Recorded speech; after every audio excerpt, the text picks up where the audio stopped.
3 years ago, after getting drunk, I was forcefully taken advantage of by a beautiful woman. When I woke up the next day, the woman said she wouldn't hold me responsible and then got up, supporting herself against the wall as she left. I looked at the woman's trembling legs in confusion, thinking that it seemed like I was the one who was forced. Just like that, I lost my virginity in a daze, and I haven't seen her since. Who would have thought that I would encounter her again at school? And even more absurdly, she has become my teacher. At that moment, we looked at each other in shock, even forgetting that there were so many students around us. Seeing the strange looks from the students, Tang Yuru coughed twice, pretended not to know me, and said, "You guys shouldn't just stand here. Quickly grab your luggage and go find your dorm with the seniors." After saying that, she gave me a glance and turned to leave. I nodded in understanding and, after all the new students had left, slowly walked in the direction Tang Yuru had gone. After leaving the campus, we came to a secluded street. Looking at each other, the atmosphere was a bit awkward. After all, we hadn't seen each other for a year,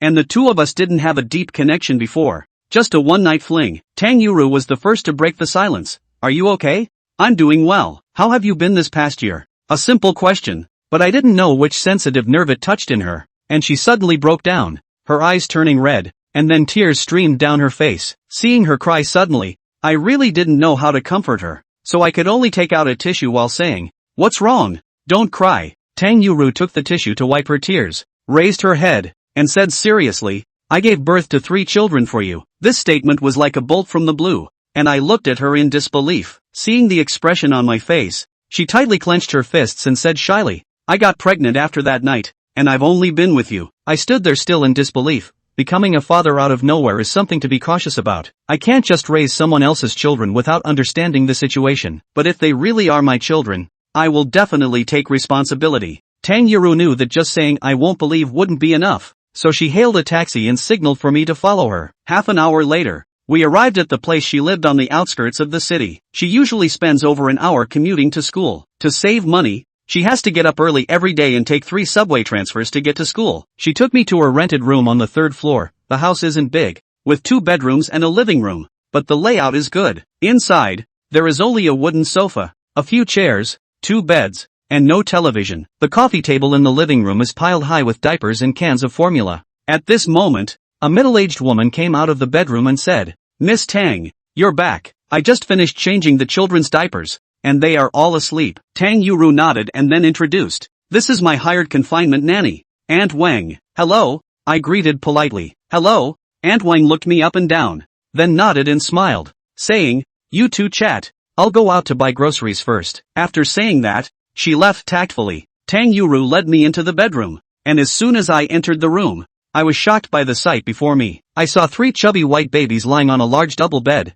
and I was instantly dumbfounded. "Are all of these my children?" Tang Yuru nodded. Just then, a strange voice echoed in my mind. "The fatherly love system is officially activated. Congratulations to the host for successfully meeting the children. Reward, 500,000 cash." As a web novelist, I was very familiar with systems like this, but I never expected that after writing web novels for so long, it would finally be my turn to bind a system. I quickly calmed my emotions and secretly asked, "System, can you introduce your functions?" "Sure, host. This system is the fatherly love like a mountain system, helping the host become a qualified and excellent dad. As long as the host takes care of the child with dedication, they will receive various rewards, and the system will also issue various tasks at any time. Completing the tasks will yield even more generous rewards. Task 1 for new dads has been released. Please feed the baby." And the reward is a stock market trend chart. With this feature, you can obtain detailed trends of any stock for the next 7 days. The stock market trend chart is a great thing. With this feature,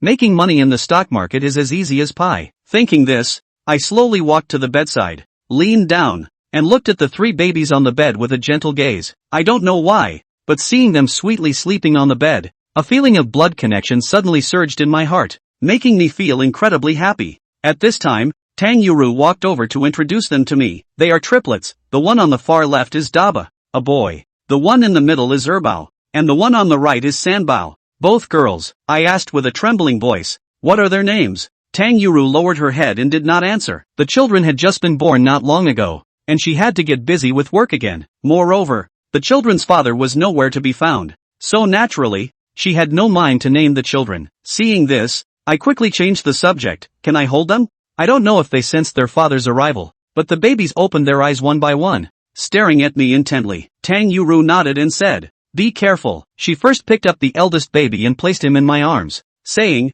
"Lift your arms a bit higher." Just like that to support his head. I looked at the eldest baby in my arms, feeling an indescribable excitement. "This is my child." The eldest baby started to babble, as if he knew I was his dad. I couldn't help but pinch the eldest baby's nose, a doting smile appearing on my face. Seeing this warm scene, Tang Yuru's eyes instantly became moist. After carrying the babies for 10 months, she finally gave birth to 3 babies. She thought they would grow up in a childhood without a father's love. But now they have unexpectedly met again. I carefully placed the eldest back in the crib and picked up the second. Just as I was about to pick up the third, Tang Yuru hurriedly said, "The third is very shy, besides me. Even if Aunt Wang holds him, he will cry." However, before she could finish her sentence, I had already picked up the third and looked at Tang Yuru. Tang Yuru frowned, looking at Sanbao, who was laughing and squirming in my arms, with a speechless expression. Why has this girl suddenly become shy again? Clearly, before this, no one else could hold her except me. I looked down at Sanbao in my arms, my expression somewhat smug. Just look at whose child she is. Seeing me sitting on the edge of the bed playing happily with the 3 babies, Tang Yuru suddenly thought of something embarrassing, biting her lip as she walked over. "Can you lend me some money?" Tang Yuru's face immediately turned red. "I haven't received my salary this month, and I need to pay the rent tomorrow. I'm still short a few hundred yuan." I put down the 3 babies, stood up, and looked at her. "What's your WeChat? I'll add you." Tang Yuru didn't hesitate, took out her phone, and opened the QR code. Before long, Tang Yuru saw that I had transferred 50,000 yuan to her. Before she had time to be surprised, there were several transfers, all of which were 50,000 yuan, totaling 200,000 yuan in 4 transactions. The maximum daily transfer on WeChat is 200,000 yuan. I said, "I'll give you this much today, and when you run out in a while, I'll give you more." Looking at the WeChat transfer interface, Tang Yuru was incredibly moved and momentarily speechless. However,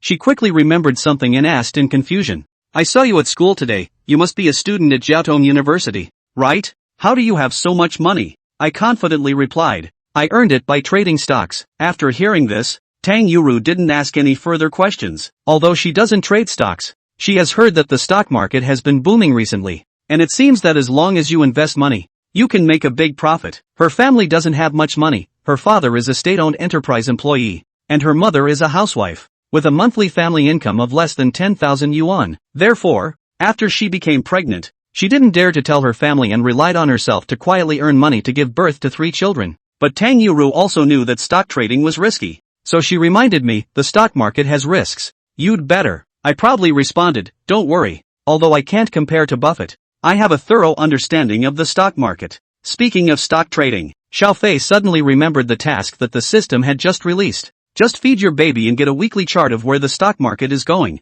If you own this thing, it's Warren Buffett. You can't even fry him. Thinking of this reward, Xiao Fei suddenly said, "Yusin, why don't you look at it this way? I don't have many classes in my 3rd year now. Starting tomorrow, I'll take off work and come home to take care of the kids. You'll also be able to work in peace and save money on your sister-in-law." "Don't." Tang Yusin shook her head and refused. "It's still important to study, and I can work hard to save the money for hiring a sister-in-law." Seeing this, Xiao Fei did not insist. "Some things can't be rushed. You have to take your time." He could see that Tang Yusin was still a little wary of herself. "Okay, but as the father of a child, I have to learn how to take care of the child as well. Can you teach me how to breastfeed them?" "Sure." Tang Yusin nodded, even a little happily. Then, under her guidance, Xiao Fei quickly made the milk powder for the babies. The babies weren't picky and gulped it down. Looking at the way the 3 babies were breastfeeding, Xiao Fei felt that his heart was about to be adorned. Drop. Congratulations to the host for completing the mission.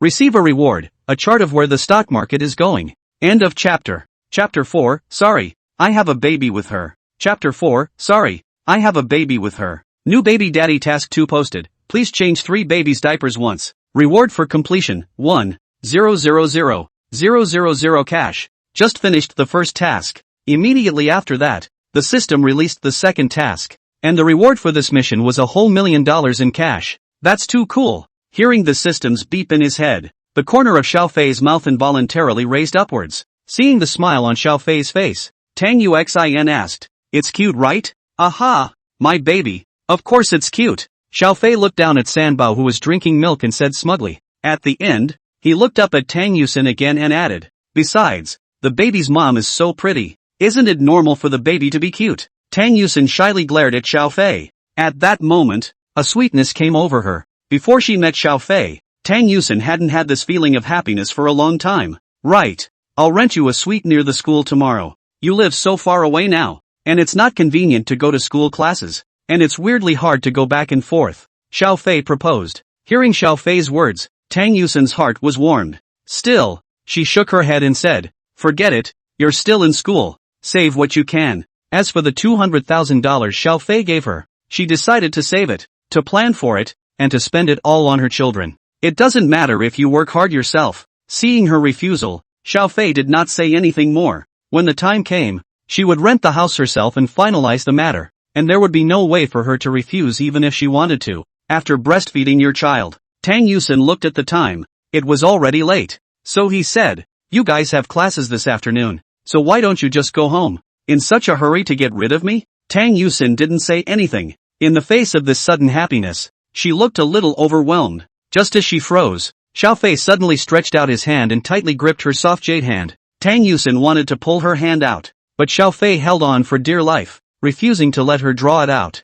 "I know that you might think that I'm being nice to you because the baby exists, but you don't know. In fact, I haven't forgotten about you since that night, and over the past year, several girls have taken the initiative to confess their love to me, but I've rejected them all, because I've been looking forward to maybe meeting you again someday, and the day I've been waiting for has finally come." Xiao Fei looked at Tang Yusin with deep affection. Hearing this confession, Tang Yusin blushed slightly. Deep down, she couldn't help but feel a ripple in her heart, and her heart began to beat faster. One had to admit that Xiao Fei was indeed excellent. Not only is he handsome, but he's also responsible. That night, we were all drunk. Tang Yusin lowered her head and murmured in a low voice, "I know. I was at a friend's birthday party that night and accidentally drank too much. What about you? Why are you drunk?" Hearing this question, Tang Yusin froze slightly and shook her head without speaking. Seeing that she didn't really want to talk about it, Xiao Fei didn't pursue it. Instead, he continued, "Maybe you don't quite believe what I just said, but time will tell. In the days to come, I will learn to be a good husband, a good father, and give you and the children a warm harbor. Actually, since that night passed, I have decided." "Stop it." Tang Yusin's voice was a little choked up. She fought the urge to cry. She had given her first time to the man in front of her. To say that she didn't have any feelings for Xiao Fei would definitely be a lie. She took a deep breath, looked at Xiao Fei, and slowly said, "The reason I got drunk that day was because a good friend of mine jumped off a building. She's one of my two best girlfriends. Before she talked to a boyfriend, the two of them have been engaged, and the wedding will be held in 2 months. But it turned out that the night before, I found that man, with a woman out of the hotel, and I took that, and I told that friend of mine. She ended up jumping off the floor of her house that night. At that time, she was only 26 years old, in the prime of her life, but she left the earth like this. All of this, it's my fault. If I hadn't told her, she wouldn't have." Speaking here, Tang Yusin was already sobbing uncontrollably. Seeing her crying like this, Xiao Fei's heart ached and he directly took her in his arms, gently patting her back and comforting her. "You're not to blame for this. If you don't tell her, you're pushing her into the fire, and sooner or later after the wedding she'll find out." Tang Yusin wiped her tears and broke free from Xiao Fei's arms. She blushed and nodded. "Well, you go back first. I want to be alone for a while." Although Xiao Fei didn't really want to go, but it was obvious that Tang Yusin didn't want him to stay here. Xiao Fei could only helplessly get up and leave. Tang Yusin sent him to the door. It was only until Xiao Fei's figure disappeared into the hallway that she sighed and returned to her bedroom. After leaving the rental house, Xiao Fei called a drop and went straight back to the school. Just as he entered the dormitory, he heard the sounds of several roommates hacking away. "Go on, bozo. Don't be a wimp." "Just him. What the heck? You're so big on air? I told you to watch less movies in general. You can even empty Angela's big? Really convinced you." The three roommates were engrossed in scoring points and didn't even realize that Xiao Fei had returned. Xiao Fei didn't think so. Returning to his position, he opened the computer on his desk, logged on to the school's official website, and searched up Tang Yusin's information in the faculty and staff section. Soon, detailed information about Tang Yusin popped up on the screen. Looking at the screen, Tang Yusin's blue background photo, Xiao Fei couldn't help but giggle. "Well, master's degree from BYU, 27 years old. Looks like she's still a schoolteacher. But think about it, To be able to come to teach at Mordor Jiaotong University, at the very least, they have to start with a master's degree from a major university. The average school, even with a PhD, is not always accessible. Just then, Zhang Bo, who had just finished a game, suddenly came over and saw the picture on the computer screen. He laughed cheaply. Gu, isn't this Goddess Tang? Brother Xiao, tell me honestly, are you hitting on Goddess Tang? I noticed you weren't looking at her right when we picked up the new students today. Let me tell you, if you want to chase after Goddess Tang, the competition is not normal. I heard that many male teachers are madly pursuing her. Hearing this, Xiao Fei smiled. Big competition? I'm sorry, but I'm having a baby with her. What's the point of competing with them? Wanted to fart, eat it. End of chapter. Chapter 5, Moving to a New Home. Chapter 5, Moving to a New Home. Day 2. Xiao Fei got up early. It was a rare day when there were no classes all day. He washed up briefly, changed his clothes and got ready to go out. Brother Xiao, it's early in the morning. What are you doing? Wu Zitao, the roommate who slept in the bed opposite Xiao Fei's, heard the noise and asked in a half-asleep state. Something's come up and I'm going out. Xiao Fei replied perfunctorily. Oh, Wu Zitao rolled over and went back to sleep. Last night the three of them played games until the wee hours of the morning, and now they were too sleepy to keep their eyes open. Xiao Fei also did not pay much attention to his roommate and turned around to leave the dormitory. As he walked, he opened the rental app he had just downloaded and searched for a house near the school, preferably the kind that can accommodate 2 adults and 3 children. The price is good. After all, there was more than enough money in the system rewards for your wife and kids to live in. You definitely need to pick a better one. In case you meet an unscrupulous landlord, get those string houses and use some decorative materials that are harmful to your body. It will not be worth it. Xiao Fei quickly browsed through the rental software and soon found the rental house of his choice. He contacted the agent and immediately took a look on the ground. It's really good, and not too far from what the software describes. The neighborhood is very secluded, surrounded by greenery, and the beds are beautifully tended. Although the level neighborhood is not as luxurious and comfortable as a single-family house, it is quiet and clean, and it's well laid out and has a great floor plan. 3 bedrooms and 1 living room, plus an entry garden, which made Xiao Fei satisfied. Thus, it took less than half an hour for Xiao Fei to finalize the house. Rent is $5,000 per month with a second mortgage.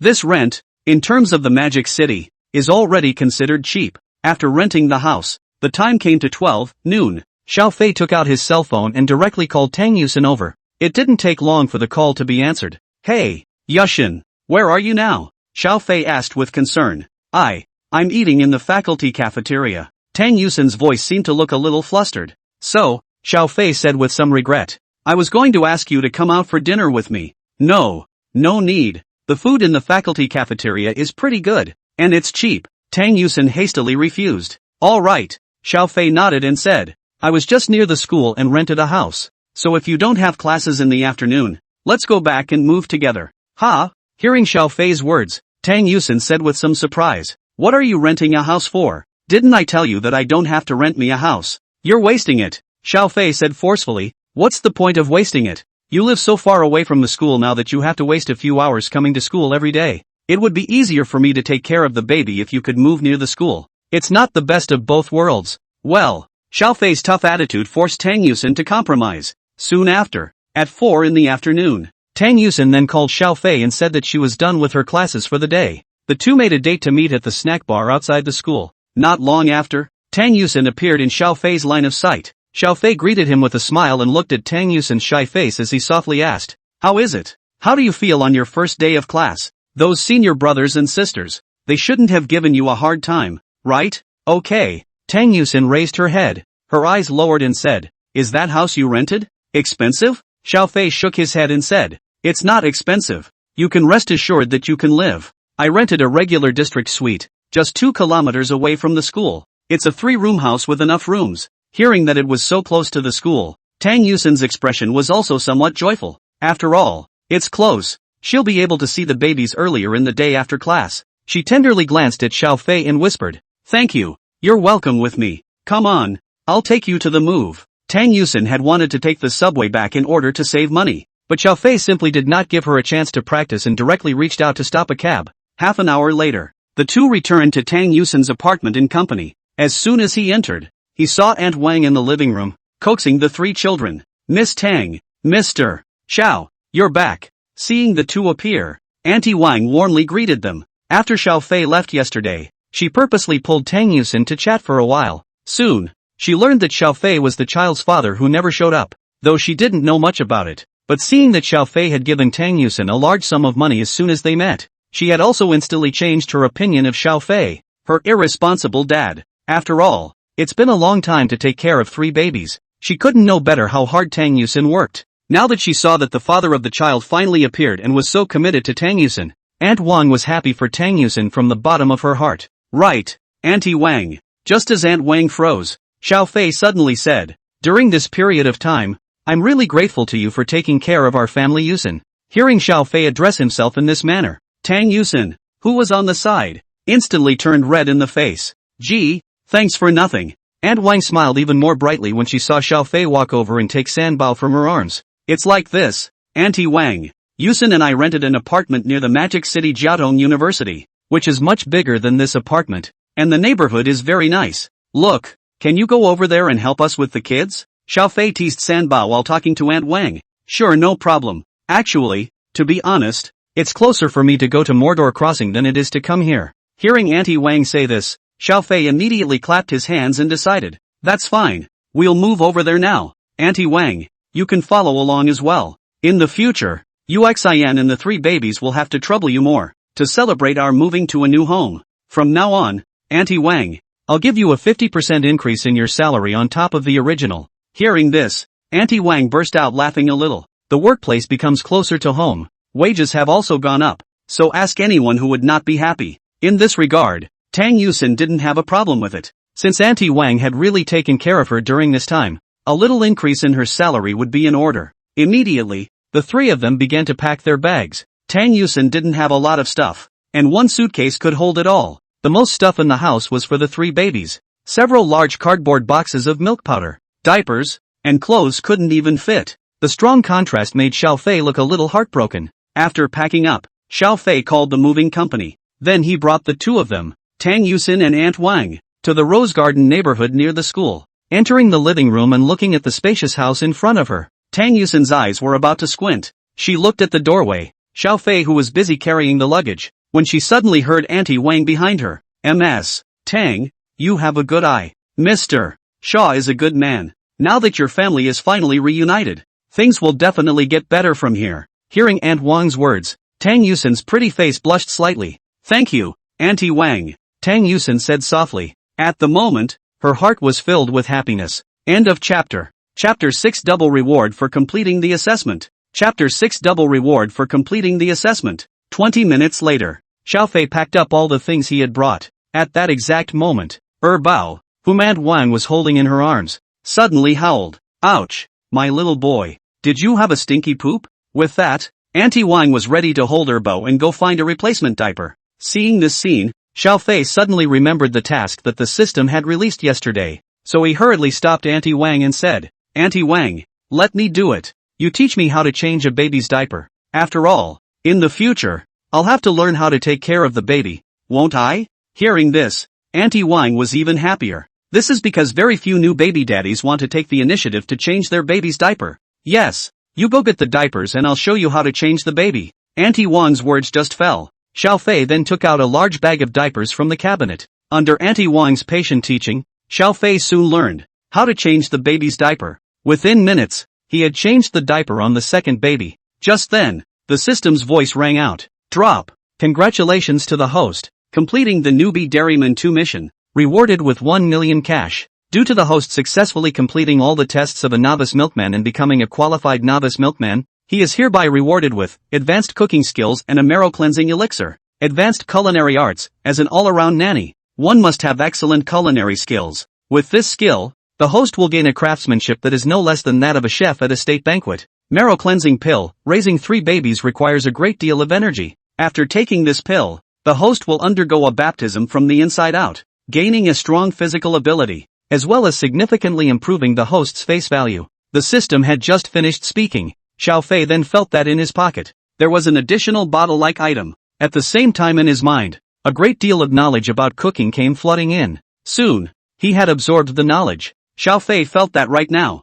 even if he went to a 5-star hotel and applied for the job as their head chef there, he would probably not have any problems acquiring a new skill. Xiao Fei naturally wanted to show it off. He put down the second baby in his arms and looked at Tang Yusin and said, "Uxin. There's a food market nearby. I'm going to go grocery shopping now, so I'll cook for you guys tonight." Hearing this, Tang Yuxin turned her head in some surprise. "You can still cook? That's for sure." Xiao Fei raised his eyebrows and said smugly, "I can make you whatever you guys want to eat at night. I'm all for it." Tang Yusin said with a smile. Auntie Wang nodded along, naturally not daring to make any demands. Thus, under the watchful eyes of the two expectantly, Xiao Fei left the house humming a little song. When Xiao Fei left, Aunt Wang couldn't help but turn back and said at Tang Yusin, "Miss Tang, it seems like you've really found a good husband." "Which is, by Aunt Wang." Tang Yusin was blushing a bit shyly. "Ms. Tang, don't be modest. Look at my family, let alone cooking for the kids. In all the years I've been married to him,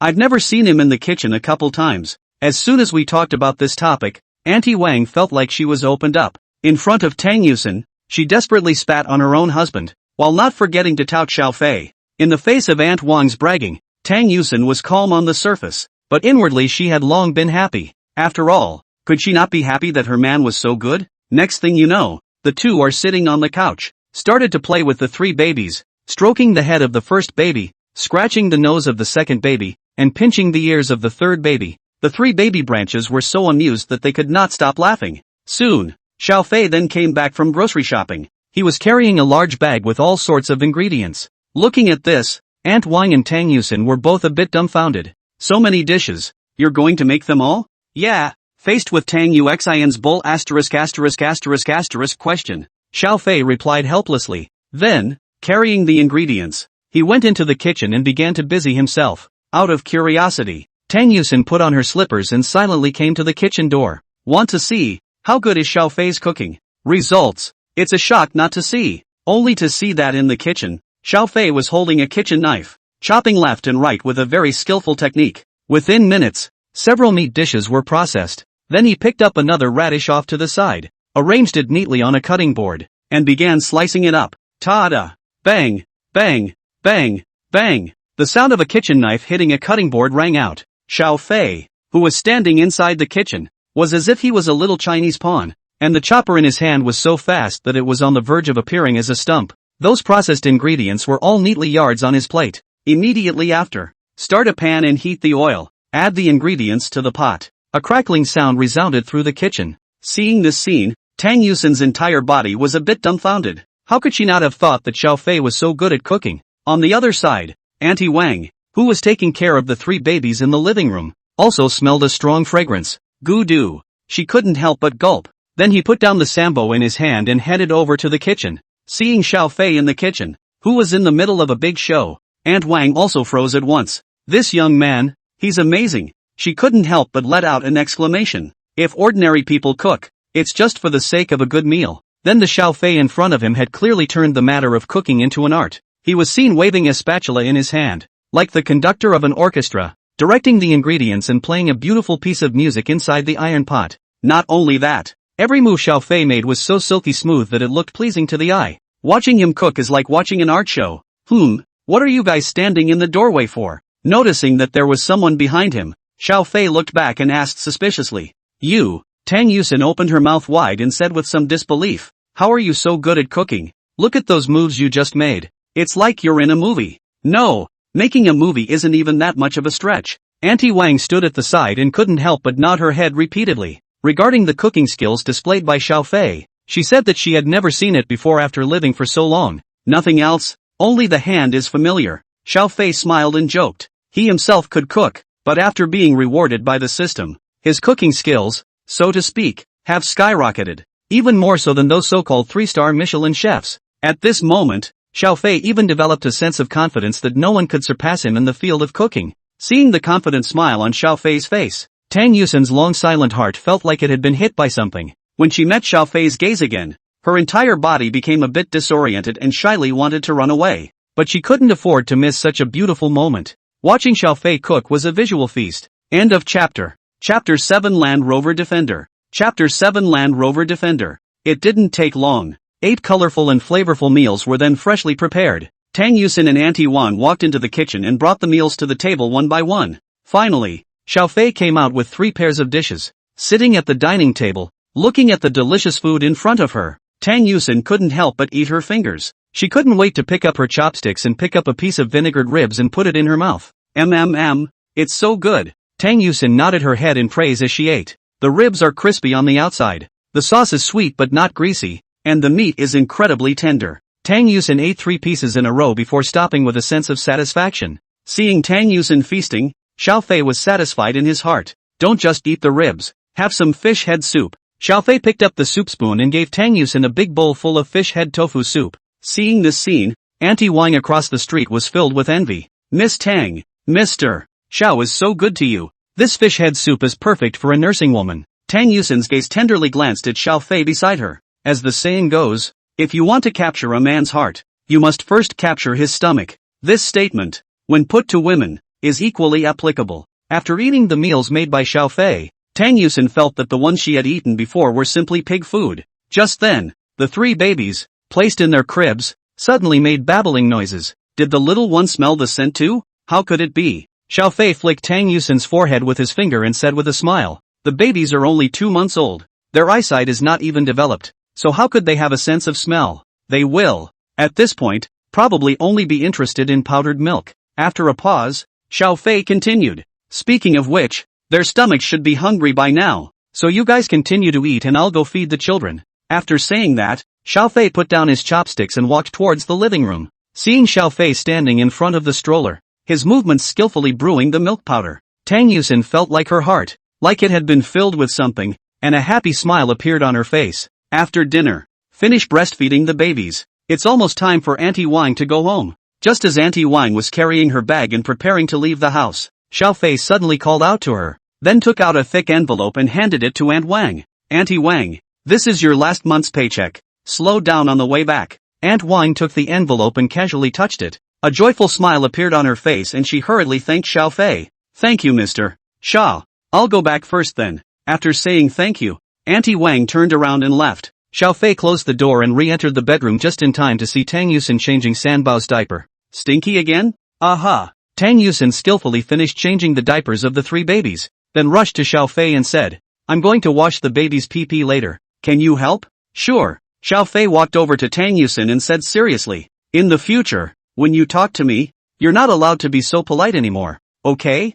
Okay. Tang Yusin lowered her head somewhat shyly. Xiao Fei then asked, just washing the baby's pee-pee will do. No need to take a bath? No need. Tang Yusin shook her head, explaining, the babies are still young enough that they don't need to take a bath every day. 2 times a week is about right. But pee-pee is something that needs to be cleaned every day. Okay, you show me how to do it. Let me help you. Soon, Xiao Fei followed Tang Yusin to the bathroom. Although the weather was still hot, for insurance purposes, Tang Yusin still closed the window to prevent any wind from blowing in. The babies are still young. It'll be a problem if they accidentally catch a cold, Tang Yusin said as she began to put water into the tub. It's best to keep the water in which you bathe your babies at about 40 degrees. Not too high, not too low. Here's a thermometer. The temperature is about right. Why don't you go ahead and bring Debo over here? Xiao Fei got up and ran to the living room and carried Debeo in. With Tang Yusin's help, Xiao Fei peeled off Debeo's pants, revealing his smooth Q-tip little butt.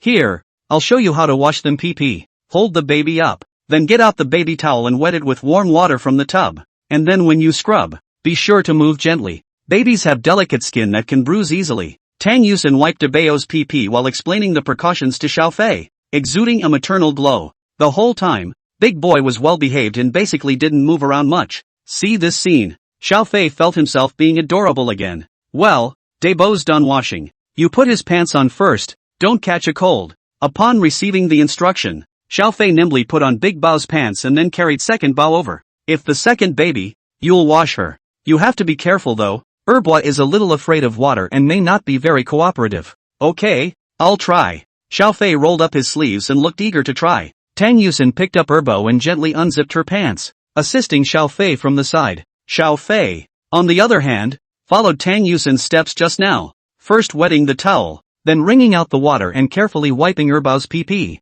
Sure enough, as Tang Yuxin said, as soon as the towel touched the second baby's little pee-pee, the little one began to squirm restlessly. Fortunately, Erbo wasn't very strong, and Tang Yusin could still control it. Seeing that Erbo was resisting, Xiao Fei immediately said in a soft voice, Erbo, good. Daddy will wash your pee-pee. After washing the pee-pee you can sleep.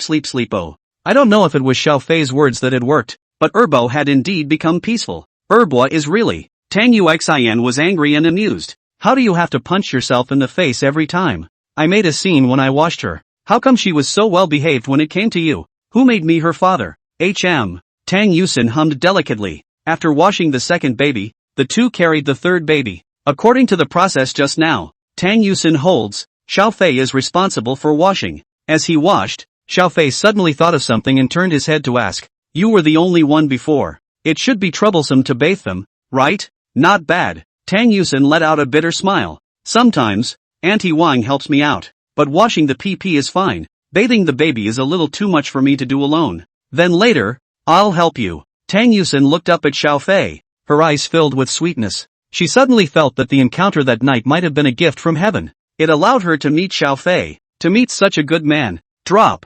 Congratulations to the host for completing the task of washing the baby's pee-pee for the first time. Reward, a Land Rover Defender 130, Collector's Edition. Extra bonus, 100,000 yuan gas card. Note, the car has been parked in the underground parking lot of the district where the host lives, and the relevant documents, driving license, and information, have all been placed in the car, so please go to the host in time to check it out. Hear the system. Xiao Fei froze, then became a bit agitated. You can just wash your baby's pee-pee yourself and you get to drive a luxury car like this? This is too damn cool. It's $1 million Land Rover Defender. When he thought of this, Xiao Fei couldn't help it and barfed on Sanbao's face. End of chapter. Chapter 8, does he want to sleep here tonight? Chapter 8, does he want to sleep here tonight? After washing the baby's pee-pee, Xiao Fei was a little unable to resist the urge to check out his car. He carried the 3 babies back to their cribs, then said to Tang Yusin, who was tidying up the bathroom, I have something arriving. Go downstairs.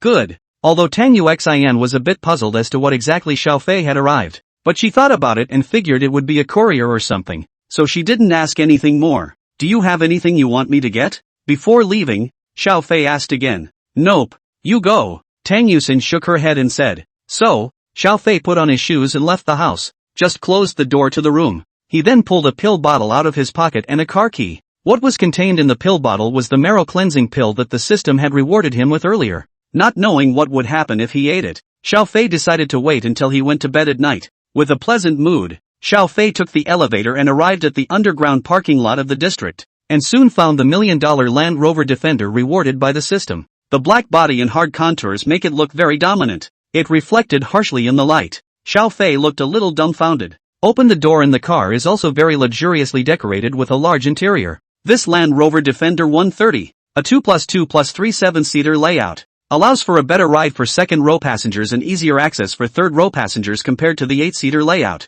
After all, now, you can have 3 children's baby daddy yourself, plus the future wife Tang Yusin, and mom and dad. A car 7 people just right. Xiao Fei sat in the driver's seat and stepped on the gas. There was a roar from the engine, very pleasing to the ear. In the passenger seat, there was also a file bag with all sorts of ID information in it. Among other things, there is one most important thing. That's $100,000 worth of gas cards. With this card, you won't have to worry about gas money for the next few years. The system is really sweet. Put the papers away. Xiao Fei took the car keys and returned home. Inside the house at this time, Tang Yusin was on the sofa, looking after the 3 babies. Seeing Xiao Fei return, Tang Yusin first revealed a smile on her face, but soon, she discovered the string of car keys held in Xiao Fei's hand. It is? The car I bought arrived. Xiao Fei walked over to Tang Yusin's side and put the car keys on the table, explaining, I made some money speculating on stocks before, so I ordered a car from the Ford store, and they sent it over today. Ha? Tang Yusin looked at Xiao Fei in shock. Still in college and you're buying a car? What kind of car is this? Tang Yusin picked up the car keys and glanced at them. The Land Rover logo was not one she recognized. In fact, for the girls, they basically don't recognize any other car than the BBA. It's a Land Rover Defender 7-seater. It's almost $1 million. Hearing this, Tang Yusin was even more shocked. $1 million? How much money did you make in stocks? Anyway? Tang Yusin stared with wide eyes and an incredulous look on her face. Xiao Fei enjoyed Tang Yusin's expression like this as he reached out and pinched Tang Yusin's face and smiled. Not much, but being your man, there's still nothing wrong with trying to support you and the kids. Tang Yusin's pretty face reddened as she slapped away Xiao Fei's hand and said without any good humor. You, what are you talking nonsense? I'm not bull ting. We have a child. Am I still not your man? Xiao Fei looked at Tang Yusin and said snidely. Although what Xiao Fei said was true, Tang Yusin was still a bit embarrassed and shyly lowered her head. Seeing this delicate look of hers, Xiao Fei had a heartbeat, but he also knew that some things could not be rushed. Tang Yusin hadn't really accepted herself yet, so he changed the subject and said, Honey, doesn't this house look pretty big to you? What do you want? Tang Yusin suddenly took a step back, her entire body getting goosebumps. She stared at Xiao Fei with some fear and some shyness. Look, Xiao Fei pointed to the 3 bedrooms in the house. I purposely rented a bigger house with 3 bedrooms. So what? Could it be that he wants to sleep here tonight? Not knowing what came to mind, Tang Yusin suddenly squared off. She wasn't ready to live with Xiao Fei right now. No. Tang Yusin subconsciously wanted to refuse, but before the words were out of her mouth, she paused again. Although the two had just known each other for less than 2 days, Xiao Fei's performance had completely exceeded Tang Yusin's expectations, and could almost be said to have reached the point of perfection. Tang Yusin could see it too. Xiao Fei was true to himself, and to the baby. So now, she's a little hesitant. Seeing Tang Yusin's desire to speak, Xiao Fei walked over and softly said, Don't think too much. I'm staying because I want to help you take care of the baby. The baby is young now, and you're taking care of all 3 of them by yourself. It's impossible to get a good night's rest when you have classes during the day and breastfeed them at night. So I want to stay and take care of them for you at night so you can get a good, full night's sleep. Speaking here, Xiao Fei came over to Tang Yusin and gently stroked her recumbent silkworms with his hand. Tang Yusin's breathing suddenly became rapid. Look at you. Staying up all night with dark circles under your eyes. How can you take care of the baby without rest? Learning that Xiao Fei was going to stay in order to help him take care of the baby, Tang Yusin's heart burst with sweetness. But soon, she felt something was wrong and waved her hand. No, you're still a student, and you have class tomorrow for your junior year. Speaking here, Tang Yusin frowned as if she thought of something. I say, you don't even want your diploma because you made some money in speculation, do you? I'm warning you, I'm a teacher and I will never allow you to miss class. Seeing Tang Yusin's serious face, Xiao Fei smiled and joked. What? Now you remember you're a teacher? Tang Yusin was mortified beyond measure. She glared fiercely at Xiao Fei and scolded. I'm not joking with you. Well. Seeing this, Xiao Fei immediately surrendered. I promise you that I will definitely not leave my studies behind. If I take the final exam and one subject is below 60 points, I will immediately go back to school and study hard. Tang Yusin sniffed, then nodded in satisfaction. That's what you said. If you fall behind in your studies because you're taking care of the baby, then you'll move back to school right away. Study hard, and get your diploma,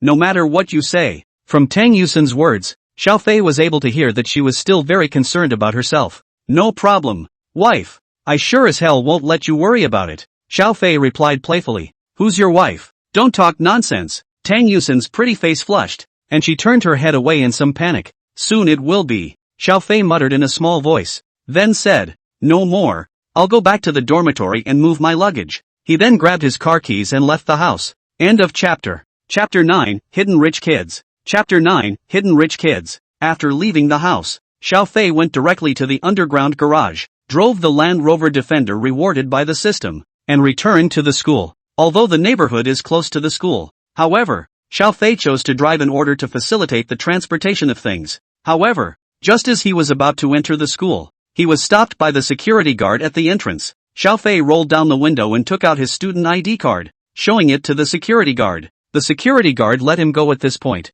while at the same time, his heart was in a pang. I don't know which rich kid is driving this kind of luxury car again. Coming to school. Asterisk.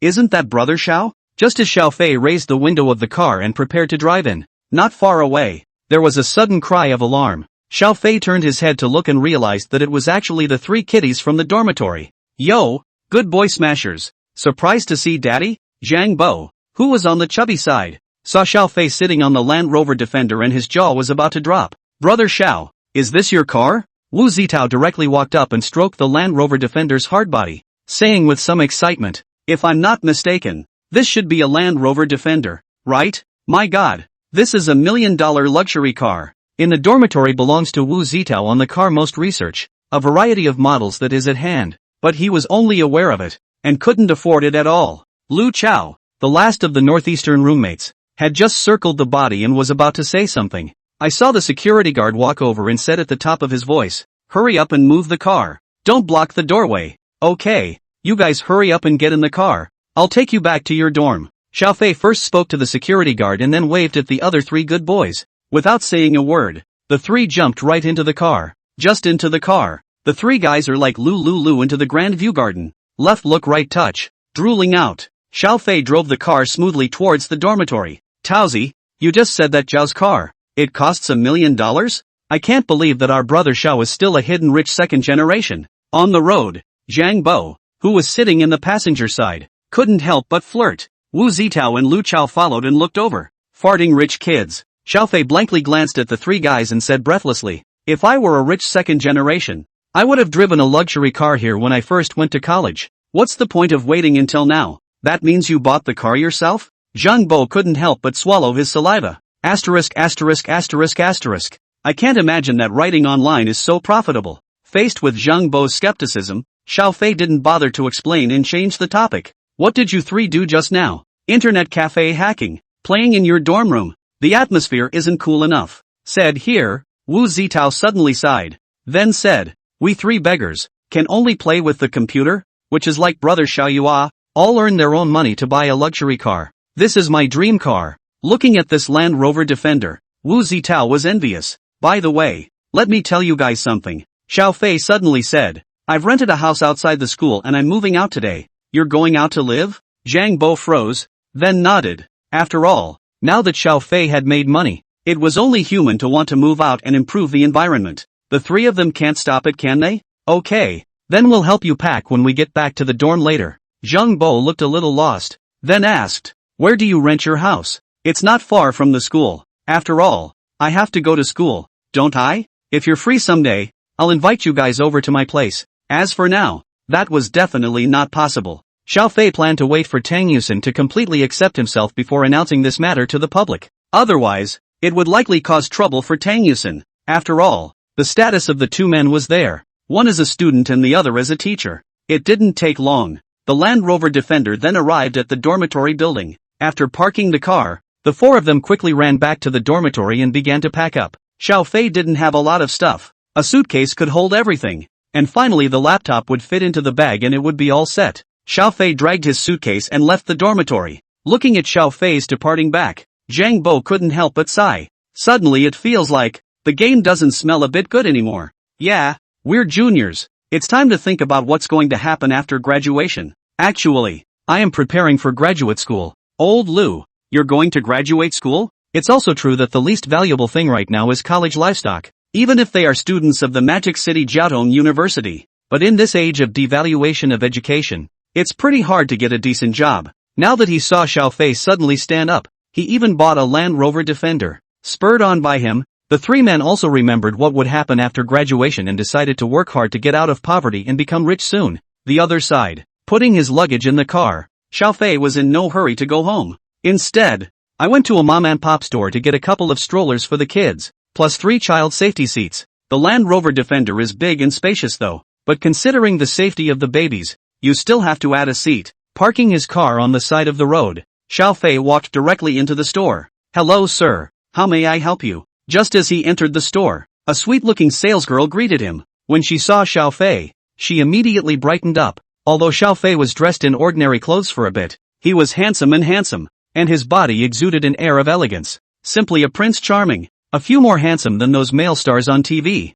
Sales had already begun to mentally yo-yo about how wonderful it would be if he could be with him. Do you sell strollers here? Xiao Fei said bluntly. Yes. Are you buying for your own child, sir? Xiao Fei nodded. When she saw this, the girl looked disappointed. Why do quality handsome men, all of them, have to marry young, and even have babies? Though the heart is a little lost. However, the girl was still very enthusiastic and brought Xiao Fei to the area where the baby strollers were placed. Sir, these are the latest models in our store. You can pick any of them. Looking at the stroller in front of him, Xiao Fei frowned. With 3 babies at home, it would be inconvenient to buy 3 strollers and travel when the time comes. It's true. My kids are triplets. So you guys here, do you have one of those multi-seat strollers? Triplets? The salesgirl looked at Xiao Fei in surprise. I can't imagine that this little brother. Not only is he handsome, it's amazing that you're still so strong in that area that you've had triplets in your lifetime. Soon, she regained her composure and said, I'm sorry, sir, The most we have in the store is duplexes. After all, twins are few and far between. Triplexes we don't have in stock. Then let's have a double-seater and then a single-seater. After a pause, Xiao Fei continued. Right. Bring me 3 more child safety seats, the kind that can be placed in the car. The salesgirl nodded and smiled sweetly. Yes sir, please wait a moment. I'll go get the goods for you. The salesgirl quickly packed all the things that Xiao Fei wanted. After paying the bill, Xiao Fei carried several large boxes and left the mom and pop store. Put the stroller in the trunk and the seat went right on. Then, Xiao Fei drove back to the Rose Garden neighborhood. End of chapter. Chapter 10 The Effect of the Marrow Cleansing Pill. Chapter 10 The Effect of the Marrow Cleansing Pill. Inside the house. Seeing Xiao Fei carrying a big bag home, Tang Yusin hurriedly greeted him and took the things in Xiao Fei's hands. You bought a stroller? Aha. Xiao Fei nodded. The babies are 2 months old and can be taken out appropriately as well. Get some sun and be close to nature. With a smile in her eyes, Tang Yusin nodded and said, I know, but the stroller's shade and cushions, they need to be cleaned with water. I'll take them in now. Saying that, Tang Yusin removed all the shades of the 2 strollers, as well as the cushions inside, and took them to the bathroom to be cleaned. Xiao Fei, on the other hand, carried his suitcase and computer and put them inside his bedroom, then back to the living room and started teasing the 3 little angels. Dabeo, I'm daddy, hurry up and call daddy. Erbwa, you little cutie, come and kiss. Sambo the little lazy pig, still sleeping. Just as Xiao Fei was teasing the 3 babies, Tang Yusin had already cleaned the shades and cushions and put them on the balcony to dry. When she returned to the living room and saw Xiao Fei, who was playing with the children, she felt warmth in her heart. I wish days like this could last forever. It had been a long time since she had experienced this kind of long-lost warmth. At night, let the baby sleep in my room. Right at this moment, Xiao Fei suddenly raised his head and looked at Tang Yusin and said, in the future, at night, I'll take care of the baby, so you rest well and get enough energy so that you won't get sleepy in class. You're alone, is that okay? Tang Yusin was still a bit uneasy. After all, Xiao Fei had just come into contact with babies and didn't have much experience yet. No problem, don't worry about it, Xiao Fei said confidently. Thanks. Seeing Xiao Fei's resolute attitude, Tang Yusin could only follow his wishes. Hearing this, Xiao Fei frowned and got up and walked over to Tang Yusin, wrapping her into his arms. Tang Yusin instantly tightened up, her soft and delicate body instantly becoming stiff. What do you want? Xiao Fei lowered his head and looked at Tang Yusin and said, didn't I tell you, between you and me, there's no need to say the word thank you. All of this is what I should do. Since I said I'd give you and the baby a happy life, I'm sure I can do it. With that, Xiao Fei kissed Tang Yusin's red lips. Tang Yusin shuddered. An unprecedented throbbing immediately spread throughout his body. Well, Tang Yusin couldn't help but whimper, wanting to push him away. However, he was firmly confined by Xiao Fei and could not move. In the end, Xiao Fei kissed her fiercely a few times before slowly releasing her. Tang Yusin's pretty face was scarlet as she fiercely glared at Xiao Fei. Seeing Tang Yusin's shy appearance, Xiao Fei was incomparably pleased in his heart. He didn't expect that his sudden attack would actually succeed. You are so bad. From now on, you're not allowed to kiss me without my permission. Tang Yusin blushed and whispered. Yes, wife. Xiao Fei agreed with a pretense of respect. Who is your wife? Tang Yusin sniffed, her pretty face slightly red. Although Xiao Fei had already called her that more than once, but every time she heard it, in the bottom of her heart, there was an indescribable joy. Xiao Fei heatedly smiled and continued to snicker. Whoever spoke just now is my wife. Tang Yusin glared at Xiao Fei with a puff of anger, itching to bite him. However, seeing Xiao Fei with a harmless look on his face,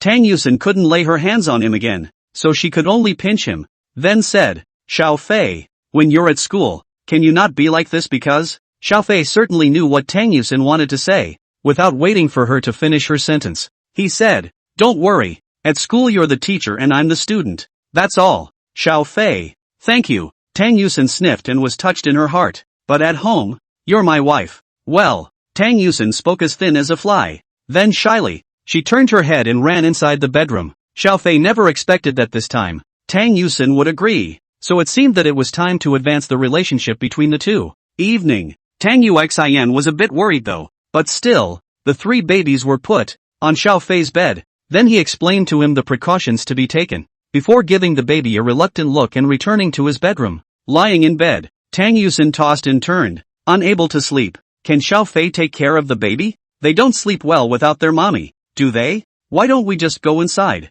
But will Xiao Fei think that I don't believe him? Tang Yusin stared blankly at the ceiling with wide eyes. all sorts of thoughts flashing through her mind. In the end, she couldn't carry on any longer, and that's when she fell into a deep sleep. The other side. Xiao Fei tucked the babies in, then another diaper and bottle were placed by the bed. After all the preparations were in place, Xiao Fei took out a medicine bottle from his pocket, which contained none other than the marrow cleansing pill. He glanced at the baby, then took out the elixir and directly swallowed it. The marrow cleansing elixir goes into the belly. A wave of warmth rushed through his limbs. Well, it's a feeling that is simply awesome. Xiao Fei closed his eyes and concentrated, feeling the medicinal effect of the marrow cleansing pill. As time passed, a layer of black impurities slowly emerged on Xiao Fei's body. Xiao Fei knew that this was the marrow cleansing pill starting to take effect. About 5 minutes passed. Xiao Fei's entire body was as if it was wrapped in mud. He quickly ran to the bathroom and took a quick shower to wash off the dirt. Standing in front of the mirror, Xiao Fei surveyed his body,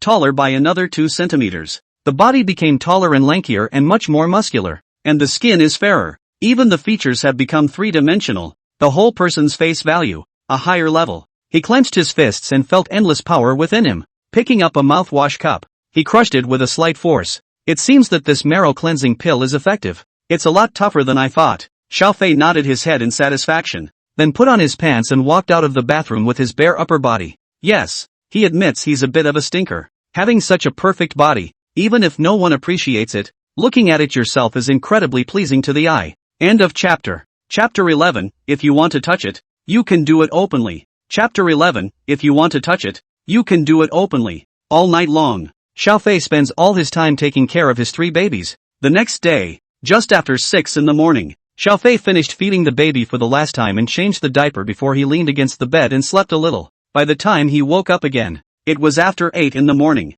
The 3 babies are still snoozing. Xiao Fei's energy, on the other hand, was completely restored, and he did not feel tired in the slightest. Nice. It seemed that the effects of this marrow cleansing pill were really powerful. Even if you've stayed up all night, you can instantly regain your fitness by just squinting for 2 hours. Just as Xiao Fei was secretly sighing, the system's voice suddenly came from his mind. Drop. Congratulations to the host for completing the task of escorting the baby at night. Reward, quality sleep. High quality sleep. Taking care of a baby is an extremely laborious task. With high quality sleep, the quality of the host's sleep will be greatly improved. And as long as one sleeps for half an hour, one will be able to achieve the effect of a normal person's 8 hours of sleep. Hearing the system's voice, Xiao Fei could not help but be staggered. Quality sleep? That's a pretty practical reward for yourself right now. Although after taking the marrow cleansing pill, Xiao Fei's bodily functions were drastically improved. All it takes is a couple hours of sleep to regain your fitness. But staying up all night in a row is more than likely still a bit overwhelming. But now, with this skill, in the future, if you sleep for just half an hour, you will be able to achieve the effect of 8 hours of sleep of a normal person. Now, when you take care of your baby at night, you won't be afraid of getting sleepy. It's still really cool. Just then, Xiao Fei's ears twitched. He heard a thin rustling sound from the next room. After taking the marrow cleansing pill, Xiao Fei not only became physically stronger, but his vision and hearing were both drastically improved. Even though the room was soundproofed, he could still detect movement in the next room. Obviously, at this time, Tang Yusin had already woken up. Sure enough, it wasn't long before there was a knock on the door. Xiao Fei said subconsciously, "Come in." The door to the room opened, and Tang Yusin, wearing her pajamas, walked in from outside. She still had a few drowsy looks on her face, obviously just waking up. Xiao Fei's gaze swept over and landed on Tang Yusin's exquisite and delicate body, and he could not help but be slightly stunned. Today's Tang Yusin, wearing a white halter nightgown, 2 slender white legs, unreservedly exposed in the air, looked incomparably sexy and provocative. Even in her loose pajamas, she couldn't hide the grandeur of her breasts. Xiao Fei, you. Seeing Xiao Fei, Tang Yusin similarly froze, because last night, Xiao Fei came out of the bathroom naked after taking a shower. At this time, he was wearing only a pair of shorts, revealing the firm muscle lines of his upper body, perfectly built and full of testosterone. How's that? Not bad? Xiao Fei grinned. Well, Tang Yusin looked a little stunned and subconsciously nodded. But soon, she felt that her words seemed a bit too ambiguous. She hastily shook her head, and her pretty face immediately surged with a charming blush, appearing particularly alluring. Seeing Tang Yusin in this state, Xiao Fei fiercely stepped forward, wrapped a hand around her waist and lowered her onto the bed, lowering his voice and saying, "How about it? It's still early. Do we want to do it? You rascal." Feeling the changes in Xiao Fei's body, Tang Yusin was furious with shame, reaching out to push Xiaofei away and fleeing back to her room, shutting the door behind her. Tang Yusin touched her cheeks. So hot, and the heart was beating wildly. This guy, Xiaofei, is so shameless. It's obvious that we just met not even 2 days ago and you want to do that kind of thing. But, we haven't seen each other for a night. How did Xiaofei suddenly become so handsome? Simply stunningly handsome. Even those popular fresh meat are inferior to him. And is his body something a college student could have? It's so astringent. Boing boing. No, one must be reserved. Can't let him think that he is a random woman. Tang Yusin slapped her face, trying to bring herself back to her senses. However, what was loaded in his mind was all the images of Xiaofei's naked upper body. And just now, he pinned himself to the bed. That thick feeling. Whoa whoa. Just then, the sound of crying came from the room, pulling Tang Yusin back to reality. She hurriedly opened the door to her room and ran to Xiaofei's bedroom. At this time, Xiaofei had already gone to wash up. Only 3 babies were left, lying in their cribs. 2 of the little ones were still huffing and puffing, and only Sambo had his mouth open in a bawling fashion. Seeing this, Tang Yusin hurriedly picked up Sanbao, checked the diaper first. No stinky poop, so it looks like it should be hungry. At this time, Xiaofei, who had just finished washing up and putting on his clothes, also returned to the bedroom. Seeing Sanbao crying, he didn't continue to molest Tang Yuxin, but instead picked up the bottle and began to make milk powder for the baby. Tang Yusin was holding Sanbao, and her gaze couldn't help but glance at Xiaofei. Aha! What is the magic of this man? Why did I fall so quickly? Tang Yusin felt that her teenage heart was gradually being captured by the man in front of her. Soon, Xiaofei had rinsed the milk powder. He handed the bottle to Tang Yusin and said with a smile, "You feed the baby first. I'll go make you breakfast." Well, Tang Yusin blushed shyly and nodded, looking at Xiaofei's departing back. Tang Yusin's heartbeat became even more powerful and she almost didn't drop the milk bottle in her hand. What a shame for myself. Inside the kitchen, Xiaofei was making a big show of cooking breakfast for Tang Yusin. It didn't take long for a rich scent to waft out of the kitchen. Tang Yusin smelled the fragrance and curiously walked to the kitchen door. Seeing Xiaofei who was busy inside, she said softly, "Breakfast doesn't have to be so hearty. Not just breakfast." Xiaofei turned back and revealed a warm smile. "Eating in the cafeteria every day at noon. How can I keep up with the nutrition? This is the lunch prepared for you." Tang Yusin sniffed, and then it dawned on her. It turned out that Xiaofei had not only cooked breakfast for himself, he had even prepared lunch. Tang Yusin was incomparably touched, a trace of a strange feeling welling up in her heart. She clenched her teeth and unprecedentedly came forward, hugging Xiaofei tightly from behind. "Thanks. Still so polite with me?" Xiaofei smiled and scratched the tip of her nose. Gradually, Xiaofei detected a hint of abnormality. Tang Yusin held her hand as if she was feeling around her abdomen. "Honey, if you want to touch it, you can do it openly." Being torn apart by Xiaofei's mind, Tang Yusin's pretty face instantly turned red. She hastily withdrew her hand and fled the kitchen in a panic. Xiaofei smiled helplessly, and the movements of his hands became faster. After breakfast, Auntie Wang arrived at work just in time. "Auntie Wang, it's been hard on you today too. You're too polite. Mr. Xiao, this is what I should do." Xiaofei nodded. Before leaving the house, he handed Tang Yusin the bento box and saw that Tang Yusin didn't seem to have any makeup on. Xiaofei has some guilt in his heart. How can one's woman live so plainly? It seems like it's time to buy myself not only something for the baby, but also something for my kid's mom to live on. End of chapter. Chapter 12, Love Bento. After Tang Yusin left, Xiaofei also came inside the school. There was an international finance class this morning, and he had promised Tang Yusin that he couldn't leave his studies behind, so naturally he wouldn't miss class without a reason. Walking inside the school, Xiaofei pondered about his future plans. The system rewarded him 1.5 million before and after. He took 200,000 out and gave it to Tang Yusin as living expenses, and now he had less than 1.3 million left in savings. The money seems like a lot though, but it's certainly not enough to raise 3 children. Not to mention, Xiaofei was now in the Magic City and would have to buy a house in the future. So, he had to find a way to make more money. The kids are getting older every day and you definitely can't just move at will when the time comes. He remembers a parenting expert saying that frequent moves may adversely affect a baby's growth and development. Little ones are very sensitive to their surroundings and it takes time for them to get used to their new environment. A sudden change of environment will not only upset your baby, but may also affect their physical and mental health. The quality of your baby's sleep is closely linked to their sense of security. Your baby will feel safer and sleep better in a familiar environment. However, after moving, your baby may need time to adjust to the new environment. which may cause them to sleep less well and affect their growth. Summarizing the above points, Xiao Fei must earn money as soon as possible and buy a house in Magic City.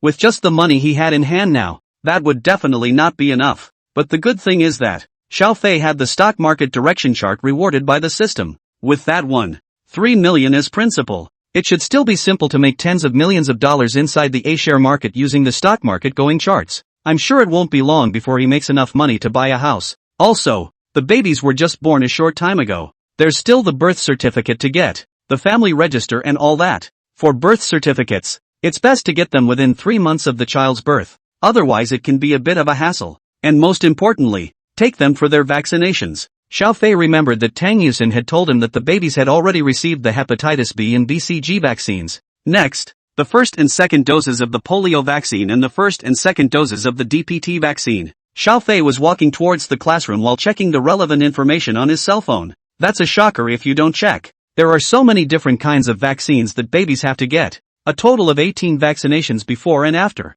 It's not easy to raise a baby. Xiao Fei couldn't help but sigh. I'll go. That little brother is so handsome. Our school. When did we have such a handsome boy? He can't be a freshman, can he? He's so handsome. He's even more handsome than our Gigi. Just as Xiao Fei was walking inside the school, the murmurs of many girls suddenly resounded around him. He looked up and realized that there were a number of female students around him, all sneaking glances at him. Looking at the gazes cast by the girls around him, Xiao Fei was a bit uncomfortable. He coughed lightly and picked up his pace toward the classroom. But just then, a bold girl ran up and blocked his way. Handsome, can I add you on WeChat? The girl was wearing a short sheath dress and had a very hot body. She ruffled the hair around her ears and rushed at Xiao Fei with an expression of incomparable confidence. In her opinion, with her poise, as long as she took the initiative, she basically didn't miss a beat. Unless the other guy isn't straight. Sorry, I'm married and even have a baby. Xiao Fei shook his head and said in a calm tone. Upon hearing this,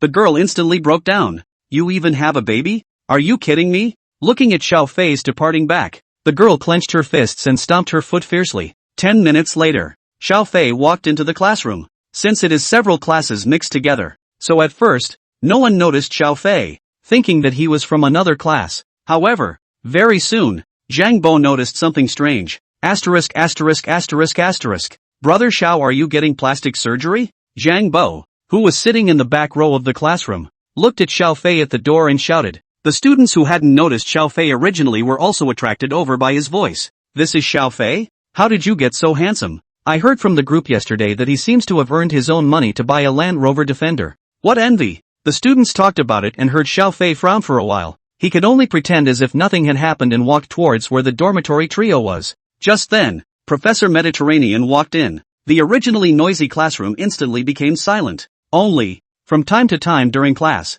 there would still be female students who would turn their heads and sneakily look over towards Xiao Fei's side. Sha, what's going on with you? Wu Zitao asked as he looked at Xiao Fei curiously. Guess it was last night. Didn't get woken up by a couple of you snoring. That's why you're extra glowing today, I guess. Xiao Fei spread his hands and casually found a reason to say. Grass. Still? Wu Zitao spat, then looked envious. TSK, TSK, TSK. Brother Xiao, you are already so handsome. And rage plus face value. How can we play with you in the future? That's right, when we walk together with you in the future, it will look even more like a few of us, as if we are the supporting characters in a novel, which will still have a young lady to look at us squarely. The two remaining roommates sputtered along. Xiao Fei can only helplessly smile bitterly. There is no system of you, is not a supporting role. The other side. Near noon, in the faculty office, Zhang Yu, the female teacher sitting opposite Tang Yusin, stood up violently, raising her arms and shouting,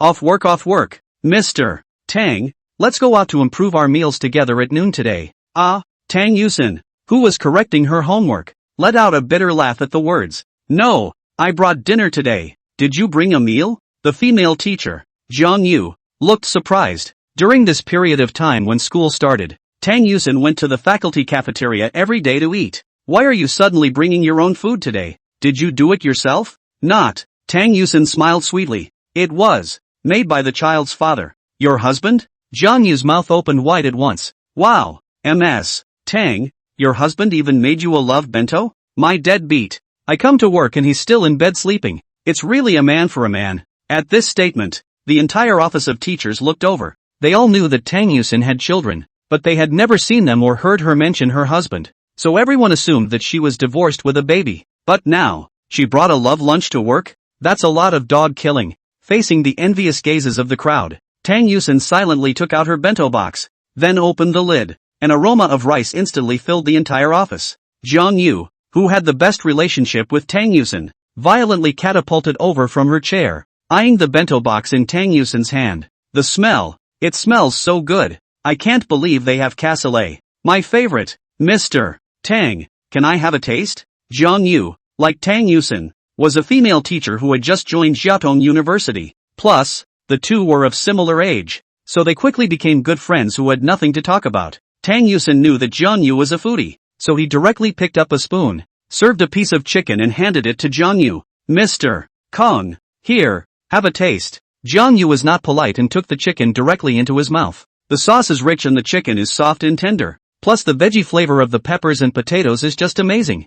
Jiang Yu immediately widened her eyes and busily praised. The flavor is first class, 10,000 times better than those made in the stores outside. She was starting to get a little misty-eyed now. It's amazing that Mr. Don has found such a loving husband. Think of yourself, you're still a single dog. That's a hell of a thing. At this time, Jiang Yu looked at the other thermal box and couldn't help but ask, Mr. Tang, what's in that box of yours? Tang Yusin smiled and opened the other box. The aroma is instantly overflowing. It was filled with a big bowl full of collagen-rich mom's hoof soup.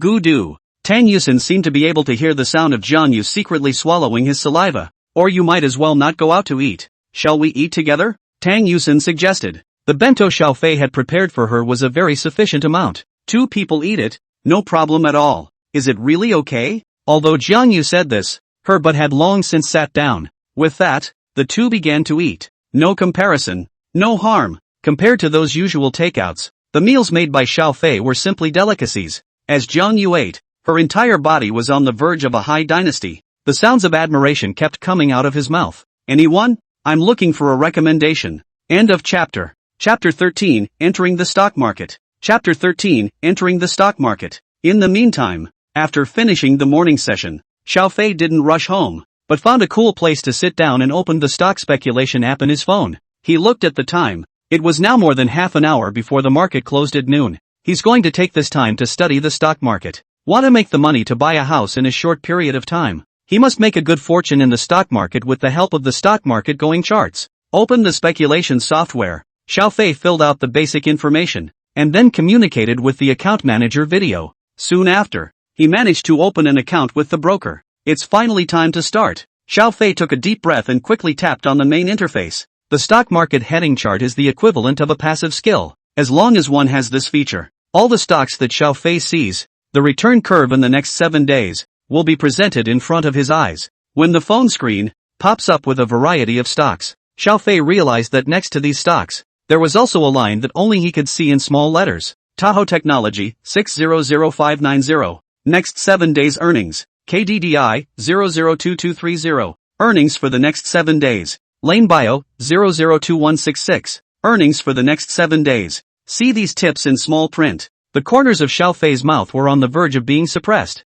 That's too awesome. With these tips, wouldn't that be the equivalent of an open book exam? If you can speculate like this and still lose money, you'd have to say you're blind. Xiao Fei clicked on one of the stocks. Soon the little line next to it disappeared. Immediately following this is a chart of where this stock is headed over the next week. This going map is even very thoughtful. To Xiao Fei marked out the next 7 days, which point to bottom out the best, which point to sell out the highest gain. It's hard not to make money when you have a plugin like this, but one is in dire need of money now. With this million or so on you, a down payment on a house, there's basically not much left, and there's still the child's household registration, the birth certificate, and the daily expenses, and a whole lot more. So Xiao Fei now must make quick money for a short period of time. The more money you earn, the better. Xiao Fei began to scan the broader stock market, looking for the stock that would have the most choppy curve over the next few days. Soon, he found his target stock and bought all $1 million of it. This is a stock to buy now. In a couple of days, it will be at its peak, but soon, it will hit rock bottom again, and all Xiao Fei has to do is short this stock before he plummets. Buy now for $1 million. By the time we get there, we'll have made a few $1,000,000 at least. Finish buying the stock. Xiao Fei put his cell phone into his pocket and whistled as he walked towards the school entrance. By the time he got home, he was just in time to hear from inside the house the sound of a baby crying. He hurriedly changed his slippers and walked into the bedroom. Auntie Wang was seen holding one of the babies and coaxing it. "Who's crying?" Xiao Fei patted over. Auntie Wang was surprised to see Xiao Fei return. "Mr. Xiao, you're off work so early?" "Well," Xiao Fei nodded. He didn't explain that he was still a student now. Instead, "I reached out and carried the child in Aunt Wang's arms. I was thinking of the child in my heart, so I came back early to take a look." "Mr. Xiao, you're such a good father." Auntie Wang didn't mince words in her praise. Xiao Fei smiled and did not say anything, but looked down at the child. The one found crying was, indeed, the second baby. Of the 3 babies, the one who cries the most is baby number 2. Compared to her, Debo and Sambo are a bit tougher, especially Debeo. I don't know if it was because of the boy. After so many days of contact, Xiao Fei had never seen him cry at all. And the second baby, basically 1 cry a day. "I just finished feeding the baby. Diaper check too. No poop. I just don't know why the second baby is crying," Auntie Wang explained in a whisper. Xiao Fei nodded and gently coaxed the second baby in his arms. Bao stopped crying when he saw that his father had come, then stared at Xiao Fei with big, aggrieved eyes. It seemed to be accusing him of what took you so long to get back now. "Bao, be good. Don't cry." Xiao Fei touched Bao's little pink face, and at this moment, when Debeo and Sanbao saw Xiao Fei coming back, they also stretched out their little fleshy hands and waved at him. Xiao Fei put Bao back on the bed and then hugged Debeo and Bao again, leaving a kiss on their faces before Xiao Fei walked into the kitchen and started preparing lunch. It didn't take long for an aroma to come from the kitchen. Auntie Wang, who was looking after the children, couldn't help but gulp. "Auntie Wang, come and eat together." "Mr. Xiao, this," much embarrassed Auntie Wang said this with her mouth, but her body was honest enough to walk over. Originally, she had planned to casually make a noodle to deal with it, but nah. Xiao Fei's cooking skills were just too great. Anyone who has tasted his handiwork can't resist that temptation. After lunch, Xiao Fei played with the 3 babies for a while longer. Then he went back to his room, took out his computer, and began to study the stock market. The afternoon passed quickly. At 5 in the evening, Tang Yusin returned home on time. "Babies, mommy's home." As soon as she entered, Tang Yusin shouted towards the house. Pressure did not notice that at this time, Xiao Fei was sitting on the living room sofa, holding the baby and smiling at himself. And off to the side, Auntie Wang was holding another baby. On the center couch, the big, strong baby was playing alone. Seeing this cozy scene, a long-lost smile appeared on Tang Yusin's face. "Uxin, you're back."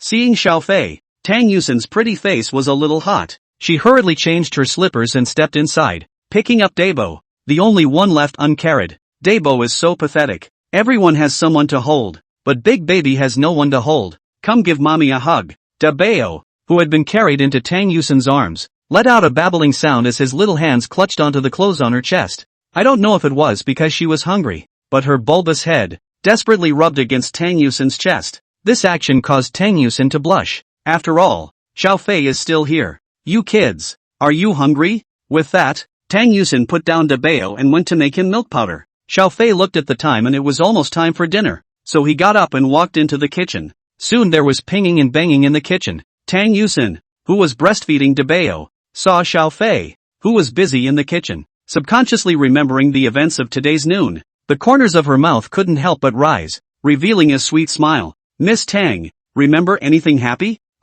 Is lunch." Tang Yusin briefly told Aunt Wang about what happened at noon. The exaggerated expression on Jiang Yu's face when she was eating was imitated perfectly, causing Auntie Wang to laugh in shock. "Mr. Zhao's craftsmanship is indeed good. I couldn't even resist eating a couple extra bowls of rice at lunch today. Ms. Tang, your husband is really excellent." "Husband? Sort of." Tang Yusin glanced at Xiao Fei inside the kitchen, not knowing what she was thinking. End of chapter. Chapter 14. Reward a set of large flat. Chapter 14. Reward a set of large flat. After dinner, Auntie Wang greeted the two and then left. Inside the house, Tang Yusin was washing dishes in the kitchen. Xiao Fei took the opportunity to walk in and said at her, "Wife, why don't you let me wash it?" Hearing the word wife, Tang Yusin's body stiffened, and the bowls and chopsticks she was holding in her hands almost didn't fall to the ground. No need," Tang Yusin replied in a bit of a panic. "Well, that's good. Surprisingly, I didn't reject the title of wife. It seems like it could be taken a step further."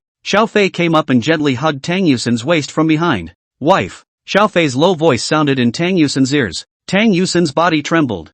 feeling like her entire heart was about to jump out of her throat. What's this guy trying to do again? Only Xiao Fei said in a low voice. Some other day when we are free. Why don't we go get the baby's birth certificate together? Aha! Tang Yusin nodded obediently. I didn't realize that he was hugging himself just to talk about it. Ha! The baby's birth certificate. However, does need to get caught up on that as well? Now the baby only has a temporary medical certificate and has never gotten an official birth certificate. Originally, Tang Yusin was still worried about this matter. Though on your own, you can also go for a birth certificate. But Tang Yusin didn't want, on the child's birth certificate, the father's column to be empty. Originally, she was all but done with Westview, ready to be on her own and raise 3 babies on her own. Results. Xiao Fei's appearance gave her another glimmer of hope. Seeing Tang Yusin agree, Xiao Fei continued. In addition to the birth certificate, there is also the matter of the baby's household registration. When she heard Xiao Fei talk about going on the account, Tang Yusin's brows immediately wrinkled. I'm going to tell my parents about us in a couple of days, aren't you? Tang Yusin looked a little worried. The relationship between her and Xiao Fei was just too bizarre. Will Xiao Fei's parents be able to accept themselves? Moreover, on her own parents' side, Tang Yusin had long since fallen out with them. Don't worry, my parents are very nice to talk to. They've wanted me to get married and have a grandchild for them for a long time. But, on your side, are the in-laws good? Tang Yusin sniffed and lowered her head. She didn't know what she should tell Xiao Fei. Seeing this, Xiao Fei could more or less guess some of it. Tang Yuxin should have fallen out with her parents over something. Otherwise, how could she be on her own, renting a room outside, when she just had a baby? A year ago, my parents fell out with me when they found out I was unexpectedly pregnant. I ran away from home and gave birth to 3 babies. As she spoke, Tang Yusin's tears flowed down her cheeks. It was heartbreaking to watch Xiao Fei. He opened his arms and hugged Tang Yusin tightly from behind, then wiped Tang Yusin's tears with his hands. I'm sorry I put you through this, but don't worry, I'm here, and no matter how much the in-laws are upset with me, I'm going to fix it. Tang Yusin shook her head and said, No, you're not to blame for this, you didn't know at the time. Speaking of this, Xiao Fei felt a little strange. Normally, shouldn't a woman who has sex with a strange man and has an unwanted pregnancy be the first to get rid of the baby? Why did Tang Yusin give birth to the baby? Perhaps sensing Xiao Fei's doubts, Tang Yusin slowly spoke. At that time, I went to the hospital when I found out I was pregnant. The doctor told me that I have a small cervix, which doesn't make it easy to get pregnant, and that if I get rid of the baby, I might not be able to get pregnant again. That's why After listening to Tang Yusin's explanation, Xiao Fei came to a sudden realization. He turned his head and gently kissed Tang Yusin's red lips, saying softly, Wife, hard work. After saying that, Xiao Fei became a bit smug again. But speaking of which, I'm also quite powerful. Wife, you don't get pregnant easily, and I can still let you give birth to 3 at once. Stinking hooligans. Tang Yusin was shy and annoyed, and fiercely pinched Xiao Fei. People are having a hard time. Being interrupted by Xiao Fei, Tang Yusin couldn't feel sad anymore. The two quickly washed the dishes, then back to the living room and around the 3 babies. Honey, it's still early. Why don't we drive the baby and go to a nearby park for a stroll? It's good to expose them to nature and sunshine. Xiao Fei looked out of the window. The sun hadn't completely set at this time. The afterglow of the setting sun, spilling over the city, radiates a colorful glow. It looks beautiful, as if it were a wonderland on earth. In the face of Xiao Fei's proposal, Tang Yusin nodded in agreement. The babies are 2 months old and it's perfectly fine to take them out and expose them to fresh air. So the two packed up and pushed the stroller downstairs. This is that new car you bought? Coming downstairs, seeing this brand new Land Rover Defender in front of her, Tang Yusin was surprised for a moment. Although she knew that Xiao Fei had bought a luxury car worth millions, but it was still a bit of a shock to see it in person. Xiao Fei put the 3 babies on the safety chairs and then folded the stroller again and put it in the trunk. Only then did he turn around, hugging Tang Yusin and smiling. This car, it's not only mine, it's yours too. Tang Yusin sniffed, her pretty face slightly red. Looking at the gentle gaze in Xiao Fei's eyes, Tang Yusin felt so happy. Just then, someone came up not far away. Tang Yusin subconsciously pushed Xiao Fei away and hurriedly said, Let's hurry up and get on the car. Xiao Fei smiled and did not say anything more. The 2 men got in the car. Xiao Fei started the car and slowly stepped on the gas. Because there were 3 babies in the car, Xiao Fei drove especially carefully. As he drove the car out into the street, he also turned on the security locks and turned on the car stereo, playing soothing classical music. The babies sat in the back and looked around curiously. Everything out there is so new to them. Sitting in the passenger seat, Tang Yusin turned her head to look at the baby and realized that there was nothing strange about them. It also seemed to enjoy the car ride. Only then did he turn his head and look at Xiao Fei, who was concentrating on driving the car. This man, it's really getting handsome. After these few days of getting along, Tang Yusin also counted on completely letting go of the stigma in her heart. Right now, she really liked Xiao Fei. Without his presence, one also has to transfer to the subway 3 times a day to get to work. Alone, with 3 small children, living in a filthy rented house, and because of Xiao Fei's arrival, the living environment of himself and his baby had changed drastically. Tang Yuxin felt lucky to have such a wonderful man for myself. Thanks. What? Xiao Fei turned his head and asked suspiciously. No, it's nothing. Tang Yusin hurriedly waved her hand. Xiao Fei drove seriously and didn't bother to think much about what exactly Tang Yusin was going to say just now. Just then, the system's voice suddenly sounded. Drop. Congratulations to the host for completing the first trip with wife and kids quest. Reward, a set of 280 square meters of large flat in Golden Mansion. Relevant formalities and documents, as well as the key, have all been put into the vehicle organizer. Housing, furniture and decoration is complete. The environment is good. Can be moved in at any time. Bonus, 2 parking spaces, plus 5 years of property taxes. End of chapter. Chapter 15, tonight, how are you going to thank me? Chapter 15, tonight, how are you going to thank me? Goldfield House, a 280 square meter bungalow, and 2 free parking spaces, plus 5 years of property taxes? I'll go. System, you're being too generous, aren't you? You know, the Golden Mansion is a famous property in Magic City, and the price of a square meter goes to 80,000 yuan. That's a whole $20 million for this big flat, when converted to cash. System, I just love you so much. Xiao Fei, what are you giggling about? Seeing Xiao Fei holding the steering wheel and giggling there, Tang Yusin couldn't help but ask curiously. No, nothing. Just at that moment, the red light at the intersection turned green. Xiao Fei turned the car around and drove directly to another road.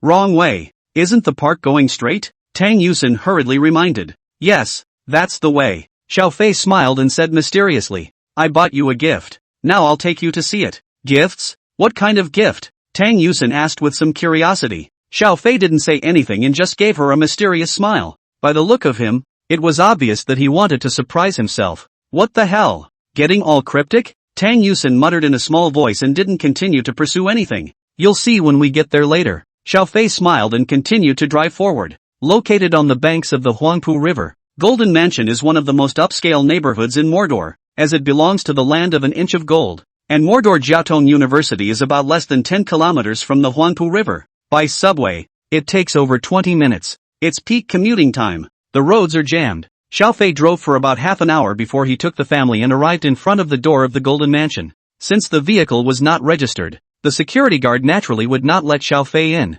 Honey, in your locker over there, there's a paper bag. You bring it out to me. Oh, Tang Yusin opened the storage box and saw that there was a cowhide bag inside. She took out the cowhide bag and handed it to Xiao Fei. Xiao Fei took the bag and tore it open. It contained the real estate license, the purchase contract, as well as keys, access cards, whatever. Xiao Fei took out the door card and handed it to the security guard for a look. The security guard saw the door card and immediately respectfully saluted Xiao Fei. Welcome home, sir. Immediately afterward, the cell rail slowly rose. Xiao Fei drove the Land Rover Defender, carrying Tang Yusin and the 4 of them, and entered the neighborhood. Xiao Fei. Hearing the security guard's words just now, Tang Yusin was stunned. She looked incredulously at Xiao Fei beside her, her lips trembling as she asked. Just now, that security guard said, welcome home. What does this mean?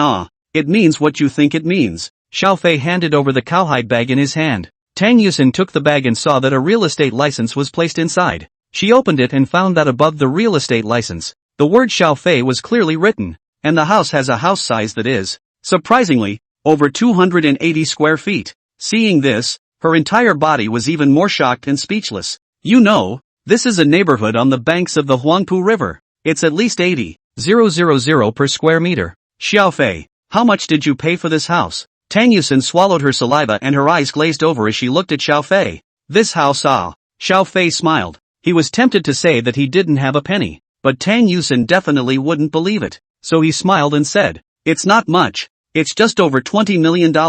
Over $20 million. And you call that not much? Even though in his heart, he had already guessed that the house was worth a lot of money. However, When Tang Yusin heard Xiao Fei say this number with her own ears, she was still shocked to the core. After all, it's over $20 million. Being a college teacher is considered an upper-middle-class existence in terms of society. But even so, her salary, in a month, was less than $20,000, based on over $200,000 a year. Even if she didn't eat or drink, it would take her 100 years to buy this house. Think of this. Tang Yusin's eyes began to be filled with curiosity as she looked at Xiao Fei. Xiao Fei, tell me honestly, what exactly does your family do? Hearing this question, Xiao Fei froze for a moment. He thought about it and saw no point in hiding anything. After all, it would soon be time to meet the parents, so it was quite good to let Tang Yusin learn about her family in advance. My house is pretty ordinary. My dad is a state enterprise employee and my mom is a housewife. This house, I bought it on my own. It has nothing to do with my parents. Bought it on your own? Tang Yusin's eyes were filled with admiration as she looked at Xiao Fei. But soon, something else occurred to her and her brow furrowed. $20 million house. How much does a mortgage have to be? Xiao Fei must be under a lot of pressure on his own,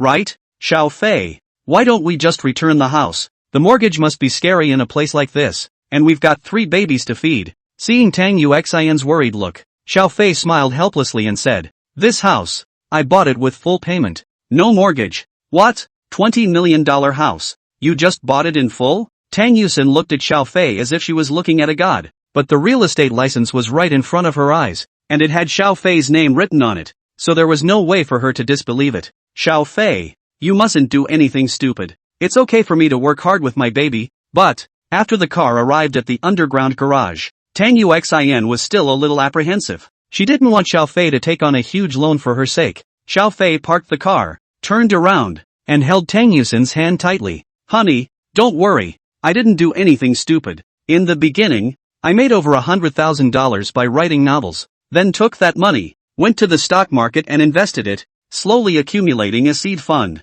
Saying this, Xiao Fei paused and then said jokingly, it's hard to save $20 million, and after I buy this house, my pockets will already be clean. So wife, you'll have to support me from now on. Seeing Xiao Fei's quirky appearance, Tang Yusin couldn't help but snort out a laugh. Alright, just stay in peace. I'll add your name to the list after we meet our parents. Hearing this, Tang Yusin was incomparably moved. She didn't care whether her name was on the real estate license or not, but Xiao Fei took the initiative to bring it up. Then that meant that he had himself in his heart. Thank you, Xiao Fei. Thank you for being so nice to me. Xiao Fei gave a bad smile, then came to Tang Yusin's ear and whispered, wife, then you tonight, how are you going to thank me? Hearing Xiao Fei's words, Tang Yusin immediately blushed scarlet. Bugger. No decent. Tang Yusin blanked Xiao Fei as if she was pouting. Then she opened the car door and took the lead with her slender legs. Seeing Tang Yusin's shapely back, Xiao Fei had a bad smile on his face. The heart murmured, tonight, there must be a way to take her down.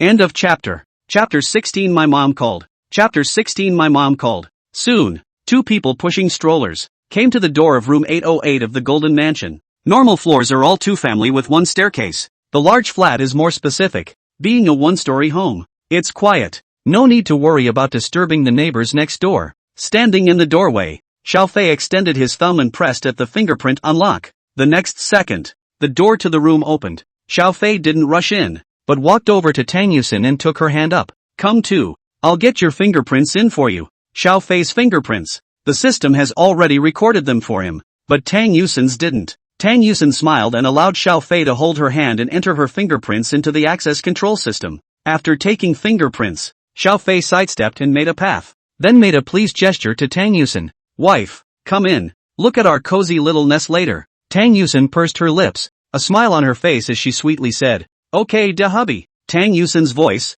husband, called Xiao Fei's heart in anger. With an excited mood, Tang Yusin pushed the stroller and took the lead. Wow. As soon as she entered, Tang Yusin let out a gasp. The house, which is extremely luxuriously decorated. It's comparable to a 5-star hotel. The whole house showed a beige and white tone. The walls were beige and yellow. The furniture was all European style, and the walls were filled with various paintings. There are some great masterpieces among them. A huge living room with a hundreds of inches curved screen TV. Thick carpet. Spotless. Through the balcony, you can also see the night view of the Huangpu River, which is beautiful and incomparable. It's really pretty. Tang Yusin felt like she was in a dream world and couldn't believe this was real. Xiao Fei smiled. How is it? Do you like it? Love it. Tang Yusin nodded her head like garlic. It was a scene she couldn't even think of before. I can't imagine that now. It's coming true. The system was also very considerate. Knowing that Xiao Fei had 3 babies, he directly gave him a 4-bedroom house. With a curious mood, Tang Yusin walked into the master bedroom. Wow, there's even a bathtub? Seeing that in the master bedroom bathroom, there was even a huge round bathtub, Tang Yusin couldn't help but exclaim, Xiao Fei, this is too powerful. What did you say? Hearing this, Xiao Fei immediately slapped on his open face. Tang Yusin blinked, looking a little embarrassed. Just called me husband. Xiao Fei bullied his way up and directly pressed Tang Yusin onto the bathtub. Now, calling me names again? Well, feeling Xiao Fei's hot breath, Tang Yusin's pretty face flushed and her delicate body trembled. This man is so badass. Every time he catches a chance to bully himself. Old husband, Tang Yusin said shyly. Good boy. The corner of Xiao Fei's mouth rose and he leaned down to kiss Tang Yusin's lips. Well, Tang Yusin wooed. At first, she tried to resist, but slowly, she climbed onto Xiao Fei's shoulders with both hands and followed suit to cater to Xiao Fei. After some lingering, the clothes on Tang Yusin's body were all a bit messy. Xiao Fei propped his arms on the edge of the bathtub, wanting to communicate with Tang Yusin in a deeper way. But just then, the baby in the living room suddenly screamed. Tang Yusin instantly regained her senses, pushed away Xiao Fei who was pressing on top of her and ran out. What's wrong, little baby? Are you hungry? In the living room, Debo was lying on the stroller, wriggling himself around, probably pulled it. Xiao Fei followed to the living room and said in a soft voice. Immediately afterward, he squatted down and picked up Debeo, examining him carefully. Sure enough, is pulling a stinker. After changing Big Boy's diaper, Xiao Fei and Tang Yusin stood in front of the floor-to-ceiling window, overlooking the sunset of Magic City. So beautiful. Looking at the Huangpu River, the lights, like the stars, they twinkle brightly. Tang Yusin subconsciously took Xiao Fei's arm, and her body slowly leaned towards him. Although Tang Yusin and Xiao Fei had long had a relationship and even had a child, but between them, it was like first love. There was an indescribable stirring. Wife, let's move in tomorrow, and later in the morning, I'll drive you to school, just so I can get to class. Good. Tang Yusin nodded sweetly. Quickly, she thought of something else and suddenly said, what about the children? Tomorrow we move, and Auntie Wang is changing places again. This is quite far from Auntie Wang's house. Tang Yusin frowned, a little worried. She didn't mind moving over after Xiao Fei, but Auntie Wang can't come all the way here every day just to take care of the baby,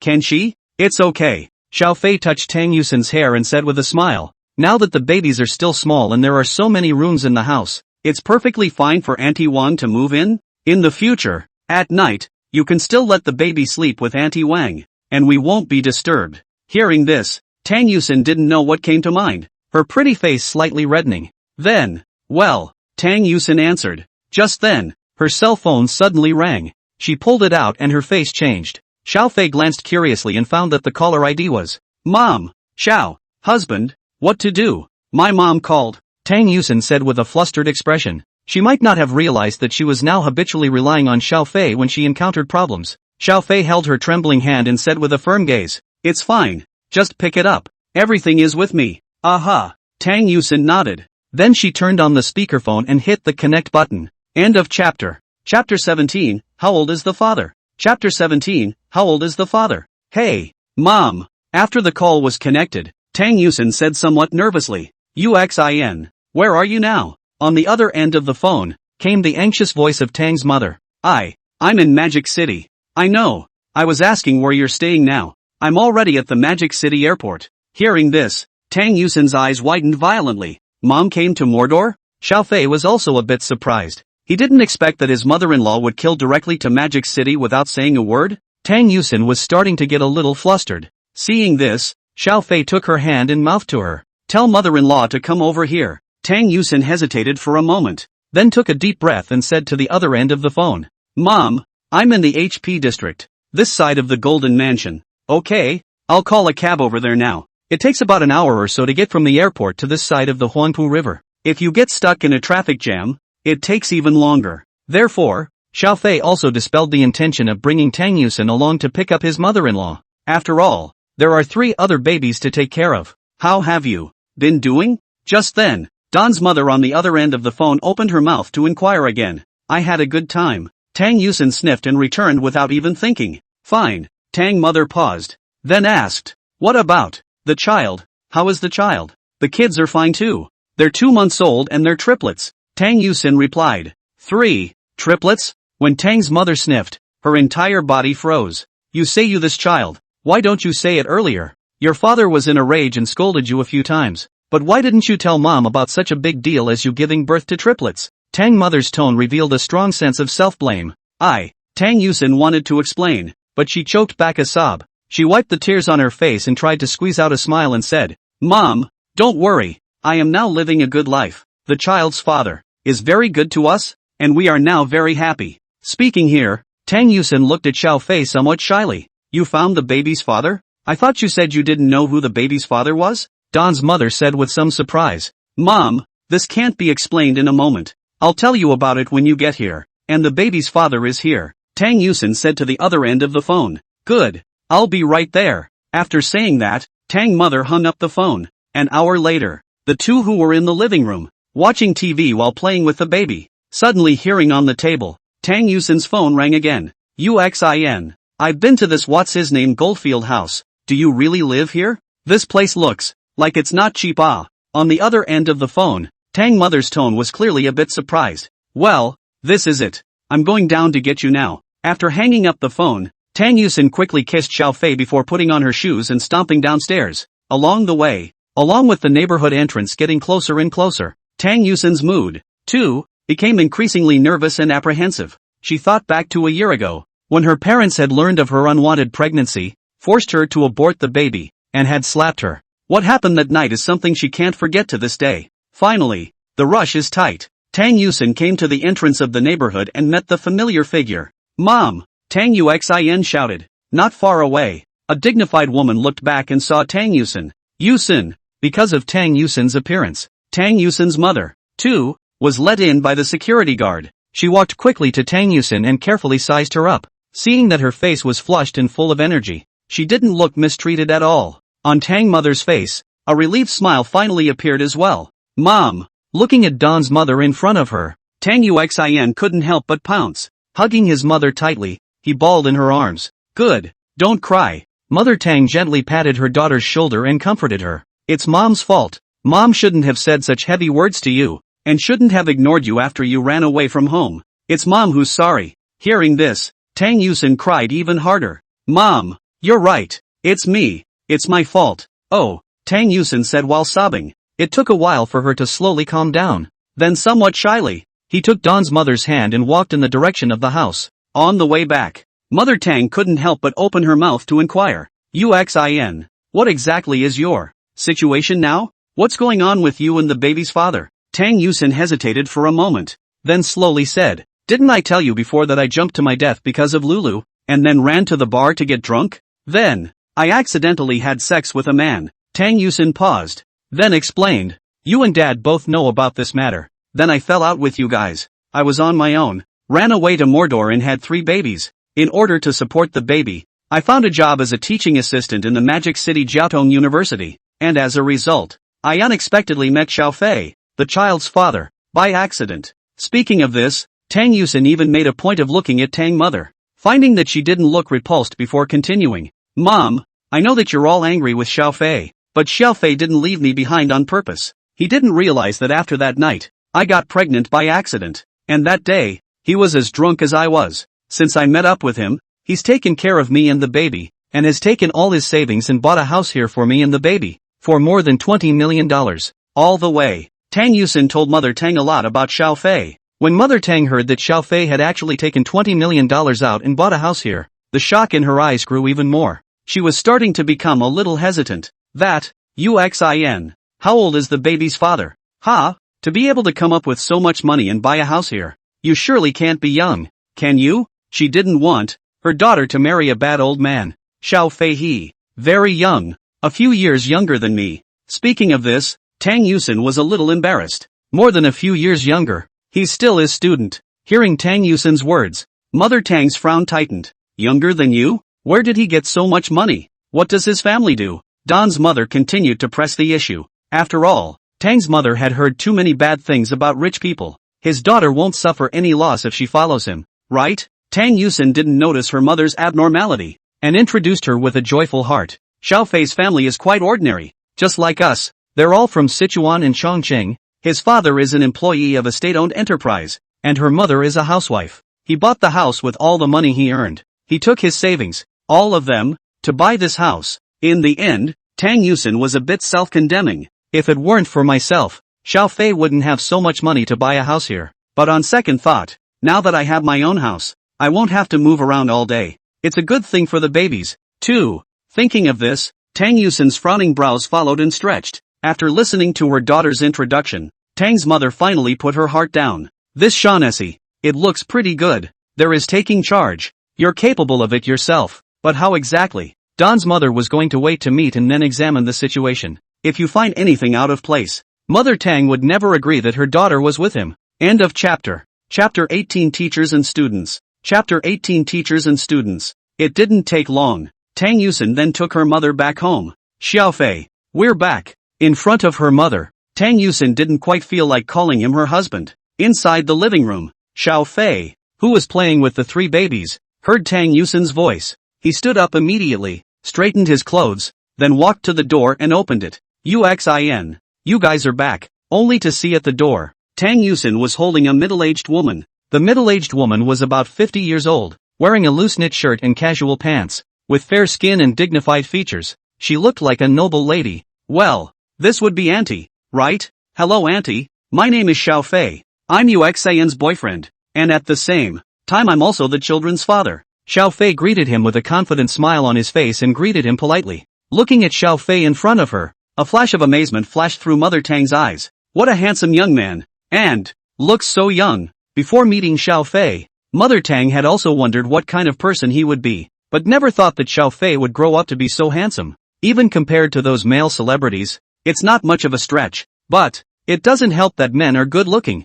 Mother Tang raised her head and sized up Xiao Fei with a scrutinizing gaze. He was found to be fit and masculine looking, and very organized in his own way when it came to dealing with people. Full marks for first impressions. Mother Tang slowly nodded her head and said, Hello Xiao Fei, I'm Yusin's mother. My name is Chun Yue. Hello Auntie, let's come in and talk. There's no need to change your shoes. This house, UXIN and I, also just came over to look at it today, getting ready to move in again tomorrow. I haven't had a chance to clean it yet. Just bought a house? Hearing this, Tang mother became even more curious. She followed behind Tang Yusin and Xiao Fei and walked into the house. Looking at the bright living room, the luxurious decor, and the gorgeous river view outside, Don's mother felt like her eyes were about to be shaken. But soon, she then turned her attention to the three dolls not far away. Just see the sofa. The three milk balls are sitting on it, having a good time. Yada yada yada. Well, blah blah blah. The three babies seemed to be a little scared as they looked at Mother Tang who approached them. Xiao Fei and Tang Yusin hurried over. Seeing Mom and Dad, the three milk doughboys hastily waved their little hands. These three, are they all my grandchildren? So cute. Seeing these three babies, Mother Tang's heart was about to be adorned. Mom. Tang Yusin sat down on the sofa and began to introduce them one by one. The biggest one is Dabo, a boy. This one in the center is the second baby, and this one next to it is the third baby, and they're both girls. Tang Yusin picked up Dabeo, and seeing that he didn't resist, she gently placed him in Tang mother's arms. Tang's mother carefully picked up Dabeo with a kind smile on her face. Dabo, I'm Grandma. Call Grandma. Dabeo looked at Tang mother curiously with his ebony eyes wide open. Immediately afterward, his little mouth opened slightly and he giggled. Dabeo smiled. So good. Hearing Dabeo's laughter, the smile on Tang mother's face became even more intense. After playing with big baby for a while, Tang mother tried to hold second baby and third baby again. The two of them, they're not as close to each other as Dabo. Before she could pick them up, they began to wail and cry. Mother Tang had to stop, then asked, What are the children's names? No names yet. Xiao Fei stood out and said, Auntie, do you have any good ideas? Well, Mother Tang pondered for a few seconds, then shook her head and said, Just decide for yourselves what the child's name will be. By the way, where do you work? Hear the question. Tang Yusin suddenly got nervous. Xiao Fei held her hand and gave her a comforting look. What's wrong? Seeing the strange behavior of the two, Tang mother had a bad feeling. Shouldn't doing some kind of shady work, right? And when you think about it,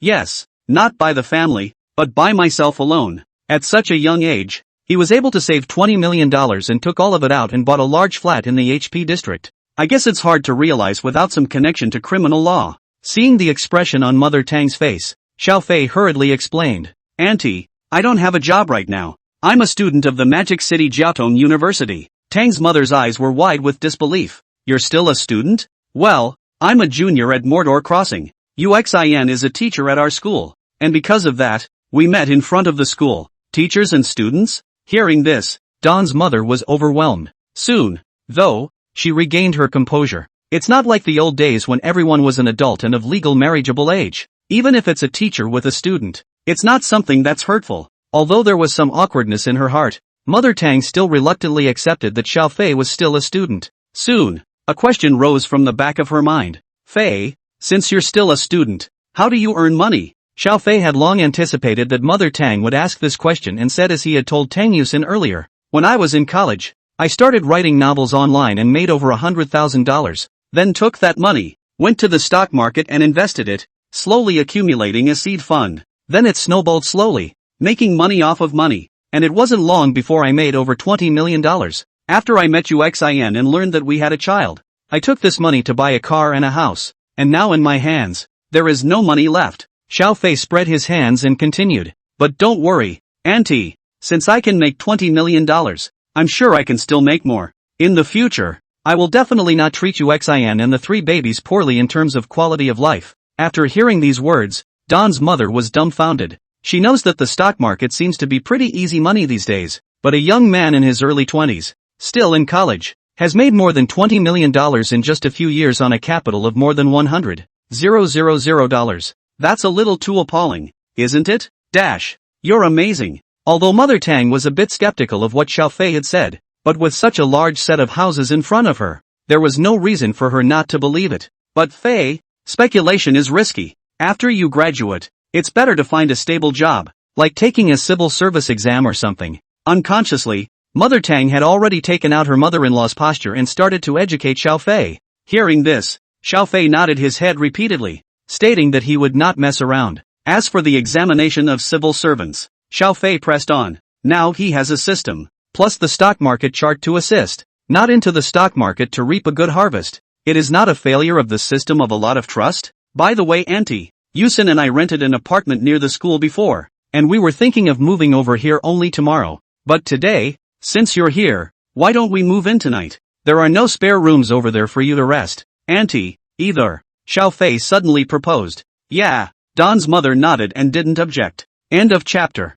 Chapter 19, He's a Responsible Man. Chapter 19, He's a Responsible Man. Immediately, Xiaofei then drove, carrying Tang Yusin, back to the Rose Garden neighborhood. Don's mother stayed at Goldfield House to look after the three babies, without having to bring their children. Xiaofei and Tang Yusin moved at a fast pace. Since we just moved yesterday, a lot of our luggage is still out and it's easy to pack. It took less than half an hour to pack all the bags. When the two of them re-entered their home, Tang Yusin couldn't help but sigh. I can't believe that in just 2 days' time, I've moved twice. Moved twice? Don's mother, who had come out to help with the luggage, asked curiously. Xiaofei hurriedly explained. Auntie, it's like this. Before I met Yusin, she rented a small 30-square-foot house on the outskirts of town by herself. When I found out about this, I immediately rented her a 3-bedroom apartment near the school. And then I decided that renting wasn't convenient enough, so I bought one. Mother Tang sniffed, a pleased smile on her face. Well, you have a heart. Xiaofei said smilingly. It's nothing, this is all what I should do. By the way, Auntie, I don't suppose you've had dinner yet? I'll go make you dinner. When he came to see the house just now, Xiaofei opened the refrigerator in the house and took a look. Inside, it was found, surprisingly, to be stuffed with a variety of fresh ingredients. It seems like the system is still very sweet. Fei, you can still cook. Huh? Don's mother asked with some surprise. Without waiting for Xiaofei to speak, Tang Yusin took the lead and said, Mom, you don't know. Xiaofei's cooking is delicious. It's better than what the hotel chef out there makes. Even better. Hearing that Xiaofei was going to cook, Tang Yusin's eyes glowed, and Don's mother wore an expectant expression. Subsequently, Xiaofei then went into the kitchen and began to busy himself. Tang Yusin and Mother Tang were both sitting in the living room, looking towards the kitchen from time to time. With two viewers, Xiaofei's cooking techniques became ripped. The hand holding the chopper seems to be dancing as if it is spinning and jumping on the cutting board in a graceful and flexible movement that is pleasing to the eye. Watching the two dazzled and marveled. In less than half an hour, 5 flavorful meals were served. In order to please Tang's mother, Xiaofei used his life's learning to make these 4 dishes in one soup. The rich aroma instantly filled the entire house, tickling all the cravings in Tang mother's stomach. When Don's mother finished tasting the dishes, that's a great handjob you've got there. Go open a restaurant after graduation, and you're sure to get rich, too. Mother Tang couldn't help but praise. Auntie is flattered, Xiao Fei said with a smile. Compared to those real chefs, I'm still a bit short. The old Xiao Fei, you're too modest. Just then, Tang Yusen interjected while stuffing vegetables into her mouth. Looked adorable with his cheeks puffed out from eating. Xiao Fei didn't expect that his own wife had such a nerdy side. After dinner, Mother Tang pulled Tang Yusen into the bedroom. She left the door ajar, then held Tang Yusen's hand. Heartbroken. UXIN. It's been hard on you for a while. Mom, it's okay. Tang Yusen held her mother's hand backhandedly and comforted her. I'm considered to be in the end of my misery. With Xiao Fei, I'm very happy and blessed. Well, it's good that you're happy. Mother Tang pulled out a bank card from her pocket and shoved it into Tang Yusen's hand. There's $200,000 here. Your dad gave it to me before he left. And the password is your birthday. Don't blame your father. He's a man who just has a good face. In fact, he forgave you a long time ago and misses you. He regrets that he slapped you that way in the first place. Tang Yusen's eyes reddened as she took the bank card. How could she not want her father? UXIN. Don't worry. When I get back, I'll do a little work on the old guy's mind. Wait for him to drop his face. Then you guys can go back. By the way, that Xiao Fei, do you really think it's reliable? Tang Yusen nodded and said firmly. Well, Xiao Fei is very good to me. He's a responsible man. Mother Tang sniffed and didn't know what to say. Only nodded and said, okay, then you'll be more careful from now on. Though judging from his performance just now, Fei is a pretty good guy. But men tend to like the new. And after spending time together, their nature is revealed. If you encounter anything bad in the future, remember to tell Mom. You have Mom behind you. Tang Yusen skimmed her mouth, then said, I know Mom. I trust Xiao Fei. Don's mother sighed. For the next few days, Mom stayed behind to take care of the baby for you, and to check on Dash at the same time.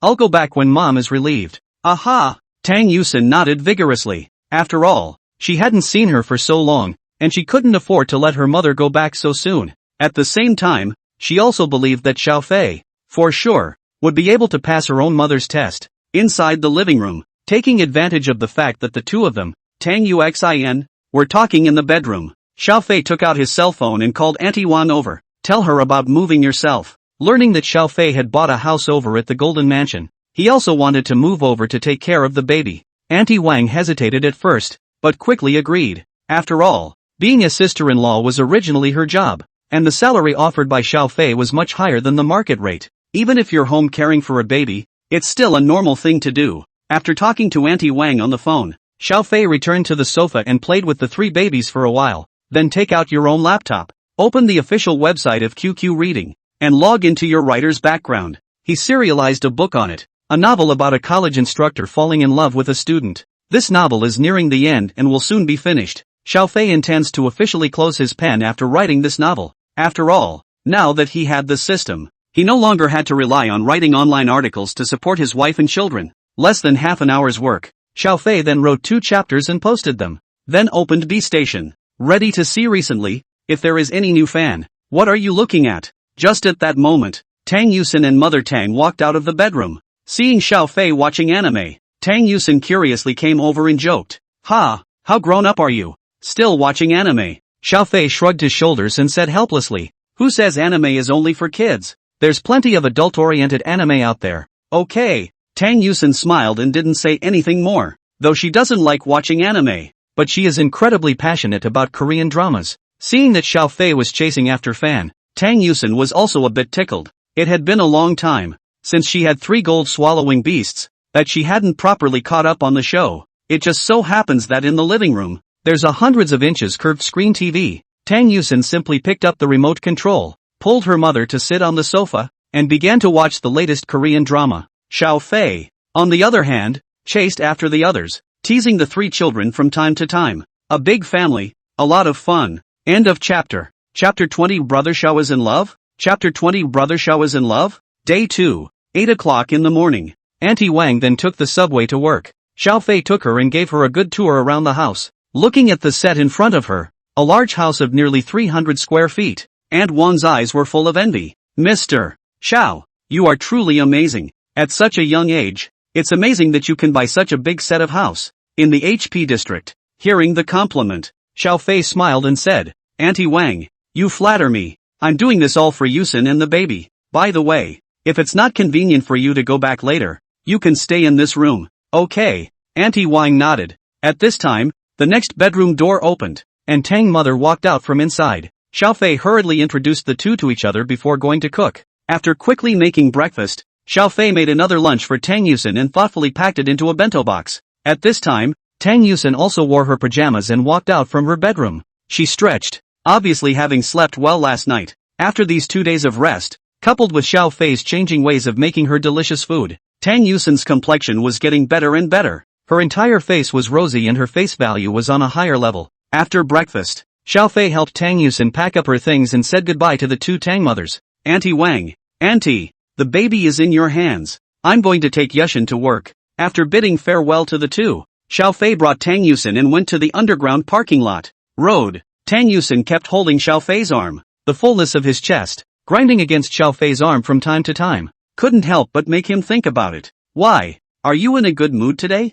He. Sure. Tang Yusin smiled playfully. Learning that her father had forgiven her, Tang Yusin's mood had never been worse. Looking at this pretty girl in front of him, Xiao Fei suddenly remembered something and then said, I only have one class this Friday, and I won't have any in the afternoon. How about you? I happen to be out of class that day. Why? Tang Yusin looked up at Xiao Fei and asked with some doubt. In that case, then let's go get the baby's birth certificate. Yeah. Tang Yusin nodded. Right at this moment, Xiao Fei stopped and lowered his head to look at Tang Yusin affectionately and said, after we get the baby's birth certificate, we'll find some time and go visit my parents. And then how about taking the account book and getting a marriage license? Hearing this, Tang Yusin's body stiffened violently. She said with wide eyes and looked at Xiao Fei with a surprised look. Are you serious? Of course. Xiao Fei smiled and nodded. If it wasn't for the purpose of registering the baby, I'd be thinking of getting a license with you after the wedding. But now, have to get a license before getting married for the sake of the baby. After all, it's more important for the baby to be in the family. Tang Yuxin was happy in her heart though, but the mouth said, who said anything about marrying you? Not even a proposal. Xiao Fei smiled and didn't say anything. A marriage proposal? How could something so important not be? Seeing that Xiao Fei did not continue to speak, Tang Yusin felt some small loss in her heart. But soon, she calmed down. It's just a ritual. Xiao Fei has given enough for this family and cannot ask for anything else. Seeing the bento box carried in Xiao Fei's hand, Tang Yusin smiled again. Himself, now, is happy enough? There's no point in trying to force it. Unconsciously, the two arrived at the entrance of the Mordor crossing gate. Seeing that the car was about to drive into the school, Tang Yusin opened her mouth with some hesitation. That, husband, can you put me down here? For what? Xiao Fei asked in disbelief. I'm worried about being seen. After saying that, seemingly for fear of Xiao Fei's misunderstanding, Tang Yusin then added, you're still a student. If people know that you're with me,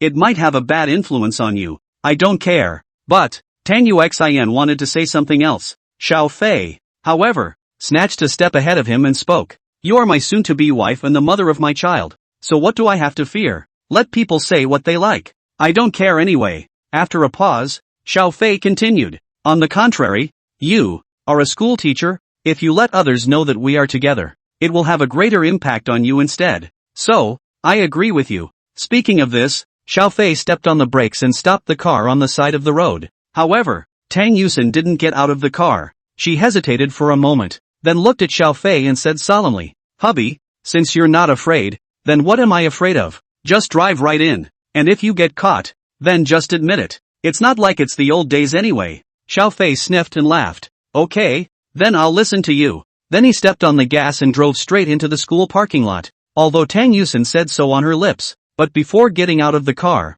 she still looked around. Only after making sure the parking lot was clear did she push open the car door and quickly slip out. Soon, it arrived on Friday. Xiao Fei only has one class in the morning. After the class was over, just as the teacher's front foot left, Xiao Fei was the first to rush out of the classroom. Looking at the fiery Xiao Fei, Zhang Bo frowned. Brother Xiao has been a bit strange lately. Even though he rents a house out there, there's no need, is there, to run away every day at the drop of a hat? Wu Zitao stroked his chin and put on a detective look and said, I think that Xiao should be in love. In love? Hearing this, Lu Chao immediately became interested and interjected. Listening to you guys, It's really possible. Otherwise why would he be in such a hurry to get out of class every day? Can't go home and play games, can we? One person playing a game is not as fun as a group of us hacking. Just then, Lu Yu, the squad leader, passed by. Hearing the trio's discussion, she immediately came up and asked in a gossipy manner, "What are you talking about? Xiao Fei has a girlfriend?"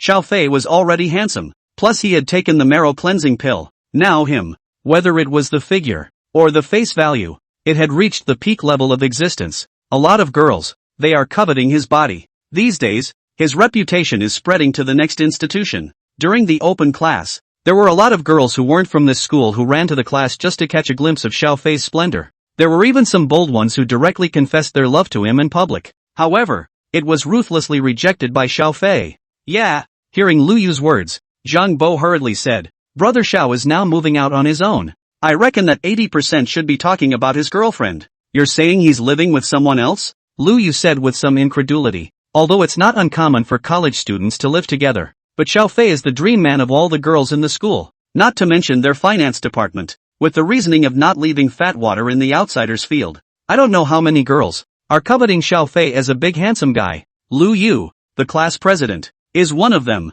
Unfortunately, Lu Yu knew what strength she had. Although she has a great body, she loses out because she doesn't have a great face. However, she is warm and enthusiastic and often stands in for her class, solving their problems, especially those male students who love to find her as the class president when they have something to do. A lot of people have a secret crush on her, but what they don't realize is that the object of their crush has also been crushing on someone else for a long time. This guy, to be taken down so quickly? Hearing Zhang Bo's words, Lu Yu skimmed her mouth in some displeasure. Sour heart. End of chapter. Chapter 21, Xiao Xinghe, Xiao Tianshui, Xiao Qingmeng. Chapter 21, Xiao Xinghe, Xiao Tianshui, Xiao Qingmeng. Just as the roommates were talking, Xiao Fei had already left the classroom and came to the school parking lot. When he entered the car, Xiao Fei did not start the car in a hurry, but opened the stock speculation app in his phone. Follow the tips on the stock market heading chart. That stock he purchased will, at noon today, reach its highest point. Xiao Fei timed it and threw it all out. $1 million to buy and sell at the peak for $6.25 million. In just 2 days, it netted over $5 million. It's a great feeling. Just great. That money, of course, is nothing. Xiao Fei's capital is too small now. If he could have enough money, earning a few tens of millions of dollars would not be a handful. After selling the stock, Xiao Fei's voice of the system came from his mind. Drop. Congratulations to the host for completing the mission. Earn milk money for the baby. Reward, 5 million in cash. Please make good use of the funds for the host to earn more money for the baby's milk powder, so that his wife and children can lead a better life. Ha! Hearing the system's voice, Xiao Fei could not help but laugh out loud. Just made $5 million.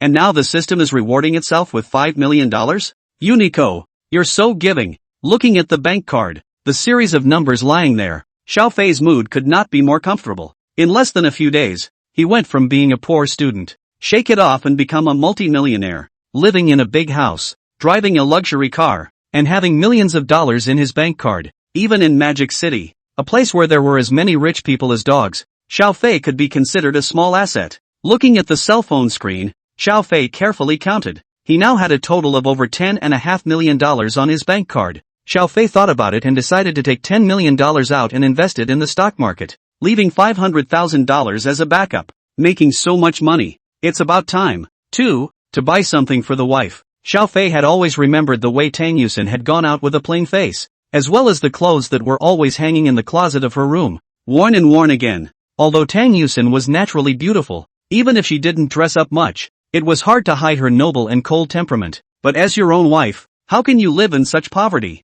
Xiao Fei must let her wear the most beautiful clothes, put on the most beautiful makeup, and be the most radiant woman. While driving home, Xiao Fei was thinking about what to buy for Tang Yusen. But it's imperative that you get your baby's birth certificate first. It didn't take long for Xiao Fei to return home. Tang Yusen didn't have class today, so she didn't go to school. When he opened the door to his room, Xiao Fei saw Tang Yusen, who was sitting on the sofa, watching TV with her mother. Uxin. Let's go get the baby's birth certificate before they get off work. Xiao Fei rushed at Tang Yusen. Aha! Tang Yusen sniffed and immediately stood up from the sofa. Seeing this, Tang mother also put down the remote control in her hand and followed Tang Yusen out of the house. Come to the underground parking lot. Xiao Fei sat in the driver's seat. Tang Yusen sat in the co-pilot. and in the center sat Mother Tang and Auntie Wang who had followed. In the last row of safety chairs were 3 little tots. Just like this, a large family, in a great hurry, drove towards the outskirts of Magic City. At first,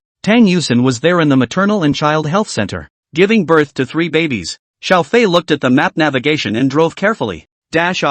You don't have a cheap car, do you? How much does it cost? On the way, Tang mother couldn't help but ask. Not bad, less than $1 million. Xiao Fei drove seriously and said without looking back. Upon hearing this, Tang mother revealed a look of surprise. For the average family, it's nice to have a mobility scooter for around $200,000. But Xiao Fei is so young. Not only did he buy a big house in Magic City, but now he even drives $1 million car. For this prospective son-in-law, Tang mother was getting more and more satisfied. By the way, UXIN. While waiting for the traffic light, Xiao Fei suddenly opened his mouth. My junior year's course, basically, is going to end. It doesn't matter if I go on it now. Look, why don't I just take a vacation and stay home full-time with the baby? No, Tang Yusen didn't even think about it and directly refused. Tang's mother also objected from the side. Little Fei, you're still studying now. It's still important for you to study. We'll take care of the baby. You don't have to worry about it.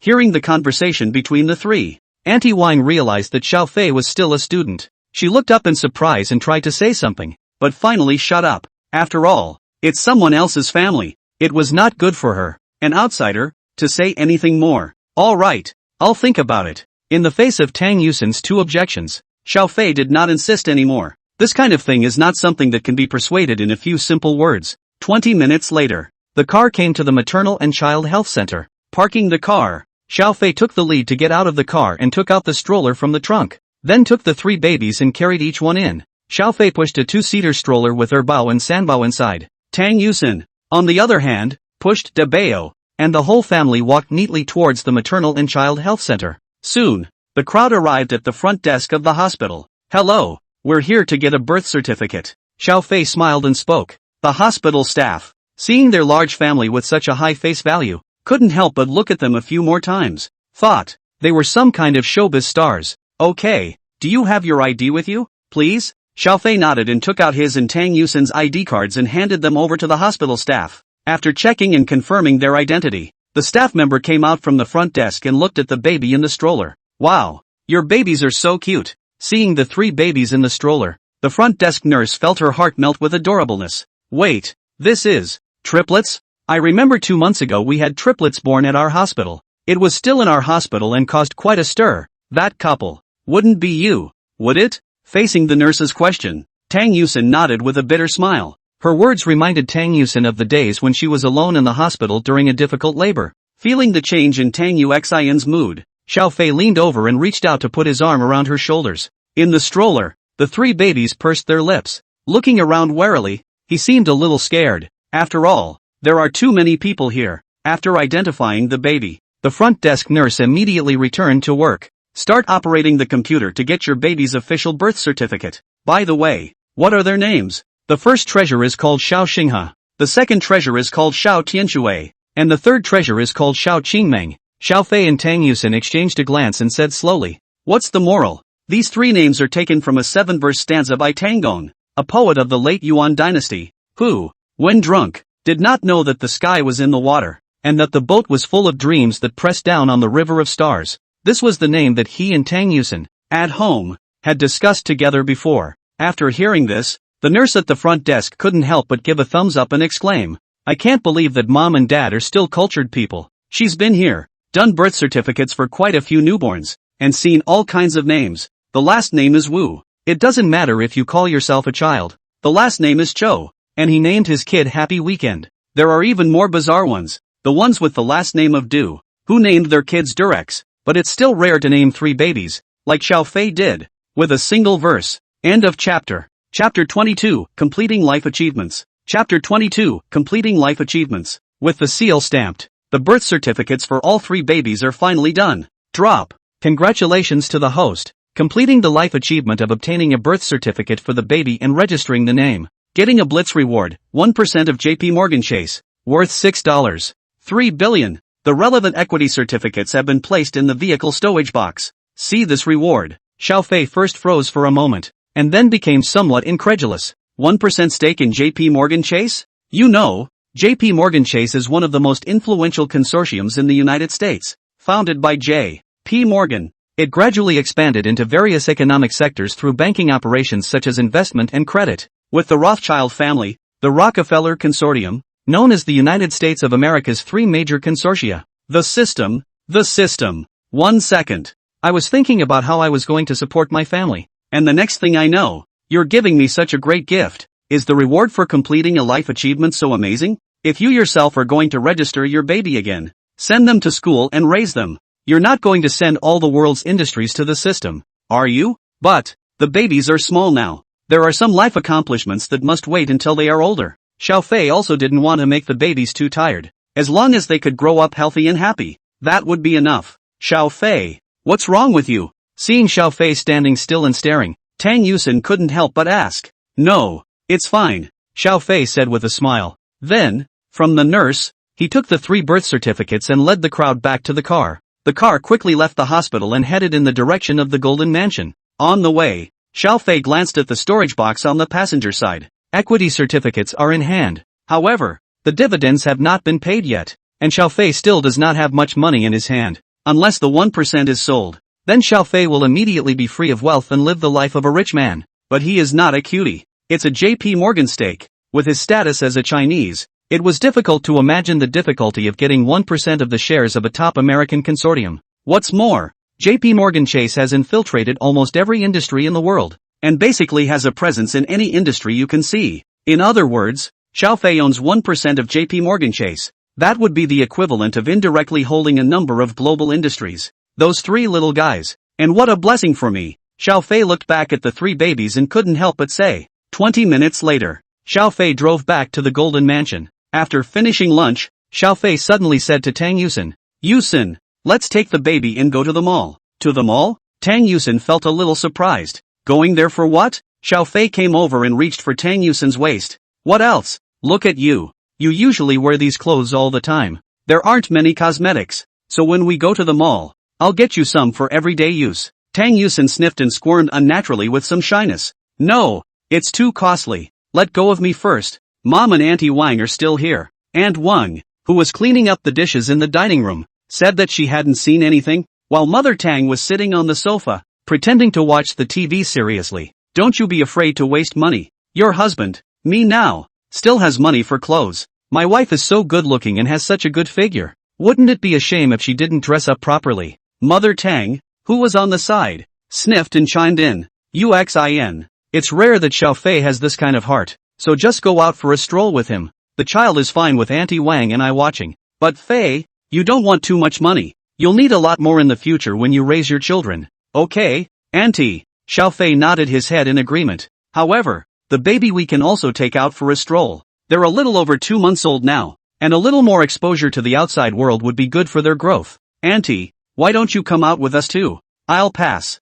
Mother Tang shook her head. She didn't want to go out there and be a light bulb. Hearing her own mother say this, Tang Yusin couldn't say anything else. So, the 2 of them took their children and drove out of the neighborhood to the inside of one of the biggest shopping malls in Mordor. After parking the car, Xiao Fei took out the stroller and put the 3 babies inside. After the first couple of outings, the babies are now not as scared as they were at first. Along the way, the combination of a handsome man and a beautiful woman quickly became the center of attention. Pedestrians who passed by were all eyes for it. Tang Yusin was already a beautiful-looking woman, plus she had a hot body. Even without powder, it's hard to hide her amazing charisma. As for Xiao Fei, there was even less to say. After taking the Marrow cleansing pill, he could be said to be a walking hormone. No matter how old or young, as long as they were female, they couldn't help but sneak a glance at him. For those who don't know, they think he's some kind of male celebrity. In the face of the crowd's scorching gaze, Xiao Fei had long since seen it. He carefully pushed the car and led Tang Yusin inside a Chanel boutique. Just got in. Then a beautiful woman in stocking uniform greeted him. Good afternoon, honored guest. Wow, these 3 babies are so cute. Are they triplets? Aha. Tang Yusin smiled and nodded. The beautiful saleswoman was instantly adorable when she saw the baby in the stroller and her heart melted. Raising her head and seeing Xiao Fei's handsome face, a flash of amazement flashed across the beauty sales eyes. Hubby's so handsome. 3 babies are so cute too. This young lady, how much virtue did she accumulate in her previous life? Help her pick out some appropriate clothes. Xiao Fei said to the saleswoman. Yes sir. Hearing this, the smile on the saleswoman's face became even more pronounced. Tang Yusen was still a bit hesitant. She knew that Chanel was a luxury brand, and to buy just a few pieces of clothing, it would take tens of thousands of dollars to start. Xiao Fei just bought a house. How can he still have so much money? However, Xiao Fei, waved his hand, signaling that she did not need to care. Seeing this, Tang Yuxing could only harden her head, follow the female guide, and start picking out. Take advantage of their selection. Xiao Fei found a place to sit down and take care of the 3 babies. The babies lay in their strollers, their eyes cooing as they looked around. No crying or fussing, very well behaved. Even Erbao, who was the most crybaby, was only picking at his fingers at this time, babbling something at Xiao Fei. That's when a passing guest saw the scene. Couldn't help but come up with it. Are these triplets? So cute. All 3 babies are pink. Hi, can I hold them? They're so cute. Seeing a stranger approaching, Erbao flattened his mouth and looked like he was about to cry. Xiao Fei hurriedly picked up Erbao and coaxed her. Baby is good. These ants are all good people. No need to be afraid. Oh, Erbao buried his entire head into Xiao Fei's arms. Xiao Fei raised his head and looked at the several beautiful women in front of him and said, Sorry the baby is a bit timid. It's okay, it's us being abrupt. These 3 babies, though, are so cute. It's making me want to have a second child. Several beautiful women said, instantly glancing at their own husbands. The men scrunched their necks. Tonight, inevitably, it's going to be another tough fight. One more chapter later. I'd like to ask for a recommendation. End of chapter. Chapter 23 bye. Chapter 23 bye. It didn't take long. Tang Yusen then changed her clothes. She returned to Xiao Fei somewhat shyly. Honey, does it look good? Xiao Fei raised his head and his eyes lit up. At this time, Tang Yusen changed out of her usual plain clothes and changed into this short beige halter dress. No high-waist design though, but it still set off her luscious figure to the fullest. Especially those long, white legs that made people look at them and couldn't help but want to reach out and touch them. Xiao Fei couldn't help but gulp down his saliva and praised without mincing words. Good looking. My wife. No matter what she wears, she is always so charming. With that, Xiao Fei got up, walked to Tang Yusen, and gently scratched her cheeks with his hand. Seeing this scene, the women around them soured. Do you want to spread dog food in public like this? And Tang Yusen's face rubbed red. Well, being too shy, Tang Yusen could no longer organize her words with her brain. Xiao Fei smiled and drew his hand back, then rushed to the sales aside and said, I'll take this skirt. Please pick a few more for my wife. Yes sir. Miss, your husband is so good to you. Getting praised by the sales, Tang Yusen was a bit giddy and was dragged off to try on clothes again. That's it. On sales recommendation. In less than half an hour's work,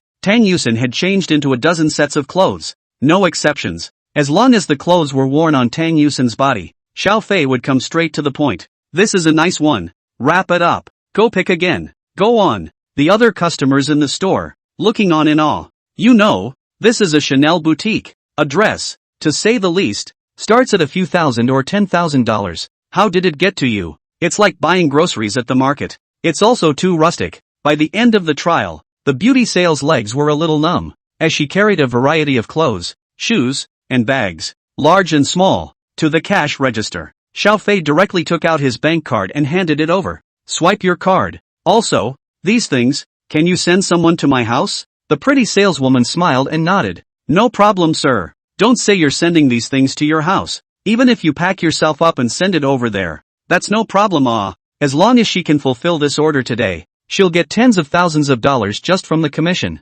Sir, you have spent a total of $238,000 today. Erase the change and charge you $230,000. The beautiful saleswoman picked up her bank card and swiped it on the POS machine. Hearing this number, Tang Yusen was a bit incredulous and just wanted to reach out and stop it. But the next second, the POS machine then spits out a white invoice, displays that the payment was successful. The beautiful saleswoman picked up the bank card and invoice and respectfully handed them to Xiao Fei. Xiao Fei didn't even look at it and directly put the bank card and invoice into his pocket. Then took Tang Yusen and left the Chanel boutique. Husband. After leaving the boutique, Tang Yusen suddenly opened her mouth. How do you still have so much money? She remembered that Xiao Fei had told her earlier, after buying the house, he didn't have any money left. Now, what's with all the money and buying yourself stuff? Xiao Fei wrapped his arm around her waist and came to her ear, whispering, when I said before that there was no money left, I was comparing it to the $20 million in deposits. but it's still okay to take a couple 100,000 out and buy you clothes. Besides, it's not like I'm going to sit on my ass. You have to trust your husband's earning power. Well, Tang Yusin nodded, then said with some concern, "Honey, you're so good. I suddenly feel that I'm a bit unworthy of you." This feeling, after Xiao Fei bought the house, Tang Yusin then began to feel it a bit. It's so hard for your own husband to make money and take care of the baby. Who says you don't deserve it? Xiao Fei boarded up his open face, flicked Tang Yusin's forehead, and said snidely, "You're so pretty. Of course you're worthy of it, and it's a good match for me. If you don't believe me, ask the baby." Hearing Xiao Fei's words, the three babies also cooperated and babbled. "Look, the babies say it's a match." Put. Seeing the three babies, as well as Xiao Fei singing in unison, Tang Yusin couldn't hold back any longer and laughed outright. With the smile of hers, Xiao Fei looked dumbfounded. His gaze, along Tang Yusin's delicate face, traveled all the way down. It finally landed on top of her full breasts. "Husband, what are you doing? It's still out there." Tang Yusin shyly patted Xiao Fei. "Honey, don't get any ideas." The corner of Xiao Fei's mouth rose as he said with a smile, "I was looking at you there and was wondering if you were still missing some jewelry. Come on, let's keep shopping." "Ha!" Didn't wait for Tang Yu to react. Xiao Fei then pulled her and walked into a jewelry store. Half an hour later, Xiao Fei walked out from the major stores with a large bag. This time, he spent nearly $500,000, giving Tang Yusin a good deal inside and out. All kinds of jewelry, cosmetics, bags, anything you can think of. He bought it all. Taking advantage of Tang Yusin's gap and trying out the jewelry, Xiao Fei also sneaked in the side counter and bought a proposal ring. Of course, this matter, he couldn't let Tang Yusin know. When Xiao Fei and Tang Yusin came out of the mall, the time had come to evening. "Wife, why don't we eat out tonight?" Looking at the time, it was too late to go back and cook. Thus, Xiao Fei rushed at Tang Yusin. "Eating out? Yeah. Speaking of which, we haven't dated outside yet." Hearing Xiao Fei's words, Tang Yusin snorted again, then pointing to the three babies in the stroller, he said, "What kind of person goes on a date with babies? Aren't we?" Looking at Xiao Fei's face as he came over, Tang Yusin's heart, once again, ran amok. Facing Xiao Fei's gentle attack, Tang Yusin felt like she was about to fall. "Honey, is there anything you want to eat?" She shook her head to bring herself back to her senses and rushed at Xiao Fei to ask. "Look at you," Xiao Fei said softly. Tang Yusin thought for a moment, then winked playfully. "So, what do you say we go for Japanese food?" Xiao Fei nodded and smiled. "Good. I remember that there is a Japanese restaurant in Magic City that is particularly famous. It seems to be called Karaoke Cuisine, so let's go there to eat." Karaoke Cuisine, the most expensive Japanese restaurant in Magic City, is known as the pinnacle of kaiseki cuisine, spending up to $3,000 per person. Having stayed in Magic City for so long, Tang Yusin had of course heard of this store. She'd wanted to try it for a long time, but nah, I was so shy and had 3 babies to feed,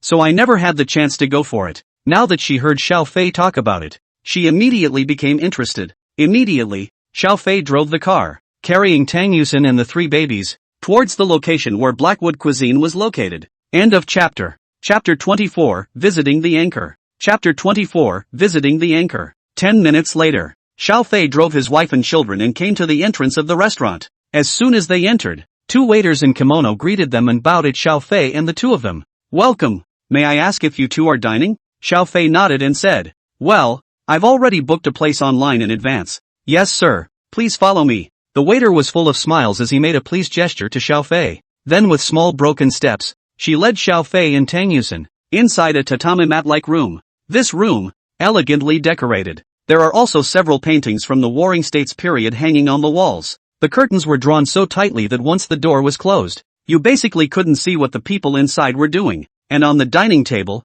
there were a few plates of fine fruit snacks, as well as a pot of tea. Xiao Fei took Tang Yusin and sat down. The 3 babies were then placed on the tatami mat to allow them to move freely. Just then, outside the room, a beautiful girl in a JK uniform suddenly passed by holding a selfie stick. "Good evening everyone. Water friends. Today I've come to Ebony Cuisine and I'm ready to show you a tasting. This Japanese restaurant that claims to be the best in the Magic City. Is it really that good or not?" The beautiful girl looked east and west as she spoke to the camera. By the looks of her, she should be a store scout anchor. It was at that exact moment that her eyesight caught sight of the 3 babies in the tatami room. At the sight of these 3 little angels, the beautiful girl couldn't help but exclaim in shock. "Wow, what a cute baby." Seeing someone praising her child, Tang Yusin was in a good mood. Originally, she was going to pull the door shut so that no one would pass by and disturb the baby. But looking at the beautiful girl holding a selfie stick in front of them, the babies seemed to be curious and kept blinking their eyes, so she gave up on the idea of closing the door.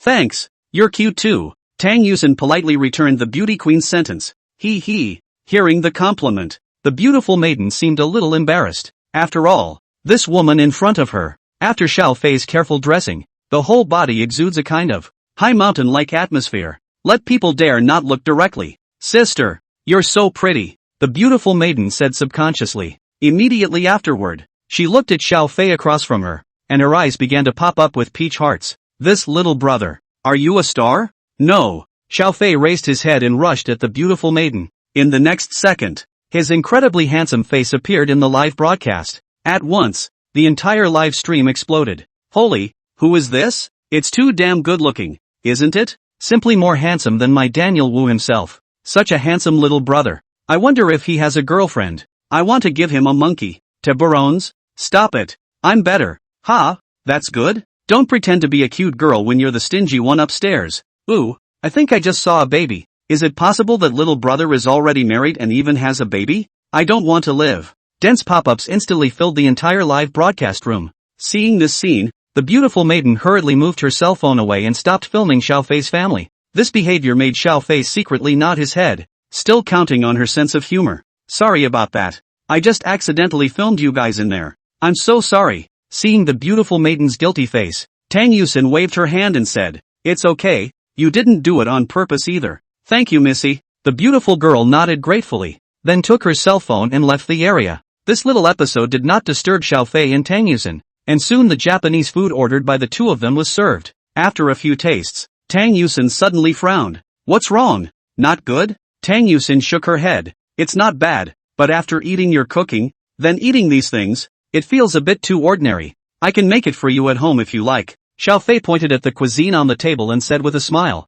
You still make Japanese food? Tang Yusin looked a little surprised. See what you mean by that? Xiao Fei skimmed his mouth and said confidently, I know how to cook the 8 major domestic cuisines, as well as a variety of foreign cuisines, including Japanese, French, and Vietnamese. Really? Tang Yusin looked at him incredulously. If you don't believe me, I'll make it for you someday. Yeah. Tang Yusin nodded with incomparable anticipation. Evening. Back home. Those clothes I bought at the mall today have been delivered as well. Xiao Fei accompanied Tang Yusin and returned to her bedroom, watching her organize the clothes she bought today, one by one, into the closet. The bedroom closet, which was custom built, is very large. Even if you put all the clothes you bought today in there, it won't take up much space. Honey, thank you. After finishing organizing her clothes, Tang Yusin turned around. He looked at him daintily, with love in his eyes. Seeing this, Xiao Fei naturally would not miss such a good opportunity and walked forward, wrapping his arms around Tang Yusin's waist and lowering his head to kiss her cherry lips.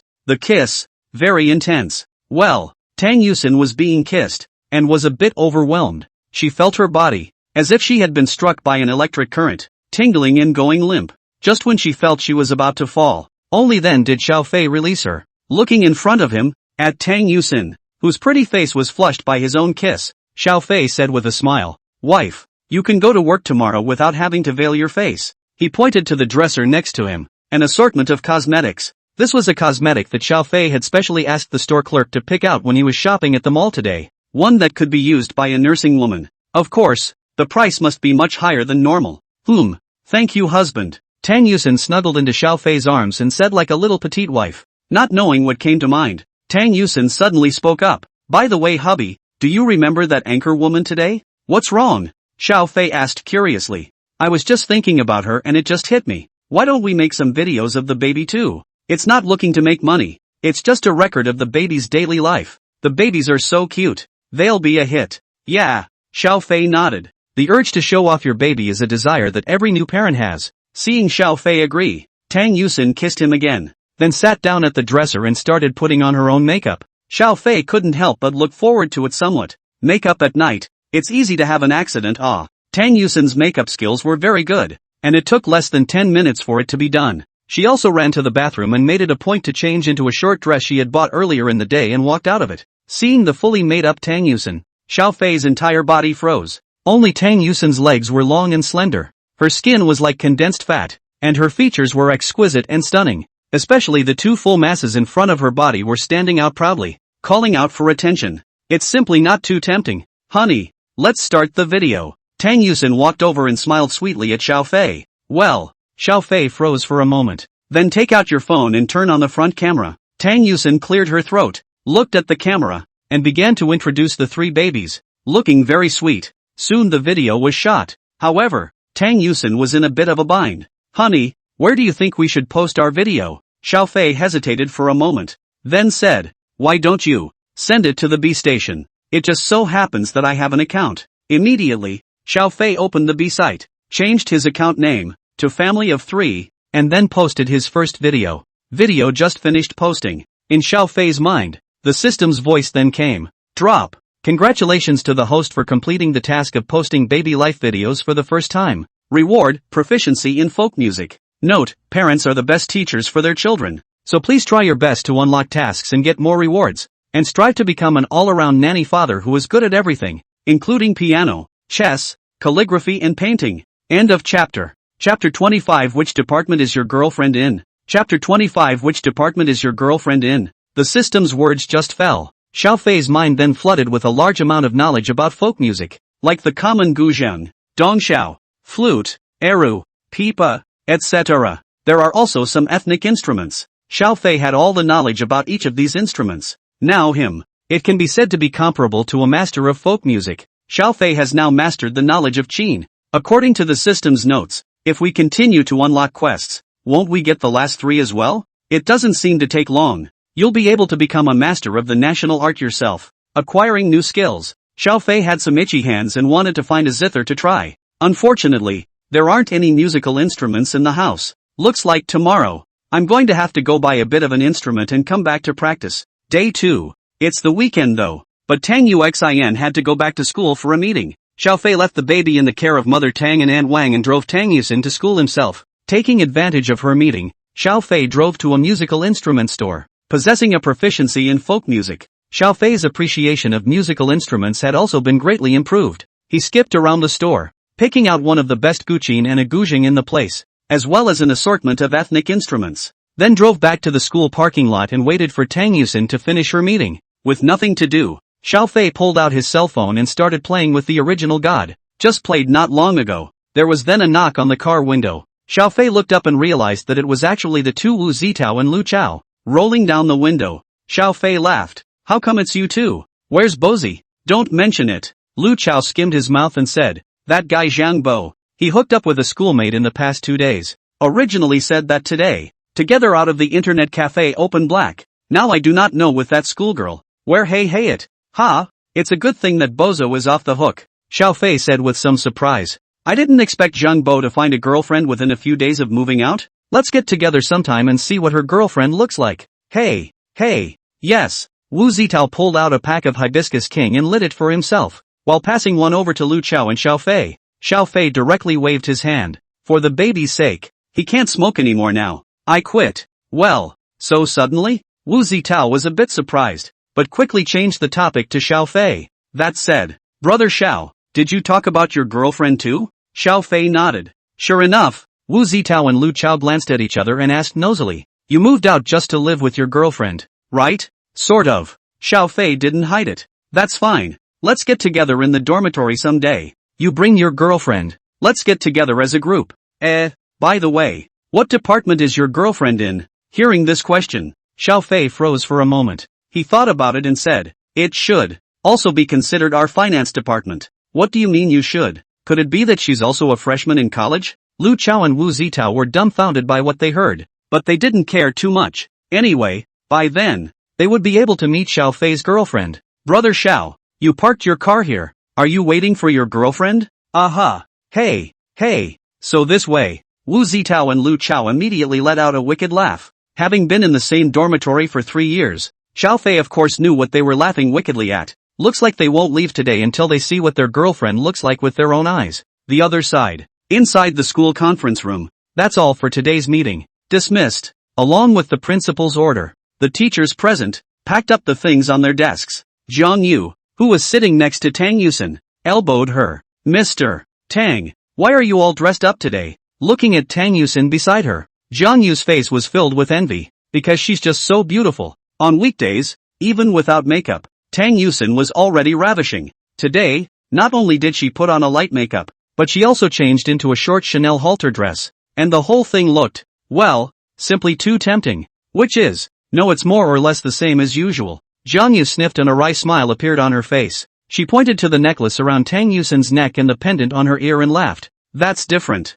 This is from your husband, isn't it? Well, seeing that she was recognized, Tang Yusin could only nod. Your husband is so good to you. These shouldn't be cheap, should they? Tang Yusin smiled and didn't pick up on it. Okay, I'm going back first. She gathered her things and got straight up, ready to leave the conference room. Mr. Tang, wait. It's a rare day off. Why don't we have dinner tonight? Jiang Yu took Tang Yusin's hand, and several female teachers around her nodded along. Obviously, they'd been conspiring for a long time. But, Tang Yusin, however, shook her head. Xiao Fei was still waiting for himself in the parking lot. She couldn't make her husband wait so long for nothing. The thought of Xiao Fei. The corners of Tang Yusin's mouth then involuntarily rose, showing a sweet and happy smile. Looking at Jiang Yu was a bit sour, smiling so sweetly. Surely you want to go back to your husband early? Yeah, Tang Yusin said frankly. Teacher Yuan Tong, who was sitting opposite Jiang Yu, followed and interjected. Mr.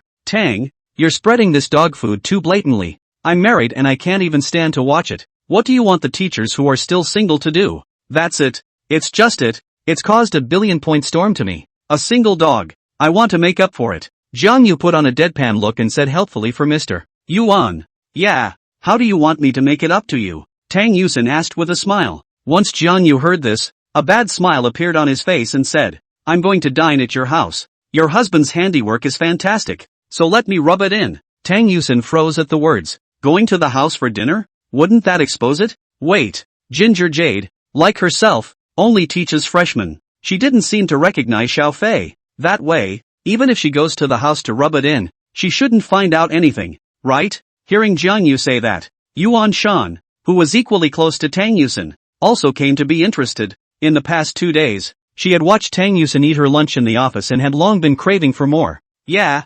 Mr. Don, just let us come over to your house and rub it in. In the past 2 days, you've been bringing bento lunches to school to eat, but you've been making us crave for them. Done. If I remember correctly, I think Yuan Shan teaches juniors, and it happened to be Xiao Fei's teacher, so it was likely that he would recognize Xiao Fei. Though she teaches a public class, there are several classes that come together to teach and it's not always possible to recognize all the students. But what if, in case, she remembers Xiao Fei? Tang Yusin had a batch of panic in her heart, but on the surface, it still put on a calm demeanor. It might not be a good day. My husband Without waiting for Tang Yusin to finish her sentence, her cell phone suddenly rang. Taking it out, he found that it happened to be Xiao Fei calling. With no choice but to walk out of the office, Tang Yusin picked up the phone. Jiang Yu, on the other hand, poked her head out with a gossipy look on her face. Hello, husband? I think it's about time. Haven't you guys finished your meeting yet? Well, is finished driving.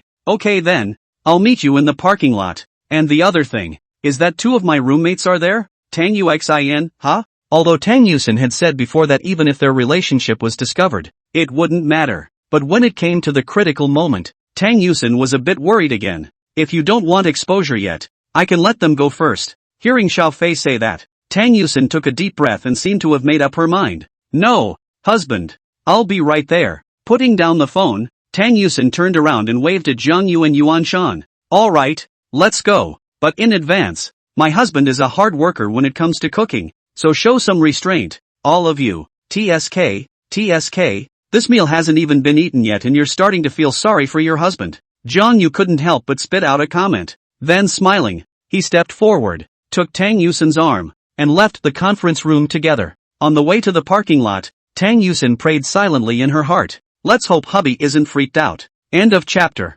Chapter 26, Exposure of Relationships. Chapter 26, Exposure of Relationships. School parking lot. Xiao Fei had just hung up the phone. Wu Zitao and Lu Chao then couldn't help but roll their eyes at Xiao Fei. That's fine. Xia. And what? Let us go first if you don't want to be exposed. You're forgetting your brother when you have a woman, aren't you? What are you babbling about? Xiao Fei sat in the car and helplessly shrugged his shoulders and said, I said this because her identity is more special. Forget it. When you guys see it later, you will know what is going on. But I'm warning you in advance. No talking around. Nonsense? The 2 of them? Lu Chao and Wu Zitao were a bit puzzled. You'll see in a minute. Xiao Fei sold out. Soon, not far away, there were 3 women with exquisite figures. Walking over this way, the sharp-eyed Wu Zitao instantly recognized Tang Yusen. *******. Look guys, isn't that goddess Tang? Only to see the entrance to the parking lot. Tang Yusen and Jiang Yu were arm in arm, with Yuan Shan behind them.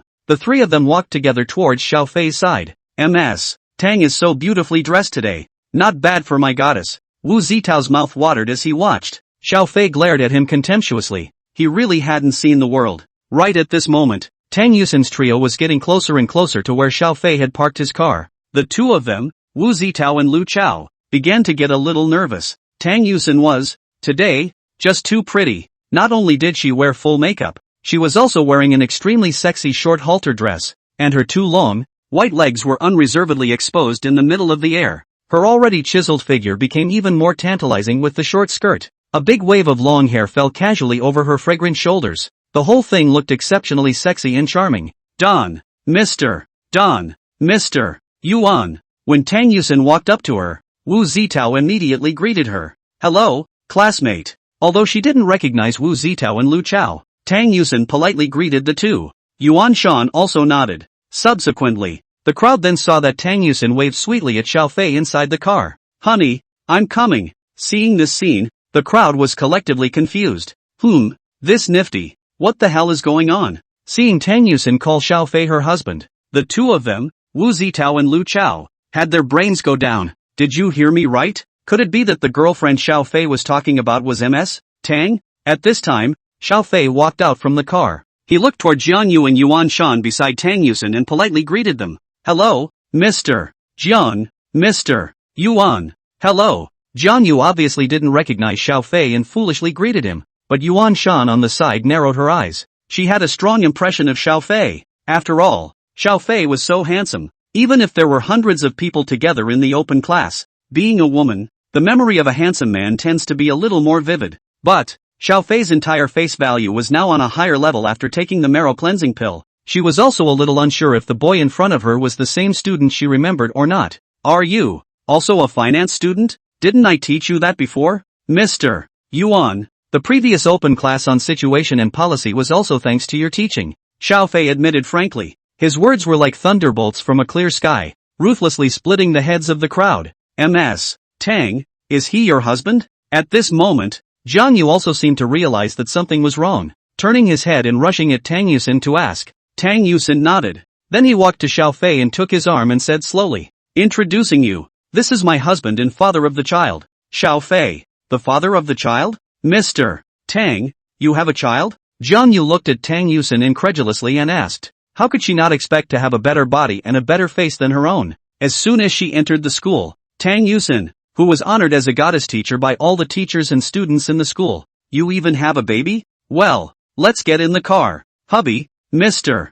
Jiang and Mr. Yuan, said they want to dine at our house. Yeah, welcome. Xiao Fei smiled and nodded. Wu Zitao and Lu Chao, who were on the side, also rushed to say, Brother Xiao, we want to go too. Xiao Fei gave them a disgusted look and warned, it's fine to go, but when you get to my house, no smoking, got it? Alright, alright, alright, alright, alright, alright, alright, alright, alright, alright, alright, alright, alright, the 2 said playfully, then opened the door and took the lead in the back. Luckily for Xiao Fei, this was a 7-seater SUV, so sitting 6 people was no problem at all, but, saw 3 safety seats sitting in the car. Jiang Yu was a bit unable to sit still and asked curiously, Mr. Tang, you have 3 children? Yeah, they're triplets. They're all cute looking, and when you see them later, you'll be mesmerized by them for sure. Hearing that it's actually triplets, the way Lu Chao and Wu Zitao looked at Xiao Fei was as if they were looking at a god.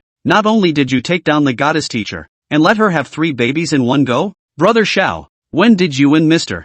Tang meet? How we don't even know. Xiao Fei, who was driving, said without looking back, a year ago, when I went back to my hometown to attend a friend's birthday party, I met up with Yusen. Xiao Fei said with a twinkle. The crowd just assumed that they, too, had met through introductions between friends. After some conversation, the surprise on the faces of the crowd slowly faded a lot. After all, we are all adults. and it is not uncommon to hear news in schools that a teacher is in a relationship with a student. Plus, the difference between Tang Yusin and Xiaofei was less than 5 years. Even if they are married and have children, it's not a surprise. Soon, the car then pulled into the Golden Mansion. Wow, Mr. Don, I can't believe you guys live in this neighborhood. Ha? With a surprised look on her face, Jiang Yu said, the price of housing here, it shouldn't be cheap, right? Well, it's pretty expensive. Tang Yusin nodded and explained. This house was bought by Xiaofei.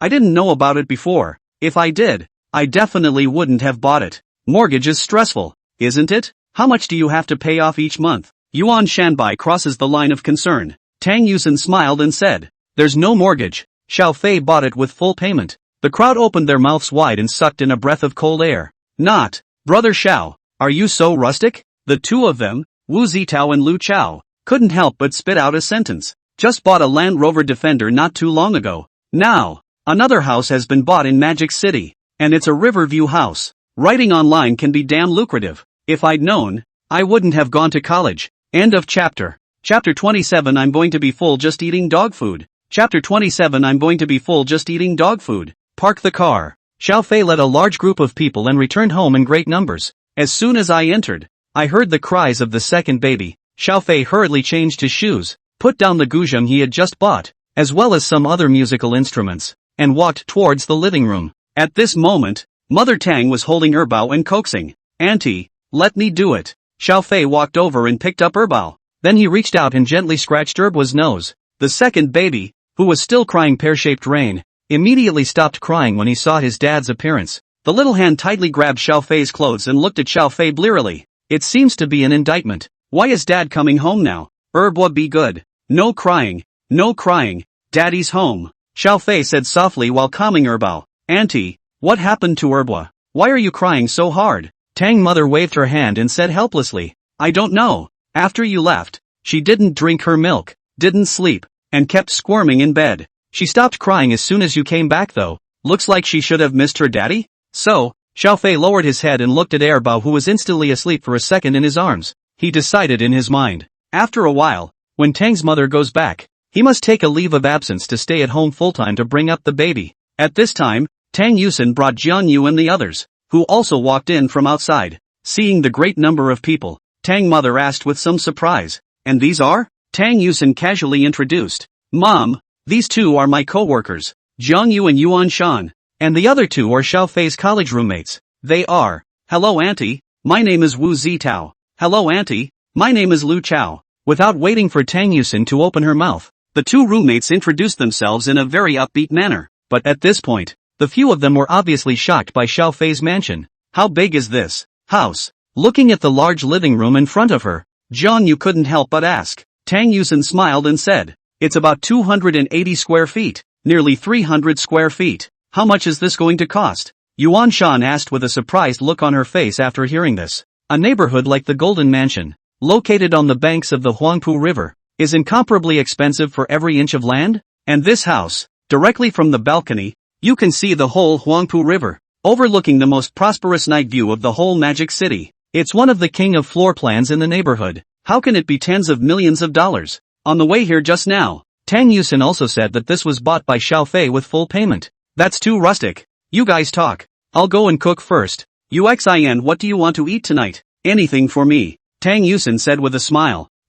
Brother Xiao, why don't you ask me? When Wu Zitao saw that Xiaofei did not even ask him a single question, he immediately quit. It would be nice to feed you. And chirping, Xiaofei glanced at him without any good humor, then walked into the kitchen. It didn't take long. There was then a pinging sound from the kitchen. Tang Yusin, on the other hand, led the four of them, Jiang Yu, and began to tour around the house. The more they looked, the more surprised the four of them became on their faces. Brother Zhao's house is so big. Wu Zitao sighed as he looked around the house. His eyes were full of envy. Yeah, and the key lot is so nice. I'm so envious, Yuan Shan said with some emotion. After visiting the house, the four of them played with the three babies for a while again under the leadership of Tang Yusin. Seeing these three cute little angels, Jiang Yu and Yuan Shan were instantly mesmerized by them. I can't wait to get a sack and steal the three munchkins back. Even Wu Zitao and Lu Chao, the two straight men of steel, had an old fatherly smile spread across their faces. Is this Zhao's cub? Too cute looking too.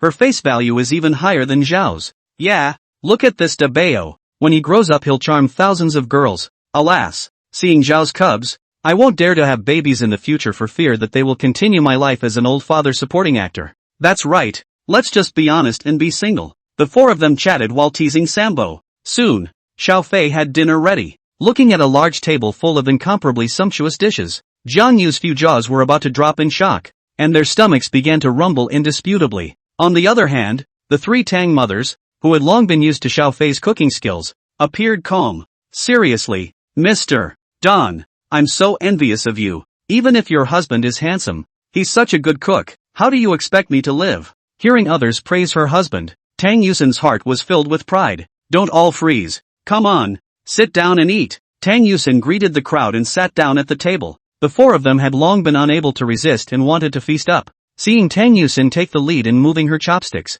she picked up a piece of vinegared pork ribs and put it into Xiao Fei's bowl. The crowd moved in and began to savor it as well. Eat and rave as you go. That smells good. This boiled fish is made better than Taiji. It's absolutely fantastic. I've never had such a delicious meal in all my life. I need another bowl. Just let me brace myself tonight. Brother Xiao, it's such a waste if you don't go and open a store with this craftsmanship. In the face of the crowd's compliments, Xiao Fei smiled and shook his head, having long since seen it. Just as everyone was devouring their food, Tang Yusin didn't have her hands free and kept on giving Xiao Fei dishes. You've worked so hard making all these dishes. Eat up. Xiao Fei looked at his bowl, which was piled up like a small mountain of food, and smiled helplessly and bitterly. But the wife's sinking love. Of course he had to take it at face value, so he picked up his chopsticks and began to bury his head in the sand. In this process, Tang Yusin looked like she was afraid that others would finish the dishes and starve her husband. Without stopping, from underneath the chopsticks of others, he would clip the dishes over and put them into Xiao Fei's bowl. During that time, he was also given a big bowl full of chicken soup. Watching this scene, Jiang Yu couldn't help but roll his eyes. Mr. Tang, you have to stop this. We're still eating. I'm already going to be full just from eating dog food when you're like this. In the face of Jiang Yu's tirade, Tang Yusin smiled and said, this is just right. Xiao Fei can eat more. So outlawed. Ginger Jade covered her chest and started acting furiously. I'm heartbroken about my husband. What's wrong with that? Tang Yusin said with a slight blush on her pretty face. This was the first time that she, in front of so many people, formally called Xiao Fei her husband. Upon hearing these words, Xiao Fei's hand holding the chopsticks stalled and he could not help but reveal a smile on his face. Seeing the two people sitting together, constantly spreading dog food and exuding the sour smell of love, Tang's mother's face was filled with relief. Others, on the other hand, were incredibly envious and jealous. I had to turn my grief into strength and desperately try to get food into my mouth. They need to fill their stomachs before the dog food comes over. End of chapter. Chapter 28, Why don't we join together? Chapter 28, Why don't we join together? After dinner, the four of them, Jiang Yu, were in the living room again, playing with the three babies for a while before they were ready to leave. Before leaving, Jiang Yu bravely rushed Tang Yusin and said, Teacher Tang, can you ask your husband, in the future, to make me a bento as well? I can pay for it. What do you say? Tang Yuxin gave her a look. Okay, but after eating your husband's cooking, I can't eat anyone else's anymore. What to do? This is going to make me hungry later. Jiang Yu skimmed her small mouth, looking aggrieved, trying to win Tang Yusin's sympathy. That's just right. Haven't you been talking about losing weight all day? Tang Yusin joked back. In the face of Tang Yusin's teasing, Jiang Yu hurriedly waved his hand and admitted defeat. Forget it, I'm the one who doesn't have the taste for it. Mr. Tang, and Mr. Xiao, thank you for your hospitality today. We'll leave first. Slow down. After sending all the people away, Tang Yusin closed the door, turned around and hugged Xiao Fei, directly giving him a kiss. Honey, are you tired of cooking so much today? Not tired. In the living room, you see two people standing in the doorway with you. The thought of wanting to go home became even stronger in Don's mother's mind. Evening. The family sat on the couch and had fun watching TV. Don's mother suddenly spoke up. Uxin. Fei, it's a relief to see you all living so happily. Hearing this, Tang Yusin and Xiao Fei turned their heads with a somewhat puzzled look, only to see Mother Tang continue. Originally, I was worried about Yusin, so I made a special trip over. But for now, I'm relieved to have you taking care of Uxin. That's why I want to go back first. After all, Uxin's father is still home alone. Heard Mom say she was going back. Although Tang Yusin was a bit reluctant, she understood. However, in the next second, Tang Mother suddenly said, Xiaofei, Yusin, When are you guys going to take a trip home together? Tang Yusin subconsciously glanced at Xiao Fei. Xiao Fei thought for a moment, then said, Auntie, the children are still young now. No matter if they take an airplane or a high-speed train, it's not appropriate. So I'm going to buy an RV. After a while, bring you Xin back together when the time comes. On the verge, Xiao Fei added another sentence. Go back and propose marriage. Hear those 4 words. Tang Yusin covered her mouth. Her face filled with a touched expression. And when Mother Tang heard Fei's words, a big stone in her heart was finally put down. She nodded and said, All right, Fei, since you said so, then I'm relieved. I'll buy a plane ticket to go back tomorrow and do a good job on Xin's her father's mind. Don't you worry, Auntie. Xiao Fei smiled and said, On my uncle's side, no matter how much he thinks of me, when the time comes, I'll take it, and I won't fight back or scold, which is not so serious. Don's mother smiled so much that her eyes were about to narrow. That old thing, he's just a knife with a heart of gold. In fact, he forgave you Xin a long time ago. You don't know. This time when I came over, he even secretly slipped me a bank card and told me to give the money to Yusin. And he didn't let me tell Yusin that the money was from him. Hearing this, both Tang Yusin and Xiao Fei laughed helplessly. Before bedtime, Xiao Fei quietly slipped into Tang Mother's room. What can I do for you? Seeing Xiao Fei come alone to find himself, Mother Tang asked suspiciously. Auntie, it's like this. Xiao Fei looked at the door and whispered. Yusin's birthday, when is it? Oh, this Hearing this, Tang Mother immediately understood. If I remember correctly, in 3 days, it looks like it will be Yusin's birthday. Xiao Fei's heart was delighted when he inquired about Tang Yusin's birthday. That's just right. I'm planning to propose to Xin in the next 2 days. Since her birthday is in 3 days, I'll just propose to her on her birthday. Hearing that Xiao Fei was going to propose to his daughter, Don's mother became more and more satisfied. Leave Don's mother's room. Xiao Fei returned to his bedroom, just in time to see the bed, 3 little babies amusing themselves. Just then, there was a knock on the door of the room. Xiao Fei opened the door to his room and realized that it was actually Tang Yusin. At the moment, she was wearing a silk nightgown that still seemed to be a vacuum inside. She stood outside the door, looking at Xiao Fei with shyness. Honey, are you tired today? It's okay. Why? Xiao Fei hugged Tang Yusin and gave her a kiss on the cheek. It's that. The more Tang Yusin spoke, the redder her face became. At the end of her sentence, she said in a voice as thin as a fly, Do you want to take a shower first? I have a bathtub in that bedroom, and it's a nice soak. You don't even seem to use it. Hearing this, Xiao Fei had a meaningful smile on his face. He grabbed Tang Yusin's waist and pressed her against the wall, saying in an extremely ambiguous tone, It's fine, but how boring to take a bath alone. Why don't we get together? Tang Yusin shyly lowered her head, not knowing what she was thinking. It took a long time before she gave a soft Xiao Fei was overjoyed when he saw this. Hurriedly, he picked her up and headed for the master bathroom. The two were in the bathroom, taking a full 2-hour shower. In the end, Tang Yusin washed her face so red that her entire body was a little too much to bear. Before she held onto the wall and walked out from inside, she crawled into bed and collapsed into a fitful sleep. Xiao Fei put on his clothes and moved the crib in his bedroom to Tang Yusin's room. Then he put the 3 babies inside, while he himself cuddled with Tang Yusin. Slept for half an hour. Xiao Fei then regained his energy. He's gotta wake for the babies. Like before, Xiao Fei stayed by the 3 babies' bedsides, playing King Pesticide while looking after the babies. From time to time, he glanced a few times at Tang Yusin, who was lying soundly asleep on the bed. When the sky was brightening, Xiao Fei's ears suddenly heard the system's voice. Drop. Congratulations to the host for completing the 1 week with baby mission. Reward, Martial Arts Master. With this skill, the host will gain exquisite martial arts skills, and be able to better protect his wife and baby, and stand up to them in times of crisis. The system's words just fell. The muscles on Xiao Fei's body instantly became taut. A powerful aura rushed out from him. Xiao Fei violently opened his eyes and erupted with 2 beams of essence like 2 sharp swords. He felt that now, even if he met Tyson, the boxing champion, or Zhang Sanfeng, the Wudong, he would be able to knock the other party down. After all, in addition to the martial arts master, he had also taken the Marrow cleansing pill. On physical fitness,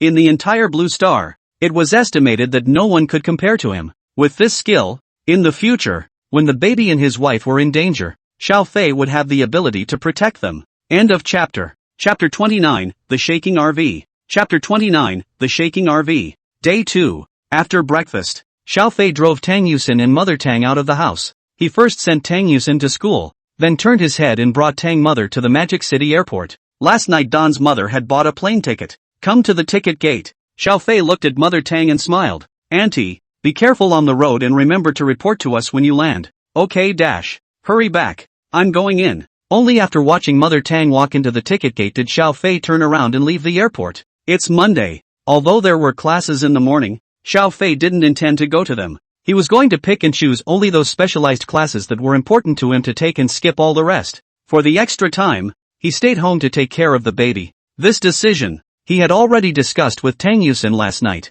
Although Tang Yuxin was still worried that this would affect Xiao Fei's studies. However, under Xiao Fei's repeated insistence, coupled with the fact that last night, he himself was tossed around by him to the point of exhaustion, he also agreed to go along with it. Not having to attend classes, Xiao Fei was in a very relaxed mood. Drove straight back to Goldfield House. After parking his car, he didn't rush back, but took out his cell phone and looked at the stocks he was holding. The system rewarded him with $5 million last week, plus the money he made from speculation. Xiao Fei directly put 10 million principal, all into the stock market. If nothing else, in a few days, the $10 million will increase in value to 18 million, netting $8 million. When he thought of this, the corners of Xiao Fei's mouth just couldn't help but rise up. Sure enough, it's easier to make money when you have plenty of money. This is why those who are rich, even if they do nothing, their assets keep rising. As for JP Morgan Chase's shares, it's still a couple months until this year's dividend. Xiao Fei had long since put this matter behind him, when he didn't have it. Back home, Xiao Fei then saw Auntie Wang breastfeeding San Bao. Auntie Wang, it's been hard on you, Mr. Xiao. Seeing Xiao Fei who had suddenly returned, Aunt Wang asked with some surprise, don't you have class today? Right. Xiao Fei nodded and said with a smile, but I want to go home and take care of the baby, so I won't go to those unimportant classes. So it is. Auntie Wang looked thoughtful. Xiao Fei walked up and hugged the 3 little babies, kissing them on the face in turn. Just then, the system's voice rang out. Drop. Congratulations to the host for completing the mission. Let the baby get a little hot. The number of fans exceeds 1,000. Reward, a $5 million Concorde motorhome. Note, the caravan has been parked in the parking space of the district. The relevant formalities are complete. The driving license is placed in the storage box. The vehicle has been purchased full insurance. And the fuel tank is full. Hear the system. Xiao Fei froze for a moment. Then a smug smile appeared on his face. I was thinking to myself that I should get an RV so I can take my baby to meet the in-laws. As a result, now, the system directly rewarded 1. That's pretty much a snowball's chance in hell. Out of curiosity, Xiao Fei returned to his room, opened his laptop, and logged into the backstage of the B station. Noticing that the number of followers on his account had, indeed, risen to over 1,500. Video pop-ups and comments, too, are slowly multiplying. Most of it was spent discussing the baby. Of course, there were quite a few people who were interested in Tang Yusin, complimenting her for being the most beautiful baby mama on B station, keeping her body in such a good shape and so on. Looking at the backstage, Xiao Fei became somewhat puzzled. Over 1,500 followers. As a result, the system said that the baby's number of fans had only surpassed 1,000. Doesn't that mean that the extra 500 followers are not following for the baby, but their own wives? Kind of interesting. Previously, Xiao Fei had wondered if there would be a reward for posting a baby video and gaining attention. I didn't expect that there would be. Shut down the computer. Xiao Fei came to the living room and told Auntie Wang that he had to go down. Then change your shoes and come out to the parking lot. Sure enough, an RV the size of a shipping container was seen in another parking space. The keys were pulled out. Xiao Fei walked straight in. Seeing the interior decorations of the caravan, Xiao Fei could not help but exclaim in shock. This is too luxurious, isn't it? Spacious interior with no center block. The space at the back of the cab, which is fully utilized, makes it easy for the occupants to carry out their activities. And 2 spacious sofas provide a comfortable resting space. The kitchen is small but functional. The stove and sterilized dishwasher are readily available and are sufficient for simple cooking. As for the bedroom, the double bed is quite distinctive with a canopy design. At night, there's definitely something about lying in your RV and looking up at the stars. Not bad for a $5 million RV. System, kudos to you. Xiao Fei couldn't help but say something in his heart. After visiting the RV, Xiao Fei returned home and looked at the 3 babies on the sofa. He couldn't resist picking them up again and kissing them one by one. Mr. Xiao, you really love the kids. Auntie Wang stood by and said enviously, babies are a blessing to me. How could I not love them? Xiao Fei smiled back. Evening. Xiao Fei went to the school on time to pick up Tang Yusin. On the way back, Xiao Fei said mysteriously, honey, I've got a surprise for you later. What kind of surprise? Tang Yusin asked curiously. She had been thinking that she would be home soon to see her baby. As a result, when she heard Xiao Fei's words, her attention, immediately, was attracted. You'll see in a minute. Xiao Fei sold out. Oh, seeing that Xiao Fei didn't say anything, Tang Yusin didn't ask any further questions. When we get home, see the RV parked in the parking space of your own home. Tang Yusin's entire body froze, subconsciously covering her mouth as she said, Is this our RV? It's huge. Tang Yusin was so excited that she almost screamed. She couldn't wait to run over and walk around the entire RV before saying, Honey, hurry up and open the door so I can get inside. Good. Xiao Fei is like bringing up a small child, leading Tang Yusin into the car, letting her enjoy the tour. Tang Yusin is like Lu Laowai entering the Grand View Garden. Looking at everything is very strange. Left to look at the right to touch. A moment to run into the bedroom. A moment to sneak into the bathroom. On the verge, she excitedly hugged Xiao Fei's neck. Honey, when did you buy it? Xiao Fei touched her face and said with a smile, I just bought it today. I made some money from speculating on stocks a few days ago, so it's just the right time to use it to buy a caravan. With this car, I can drive it, take it to my parents, and your parents, and then get our marriage license. In the future, we, as a family, want to go out to play in the mountains. Anytime and anywhere can go out. To do the real sense. Say go travel. After hearing these words from Xiao Fei, the look of anticipation on Tang Yusin's face grew stronger. She couldn't help but stand on her tiptoes and gently kissed Xiao Fei on his face. Honey, you're awesome. I'm awesome in more ways than one. Looking at the pretty lady in front of him, Xiao Fei was somewhat moved. When he finished speaking, he intercepted her and picked her up, walking her into the bedroom of the RV. Then, shut the door firmly. Honey, we're still in the car. What's to fear? There's a bed anyway. Soon the RV, which weighed several tons, began to sway in place. It was wobbly for more than half an hour. Only then did Xiao Fei help the weak-legged Tang Yusin back home. Entering the living room, seeing Tang Yusin, who was walking in a somewhat strange posture, Aunt Wang asked with concern, Ms. Tang, are you okay? No, it's fine. Tang Yusin glared at Xiao Fei without any good humor. It's all your fault. Like a bull, he knows how to charge. End of chapter. Chapter 30 Will you marry me? Chapter 30 Will you marry me? The next few days, Xiao Fei prepared Tang Yusin's lunch as usual every day. Then she is picked up and dropped off at work and usually stays home with the kids when she is free herself. When you have a specialized class to attend, you go to the school and listen to the class. Finally, Tang Yuxin's birthday arrived. That night, Xiao Fei prepared a dinner at home that couldn't even compare to a state banquet. Honey, why did you make it so scrumptious today? Made it especially for you. For me? Tang Yusin pointed at herself with a somewhat puzzled look. She had even forgotten that it was her birthday. However, she was still touched in her heart. Thank you, hubby, Tang Yusin said sweetly. After dinner, Xiao Fei held Tang Yusin's hand and led her to the living room, making her sit down on the sofa. Then, take out the Sony camera he had bought specially. Set up your camera on a stand and point it at the living room couch. Press the record button to start recording. Honey, what are you doing? Tang Yuxin was all a bit confused. A surprise for you. Another surprise? Tang Yusin blinked and looked at Auntie Wang, who was not far away. It was found that she looked equally confused. Just a moment. After saying that, Xiao Fei ran into the bedroom. When he came out, Tang Yusin and Aunt Wang froze. See only, he changed into a white hanbok. The whole person looked radiant and glamorous. In his arms, he also held an ancient zither. Looking at the dressed-up Xiao Fei, Tang Yusin's eyes kept sprouting pink love hearts, and the three babies on the side, babbling at the sight of their dad's handsome appearance. Seeing this, Xiao Fei took out his ancient zither. Then he sat down in front of Tang Yusin and began to play. Clang, clang, clang. The sound of the piano is melodious and melodious. Xiao Fei, who possessed a proficiency in folk music, had a level of playing that was fully comparable to that of a professional master. Tang Yusin was captivated by the wonderful sound and stared at him with unblinking eyes. Only his slender fingers were seen caressing the guqin, fingertips plucking at the strings. The sound of the zither is like the spring water of a mountain stream,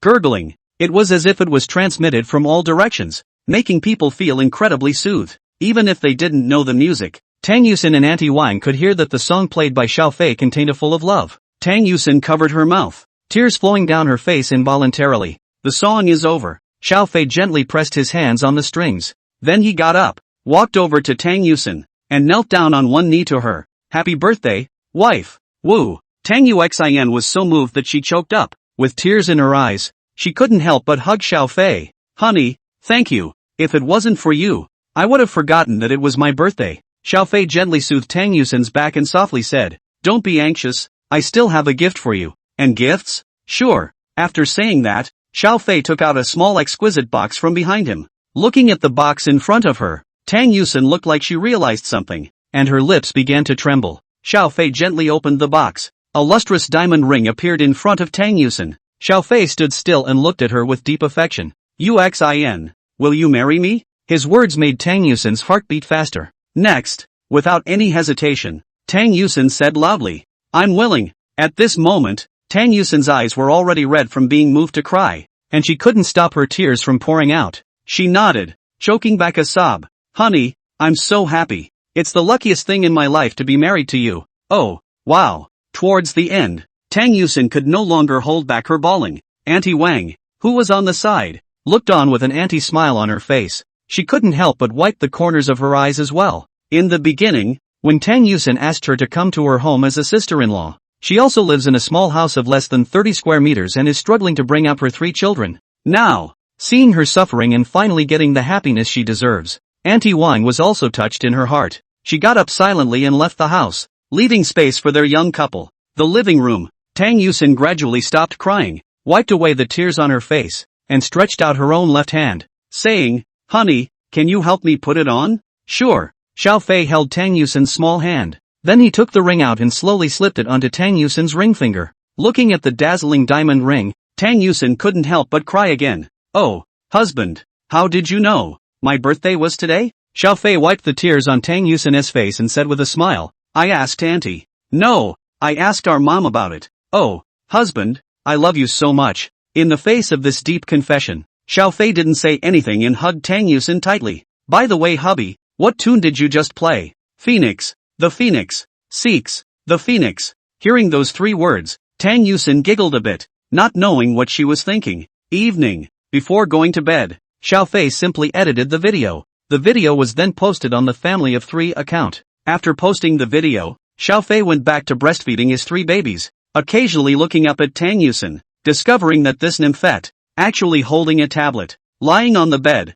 kept playing this video that he had just posted. There's also a giggle on his face every now and then. Honey, why don't we take a vacation tomorrow? What's the vacation for? Tang Yusin looked at the video and asked without lifting her head. Take a vacation and go home. It's just as well that we have an RV now, so we can take a trip back with the baby in it, meet both parents and then get a license to get married. Tang Yusin sniffed and nodded sweetly. Since she had already accepted Xiao Fei's marriage proposal, it was time to put the matter of meeting her parents on the agenda. Well, then we'll go to school tomorrow and ask for a vacation. The babies are almost 3 months old too, so we have to hurry up and get them registered and vaccinated and all that. So, the wedding thing may have to slow down a little bit, but don't worry, I'm sure I'll give you a wedding of a lifetime. Honey, thank you. Tang Yusin put down her cell phone and looked at Xiao Fei with unblinking eyes. Thank me for what? Thank you for not being alone. Thank you for giving me and the baby a warm home. Xiao Fei returned to the bed, wrapped his arms around Zhang Yushi,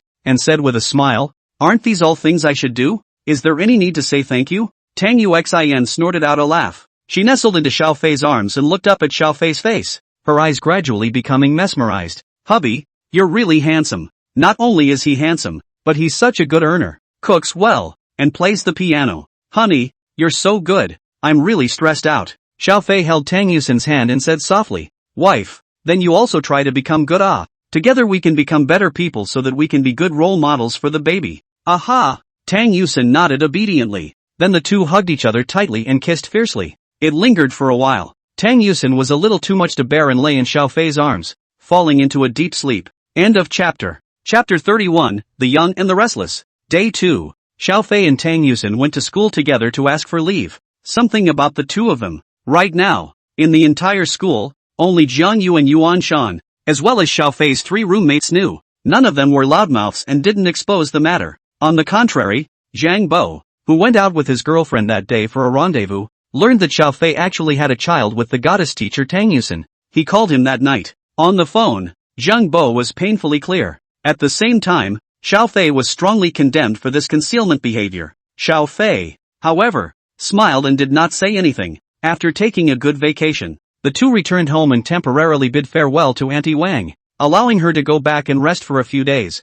After all, they're taking the baby back home to meet their parents. It's not right for Auntie Wang to live here alone. Before parting, Aunt Wang looked at the 3 babies reluctantly. The corners of her eyes were a little moist. Spending so much time with the kids, she had long thought of the 3 babies as her grandchildren. When Auntie Wang left, Xiao Fei and Tang Yusin packed up their luggage and took the 3 babies with them to the caravan. Lack of map is continuing to navigate for you. From Mordor Jinhui Hufu to Chuanyua Wanyuan neighborhood. Total travel time 2,186 kilometers. Estimated driving time 20 hours and 38 minutes. For long distance driving, please take rest and avoid fatigue driving. The sound of navigation was heard coming from the car's computer. Tang Yusin, who had just settled the 3 babies, walked over and asked with concern, "Hubby, are you tired after driving for so long?" "It's okay." Xiao Fei waved his hand and joked. "My physical ability. Are you still not clear about it?" Tang Yusin's pretty face instantly reddened slightly, and she walked to the back of the caravan with some embarrassment. Xiao Fei smiled, stepped on the gas, and drove the RV out of the basement. Tang Yusin, on the other hand, sat in the lounge and stroked the 3 babies, muttering, "Babies, grow up healthy and fast, so that when you go back home later, you won't need daddy to drive out. It's hard for daddy to drive so long de." The 3 babies stared at Tang Yusin curiously. Although I couldn't understand what she was saying, I was very happy to dance around with my hands. Seeing this, Tang Yusin suddenly thought of something, took out her cell phone and turned on the camera, and began to record it. "Hello everyone, I'm Sambo's mom. Today my husband drove and took me and the baby back home to show you 3 adorable babies." With that, Tang Yusin turned the camera, and aimed it at the 3 munchkins. Woohoo! Put! The babies looked like they knew there was a camera on them, desperately waving their little hands and muttering something under their breath. After filming the baby, Tang Yusin turned the camera, again, to Xiao Fei who was driving. "Hubby, don't drive tired. If you're tired of driving, take a break at the service area. Okay de wife. Here's your quill." Seeing that Tang Yuxin was making a video, Xiao Fei also cooperated and compared a love heart to the camera. After shooting the video, Tang Yusin opened the editing software, modified it slightly on her phone, added subtitles, and then uploaded it to the B station. After 2 days of accumulation, the account, Family Sambo, didn't have many followers, probably just under 2,000. As a result, the video was uploaded with just under a couple hundred plays. Tang Yusin didn't care and directly exited the backstage. In the meantime, in the capital, inside a certain courtyard, Yu Pei Pei was in the yard, basking in the sun while swiping through the B site. Suddenly, a video titled, "Crossing 2,000 kilometers,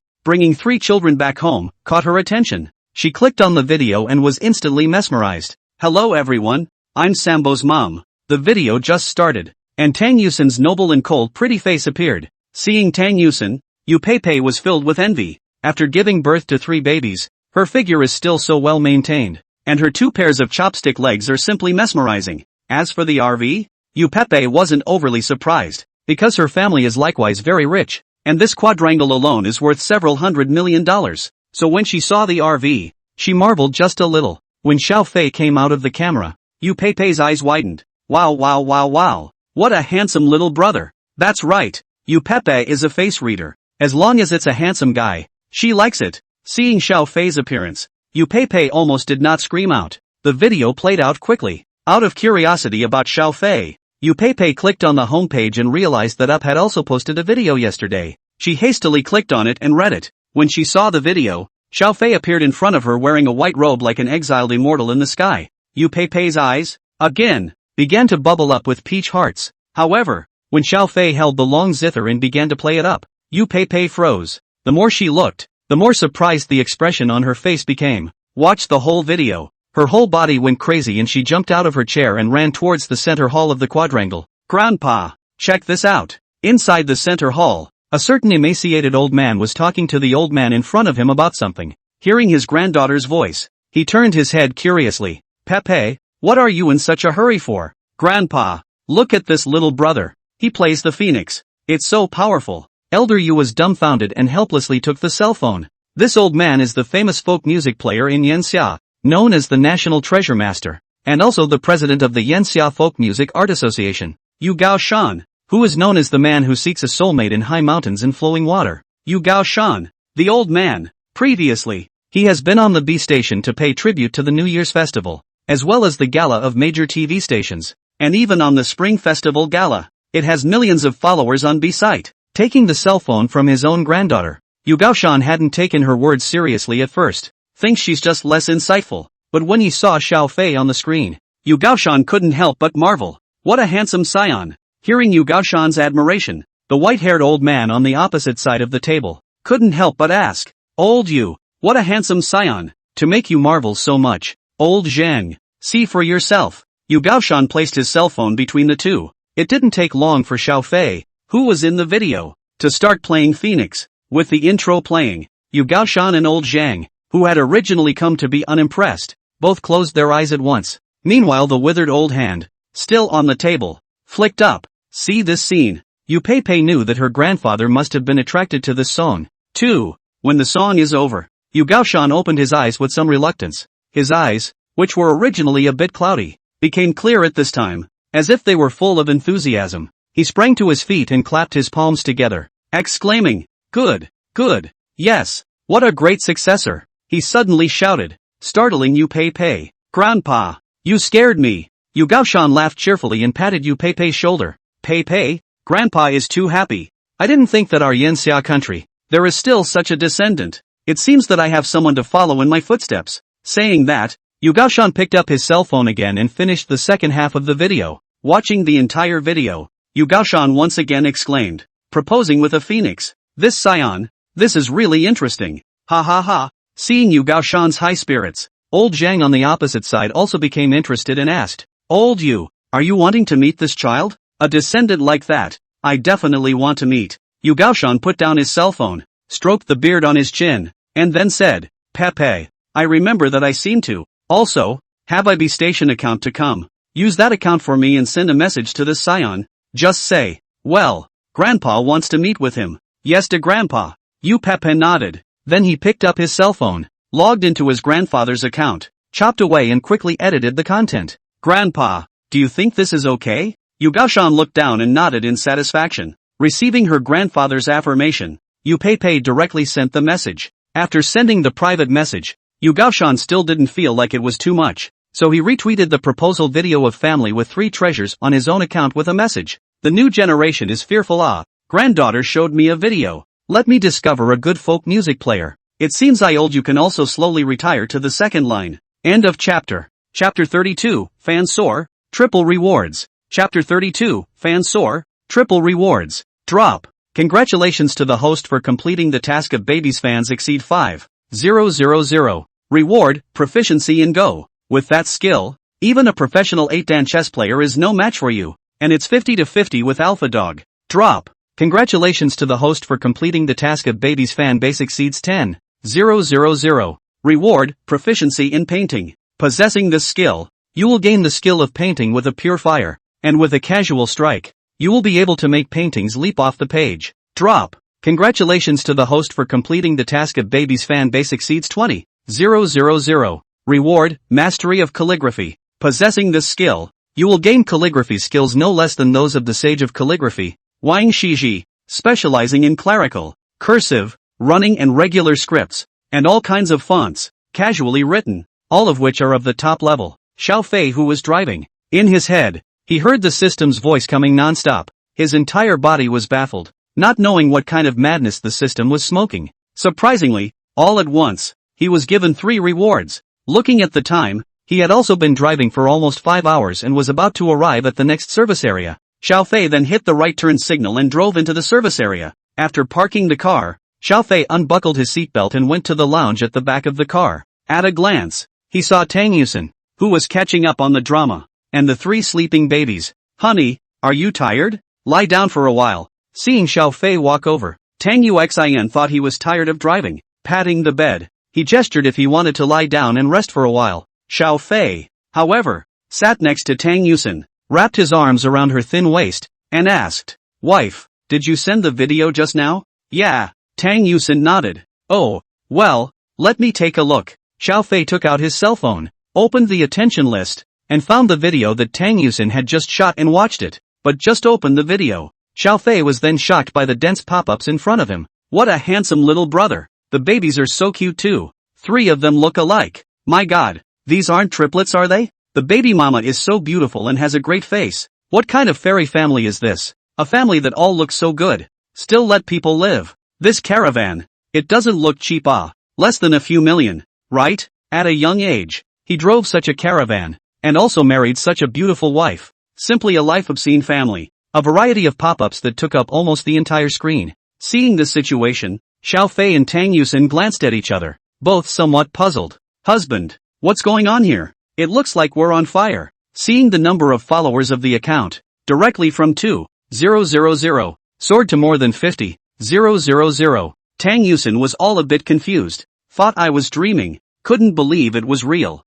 Seems like the last video brought in traffic. Let me take another look. Xiao Fei saw the video of his last proposal. The airplay was a surprisingly impressive 2 million plus. Clicking on the video, there were several times more pop-ups in it than in the previous video, and the number of people who were watching in the upper left corner, surprisingly, showed tens of thousands of people. The pop-ups were so overwhelming that they almost flooded the screen. A collection from Master Yu. Little Brother's Guqin playing is really great. Comparable to the Boya Jieji. 9 leaky fish upstairs. Just don't show your intelligence. Yeah, is that how you use idioms? Ha ha ha. No matter what, Little Brother's Guqin playing is awesome. This tune. It should be Phoenix, right? A marriage proposal can still be played like this. I really didn't expect it. I'm sure it's still the city people who know how to play. Is only my focus on those 3 adorable babies? That's so cute. It's about to be adorable. Trying to trick me into having a baby again series. After watching for half a day, Xiao Fei finally discovered the truth of the matter through the various pop-ups and comments.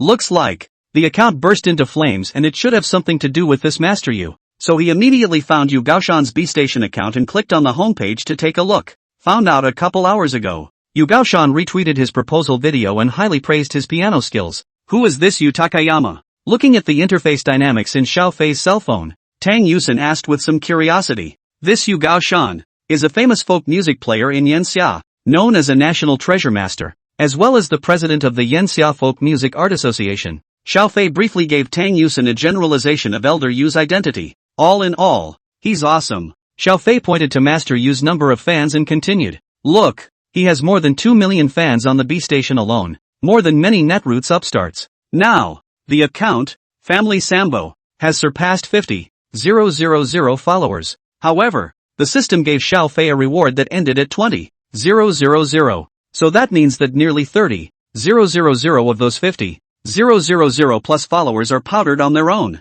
Or rather, powdered him and Tang Yusin. According to the push mechanism of the little broken station, the airplay is expected to rise slowly over the next period of time. The number of fans is also sure to increase again. When the time came, he didn't know if the system would still give him a reward. After all, now, the skills regarding zither, chess, calligraphy and painting, Xiao Fei had already gathered all of them. Honey, there's a private message from Yu Lao in the background. Right at this moment, Tang Yusin opened her own cell phone and saw that there was actually a message from Yu Lao in the background of her account. Xiao Fei took the cell phone. Clicking in, he found that it was indeed a private message from Yu Gaoshan himself. Officially certified accounts are usually not fake. Little friend, your zither skills are truly admirable to me. I, an old man, have seen what it means to be outside of people and outside of heaven. I don't know when you're free. Can you get together with the old man? After reading this private message, Tang Yusin said in surprise. Honey, this Yu Lao, it seems like he wants to meet you?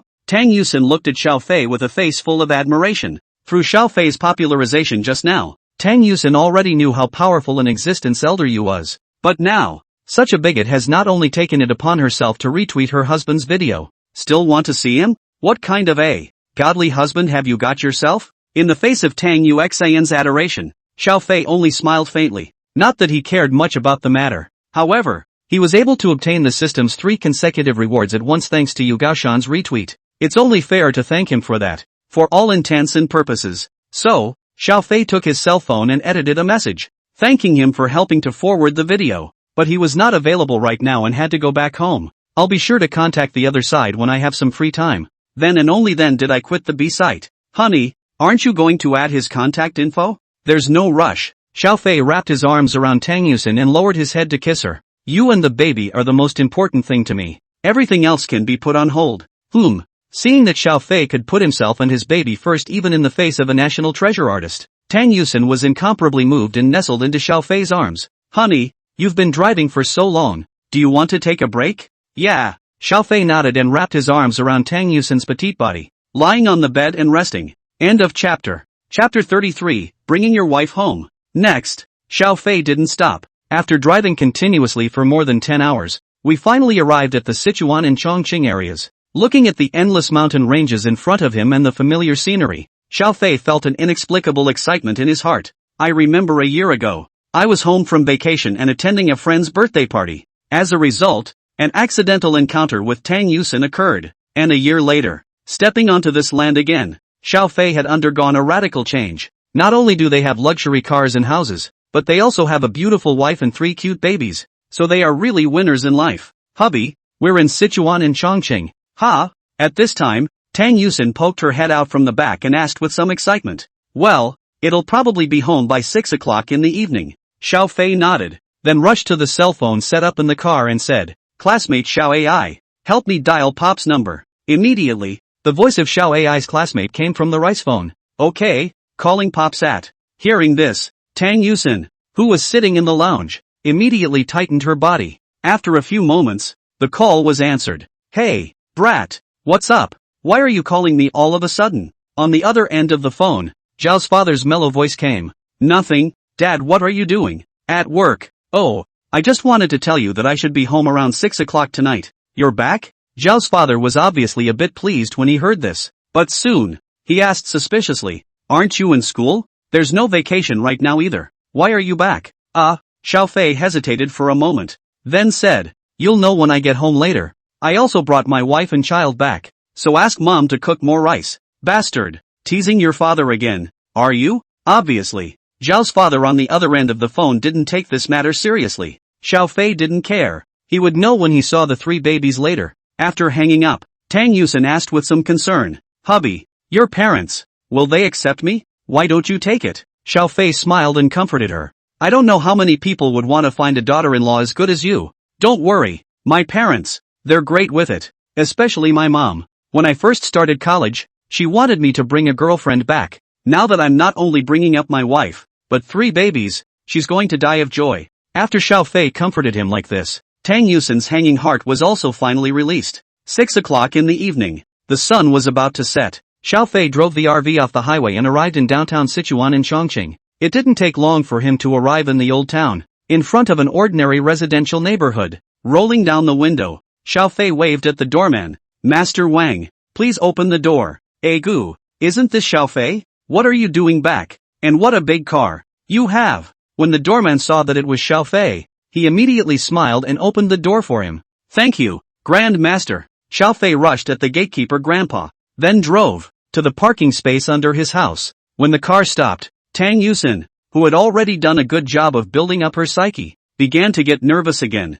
Husband, I'm scared. Seeing Xiaofei park the car, Tang Yusin grabbed his arm tightly and said with a trembling voice, don't be afraid. I'm here. My parents don't eat people. Well, Tang Yusin responded as thin as a fly. Then, Xiaofei opened the car door, took out the stroller, and put the 3 babies inside. Tang Yusin hesitated for a moment, but still followed her out. Yayuan district is before Xiao Father unit in the allocation of the house. A little old, so there is no elevator. Xiaofei's home is on the 3rd floor. The 2 carried the stroller up the stairs all the way to the front door of the house. Bang, bang, bang. Xiaofei knocked on the door of the room. Coming.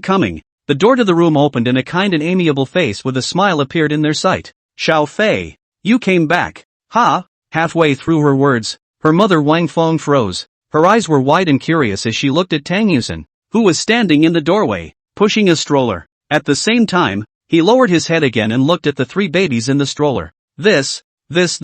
Her mouth was open, too surprised to speak. Mom, I'm home. Xiaofei walked in and introduced himself to her. This is Tang Yusin. These are my children with Yusin. Hello auntie. I am Xiaofei's girlfriend. Tang Yusin followed and walked in, greeting Wang Feng. Seeing this scene, Wang Feng covered her mouth in some disbelief. It took a long time before he stepped into his slippers and ran toward the kitchen. Old man, it's no good. Our son. What happened to our son? Our son has brought back a lot of sons. What? Hearing this, Xiao Jun, who was cooking in the kitchen, froze. He hurriedly followed Wang Feng and walked out from the kitchen. At a glance, they saw Xiao Fei and Tang Yusin in the living room, who were putting the 3 children onto the sofa in turn. This is. Seeing the 3 cute and adorable babies, Xiao Jun's eyes were about to fall out. He slammed his head and loudly questioned, "Brat, what the hell is going on? Dad, Mom." Xiao Fei held Tang Yusin's hand and walked to Xiao Jun and Wang Feng and introduced to them.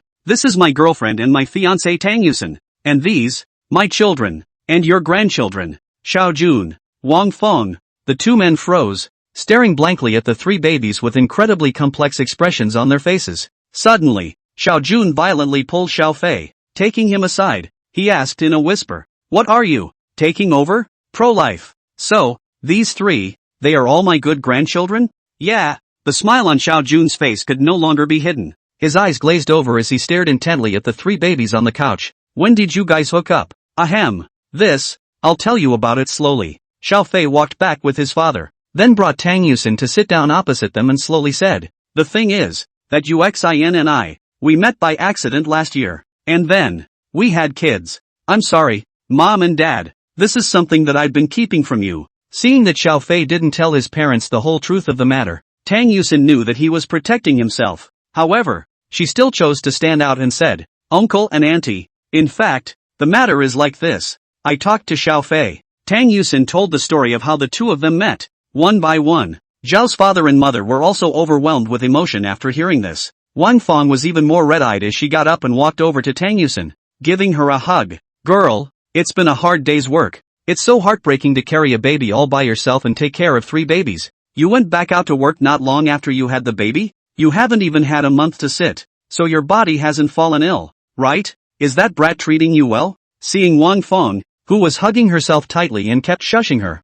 Tang Yusin felt warm in her heart. Originally, she had thought that she had told the truth about what happened. It will be blamed by Zhao's father and mother. But now, not only did they not accuse themselves, but they were also so nice to them. The pressure in Tang Yusin's heart instantly dissipated. She hugged Wang Feng tightly and said somewhat chokingly, "No, Xiao Fei, he is very good to me. If this brat dares to bully you, just tell Mom, and she'll promise to help you teach him a lesson." Wang Feng said, and glared fiercely at Xiao Fei. He then blew Xiao Fei away and sat himself down next to Tang Yusin, taking her hand and starting to chat with her. Before leaving, Xiao Fei even winked at Tang Yusin. It seemed to say, "How about that? I told you my mom was great to work with, right?" Tang Yusin returned a look and nodded with a smile. End of chapter. Chapter 34, Bastard. Where did you get so much money? Good grandson. I'm Grandma Akers, call Grandma. Hey.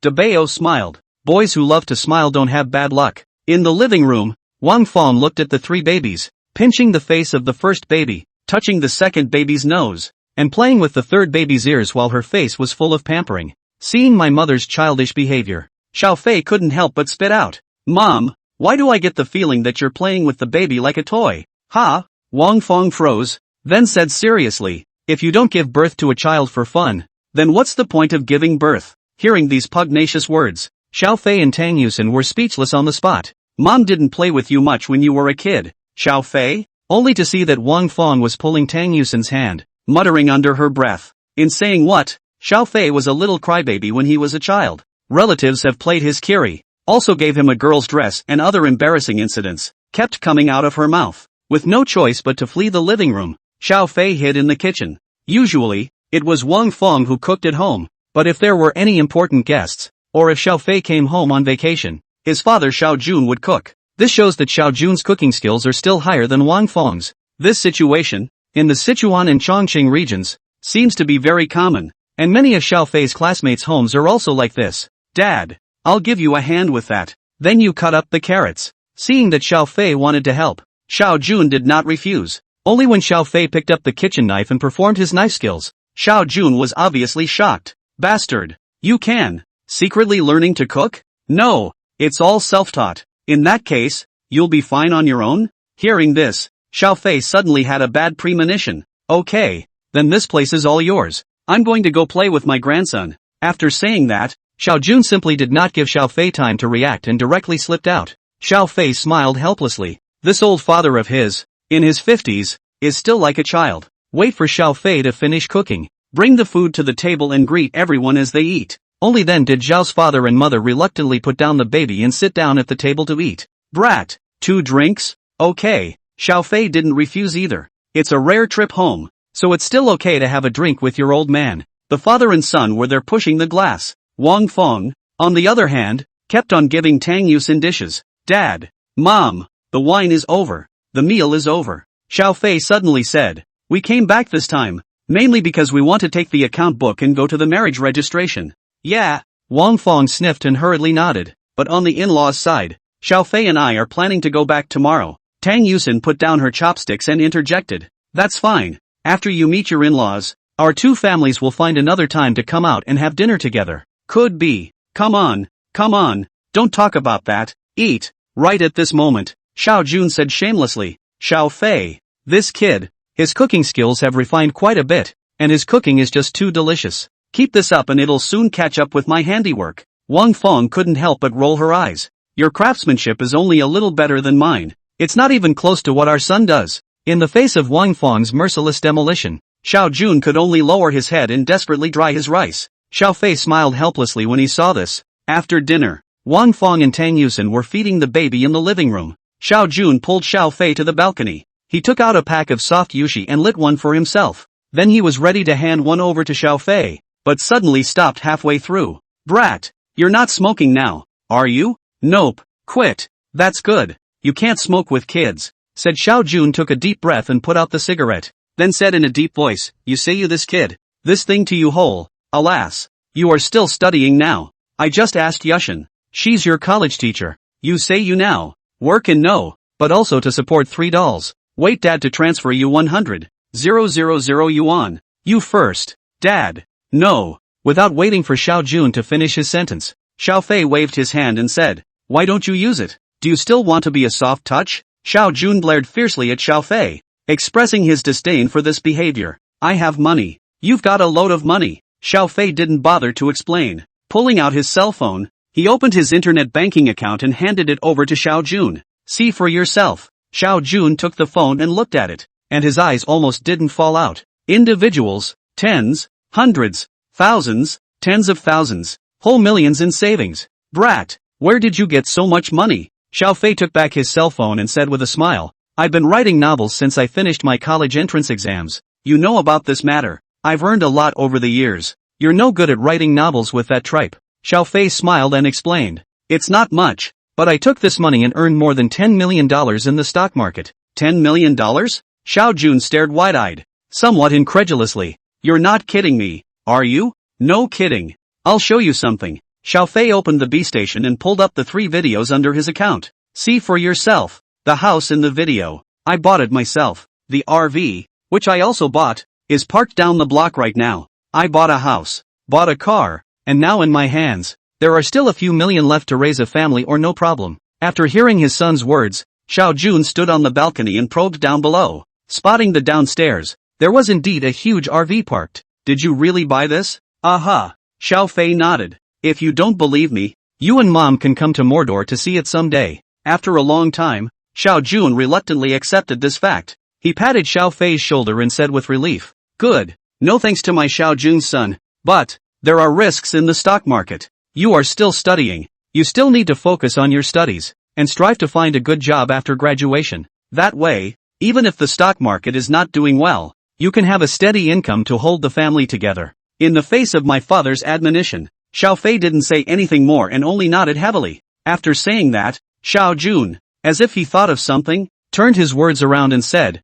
wait a minute, you said you drove back from Magic City? Right. Xiao Fei shrugged his shoulders and said, the babies are still small and it's not convenient to take a plane or a high-speed train, so I'll just have to buy a caravan and bring them back. Look at you doing this. Xiao Jun didn't know what to say. Soon, though, he turned his attention to the RV. Go. Show me your RV. It's such a big thing. I've never seen it before, Xiao Jun said excitedly. With that, he pulled Xiao Fei back to the living room, ready to change his shoes and go out. Seeing that they were going out, Wang Feng immediately asked, what are you guys doing? Go. Let's go down and spend some time together and see the RV our son bought. Bought a car? Wang Feng didn't react for a moment. End of chapter. Chapter 35. Even if it's dad. The effort of going downstairs. Xiao Jun then told Wang Feng about Xiao Fei buying a house. Hearing that his son, surprisingly, had bought a house in Magic City and had a few $1 million in savings, Wang Fong stumbled and almost didn't fall down the stairs.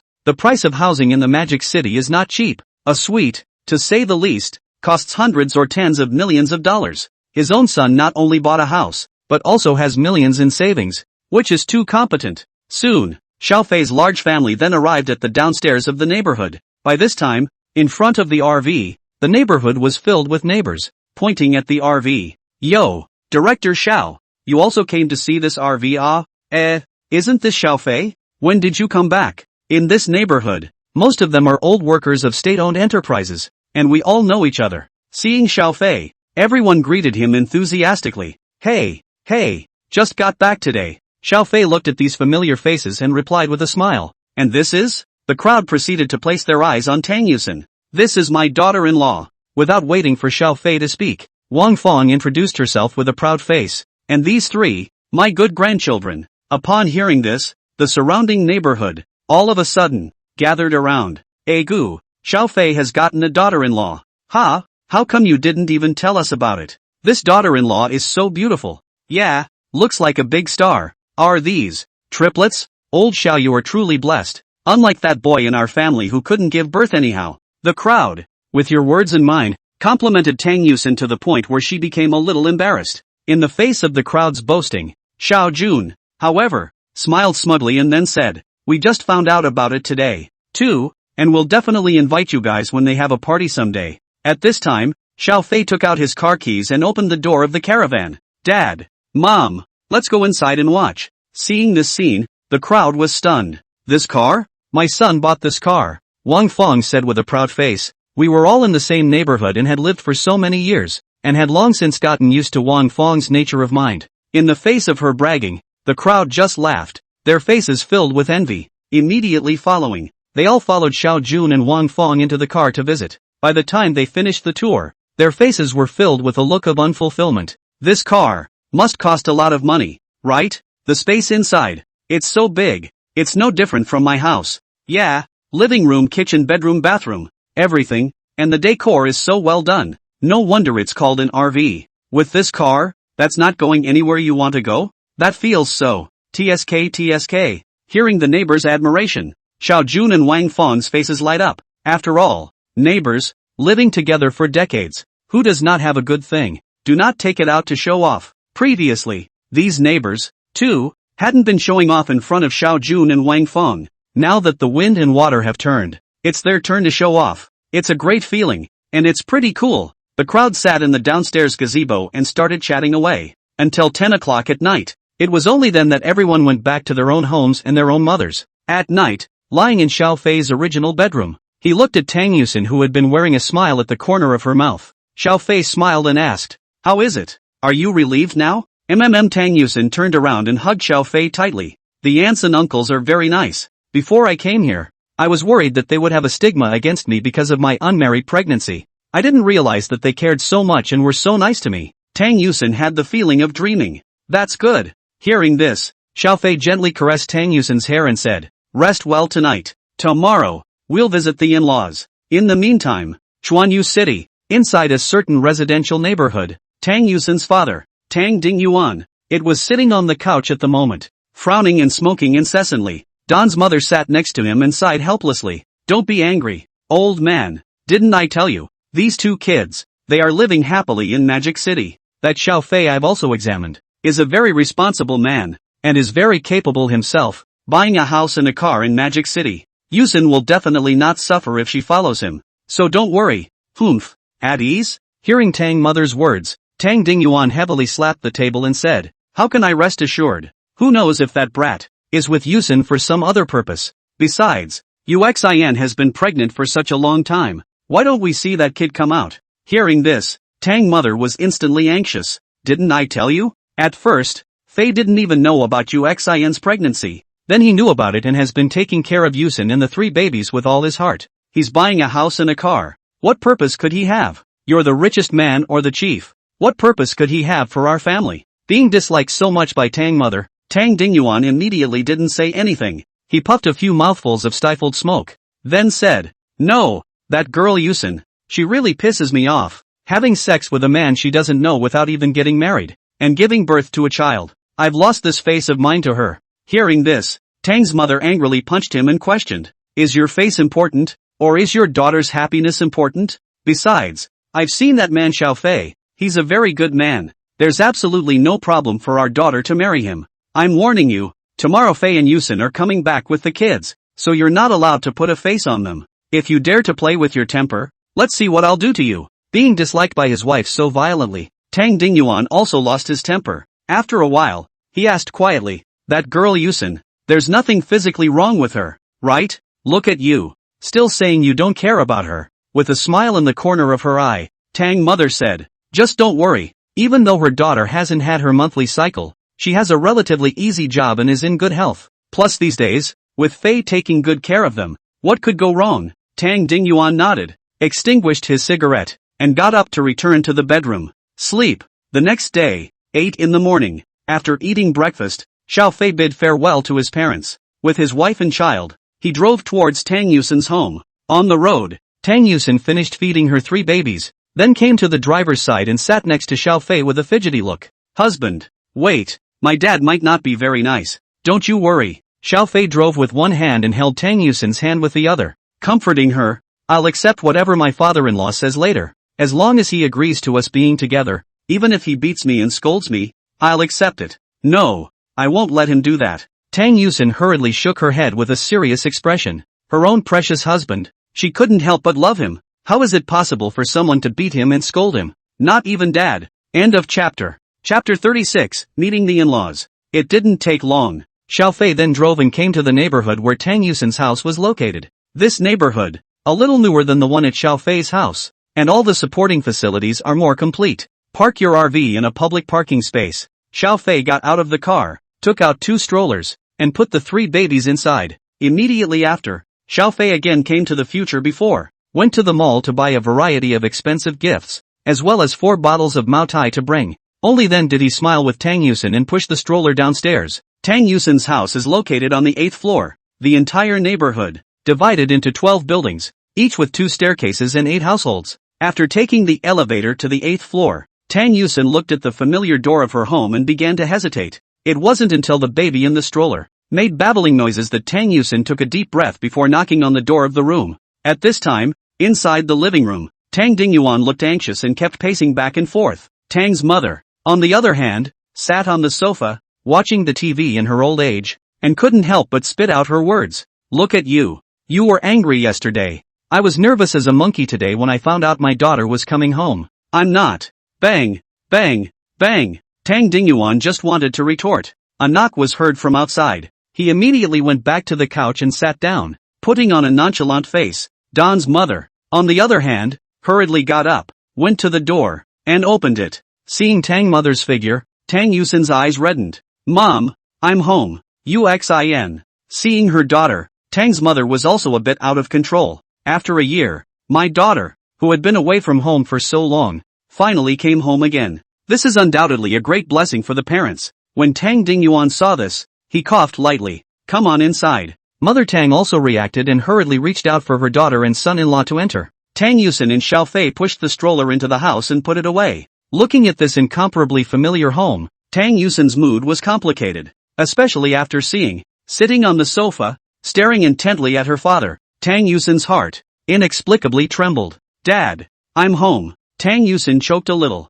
"And you know to come back." As soon as Tang Dingyuan finished speaking, Tang mother glared over fiercely. I don't know if it was because Tang Dingyuan's voice was so loud that the baby in the stroller was startled. The 3 babies burst into tears when he yelled at them. "Look at you, scaring the kids," Don's mother complained. Seeing this, Tang Yusin hurriedly pacified the baby. Tang Dingyuan was a bit anxious and got up to come over, but she was pushed away by Tang mother. Go go go. You're the one who made the baby cry. So what's the point of coming over here now?"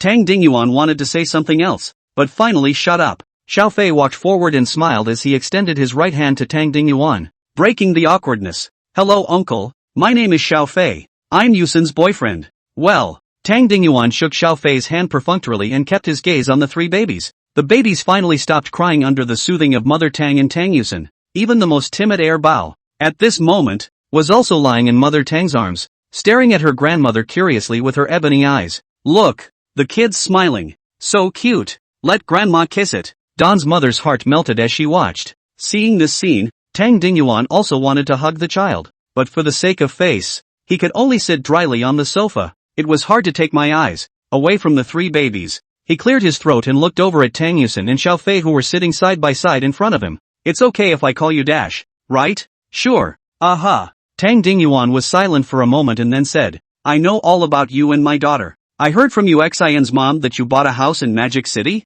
Yes. Xiao Fei nodded. I relied on stock speculation before and made a fortune, which I originally wanted to use to continue investing. But after I met Yusin and the kids, I used the money to buy a house. After all, money can be made anytime, but the babies must have a home soon. Hearing this reply from Xiao Fei, Tang Dingyuan was satisfied. He nodded and tried to pull out his cigarettes, but seeing the baby, he tucked the cigarette case back in. You're still a student, I hear? Tang Dingyuan then asked. Yes, uncle. Xiao Fei didn't hide it and said with firm eyes. I'm already in my 3rd year of college. I don't have to go to many classes. I completely have the time to take care of Yusin and the baby. You don't have to worry about that, uncle. Yes. Up to this point, Tang Dingyuan no longer had any opinions about Xiao Fei. He then placed his gaze on Tang Yusin and asked, do these 3 babies have names? Yes, Dad. Seeing her dad take the initiative to talk to her, Tang Yusin said happily, these 3 babies, from left to right, are Big Baby,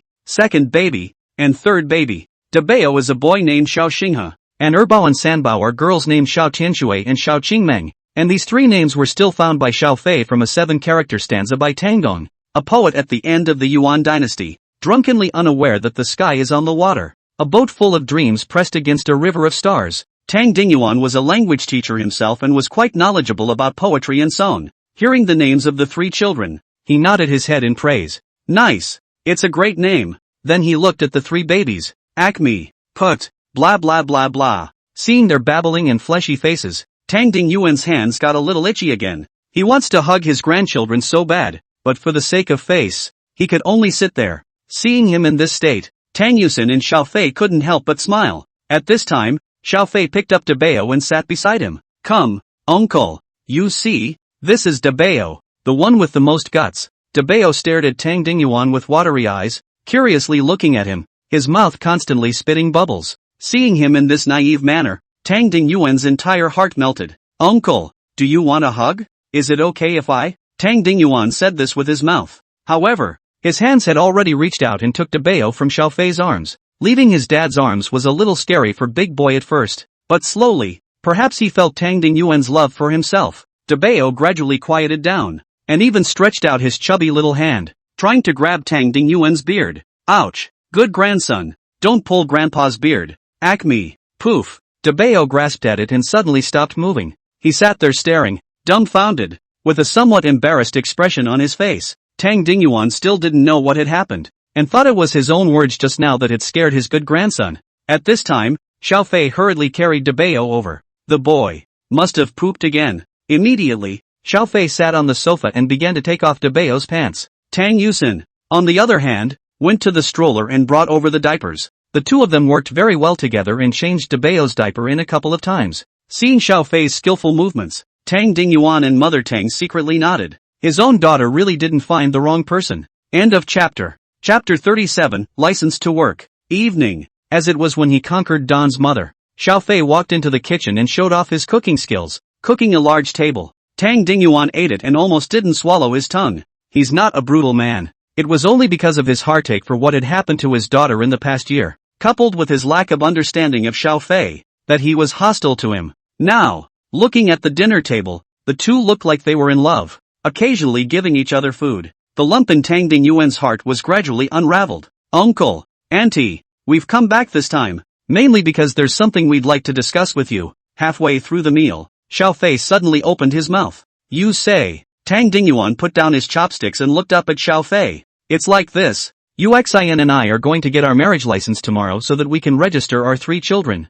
As for the wedding, I plan to wait until after I graduate from college. How do you see it? Tang Dingyuan and Mother Tang looked at each other and nodded. Okay, you do have to get the license for the sake of the child. Tang Dingyuan pondered for a moment, then said, then in 2 days, let's meet your parents and get to know each other. 2 children are getting licensed and married and the in-laws haven't even met. What's that like? Seeing her father's agreement, Tang Yusin happily held Xiao Fei's hand. her face full of joy. Okay, auntie and uncle. My parents also said they wanted to meet you guys. Mother Tang looked at Xiao Fei with a smile and joked. This is all ready to get married. And you're still calling uncle and aunt? Xiao Fei froze for a moment and immediately changed his words. Mom and dad, you guys eat the food quickly. Don't get cold later. Mr. and Mrs. Tang Dingyuan happily responded. The next day, Xiao Fei and Tang Yusin got up early. Last night, they didn't sleep in the same room. There is a custom here in Sichuan and Chongqing, or in many places, it's customary. That's when a couple goes back to their mother's house and can't sleep in the same bed. Xiao Fei didn't quite understand what the significance of such a custom was, but he didn't count on it too much. However, when she thought of getting her license today, Tang Yuxian couldn't sleep last night. Seeing her come out with a pair of panda eyes, Xiao Fei asked curiously, did you not sleep well last night? Tang Yusin blushed, her eyes flickering, embarrassed to answer. After a long time, she said, maybe I'm used to sleeping in the bed at home, and I'm a bit uncomfortable with the sudden change of place. Well, do you want to sleep some more? It's okay. Tang Yusin waved her hand and said, I'll just put on some makeup later. Not long after, Tang Yusin put on her makeup and walked out of her bedroom. When she appeared in front of Xiao Fei again, even Xiao Fei, who saw her every day, had a flash of amazement in his eyes at this moment. Her features were already exquisite, especially the high nose, and the small lips, which looked even more charming and attractive after the cosmetics. Tang Yusin had also specially changed into the clothes that Xiao Fei had bought for her earlier. Add a necklace and earrings and the whole thing is breathtakingly beautiful. It's like a bright, shining star. She looked at Xiao Fei with shyness, and suddenly raised her eyebrows. Really? Was going to dress you up too, but now that I look at it, there's no need for that at all. Only at this moment, Xiao Fei was wearing a white shirt with the cuffs being pulled up to the elbow, revealing his robust arms. A black tie hung around his neck, accentuating his elegant figure. Combined with his handsome appearance and elegant temperament, he was simply handsome. Tang Yusin froze as she watched. Before she met Xiao Fei, Tang Yusin was still very confident in her own face value. But now, compared to Xiao Fei's sword-browed, starry-eyed face, she realized that she was simply weak, casually dressed up. Xiao Fei is so good-looking. After breakfast, leave the 3 babies in the care of Dawn's father and mother. Xiao Fei and the 2 of them then took their respective account books and left the house, because the Civil Affairs Bureau is closer. Plus it's early. Xiao Fei and Tang Yusin didn't drive, but chose to walk over. On the way, Tang Yusin intimately wrapped her arms around Xiao Fei with a happy smile on her face. The 2 strolled down the street, drawing sideways glances from passers-by around them. After all, the combination of a handsome man and a beautiful woman is an extremely eye-catching presence wherever you go. It didn't take long for the 2 to arrive at the entrance to the Civil Affairs Bureau. There are generally only 2 types of people who come to the Civil Service Bureau. One category is registered marriages and the other is registered divorces. Although they are all male-female combinations, those who are married and those who are divorced can be distinguished at a glance. Those who came to get married were holding hands and had happy smiles on their faces. Those who came to divorce were different. Some were crying, some were expressionless, and some were even secretly happy. Standing in front of the Civil Affairs Bureau, Xiao Fei and Tang Yusin smiled at each other and walked in arm. It was a weekday and not many people came to get their license. Soon, it was their turn. Hello, we're here to get a marriage license. Xiao Fei looked at the staff at the window and said indifferently.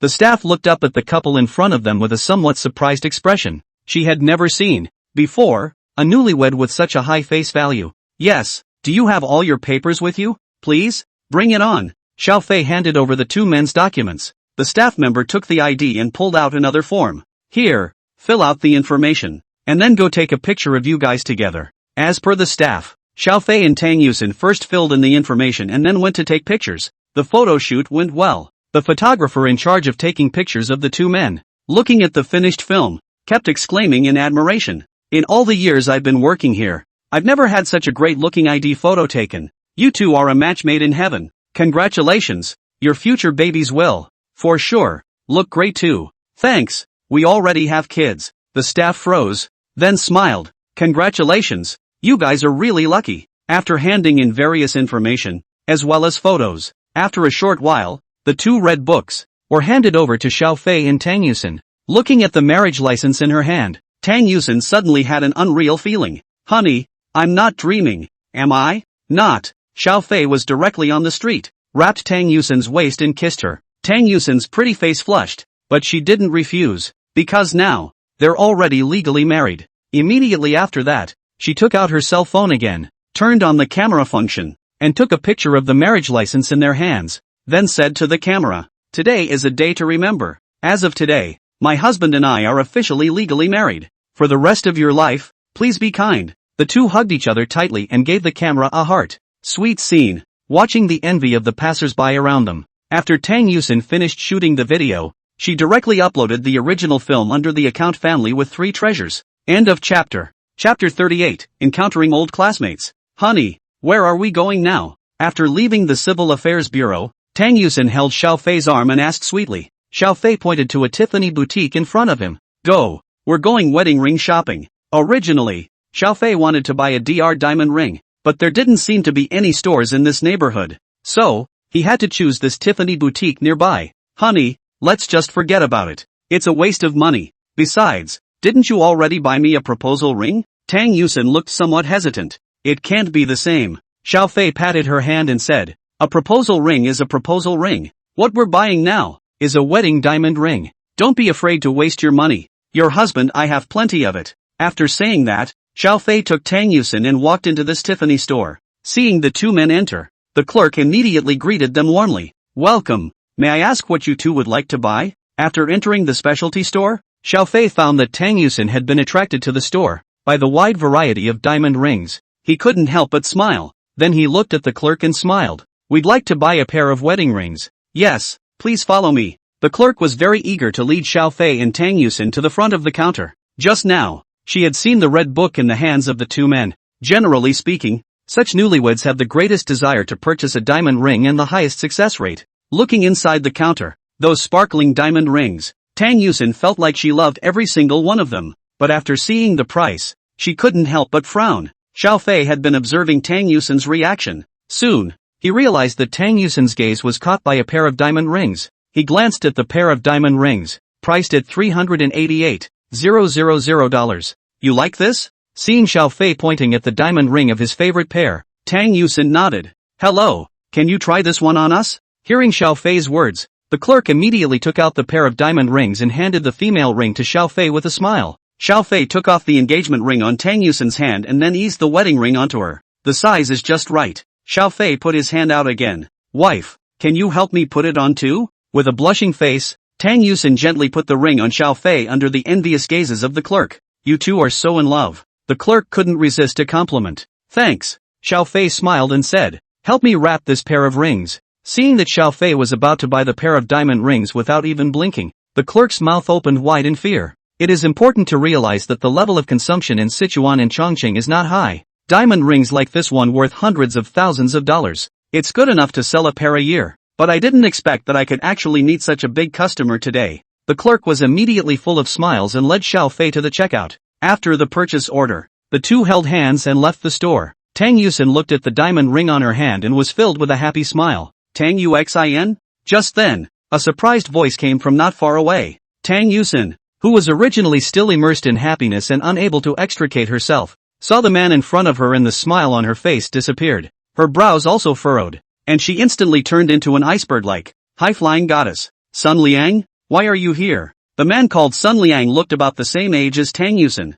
He stared at Tang Yusin with his rolling eyes and looked at Xiao Fei beside her. I happened to be passing by. I didn't expect to run into you. Why? Is this your boyfriend? Sun Liang looked at Xiao Fei with hostility in his eyes. Not a boyfriend. It's husband. We're licensed. Tang Yusin stretched out her green jade hand and showed off the diamond ring on her hand. You got a license? Sun Liang looked at Tang Yusin with some disbelief, his lips trembling as he asked, how could he not expect it? One's former school goddess is married? Honey, who's this? At this time, Xiao Fei asked with some curiosity. It's my high school classmate, Sun Liang. Tang Yusin replied full of concern. Hello, Mr. Sun. Xiao Fei politely extended his right hand to Sun Liang. My name is Xiao Fei. Although Sun Liang was a bit reluctant, however, in front of the goddess, he still forced out a smile and shook Xiao Fei's hand. Hello Mr. Xiao. My name is Sun Liang. Congratulations. Thanks. Xiao Fei said indifferently.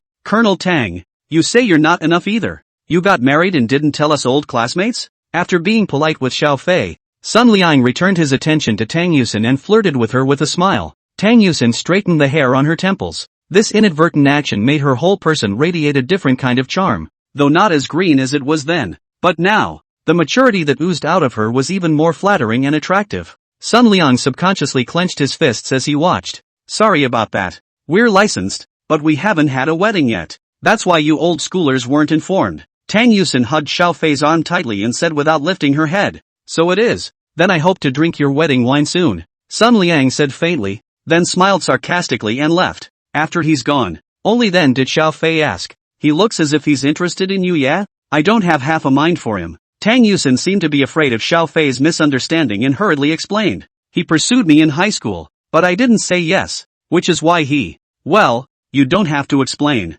Do I look like the kind of guy who's cheap to you? Seeing that Tang Yusin was a bit anxious, Xiao Fei scraped her nose and said dotingly, besides, we're married. It won't be so easy to take you from me. Hey! Hearing Xiao Fei's words, Tang Yusin giggled again. Day 2. Xiao Fei and Tang Yusin brought their children and arrived in front of the Sheraton Hotel early. Though, that said, the two have yet to have a wedding. But since we've already gotten a license, it's only right to have both parents meet and have dinner together. As for inviting guests widely, that's for later. And today, the first ones to arrive at the hotel were Xiao Fei's parents. Just as Xiao Jun and Wang Fan arrived at the hotel, Tang Yusin's parents also arrived. In their midst was an old man with gray hair. Grandma. Seeing the old man, Tang Yusin immediately greeted him. When she was young, Tang Yusin was brought up by her grandparents. Her grandfather passed away a few years ago due to illness, leaving her grandmother alone. And Tang Dingyuan was an only son. So there were only 3 people on the Tang family side.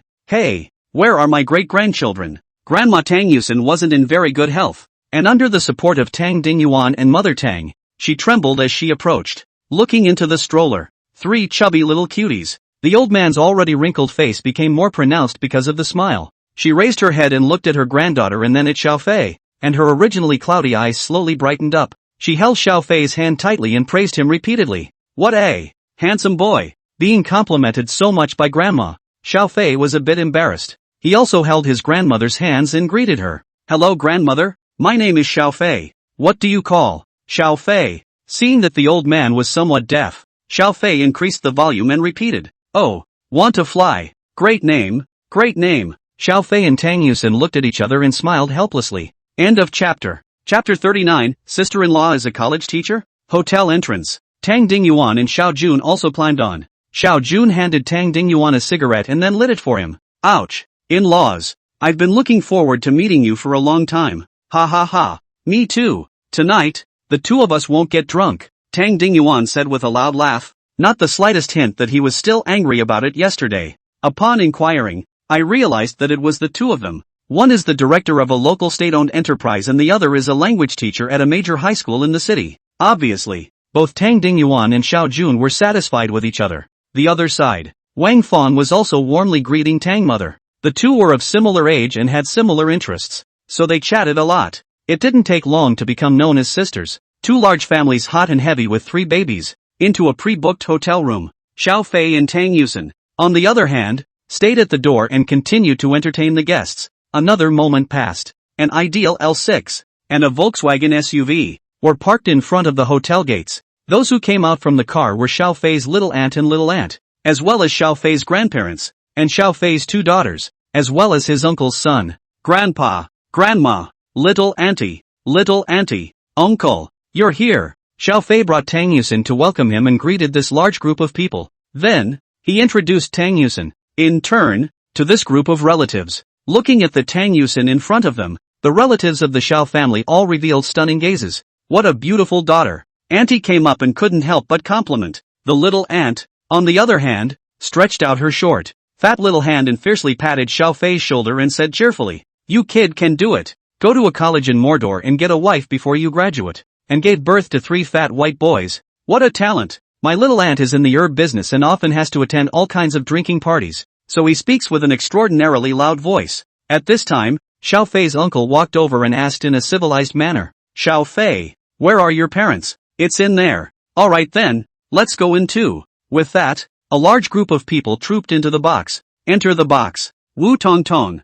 the eldest daughter of her sister-in-law, was instantly attracted to the 3 babies in the stroller. A few juniors immediately surrounded them. Is this brother Xiao Fei's child? So cute. I wonder if so many people suddenly appeared. The babies, who were still peaceful, suddenly began to squirm, and the second baby was even more deflated, as if the next second, it was going to cry. Seeing this, Xiaofei rushed forward and carried Bao into his arms. Bao, good boy, don't cry, Daddy's here. Hearing his father's voice, Bao gradually calmed down, only a pair of big dark eyes, still staring at these juniors in the eyes. Wu Tongtong and the others had no choice but to leave sardonically. Immediately after, they turned their attention, again, to Tang Yusin. Sister-in-law, how did you and my brother meet? Are you from Mordor Crossing University too? Just then, Uncle Xiaofei's son, Xiao Jun, asked curiously. Tang Yusin smiled helplessly at his words. I'm from Mordor Crossing, but I'm a teacher there. The old teacher? The expression on Xiao Jun's face stuttered. Equally stunned at the scene were the two daughters of the youngest aunt, Wu Tongtong and Wu Manman. They were all still studying, and were born with a hint of reverence for the word teacher. Moreover, Tang Yusin was still a university teacher. At this time, Xiao Jun couldn't help but give Xiaofei a thumbs up. Brother, it's still you who's great. Again, all students. We're still worried about what we'll do if we don't do our homework and the teacher finds out. And you took the teacher straight down. It's not a good idea to disobey. Well, don't all stand around. Come on, sit down. Don't scare the baby again later. My little aunt greeted the crowd and sat down, and it didn't take long for the waiter to start serving the food. A table of delicious food was quickly served. It was a great meal. Whether it was Tang Dingyuan, Xiao Jun, Xiaofei's uncle, or his little aunt, all of them were red in the face and neck. One spoke loudly and began to paddle. Tang Yusin ate a few bites, then didn't move her chopsticks much.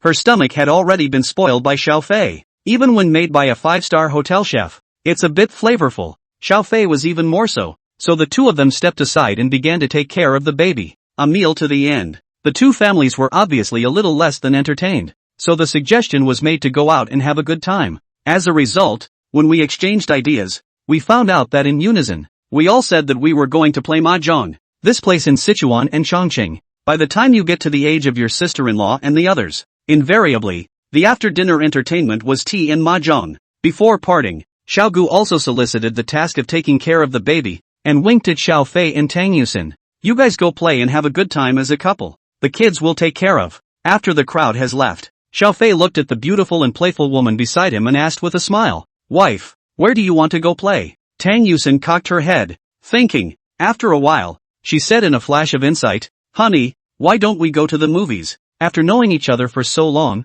she hadn't seen a movie with Xiaofei yet. Yeah. Xiaofei immediately pulled out his cell phone, opened Ticketmaster and looked at the most recent movies being released. Finally picked a sci-fi romance movie. After all, how can you fall in love without watching a rom-com? Immediately, the two of them took a taxi and arrived at Wanda Cinema. Since it's not a holiday, there aren't many people in the movie theater. The movie the two picked was not a premiere, either, but a remake imported from abroad. It tells the story of a newlywed couple, against the backdrop of an apocalyptic world, struggling to survive from meeting and falling in love to having children. This is a movie with a very twisted and bizarre plot. What happens to the hero and heroine is also heartbreaking. Looking at it, Tang Yusin's tears were about to flow out. She came to Xiaofei's ear and asked in a small voice, Hubby, if the world ends, what should we do? Xiaofei held her hand tightly and said with a serious expression, Then I'll do my best even if I put my best foot forward to let you and the baby live. Tang Yusin nodded, her heart filled with emotion. Halfway through the movie,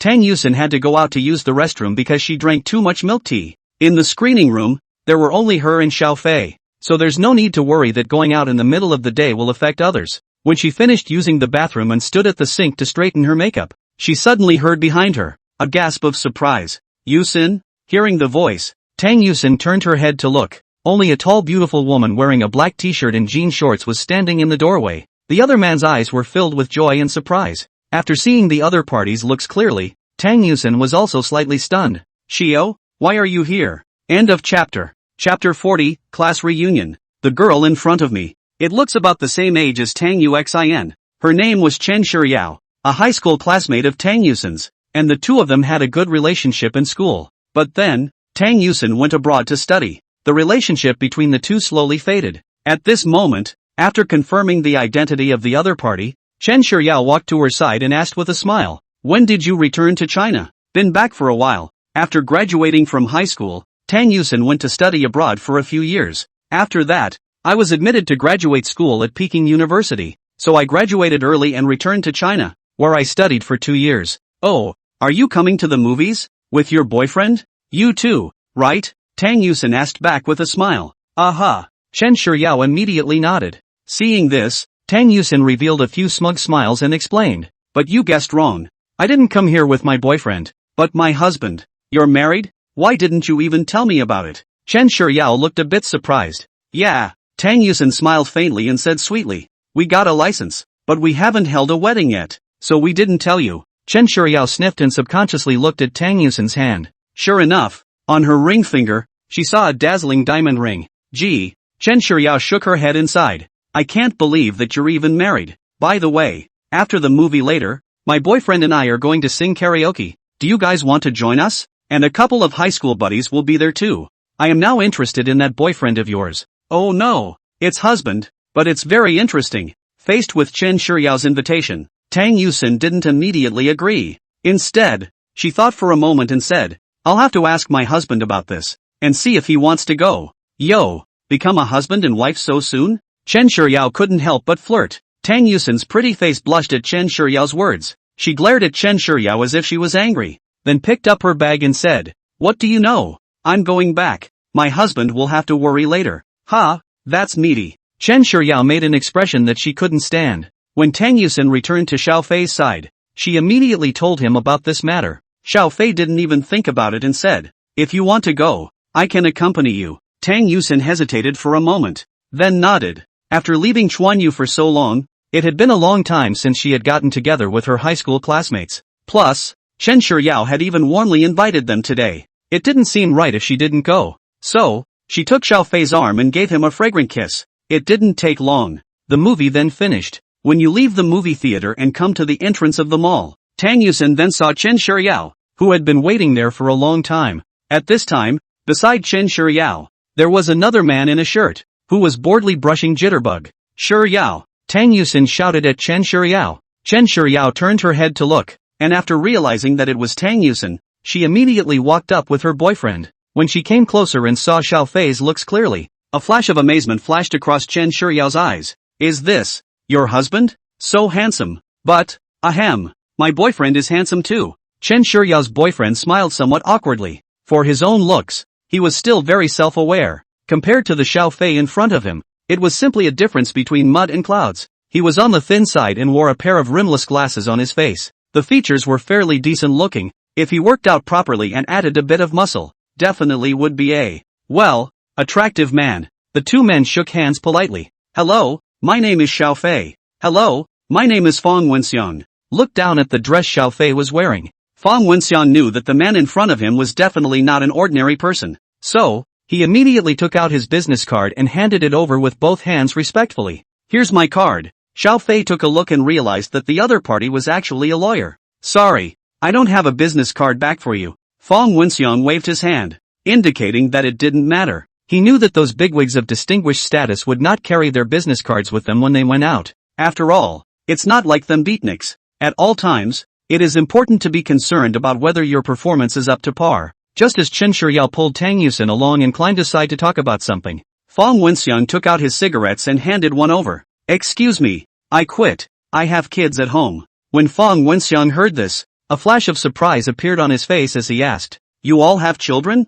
How enviable. He did not expect that the Xiao Fei in front of him looked so young that he had it all with Tang Yuxinhua. Little brother, I wonder where you work. Get a little investment and mix it up. I'm afraid it's not just a matter of muddling through. Seeing Xiao Fei's body, dressed in all luxury brands, Fong Wenxiang couldn't help but say secretly in his heart. The other side. Learning that Tang Yusin had given birth to 3 children, Chen Shiryao's eyes were as big as cowbells. What? You've got kids? Or triplets? Chen Shiryao looked at Tang Yusin incredulously, as if she was looking at a god. After giving birth to 3 children, you can still keep your body in such good shape. You're too good at this. It's because I'm afraid of losing my figure that I'm not going to have children even after I get married. Besides, taking care of a child is such a hassle. It must be hard on a regular basis. Hearing Chen Shiryao's words, Tang Yusin smiled. Actually, it's okay la. Usually it's Xiao Fei and sister-in-law taking care of the baby, and I have to go to work. I'm so envious. Chen Shiryao couldn't help but lament.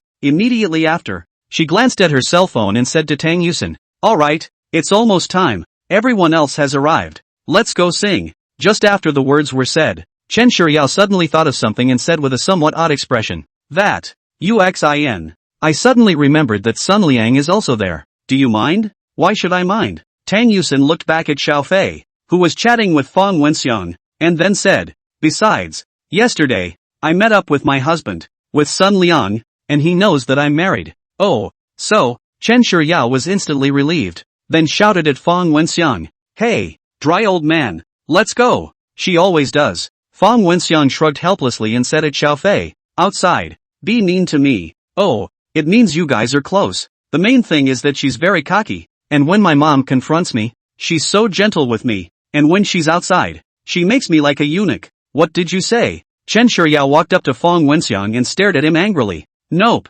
I didn't say anything." Fong Wenxiang immediately conceded and looked fawning. Xiao Fei and Tang Yusin couldn't help but laugh when they saw this. End of chapter. Chapter 41, Drinking is like drinking water. At this point, inside the KTV box, there were 6 pairs of young men and women having fun. Some were playing big talk then drinking. Others were holding hands and singing and dancing. While singing, one girl's cell phone suddenly rang. She picked up her phone and found that it was Chen Shiryao who had sent her a WeChat. After reading the tweet, the girl immediately raised her microphone and said loudly, "Shiryao and her boyfriend will be here soon. And Tang Yusin will come too." The microphone was held, so even though the box was noisy as hell, everyone heard the news. In a blink of an eye, the box, which was still in an uproar, instantly became quiet. "Tang Yuxin? Isn't she in our class, Ben? As I recall, I think she went to study abroad after she graduated from high school. I can't believe she's coming today." In the beginning, in our class, 8 out of 10 boys had a crush on her. Hey, it looks like a few of us. We're really lucky today. The SN lesbians in the room talked about it, and at that moment, upon hearing Tang Yusin's name, Sun Liang, who had originally been cheerful, suddenly became silent. The boy sitting next to him elbowed him in the shoulder and teased, "Ryozi, I remember back in the day, you pursued Tang Yusin hard. Now are you happy to hear she's coming? Maybe there's hope for you too?" Hearing this, Sun Liang became even more bitter. He raised his glass and took a sharp gulp, then shook his head. "It's hopeless. She's all married." The moment these words came out, the people present froze and cast their gazes over. Sun Liang poured himself another glass of wine and said slowly, "Yesterday I was on the street, and I happened to run into Tang Yusin and her husband, and found out that she was already licensed to be married." Upon hearing this news, the boys in the room were more or less lost. Although after all these years, but when you hear that the goddess you used to think about day and night in high school has already married a woman, your heart will be a little bit unfavorable. And this was especially hard for Sun Liang. What does his husband do? Just then, someone suddenly asked. Sun Liang shook his head and said absent-mindedly, "I don't know. When Tang Yusin comes later, you can ask yourselves." "That works," the boy sitting next to Sun Liang said with some indignation. "I'd like to see what kind of god is it that can take the goddess of our class and marry her away." Sun Liang didn't say anything else, but just held his wine glass and slammed 2 mouthfuls of wine. Inside the box, the bustle of a moment ago returned. It didn't take long. The door to the box room was then pushed open from outside. The first ones to come in were Chen Shiryao and Fong Wenxiang. Everyone knew both of them, even Fong Wenxiang, and everyone had met before. "Hello, dudes and dudettes. Here we go." As soon as she entered, Chen Shiryao greeted the crowd. "We're not late, are we?" No. Just in time." The crowd chimed in, but their eyes were glued to the doorway. Seeing this, Chen Shiryao's eyes rolled, stood up to the doorway and said, "I knew it. You guys, you only have our class's goddess Tang on your mind, right? Come on, now I'll show you what our class goddess Tang really looks like." Bam bam bam. As Chen Shiryao's words fell, the door to the box room was once again opened, only to see that a woman in a short white halter dress walked in from outside in style. A head of black and silky hair, casually draped over her shoulders. The face was exquisite, as if it had been carved by heavenly craftsmen. Pale, delicate skin that blows. Those red lips, delicate and tantalizing like cherries. Her body was even incomparably hot, especially those long, white legs, which were simply perfect. At the first sight of her, the male compatriots present had their eyes as wide as bronze bells, with shocked expressions on their faces. Tang Yusin's appearance had already brought a great shock to the crowd. However, immediately following her appearance was an incomparably handsome man. Seeing this man, who was a little over 1 meter 8 in height and incredibly handsome, the girls, who were present, were all mesmerized by him. In the eyes of the crowd, emotions such as marvel, envy, and jealousy were revealed. "Hello everyone, It's been a long time. Tang Yusin took Xiao Fei's arm and walked to the crowd, greeting everyone. This is my husband, Xiao Fei. Hello everyone. I'm not disturbing you with my sudden visit, am I? Xiao Fei smiled out of the corner of his eyes, and all the boys whose gazes were swept by him felt a little scared. Even Fong Wenxiang, who had come with him, didn't dare to look directly at his gaze. After all, after taking the Marrow cleansing pill, plus the martial arts master's bonus, Xiao Fei had already formed a unruffled and overbearing aura on his body. The boys who originally wanted to suppress Xiao Fei for a bit were frozen in place, shocked and speechless. See this scene. Sun Liang's heart was even more unfavorable. Compared to Xiao Fei, he was like a clown. He clenched his fists tightly and silently poured himself a glass of wine, then poured it in hard. Dude, you're awesome.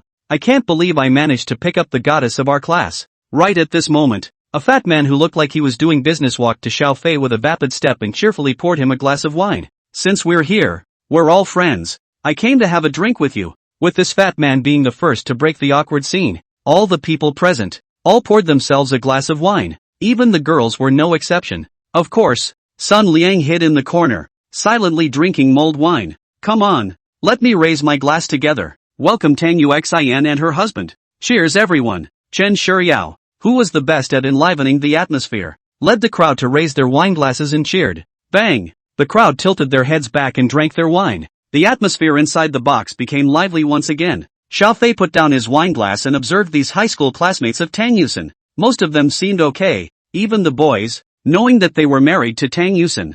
There was no stopping coming with glasses of wine for toasts, but they were all with good intentions. Only that Sun Liang was drinking from the beginning to the end. Xiao Fei also ignored him and climbed into conversation with the others present. Come on, another drink, everyone. At that moment, another glass was raised. Tang Yusin was just about to raise her wine glass when Xiao Fei pressed it down. You're just out of the month. Drink less. Tang Yusin obediently spoke the wine glass in her hand, replacing it with fruit juice. On the other hand, seeing Tang Yusin listening to Xiao Fei so much, and thinking about the kind of detachment as well as high and cold feeling she carried when she faced herself, Sun Liang had a bad taste in his mouth. Under the effect of alcohol, he directly stood up and rushed at Xiao Fei. Come on, bro. I'll have a drink with you. Good. Xiao Fei politely picked up his wine glass and clinked it with Sun Liang before drinking it down. After a cup was finished, Sun Liang poured himself another cup. Again. Now, everyone felt that something was wrong. The man sitting next to Sun Liang,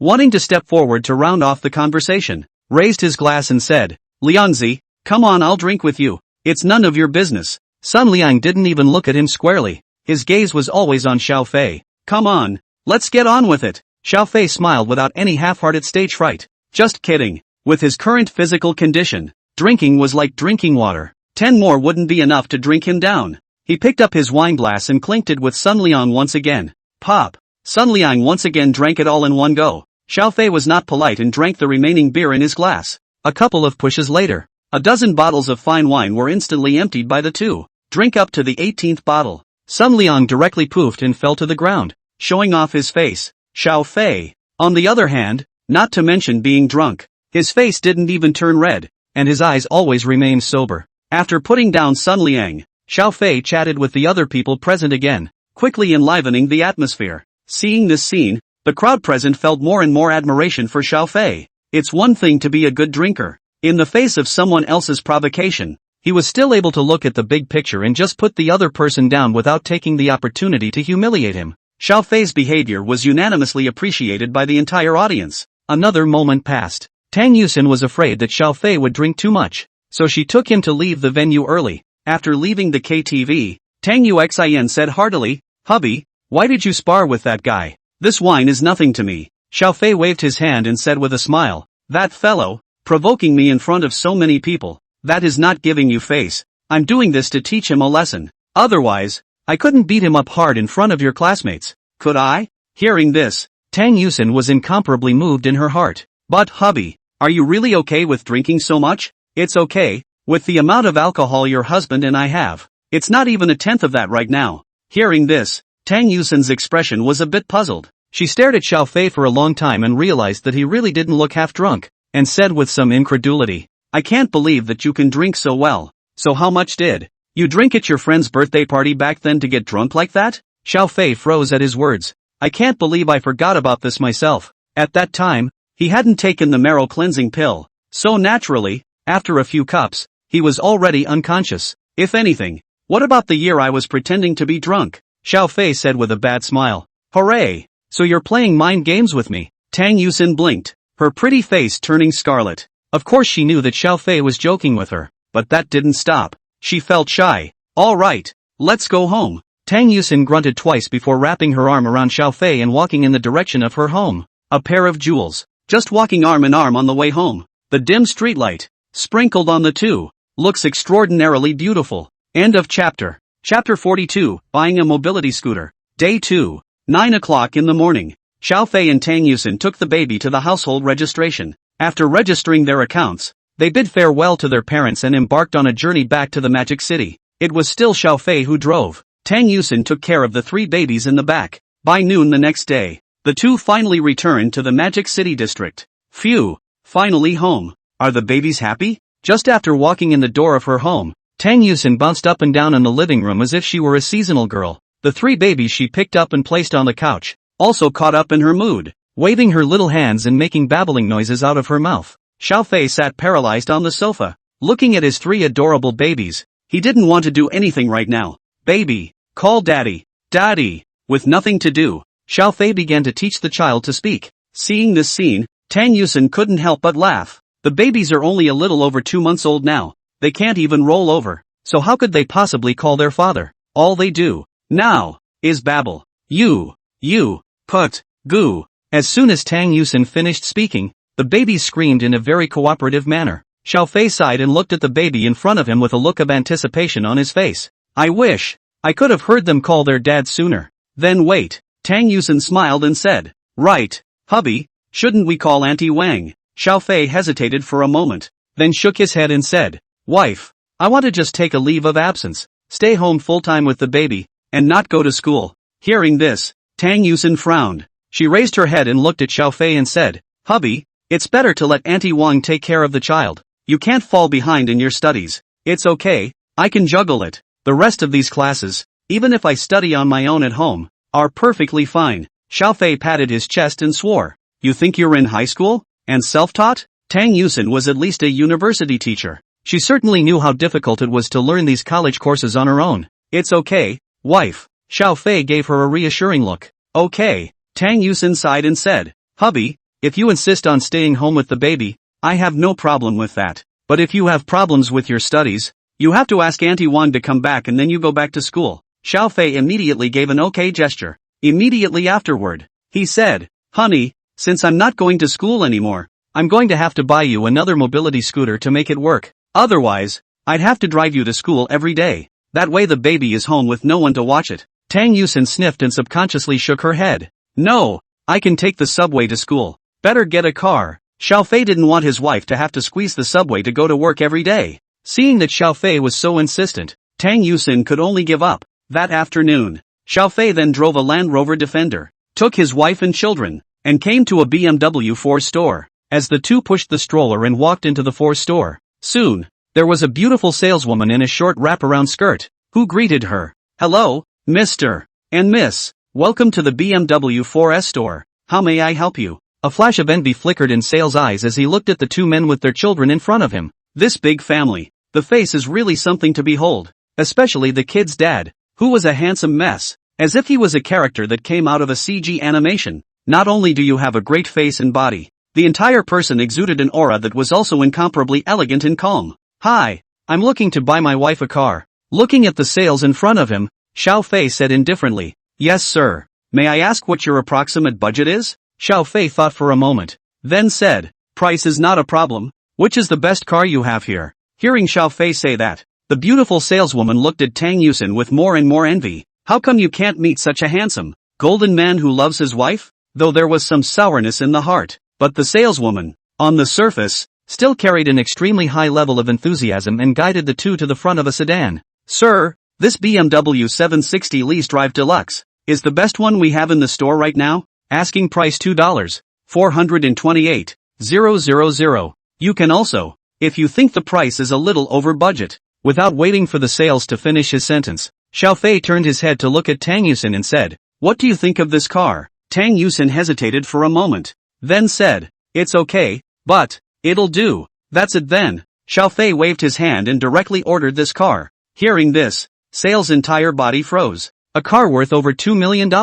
How can you just decide to buy it without even sitting down or taking it for a test drive? That's too rustic. You know, it's over $2 million, not $200. After freezing for a moment, the beautiful saleswoman's lips trembled and said, Good sir. I'll go prepare the contract for you. It didn't take long. Sales then drew up the contract and brought it to Xiaofei. Xiaofei briefly glanced at it, signed his name on the contract, and then paid the deposit. After the rest of the formalities, this BMW, which was worth more than $2 million, was then taken down by Xiaofei with full payment. In the store all staff warmly welcome. Xiaofei drove this BMW 760 Li, left the store showroom, and came to the parking space next to the Land Rover. Wife. Xiaofei left the driver's seat and looked at Tang Yusin and said, It's okay for you to drive a car back by yourself, right? Dare to underestimate me? Tang Yusin snorted coldly and said arrogantly, When I got my driver's license, you were still underage. Ha ha, I'm not underestimating you. Xiaofei smiled and said, In that case, you drive this BMW and follow me while the baby rides in my car. After saying that, Xiaofei put the 3 babies into the Land Rover. Then start the engine and drive ahead. All the way, he was silently observing Tang Yusin behind him through the rearview mirror. After confirming that she was really okay with driving, that's what put it down. End of chapter. Chapter 43, The Whole School Knows. The next day, Xiaofei prepared breakfast for Tang Yusin as usual, and by the way, he packed his lunch again and put it into a bento box. After breakfast, Tang Yusin returned to her bedroom and put on a beautiful makeup. Although she was wearing light makeup, with Tang Yusin's base, even with a plain face, she was too beautiful to look at. After dressing up, Tang Yusin walked out of the room. Before she left, she looked at the 3 babies with some reluctance. The babies are so cute. Looking at them makes me kind of not want to go to work. Xiaofei, who was breastfeeding his babies, smiled when he heard this and said, If you miss your babies, you can always give me a video call. Okay day, hubby, Tang Yusin said sweetly. Then he walked up and gave Xiaofei a passionate kiss before leaving the house. Come to the underground parking lot. Sitting inside the new BMW that Xiaofei had bought for himself, Tang Yusin gently stroked the steering wheel with her hand. There was a feeling in my heart that wasn't quite true. After all, this was a top-of-the-line luxury car worth more than $2 million.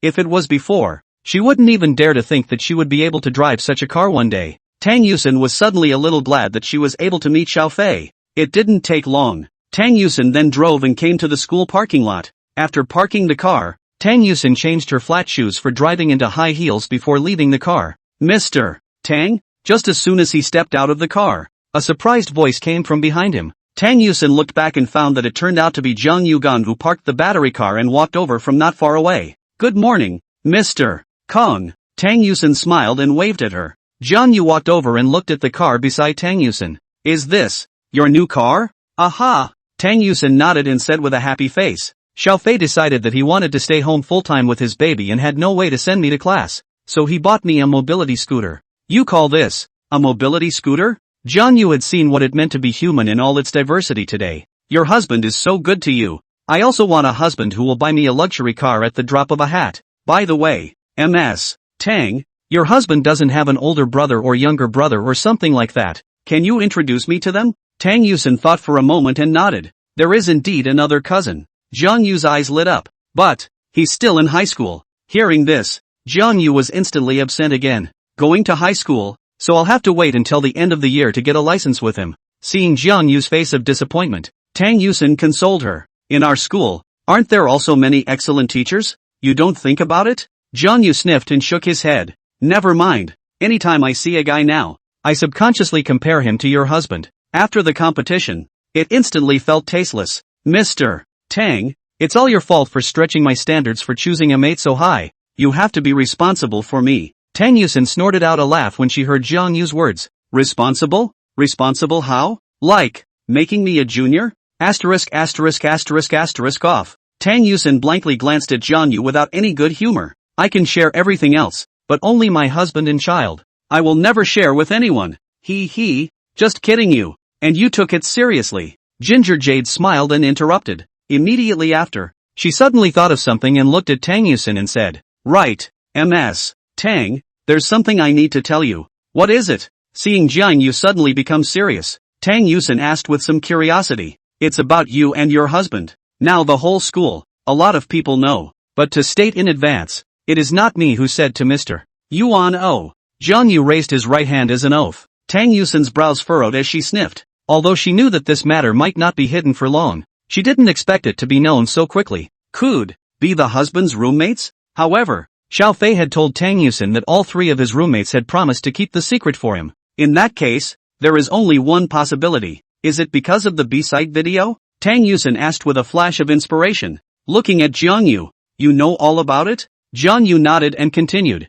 I don't know who it was that first found the video you and your husband uploaded to the B-site, and then he reposted it on the school forum, and soon the whole school knew about it. Jiang Yu said, looking at Tang Yusin with some concern. After all, she was a teacher at the Magic City Jiaotong University, while Xiao Fei was a student at the Magic City Jiaotong University. The two men were there. If the outside world knew about their relationship, it would definitely affect Tang Yusin's reputation in the school. Alas, after listening to Jiang Yu's words, Tang Yusin sighed heavily and said faintly, if you know it, then you know it. Anyway, my husband and we've also reached the age when men are old enough to get married and women are old enough to get married. Though we are, both of us, in a somewhat unique position, but we've got a marriage license. We're legally married. The laws are protecting us. And let people say what they like. Looking at Tang Yusin, who was full of fighting spirit and ready to meet those rumors, Jiang Yu had a face of admiration. Mr. Don, sometimes I really envy you. Jiang Yu looked at Tang Yusin and muttered in a low voice.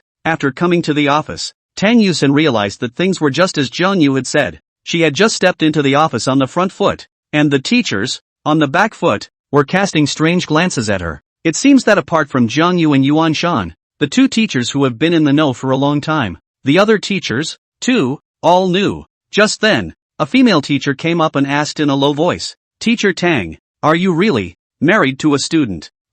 From our school? Look at that female teacher who looks like she wants to say something. Tang Yusin nodded and said frankly, that's right. What's wrong? Her tone was so cold that it scared this teacher into shrinking. No, nothing. I was just curious and came over to ask. At this time, Yuan Shan stood out. Spoke for Tang Yusin, you do not look at MS. Tang's husband is still a student, but more than the vast majority of them to be capable. Their own money to earn money in the side of the Huangpu River to buy a set of 300 square feet of big house. TSK, that lot. Less to say. Also want to be big tens of thousands of dollars. Jiang Yu also followed and helped. That's right, MS. Tang's husband. He also bought her a mobility scooter. It's not that expensive. It's a $2 million BMW. After all, if you have money, you go to New Energy. If you don't have money, you drive a BBA. Hearing this, the teachers present, all of them sucked in a breath of cold air. I can't imagine that mess. Tang's husband is so rich?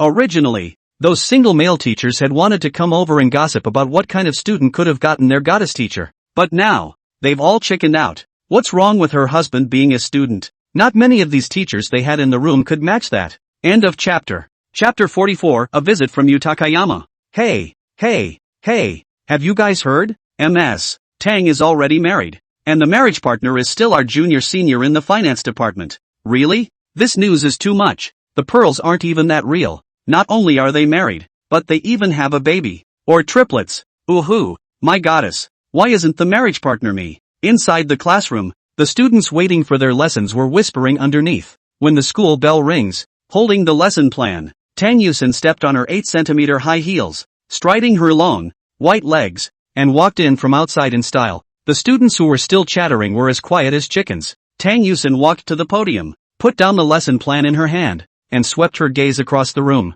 Seeing the powerful aura of Tang Yusin, all of them, boys and girls alike, held their breath. In an instant, the entire classroom quieted down to the sound of the crowd's heartbeats. Classes begin at. Please take your textbooks and turn to the third subsection. Tang Yusin stood up straight and said in a loud voice. The class, as usual, was uneventful, but when the bell rang for the end of class, there were a few class cadres who had good academic performance and were more familiar with Tang Yusin, and they came together to follow Tang Yusin. Mr. Tang, are you really married? I saw 3 babies on the B-site homepage recommendation. They are so cute. Yeah, and I got 3 in a row with 1 key. Mr. Tang, I'm a fan of yours. When can I let Senior play the piano again? Senior is so handsome playing the piano. The students stared at Tang Yusin with big, clear eyes, looking at her curiously as they spoke in a chorus. Originally, Tang Yusin, who was still a bit wary, seeing that they were treating themselves with mere curiosity as well as blessing, they gradually dropped their defenses. A smile also appeared on the cool face. This smile was like a warm sun in winter, instantly melting everyone's hearts. Thank you. We make videos just to document life. We don't purposely make something to cater to our audience. Hearing this, a girl asked curiously, Mr. Tang, isn't the senior also from our finance department? How come his Guqin skills are so powerful? Even Elder Yu Gaoshan, who praised him, even helped forward the video. Apparently, this girl is a folk music enthusiast. This, Tang Yusin hesitated for a moment, then said, actually, I'm not too sure. When I first saw him play the zither, I was shocked as well. When she thought of earlier, the image of Xiao Fei proposing to her, a touch of sweetness flashed in Tang Yusin's eyes. Watching the students in the room froze. They had never seen such a side of Mr. Tang. After bidding farewell to these students, Tang Yusin returned to the office, ready to pack up and go home. She was about to miss Xiao Fei and the babies. However, just as she gathered her things and was about to leave the office, someone suddenly called out to her, Mr. Tang, wait a minute. Today is Mr. Yang's birthday. He's treating us to dinner tonight. Let's go there together. The person who said this was none other than Yuan Shan, and the teacher she spoke of was named Yang Dahong, who was in his 50s. During the time when Tang Yusin first joined the company, Yang Dahong and his old partner, who had taught Tang Yusin a lot, could also be considered Tang Yusin's mentors. So, for this invitation, there was really no way for Tang Yusin to refuse, and in all reason she should attend. Although, she really wanted to go home to her husband and kids. Mr. Tang, you can bring your husband and kids with you. Seeing the hesitant expression on Tang Yusin's face, Yuan Shan of course knew what she was thinking and added. At those words, Tang Yusin's eyes lit up. She nodded and pulled out her cell phone, calling Xiao Fei over. Hey, hubby, what's up wife? Are you off work? On the other side of the phone, Xiao Fei's magnetic voice soon came.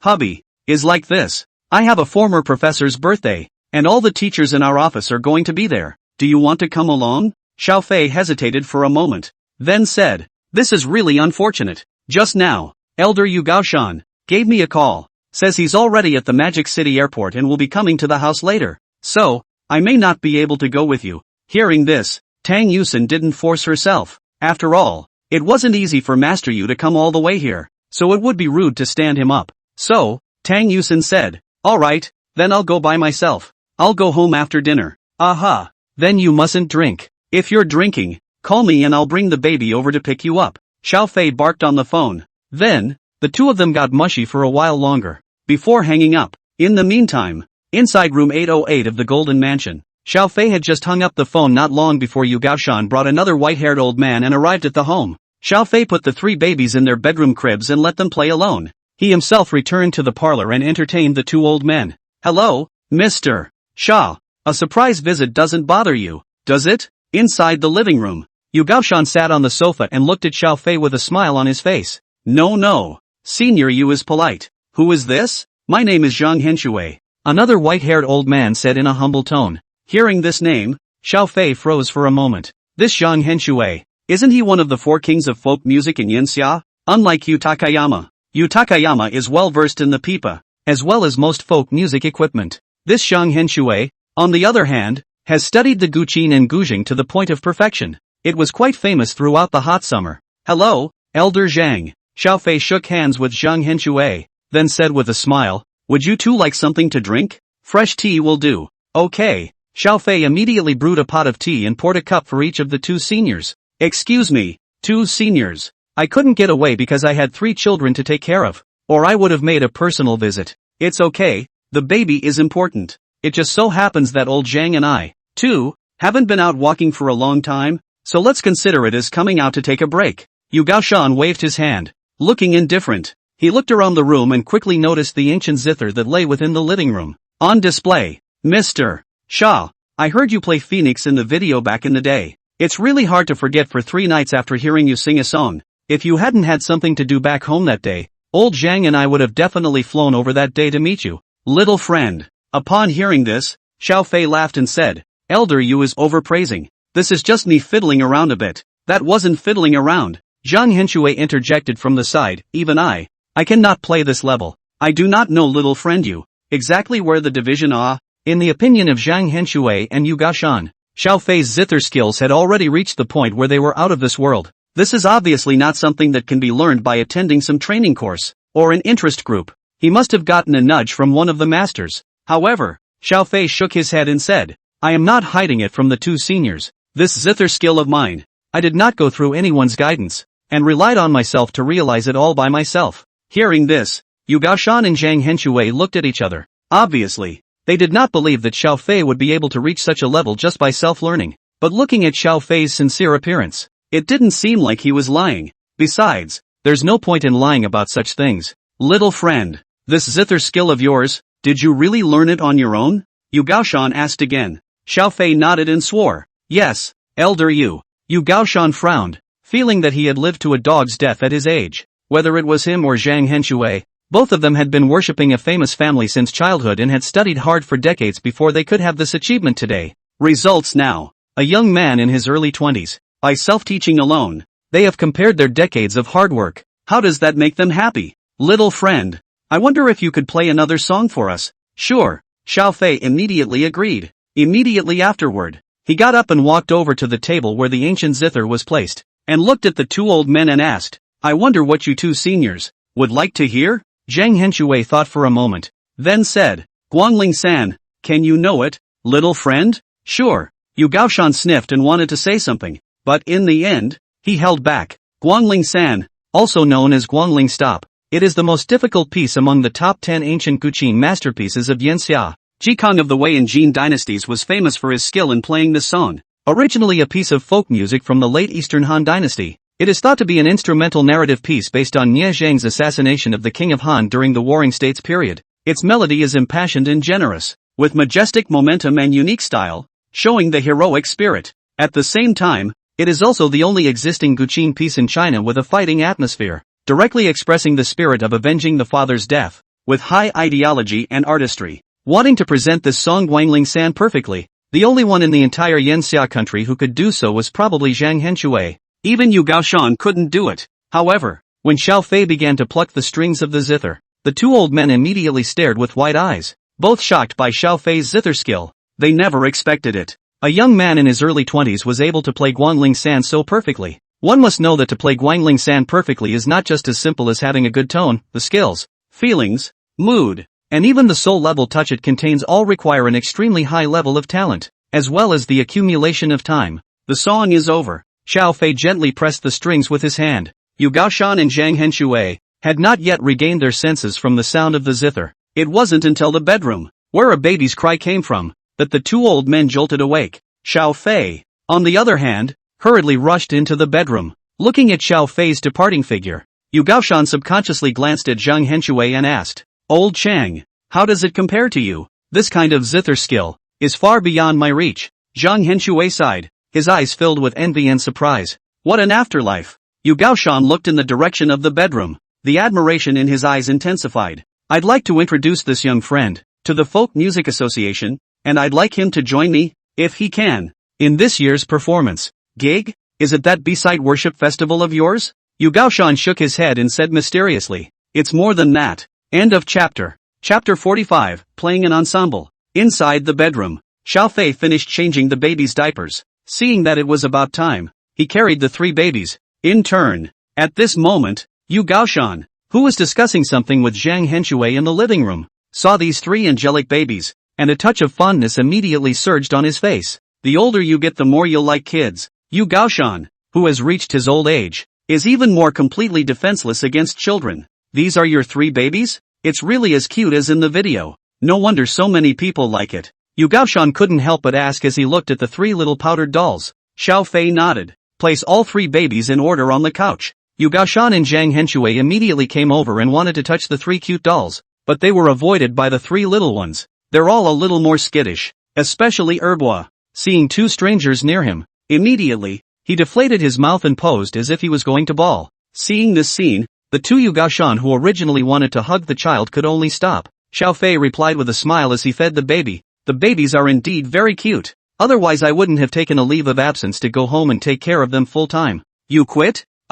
Not quitting. I'm still a current college student. Hearing this, Yu Gaoshan and Zhang Henshui, both of them, immediately felt their brains buzzing. The two of them looked at each other and couldn't help but laugh bitterly. You're still a college student. Ha! Won't this affect your schooling? Looking at Xiao Fei's skillful movements to breastfeed the baby, Zhang Henshui asked curiously. No. Xiao Fei shook his head and said, I'm quite capable of self-learning. Even if I don't go to class, I can still complete my studies. To think that Xiao Fei could have such superior zither skills just by teaching himself. The two old men didn't say anything more. Plus it's just asking for trouble. Ahem. To be fair. Yu Gaoshan coughed twice and then said, Xiao Fei. Can I call you like this? Sure. That's fine. Little Fei. In fact, we came over this time, mainly because we want to introduce you to join the Folk Music Association. I don't know, what do you think? Without thinking, Xiao Fei asked, will joining the association affect my ability to take care of my baby?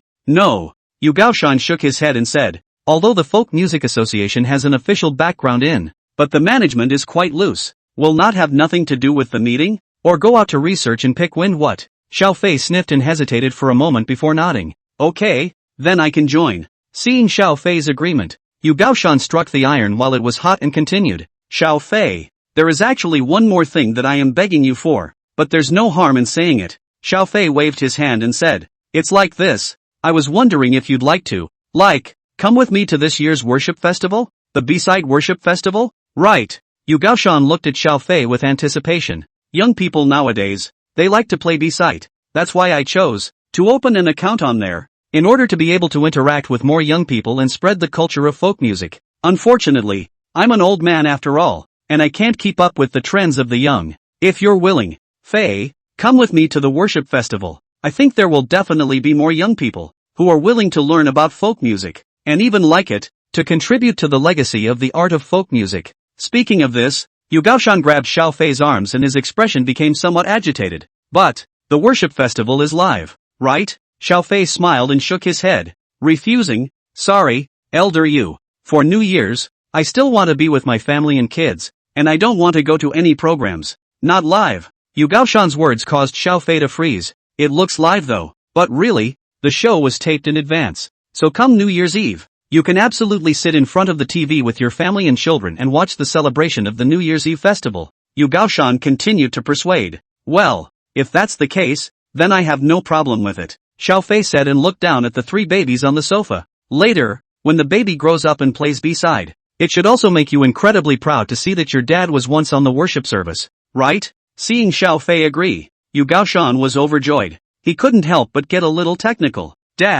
I'm coming this time, and brought a lute. Why don't we play a song together? Xiao Fei smiled and nodded. No problem, but since it's an ensemble, then why not let Senior Zhang participate as well? Naturally, I'd like to participate, but do you have any other instruments here? Xiao Fei smiled mysteriously and brought Yu Gaoshan and Zhang Henshui to his study. Just see the study, filled with all kinds of ethnic musical instruments. Look at the two old men in amazement. Are these yours? Well, I know all of these instruments, but there's only one of each. So if Elder Zhang wants to choose the guqin, I'll have to choose something else. Hearing Xiao Fei's words, Yu Gaoshan and Zhang Henshui were even more shocked. Even Yu Gaoshan did not dare to say that he knew all the ethnic instruments, only most of them, and Xiao Fei, at such a young age, was able to master all of these instruments. All of them. It's simply horrible as hell. Eventually, Yu Gaoshan chose his lute and Zhang Henshui chose Xiao Fei's guqin. Xiao Fei, on the other hand, chose a flute. Before playing, Yu Takayama took out his cell phone and set it up in front of the TV stand, pointing the camera at the trio. He couldn't miss such a good opportunity. He had to record it. Immediately following, the three sat in the living room and began to play. Yu Gaoshan's pipa sound is full of the flavor of ancient vicissitudes. The sound of Zhang Henshui's guqin appeared to be orally compelling, with a bit of immortal flavor, and the flute played by Xiao Fei was twirling and melodious, containing a sense of floating and spontaneity, which was refreshing to listen to. The song is over. Yu Gaoshan sent this filmed video to his granddaughter, Yu Pei Pei, have her edit the video, then send it to the B-site to give Minerva some publicity. Little friend, when the video is cut, I'll be releasing it with you as a co-production. Is that okay? Yu Gaoshan inquired with a smirk. No problem, but, instead, I wish that I had more fans of my baby than myself. After all, the growth in the number of baby followers can inspire systematic rewards. After playing the tune, Yu Gaoshan and Zhang Henshui both left. Xiao Fei,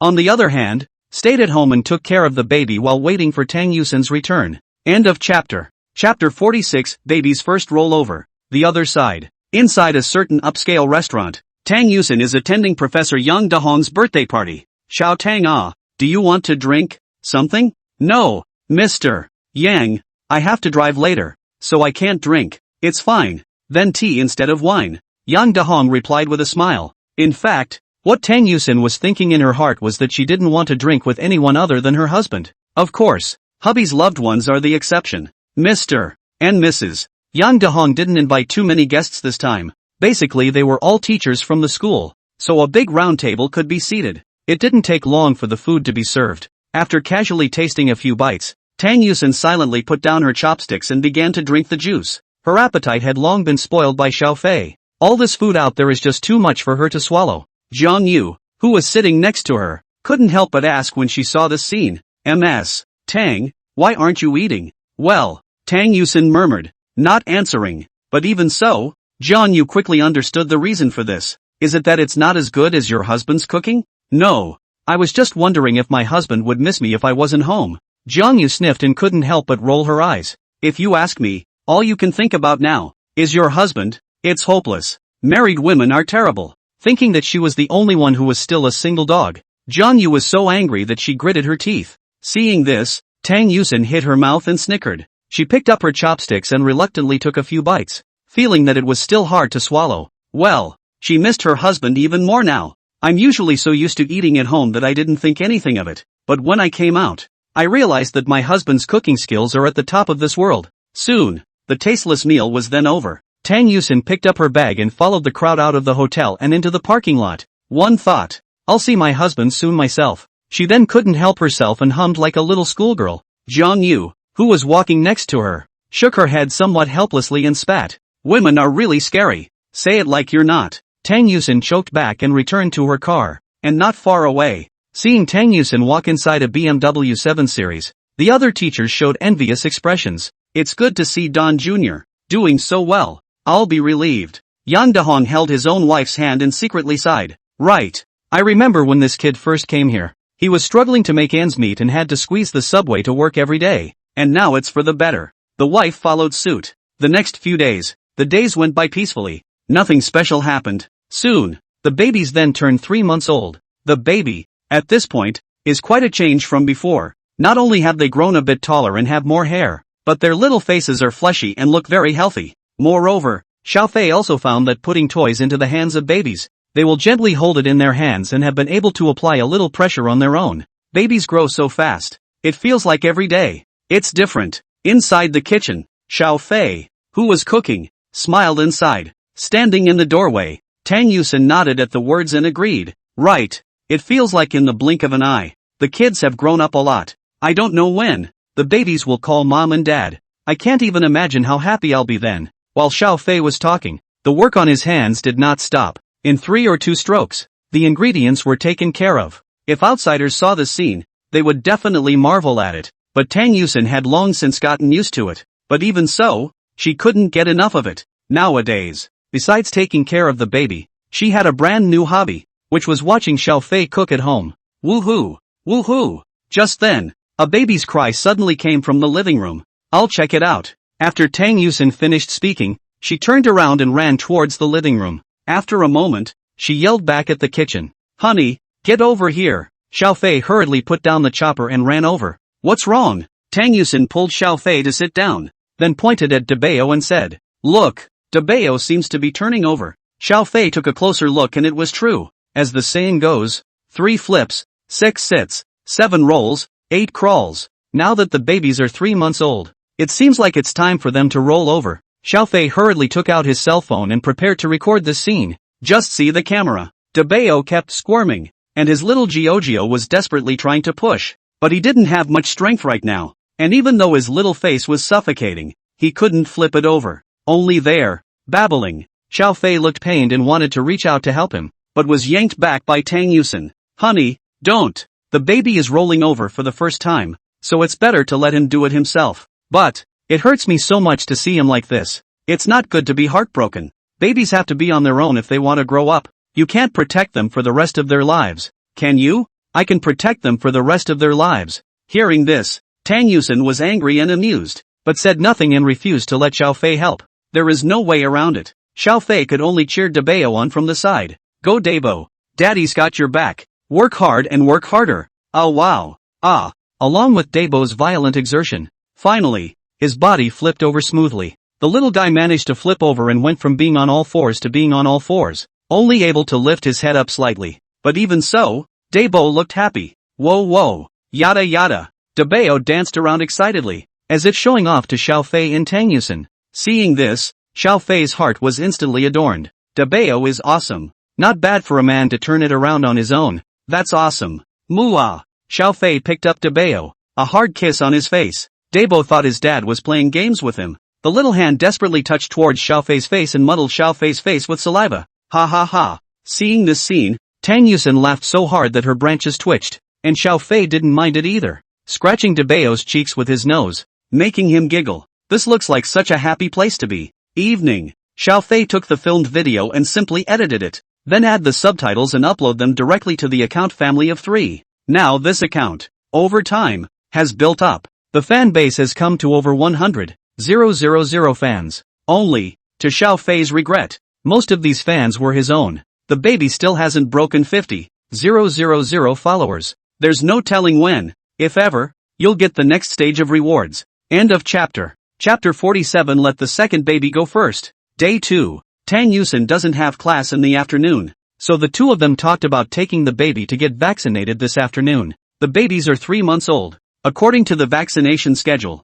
it's also time for the second dose of the polio vaccine, and the first dose of the DPT vaccine. Tang Yusin put the 3 babies in the safety chairs. Xiao Fei then drove the car and carried Tang Yusin, the co-pilot, to the previous maternal and child healthcare hospital. It didn't take long for the family to arrive at their destination. Places like hospitals, even maternal and child health centers. It was packed almost every day of the week, 7 days a week, especially during the day. After parking your car in the parking lot, Xiao Fei and Tang Yusin pushed the stroller together and brought the baby inside the hall of the maternal and child health center. Hello, we're here to vaccinate the baby. Coming to the front desk, Xiao Fei smiled and said to the nurse in front of him. The nurses, who had been busy for most of the day because there were too many people and had long been too tired to lift their heads. The sight of the large family in front of him hit home. What a beautiful family. Dad, in particular, is just so handsome. The sight of a handsome man put the young nurse in a better mood. Under the psychological effect, the originally tired body was suddenly full of strength.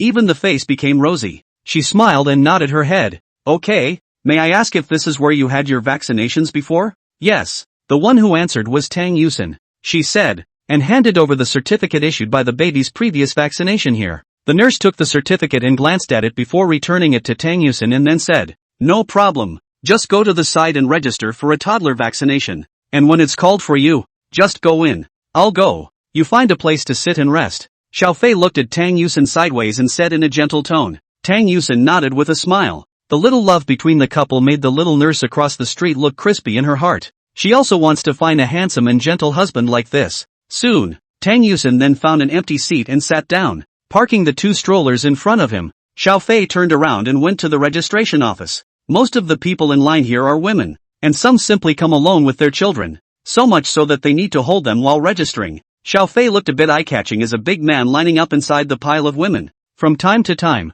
people around them would cast their eyes over. Although he couldn't do anything, it was fine to look at such a big handsome man with a superb temperament and handsome face to feed his eyes. Within a short time, Xiao Fei registered successfully and turned around to Tang Yusin's side. Tang Yusin was chatting about something with another baby mama next to her. You're a good-looking triplet. Thanks. Your baby is cute too. It's hard work with 3 kids, isn't it? No, my husband is the one with all the kids. He's the one who really works hard. Your husband is taking care of the kids? Too enviable. My family that because of work simply do not have time to take care of the child. Are my mother-in-law and I 2 people together with the baby? A baby on the tossing of the 2 of us dizzy. You this 3 children. Your husband busy? He does work hard. Thinking of Xiao Fei, Tang Yusin had a happy face. At this time, Xiao Fei happened to walk over. What's the conversation about? Raising her head to look at Xiao Fei, Tang Yusin sent a big smile. Talking about babies. That's your husband. Ha! The precious mother sitting next to Tang Yusin exclaimed.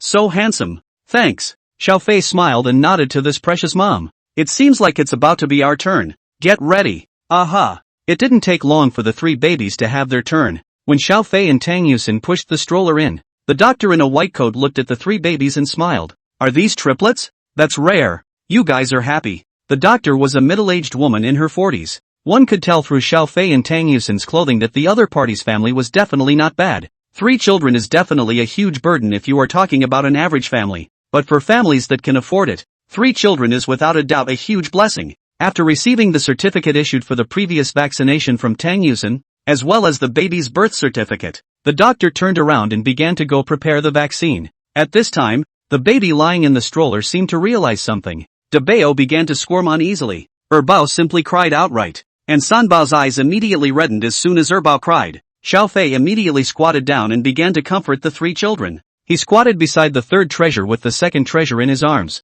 while Tang Yusin held the big treasure, and the husband and wife were busy as one. Erbao, don't cry. Erbao, don't cry. Daddy is with you. Oh. Vaccination doesn't hurt. Well. Wow. Erbao was oblivious to the fact that he kept howling at the top of his voice. Xiao Fei's heart ached like a knife twisting as he looked at the baby with the golden peas on his face. He had no choice but to keep kissing away all the tears on Erba's face. Finally, Erba's crying subsided. Okay, which baby goes first? Xiao Fei thought about it. Erbao is the most crybaby. If she is allowed to vaccinate behind the other babies later, in case big baby or third baby cries, the second baby, who is already a crybaby himself, will still make a mess. So he gritted his teeth and said, let Erba go first. End of chapter. Chapter 48. Can you really fulfill any request? Having said that, Xiao Fei then held Erbao and came to the doctor. Seeing the doctor in front of him, Erba felt more and more uneasy. The little one kept waving his little hands and babbling, and the expression on his face seemed to be somewhat resistant. Following the doctor's orders, Xiao Fei undid Erbao's clothes, revealing her white and tender arms. Immediately following, Erba she cried again and again and again. Xiao Fei was heartbroken and wanted to take the baby home just like that. But he knows the vaccine is mandatory. Thus, the ruthless Xiao Fei could only force himself to sit on the stool, holding the second baby and controlling her little hands from moving around while coaxing constantly. The doctor has obviously seen too many scenes like this. She didn't care, and quickly did her prep work. The area where the baby was going to be injected was then sterilized a bit. The swab with iodine rubbed on his arm, bringing an icy touch that made Erba freeze in his cries pause. She looked at her dad with wide, curious eyes. The next moment, however, the needle pierced the skin. Xiao Fei's heart instantly rose to his throat, and his entire body tensed up. The doctor moved quickly, completing the injection in almost the blink of an eye, and it was only when the needle was withdrawn that Erba realized what had happened. Xiao Fei. The heartbreaking cries instantly infected Dabeo and Sanso, who were on the sidelines. Dabo cried alone. But unlike the second baby, the first baby was crying, but he wasn't crying very loudly. Sambo's voice was a bit louder, but not as loud as Erb was. Erba doesn't cry. Erb was the best. Daddy's here with you. Xiao Fei was in a state of confusion and had no idea how to coax this little angel into a good mood. Erbao's sad and aggrieved eyes stared straight at his dad, making Xiao Fei feel as if he was being accused of something by his little girl. The doctor laughed from the sidelines. This baby, who cries louder than most babies, seems to be in good health. Xiao Fei cried and laughed, but soon the heartache took over him completely again. This is also the time to start the second vaccination. Erbo was still crying, even crying and suffocating his little face red, and in the end he simply coughed. It was hard to wait until the vaccination was finished. Xiao Fei hurriedly put Erbao's clothes back on and carried him to one side to keep comforting him. At this time, Tang Yusin went to hold Dabeo. Dabeo, who had just been infected by Erbao and cried along with him, had quieted down by now. What's even more amazing is that Dabo was quiet throughout the entire vaccination process. This made Tang Yusin breathe a sigh of relief. The final triple treasure didn't fare as well as the second treasure though, but after crying for a little while and being coaxed a few times it was fine. The only one who was still crying was Erbao. Even when Xiao Fei and Tang Yusin left the maternal and child health center with the child and returned to the car. Baby, don't cry. Daddy will be heartbroken.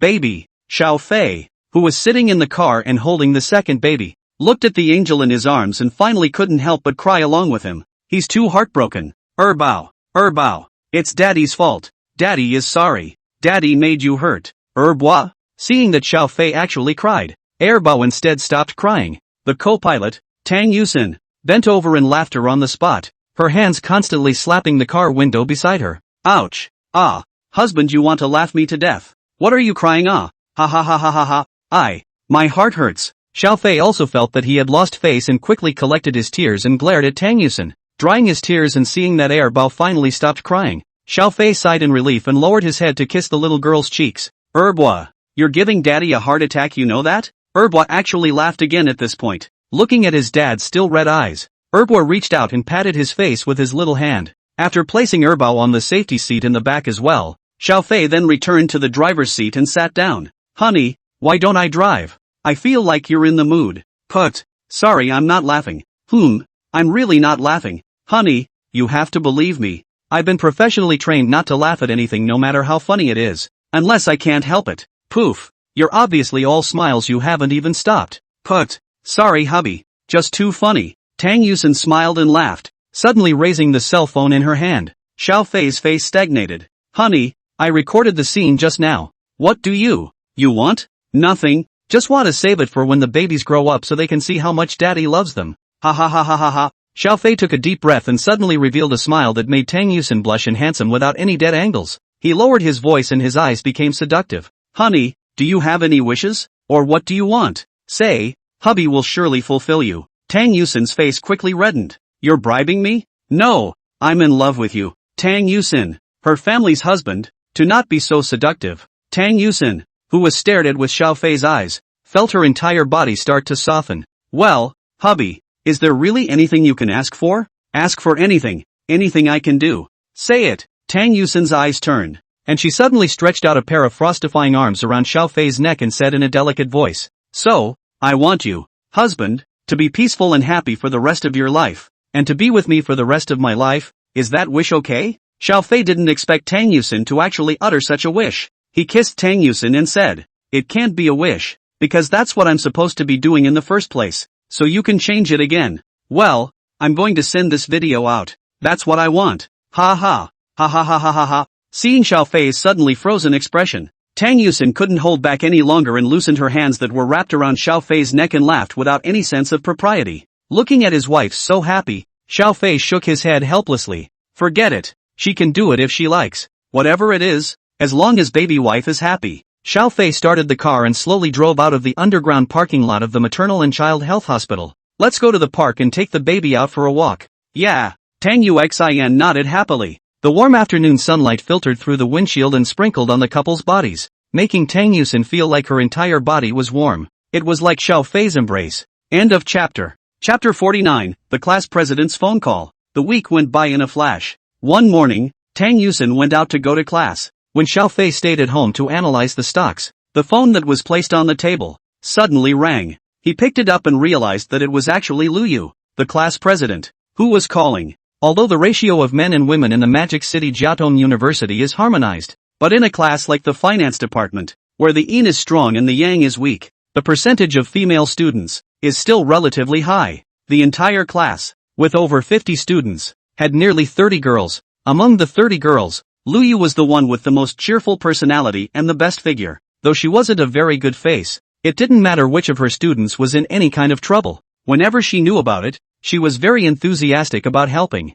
Therefore, all the students in the class like this bodhisattva very much, and her popularity in the class is also very high. During his freshman and sophomore years, Xiao Fei hadn't been less helped by this class president. The impression of Lu Yu was naturally good. Xiao Fei smiled as he picked up his cell phone and answered. Hey, squad leader. What's up? Ouch. Our life winner will still answer my calls. Oh? On the other side of the phone, Lu Yu's derisive voice immediately came. Now that Xiao Fei and Tang Yusin were involved, the entire school's teachers and students basically knew about it. What a life winner. I'm at home with my baby every day. Ha ha ha. Wife and kids. What's a winner if not a winner in life? Come on squad leader. Don't make fun of me. Tell me what's up. Okay, then I'll make it short. Lu Yu also stopped gossiping. Xiao Fei, I heard you bought a house and a car in the Golden Mansion? Yeah, that's right. Well, then your financial conditions can be well. I'm so relieved. Originally I was worried that you get married and have a child will be very big. This matter are not going to tell you. Xiao Fei frowned. What's wrong squad leader? Are you in financial trouble? No, not me. Lu Yu's side hurriedly said. It's Zhang Xiaolei, you know it, right? Zhang Xiaolei? Xiao Fei thought about it. He quickly remembered that it was a girl from his class. As a typical, by the high school entrance examination to change their fate. Out of the poor hometown representatives, Xiao Fei had also heard about Zhang Xiaolei's family situation long ago, although it is not clear exactly what the situation is, but from Zhang Xiaolei's usual extremely straitened living conditions can also be glimpsed. What happened to Zhang Xiaolei? His father, who was also the only strong laborer in their family, was injured while working on a construction site. The contractor side simply do not have the money to pay, said what the developer still owes him money. But now Zhang Xiaolei, her father, hospitalized in surgery and in urgent need of money. I pondered whether we all, as long as the economy is relatively generous to support. So that's what this is about. Xiao Fei was instantly enlightened. He thought of Zhang Xiaolei's figure, and after recalling it once more, he realized that this girl always seemed to eat the cheapest meals in the cafeteria, and even spent her days on savory buns a lot of the time. The person also looks thin and small, the whole look of malnutrition. It works. Donation, right? I'll transfer the money directly to you? Xiao Fei was quite trusting of Lu Yu's character and was not worried that he would go wrong if he gave the money to Lu Yu directly. You trust me so much? You're not afraid I'll take it all? Are you that kind of person? Ha ha ha ha ha. Just for your words. I'll take care of this for you. Okay, just transfer me to WeChat. WeChat? What's the point of having that kind of credit? No, Benji, you might as well send me your bank card number. What? Why don't you just WeChat me? The amount is not enough. Lu Yu on the opposite side also heard the flavor. How much are you going to donate? It's okay to live within your means. Don't worry, I'm not short of money right now. Lu Yu thought about it and nodded. Okay, I'll give you a donation form after I uniformly give the money to Zhang Xiaolei. That won't be necessary. Xiao Fei smiled and chatted with Lu Yu a few more times. Just as she was about to hang up the phone, Lu Yu remembered something else. By the way, Xiao Fei, there's one more thing.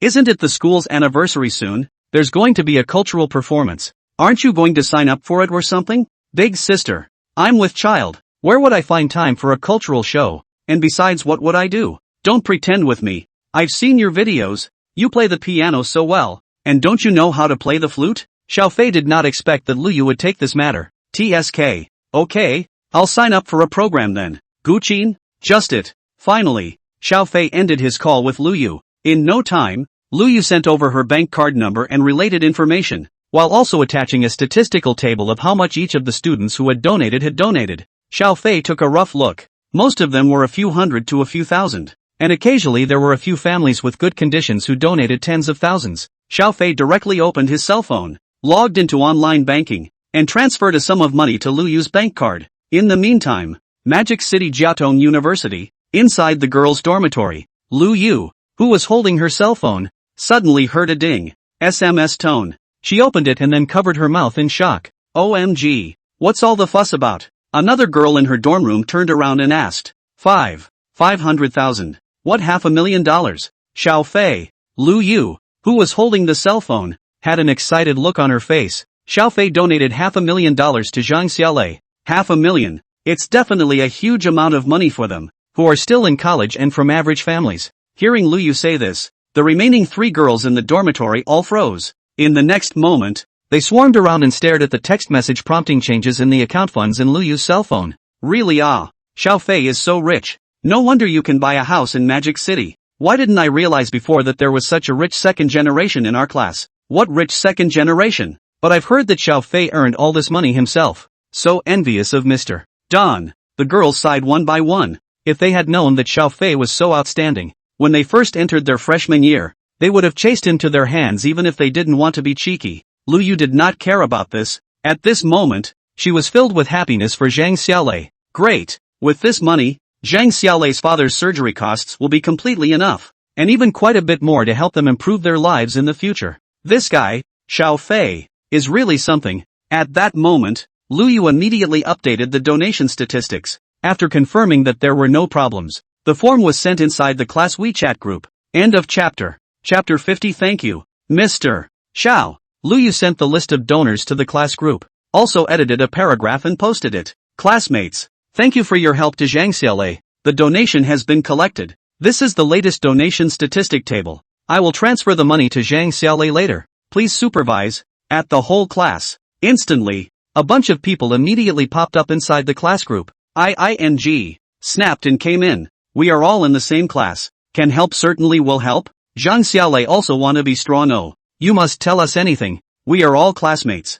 At Zhang Xiaolei. *******. What did I see? Xiao Fei donated $500,000 all by himself? This.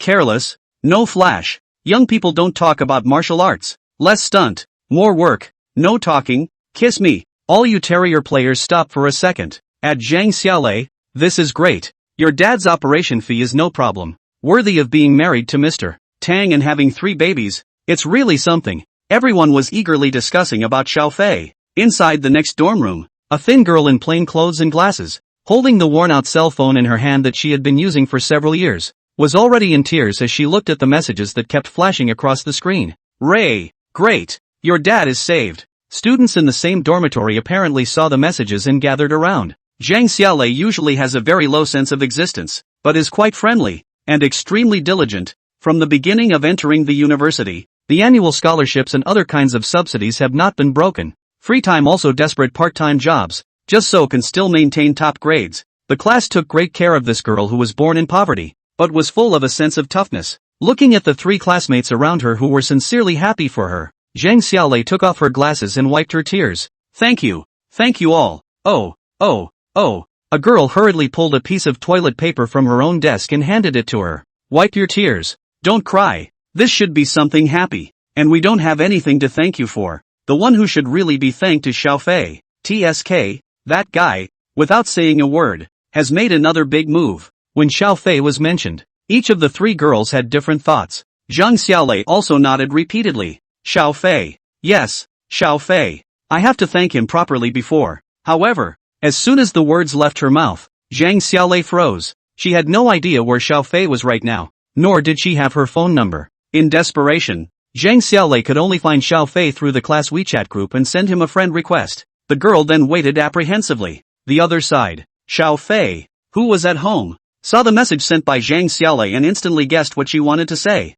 Sure enough, after Xiao Fei accepted the friend application, the chat window immediately showed the other party, in the process of typing. Soon, however, it seemed to be decided that typing didn't show his sincerity. Zhang Xiaolei gave Xiao Fei another voice call. Hello? Xiao. Student Xiao. It's me, Zhang Xiaolei. Ray. What is it? That is. Thank you for your help. Those money I will definitely return to you. Xiao Fei hooked up the corner of his mouth, his eyes looking at the 3 babies around him. Zhang Xiaolei is a girl full of toughness, and she can't do this kind of thing of being favored for no reason. And Xiao Fei didn't say anything about not needing you to pay back or anything like that. He laughed. Okay, but there is no rush to pay back the money. You first give your father the surgery. If there is any left over you give him a better life. If it's not enough you tell me again. I'm not short of money. In addition, the matter of repaying the money, when you graduate and have a job and stable income, a little bit of slow repayment will be fine. Don't worry, I won't rush you.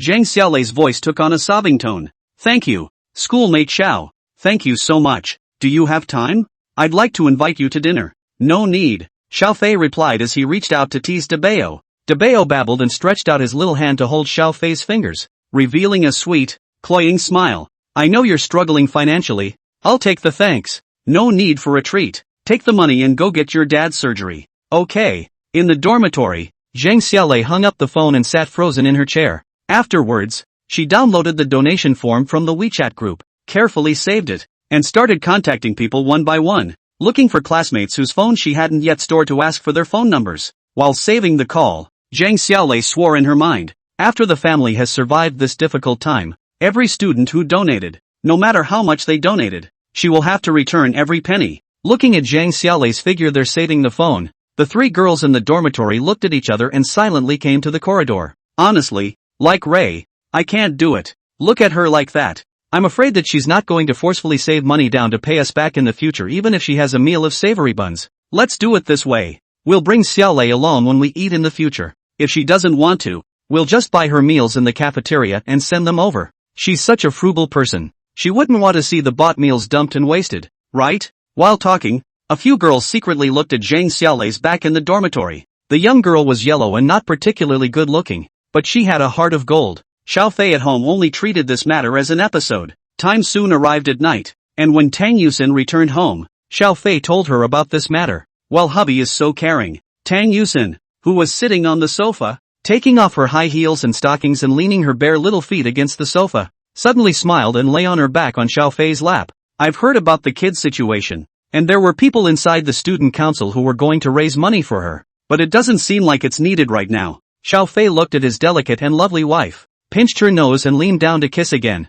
I've been arrested for the literary party in a few days. Really ACA. Tang Yusin's eyes lit up and she rubbed up violently, resulting in her and Xiao Fei's foreheads bumping into each other. Bang! Well, tearful Tang Yusin covered her forehead and looked at Xiao Fei accusingly. Honey, it hurts. I'm still sore. Come on, I'll rub you. After half squinting her eyes and enjoying Xiao Fei rubbing her forehead for a while, Tang Yusin said with an expectant face, Hubby, what are you going to perform? Phoenix? Tang Yusin's face instantly turned red. No, don't want it. Ha ha ha ha ha. End of chapter. Chapter 51, The School Gala. Soon, the time has come to the day of the cultural gala. The cultural party was organized because it was the day of the school anniversary of the Magic City Jiaotong University. Only because it was not a particularly significant date such as the centennial, but just an ordinary annual school celebration. It was not organized too grandly. The site of the evening is located in the auditorium of the Magic City Jiaotong University. Although the auditorium has a limited capacity, not all students are interested in the party, so there is no need to worry that too many people will come and make it impossible to watch properly. What's more, the university also invited a professional photography team to broadcast the whole party live. Only the platform of the live broadcast is the official website of Magic City Jiaotong University itself and the school forum. Those students who don't have the means to come to the auditorium and want to watch can also enjoy it by watching the webcast. Before the evening began, one after another, students and teachers entered the venue. Meanwhile, in the parking lot, sitting in the co-pilot's seat, Tang Yusin looked a little rattled. Honey, I'm nervous. What are you nervous about? Xiao Fei was a bit speechless and laughed. I'm the one going to perform, not you. I'm just nervous. Tang Yusin grabbed Xiao Fei's arm. In fact, Xiao Fei really did know what Tang Yusin was really nervous about, because this time, it was the first time that the duo had both appeared in the school after returning to the Magic City from Sichuan and Chongqing. There is no doubt that it is bound to attract attention, though a lot of teachers and students know about them, but really ready to appear in front of students and colleagues together with Xiao Fei as husband and wife. Tang Yusin was like a candidate who was about to step onto the examination hall of the college entrance exam. Take it easy. No matter what happens, the baby and I are with you. Xiao Fei looked back at the baby in the safety seat. At 3 months old, the baby is ready to be taken out of the house on a regular basis. However, considering that the party might be quite noisy, Xiao Fei was prepared to put the soundproof cap on the baby later. What's more, Tang Yusin had already agreed with Zhang Yu and Yuan Tong beforehand that if Xiao Fei went to perform at the party, she would ask them to help take care of the child. Phew, okay, let's go. Hubby. Tang Yusin took a deep breath, and with a stern face and wrinkled brows, as if she was going to war, she resolutely opened the car door and walked down. At this time, Zhang Yu and Yuan Tong, who happened to receive a call and came inside the parking lot, also appeared. Mr. Tang, Mr. Xiao. Seeing Tang Yusin and Xiao Fei, the duo hurriedly ran over. Ms. Jiang, Ms. Yuan, I'm going to have to trouble you guys to help watch the kids tonight. It's fine. I super love these 3 babies. Zhang Yu waved her hand repeatedly. Then with a smile on her face, she took Debeo from Tang Yusin's arms and hugged him. Tang Yusin was holding second treasure, Xiao Fei was holding third treasure, and Yuan Tong was following at the side. 4 men with 3 children headed toward the auditorium. Along the way, students stopped to pay attention when they saw Tang Yusin and Xiao Fei. There were some of Tang Yusin's students who even directly came forward. Whoa, Ms. Tang, is this your baby? So cute. Your senior Xiao, I've heard a lot about you. Senior is so handsome. At first, Tang Yusin was a bit shy, but then she gradually realized that something was wrong. What's the deal with these ninnies? Weren't you watching the baby at first? How is it that every one of them is staring at their husbands now? After realizing that those girls were looking at her own precious husband with overly eager eyes, Tang Yusin raised her eyebrows and her 2-meter-8 aura instantly exploded. What's all the huddle for? Aren't you going to the show? The students who were still coming forward were silenced and slipped away.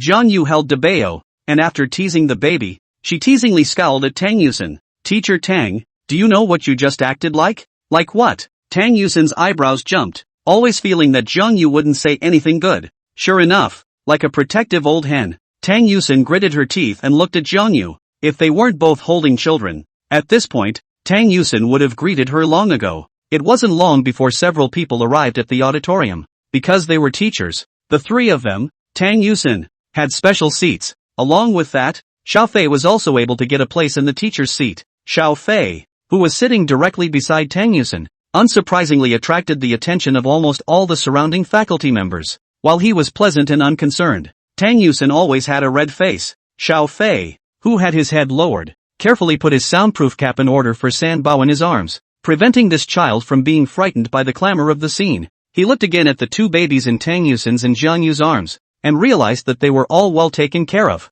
The three little ones, except for Erbao, who was a bit scared and went straight into Tang Yusen's arms. Dabao and Sabao were constantly looking left and right. Sambo even waved his hand happily as he watched the brilliant lights on the stage. Yo, does our Sanbao like the stage too? Is he going to be a big star in the future? Xiao Fei pinched Sanbao's pink cheeks. As a result, the little guy's head tilted and he looked at his dad's finger and suddenly opened his mouth to try to take it in. At this time, a pair of handsome male and female hosts took the stage. The party has begun. Xiao Fei wasn't very interested in such a party and focused on the three children in Tang Yusen from start to finish. Not long after realizing that it was about to be his turn, Xiao Fei handed the child to Yuan Tong and then got up and walked towards the backstage. Seeing this, Tang Yusen also followed with her child. Jiang Yu and Yuan Tong looked at each other and got up. When we arrived backstage, there were a number of students who would be performing in the program were busy preparing for the show. A person in charge was shouting with the program list. Department of Finance, Finance 2 class of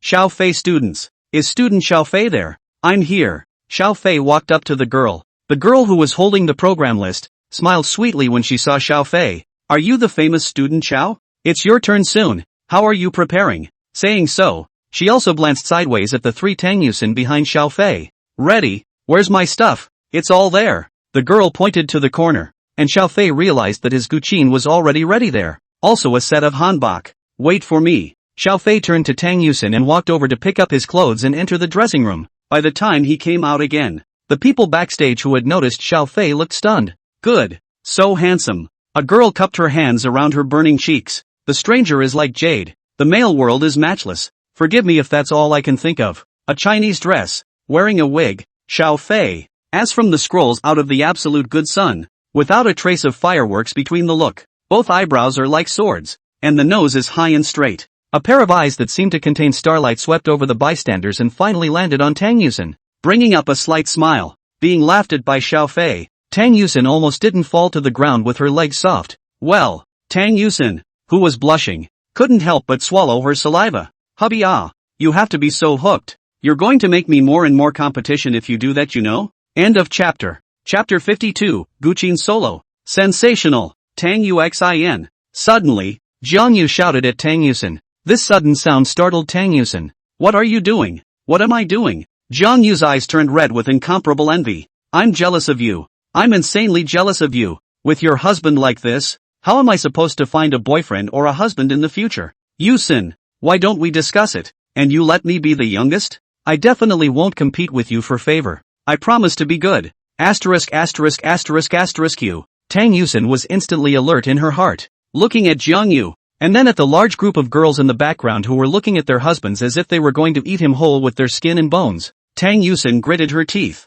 No, hubby is too hooked, too good. Why don't you just hide your husband well in the future? Don't let the messy women out there have the slightest chance. Xiao Fei ignored everyone, and his gaze was only on Tang Yusen and the three babies from start to finish. He walked to Tang Yusen with his long legs and flowing clothes and lowered his head. Well, do you like me like this? Love. Hate it too. Tang Yusen's face was complicated. Xiao Fei? Hubby, the women out there will be mad as hell to steal from me when you look like this. That's okay. Xiao Fei smiled and shook his head. My eyes and heart only have you. Oh, and the baby. Guak. Put. The three little angels echoed Xiao Fei. Erbao and Tang Yusen's arms even curiously tried to reach out and grab his dad's long hair that hung down to his chest. Seeing that Xiao Fei was always there and Tang Yusen being mushy, the girls in the background were sour in their hearts. Each of those boys also kept shaking their heads and laughing bitterly. Done. Now, the difficulty of finding a girlfriend in the Magic City Jiaotong University to get off the hook will skyrocket. These girls, whose tastes had been spoiled by Xiao Fei, would definitely not be able to look at them. Not long after, the hostess with the program came over. Xiao, Senior Xiao. Looking at the girls with peaches in their eyes, Tang Yusen took a step forward and stood directly beside Xiao Fei. The girl who was shocked by Tang Yusen's aura hurriedly said, That. I'm here to inform Senior Yu that it's time to go on stage. Thanks. Xiao Fei expressionlessly nodded his head at the girl. turning to look at Tang Yusin and immediately surfacing another smirk. The huge contrast between the before and after caused the hearts of those who saw the scene to break. I'm going to the front desk. You and MS. Kong and the girl should go back first too. Well, go hubby. After Tang Yusin finished speaking, she gathered her courage and gently dropped a kiss on Xiao Fei's lips in front of everyone. At the end, she swept her gaze over the Thai hooves, trying to compete with me? No way. Next, let's invite Xiao Fei from the Junior Finance Department, Finance Class 2, to bring you the Guqin solo. Ink died Sakura. As the host reported the name of the program and exited the stage, the venue immediately set off a riot. During this period of time, Xiao Fei's big name was mentioned by too many people on the campus forum. Even those who didn't pay attention to the campus forum at all, more or less knew about such a person. The junior who had taken down the school's goddess teacher, Tang Yusin. Xiao Fei? Is that the husband of that mess? Tang? Senior Xiao is super handsome. Ah, it's Senior Xiao. Am I the only one following the show? Inked Sakura? Fantasyland. VC probe. I'm not looking. My DNA moved. Showdown's over, I'm a VC. Yuko my wife. Amidst the clamor, 2 staff members quickly carried out Xiao Fei's Guqin and set it up. As the crew retired, the lights on the stage began to dim. Xiao Fei walked up to the front stage from behind the curtain, came to the ancient zither, and sat down with a wave of his robe. As all the lights in other places went out, a spotlight fell on Xiao Fei's body. Xiao Fei raised his head and a handsome, castless face appeared in front of the crowd. There were a number of girls on the spot covering their chests and letting out screams. Xiao Fei placed his hands on the strings of the zither and flicked his fingertips. The sound of the piano. At first, there were quite a few people who were focusing on Xiao Fei himself, but when the sound of the zither rang out not long after, more and more people could not help but be attracted to Xiao Fei's zither. Even those professors from the music department closed their eyes one by one. It was as if their souls had left their bodies and were floating in the sky, traveling through time and space to a world where cherry blossoms were in full bloom. It is a 4-seasonal place, and the cherry blossoms, which usually open only briefly in spring and March, bloom all year round. The crowd seemed to see a young girl dancing in that sea of cherry blossoms. She dances like no other on earth, and her beauty transcends mortal understanding. Everyone in attendance was intoxicated by the sight. As the playing continued, one of the older music department professors actually moistened the corners of his eyes. Though he didn't know the stuff of those young men, he was able to hear a bone-deep sadness in the tune. The old professor was like this, and those students who were already passionate about secondary genres, especially those who knew something about Fantasyland and knew Yuko's backstory, were even more sad on the spot. Finally, Xiao Fei finished his song. He pressed down on the strings with both hands, and the sound of the instrument came to an abrupt halt. There was a dead silence in the meeting room. Whether it was the people in the audience, the students secretly watching Xiao Fei's performance backstage,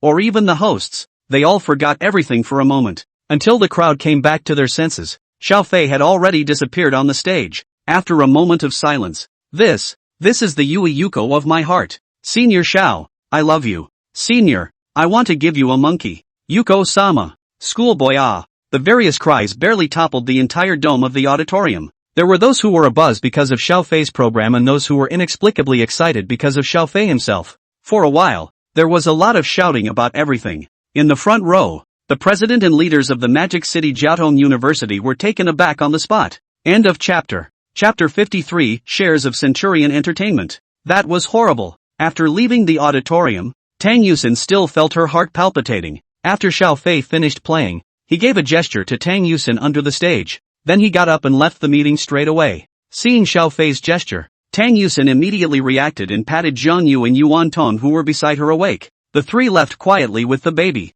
By the time the crowd had met outside, there was a sudden outcry from the venue that stunned everyone. Tang Yusin even patted her chest in a fit of fear. If we hadn't left earlier, we probably would have been surrounded by this group of students. And it wasn't your husband who screwed it up? Yuan Tong gave Tang Yusin a blank look without any good humor. Seriously, Mr. Tang, I really envy you too much. Just now, when Zhang Yu was behind the stage, Zhang Yu almost mouthed off to Tang Yusin about envying and being jealous of her. Yuan Tong had the same thought in her mind. It was only that Yuan Tong was already almost 40 years old, and her mindset had matured quite a bit compared to that of a young person. That's why she didn't reveal all of her inner thoughts. All of them. With the baby in tow, the crowd made their way back to the parking lot. Xiao Fei put the three children into the rear safety seats. Mr. Jiang, Mr. Yuan, Yusin and I will go back first. What about you guys? Zhang Yu and Yuan Tong looked at each other and both nodded. Let's go back too. Seeing as how there's not much to see in the back of the show, Jiang Yu said this and walked towards her motorized car, and Yuan Tong stepped aside to open her own door. After saying goodbye to the two teachers, Xiao Fei drove away from the Magic City Jiaotong University before he had the heart to check the rewards he had just gotten. Drop. Congratulations to the host for completing the mission of bringing a baby to a show for the first time. Awarded, 63% equity interest in Centurion Entertainment. Note, being a perfect baby daddy means to fulfill all the baby's needs. Even in the future. What if the baby wants to see a certain star's performance in the future? As a perfect baby daddy, not a command to directly call that star to the home to organize a private show. Good sense? Xiao Fei was so close that he didn't just slam his foot on the brakes. Even if he didn't pay much attention to the entertainment industry at all, he knew that this Shengshi Entertainment was the largest entertainment group in Yanxia. There are countless studios and contracted artists under its banner, and the hot movie and TV dramas that are always on major TV channels, as well as quite a few big domestic movies, have more or less the shadow of Shengshi Entertainment as the investor behind them. Xiao Fei, honey, what's wrong? Scared by what just happened? No, nothing. Xiao Fei didn't move as he steered the wheel and turned the corner in front of him. He felt a little numb. In the meantime, inside a hotel box somewhere, Xia Chang, who was in the middle of a dinner party where he was pushing cups with other people, his cell phone suddenly rang. He glanced at the message, then wrinkled his brow. Lifting his head, he gave a confession to the others at the table before, immediately left the box, found a deserted corner and opened his cell phone, scrutinizing the message he had just received. After reading it, Xia Chang already had some cold sweat hidden on his forehead. Just a moment ago, the country's so-called godfather of the entertainment industry resold 63% of Shengshi Entertainment's shares in his hands to someone else. What kind of person came out of nowhere, acquired so many shares without anyone getting wind of it, and jumped to become the biggest godfather of the entertainment industry in Yanxia? Xia Chang, who was the CEO of Shengshi Entertainment, felt a little thirsty. This fierce man who fell from the sky, can't it be that he's a giant dragon with a red background in the capital? As a professional manager who has been in the business world for many years, Xia Chang's first thought was whether he would be kicked out by this big brother who suddenly appeared. Thinking left and right, he carefully dialed a phone number. It didn't take long for the call to connect. Hello? Is this Mr. Chang? I am. You are Xia Chang? Hey, it's me, Mr. Zhang. May I ask about the 63% of Shengshi Entertainment shares in your hands? You mean that? On the phone, the man called Mr. Zhang pondered for a while, then spoke. The other party offered me a price I couldn't refuse. So do you understand? A price that even Mr. Chang can't refuse? How rich is this fierce man? Xia Chang instantly knew what he had to do. After waiting for Mr. Zhang to hang up, Xia Chang trembled his fingers and dialed Xiao Fei's private phone number from the message he had just received. This time, the call took a long time to connect. Hello? Excuse me, is this Xiao Fei? Mr. Xiao, my husband is driving? Who are you? Unexpectedly to Xia Chang, the one who spoke was an extremely nice female voice. Even if the other party was not in front of him, Xia Chang hurriedly bent down. So it's Mrs. Xiao. Hello ma'am, my humble self is Shengshi Entertainment CEO Xia Chang. Centurion Entertainment. Husband, a scammer called, saying he's the CEO of Shengshi Entertainment. Immediately afterward, Xia Chang heard the little baby babbling on the other end of the phone. Xia Chang? He's not a liar. He's the real deal. The CEO of Shengshi Entertainment. Xia Chang felt like he was about to cry, but he didn't dare to say anything more. Well, at that moment, a voice sounded faintly. Wife, put it on speakerphone. Aha. A moment later, presumably because the other party was on speakerphone, Xia Chang heard a male voice. The CEO of Centurion Entertainment? It's me. Precisely my humble self. May I ask if you are Chairman Xiao Fei Xiao? I am. Xia Chang became more and more shocked in his heart. By the sound of it, this is simply a young man, Xia Chang, whose attitude became more and more respectful. Didn't care that someone might appear in the corridor at any time and hurriedly said in a respectful voice. It's like this. Chairman Xiao, congratulations on becoming the largest shareholder of Shengshi Entertainment. I took the liberty of disturbing you on my side because I wanted to inquire. Do you have any instructions and arrangements for our work next? You're on your own. Well, wait, wife, what kind of drama do you like to watch? What? Me? Well, let's see. That, as long as it's not one of those garbage dramas performed by messed up fresh meat with no acting skills. I understand. Xia Chang? I am. At your command. Mr. Xiao. Hear that? Just make more really good dramas in the future. And less of those flow fresh meat. And just make a bunch of shoddy garbage stuff.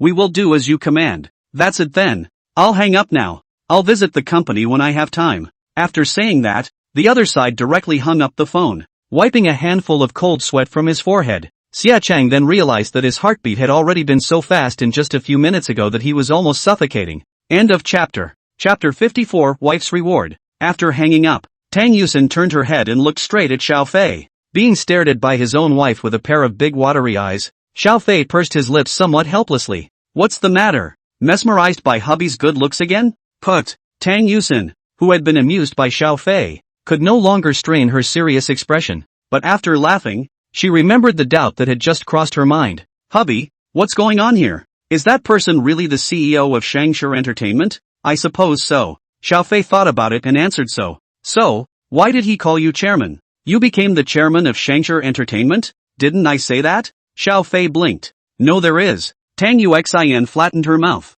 Okay. Xiao Fei noticed that there were battery cars scurrying around in front of him, and immediately honked the horn. Then said, I haven't been playing around on the stock market. Aha! Then, some stocks have quite high investment value. I bought them and then have been pinched in the hand, did not sell. A little bit of accumulation. I became the chairman of the board of directors. I say, so you believe it or not? Do you expect me to believe that? I'm a college teacher at least. Tang Yusin gave Xiao Fei a look of contempt. Okay then, I'll think of another reason to lie to you. Husband. Tang Yusin was instantly enraged. If it wasn't for the fact that Xiao Fei was driving right now, Tang Yusin would definitely pounce over with her teeth and claws open. The couple made a scene while waiting for a stoplight. Only after the green light came on and the vehicle took off did Xiao Fei say with a straight face, as a matter of fact, it was me who bought the shares in the hands of Shangshi Entertainment's original largest shareholder. Gollum. Tang Yuxin swallowed her saliva. Even if he didn't know exactly how much this thing was worth, he knew with his toes that it was definitely worth a lot.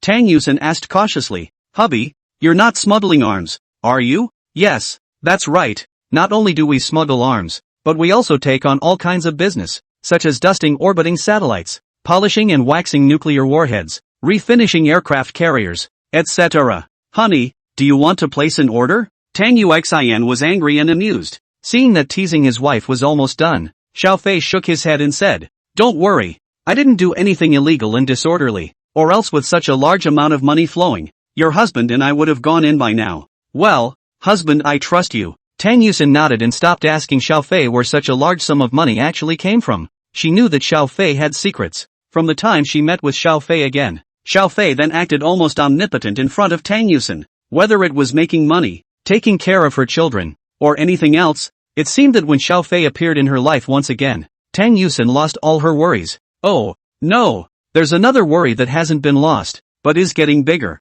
That is, her husband's charm is so terrifying that she must always be on her guard. As a woman herself, Tang Yusin knew how fatally attractive a man like Xiao Fei was to those women outside. But on the flip side, doesn't this prove even more how good your husband, the father of your children, is? Honey, will you not want me and the baby one day? I'll let you die before me. Xiao Fei glanced at Tang Yusin with slanted eyes. Tang Yuxin? So that you won't grieve because I left this world first. Do you think I'll abandon you? Tang Yusin opened her mouth. My own husband is really. Should we hit a straight ball so suddenly? Her little heart went poof. Okay? Her eyes quickly took on a layer of watery color. Tang Yusin lightly opened her vermilion lips, her voice becoming incomparably sweet. Husband.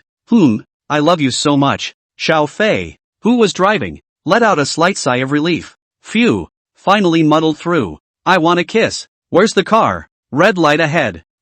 Mooah. Snapping a bite, Xiao Fei's face was left with a red lip mark. In the back seat, the three little angels in their safety seats looked at their mushy moms and dads in front of them, each with big, dark eyes, then slowly smiled. Mom and Dad. Shy. That night, the bedroom was reassuring and cozy with warm lighting. Xiao Fei, who was wearing pajamas, carefully placed the three little angels in their cribs after breastfeeding them, and teased the baby before turning around and sitting in front of the computer. He was checking his recent gains in the stock market. Although the system rewarded quite a few assets before and after, such as shares in JP Morgan Chase and Centurion Entertainment, but those are stock bonds, which are simply impossible to liquidate in a short period of time. Xiao Fei wouldn't be stupid enough to realize these things, so if he wants to have cash money that can be used at any time, he still has to rely on himself to go to the stock market to snatch food from the mouths of those capital predators. With the passage of time, Xiao Fei's liquidity had also tumbled to over $20 million. Such a small amount of money for personal use may seem pragmatically huge, but it can't even float a little bit of water in the financial markets. so Xiao Fei does not have much to worry about. Has been as before. Selected the next period of time the most fierce rise in the stock, and then stud a bit all buy on the line. Only when the hot money flowing in the future reaches a certain amount will he refine his operations, breaking up large sums of money and spreading them out into various stocks to harvest wealth without a trace. However, the market was now closed, so Xiao Fei was naturally unable to carry out the operation of buying and selling. All he could do was keep searching the various stocks, keeping the selected targets in mind. At this time, Tang Yusin, who had finished her bath, appeared behind him with a hot air and fragrant breeze, and directly embraced Xiao Fei from the back. Honey, what's going on? Earn you change. Thanks hubby for a bonus kiss. After snapping a bite, Tang Yusin smiled and asked, how much did you earn? $20 million. Is that enough? The corner of Tang Yusin's mouth twitched slightly. Well, she felt that she should get used to the things that Xiao Fei messed up from time to time, but very quickly, she gently pulled Xiao Fei's body over so that he could look at himself. Honey, do you like it? Xiao Fei's eyes gradually became dull. At this time, Tang Yusin was actually wearing an Akaji cosplay. When did you buy it? He. Got a surprise for you. Like it? Love it so much. Ha, men. They really are all like that. Xiao Fei hollered and turned off his computer, directly picking up Tang Yusin by the waist. From time to time, Tang Yusin's strange voice resounded within the bedroom. Speaking up, Tang Yuxin was not much of an anime watcher, but as the saying goes, couples will always subconsciously influence each other, and the better the relationship, the more pronounced the effect. Apparently, it's been a month. Tang Yusin had already been affected from the inside out by Xiao Fei. She still gets excited to catch up on her shows, but occasionally she starts watching them. In the past, she habitually watched videos on other platforms and swiped small videos from time to pass the time,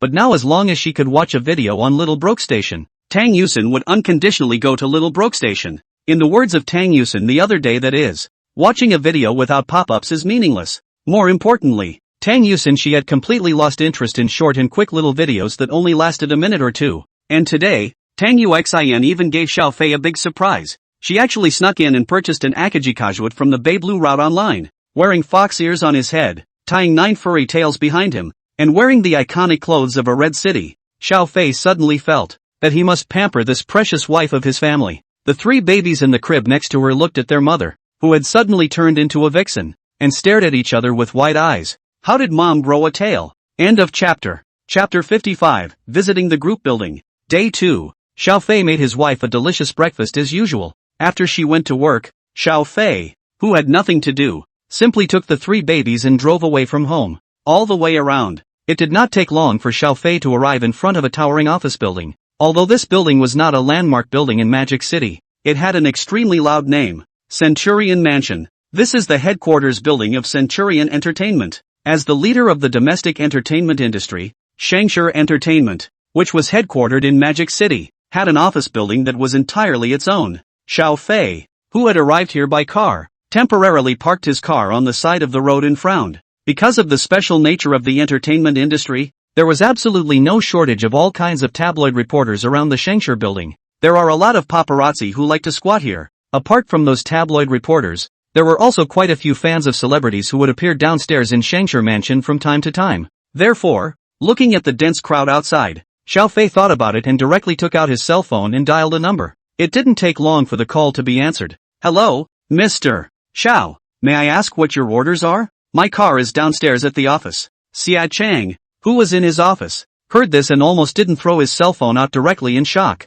He hurriedly gave Xiao Fei a word to wait, informing him that he would immediately come down to personally greet him before hurriedly preparing to run out. I'm on the side of the main road, so don't be too flashy. Just have someone come down and take me to park the car in the internal parking lot. The license plate is Good Dong Xiao. I'll order it down immediately. When Xiao Fei hung up the phone, Xia Chang immediately had his secretary come in and told her about this matter. The secretary Wang Shasha was equally startled, and having been instructed, she took the elevator directly to the first floor without looking back, walked out of the building quickly, and soon found Xiao Fei's car. With apprehension, Wang Shasha walked next to the Land Rover Defender. She knocked gently on the car door, then pulled out her work license and gestured at the window. Xiao Fei saw the other party's work card and directly opened the lock of the locked door. Wang Shasha opened the car door, and without even having a chance to look at it, she directly bowed. Hello Xiao Dong, I'm manager Xia's secretary Wang Shasha. Get in the car. Okay Dong Xiao. Wait. Wang Shasha, who was already preparing to get into the car, suddenly paused. Xiao Fei pointed to the back. The passenger side is usually where my wife sits. You go to the back. Wang Shasha felt her heart break. Opening the car door at the back and looking at the 3 babies inside, Wang Shasha was taken aback. Not only is Xiao Dong married, he has 3 children. Looking at the 3 little angel-like babies, Wang Shasha's heart was instantly adorable. But at the same time, a touch of jealousy inevitably rose in Wang Shasha towards Xiao Fei's unseen wife. Carefully stepping into the car, Wang Shasha immediately began to give Xiao Fei directions. In the meantime, inside the Shengshi group, there was a collective sensation. The ground floor lobby, in particular, suddenly closed its doors. The people inside then saw their general manager, Xia Chang, standing respectfully in front of the elevator door that led to the underground parking lot with a group of executives. Have you heard? The new chairman who mysteriously bought our entire Shengshi entertainment is here. No wonder who I thought it was. So it's the new chairman? I also don't know who it is that can actually eat all the shares in Zhang Dong's hand in one breath. Listening to those warbling comments around him, Xia Chang frowned. The assistant next to him understood and immediately turned around to disperse those people. All return to your posts. The chairman of the board is going to visit for an inspection. All of you get in the spirit. The crowd was instantly silenced. But one by one, as they worked, they looked at the elevator doors with increasing fervor. Inside the underground parking lot, after Xiao Fei parked his car in the space originally reserved for board members, he immediately got out of the car and took the stroller out of the trunk. Wang Shasha wanted to help, but because she had never held a child before and was afraid of making any mistakes, she could only stand awkwardly in place. Luckily, Xiao Fei quickly placed all 3 babies in the stroller. Seeing Wang Shasha preparing to come and help herself with the cart, Xiao Fei waved his hand. No need. I'll bring the child myself. Okay, Dong Xiao. Wang Shasha responded with a low brow. With her leading the way, the 2 entered the elevator and arrived at the first floor. When the elevator door opened, Xiao Fei looked at the overwhelming swath of people in front of him and his brows instantly tightened. And looking at Xiao Fei who was pushing 2 baby strollers in the elevator door, a large group of people led by Xia Chang froze at the same time. What's going on here? The chairman of the board came with a child. Xia Chang had seen Xiao Fei's picture. He recognized Xiao Fei at a glance and immediately coughed. Just as he was about to lead the group in a shout of welcome to the chairman, he saw Xiao Fei raise a finger to his mouth. Be quiet, the baby will get scared. Xia Chang, whose words had reached the back of his throat, could only swallow back his prepared lines. He smiled sarcastically and came up, wanting to take the stroller for Xiao Fei. Xiao Fei shook his head when he saw Xia Chang's movements. No, the baby is more cognizant. At those words, Xia Chang, who was halfway to the door, had to awkwardly retrace his steps. Xiao Fei pushed the double-seat stroller with one hand and the single-seat stroller with the other and walked out of the elevator door. Wang Shasha followed closely behind Xiao Fei. As Xiao Fei appeared, everyone in the hall looked over. Even those who worked in entertainment companies and were used to seeing all sorts of handsome men and women, each one of them could not help but suck in a breath of cool air after seeing Xiao Fei. This Xiao Dong, it's too much to be young, and so handsome. That face, that body, that temperament, those long legs. What kind of fictional bully is this? Although it can be judged that the other party is already married or even has a child from the fact that Xiao Dong is carrying a stroller. But, none of this is a problem. People who make a living in the entertainment industry don't care about such things. They've seen it all before. The behavior of those who do all sorts of things for fame and fortune that seem to ordinary people to have no boundaries. It's better than something like a husband and wife getting into the bed of some investor bigwig together in order to mix it up for a good role. Now it's just going to be a little one for someone else. That's totally icy White Lotus. Feeling the scorching sight that almost melted his entire being away, Xiao Fei secretly shook his head. He said, don't all gather around here. Xia Chang, just take me around here. The others should do what they need to do. Okay, Dong Xiao. Xia Chang immediately nodded his head and then dismissed the large group of company executives behind him. In the end, apart from Xia Chang, the only ones who stayed were his secretary, Wang Shasha, and a male assistant. It was only after Xia Chang left with Xiao Fei that those girls in the hall on the first floor let out screams one by one. Come on, come on, come on. Which one of you just took a picture? Share it. Who took the picture? Who took the picture? I was so shaken up the whole time. I didn't even think about taking pictures. Is there no one? These women yacked and exchanged half a dozen words, and finally one of them realized with dismay. All of them were dumbfounded by Xiao Fei's face value the moment they saw him, and none of them thought to take a picture. End of chapter. Chapter 56, Company Bugs. In the meantime, led by Xia Chang, Xiao Fei took the baby and started to wander around inside the company. Because he couldn't pinpoint Xiao Fei's mind, Xia Chang carefully picked his route and tried his best to take care of every department. His assistant is also a luscious person. The message was secretly sent down before it started, so it didn't take long for the whole group to know that their chairman, with 3 angelic babies, had come for a checkup. Meanwhile, all were sternly told, in order not to scare the baby, when you see the chairman and his entourage, you are absolutely not allowed to do anything out of the ordinary. So, along the way, Xiaofei followed Xia Chang as he visited the various departments and studios. The gazes of those people looking at Xiaofei were filled with curiosity and eagerness, but no one was bold enough to come up. Even those star performers that Xiaofei could only see on TV in the past, who were high in the eyes of ordinary people, could only nod their heads in greeting from afar after seeing Xiaofei. Dong Xiao. At present, under our group's name, including the various studios attached to it, there are 7 movies being released, 16 TV dramas, 23 online dramas, and there are also others including such as stage plays. There are a total of 78 directly signed artists and 267 artists under the studio name. With Xia Chang's introduction,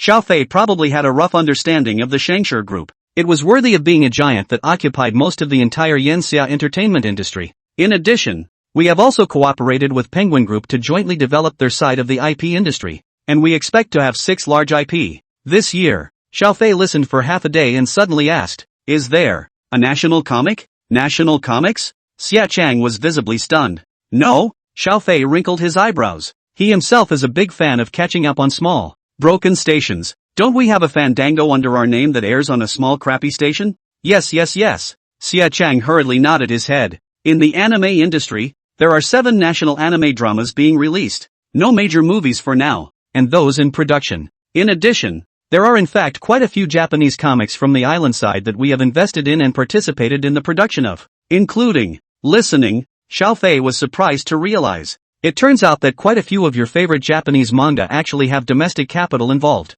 But when you think about it, it doesn't seem like such a strange thing. After all, the cake of Yanxia's entertainment industry is getting bigger and bigger. And if the island side wants to completely enter this market to get a piece of the pie, cooperation with local capital is almost an inevitable choice. It was at this time that the second baby in the stroller suddenly began to fuss. Xiaofei immediately stopped. When he stopped, Xia Chang and the others could only follow suit. Everyone then watched in amazement as their chairman, who was almost as if he had walked out of a painting, just started changing his daughter's diaper in front of everyone. "Herbwa is good. Here, let daddy see." Well, sure enough, it's pooping again. Several women barely stood still. There was no other reason, because Xiaofei had changed his coldness from earlier. The image of changing a child's diaper with a face full of tenderness and love is just so impactful. And looking at Xiaofei's skillful movements, it was obvious that he hadn't done this kind of thing a lot in his day-to-day life. The chairman of an entertainment conglomerate with a market capitalization of I don't know how many billions of dollars would actually take care of the kids himself,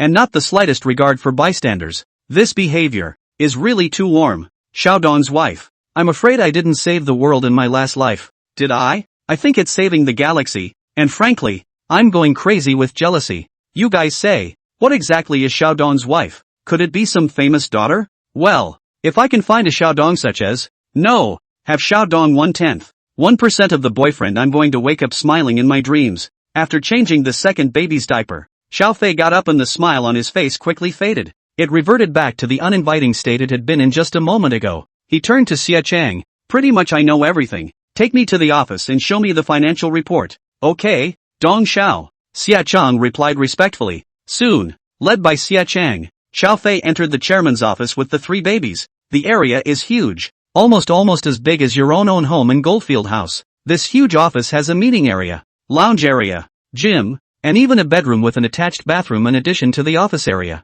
After sitting down in his own office chair, Xiaofei looked at Xia Chang and the others who were standing across the huge desk. Not long after, the head of finance knocked on the door and walked in after receiving permission. "Hello Chairman, I'm Zui Yanbin, the head of the finance department. This is the company's financial report for Q1 as well as Q2 this year." Xiaofei took over the thick stack of financial reports and quickly flipped through them. Xia Chang and the others' hearts immediately lifted. They didn't realize just how much the sudden chairman in front of them knew about this area. Xiaofei looked at the financial report and then put it down. Then, in front of the crowd, he pulled out his cell phone and opened the speculation software. After finding Shangshi Entertainment stock, a line of data immediately appeared in Xiaofei's line of sight. Centurion Entertainment. Share price down for the next 3 months. Corruption of head of logistics and procurement. A line of data was reflected in Xiaofei's eyes. Then he turned off his cell phone and picked up the financial report again to look at it. A moment later, Xiaofei gently tapped his fingers on the desktop and raised his head to stare at Xia Chang and the others.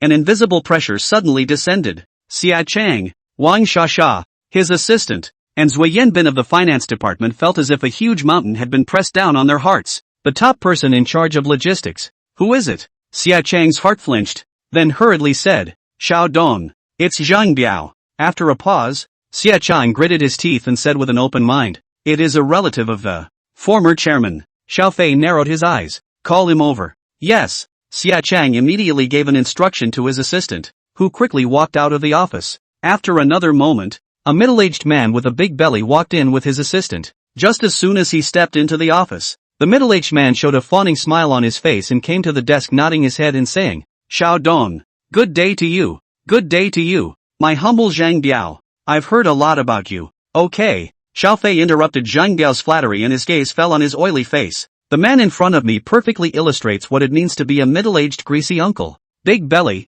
oily face, and a very bad case of baldness. Although he tries desperately to look presentable through his clothing, watch, etc. Such a pass instead conjures up one word. The monkey shower. Raising the financial report in his hand, Xiaofei said, You've always been in charge of the group's procurement of all kinds of materials, right? Exactly. Exactly. So, instead, explain to me how a $200,000 office consumable is quoted at $400, a $170, desk and chair replacement ends up at $240, The bulk purchase price of the ingredients for the staff's midday meal allotment is instead 10% higher than that prevailing in the food market. And the gifts that the fans mail to their idols are intercepted by you and then resold backhandedly. What's going on here? Well, there are also these, quite a lot of it. Piecemeal adds up to a small $10 million. The more Xiaofei said, the fainter the smile on Zhang Biao's face became. At the end of the day, he stood in front of Xiaofei with trepidation, his forehead already covered in sweat. Dong, chairman. Okay, I don't want to hear your explanation. Maybe the former chairman was related to you and turned a blind eye to your affairs. But now, I won't. You make up the shortfall and corruption yourself, resign and walk away for good. Or, I'll have the police come looking for you? Zhang Biao's face was ashen. After a long time, he whispered, Chairman, I will make up the money. All right, you go down. Zhang Biao didn't say anything else and turned around to leave the office. It was only at this point that Xiaofei once again looked at Xia Chang and the others. Being stared at by Xiaofei, Xia Chang almost didn't kneel down in fear. Chairman, this matter, it's okay. Xiaofei waved his hand. You said yourself that he's related to the former chairman, and there are some things you can't do well, but now you don't have to worry too much. Xiaofei glanced at the Shengshire Entertainment stock price on his cell phone again. Sure enough, the data above shows that there will be a slow but steady rise in the future now. I'm still relieved that the group is handed over to you, and how you did it in the past is still how you'll do it in the future. But, well, remember what my wife said before, right? Remember. Xia Chang hurriedly nodded his head. Madam requested to ban the use of those flow fresh meat with no acting skills for bad dramas, and to hire more artists with real talent for good dramas. This was communicated directly to all departments by me yesterday, so please rest assured. Chairman, Wang Shasha, who was standing behind Xia Chang, became more and more sour in her heart. That'll do. However, after stumbling for a while, Xia Chang said, But, Chairman, this will inevitably affect the group's earnings.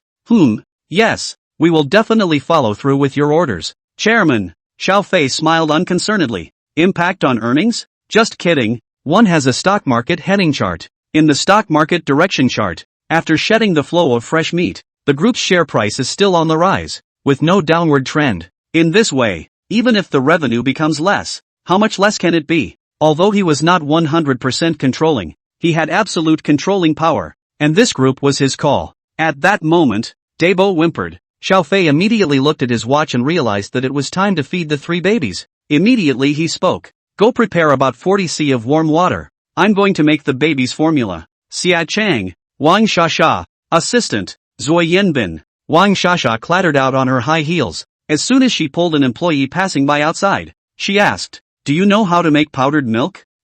Secretary Wang.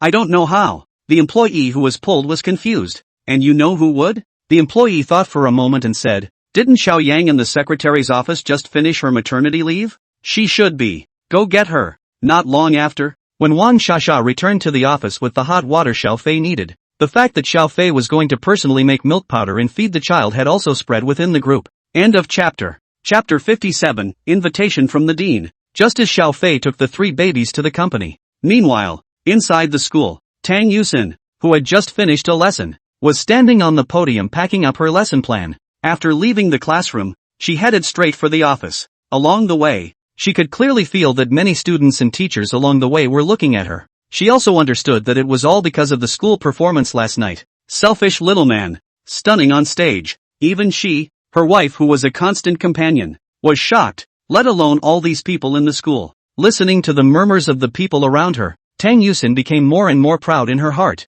but she always wore a cool expression on her face. Not long after, Tang Yusin stepped on her high heels and came inside the teacher's office. As soon as she walked in, Tang Yusin saw an additional figure in the office that wasn't commonly seen. Prof. Lu. The white-haired old man had a smile on his face when he saw Tang Yusin enter. Mr. Tang, you're here. Professor Lu, you're waiting for me? Tang Yusin hurriedly invited Professor Lu to sit down across from her. I'm sorry, Professor Lu. I didn't realize you were waiting for me here. It's all right, it's my old bones that have to come on their own. Professor Lu sat across from Tang Yusin's desk, then said, Teacher Tang I came over to find you this time, mainly for the matter of student Xiao. Well, you're married, aren't you? Yes. Tang Yusin blushed a little. She probably guessed the purpose of Professor Lu's visit to herself. Because, Prof. Lu is the dean of the School of Music at the Magic City Jiaotong University. MCTU is known worldwide as one of the top universities in the country for math, journalism and communication, clinical medicine and economics. But when it comes to the art of music, it's a bit lackluster. After all, even the top universities can't excel in every subject. Even so, as the dean of the conservatory, Prof. Lu himself has a notable voice in the country's music scene. He had always been eager to grow the music department at Magic City Jiaotong University. That's right. The old professor weighed his words and said methodically, Last night, student Zhao's performance was breathtaking. Not that the old man is bull ting me. With the caliber of his performance last night, he is definitely capable of becoming a titan of the folk music world. So, I'd like to ask Mr. Xiao if he wants to transfer to our music school? If he wants to, old man, I can bail him out of his doctorate. There was no doubt that Prof. Lu's sincerity was already very sufficient. However, Tang Yusin was not in a position to make decisions for Xiao Fei. I'm sorry, Prof. Lu, I can't make a decision for Xiao Fei in this matter. This is no problem. Professor Lu. Having received Tang Yusin's promise, Professor Lu left satisfied. Wait until Professor Lu leaves. The office immediately exploded. Jiang Yu floated up to her. Ms. Tang, what kind of god is your husband? You've said you're a god. How could a mere mortal like me know? Ginger Jade? Woman, I suspect you're showing off. And I have proof. Being choked by Tang Yuxin like this, Jiang Yu had to return to his office seat with a snappy smile. Afternoon. When Tang Yusin returned home, she immediately told Xiao Fei about this matter. Honey, what do you think? Not interested. Xiao Fei did not have much interest in that old professor's invitation. Tomorrow, you can just tell that old professor that I don't aspire to this. Okay. Tang Yusin nodded, then looked at Xiao Fei with a face full of admiration. But honey, you're so good. Professor Lu is a very powerful professor. He's highly regarded in the music industry. And even he's been raving about you. Xiao Fei amusingly scratched Tang Yusin's nose. Even better, isn't he still your husband? Well, also, Tang Yusin thought about it and laughed stupidly. Even more powerful. He's still my husband, ah. Ha ha. So the girl cheekily leaned back on the couch and went off to giggle alone. Evening. Tang Yusin sat on the sofa with her legs crossed, eating a snack while watching the variety show that was playing on the TV. She even ha-ha-ha'd when she saw something funny. Xiao Fei, who was on the side, paused the tomodrama playing on his laptop and turned back to look over. Bao, who was next to Tang Yusin, stared at Tang Yusin, who was eating potato chips, and desperately waved his arms, as if he wanted to taste them as well. Seeing Mom ignoring herself, Bao was instantly disgruntled and babbled. Bao, do you want some too? Too bad you can't eat this one yet. Tang Yusin pinched Bao's pink cheeks and smiled. She then started watching the variety show again. What she didn't notice, however, was that Bao was still there waving his little arms. She barreled with the chips in Tang Yusin's hand. The little one kept wriggling his tiny body, rolling over a little, and finally suddenly falling off the couch. Xiao Fei was quick to catch Bao. Tang Yusin was startled and threw away the chips in her hands, picking up Erbo in Xiao Fei's arms. Erbo. I'm sorry Erbo. It's mommy who didn't notice you. I'm sorry. Saying that, Tang Yusin was on the verge of crying. After all, the situation just now was too dangerous. If it wasn't for Xiao Fei's quick eyes and hands, Erbo might have gotten into some kind of accident. And Erbo didn't realize at all how dangerous it had just been, but instead thought it was a game. Waving his little hands happily and babbling, Xiao Fei gently patted Tang Yusin's back. Well, you didn't mean it, so don't be upset. Husband. Tang Yuxin felt sad. I've noticed that I don't seem to pay as much attention to the baby as I did in the beginning. Xiao Fei pinched Tang Yuxin's face like Tang Yuxin pinched a baby's face.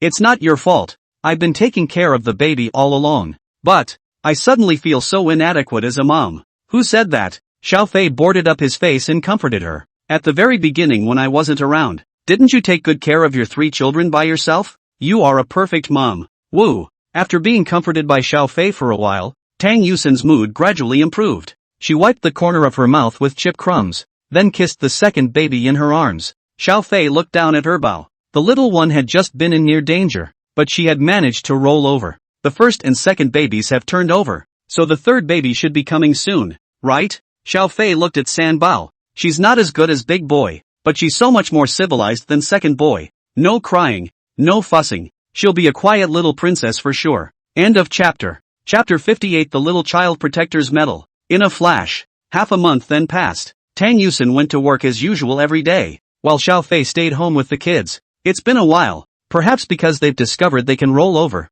and babies who get new skills are especially mobile. If they are set aside and left alone, the baby will flip over in no time. Xiao Fei consulted the doctor, who gave the explanation that it was the baby instinctively showing off his abilities. If you wait a little longer and let your baby develop for a while, after they are able to grab something with their hands independently, they will also often grab and throw away small knickknacks around them. Doctors say the same baby is showing off its new abilities. Xiao Fei and Tang Yusin felt immense anticipation for this. Every evening, after dinner, Xiao Fei would take Tang Yusin and push the baby, and the family would wander around the neighborhood of the Golden Mansion. Over time, many of the residents in the neighborhood have come to know the couple with the best face value and 3 babies who are so cute that they can make hearts melt. This evening, Xiao Fei took Tang Yusin and the baby for a walk in the neighborhood after dinner as usual. As a high-end residential area, there is a very high greening rate in Golden Mansion. Mr. Xiao, Miss Tang, you're taking a walk too? What a great bond the two of you have. Ouch, ouch. See 3 more babies. Come to Grandpa for a kiss. In the neighborhood, young people are fine. Some older people see the 3 babies always can't help but go up and tease them. Older people will always be especially fond of children. Not long after, passing by a garden, Tang Yusin suddenly saw a little girl in front of her bouncing past holding a cat. What a cute cat. Tang Yusin let out a delicate cry. Honey, how about we get a kitty cat too? Xiao Fei looked at Tang Yusin in amusement. Are you sure? The baby is so small. What if it's allergic to cat hair? As soon as she heard Xiao Fei say this, Tang Yusin was suddenly absent. Everything baby first. Thinking of this, Tang Yusin could only suppress the thought. Seeing this dejected expression on his precious wife, Xiao Fei raised his hand and waved at the little girl in front of him. Can you come over here for a minute, little friend? The little girl turned her head when she heard Xiao Fei's voice, then bounced closer with a smile. A pair of braids bobbed around behind his head in a cute way. Uncle, sister, what's the matter? Xiao Fei, why am I the uncle and she is the sister? Tang Yuxin covered her stomach and bent over in laughter. The little girl spat out her tongue and changed her words. Brother, sister, this kid, he's so sweet-talking. Xiao Fei said, it's like this, little friend. Sister wants to raise a cat and kitten, but as you can see we have babies. Some babies are allergic to cats and dogs, so I want to borrow your cat and kitten to test if the baby will be allergic. If not, we will go and buy a cat and kitten to raise too. Hearing Xiao Fei say this, Tang Yusin's eyes lit up. The little girl nodded and handed over the kitten in her arms. Okay, uncle, brother, little Dowdu is very good, but you still have to be careful. Thanks little friend. Xiao Fei smiled and carried the cat over from the little girl. This is a Siamese cat with a white body and black face and limbs. It looks like a coal worker. Ugly, ugly, ugly. The Siamese cat was well behaved, lying in the crook of Xiao Fei's arm without any excesses. Xiao Fei carefully controlled the Siamese cat's limbs, then slightly moved the cat closer to the baby in the stroller. Seeing the small animal close to him, Dabeo curiously tried to reach out and grab it, and Xiao Fei hurriedly held the Siamese cat a little farther away. After testing it for a while, he found that the baby did not show any signs such as sneezing. Xiao Fei was extremely careful to let the three babies touch the Siamese cat's fur again, and observed them for a while, confirming that the babies did not show any manifestations such as reddening of the skin. Returning the Siamese cat to the little girl, Xiao Fei said, "Very good. It seems that the baby is not allergic. Thank you, little friend. You're welcome, brother and sister. Can you guys bring out the cats and kittens when you have them so I can see them?" Staring with big watery eyes, the little girl asked with a face full of anticipation. Xiao Fei and Tang Yusin looked at each other and nodded with a smile. "Good. Then say yes." Oh. The little girl squinted her eyes happily. "My name is Sun Yudhua. Mommy and Daddy call me Duos." After bidding farewell to Sun Yudhua's little friend, Tang Yusin immediately grabbed Xiao Fei's arm. "Hubby, we can have a cat and kitten, right?" "Okay, that's fine, but it's best not to take kids there at the pet store. Tell you what, you don't have class tomorrow afternoon, so you stay home and watch the baby while I go shopping." "Aha!" Tang Yusin happily stood directly on her tiptoes and kissed Xiao Fei. The next day, afternoon, after letting Tang Yusin watch the kids at home, Xiao Fei drove to the largest and top-notch cat house in Magic City. As soon as he entered the cat house, Xiao Fei felt as if he was surrounded by cats and cats. Various breeds of cats and kittens filled the cattery, causing Xiao Fei to almost not look at his eyes. "Hello, sir, may I ask if you're here to buy a cat or kitten?" A small shopkeeper girl wearing a professional uniform immediately came forward and asked after noticing Xiao Fei. "Well, get a cat. I don't know what breed of cat Mr. wants. All of our pedigree cats here have certificates, and all types of quarantine are absolutely qualified. So Mr. can visit first." Led by the little girl of the shopkeeper, Xiao Fei toured around the cat house. The environment of the cattery is very good,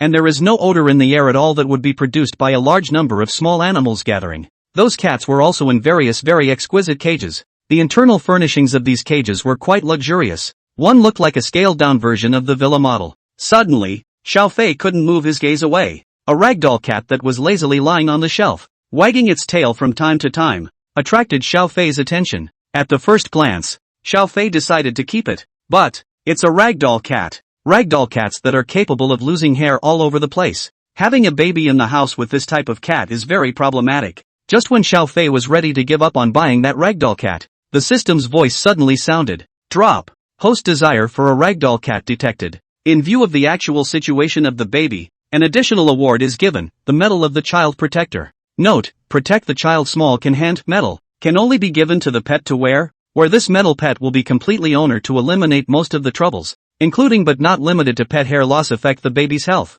The pet itself has a disease-infected baby, etc. At the same time, to wear this medal, pets can also take the initiative to look after the baby. The moment of crisis for the ability to rescue." After listening to the system's explanation, Xiao Fei's eyes lit up. Thanks already though. But Xiao Fei still wanted to say in his heart, "A system, I really love you." End of chapter. Chapter 59, Racing Cats. "Hello, how much is this ragdoll cat?" Seeing Xiao Fei pointing at a fat ragdoll cat, the smile on the little store girl's face grew even wider. "You have a good eye, sir. This is the best pedigree and the best looking cat in our store. She's a racing ragdoll cat, seal color, 3 years old, a little girl, spayed and neutered, competed twice before and after, with 4 certificates of merit." The little girl rushed at Xiao Fei and introduced him sweetly, but Xiao Fei didn't seem to be listening to her, only staring at the ragdoll cat in front of him. Those eyes, so gentle. Even the little sales clerk girl was a little too much to bear and couldn't help but get her eyes up. "Oh,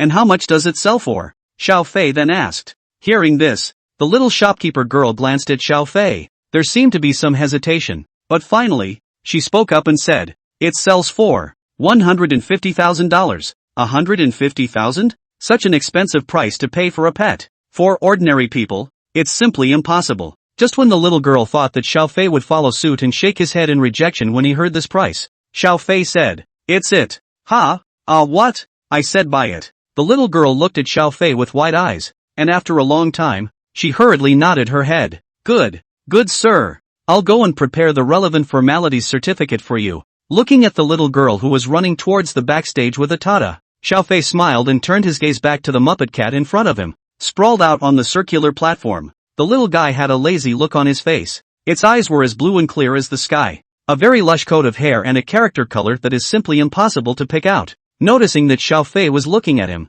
the little guy meowed softly as if in greeting. It then shifted away, enjoying the sunlight coming in through the window, as regal as a famous lady enjoying her afternoon tea. The word that was supposed to be used for humans, It's amazing how putting it on this ragdoll cat doesn't make it feel even remotely inappropriate. Sir, the paperwork is ready. Please come and sign. Formalities? Xiaofei frowned as he watched the little girl run towards him holding a bunch of things. That's right, sir, the little girl said. This ragdoll cat is after all a competition level. All information needs to be registered. So we need to record your name and contact information. In addition, when you officially name this child, please notify our side as well. I'm not going to be asked to take it to some contest afterward, am I? No, no, no, please don't worry about that. Also, here are its various vaccination certificates, physical quarantine certificates, pedigree certificates, and certificates of no history of disease. The little girl showed a variety of documents to Xiaofei one by one. At the end of the day, Xiaofei went straight for 150,000 and bought the little guy. The cat array also comes with quite a few extras. Litter and litter boxes are included, as well as a ton of top-quality cat food and canned goods, and more. There's even a cat grooming card, with which you can bathe, trim and groom your cats and kittens at this cattery for free in perpetuity. Driving home, every now and then, Xiaofei glanced at the small cage on the passenger chair. The ragdoll cat in the cage was lazily sprawled out, not in the least bit scared. Xiaofei directly put that medal of little child protector on this ragdoll cat. The little guy blinked and raised his head to meow at Xiaofei. Drop.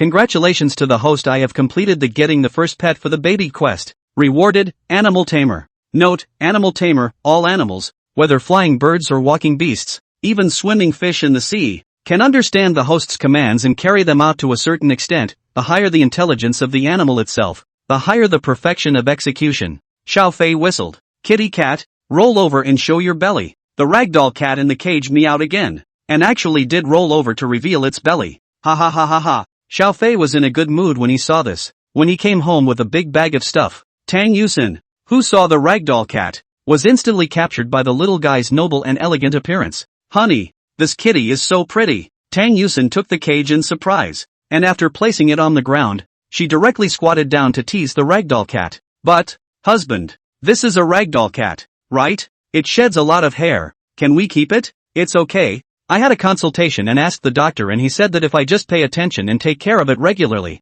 I'll be fine. Who? Tang Yusin didn't know much about this area either. Coupled with the fact that he wholeheartedly believed in Xiaofei, he sniffed and did not continue to pursue the matter. Xiaofei first prepared the fully enclosed cat toilet, fully automatic cat food feeder and so on in the corner of the living room before he carried the ragdoll cat out of the cage, carefully bringing the Muppets to the three babies on the sofa. Xiaofei said, little guy, the three of them are your little masters, and this one next to them is your mistress. You have to take good care of the three babies, and you're absolutely, positively not allowed to hurt them. Got it? Meow. The ragdoll cat meowed, stuck out its tongue and licked Xiaofei's fingers, then sniffed the milky scent of the three babies in turn, then came over to sniff around Tang Yusin's legs. Finally, it rushed at Xiaofei again with a meow. Tang Yusin covered her small mouth incredulously. Hubby, is it listening? Of course I hear you. It's so smart. Tang Yuxin was playful. Cat, hey, hubby, what's its name? Xiaofei spread his hands.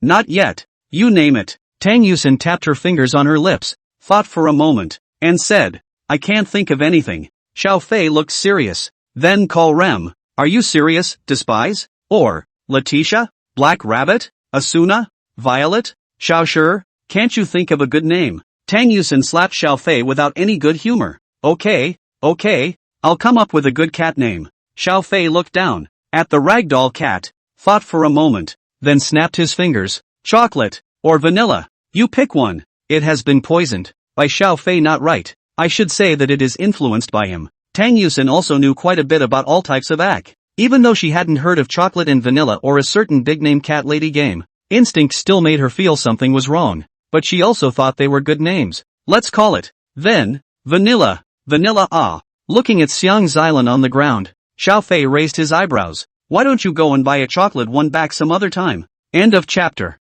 Chapter 60. Tang Yuxin's college roommate. Hearing Tang Yusin's voice, Shannon seems to have realized something as well. Right after Tang Yusin clapped her hands and chose one of the two names given out by Xiaofei, Fragrant Xilan squatted on the ground and raised her head to meow softly at Tang Yusin. The next moment, it jumped straight onto the couch. Tang Yusin was startled, and subconsciously was about to go and carry Xiang Xilan away, because three babies are lying on the couch. Take it easy. Xiaofei gently pulled Tang Yusin. Take a good look. The couch. Xiang Xilan took a graceful step to Debao's side. It lowered its head to look at Dabeo, and Dabeo craned its head to look at Shanzarin. One man and one cat just stared at each other. Xiaofei does not know when. Has pulled out his cell phone. Ready to start video. This is the baby's first encounter with vanilla. It has to be documented. After watching for a while, Dabo waved his little hands in an effort to try and roll over. But he was lying right next to the couch, and once he rolled over he could easily fall off the couch. Next, Xiang Xilan made a move that surprised Xiaofei and Tang Yusen, only to see it actually gently lift one of its front legs and place its claws and paws on Dabeo's body to stop him from rolling over. Dabeo thought that Xiang Xilan was playing with himself, and happily tried to catch Xiang Xilan, but again, Xiang Xilan deftly dodged. Husband. Tang Yusen grabbed Xiaofei's hand in some disbelief. Was Xiang Xilan stopping Dabeo from rolling over just now? I suppose so? I'll ask. You ask? Tang Yuxin had a head full of question marks. Xiang Xilan, were you protecting Dabeo just now? Meow. Vanilla flicked her tail and meowed. Xiaofei spread his hands and looked at Tang Yusen and smiled. Look, it says yes. Tang Yusen froze for a moment, then covered her mouth and burst out laughing. Hubby, you're too funny. How can a cat really answer you well? Obviously, Tang Yusen took everything just now as a coincidence. But even so, it was hard to stop Tang Yusen's love for Xiang Xilan. She reached out to pick up Xiang Xilan, and the little one didn't resist, allowing Tang Yusen to hold herself in her arms. After a while, Tang Yusen let go of Xiang Xilan,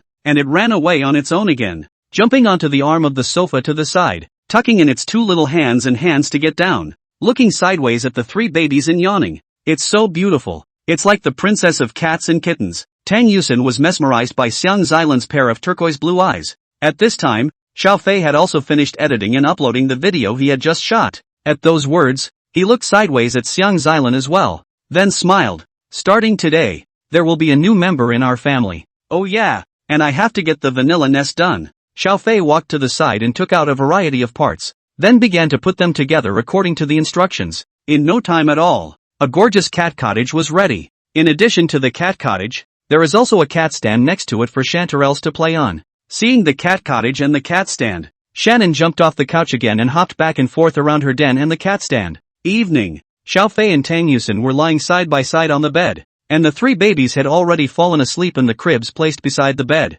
The couple was chatting about something when, meow, softly, a cat purred. Tang Yusen looked towards the bottom of the bed and found that Xiang Xilan was looking up at her from the edge of the bed. Kuziran, do you want to come up too? No. Oh, Tang Yusen shook her head. Let the pet run over the bed or something or forget about it. Xiaofei also agreed with Tang Yusen's decision as he pointed outside. Xiang Xilan, you should go back to sleep inside your own nest at night. Meow. Shannon called out softly again, before taking small steps out of the bedroom. Tang Yusen looked stricken. She quietly got out of bed and walked to the living room. She was relieved to see that Shannon actually did honestly return to the cat villa to get down. Hubby, I'm getting the feeling that it seems like Shanzarin can understand what we're saying. Wouldn't that be nice? The smarter it is, the less we have to worry about. Also, oh, Tang Yusen nodded once she thought about it, then burrowed into the comforter. Hubby, do you think Xiang Xilan will one day suddenly turn into that kind of cat lady you often watch? Don't all you men love it? Maybe I'll come back someday and see you pointing at Shanzarin and yelling, change me now.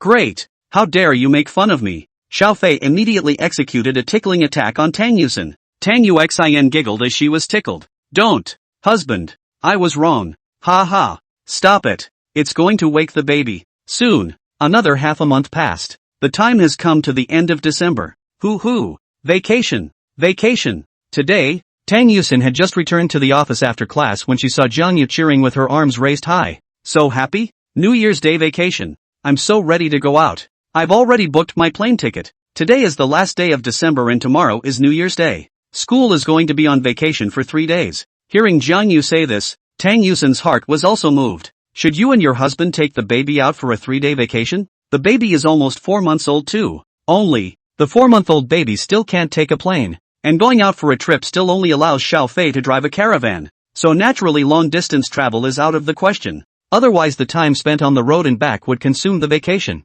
Back home in the evening. Going out? Hearing Tang Yusen's proposal, Xiaofei immediately became interested. Not bad. Where do you want to go and play? I think that just some of the neighboring places would be fine for a bit of fun, and it would be a waste of time on the road if it's too far away. As soon as the words fell, Tang Yusen's phone suddenly rang. She pulled out her cell phone and took a look at it. Then a flash of joy appeared on her face. Hello? Yan. What? you're back in the country. Ha, weren't you planning to develop abroad? Ha, coming to see me on New Year's Day vacation? Tang Yusin hesitantly looked at Xiao Fei, who gave her an indifferent look. Only then did Tang Yusin say into the phone, I'm in Magic City. You're arriving tomorrow. Ha, that's fine. I'll pick you up at the airport tomorrow. After putting down the phone, Tang Yusin smiled and came over to Xiao Fei's side. Hubby, when I went to school abroad, my best sister who was an international student like me in the same dormitory was going to come to play with me. That's fine. Xiao Fei spread his hands indifferently.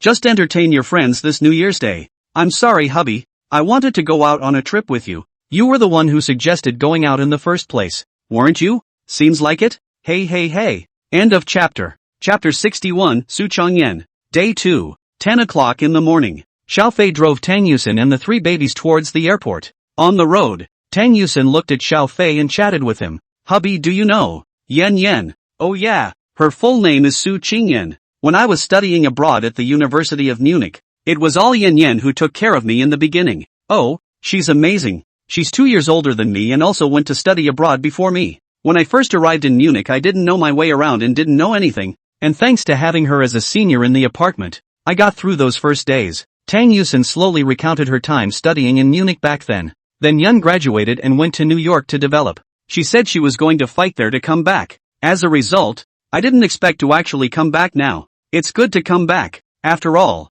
we are now the engine of global economic development in Yanxia, and when it comes to development prospects and employment opportunities, our country is much better than abroad. Besides, regardless of everything else, the living environment and security conditions are just as good as over there, don't you think? Tang Yusin, as someone who had spent some time abroad, expressed immense agreement with what Xiao Fei had said. Not long after, the duo arrived at Hongqiao Airport with the baby. After finding a parking space in the square outside the airport and parking her car, Tang Yusin pulled out her cell phone, only to have it go dead. Looks like the plane hasn't arrived yet. Tang Yusin didn't care and turned to look at the 3 little angels in the back row. Coincidentally, at this time, Tang Yusin's cell phone suddenly rang. Hello? Yun, where are you? I'm getting off the plane and leaving the station right now. Okay, I'll meet you in the plaza outside the airport. The two hung up the phone and waited for about 10 minutes or so before Tang Yusin's cell phone rang again. Hey, I'm out of the station. Where are you? UXIN? I'm in the parking lot on this side of the plaza. Just come on over and you'll see it. Okay, I'll be right over. Well, there are a lot of cars here. Did you drive here? Heath, I see you. Suddenly, Tang Yusin hung up the phone, opened the car window, and poked her upper body out, waving her arms. Yun, I'm here. Xiao Fei also raised his head at the same time to look ahead, only to see not far away. There was a woman wearing a white beret, dressed in a very trendy way, dragging her suitcase. She was wearing a light white knit jacket with a hint of red, and a pair of blue jeans with a pair of black boots over her skinny jeans. Ebony black hair, casually draped over the fragrant shoulders. With a light foundation on her pretty face, she was sexy without being beautiful, demure without being pretentious. As expected of his wife's college roommate, his face is really quite capable. After seeing Tang Yusin, who was waving her arms, Su Qingyan's eyes lit up and she quickened her pace. Before and after arriving at the car, Su Qingyan immediately noticed Xiao Fei in the driver's seat. Okay, UXIN. I can't believe you have a boyfriend? Su Qingyan looked Xiao Fei up and down and admitted that she had been stunned. This man, who had seen so much, couldn't help but marvel. I can't believe you got such a handsome boyfriend. It's my husband. I'm married. Tang Yuxin replied with a smile. Now, Su Qingyan was more and more shocked. You got married. Good you a UXIN? Get married, do not tell me even if people cannot come back, gifts will certainly arrive Say, are you disowning me as your sister? Where is it? Tang Yusin shook her head. Get in the car. Only then did Su Qingyan open the car door in the back, and at a glance, she saw the 3 babies on the safety seats. Yikes! She covered her mouth and exclaimed, a baby? You're having a baby? Well then, triplets Tang Yusin said triumphantly. She can't compare to Yunsan in other aspects, and it's okay to be taken care of by her, but at least on top of getting married and having kids, she's much better than Yunsan. At least, in Tang Yusin's opinion, there was no better husband in the world than Xiao Fei. Because of the children, Su Qingyan carefully got into the car and looked at the 3 little clusters in surprise. She actually didn't like small children, but at this moment, seeing Tang Yusin's 3 babies, Su Qingyan felt that the softest part of her heart was touched. At this time, Xiao Fei took the initiative to greet Su Qingyan. Hello, my name is Xiao Fei, Uxin's husband. Hello big handsome man. Su Qingyan looked at Xiao Fei with a smile and introduced herself. My name is Su Qingyan. When your wife was in Munich, I was her big sister. So do I have to call you big sister too? What big sister? These words were somewhat surprising to Xiao Fei. Generally young girls don't like to be called big sister. It makes them look old. I didn't expect the Su Qingyan to be a person with a very quick personality. Okay, big sister. Say, who are we going to cut today? Go cut down those unscrupulous capitalists. Su Qingyan uttered a sentence that baffled both Xiao Fei and Tang Yusin. On the way home. Yun, what did you mean by that just now? Don't mention it. Su Qingyan flattened her mouth and spat. Didn't I go to New York a few years ago? Then joined a Wall Street bank. And the income was good. But, TSK. UXIN. Fortunately when I invited you to come along, you chose to go back to your home country for graduate school. It's really too bad over there. What's wrong? All kinds of discrimination. A flash of anger appeared on Su Qingyan's face. See, I'm racist for being an inferno. Plus I'm a woman. Nice guy. And then sexist. You don't know how hard it is to work when double discrimination comes down. Not to mention the gaggle of geezers inside your coworkers. TM a bunch of sand. Stinking and smelly. And still dare to come and discriminate against the old lady? And harassing without moving? I can't take it anymore. Come back. What investment bank do you work for? Xiao Fei asked inadvertently. JP Morgan Chase. Just as Su Qingyan's words fell, Xiao Fei slammed on the brakes. What are you doing, hubby?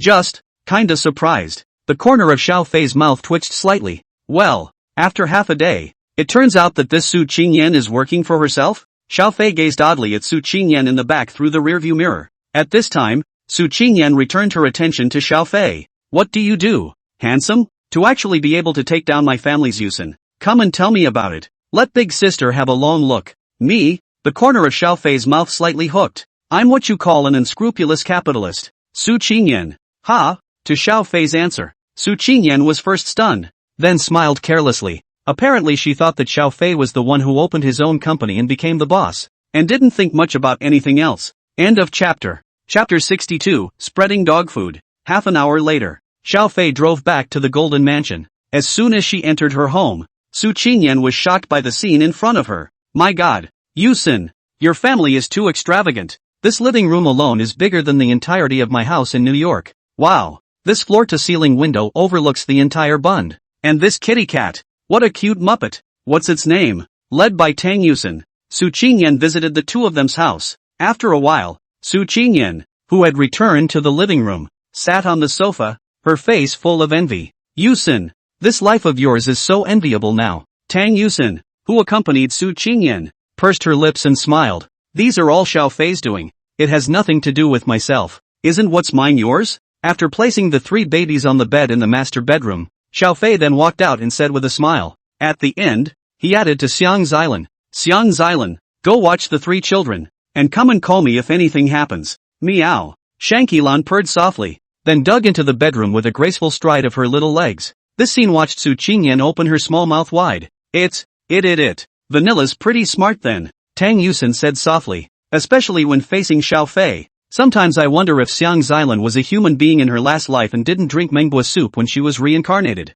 This cat, Xiao Da handsome, how did you train it? It was born. Xiao Fei's reply left Su Qingyan speechless for a while. Well, you two talk. I'll go cook. By the way, do you have any contraindications or preferences? No. Feel free to do as you please. Big handsome man. Watching Xiao Fei walk into the kitchen, Su Qingyan grabbed Tang Yusin's arm. Yusin, is your husband cooking at home? Well, Xiao Fei cooks very well. My taste has been spoiled by him, and now I can't eat anything outside. Really? Su Qingyan suddenly collapsed helplessly onto the backrest of the sofa. Uxin. Where did you find such a godly husband? You don't realize what a bunch of smelly men I've met abroad. TM's invited me to a meal, and then even wants to take me to a room. Do you really take me as an easy girl? Speaking at the end, Su Qingyan huffed and took off the beret on her head. Yun, what are your plans for coming back this time? Haven't thought about it yet. Su Qingyan heard Tang Yusin ask so. Suddenly sad face. You also know that I studied business management.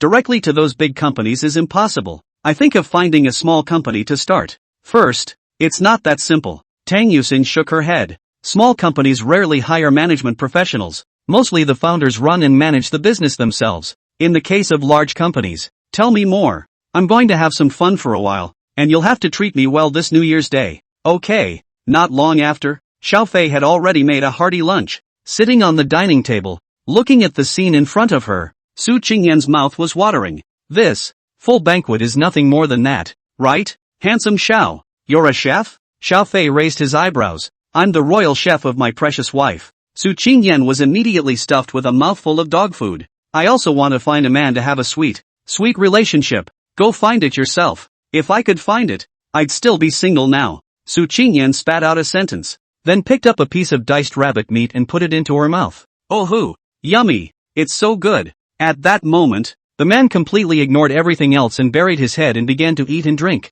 Is really eating and drinking. That almost can be described by the wind and wind to describe the speed of eating. See Xiaofei dumbfounded. You slow down Xiaofei and I will not rob with you. Oh. Su Qingyan simply didn't have the time to answer. At this time, Xiang Xilan burrowed to Xiaofei's feet and raised her two small front legs to rest on his legs. Meow. What's wrong? Meow. Something wrong with the baby? Meow meow meow. Xiaofei put down his chopsticks and said, I'll go take a look before getting up and coming to the bedroom. Sure enough, I saw Debeo squirming around and Sambo looking all uncomfortable. When Xiaofei checked, he found that both children had pooped. After changing their diapers and teasing them for a while, Xiaofei returned to the dining room. The baby has poop. Aha. Tang Yusin nodded. Hubby, I feel like Xiang Xilan is like a little nanny. This cat, and taking care of children? Su Qingyan finally turned her attention slightly away from the meal in front of her and stared in amazement at Xiang Xilan's back, who was drilling towards the bedroom again. That. Uxin. And handsome Xiao, how about giving me one of these cats when they have a baby? That's no good. The vanilla is sterilized. Tang Yusin smiled and said while giving Xiaofei some food. Su Qingyan sniffed and helplessly skimmed her mouth. After lunch, Su Qingyan yelled that she wanted to go out and play. Tang Yusin looked at Xiaofei, wanting to know what he thought. Well, I'm going to take care of the kids. You two go play. Xiaofei looked at the three babies on the sofa and said gently. Tang Yusin blinked. Apparently leaving her husband alone at home with the kids during the New Year's Day vacation and accompanying her friends out on her own to play this kind of thing, it made Tang Yusin feel a bit overwhelmed in her heart. Well, Tang Yusin hesitated. That's okay. I don't really want to hang out. Xiaofei pinched Tang Yusin's nose and comforted her with a smile. We'd better go together. And take the baby with us. It was nice to see the two of them grinding and showing off their love there. Su Qingyan was a bit unable to stand it anymore, and directly spat out loud. You too, do you want to be like this? I haven't even left yet. And you're desperately spreading dog food here. And Yushin, just for one afternoon, you won't even stay with me? I want to be with my husband. Hearing Tang Yusin's words, Su Qingyan directly collapsed onto the sofa, covering her chest and making an injured appearance. Woman, you are so heartless. Humph. I'm a wife first and foremost now, and nothing else second. Tang Yusin said it with a straight face, making Su Qingyan's body numb. It's horrible. Are all women like this when they get married? I suddenly don't want to get married again. Xiaofei and Tang Yusin looked at each other. The happiness that comes from being married to your beloved and starting a family is something that single people probably never understood, right? Finally, looking at Tang Yusin's pitiful little eyes, Xiaofei still agreed to bring the baby along and accompany the two women out. As for the vanilla, it can only be one person. Oh no, only one cat can stay and keep a good eye on the house. End of chapter. Chapter 63, What the hell is your husband? There are a lot of fun places to go in the Magic City, but Tang Yusin and Su Qingyan discussed. In the end, he favored a place that, in Xiaofei's opinion, was extremely boring. That would be Disneyland. Only, although Xiaofei thought so, the two women looked exuberant. Anyone who has been to Disneyland during the holidays basically knows how horribly full it is. When Xiaofei drove his car, he arrived at the Magic City Disneyland. After parking the car, pushing the stroller out the door, he frowned as he looked at the long line of people in front of the park. Wow, that's a lot of people. How long does the line have to be to get in? Looking at so many people blocking the entrance, Tang Yusin instantly began to beat a retreat. That's okay. Xiaofei shook his head. Where is Disneyland? The land across the ocean where capital reigns supreme. Since capital is paramount, even if the Disneyland in Magic City opens in the heat of summer, the business strategy behind it won't change much. So, when Xiaofei directly smashed down a sum of money, the VIP channel, which did not need to queue up at all, was immediately opened for the crowd. Not only is there no line, not even the seemingly mandatory checking of packages and such when entering the park. On the contrary, there is a special staff to open the road in front. The other party even nodded and asked Xiao Fei if he needed to arrange for a specialized person to carry the child for them the entire time so that the three of them could have a good time. Only this was rejected by Xiao Fei.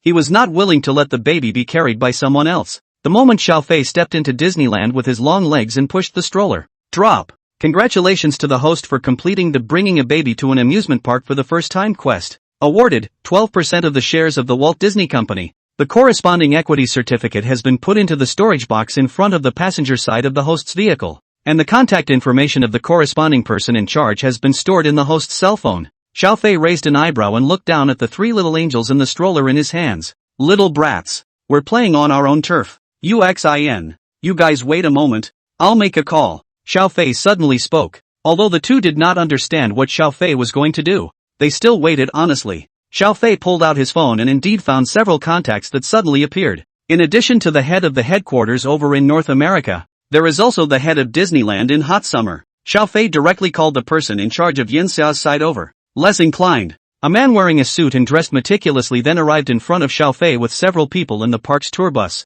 After these people got out of the car, they clattered to Xiao Fei, and the leader of the group immediately bowed. Mr. Xiao, how do you do? Welcome to visit Magic City Disney for inspection. Xiao Fei waved his hand. I'm not here to work today. I'm here to play. So make yourselves comfortable. Understood. The person in charge immediately nodded his head, then called a park staff member dressed as a princess and said, Today, you'll stay with Mr. Xiao and Mr. Zhao's family. All items will be given priority and all items will be free of charge. Understand? Okay. That Disney princess nodded her head with a smile and bowed to Xiao Fei again, then bowed to Tang Yusen and Su Qingyan, who were staring at the side. Mr. Xiao, do you need us to send another person to watch the child for you? This won't be necessary. I'll look after the child myself. You guys go and get busy. Don't block the other guests. By this time, the commotion here had already attracted the attention of quite a few people around, and some people even took out their cell phones and started taking pictures. When these people dispersed,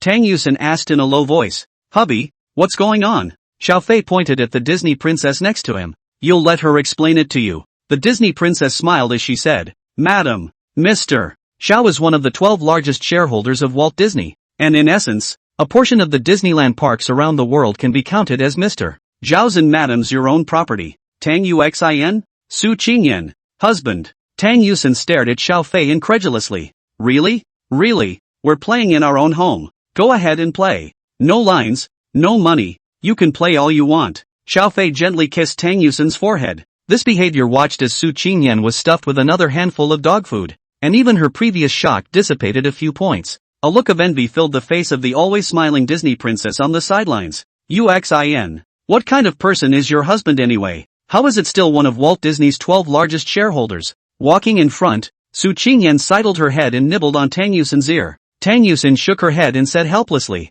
I don't know. I only know that Xiao Fei is rich. This is no longer very rich can be described simply Su Qingyan had fought in New York for a while, and was much clearer about the world of capital than Tang Yusen. She understands very well what Walt Disney shareholders represent. You know, even if it's just one of the 12 major shareholders with the lowest equity stake, at least the assets are more than 10 billion RMB. Well, Tang Yusen nodded. You don't seem surprised? That. Because Xiao Fei also told me before that he is the biggest shareholder of Shengshire Entertainment to come. Put. Su Qingyan directly sprayed the milk tea in her mouth. Afterwards, she looked at Tang Yusen with an odd gaze and finally exclaimed, You're actually a mansion wife? What a posh wife. Don't talk nonsense. Tang Yusen blushed and gently patted Su Qingyan's arm, but a smile hung at the corner of her mouth. Mrs. Magnificent or whatever. She didn't care. Only Xiao Fei did all sorts of things for her. Bringing up children at home. Cooking for her, directly making Shengshire reject the flow of fresh meat because of her preferences and suggestions,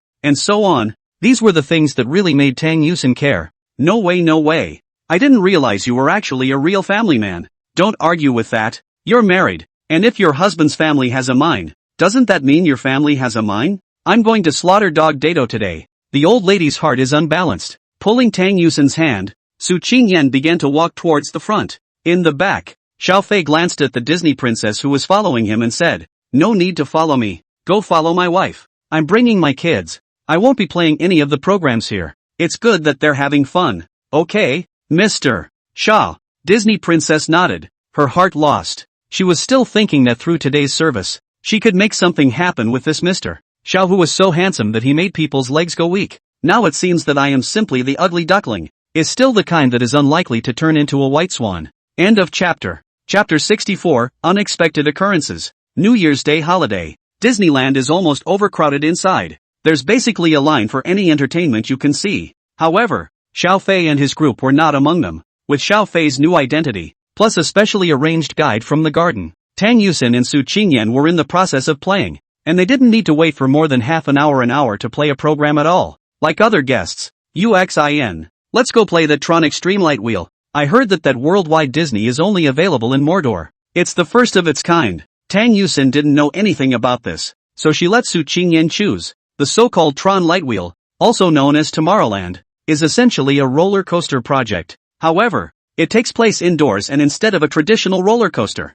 the vehicle shape is designed to look like a motorcycle, which visitors need to lie down on. Again, because it's indoors, the coaster relies on a variety of equipment throughout to create the feeling of a futuristic sci-fi world. Originally in the big row of the queue, see Tang Yusin and Su Qingyan actually directly led by the staff to cross. Everyone arrived at the forefront. Simply do not need to queue, then they took the lead in the tour. Suddenly the heart is not balanced up. Mom, why don't those two sisters have to wait in line? A flash of embarrassment flashed across the face of a mother in the crowd who was being asked by a little girl. On the other hand, Xiao Fei was watching the child in the rest area. The two strollers lined up in front of themselves in order, the little angels lying in their strollers, looking at their dad in front of them. After a while, Tang Yusin and Su Qingyan returned from their excursion. Honey, you worked hard. Let me take the baby and you go play too. Looking at Xiao Fei sitting alone in a chair with a child, Tang Yusin felt guilty in her heart. The excitement from the tour just now also instantly receded like a tidal wave. She walked over to Xiao Fei's side and sat down, saying softly, "What are you talking about, girl? I just came here to let you play today, and the baby and I had a good time too, didn't we? Big baby, 2 baby, 3 baby? Yay, yay, goo acres, yikes, poof." The 3 children immediately responded to their dad. Su Qingyan, who was on the side, shook her head as she watched the sweet scene between the couple. Shouldn't you really be looking for a boyfriend yourself? Speaking of which, she's about to turn 30. There have been relationships, but those have also ended without a trace. Patting her cheeks, Su Qingyan hummed in her heart. Wake up, So Sun Yun. You're just envious of seeing Yusin's husband so good. You can't find many men like him in the whole world. Under Xiao Fei's persuasion, Tang Yusin went to play with Su Qingyan again. Throughout the process, Xiao Fei then followed behind with the baby, or found a nearby place to sit and rest. With the Disney princesses out front, the 2 women were having an especially good time. After about 2 hours or so, the girls had basically gone through all the programs in the park because there was no line. Satisfied, the 2 women were finally ready to retreat. After leaving Disneyland and returning to the parking lot outside, Xiao Fei, who was pushing the cart, suddenly heard a roar from not far away. He turned his head in consternation. He then felt his vision begin to darken rapidly. A sedan speeding by at an unimaginable speed crashed into the barrier in the middle of the road. Because of the huge kinetic energy, the sedan rotated and flew out, and smashed on the ground after several consecutive turns in the air, and then cut out a far distance. At the same time, the sedan smashed into the sky of several sections of the isolation fence. Actually, coincidentally, towards Xiao Fei a few people fell down. Su Qingyan was stunned. She stood frozen in place, not knowing what to do. After a brief moment of stagnation, Tang Yusin suddenly erupted with great courage. Seeing that it was already too late, Tang Yusin directly turned around with one hand to protect on top of the 3 babies, while shouting, "Husband, run!" However, Xiao Fei narrowed his eyes and raised his head to look at the fence that fell from the sky. He gritted his teeth and took a single stride to arrive in front of Tang Yusin and the baby, followed by a slight bend in his legs, and then a fierce push. The body rose up in the air. After jumping into mid-air, Xiao Fei twisted his body with the strength of his waist and abdomen and threw out a whip leg. Bang! The fence and Xiao Fei's legs collided violently. The tremendous force that instantly came from his leg caused Xiao Fei to stifle a grunt as his body flew out backwards and fell to the ground, while the fence was slightly altered from its downward direction because of Xiao Fei's kick, grazing the crowd and landing in the open space. Bang! Xiao Fei, who had fallen to the ground, once again stifled a grunt and slowly climbed up. He looked down at his legs. A sharp pain kept coming from the right leg that had just kicked the fence, and although the body was still able to remain standing, it was obvious that the bones had been injured. It was only at this time that the surrounding crowd managed to react. The scene just now, which was like a superhero movie, shocked everyone in the room. Good, great, this is Kung Fu? Aha! So handsome, aha! Tang Yusin, who had her eyes closed, only opened her eyes in confusion at this time.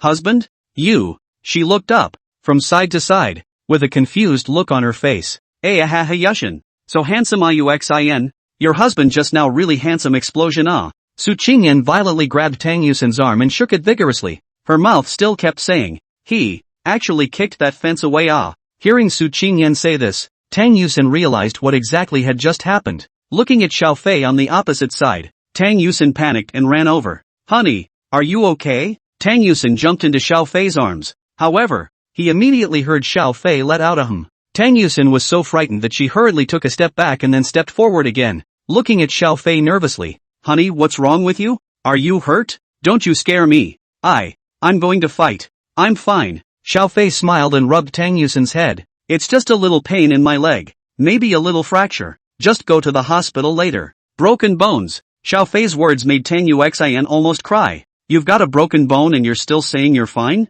Xiao Fei was just about to comfort Tang Yusin when suddenly his eyes erupted with a huge murderous aura. Just when they don't have their attention elsewhere, someone actually tries to take advantage of the chaos and sneak away with their child? Asshole. Stop right there. End of chapter. Chapter 65 Traffickers deserve to die. Asshole. Stop right there. Xiao Fei suddenly burst out in anger, startling all the surrounding passers-by. The man who had just picked up Debo's body shuddered. But soon, he came back to his senses and hurriedly jumped aside to the back seat of the battery car. His other accomplice, seeing that the child had already been captured, immediately twisted the battery car ready to escape. See this scene. The anger in Xiao Fei's heart surged up like a flood. Not caring that his right leg seemed to be in danger of breaking, he utilized his left leg to stomp the ground. A huge force instantly erupted, and his body shot out like a cannonball. It's too fast. Before the crowd could react, Xiao Fei had then run to the back of the battery car like lightning, and then grabbed the rear of the battery car. The right arm slammed.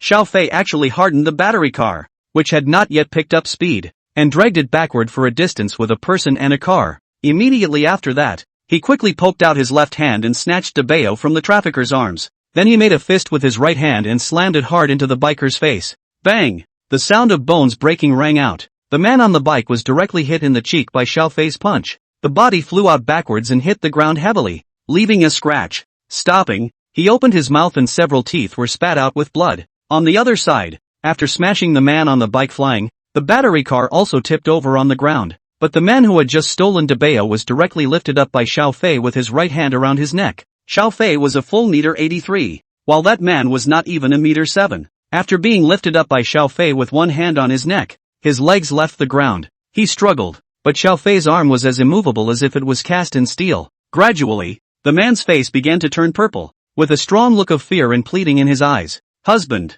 Tang Yuxin screamed. Only then did Xiao Fei throw the man to the ground. Then, somewhat unrelieved, he crouched down and slapped the man across the face. Snap! Snap! Snap! After several consecutive slaps, this man's mouth was full of teeth, all of which were smashed by Xiao Fei. Only when his entire body was dazed and breathless did Xiao Fei get up and look down at Debeo in his arms. Debeo stared blankly at Xiao Fei, as if he was frightened. Xiao Fei was a little heartbroken and lowered his head to kiss Debeo's cheeks. Baby, it's okay baby, Daddy protect you. The surrounding people quickly gathered around. The series of events that had just occurred was just too shocking. First, a car that was obviously grossly overspeeding crashed through the center guardrail of the road. Then Xiao Fei kicked the guardrail away like a superhero. Then a human trafficker took advantage of the chaos and tried to steal the baby. And then this heroic father subdued the trafficker on the spot. So, manly. That was awesome. Good job kid dad. Traffickers deserve to die. Beat them to death. What an age. There are still human traffickers. How dare you? Call the police. Hurry up and call the police. Don't kill anyone. There's another car over there that was in an accident. Did anyone call 911? Riots of all kinds continue to occur. The Disneyland security guards arrived late at this time. After understanding the cause and effect of the incident, the person in charge of the paradise who saw Xiao Fei was scared out of his wits. This is one of the 12 directors of Walt Disney. It's amazing how coincidentally this happened at, well, the gates of their park. The man in charge already feels like he's slowly waving this high-paying job at him. He took a deep breath and pushed aside the crowd surrounding Xiao Fei to come to him. Bending down and bowing, Mr. Xiao, I'm sorry to have given you a fright. We've already contacted the police and the hospital. Do you need to go over there to rest first? No need. Xiao Fei stared at the human trafficker on the ground with cold eyes. After the crowd had surrounded them, There was no longer any possibility for them to escape. They who had originally wanted to intimidate the surrounding passers-by actually had one of them pee his pants on the spot after noticing Xiao Fei's almost murderous gaze.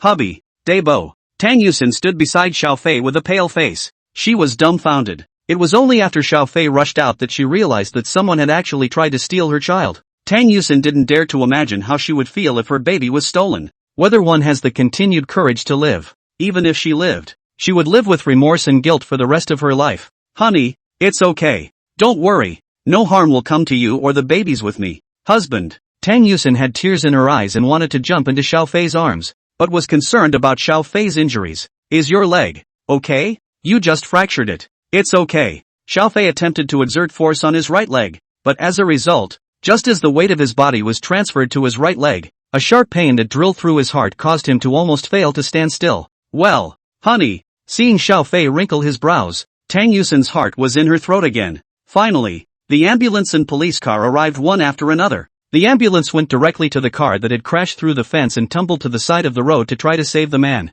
and the police split into two groups, one going to the crash site and one coming here. What's going on? A cop came up and asked. He looked at the two men surrounded by the crowd and lying on the ground, and couldn't help but suck in a breath of cold air. Both of these men's faces were completely swollen and had become completely disfigured. Who hit it? Me, Xiao Fei said in a cold voice. They are human traffickers trying to steal my baby. Traffickers? The police officer sniffed and his eyes immediately changed as he looked at the two on the ground. If it's a human trafficker, it deserves to be beaten. Even if they were beaten to death alive, they would still deserve to die. After having the two traffickers handcuffed and brought to the car, a police officer came to Xiao Fei and said, Comrade, can you please come back to the police station with us to make a statement? Xiao Fei glanced at the person in charge beside him. The other man understood, and immediately went up to the police and whispered to them. After a while, the police looked at Xiao Fei with suspicion, and then had someone call up the surveillance video of the entrance to Disneyland, and they saw the scene where Xiao Fei kicked the fence. Coming in front of Xiao Fei again, the policeman stood at attention and saluted. Comrade, thank you for protecting the lives and property of the people. In view of your leg injury, comrade, we have contacted another ambulance that will take you to the hospital soon. As for the transcript thing, after communication from those in charge, the police have not brought it up again. End of chapter. Chapter 66, on the TV news? Magic City. First People's Hospital. After taking x-rays and waiting for the report to come out in between, Xiao Fei sat down on a chair to rest. Beside him was Tang Yusin, who had a worried look on her face. The three babies lay quietly in the stroller, seemingly aware that their father was now injured, and therefore all behaved without any noise. Honey, are you in pain? It doesn't hurt. Don't worry. Xiao Fei rubbed Tang Yusin's head and smiled. Your husband. I'm awesome. It can't be anything less than awesome. Su Qingyan, who was on the side, heard this and was filled with a look of amazement. Yushin, you are not seeing it. Before your husband is simply like making a martial arts movie, jumping up in midair with a whip leg and sending a hot railing flying. In the middle of the sentence, Su Qingyan also opened her arms, gesturing a hot gesture. Okay, I get it. You've said this several times before. Tang Yusin sighed as she spoke. I'm sorry, husband. I didn't watch the baby just now, and that's why the traffickers took advantage of it. None of your business, Xiao Fei said softly. It's too confusing in that situation for anyone else. Isn't the baby safe? Isn't it Debeo? Yay. Debeo gently waved his arms as if he was responding to Xiao Fei and as if he was comforting his mom. Tang Yusin gently leaned her head against Xiao Fei's arms and rubbed up, greedily breathing in the scent of Xiao Fei's body. Su Qingyan rolled her eyes as she watched from the sidelines. Just then, the doctor in a white coat came over with the report card. Mr. Xiao, your report is out. Well, Tang Yusin hurriedly got up and asked. Doctor, is my husband's leg okay? Well, it's not a big problem, just a slight bone fracture. Speaking at this time, the doctor raised his head and looked at Xiao Fei with some awe. Mr. Zhao's body is really too powerful. I can't imagine that if you guys say that a kick to the middle of the road will send the isolation fence that has been hit by a car and flown over to you flying. And it's actually only a slight bone fracture. Gee, this is getting a little beyond common medical sense. However, the world is a big place. Mr. Xiao should be in a critical moment, as a father and husband burst out of the adrenaline, therefore bringing about the superb performance, right? But anyway, Mr. Xiao, you'll need to recuperate for the next while. Tang Yusin nodded, then asked, does that require hospitalization? Doctor? Mrs. Xiao, this is not necessary. Mr. Zhao's health is very good. The doctor smiled and shook his head. But wait, have to come over for a cast, then some medication. I'll explain some diet and lifestyle things to keep in mind, and you'll just come back in half a month for a recheck. Hearing the doctor say this, Tang Yusin was relieved. Xiao Fei was indifferent. He knew the condition of his body, even without any treatment. With his current physical quality, it wouldn't take more than a few days for him to fully recover. Only, in order not to let Tang Yusin worry, Xiao Fei still let the doctor put a plaster cast on his right leg to fix it. Afterward, Xiao Fei, who was holding a walking stick, got into the car under the care of Tang Yusin. Because Xiao Fei was injured, the one driving the car would have to be Tang Yusin. It didn't take long for the three of them to return to the Golden Mansion with their children. As soon as the door of the room was opened, Xiao Fei saw Xiang Xilan, sitting on the floor in front of the door in a well-behaved manner, lifting her head to look at herself and giving a soft meow. It got up and came over to Xiao Fei's feet, sniffed the plaster, and raised its head again. Meow? I'm fine. Don't worry, Shannon. Meow. Su Qingyan on the side watched with a sigh of relief. This Muppet cat. It's too humane. Xiao Fei came to sit on the sofa with his cane. Then he pulled out his cell phone and sent a message over to someone in charge. Thus, those two traffickers would then be sentenced according to the heaviest tier in the sentencing range for their crimes. Not to mention the shareholders of J.P. Morgan Chase and Walt Disney. Just the identity of the chairman of Shangshur Entertainment was enough for Xiao Fei to put those two traffickers to death. Later that evening, honey, I'll cook tonight. You? Looking at Tang Yusin, Xiao Fei raised his eyebrows. Can you do it? Don't blow up the kitchen. Underestimate me. Tang Yusin huffed and puffed, crossing her arms and puffing out her cheeks. Don't forget, before I met you, I came alone. However, Su Qingyan, who was on the side, suddenly thought of something and her face became odd. Yushin, are you really going to cook? How? What happened? Don't think I'm still the same as when I was studying abroad. I can cook now. Hearing the conversation between the two, Xiao Fei sensed that it was not good. Big sister Su, doesn't you she know how to cook? Can't say I won't. Su Qingyan weighed her words, then said, at least, in terms of nutrition can still be guaranteed, probably? Yun, what kind of weird statement are you making? Ha ha ha ha ha. Forget it, I'll do the cooking, it'll be the cost of my food for the 2 days I've been temporarily staying at your house. Su Qingyan got up. It just so happens that you have an open kitchen here, so I'll have no problem cooking a Western meal, right? Su Qingyan, who had lived abroad for many years, obviously knew how to cook Western food. Mr. and Mrs. Xiao Fei expressed no opinion. So, Su Qingyan got busy in the open kitchen next to the living room. While this was going on, the sound of the news playing on the TV came on. Next, let's focus on a piece of national news. This afternoon, in front of Disneyland in Magic City, a mega hit and run occurred. Hearing this voice, both Xiao Fei and Tang Yusin, even Su Qingyan who was cooking looked over. It turns out that the car that was grossly speeding this afternoon was the one that had hit someone before and ended up hitting the fence in the middle of the road again in front of Disneyland because of a hit and run. The driver died at the scene. Such people are abominable. Tang Yusin obviously hated the driver along with him because of what happened in the afternoon. And when she heard that the driver who caused the accident died on the spot, she gritted her teeth and hummed. Good death. If you hit someone, you should stop. There are cameras everywhere. Can he get away? However, the next moment, the picture on the news turned around and actually showed something about Xiao Fei. First, there's the footage captured by the security camera at the entrance of Disneyland, where Xiao Fei leaps up and kicks the fence, then angrily punches the human trafficker. Subsequently, there were videos taken by other people present with their cell phones, and without exception, there was a scene of Xiao Fei. It's a good thing the news mosaicked Xiao Fei's face, but the corner of Xiao Fei's mouth twitched slightly. The news will be a mosaic of those videos that regular tourists take on their cell phones and upload to the internet.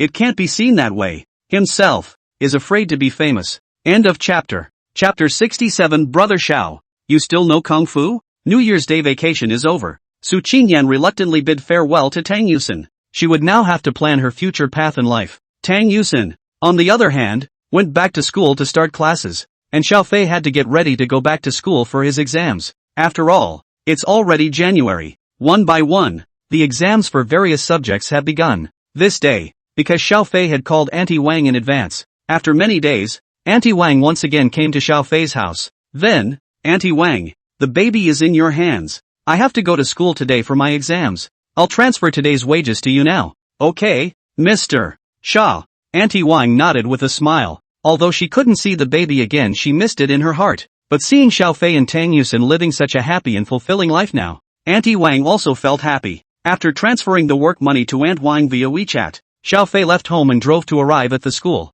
The exam was in the afternoon, but Xiaofei arrived just in the middle of the day, just in time for lunch. Thinking that he hadn't eaten, Xiaofei smiled and directly got out of the car and walked towards Tang Yusin's office. Along the way, many students recognized Xiaofei. Several girls even had the audacity to come up and ask for autographs. Xiaofei politely refused these requests and arrived at the door of Tang Yusin's office with quick steps. After knocking on the door, Xiaofei opened the door to the room. Tang Yusin was the only one in the office, and the other teachers had apparently already gone to lunch. Tang Yusin, who had just taken the thermos box out, raised her head to look and realized that it was Xiaofei, and the original frost on her face quickly dissolved and turned into a stirring smile. "Honey, you're here? Well, I came to see you, plus I have an exam this afternoon." Xiaofei walked over to Tang Yusin and moved a chair over to sit next to her. "Honey, I didn't have lunch. Let me have a bite too?" "Aha." Tang Yusin opened the thermos box and took out the lunch that Xiaofei had prepared for himself in the morning. The dishes were then placed directly in front of him.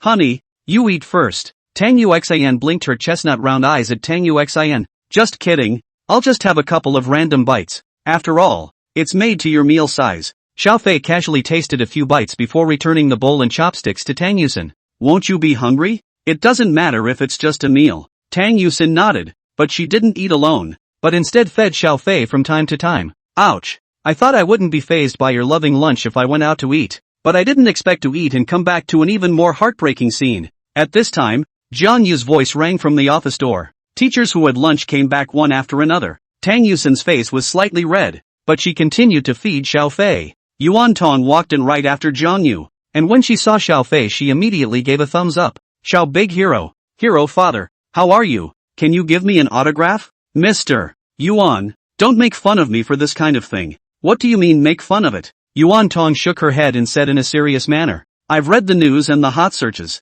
I didn't expect you to be so powerful." "Student Xiao, have you learned Kung Fu before?" "I just work out a lot and I'm in good shape." Xiaofei's words caused Tang Yuxian to flash a flash of doubt. Does hubby work out a lot? How come she's never seen it before? On the other side, Jiang Yu couldn't help but spit out. "This is no longer something that can be explained by a good body, right? Say, are you a legendary martial arts master? Where in the world is a martial artist? You have to believe in science." Jiang Yu blinked. "After you finished you went up to the sky in a lightweight?" Xiaofei? Jiang Yu wasn't very old, and like Tang Yusin was the youngest teacher, often looking more like a student with a jumpy personality. After chatting with Tang Yusin in the office for a while longer, Xiaofei excused himself and left. There was still some time before the afternoon exam. He decided to take a trip back to his dorm room first to check on his roommates. "Sons, your dad is back." As soon as he walked into the dormitory, Xiaofei shouted. The three roommates who were burying their heads in revision looked up and saw that it was Xiaofei with surprise in their eyes.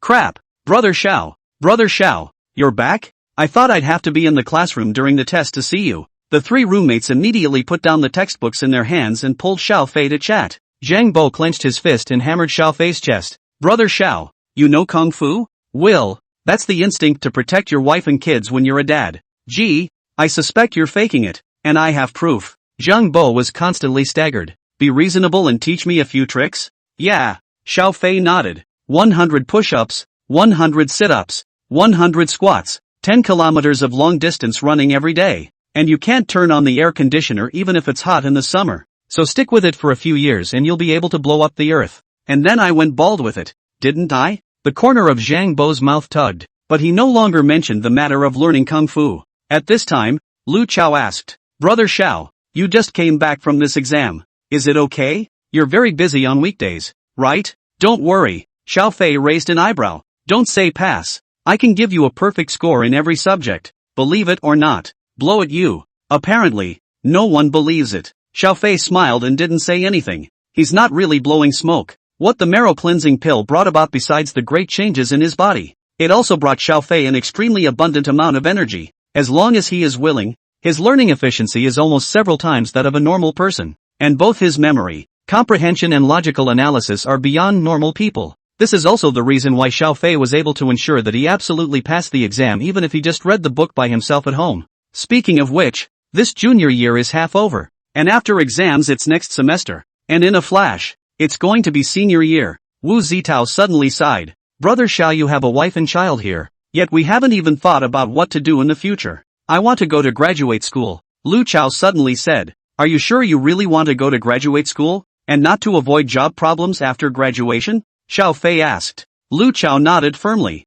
Yes, I want to go to graduate school for a few reasons. One is that I really don't think about what I want to do, and the second is that, when I see that you are so good at Xiao, I don't want to muddle along, and I want to study for a doctorate if it's possible. Then I wish you success. Xiao Fei patted Lu Chao's shoulder and then looked at Zhang Bo and Wu Zitao. What about you guys? I'll probably go home and take over the family business. Zhang Bo said so. His family is not short of money. His father opened an import and export trading company. As for Wu Zitao, he was truly confused. I don't know. Maybe go for civil service? Xiao Fei couldn't say anything. An individual's future was his own decision, and all he could do was bless it. Although it was said that with Xiao Fei's current ability, he could completely arrange a good job for Wu Zitao, but this will only hurt him. Especially when Wu Zitao didn't even know what he was going to do now. Only when Wu Zitao had a clear goal in the future would Xiao Fei give him some help depending on the situation. End of chapter. Chapter 68, Fan Soar. Things were,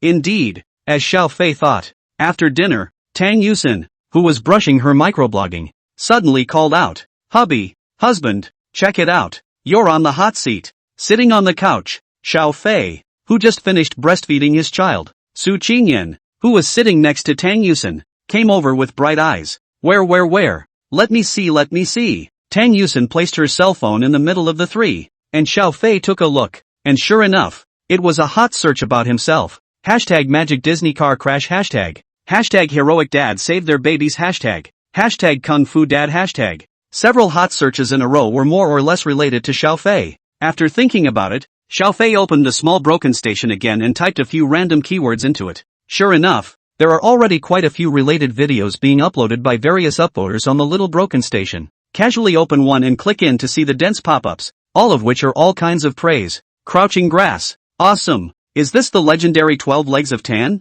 That's bull asterisk. It's clearly my Foshan shadowless kick.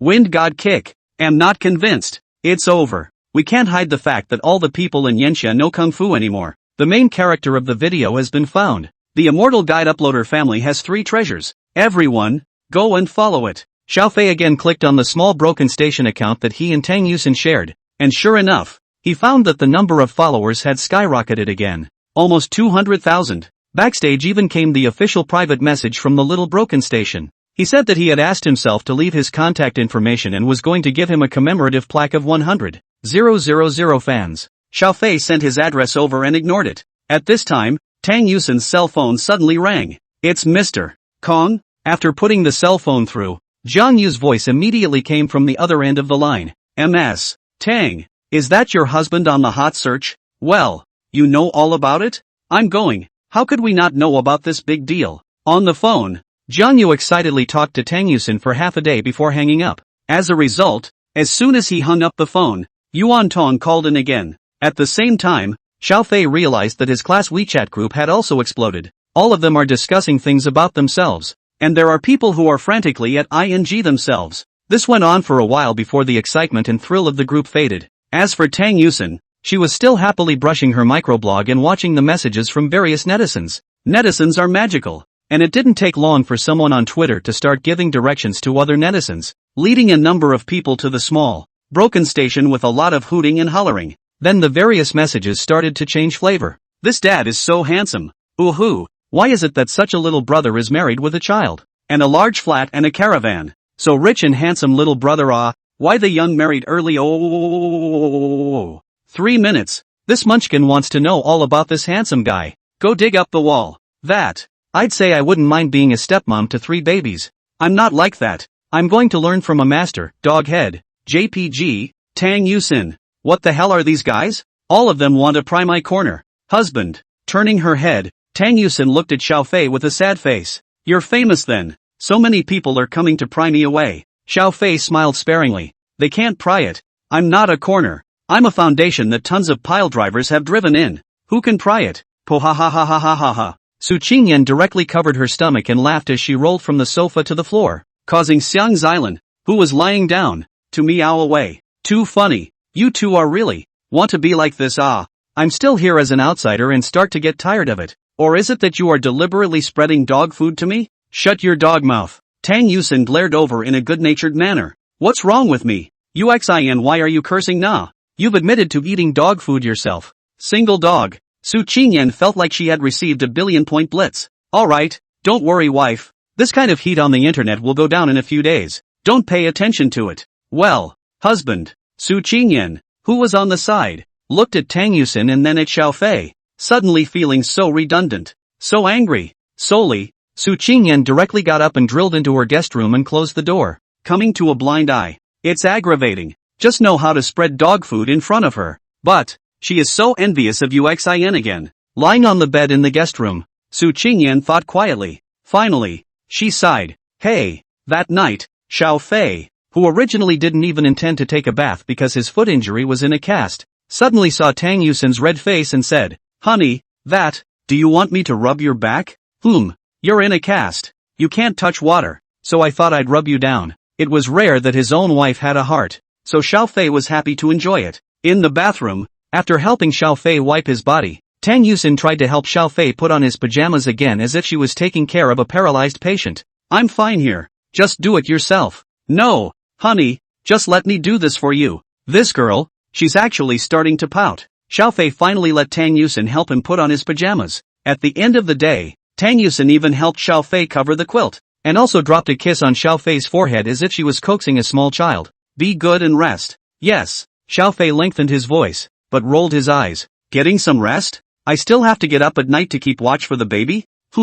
I'm definitely going to wake up tonight. That's what I used to do when you weren't around. Hubby, that I don't know who it is who's been sleeping like a little piggy every night for a while now. You're the piggy. Piggy husband. Piggy Yushin. Woo. Tang Yusin instantly refused to comply and jumped into Xiao Fei's arms to make a scene. Next to them in their cribs, the three little ones looked at mom and dad with a series of questions popping into their heads. Mommy, do you need daddy to tuck them in like they're tucked in before they go to sleep? 2. Only after half a day of fooling around did Tang Yusin lay down to sleep. Xiao Fei smiled and turned the brightness of the bedroom lights to the lowest level. That night, Xiao Fei, who woke up on time, quietly lifted the quilt and put his right leg on the ground to try it out. It's been completely restored.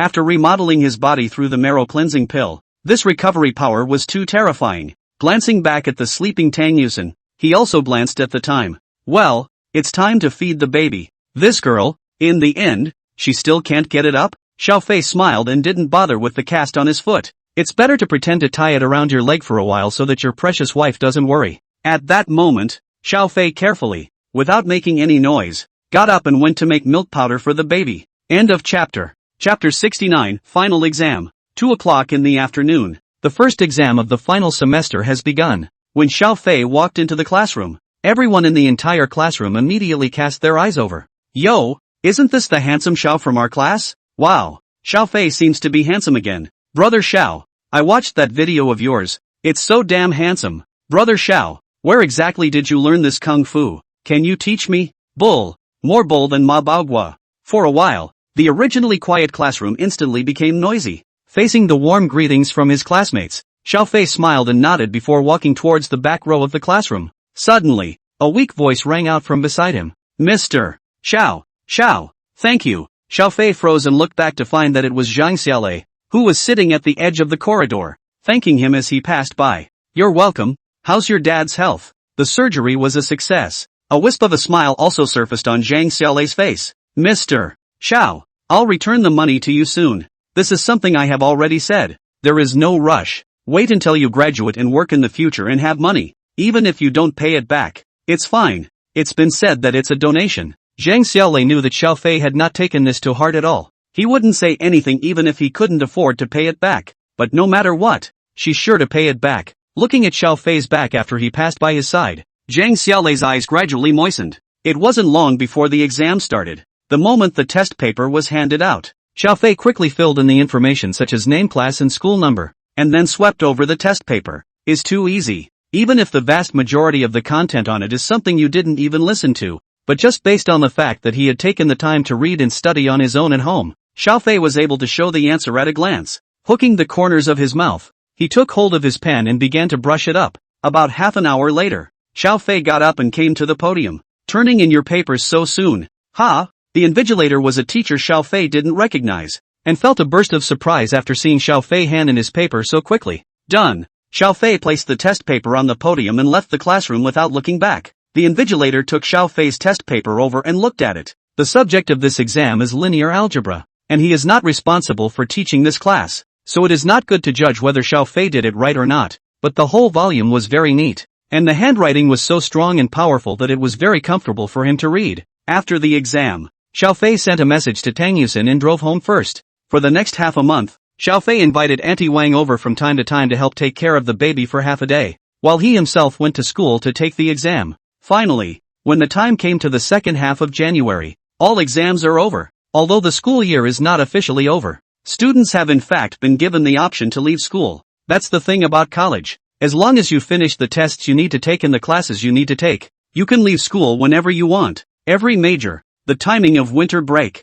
is not uniform. Xiao Fei, on the other hand, finally relaxed. In the end, when Auntie Wang left, Xiao Fei also gave her a big red packet. After all, in the coming year, there might be a time when he would have to trouble this amiable aunt to help take care of the child again. Within a few days, the school was officially on vacation, and Tang Yusin could finally rest. The two of them also began to prepare for the fact that they were going back to their hometown in Sichuan and Chongqing for the new year. However, honey, it looks like we're going to have to wait a while before we can go home for New Year's. Hey, at home, Tang Yusin, who was teasing Xiang Xilan, curiously inclined her head. Xiao Fei shook the cell phone in his hand. Elder Yu Takayama invited me to join him in paying homage to the New Year's festival at the little rec station. And before we go back to our hometown, we still have to make a trip over to the little rec station. It's good that their headquarters building is also in Mordor, so there's no need to run around. So, hearing Xiao Fei say this, Tang Yusin's eyes lit up. That's a good thing. For today's young people,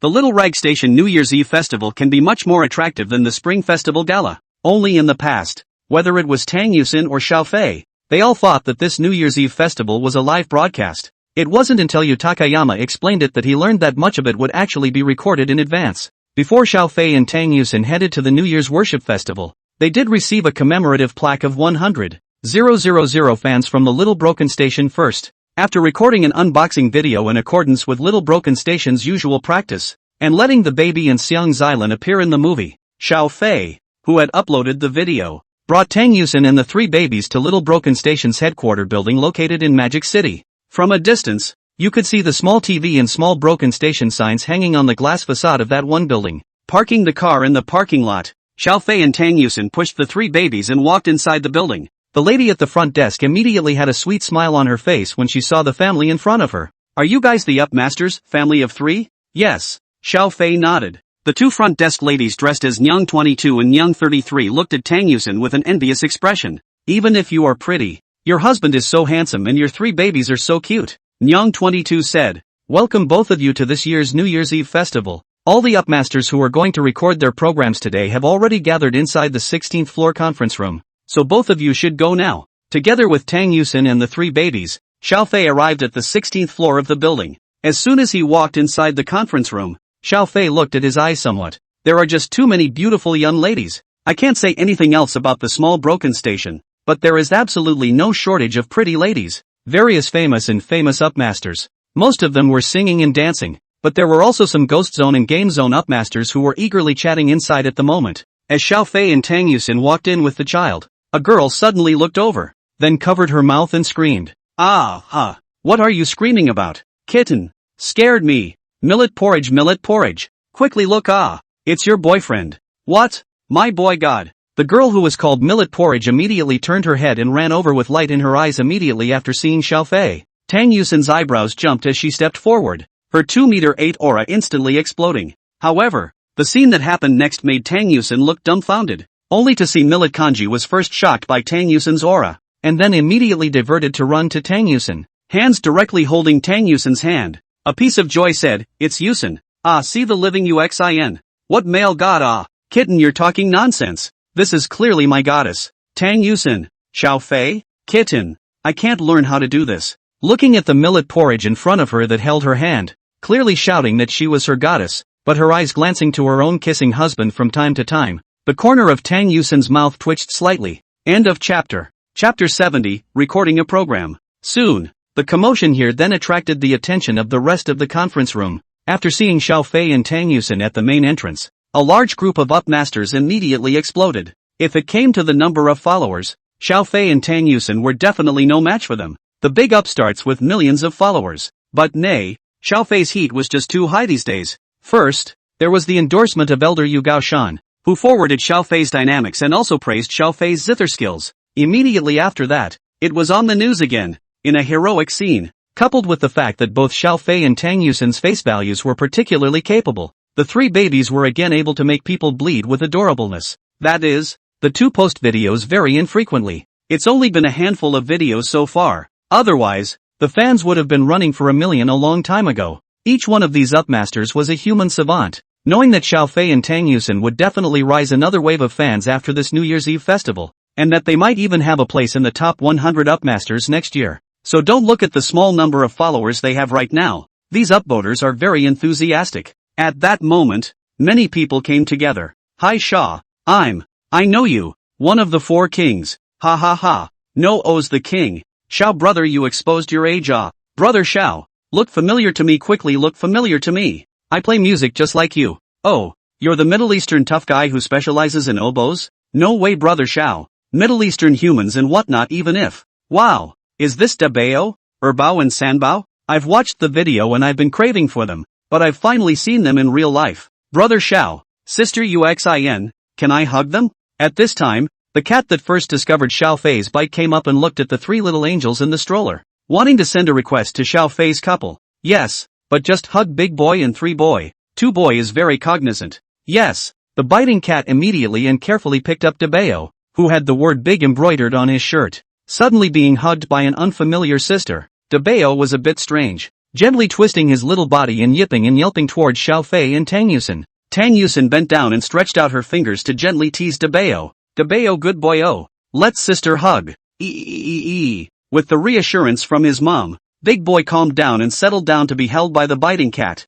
Xiao Fei was paying attention during the entire process, and after realizing that the girl's technique of holding a small child was not unfamiliar and wouldn't hurt Dabao, he couldn't help but laugh. You're quite good at holding children. At home I occasionally take a relative's child, so I'm skilled at it, the biting cat whispered with a red face. The others looked at the picked up Dabao with all sorts of eye rolls. A certain up owner sighed, especially after seeing that Dabao had actually rested his little hand gently on the biting cat's chest. I went to, for a moment, not knowing whether to envy the kid or the cat. Why don't I let you cuddle? You roll. I don't want offense. Ha ha ha ha ha ha ha. The group roared with laughter. At this time, Yu Gaoshan, who was dressed in a Tang suit, walked in. Xiao Fei, you heard that you have come. Xiao Tang, yo, the 3 little babies have also come. Come and let grandpa hug. Yu Gaoshan, who walked in, also came forward immediately after seeing the 3 little angels, because Yu Gaoshan was the highest in status amongst all those present. Those young upstarts immediately took the initiative to get out of the way.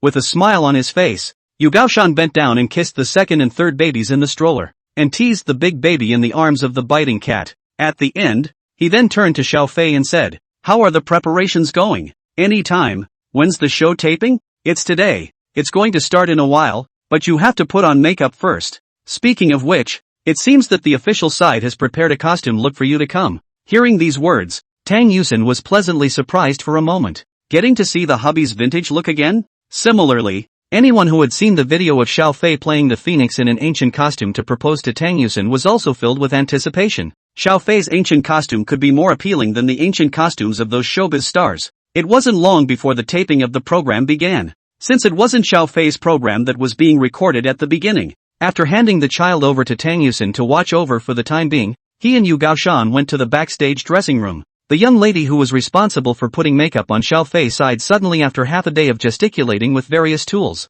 What's wrong? What's wrong? The young lady looked envious. I simply can't find a place to lay my hands on you. Mr. Xiao, this face of yours already doesn't need any makeup at all. I feel like if I really force my hands on it, it will pull down the face value instead. Hearing this young lady say that, the others in the dressing room nodded their heads. Just get changed then. Xiao Fei took a watery blue robe given to him by the staff and turned around to walk into the locker room. By the time Xiao Fei came out again, it had completely changed. Now the lady with the makeup finally found a place to get down and dirty. Hair. After carefully putting on Xiao Fei's wig and tidying up his styling, Xiao Fei, who was like a turbulent gentleman, reappeared in front of everyone's eyes. Handsome Xiao, can you take a picture with me? I want it too. Come. Everybody together. As the first person made a request for a photo, a large group of people came together. And even Yu Gaoshan followed suit. Helplessly, Xiao Fei could only take a group photo with everyone and then walked out of the dressing room. Backstage, seeing Xiao Fei reappear, Tang Yusin once again felt the same emotion she felt when she saw Xiao Fei's ancient costume look before. The kind of shock where her heart was struck so hard that her legs were a bit unsteady, causing Tang Yusin to immediately become extremely vigilant on after a short period of dazzling. Looking around, I saw a large group of girls all around me staring hard at their husbands. Look at. What are you looking at? Tang Yusin snorted coldly in her heart. She then stepped on her high heels and walked to Xiao Fei's side, declaring her sovereignty by taking his arm. Sensing the jealousy in his own precious wife's heart, Xiao Fei directly kissed Tang Yusin in front of everyone, wrapping his arms around her waist. In an instant, Tang Yusin seemed to hear the sound of countless young girls' hearts breaking. Although she was shy about being kissed by her husband in the middle of it, the ensuing smugness and joy of being a victor made Tang Yusin couldn't care less about being shy. She directly backhanded Xiao Fei's neck. Yu Gaoshan, who was watching from the side, shook his head. You young people, I'm getting old. Ha ha ha. I'd better go tease the little baby. Little Broke Station is a website for young people. Rightfully so, all of its Bye Festival programs are also geared toward young people. Standing backstage, letting Tang Yusin hold his arm and controlling the three put-together strollers with one hand, Xiao Fei looked at the several girls who were jumping and dancing on the stage. It's an otaku dance type of program. At first, Tang Yusin was accompanying Xiao Fei as he watched, but as she watched, Tang Yusin realized something was wrong. Cam, what are those stinky sisters doing? Otaku dancing and jumping around, she knows, but you can't be twisting around in my husband's direction all the time. What do you mean? In your face, NTR? The wife is a current offender. Can-ow. Tang Yusin gasped and gnashed her teeth for a while. The more she thought about it, the more angry she became. Tang Yusin couldn't help but turn her head to look at Xiao Fei, but it turned out that her husband's attention was not at all on those stinky sisters on the stage, but instead was focusing on the three babies in the stroller, chatting with Yu Gaoshan beside her every now and then. So Tang Yusin was a contented book with a smile at the corners of her mouth, pleased with herself. Sure enough, this self-control of my husband is so reassuring. At this moment, Tang Yusin had completely forgotten about her own self, who was about to explode with anger just now. End of chapter. Chapter 71, Home on Vacation. It didn't take long. It was finally Xiao Fei's turn to record his program. It's a big musical act, with Xiao Fei and Yu Gaoshan as the main characters, with them performing with a pretty famous orchestra. Xiao Fei played the guqin. Yu Gaoshan held the pipa in his arms, and in the middle stood a Middle Eastern tough guy who played the suona. Yes, you read that right, the upstart who was famous for his oboe and terrorist get-ups, even on the worship festival stage was dressed as a Middle Eastern tough guy. As the program began to record, Xiao Fei's fingertips flew and the sound of the zither rang out. This time, they are playing what they call animestones. Various familiar anime BGMs are strung together. Throughout the entire process, Yu Gaoshan and Xiao Fei did not make any mistakes the entire time, but it was the Middle Eastern humans who made a few mistakes. So much so that the recorded program had to be temporarily interrupted and then corrected and started over. After a long time, the recording of the program was finished. The humongous bandit took off the hood on his head that only showed his eyes and mouth, and bowed to Xiao Fei and Yu Gaoshan with an apologetic face. I'm sorry, Grandpa Yu. I'm sorry, Brother Xiao. I've missed several times. It's okay. It's normal for young people to make mistakes in recording programs. Yu Gaoshan cheerfully patted the Hummer's shoulder. He liked to get together with young people, firstly to promote folk music within the new generation, and secondly because the company of young people could make him feel younger and younger. Xiao Fei also smiled and encouraged the humongous bandit for a few moments before returning to Tang Yusin. There shouldn't be anything next, should there, husband? I don't think so. Xiao Fei thought for a moment and then said, I heard that the officials are still planning to treat everyone to dinner later. If you don't have any interest, we can leave first. This is not mandatory. Not all upstarts stay for dinner. After all, can't people have a bit of an emergency of their own? So Xiao Fei and Tang Yusin's departure didn't cause any offense. Back home, Tang Yusin then booked a ticket to return to Sichuan province. The babies are also slightly older and ready to fly. This time, there was naturally no need for Xiao Fei to continue driving the caravan home. After all, Tang Yusin was also heartbroken that Xiao Fei had driven for more than 20 hours. The next day, the family set out on the road back to Chuan province. A family of 5 had just appeared at the airport and immediately attracted the attention of those around them. After all, Tang Yusin and Xiao Fei's face values were too capable, and triplets were rare. The image of 2 strollers being pushed by 2 couples would make anyone look at them and not be able to stop looking sideways. When going through security, The security personnel couldn't help but look twice. The whole time, the three little ones were peaceful and quiet and didn't make any noise. Even they opened their big, dark eyes, curiously observing their surroundings, their long eyelashes fluttering gently, and occasionally making babbling noises, due to the fact that they were with children, plus the fact that Xiao Fei and Tang Yusin had booked first class. They were directly brought to the VIP waiting room. Here, a uniformed airport attendant kindly brought hot water to the duo, and even told Tang Yusin that not far away next to them was the lactation room. Xiao Fei looked at a few little ones and after thinking about it, he took out a few small clothes and put them on all the babies. While the temperature in Mordor isn't cold, it's not like that over in Sichuan province. It's already the end of the year and the temperature over there has long been below 10°C, so babies can catch a cold if they don't cover up a bit. On the side, Tang Yusin barred her snacks. Erbo watched and kept waving his little arms around wanting to eat it too. Xiao Fei noticed this scene and suddenly said, "The baby seems to be very interested in what you're eating lately. Is it time to add some complimentary foods?" "It's too early for that, honey." Tang Yusin laughed outright. The baby doesn't even have milk teeth yet. Xiao Fei thought about it, but he couldn't help but feel distressed when he looked at Erbo trying to eat. So Xiao Fei had no choice but to hold the second baby in his arms and gently coax it. "Hubby, the baby won't be able to be so spoiled when it gets a little older. Otherwise it will be spoiled." Tang Yusin suddenly frowned. "Let's wait until she's a little older." Xiao Fei also knew that small children should never be too pampered, or they would easily learn to be bad. But looking at the baby's soft and cute appearance, Xiao Fei could not always control it. Seeing her own husband like this, Tang Yusin sighed. There's no way around it. It looks like she'll need to play the role of a stern mother in her family in the future. Ooh, I hope the future baby doesn't hate her just yet. At this time, an announcement sounded on the waiting room radio. Xiao Fei and Tang Yusin's plane was ready to board. The duo rushed to the security checkpoint with their children, passed through the checkpoint and boarded the plane. In the final analysis, it is just an ordinary civil aviation airliner. Even first class cannot be luxurious to wear, but just a little more attentive service, slightly more space. After seeing Xiao Fei and Tang Yusin with their children, the first class stewardesses were even more thoughtful and sent 3 blankets. As soon as his butt sat on the chair, Xiao Fei heard the long-lost system beep. Drop. Congratulations to the host for completing the taking a baby on an airplane for the first time quest. Rewarded proficiency in driving all carriers. 1 private jet Gulfstream G650. Note, possesses full vehicle driving proficiency, regardless of any vehicle, vessel, vehicle, or aircraft. The host is proficient and possesses superior driving skills.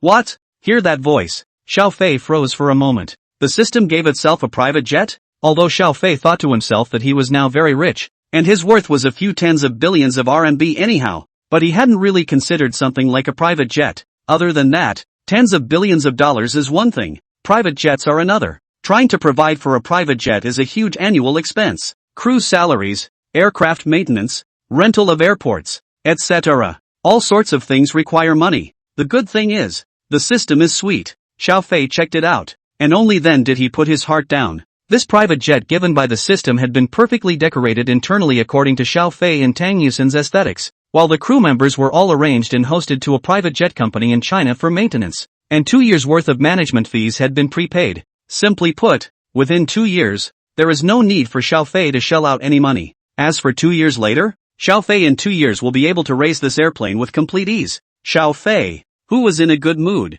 had the corners of his mouth slightly hooked up. Honey, what are you happy about? Hearing Tang Yusin ask this, Xiao Fei smiled and touched her head, whispering in her ear, there's a gift for you. Gifts? Suddenly hearing Xiao Fei say this, Tang Yusin immediately came into the spirit. What kind of gift? Well, since it was given as a surprise gift, naturally I can't tell you now, hubby. I'll keep it to myself. Carrot. The scene of the duo's sweet interaction made the flight attendants and other passengers in the first-class cabin look envious. End of chapter. Chapter 72, An Airplane Accident. A few moments later, the plane started slowly. The 3 babies were obviously a little upset. After all, it was the first time they had ever been on an airplane, and they were still young enough that it was only natural for them to be scared. Especially Erbao, feeling the vibration of the airplane's engine. His little face scrunched together, looking like he was about to cry. Seeing this, Xiao Fei hurriedly carried Erbao into his arms. Baby is not afraid. Daddy will take you on an airplane and fly high. Woo! Erbao was obviously still scared. Just then, the plane suddenly began to accelerate violently. The powerful pushback immediately made Erbao turn pale. Wow! In a flash, Erbao ripped out his voice and cried. Dabao and Sanbao were also variously uneasy. Sanbao was even red-eyed. looking at Tang Yusin, who hurriedly hugged her. The plane started pulling up and Erbwa couldn't be coaxed enough. Finally, it was only when the plane began to level off that Erbwa's cries subsided. After the little one stopped crying, Xiaofei apologized and said to the surrounding passengers, "Sorry, the child is too small to disturb you." "Might as well not. Little babies do that on airplanes. Your kids are so cute. Are they triplets? This little face looks pink. It will definitely be a big beauty when it grows up in the future." The passengers around us were relatively friendly and there wasn't certain unpleasant things going on. The airplane flew smoothly through the sky. The three babies stopped crying by this time, but each looked left and right curiously. Debeo looked out at the blue sky and white clouds, and his tiny body kept twisting. Xiaofei simply hugged Debeo and carefully brought him to the edge of the bed, looking at the sky outside. Instead of being scared, Debeo let out all kinds of excitement. "Our son may be a pilot in the future," Xiaofei suddenly said. Tang Yusin looked at Debeo and nodded with a smile. "Pilot is good. Debeo, work hard in the future. Maybe you can really become a pilot." After a while, the three babies seemed tired of playing and fell into a deep sleep. Tang Yusin also leaned against Xiaofei's shoulder, half squinting. Just then, the airplane suddenly jolted. Boom! The loud jolt startled all the passengers. Xiaofei's face changed dramatically, and he hurriedly checked the child's safety chair that the stewardess had sent up earlier, confirming that the three babies were staying well on it. "Hubby." Tang Yusin grasped Xiaofei's arm in a death grip, her face pale. "Don't worry. It's fine. It's fine." Xiaofei comforted Tang Yusin and looked up at the stewardess who had accidentally fallen just now. "What happened?" At this time, 3 sirens sounded in the passenger cabin. The stewardess hurriedly said, "Sorry, this gentleman, our plane encountered a strong air current." "Ah." Before he could finish, the plane shook violently again. "Now that's a little cute." Both knew it couldn't be strong airflow. The plane? Something happened. Tang Yusin was scared to tears on the spot. The crew chief stumbled and held onto his chair, yelling for all passengers to sit in their seats and fasten their seatbelts as he worked his way to the cockpit door. She entered the code, then looked up at the TV on the hatch. The TV immediately showed a picture of the cockpit. Seeing the scene on the screen, the crew chief's face paled. The 2 pilots, both slumped over the console, are dead or alive. And to make matters worse, there was a huge crack in the windshield on the left side and the body of a weird-looking bird in the cockpit. The plane hit a bird. Despair filled the crew chief's heart. The routes of airplanes are carefully chosen, and it's true that theoretically there are flying birds that can fly at the same altitude as airplanes. But shouldn't such birds be extremely rare in places like this? "This is Ed." The stewardess dropped to the floor. Xiaofei similarly saw the scene on the TV. He gritted his teeth and suddenly unbuckled his seatbelt. "You go and watch the child for me." He staggered over to the crew chief and shouted, "Mister, I can fly an airplane." Xiaofei shouted, "Can you fly an airplane?" Hearing Xiaofei say this, a ray of hope immediately surfaced on the original desperate face of the crew chief. Originally, passengers were never allowed to enter the cockpit, much less to fly the plane, but now both pilots are all passed out. If no one is controlling the plane, in a matter of urgency, the stewardess couldn't think of anything else. She quickly got up from the ground and lay on the cockpit door and entered the code to open the door. Xiaofei reached ahead and tightly gripped the door handle, so as not to instantly imbalance the air pressure inside and outside when the door lock opened. The veins on his arms bulged, and his entire body tensed and exerted itself, relying on the strength of his entire body to pull the door shut with deadly force. "Go watch my kids for me." "Yes." The stewardess climbed nimbly to Xiaofei's seat and fastened her own seatbelt, then joined Tang Yusin in shielding the 3 babies. "Hubby, trust me," Xiaofei shouted at Tang Yusin. "Attention! I'm opening the door." As soon as Xiaofei's words left his mouth, the surrounding car passengers and stewardesses immediately bent over and held their heads to tense their entire bodies. Xiaofei violently opened the cockpit door, and the instant difference in air pressure created caused the entire airplane to violently shake once again. The air pressure at altitude is very low. As the hatch of the cockpit was opened by Xiaofei,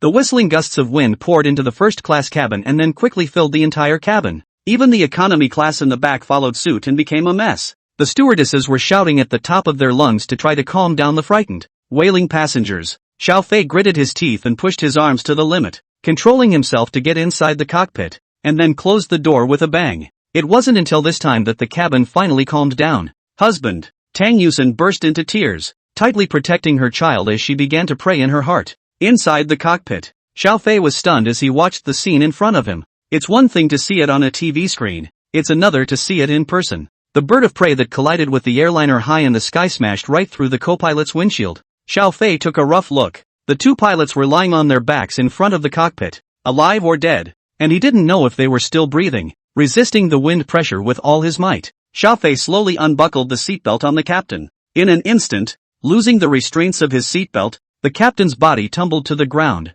Sorry. Xiao Fei glanced back at the captain. He knew that even if he didn't die at this rate, the captain would be seriously injured due to the rush. At this time, Xiao Fei could not care less. He quickly sat down in the driver's seat and barely managed to get his seatbelt fastened for himself before pulling out his oxygen mask and putting it back on himself. It wasn't until this time that he was able to breathe a little more smoothly. Afterward, Xiao Fei placed his hands on the pilot's stick of the airplane. The system rewarded full vehicle driving proficiency. Not to mention civil airliners, even if Xiao Fei was given the space shuttle he would be able to play with it. At this point the plane is plummeting. Below, it looked like it was about to hit the ridge. Xiao Fei pulled the joystick with both hands. Give me up. Under Xiao Fei's control, the airplane finally began to raise its head. Fortunately, the plane only had a shattered windshield on the passenger side, and all engines were fine. On the other hand, in the passenger cabin, the stewardess cried tears of joy after it became apparent that the plane was beginning to climb. What that man said was true. He can really fly an airplane.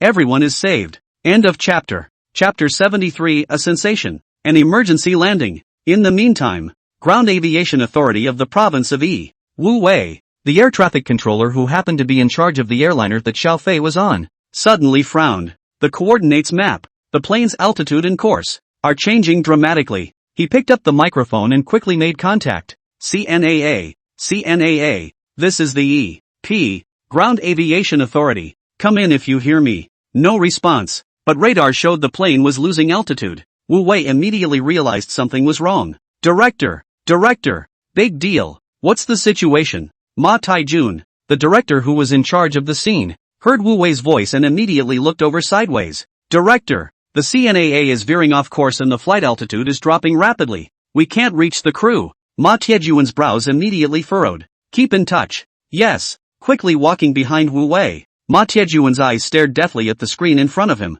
Sure enough, after seeing the plane's unnatural rapid drop in altitude, Ma Taijun couldn't help but suck in a breath of cool air. Something's wrong. CNAA, come in when you hear me. CNAA, come in when you hear me. CNAA, come in when you hear me. However, no matter how much Wu Wei called, there was no response from the airplane. On the airplane, Xiao Fei was resisting the cold wind that kept pouring in from the broken windshield while controlling the airplane with all his might. It's too cold at 10,000 meters. If it wasn't for Xiao Fei's physical fitness being far beyond normal, by this time, he was likely unconscious from the cold temperatures and strong winds. The sound of the whistling wind kept echoing in his ears. But in the midst of this gust of wind, Xiao Fei vaguely heard the cry of ground control from his headphones. With the current state of the airplane, it is impossible to fly to Sichuan province, but only close to the capital of Yi province forced landing. But here's the problem. Originally, the plane was fueled up to fly to Chuan province.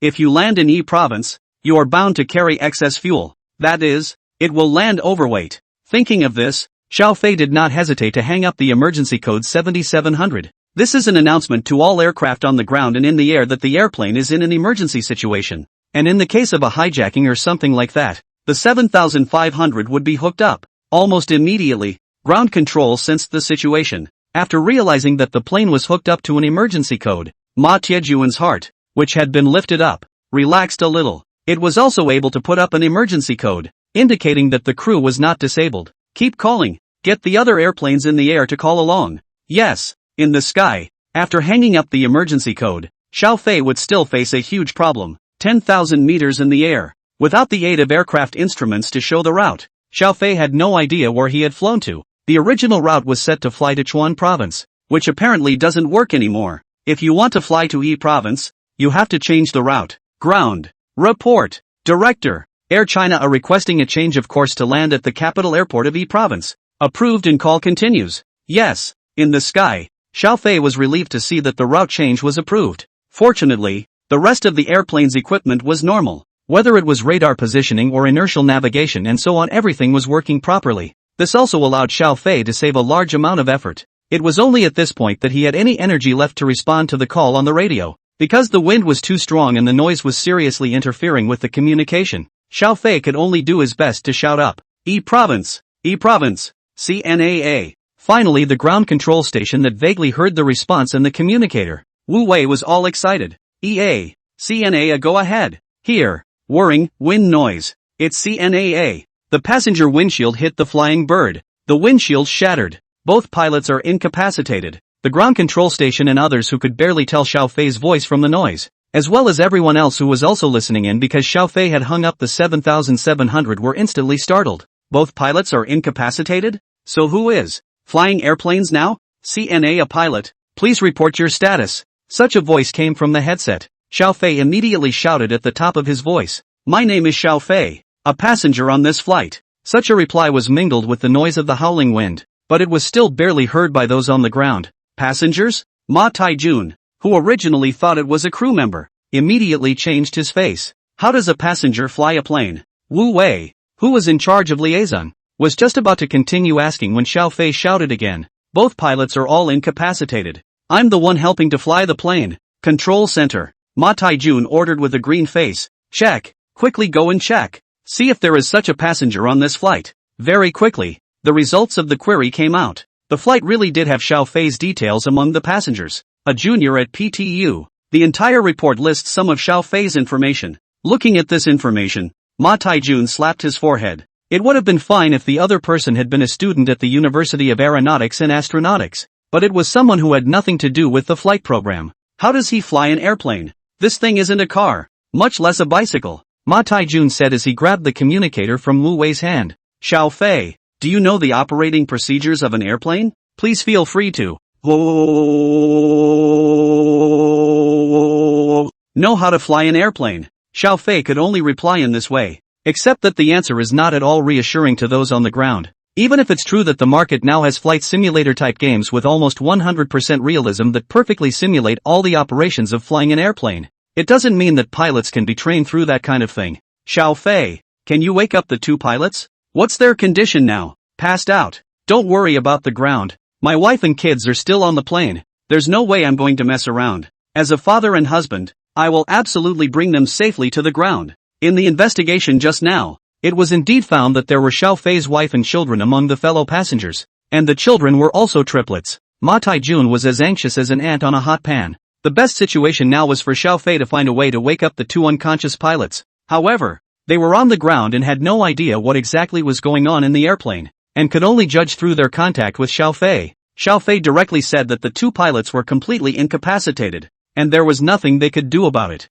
With no choice but to pinch their noses, the crowd agreed to the situation with trepidation. Subsequently, Ma Taijun immediately contacted the local government of the local capital of Yi Province. As the centerpiece of the Middle Kingdom, the local government of Jiangchang, the capital of Yi Province, set up a state of emergency committee as soon as it became aware of the situation. Under the coordination of the committee, in less than 3 minutes, local public security, firefighters, special police, doctors and other departments were immediately ready. The streets were suddenly filled with the sound of sirens, and all one could see were countless siren-pulling vehicles from various government departments speeding toward the Jiangcheng airport. At the same time, all of the nearby ground dispatch centers received orders from their superiors, which were then issued one by one to every staff member involved. Attention all departments, units and crews. We've received notice from our superiors that all airplanes taking off from Jiangcheng International Airport are grounded. All airplanes passing over Yi Province are to adjust their flight paths. Air China is in a state of emergency. All flight crews are requested to stand by and wait for notification. After an order went down, the tourists who were originally waiting for their planes at the Jiangcheng International Airport were immediately in an uproar. They, who did not yet know what had happened, only saw two big, blood-red letters behind all the airplane flights on the airport's huge electronic bulletin board. Delay. At one time, the front of the airport service station was crowded with tourists. What the hell is going on with the airplane? Why are they all delayed? What happened? I have an emergency on my side? When can I resume? Service station staff can only be sweating constantly to the front of a large group of people in front of a great deal of people to explain that there is an emergency situation. The specific results to wait for the notification of the higher level. At some point, a man in the crowd suddenly stared at his cell phone and shouted, "There's a plane in the sky. Prepare for a forced landing into this airport." At these words, the rowdy crowd realized what had happened. Many people have pulled out their cell phones and started swiping the news through various platforms. Weibo, Penguin News, headlines and so on. All kinds of news platforms at this time just need to casually swipe can be seen by those small editors' urgent rush out of the press release. Hashtag breaking news. Air China Flight A suffers bird strike, disabling crew members. Hashtag Hashtag CAA hit a flying bird at 10,000 meters and is preparing for a forced landing at Jiangcheng Airport. Hashtag urgent news. CNAA. Hashtag. As things happen too urgent. The specifics of the community news media do not yet know. Only know that China Airlines hung up 7,700 is about to force landing Jiangcheng. As for Xiaofei's matter, there was still no news at all. But little by little, word is trickling out from various flying enthusiasts' postings and other places. Although it is forbidden by law to accept the aviation ban, this kind of thing is extremely common among all kinds of flyers. And even a random search on small broken websites can find some uploads of their private recordings of exchanges and conversations between ground towers and airplanes. Therefore, the conversation between Xiaofei and the ground control center was naturally picked up by these flyers. Naturally, they will not send any messages in the aviation bans. You receive and listen to see the official can still turn a blind eye, but once in these bans to talk will absolutely have the police to find the door. These flyers who heard the conversation between Xiaofei and the ground quickly posted the specifics of the CNAA. For a time, Xiaofei's name once again exploded on all major self-media platforms. When people in the community learned that the CNAA in the sky had crashed into a bird of prey, that both pilots were incapacitated, and that the entire plane was at this point being piloted by a passenger who had only played with a flight simulator, everyone blew up. End of chapter. Chapter 74. This brother, what a fierce man. And at this point, what is slightly reassuring to the people at the aviation authority is this: Xiaofei looked as if he was quite professional. At least he was able to follow ground dispatches, read and set his own flight path. Fortunately, all types of navigation on the airplane still worked. Ma Taijun folded his hands and closed his eyes in silent prayer. At the end, he opened his eyes and said, "Issue a red alert. Contact the Central Weather Service. I need the latest, most complete and valid CNAA satellite charts. Ask the Air Force to send a fighter escort." Roger that. When the order was passed down, Matthew added, "Have a drop the altitude to 6,200. Roger that. AVICA. Maintain descent altitude 6,200. Central Plains Theater Air Command." Commander Sun Weiguo put down the phone, then put his hands behind his back and stared tightly at the screen in front of him. "Sir, Air China a course as normal." Sun Weiguo's cold face couldn't see the slightest expression. After a pause, he said, "Have the Triplets unit that is training, stop training and send 2 fighters to escort the CNAA." "Understood, sir." "The Central Weather Bureau is requesting access to our PDF coordinate sharing weather satellites." "Access. Understood." Meanwhile, the airplane. The stewardess kept calming Tang Yusin. Don't worry, we'll be fine." Tang Yusin hugged the child tightly. The air pressure and temperature in the cabin were normal, and there was plenty of oxygen. But because the cockpit windshield was broken, the airplane's flight became extremely bumpy. The 3 babies being escorted by Tang Yusin and the crew chief were crying continuously. It's as if they know dad is doing something extremely dangerous right now. Lowering her head and kissing the child's small face, Tang Yusin closed her eyes. "Husband, Xiaofei is her and the baby's hero. Since appearing in her and her children's lives, Xiaofei has held a harbor of shelter for them. Now, Xiaofei once again stood out like a hero, and this time he had more than just her and Xiaofei's little family on his shoulders. Instead, it's a home for the 100 or so passengers on the plane. All of them. Hubby, go for it." Tang Yusin, who trusted Xiaofei wholeheartedly, prayed silently in her heart. Ground. On the web. Headline, #update. CNAA is being piloted by a passenger. Penguin News, Emergency State of Affairs Committee set up. Public security. Fire. Armed police. Hospital departments ready. Weibo News, Who is Xiaofei? Who flew the AVICA? Tuan, Pray for CNAA. Finally, the Yensha Daily's account on all major platforms posted the latest news. CNAA. Waiting for you to come home. The message area underneath the news released by the major media platforms was filled with messages from netizens of all walks of life. And in a short period of time all the news about AVICA was rushed to the forefront of the heat. The sky. Xiaofei was flying towards Jiangcheng Airport. He glanced at the fuel tank situation and shook his head. The fuel that had been expected to fly to Chuan province was now less than half consumed, and landing in this condition was undoubtedly an overweight landing. It can pose a huge safety risk to the airplane. It was just this airplane that Xiaofei found an exciting fact after inspecting it. It does not have an airborne oil release system. It was an airplane produced in earlier years, and because of its design its fuel tanks were not very large, so the total amount of fuel, even counting the spare fuel, was not much, so there is no oil drain system design at all. The good thing was that it was also because of this reason that Xiaofei had another way. Since there wasn't too much fuel, All one had to do was hover in the air for a while to burn off the excess. Suddenly, Xiaofei suddenly spotted 2 airplanes approaching on the radar. Then a message accessed in. CNAA. CNAA. This is the Central Plains Theater Air Force. We've been ordered to escort you. Upon hearing this news, Xiaofei was then enlightened. With the technology of the Air Force fighter aircraft, under normal circumstances it is simply impossible to appear on the radar of a civilian airliner.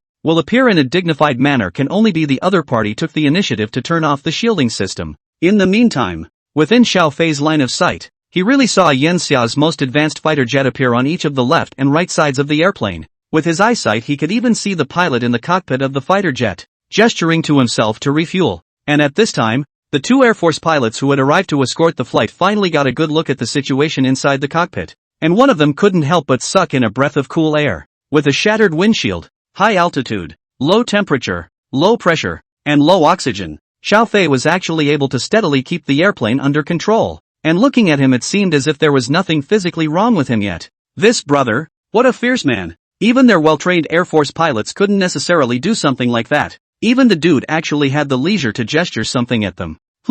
One of the pilots suddenly noticed that what Xiaofei was gesturing was actually an international communal pilot communication gesture. Is he going to hover and run out of gas? Immediately, the pilot passed on what he had observed and the information that Xiaofei had passed out to the ground. Ground. This is Wingnut. This is Wingnut. We've arrived into CNA and are escorting. Cockpit co-pilot windshield ruptured. Both pilots in the cabin are incapacitated. Pilots are preparing to hover and run out of fuel to avoid an overweight landing. Over. With the news passed back by the pilot, everything Xiaofei had said was completely confirmed. After learning that Xiaofei was preparing to hover to avoid an overweight landing, the heart of Ma Taijun on the ground lifted once again. The landing of an airplane can be extremely dangerous. Can an amateur with no formal training, who has only flown simulated flights on a civilian simulator, do it? Gradually, Xiaofei finally flew over Jiangcheng. He began to hover. Everyone was keeping an eye on Xiaofei and CNAA at all times. As Xiaofei circled, the airplane's fuel gradually decreased,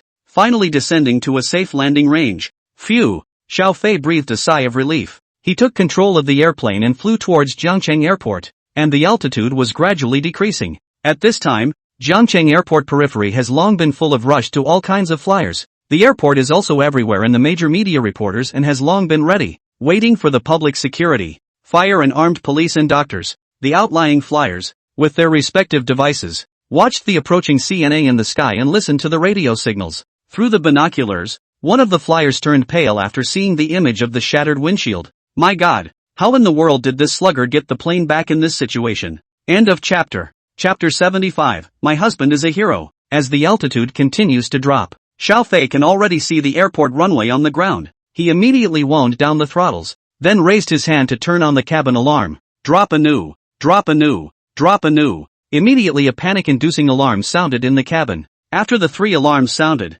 the crew chief immediately gave a hand signal to one of the stewardesses in the flight attendant control position, who immediately took down the microphone hanging on the wall next to her and shouted at the passengers in the cabin. Attention all passengers, the airplane is about to make an imminent landing. Please bend over and lower your heads with urgent force. Bend over, heads down, brace. Meanwhile, Xiaofei said as he rushed to the radio tower, I'm ready to land. Less inclined. CNA. 02 right. 02 left. 03 right. 03 left cleared and ready to land. Wind 270. Wind 2. Corrected sea pressure 1004. Ground still. After receiving the notification from the ground tower, Xiaofei began to carefully adjust his direction. At the same time, his eyes quickly scanned all the dashboards in front of him. Clip angle 30. Speed 500 kilometers per hour. It's too fast. Xiaofei immediately pushed back. Gripping the joystick, he pushed the thrust reverser hard. The speed of the airplane is rapidly decreasing.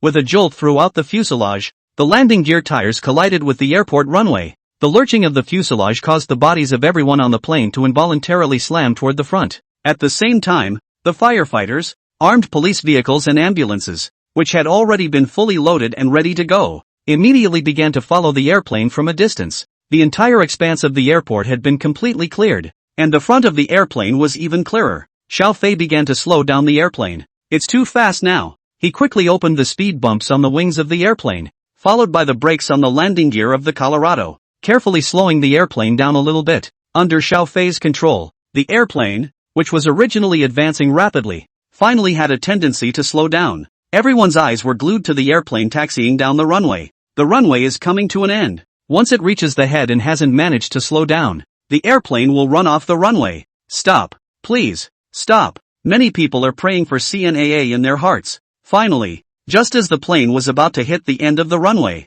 it stopped. The image is frozen in time. After a brief moment of silence, the entire airport resounded with rushing cheers. The ambulance drove quickly to the side of the plane, opened the door, and countless doctors jumped out of the car carrying stretchers and first aid kits. A driver brought in a gangway truck, and a firefighter kept an eye on the airplane hatch, breaking it open from the outside as soon as he realized that the people inside couldn't open the door properly. Reporters also gathered around, but they were stopped at the periphery by the public security police. But they were in no hurry. Some of the reporters who are doing live coverage have even begun to report on it. Audience. The much publicized CNAA has now successfully made a forced landing at Jiangcheng International Airport, which we can now see at. On the other side, inside the passenger cabin, Tang Yusin couldn't afford to worry about anything else. The moment the plane came to a complete stop, she placed the baby in her arms on a chair as soon as she could, then unbuckled her seatbelt, got up and stumbled toward the cockpit, even bumped his forehead from being in such a hurry. Coming to the cockpit door,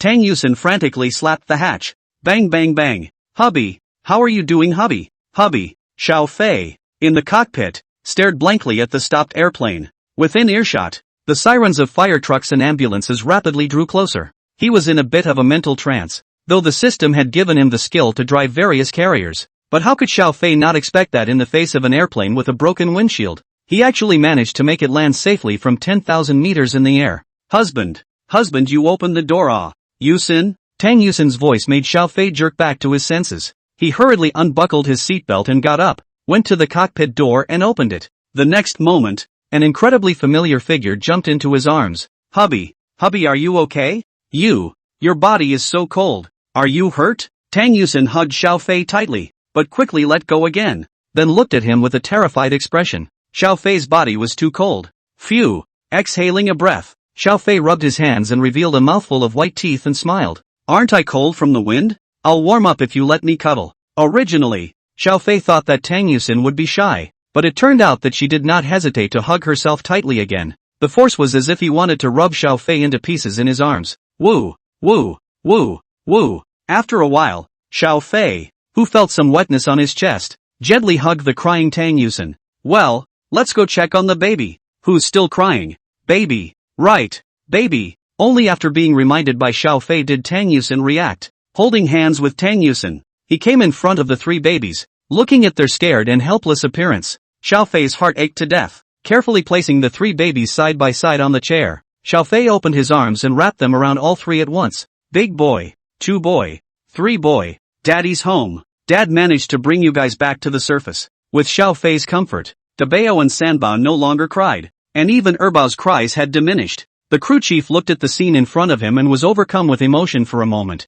She rubbed her leg, which had been injured from the previous rush, and came in front of Xiao Fei. Sir, thank you. Thank you for saving us all. Thank you, sir. Little brother. Thanks. By this time, guests in first class who hadn't gotten off the plane yet were crowding around. A middle-aged man who looked as if he was a businessman directly hugged Xiao Fei and patted his back fiercely. With this start, the others came forward to hug Xiao Fei in turn, even a couple of the little girls. This time, Tang Yusin didn't have any dissatisfaction or jealousy. All she had was a heart full of pride. And the aftermath. Looking at Xiao Fei who hugged everyone in turn, Tang Yusin wiped a tear from the corner of her eye. My husband, the baby's dad, sure is a big hero then. He is not only able to give me and my baby a warm home and a life of food and clothing, but also able to turn into an impenetrable high wall when my baby and I are in any danger. No, it was transformed into Tarzan and blocked in front of him. All the dangers, all the difficulties, were too much for him. Finally, after everyone had left and only the flight attendants were left in the cabin, Tang Yusin hugged Xiao Fei from behind once again. Husband, thank you. End of chapter. Chapter 76. The entire internet is shocked by the gifted passenger. Let's meet the captain. I heard he was also a passenger in the cabin and we want to thank him in person. He saved us all. Please let us see him. Inside Jiangcheng Airport, the passengers who got off the plane didn't leave. Instead, they came together and strongly requested to meet Xiao Fei and thank him in person. And those guests who came down from first class heard news from reporters that left them in disbelief. The original 2 pilots on the plane went into a coma at the time of the accident. And the plane, from start to finish, was piloted by a single passenger, alone, to bring them to a successful forced landing. Unlike those on the ground, they have no access to the outside web in the sky and have not been aware of the news until now. Meanwhile, inside the airplane, a man in uniform appeared beside Xiao Fei and Tang Yusen. Ahem! Hearing the coughing sound, Tang Yusen hurriedly let go of Xiao Fei. The man extended his hand to Xiao Fei. Xing Mingjie, of the authority. Xiao Fei. Xiao Fei and Xing Mingjie shook hands. I know you. You're now nationally known. Xing Mingjie smiled and drew back his hand, then stepped inside the cockpit. Looking at the tragic scene in front of him, Xing Mingjie and the few authority staff behind him were stunned. The windshield was shattered and the cockpit was littered with the shattered body and blood of that flying bird. The pilot in the passenger seat was unconscious, as was the pilot on the ground. Xing Mingjie hurriedly had the medics come in to carry the two pilots out, then looked around the cockpit again. At the end, he walked out of the cockpit and looked at Xiao Fei with a strong marvel in his eyes. Air Force origin? Told you. Civilian, just played with flight simulators. Gifted. Xing Mingjie patted Xiao Fei's shoulder. Do you want to come and fly an airplane? I'm grasping at straws that with this experience, you won't have to take the test even if you weren't a pilot before. No need. Xiao Fei gently wrapped his arm around Tang Yusen's waist. I want to stay more time and spend time with my wife and kids. Tang Yusen leaned happily on Xiao Fei's shoulder. Xing Mingjie nodded. Okay, let's go then. Get out there together. Everyone out there wants to meet your big hero. At that moment, Xiao Fei held big treasure and second treasure, while Tang Yusen held third treasure, and the two of them walked in the forefront. Xing Mingjie and the people from the authority were in the back, and at the end, they were followed by the crew chief, outside the cabin. As Xiao Fei felt the warmth brought by the bright sunlight that poured down on him, he squinted his eyes and took a deep breath. The doctor next to him asked with a face full of admiration, Mr. Xiao, do you need help?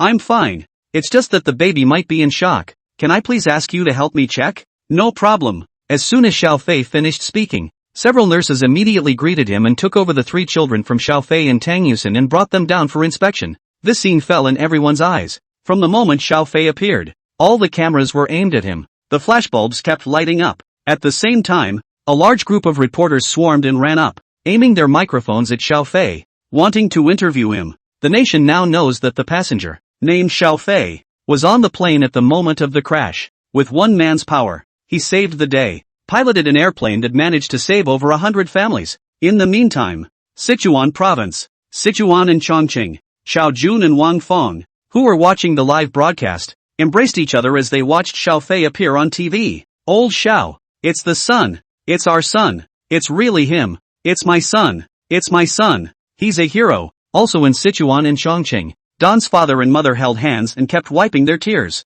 It's really great that both kids are fine, all three babies seem to be fine, and that nothing happened to the family. Magic City, Yu Gaoshan, who had not yet left the city, watched the news on TV in his hotel room, jumping and dancing like a small child, and at the end of the day even holding his lute and playing it. Inside the headquarters building of Centurion Entertainment, Xia Chang, who was watching the broadcast with his entire staff and a large number of entertainers, opened a bottle of champagne on the spot. The chairman is awesome. Whoop whoop whoop whoop whoop. Long live the chairman. Our chairman is really no ordinary man. Xia Chang could almost already predict that once Xiao Fei's identity as the chairman of Shangshur Entertainment was exposed, at that time, just by virtue of this incident, Shangshur Entertainment's stock price is going to skyrocket. At the same time, quite a few people also noticed Tang Yusen, who was standing beside Xiao Fei and snuggling with him. Is this the chairman's wife? Countless women looked at the images on the news with strong envy in their eyes. To be able to become the wife of a man like Xiao Dong, if it were them,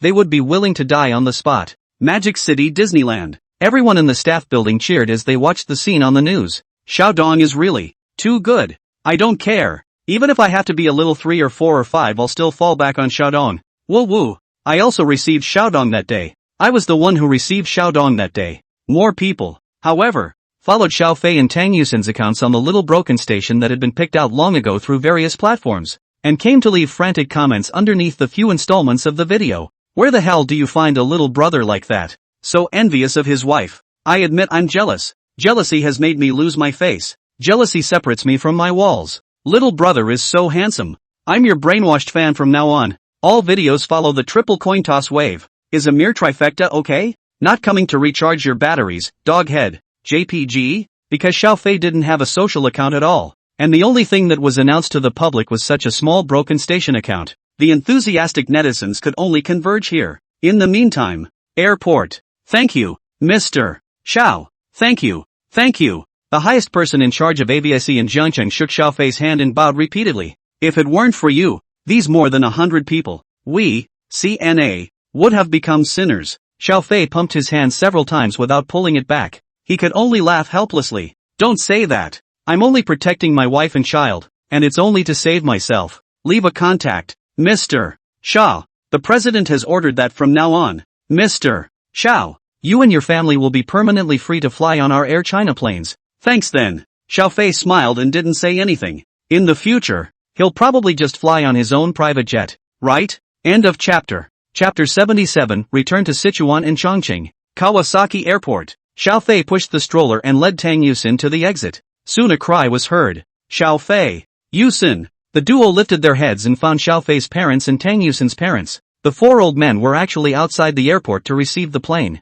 Dad. Mom. Daddy. Mommy. Arm in arm with Tang Yusin, the two of them each pushed a stroller in front of the four old men. Wang Fong and Mother Tang gathered around Tang Yusin in unison, surveying her with concern and greeting her in quick succession. It's all right, isn't it? I saw it all over the news. Your plane was in a plane crash. After greeting the crowd and sitting down, Uncle Wang personally came over with the menu and waited for the crowd to order the dishes before he excused himself and left. Well then, some people even went ahead and lined up just to burn the first incense of the new year. Go home. This was the first new year that Xiaofei and Tang Yusin had spent together after getting married, and it would definitely be more meaningful if the elderly of the two families could also spend it together. Let's spend it together. This time it was Xiao Jun who drove here, patting Xiaofei's shoulder. Xiao Jun did not say anything more, only that the concern in his eyes was self-evident. The time was right on the dot for dinner. Even when Xie Chang called for instructions next, he was told to downplay this matter and not to allow the use of the role he played in this matter to hype it up. That's the level you can get playing an emulator. As long as Xiaofei was by her side, she had an almost infinite sense of security. The store owner, a middle-aged man with some blonde hair, laughed as he guided the crowd towards the private room. You're not hurt, are you? Are the babies okay? Apparently he watched the news too. After the successful forced landing of the aircraft at Jiangcheng Airport, China Airlines immediately arranged another flight to send the passengers of a 483 to Sichuan province free of charge. Since when do you kids fly airplanes? Tang Dingyuan on the side did the same. Not everyone watched the news, and not everyone who watched the news could immediately recognize Xiaofei when they ran into him in reality. 6, plus 3 kids. Feeling the concern of the two old men, Tang Yusin smiled sweetly. No, we'll spend every year from now on together. The fear in her heart had already been removed, and she no longer had the panic that she had felt when the plane was first in danger. In the past, he did not believe in these things at all, but as a result, he did not expect that because of this matter, he would actually take the initiative to mention it this year.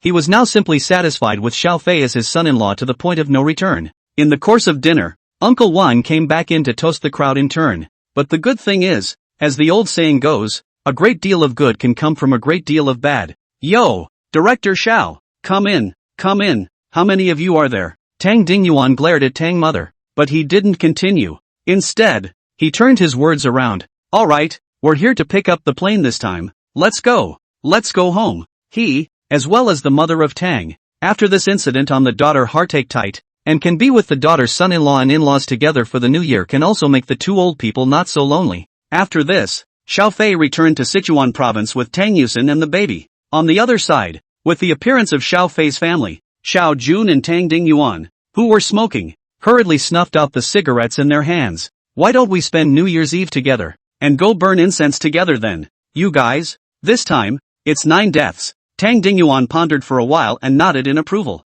No one objected to Xiao Jun's proposal, so he hit the steering wheel and drove to a restaurant. Hearing Xiaofei's proposal, Xiao Jun, who was driving, immediately agreed. Good idea. In-laws, let's spend this year together. Dad, you drink it. I'll just drive on the way back. It's nothing to mess around with a flight simulator on your own. I even wanted to be a pilot when I was a kid. Dad, did you forget? Tang Dingyuan sighed. Not long after, Xiao Jun drove back to downtown Chuanyu. Buji Temple is a very famous temple in a township under Chuanyu, and every New Year's Eve many people go to burn incense. This year it's at our house. Next year it'll be at yours. We're all in the same city anyway. Because of this, Xiao Jun, who was in charge of driving, drove very carefully the entire time. Really? Why don't you send me an invitation to your Uncle Wang's wedding? This way, today you guys this meal is exempted. Besides, Xiao Fei, you are now a big man who has been in the news. Is this? At the same time, every passenger's current airfare from Mordor to Chuan province is fully refunded.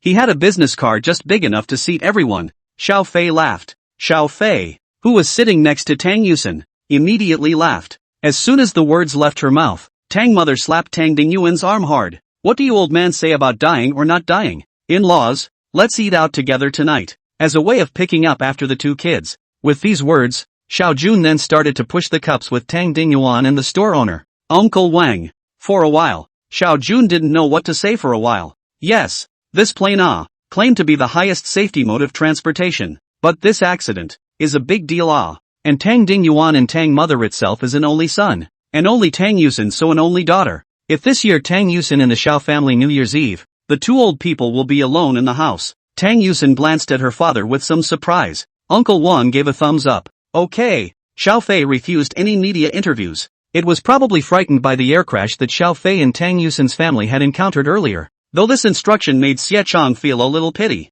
Xiao Fei, who was holding Debao in the center row of seats, lifted his head and laughed at the words. Aha! Tang Dingyuan sat in the passenger seat, wanting to take out a cigarette but thinking of the three babies. He could only touch the pocket containing cigarettes and smashed his mouth twice. This was the store that Xiao Jun often patronized, and the store owner and he had gotten to know each other. Xiao Fei, you've been gone for a while. This is all married? Seeing Xiao Jun enter with a large group of people, the shopkeeper immediately greeted them warmly. I'm fine. Don't worry. Go to the bad luck and pray for a blessing too. Gently shaking her head, Tang Yusen glanced at Xiao Fei beside her and leaned her head slightly in the direction of his shoulder. But after all, it's the chairman's order. Xie Chang is just a laborer in the end, and he can only give up helplessly when he sniffs. In that case, on New Year's Eve this year, we'll go to the Buji temple to burn incense. Xiao Fei and Tang Yusen looked at each other, but Uncle Wang already knew Xiao Jun and Xiao Fei, and he even often asked Xiao Jun to play cards with him, so he was able to judge that Xiao Fei was the one on the news in the first place. The three babies had to be held throughout the entire process, only because there was no prepositioned seat in the car. Road. End of chapter. Chapter 78. Hubby, let's sleep and sleep together. Later that night, the Xiao family. This room, when the unit was first divided, Xiao Jun and Wang Feng then left the master bedroom to Xiao Fei. Therefore Xiao Fei and Tang Yusen, who had returned here, naturally slept in the master bedroom. The three babies were then placed in cribs next to the bed. At this moment, Tang Yusen was lying on the bed, her back leaning against the bedside and swiping her cell phone. The internet is full of news about today. Even the extranets are reporting it. It was a good thing that all the reporters were stopped by the police at a distance and could not get close. And Xiao Fei later simply said directly that he refused to be interviewed. So the look of Xiao Fei and Tang Yusen in the video was not clear. Her face was getting redder and redder. Wang Feng, who had first met Xiang Xilan, almost didn't suck the Muppet into revolt. It looks like a little fox that stole a chicken. This made Tang Yusen burst with dissatisfaction. And hugging Xiang Xilan was Arua. Xiao Fei was sitting on the sofa with a strange expression. And on the coffee table across from him, Xiang Xilan was lying on it and staring at him. Tang Yusen, who was afraid of Xiao Fei's misunderstanding, hurriedly waved her hand. While blowing her hair, Tang Yusen looked at Xiao Fei on the sofa out of the corner of her eye and snickered from time to time. Forget it, it's a douchebag. However, she was really unwilling to leave from Xiao Fei's side, so she rolled her eyes and suddenly stretched out her hands. This little cat naturally followed Xiao Fei and Tang Yusen back to Sichuan province.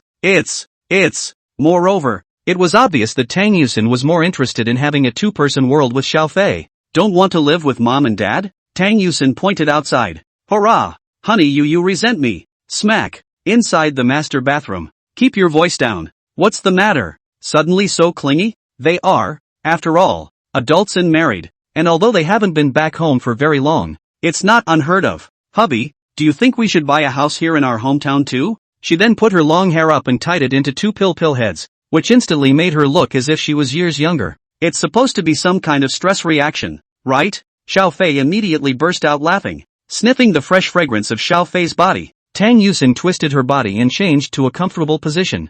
Xiao Fei looked amused for a while. Meow. Suddenly, Tang Yusen, wearing her pajamas, was humming in a good mood and blowing out her hair. She tiptoed out of bed, bare feet and padded toes, and quietly made her way to the bathroom door. Xiao Fei wrapped his arm around Tang Yusen's waist and let her lean on his shoulder. But he was also thinking about Tang Yusen's proposal. Inside the living room, Xiao Fei looked down at Tang Yusen. After the air crash, she became more and more clingy. Big? Every time she lay in Xiao Fei's arms, Tang Yusen felt as if her entire body was warm. After being in that kind of danger, one becomes extra sensitive to everything for a while. And Tang Yusen put Xiang Xilan down and looked at the three babies. That's quite a mouthful. Come back and stay. Combat begins. This girl actually threw a wink at Xiao Fei. Then a thought suddenly came to her. The last sound was like a mosquito. No no no. After everything was ready, Tang Yusen squinted her eyes. Oh, you smell. Obviously not too good. And fragrant. You smell it. In the meantime.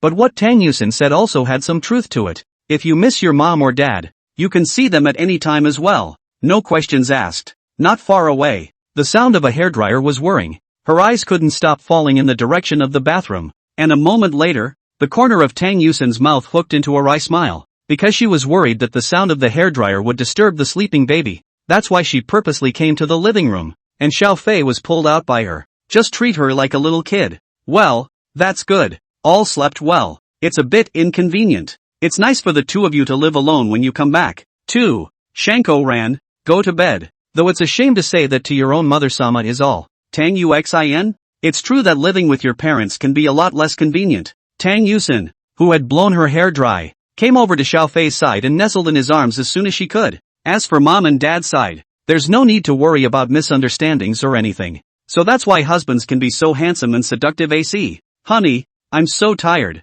Let's go to bed and sleep together. The kitten purred.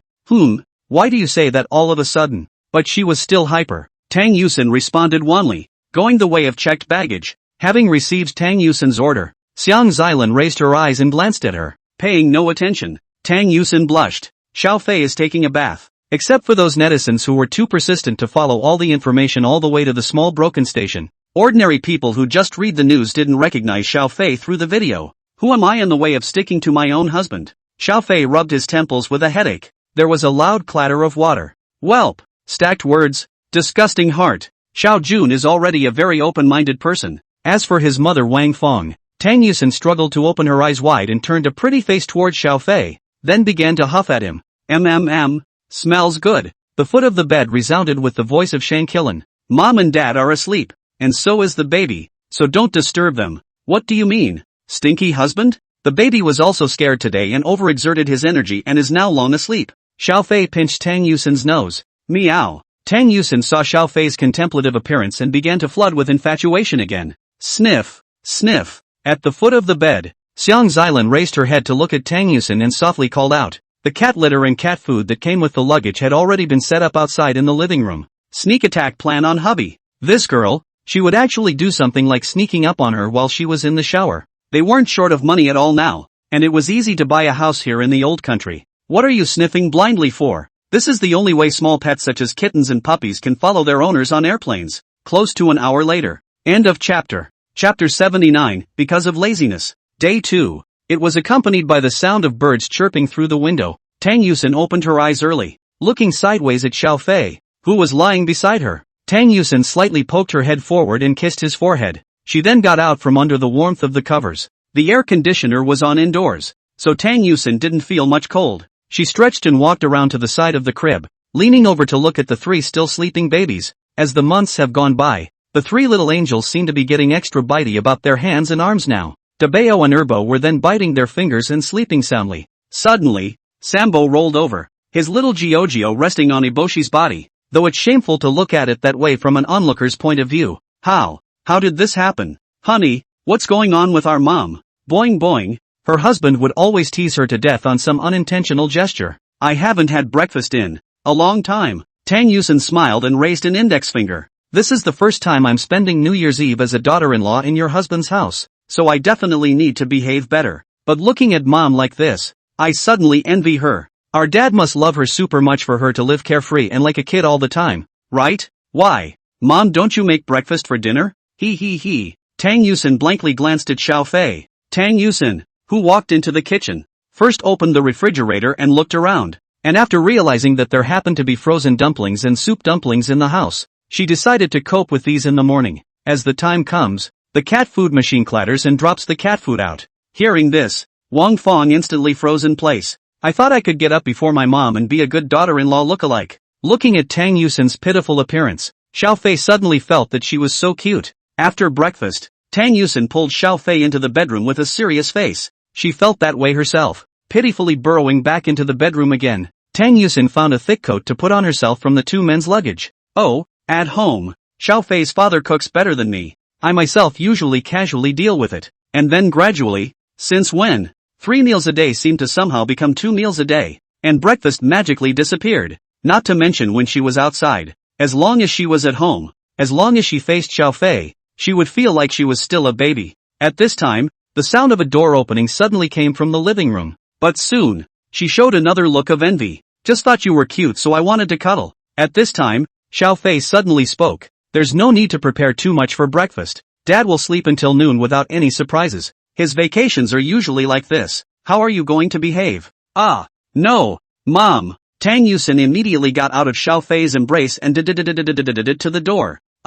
Breakfast. Wang Fong suddenly called out. Why do you look so shaken? Shanqilan meowed softly and took small bites. Although surprised, she still let Xiao Fei hug her Tang Yusin and asked, why do you suddenly want a hug? Why are you up so early today? Hey, Uxin? Why are you up so early? Don't you want to sleep a little longer? Obviously in his 40s, he looked as if he was in his early 30s. With a pair of even more clear eyes that would normally only appear on a child filled with incredulity. Tang Yusin made a decision on the spot. Tang Yusin gently set San Bao's body straight, then walked into the bathroom to start washing up. It's cold. Instead, it was quite enjoyable. Hubby, go ahead and rest. I'm going to make breakfast. And so will you. Let me hug. Tang Yusin thought for half a day before she used the word pure. Honey, are you awake? Tang Yusin smiled coquettishly and took the plastic bag from Wang Fong. Protected by my grandparents before, and by my dad after the wedding, I didn't have to work or worry about any of life's chores. So until now it's all been like being a little girl. For being lazy, Tang Yusin reached out her hand and waved it in front of Wang Fong's eyes. So why don't you go eat out at the store? Xiao Fei wrapped his arms around Tang Yusin's waist. Erbo whimpered before continuing to sleep. Ow, Mom, is it one of those pre-lunch, legendary breakfasts? Tang Yusin. For example, to prepare 3 meals a day for mom and dad and husband Yula, take advantage of the year before to clean the house law. In a word, sleeping is absolutely not acceptable. I don't want mom and dad to think I'm a lazy person. Not long after, Xiao Fei, who had just finished washing up in the bedroom and changed his clothes, saw Tang Yusin walk in. The door opened just in time for Wang Fong, who was carrying a pocket full of ingredients, to walk in. In the future, the 3 babies should never be brought by Wang Fong. It's not something that can be said in a very proud tone, is it? In terms of cooking skills, she was naturally absolutely no match for Xiao Fei. No, she's up. Come here. Tang Yusin answered and sent another flying kiss to Xiao Fei before she floated away like a butterfly. You know? After saying that, Tang Yusin hummed and left the bedroom. Didn't I tell you before that my mom married my dad before she was 18 because of the lax regulations in those days? Her eyes widened as if she had seen something quite incredible, her eyelashes fluttering gently. My mom gets up early every day, and by this time she should be almost back from the food market. Tang Yusin thought about it and wiggled her fingers. Mom's not up yet. Where do you get off talking about your mom like that? Xiao Fei shook his head. Next, it was rare for Tang Yusin to have this kind of idea, and Xiao Fei was happy to see her perform. For being lazy, by the time she finished washing up and came out, she found that Xiao Fei had already woken up and was sitting on the bed with his back against the bedside. Tang Yusin seemed as if she had been dealt a huge blow. But for her own part, the feeling really wasn't annoying at all. Mom, I've made breakfast, so go eat. That's quite simple, ha. In the living room, Xiang Xilan was crouching in front of the fully automated cat food machine. Tang Yuxin beamed. You can just say Harpy. Xiao Fei smiled mysteriously. My mom, she's just too well protected by my dad. I know. There was certainly no air conditioning on in the living room. Tang Yuxin always felt like something was wrong. Xiao Fei raised his eyebrows. And this action made Tang Yusin's heart thump as she watched. Breakfast? Honey, breakfast is ready. Wang Fong revealed an expression of vicissitude as if he was recalling ancient past events from thousands of years ago. End of chapter. Chapter 80, or I'll have you sterilized. Noon. After lunch. According to Xiao Jun's original habits, he usually goes out to find a few old friends to drink tea and play cards. After all, they are from Sichuan and Chongqing, especially for a middle-aged man like him, who takes most of his vacations as a pastime. Sometimes Xiao Fei will think, their generation of young people after the old pastime entertainment will not be to invite a few old friends to go to the internet cafe hacking together, but this time, Xiao Jun didn't go to play cards. He actually chose to stay home with the baby. 1 minute I'm hugging big baby, the next I'm hugging second and third baby. After a long time, even the most recognizable Erbao will happily wave his arms and beg for a hug when he sees Xiao Jun. Hey, Sister Feng, your son and daughter-in-law are back? He averted his eyes and nodded to Xiao Fei. Brother Xiao Fei. Hello. Hearing the sound of the door opening, Xiao Jun turned his head in shock and looked at the three people standing in the doorway. The high school boy looked at the goddess like Tang Yusen and his face turned a little red. Po ha ha ha ha ha ha ha ha. Not bad for you. Charming even those little boys. However, one is only lucky to have such a mother-in-law. The woman glanced at her son beside her and shook her head. If you get sick with a cold, you can't hold the baby. Walking out the door, Tang Yusen looked at her bloated self for a while, just in time to meet Wang Fang returning from shopping. Honey, aren't you cold? Then, this girl naughtily put her hand inside Xiao Fei's trench coat pocket. Try it. Xiao Fei slapped himself in the face. No eyes left. Just as soon as I opened the door, I saw a jaw-dropping scene. We bought clothes for you and Dad. Aha. In the end, Xiao Fei even put a pair of woolen gloves on Tang Yusen. When she thought that she wouldn't be able to be close to her three babies if she was sick, Tang Yusen instantly endured. At that moment, a middle-aged woman who had picked up her child from cram school happened to pass by. I know why. I only saw Xiao Jun tying a baby belt around his body, fixing the second treasure on his back, and then lying on the ground. He was crawling around. Erbwa, who was lying on his grandfather's back, babbled happily and kept waving his little arms and hands. Compared to that kid, the pink lowly smelly sisters on the internet who can't wait to eat you up are a lot scarier. Okay? Tang Yusen smiled and showed Xiao Fei a pair of long legs under her skirt. Although Xiao Fei's dress was not considered cool, it was not thick at all given the current temperature in Sichuan province. I think, Tang Yuxin? The truth was that Xiao Fei didn't care. It was mainly Tang Yusen. At the end of the day, until the woman took her son up to the building next door, the high school boy could be heard faintly marveling as well. Tang Yusen smiled and glued herself to Xiao Fei's side, and the intimate and sweet atmosphere of the two of them made the surrounding pedestrians sidestep their eyes frequently. What are you doing thinking about this, you brat? Now study hard. The three returned home with a large bag, a set of warm clothes with a shirt on the top half, pants on the bottom half, and a long, padded windbreaker draped over it. That's all. In the end, young people are not very capable of staying at home on vacation. Although she said this on her lips, Wang Fang couldn't stop the smile on her face. Tang Yusen narrowed her eyes and stared at Xiao Fei. It wasn't that this girl liked shopping and spending money. She simply liked going out, especially the feeling of taking her favorite person out on the road. Xiao Fei whistled. The process of picking out clothes for both parents went very well. The girl's stuff is amazing. Bare-legged artifacts. My brat is only in high school. Forget it. Mom, brother Xiao Fei's wife is so beautiful. What's the point of buying so many clothes? This woman looked at Tang Yusen and Xiao Fei and sighed in admiration. Xiao Yang, Auntie Zhang, I wish you a happy new year in advance. Son, you're not allowed to do strange things or, in the past need to bring the child, no way. Then although do not need to bring their own but Xiao Fei to bring the child. Now the baby was Xiao Jun with the husband and wife were liberated. Tang Yusen, that heart will be stupid. Tang Yusen called out sweetly. We must have opened the door the wrong way. Mom, changing into a white down jacket with pure white earmuffs. Tang Yusen, under her own strong request, actually chose a thick and short skirt with a winter bare-legged artifact and boots, and then a white floppy hat on her head. She looked as lovely as an elf in the snow. Wang Fang Tata ran over and looked at the pile of new clothes in Xiao Fei's hands. Wang Fang had instead directly invited Tang's mother to go out shopping. On the street, Xiao Fei directly cupped Tang Yusen's cheeks with both hands. Extremely warm because the inner layer is padded. Aren't you getting close? Wang Fang, who was sniffing at the side, immediately became serious. But aren't you cold? If this scene was seen by friends who knew Tang Yusen, they were afraid that their eyes would fall out. Xiao Fei pondered for a while and nodded. Honey, your hands are so warm. Tang Yusen held Xiao Fei's hand and bounced around like a little girl. Tang Yusen felt too happy. Her own husband's mother superior. Her own mother-in-law's speech was just too funny. Or I'll have you sterilized. Feeling the temperature coming from her palm, Tang Yusen was astonished. Okay, the in-laws are getting it too.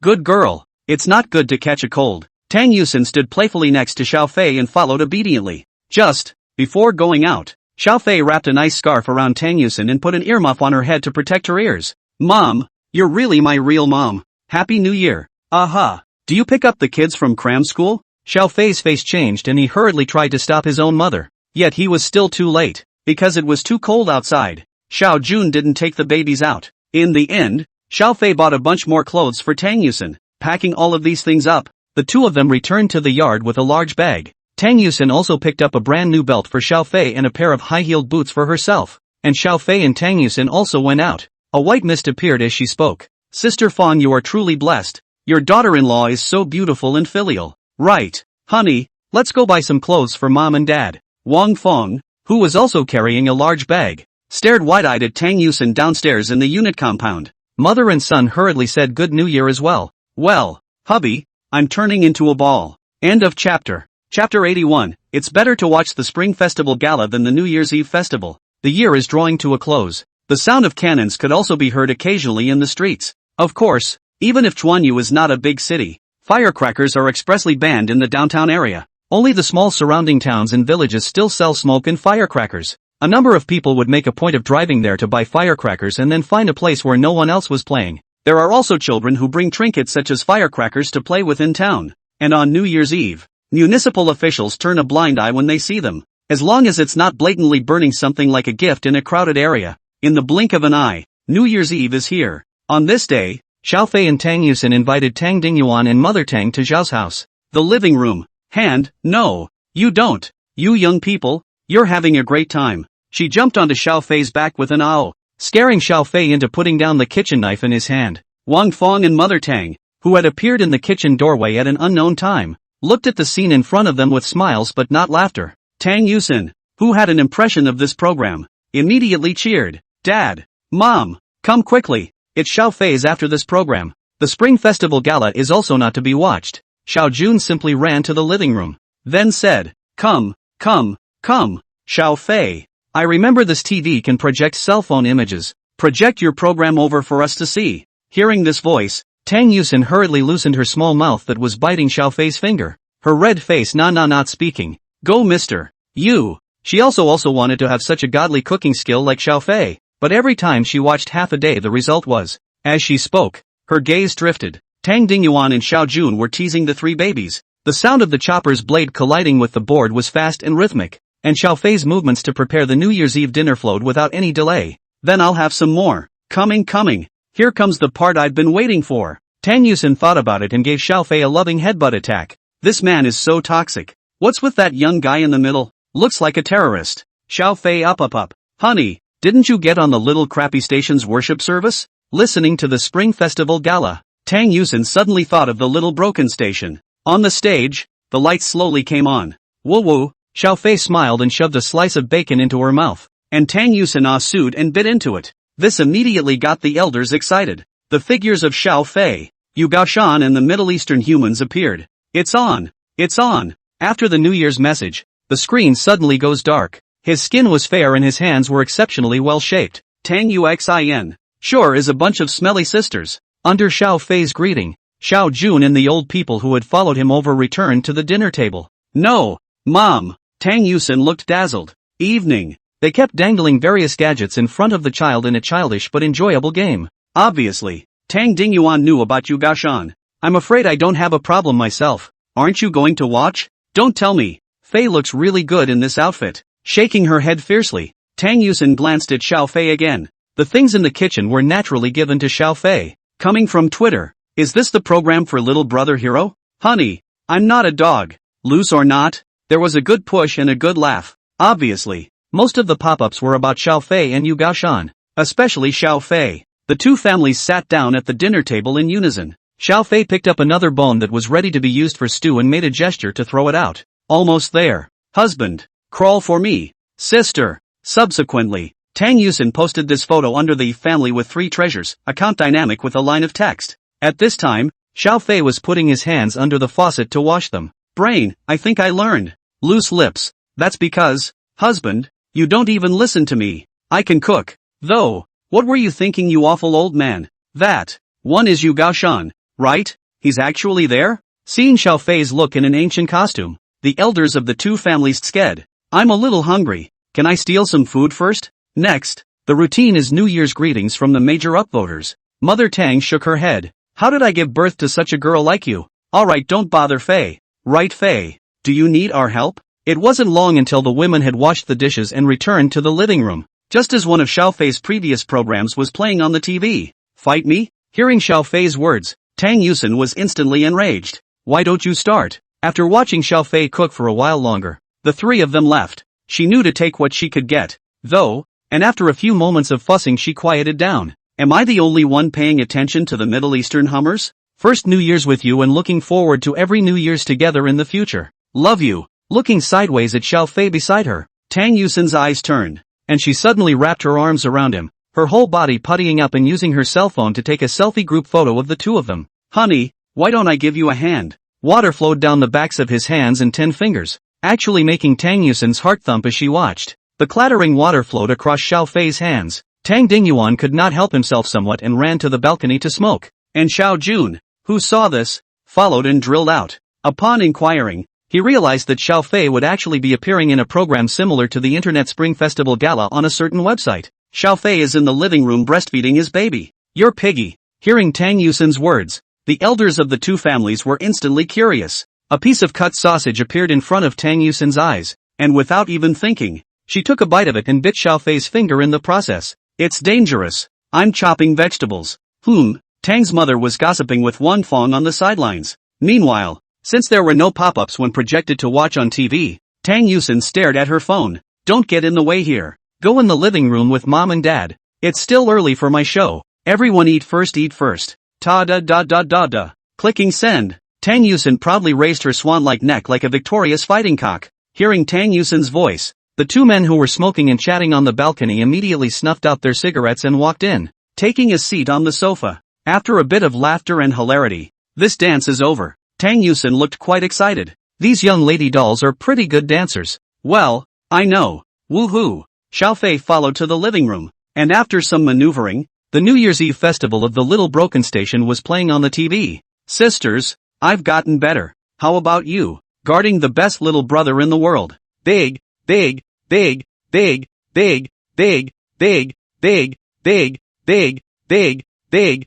big, big, big pop-ups, all confessional. Tang Yusin didn't exert any force, and Xiao Fei didn't quickly pull his hand back for fear of hurting her. The TV in the living room was showing the spring festival. There were 3 babies lying in 2 strollers next to each other. Looking at the precious wife in front of him rather breathlessly, Xiao Fei smoothly pinched her cheeks with his remaining few fingers. Seeing that Xiao Fei actually performed on the same stage as Yu Gaoshan, Tang Dingyuan's eyes widened in surprise. Looking at these pop-ups, the corners of Tang Yusin's mouth twitched. After dinner, Tang Yusin, Wang Fong and Mother Tang took the initiative to clean up the dishes. That's what I call insisting on a more efficient way of working. Well, go play in the living room. You help? You're not helping, are you? Forget about the last time you said you'd help me cook at home and we ended up tossing and turning for over 2 hours? Tang Yusin gestured a little bit with her fingers. Watching my husband wash his hands actually floats my boat. End of chapter. Chapter 82 New Year's Eve Blessing. After a few months of build-up, this B-side account that Xiao Fei had originally used to record his baby's growth had already reached 300,000 followers. For a variety of reasons, most of the fans here aren't here for the baby. So even when the number of fans broke through to 300,000, the system didn't reward it again. And not long after Tang Yusin posted this dynamic, many fans began to leave comments below. It's well known that Little Raggedy Station is the largest dating site in the hot summer. So, dog's head, JPG, this dog food is not only filling, but it sticks to your teeth. Happy New Year, Xiao Fei. UXIN. When I saw this I immediately wrapped my arms around my wife who was beside me for comfort and then realized she was leaking air. Came too early to think of tawdry words. Master. I've stolen all your videos. Now my marketing number has 1 million fans. Please update quickly, don't be a pigeon. I hope you won't be ungrateful. Upstairs you forgot the dog's head. I'll make it up to you, dog's head. JPG, ha ha ha ha ha. Sandy webmasters are always able to bring the most joy. Looking at the various interesting remarks that appeared under the dynamic, Tang Yusin was overjoyed and nestled in Xiao Fei's arms laughing so hard that she couldn't catch her breath. Ya, guak. The 3 little angels were attracted to Tang Yusin's laughter, thinking that their mom was playing some kind of game with them, and one by one, they began to become active as well. Soon enough, when the time came to about 11 o'clock at night, the 2 families went out with their babies. They were going to burn incense at the Buji temple. Just before she left the house, her mother Wang Fong suddenly decided to stay. All 3 of the little ones are asleep, so I can't take them outside in the middle of the night, can I? It's better for the little ones to go to bed early and quietly. So I'm staying. When the people thought about it, their father Xiao Jun decided that he would help Wang Fong burn incense. At that moment, 5 people went out in his one business car. As the car drifted out of the city and into the surrounding townships after. Bang! Bang! Bang! In the night sky, a brilliant smoke suddenly bloomed. Whoa! It's smoke! Tang Yusin slumped against the car window, her eyes wide open as she looked out at the flickering, fleeting smoke. Hubby, I still remember when I was a kid. Every New Year's Eve even downtown smoke would be especially plentiful. And now you can only see it in the townships. After all, they're not allowed to be released downtown. Xiaofei wrapped his arm around Tang Yusin's waist. She wore a red fedora, a white wool sweater and padded skirt, a pair of high-heeled boots on her padded velvet pantyhose legs, and finally a big red jacket, the collar and cuffs of which were full of fluff. The delicate little face painted with delicate light makeup, illuminated by the smoke, made her look like a night elf. Well, Tang Yusin sensed Xiaofei's hand around her waist slightly exerting force,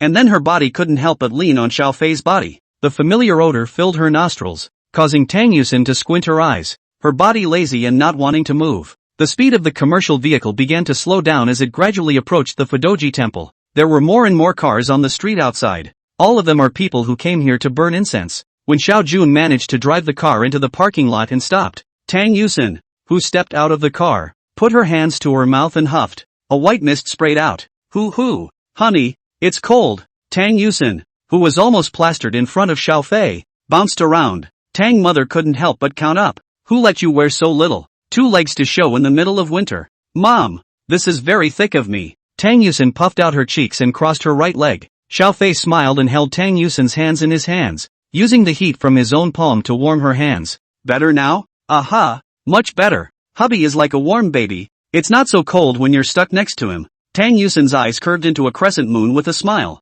Holding hands with Xiaofei, she surveyed the surroundings of Buji Temple. There were a lot of people, men and women, young and old, all kinds of people. There were businessmen, civil servants, ordinary workers, housewives and small children. Some resourceful vendors even set up stalls outside the Buji Temple, selling all kinds of snacks and hot food, and even firecrackers. Looking at the children running around in the crowd holding the cigarettes used by small children to play, Tang Yusin's gaze was languidly mesmerized. In the future, her and Xiaofei's child will be like this, right? Lifting his head to look at Xiaofei beside him, the light outlined the curved and perfect contours of his side face. The tall, upright body brings an infinite sense of security. So Tang Yuxin overturned her previous thoughts. In the future, their child must be 10,000 times cuter than those little brats. Thinking about what? I was thinking. At that exact moment, the New Year's bells were ringing in the Fudoji temple. Tang Yusin immediately wrapped her arms around Xiaofei and pulled him down slightly before sending a kiss.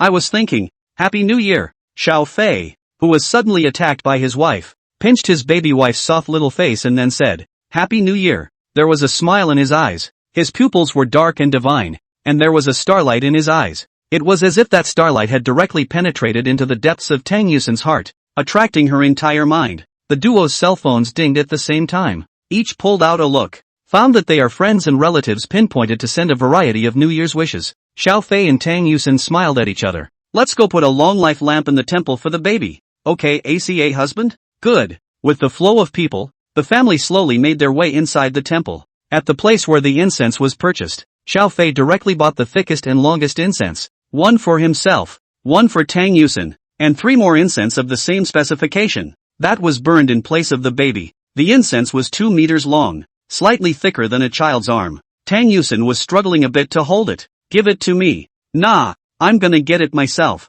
He. Looking at the long joss stick in her hand, Tang Yusin narrowed her eyes. It was a New Year's incense with her best wishes, and she had to hold it by herself from start to finish. Where incense is lit, unusual incense is fine, but incense that is obviously lengthened like this is not something that can be lit under ordinary circumstances. The monks of the Buji temple had long ago prepared a bronze cauldron on the side, inside which firewood was piled up and burning with a roaring flame. This is a special place to light this New Year's incense, and there is a bucket of oil next to it for people to soak the incense inside the oil so that it is easier to light. It was so hard to light the incense. Tang Yusin immediately cheered and ran towards the huge incense case in front of her. Hey! Inserting the joss stick into the incense case, Tang Yusin put her hands together, looked at the New Year's incense in front of her, and made a New Year's wish. Bless my husband with a long life. Bless my husband and I with a lifetime of happiness. Bless the babies can grow up healthy. Please Lord Buddha. Bang! Xiaofei gently knocked Tang Yusin's head. Silly spore.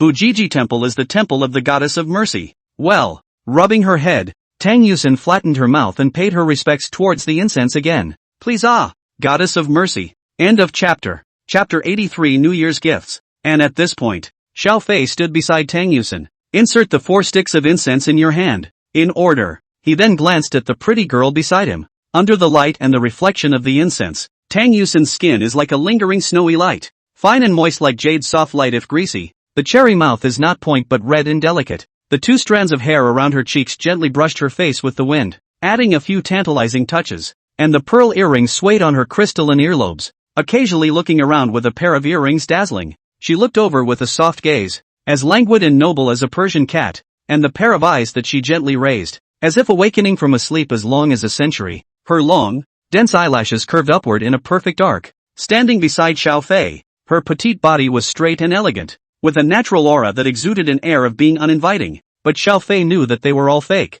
His own precious wife just looked cool and noble, like an ice goddess. Yeah, it just seems so. She gave off this impression solely because of her gorgeous appearance. Once she opens her mouth, it's fine if she doesn't say much, but if she goes deeper into the conversation, the onlookers will soon realize the nature of her. Tang Yuxin is a silly girl. She's obstinate, but very few things are really on her mind. She is as passionate as fire, but there are very few people who actually let her show this passion. Facing outsiders, Tang Yusin would subconsciously maintain the impression that she was giving off a cool impression. But Tang Yusin knew that she would break the ice if she chatted with someone for too long, so her words were always few. In this way, it rather adds to the feeling that this is a person who is not easy to approach. Only when facing her loved ones, especially Xiao Fei, her lover, would Tang Yusin completely show her truest side without reservation. Like a silly little girl, she would beg for hugs, would be pampered, would make all sorts of noise, and would even get jealous when Xiao Fei's attention was mostly drawn away by the baby,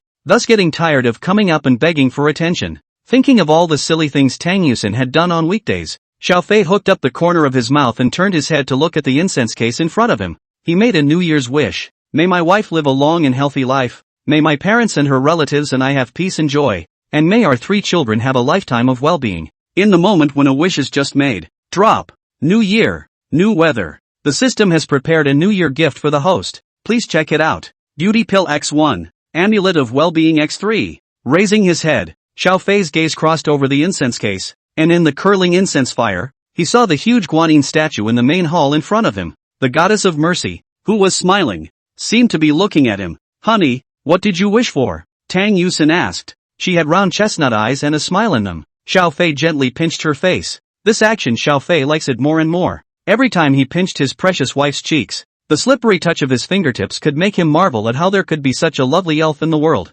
Especially when Tang Yusin's originally cool expression started to turn funny because she pinched her own face. It would make Xiao Fei's heart flood with uncontrollable pity. Xiao Fei let go of Tang Yusin's face and instead of saying his wish, he asked, "What about you? What is your wish?" It's not going to work if you tell me. Honey, do you really want to know? You guess? Tang Yusin raised her eyebrows. Bad husband, teasing himself again. She gently gave Xiao Fei a headbutt, and Xiao Fei smoothly wrapped his arms around her. After a moment, he said, "Let's go. We're blocking others from burning incense here." Lying in Xiao Fei's arms, Tang Yusin answered in a jarred voice. Hand in hand, the couple left the incense case and came to the front of the main hall. Inside the main hall, there was a monk by the pedestal in front of the door, offering a Buddhist salute with his hand to every incense burner who came in. Long life lamps of various sizes and specifications were placed on the desk. In front of the statue of the Goddess of Mercy there was a huge wooden stand on which a number of long life lamps purchased by the incomers who had come in earlier were already lit. The scent of sandalwood filled his nostrils, and his ears echoed with the murmurings of the incendiaries. A Zen sound could be heard faintly. Not far away, behind a curtain, a monk would ring a bell from time to time. Hubby, these long life lamps are so pretty. Looking at the long life lamps waiting to be sold on the counter, Tang Yusin's eyes glowed. All long life lamps are lotus-shaped, and the larger the long life lamp, the greater the number of lotus petals. Xiao Fei pointed at the largest long life lamp and asked, "How do you sell this one?" The monk smiled and quoted a price. "It's not cheap. The largest long life lamp costs $30,000 a year to set up at Fudoji Temple." But this money was nothing to Xiao Fei. He bought 9 in one sitting, 2 for himself and Tang Yusin, 4 for both parents combined, and 3 for the 3 babies, 270,000. This was an exorbitant amount of money for an ordinary person. And the monk collected the money and lit the long life lamps, then asked, "2 monks, May I ask what are the names of the incense burners that need to be written on these long life lamps? Xiao Fei told the monk the names of a large family. In a short time, 9 long life lamps, labeled in turn with the names of family members, were placed on the highest wooden shelf. Xiao Fei pulled Tang Yusin and lined up, and when it was their turn, the two of them reverently knelt on the futon in front of the statue of the goddess of mercy. 3 kowtows. After the ceremony, the hand-in-hand couple walked out of the hall together, smiling at each other. The next moment, the cold winter wind blew by, and Tang Yusin shivered, subconsciously shrinking towards Xiao Fei's arms. Well, frozen little face, aren't you? I'll warm it up for you. Hee. Hubby, how come your hands are always so warm? Because it's going to be a warm baby for you at all times. Hey. Xiao Fei's reply directly hit the softest part of Tang Yusin's heart. She rubbed Xiao Fei's palm again and suddenly asked, "Where are the moms and dads?" Xiao Fei looked around and didn't see anyone, so he took out his cell phone and called Xiao Jun. After hanging up the phone, Xiao Fei laughed. "They're eating mash in the Zen room next door. Do you want some?" Tang Yusin shook her head. "I just want to eat what you make, hubby. It's not good out there." "Okay, I'll make it for you in the morning." Mooah. Tang Yusin stood on her tiptoes and sent Xiao Fei a kiss. The sweet atmosphere created by the two of them, who were like no one else, brought a strong envy in the eyes of the surrounding passing incense burners. Inside the store, a cute little monk poked his head out from behind the curtain just in time to see the scene. Cheeks flushed, the young monk hurriedly bared his teeth and shrank back. End of chapter. Chapter 84. I've got a treat for you. It didn't take long. Xiao Fei and Tang Yusin then came to the next Zen room. This seems to be the place where the monks of the temple have their communal meals. As soon as he entered the meditation room,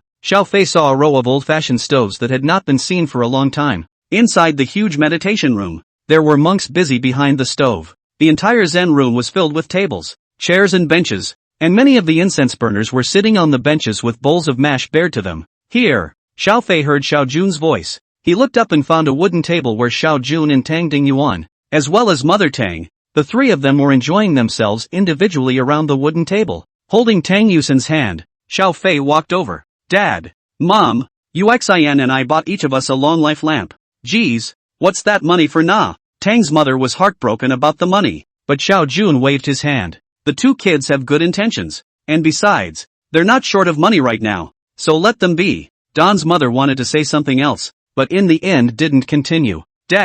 Girl, want some? Tang Dingyuan pointed to the mash in front of him. Tang Yusin shook her head. "No la, I've already had my appetite spoiled by Xiao Fei." He. Ha! Tang Dingyuan grunted. "You still have the nerve to say that? Every day you let Xiao Fei cook and you just eat? It's okay, Dad," Xiao Fei said with a smile. "Just cook for her for the rest of her life." Ha. Tang Uxin giggled again. This kind of silly spore-like smile on her originally cool face gave Tang Yusin a huge contrast, making Xiao Fei unable to resist rubbing her head again.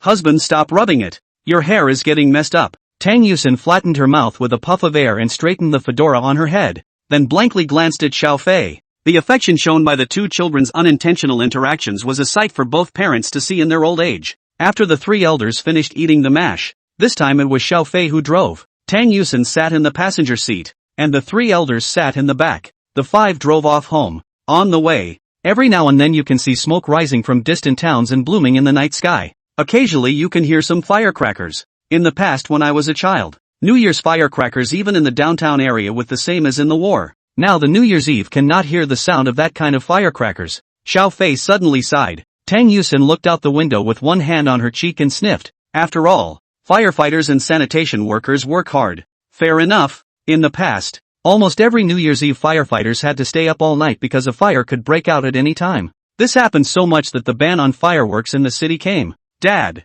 Mom, you can sleep at our house tonight," Xiao Fei suddenly said. Tang Dingyuan and Tang Mother also couldn't let go of their daughter, so they nodded their heads in agreement after thinking about it. Within a short time, the five returned home. Hearing the sound of the door opening, Wang Feng, who had not yet fallen asleep, came out of the master bedroom. Seeing the five return, Wang Feng ran over with a smile on her face. "You guys are back? Well, Mom, I got a long life lamp for everyone. Everlasting light? That's not for burials only." Oh.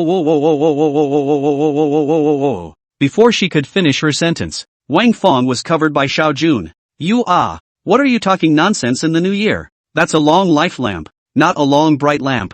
Hey, don't bite. Ka-ching. Wang Fong actually grabbed Xiao Jun's hand and bit down. Xiao Jun was greatly embarrassed. Although the couple is already quite old, they have been living a peaceful life, and their wife Wang Fong has always been like a child, which makes Xiao Jun's life full of fun. But it's one thing to have this kind of fun as a couple in private, and quite another in front of your in-laws and son and daughter-in-law. Only, Xiao Jun couldn't say anything more. Just as Xiao Fei was deeply in love with Tang Yusin, Xiao Jun similarly loved Wang Fong to the bone. Even if she was given a bite on the hand in public, Xiao Jun could only let her fool around there. Get loose. Like what's the word? Humph. Wang Fong let go of Xiao Jun's hand, turned around and totted to the sofa and sat down. Although Tang Dingyuan and Tang Mother on the side already knew Wang Fong's character, they still looked at the scene in front of them incredibly. In-laws. Tang Dingyuan smashed his mouth twice and finally threw over a puzzled look.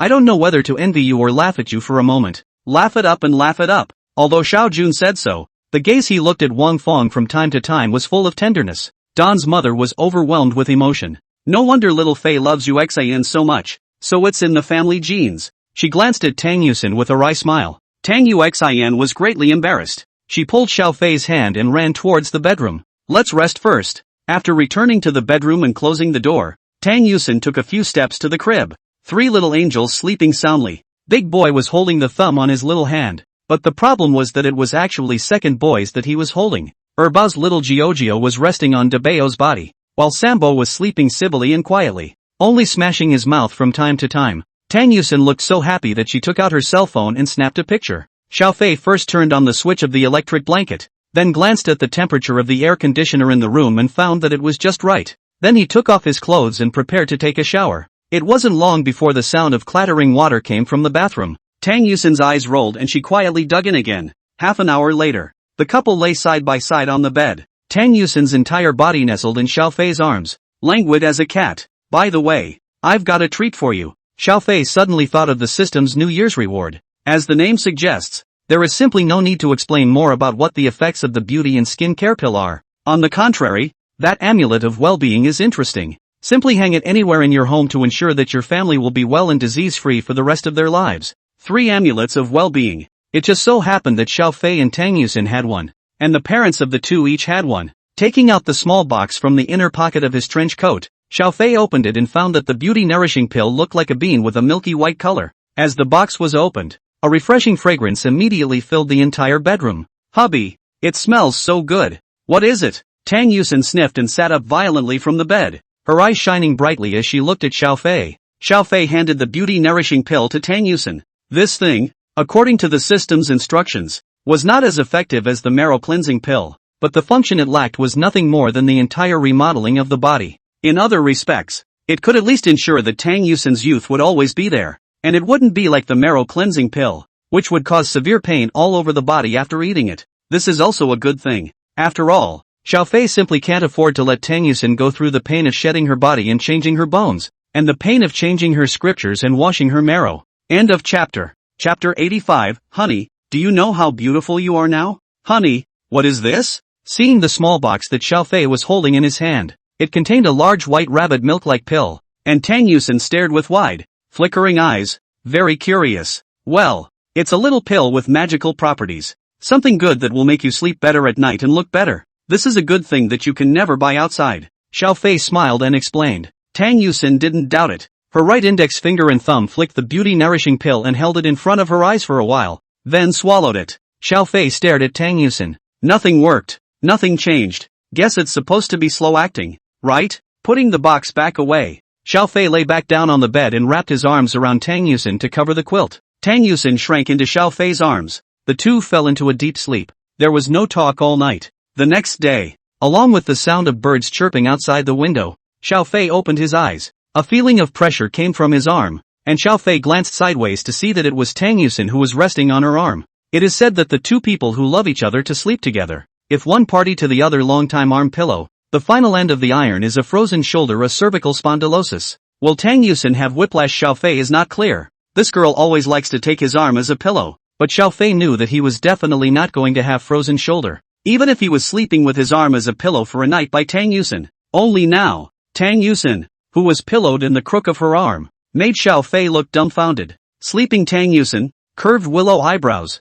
long eyelashes fluttering slightly, white and flawless as enameled skin through a light red powder, thin lips as delicate as roses with dewdrops, a long head of hair cascaded down, some of it resting on her cheeks, accentuating the flawlessness of her skin. Xiaofei gently stroked Tang Yusin's face with one hand. The glowing skin made him fall in love. Tang Yusin slowly opened her eyes. The moment is like the light of an empty room. The eyes are like clear, bright autumn pupils, with a little bit of just waking up confusion and water mist. But very quickly, after noticing Xiaofei, that pair of eyes immediately became brilliant. A smile naturally surfaced, and the dependence and affection almost made Xiaofei's heart melt away. The corners of his eyes were slightly upturned, bringing with them a bit of a regal demureness. The beauty is drunk and her eyes are flushed. Good morning, hubby. As her vermilion lips gently opened, a voice like that of a lark rang out. Xiaofei kissed her lips. Well, haven't brushed my teeth yet la. Tang Yusin blushed a little. It is said that beauty is flawless, but even the most beautiful beauty will not be in good condition when she just wakes up after a night's sleep.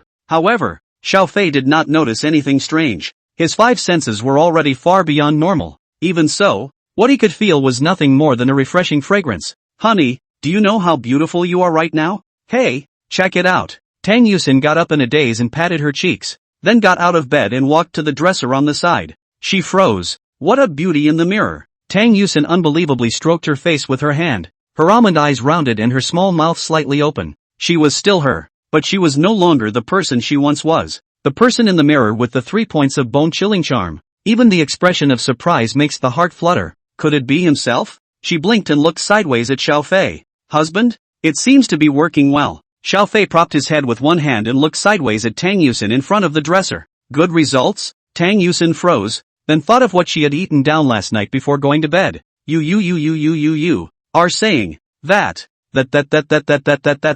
Yes, that's the one. Are you still happy with it? Tang Yusin took a deep breath, then violently jumped into Xiaofei's arms. Whoa, hubby, where did you get that thing? She joyfully hugged Xiaofei and couldn't wait to ask. Xiaofei nudged the tip of her nose. That's a product made by a friend's company. Of course it's still to be developed, and the one you're eating is special. Only this one. There's nothing else in the world. In the future, even if there's something similar on the market, the effect is nowhere near as good as the one you're using. Then, that must be a good way to thank that friend. Tang Yusin had a serious face. She felt that she had been greatly favored. All along, Tang Yusin's biggest worry was that she felt she was not worthy of Xiaofei in terms of face value. In the eyes of ordinary people, both Xiaofei and Tang Yusin were worldly beauties. However, Tang Yusin, who spent time with Xiaofei, knew very well that her own husband was the kind of person whose unrivaled charm could be discovered the more they got along. After a long time, even the face value that he was quite proud of in the past seemed to be less important in front of Xiaofei.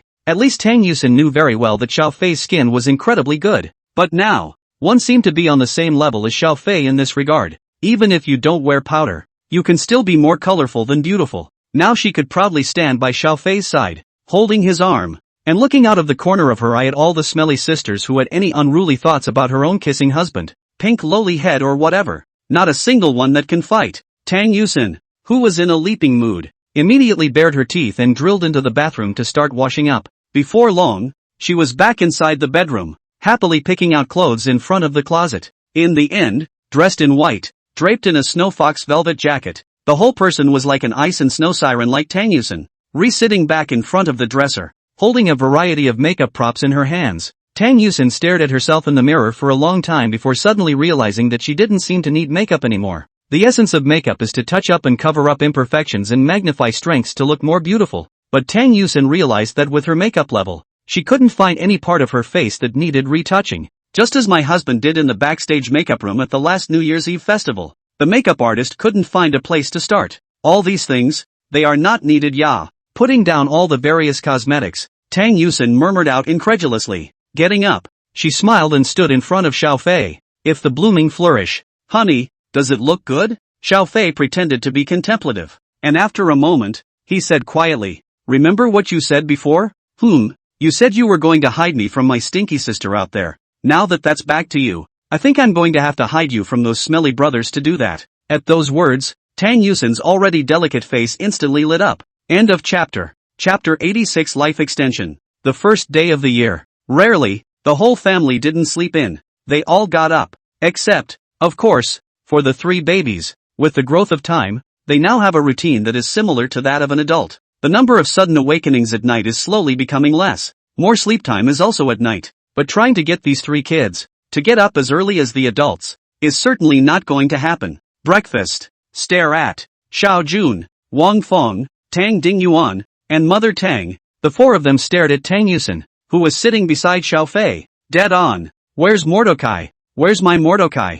Your grandfather. He also made you a swing under the tree in the yard. Do you remember? After being propped up and laid down for a while, he couldn't help but wiggle his little butt and try to roll over. OMG. This kid is smiling. So cute. Do do do. Do do do do do do do do do do. The old lady rambled on. She had been getting tired of Xiao Fei last night. When had he begged for the amulet of well-being without knowing it himself? Dabeo. Pay your respects to Grandma. Grandma, this is Dabeo, a boy. Tang Yusin was on the side, looking at the old man, then at her mother who was accompanying her, and finally at her own child, as well as Xiao Fei who was taking care of the child. The little guy is probably older and becoming a bit more active now. Although they didn't think that this kind of thing was really useful, the elders of the 2 families still treasured the amulet of well-being and put it away. Ahem. Don's mother suddenly spoke, because he was worried that the old man would not be able to remember. Xiao Fei repeated it again. Moreover, there are quite a few other old people in the small yard where she is.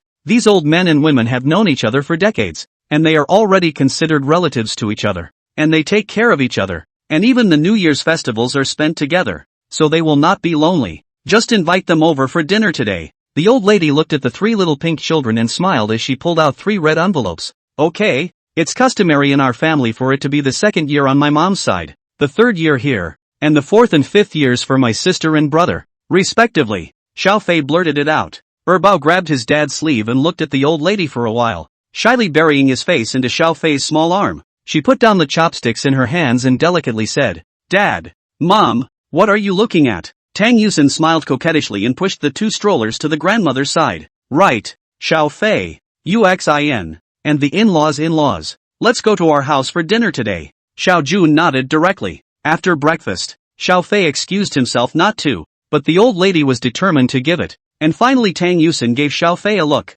which Xiao Fei accepted. The amulet of well-being given by the system looked as if it was a tiny scented capsule on the outside, with the words well-being embroidered on it with fine stitches. The old woman shook her head and gazed at her 3 children, again as if she were looking away. Xiao Fei was fine. Having long gotten used to Wang Feng's various explosive speeches after so many years, the crowd drove to Don's house. Tang Yusin froze, then realized that the old lady was complimenting herself on how pretty she had become. This kid is shy. Ha ha ha. Tang Yusin looked startled, and hurriedly went forward to gently placate the old man. Come on, here's a red packet for the 3 more dents. Xiao Fei, who was on the side, smiled and collected the year-end money for the 3 babies. When you were a child, you were just like this, a tiny one. At that time I could still hold it, so I held you around the yard. The old lady sat on the sidelines, looking at the 3 little angels on the couch, and couldn't help but wipe the corners of her eyes. Grandma, why are you crying? Oops, last time I saw it, only Fei was glowing,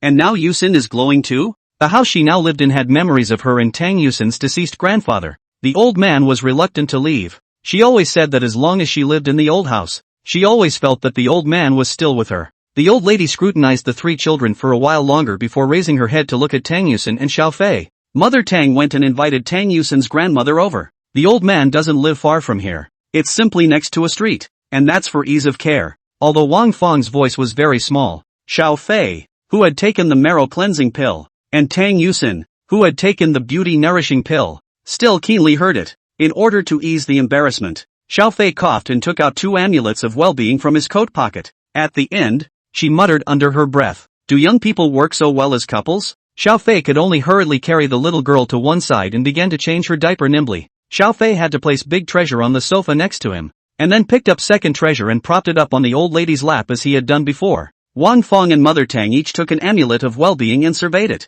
Fudoji begged for it last night. Smashing her mouth, the old lady couldn't control her gaze from falling on the 3 little babies again, being propped up by his dad on his great-grandmother's lap. Debo's eyes were wide open. One for each of your 2 families, hang it up to keep the peace. At that moment, this girl took the old lady's arm intimately, and while assisting her toward the sofa, she said, Grandma, where is someone glowing? As for their parents, that is, the only one in Sichuan in Chongqing was Tang Yusin's grandmother. As a matter of fact, Tang Dingyuan and Tang's mother had also persuaded the old man to come and live with them, but the old man was unwilling to do so. Finally, Tang Yusin couldn't take it anymore. Seeing this, Xiaofei picked up Debeo and gently placed it on the old lady's lap, then squatted aside to help support Debeo himself, and did not need the old lady to hold it herself. I just thought, girl, if your grandfather could see this scene, he would be very happy. What is meant by continuation? Here it is, Grandma. The old lady carefully teased her maternal great-grandson.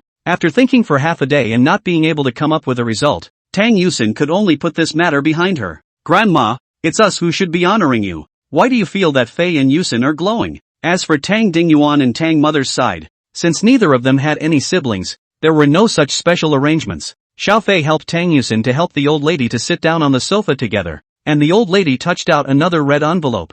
Good boy. Good boy. Here, Fei, Yusin, this is for you. I hope you make up. After all, it's a child's idea. Her little face instantly turned red. Wang Fong kept shaking her head and sked. TSK TSK TSK. TSK TSK TSK. In the end, when Sanbao was carried into the old lady's arms, the girl actually peed straight away. Where did that come from? Tang Yuxin was a bit puzzled. Usually at New Year's Eve, the Xiao family would go to their parents' and siblings' homes for dinner in the order Xiao Jun had just mentioned. Not long after, when Grandma Tang Yusin was helped into the house by Mother Tang, the old man immediately said, but where could Tang Yuxin stand it? Dad, Mom, here are 2 wellness charms. In those days, you wore 2 pigtails, and when you ran your pigtails swayed. In a flash, you were married and a mom. As if sensing the old man's love, Debeo suddenly smiled. She suddenly had some understanding of what it meant to live. End of chapter. Chapter 87, Family Reunion.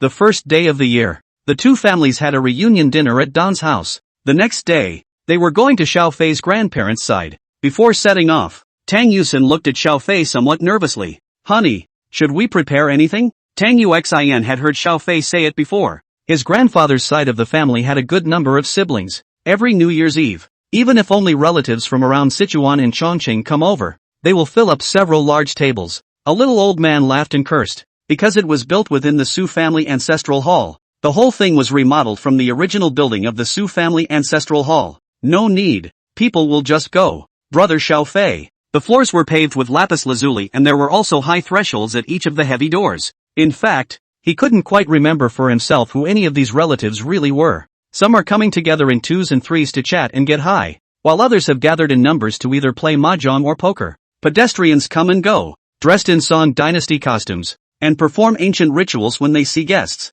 Roll. Not at all. At the end of the sentence, Wang Fong burst out laughing. Xiaofei also felt incredible. 8 ants? 8? Xiaofei. He pushed a double cart and Tang Yusin pushed a solo cart. Grandpa was even dragging an old man in a game of chess. Xiaofei held his forehead with his hand. What is it? This so-called Su family is naturally the Su family of Su Sun, Su Shi and Su Zhe, the 3 fathers and sons, who were on the Maishan side in their early years, but later came to Sichuan and Chongqing and settled here. It's you. Ha! Li Siping. And when Xiaofei brought Tang Yusin and pushed the 2 baby strollers inside, the grandparents who had already met Xiaofei and Tang Yusin, the little aunt and uncle, as well as the uncle and aunt were okay, and the others looked dumbfounded one by one. Okay, stop it. Wang Fong, who was sitting in the passenger seat, said, there are even more people this year. I heard that Xiaofei Yu and Yusin got married, and your 8th aunt and 8th grandpa in Guanyin are here. He sighed. In grandfather's generation, there were 8 siblings, and Auntie 8 was the youngest sister, and had been living with Grandpa 8 Auntie over in Guanyin. Speaking of which, I haven't seen 8th Auntie for several years, right? At that time, on the Guanyin side, his 8th aunt's grandson was slightly younger than Xiaofei by about 2 years. TSK,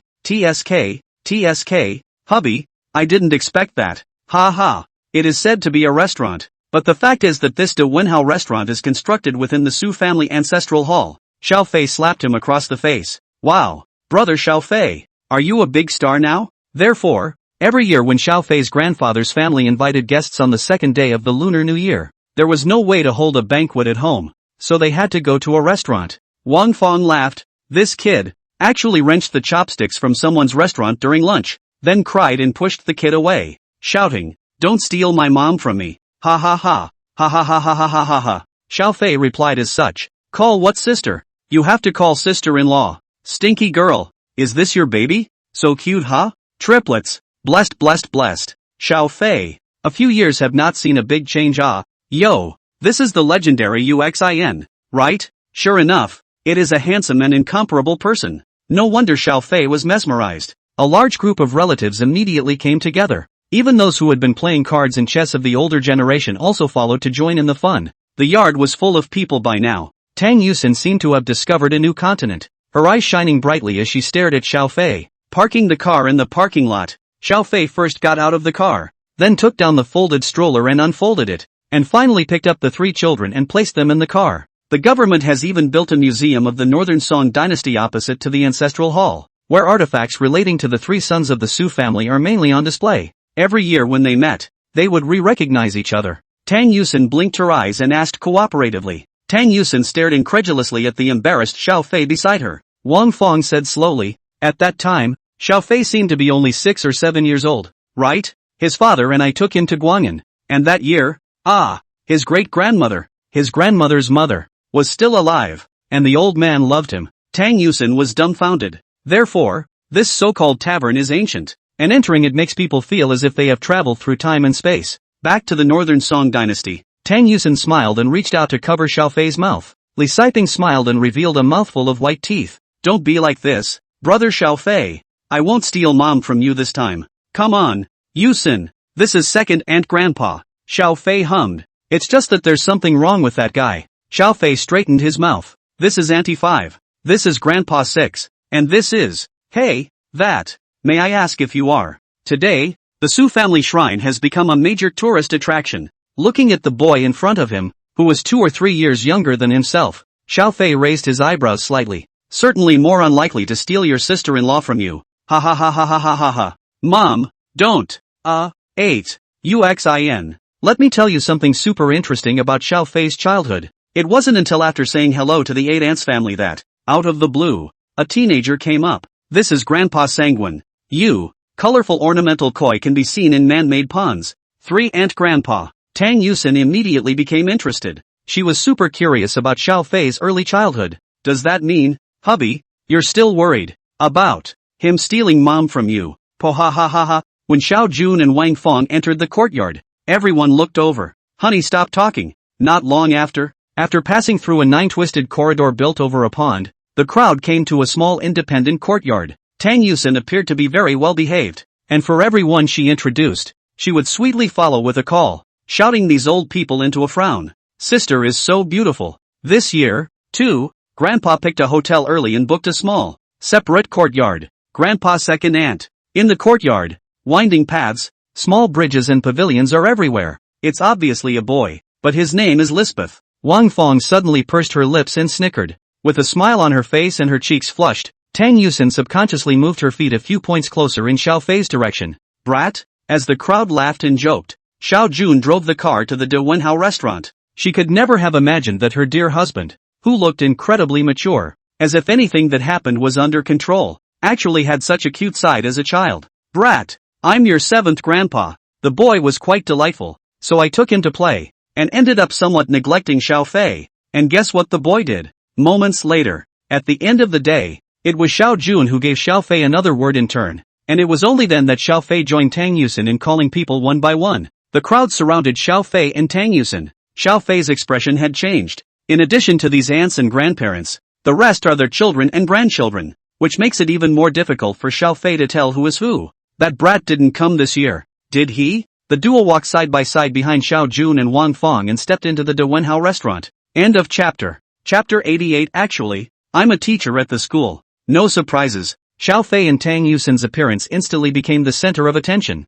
Those few other relatives' children, that is, Xiao Fei's siblings of the same generation, surrounded them one by one. Even the elders looked at the two in awe. None other, because whether it was Xiao Fei or Tang Yusin, their face value was too high. It's a bit too high to be true. As Tang Yusin's grandmother said, the two just seemed to glow. Ouch. Don Jr., how do you take care of yourself on a regular basis? How come your skin is so good? Xiao Fei, this child is also a boy child, grows up like this. It really makes people jealous to death. Both families are like this. The 3 babies must be beautiful in the future as well. Looking at them now makes people love them. Surrounded by a large group of relatives, after the initial slight panic, Tang Yusin gradually got used to it. She took Xiao Fei's arm affectionately and responded politely to everyone. The other side. Li Siping pulled Xiao Fei to the side. Brother Xiao Fei, the person who flew the airplane that the news said was really you? What are you asking for? Xiao Fei raised his eyebrows. I just think it's incredible. Li Siping looked a bit excited and said hurriedly,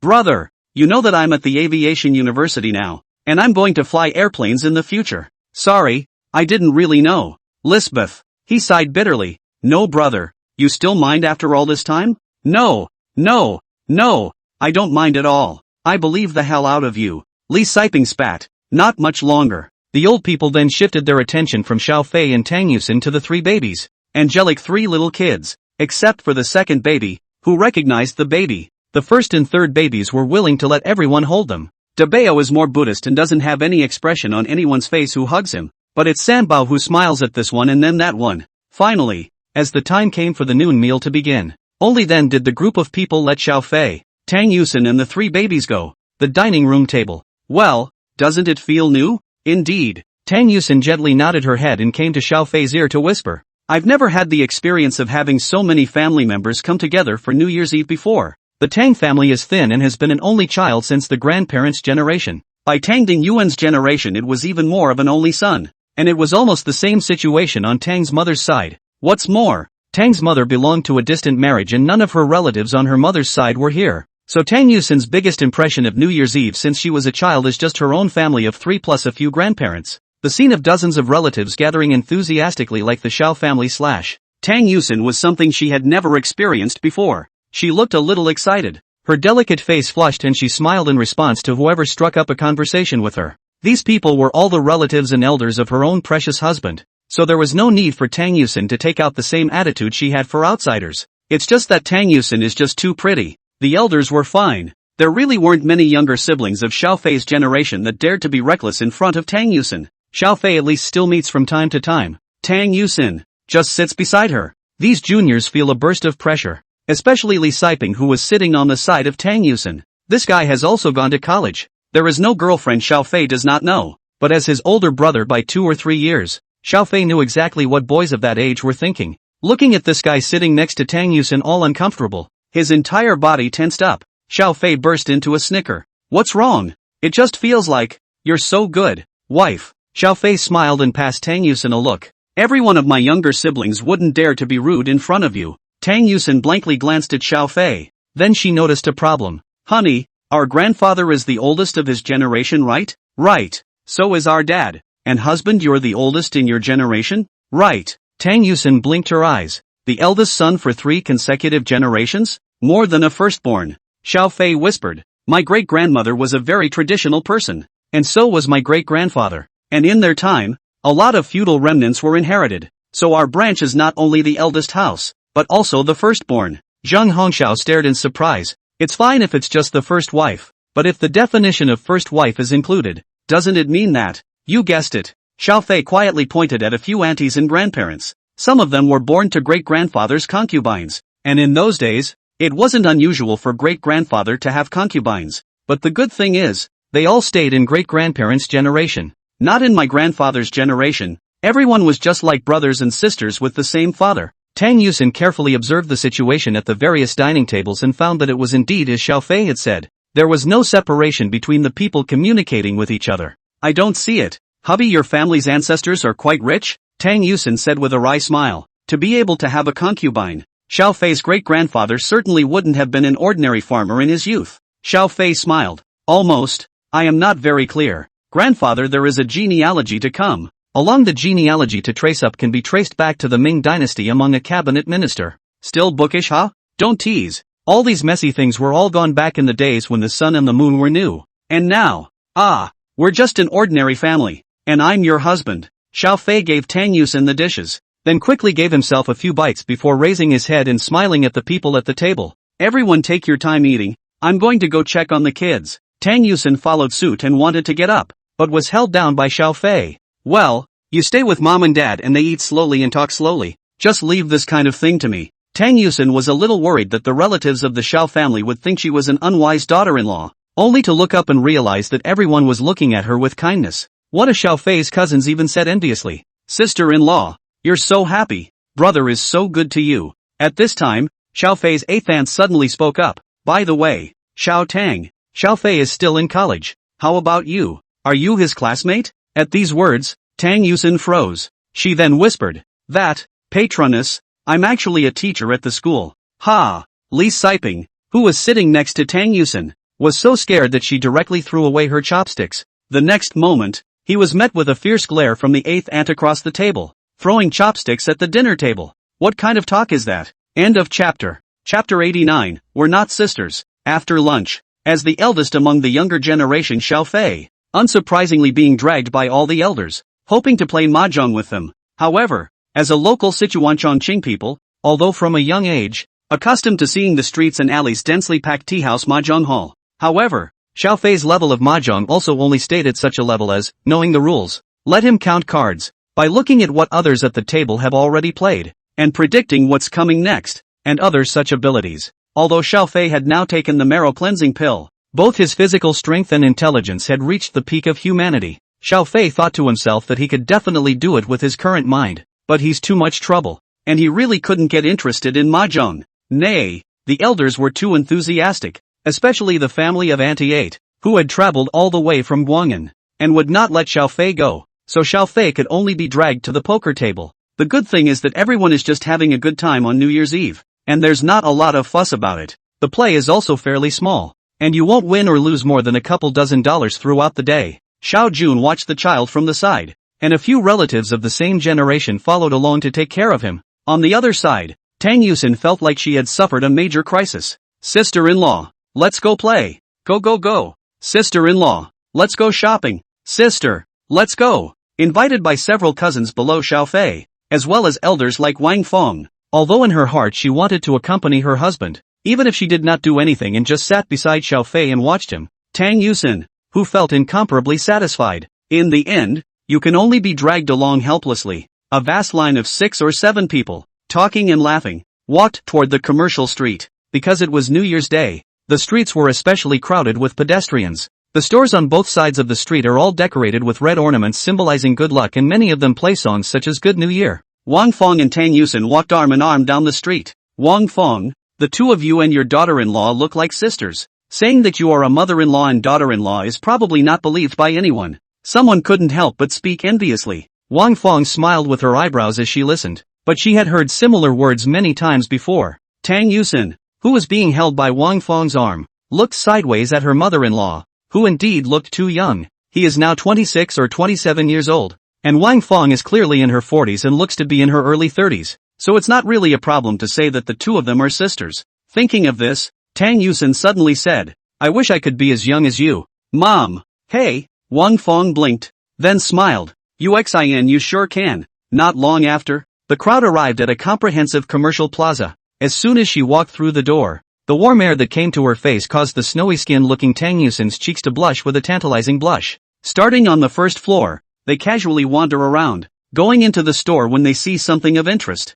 Tang Yusin's face value was simply too high, coupled with her cool temperament and a carefully selected and matched outfit, making her the center of attention wherever she went. How about this dress? Tang Yusin asked as she compared a piece of clothing on Wang Feng's body. Before Wang Feng could open her mouth, the sales clerk accompanying her immediately said, This young lady, you have a really good eye for picking out clothes for your sister. Sister. The crowd's faces were odd for a moment. Just now, she had said that Wang Feng and Tang Yusin looked like two sisters, but as a result, they were now simply recognized directly as sisters by the store clerk. Wang Feng shook her head and said, This is my daughter-in-law. We are not sisters. Ha! Ah! The clerk's mouth was dumbfounded and open, looking at Tang Yusin and then Wang Feng. A final hurried apology followed by a sigh. You look so young, lady. Thanks. Wang Feng joyfully took this jacket from Tang Yusin and walked inside the fitting room. Not long after, having changed her clothes, she walked out. Wang Feng is already beautiful, looks young, and she has a mature charm that women in their 20s and 30s don't have.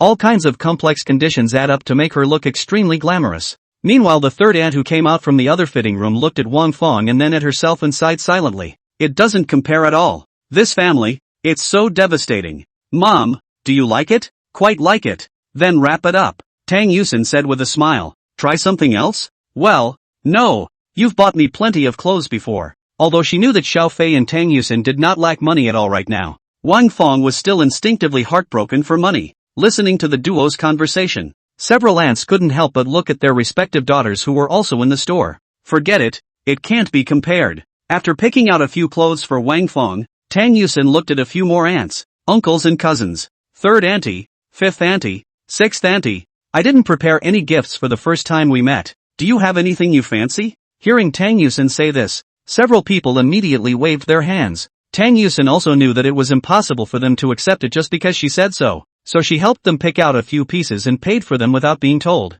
A few people had smiles on their faces, constantly pulling Wang Fong to praise Tang Yusin. After walking out of this store, Tang Yusin looked at the few cousins around her again. What do you guys want for New Year's? At these words, the eyes of several little girls lit up violently. UXIN. Don't pay these girls. That's UXIN. It's not easy for you and Xiaofei to earn money. You guys, you're not allowed to ask your sister-in-law for gifts, okay? Being scolded by the elders of each family. The little girls were absent again. Tang Yusin didn't say anything more. After a few elders went to visit another store, Tang Yusin quietly called the little children out, and then took out the red envelopes that had been prepared long ago. Here, this is the red packet Xiaofei and I gave you. Keep it to yourself. Wow. Thanks sis-in-law. Thank you sister-in-law. A few little girls were all smiles once they saw that there was actually a red packet, and when they opened the red envelope and saw a thick stack of $100 bills inside, they were all stunned. Since I was a kid, the red packets I received on New Year's Eve were only 1 or 2,000 at the end of the day. But now, they've each gotten at least 5,000, right? That's a lot of money, no doubt. For these kids who are still in middle and high school, in an instant, Tang Yusin's image in the eyes of the several children became taller and taller, and even the slight fear that they had because of that cool temperament was reduced by a few points. Wait until the elders come out of the store. Seeing those few girls, one by one, sticking to Tang Yusin's side, sister-in-law long and sister-in-law short, called with immense joy. They were a bit puzzled at once. End of chapter. Chapter 90, damn, hubby is so strong. Eventually, the matter of Tang Yusin secretly stuffing a few little girls with red envelopes was still known by the elders. Wang Fong did not say anything. From the beginning to the end of the smile on the sidelines, a few aunts and aunts did not say much. After all, it is the red packet given in the new year. Just surprised to learn that Tang Yusin actually gave 5,000 to each child. From Tang Yusin's dress and temperament, as well as the fact that she had just bought clothes for the crowd without batting an eye, they then judged that Tang Yusin was definitely not poor. Now that they had learned of this matter, each one of them also began to calculate how much the New Year's Eve money for Tang Yusin and Xiaofei's 3 babies would be appropriate afterward. Kids don't bother with that. With money in their hands, they're starting to get excited, coupled with the influence of the New Year's atmosphere, which already stimulates people to spend money. It didn't take long for a few of the younger ones to want to separate from the adults and go their own way. However, don't think I don't know what you girls are thinking. For the 5,000 your sister-in-law gave you, bring at least 4,000 over to me for safekeeping, and just keep 1,000 on yourself. Ah, when sixth aunt's daughter heard her own mother say this, she suddenly flattened her mouth and reluctantly took out the money. Others, in kind, also took a large portion out of the child's hands. After all, these people are still young, and it is easy to mess around with a large amount of money suddenly on their bodies, and they will not take the children's New Year's money for themselves, but will just give them the previous New Year's money along with it when they grow up. After the adults and small children separated, Tang Yusin followed the elders and continued to stroll. Tang Yusin, who had originally wanted to add some more clothes or jewelry to Wang Fong, thought about it and gave up the decision. At least not right now. After all, nowadays there is also a large group of relatives around. Buy clothes even if it is more expensive jewelry is still in front of the face of the crowd to Wang Fong buy. It is inevitable that the heart will be uneven. Tang Yusin's silly look will only be shown in front of Xiaofei. After all, as long as Xiaofei was around, Tang Yusin would be habitually unwilling to use her brain. But if Xiaofei wasn't around, Tang Yusin still held a light hand on major events. After noon, the crowd returned to the courtyard of the Davenport Tavern. As soon as Xiaofei saw that the crowd had returned, he immediately got up and pulled Wang Fong to the card table to sit down, letting her play in his place. How was your afternoon? Holding Tang Yusin's hand, Xiaofei asked in a small voice. Gladly, aren't you? Just playing cards with the guys too. Xiaofei, who had said this, suddenly noticed Tang Yusin's brows furrowing slightly and unnoticeably.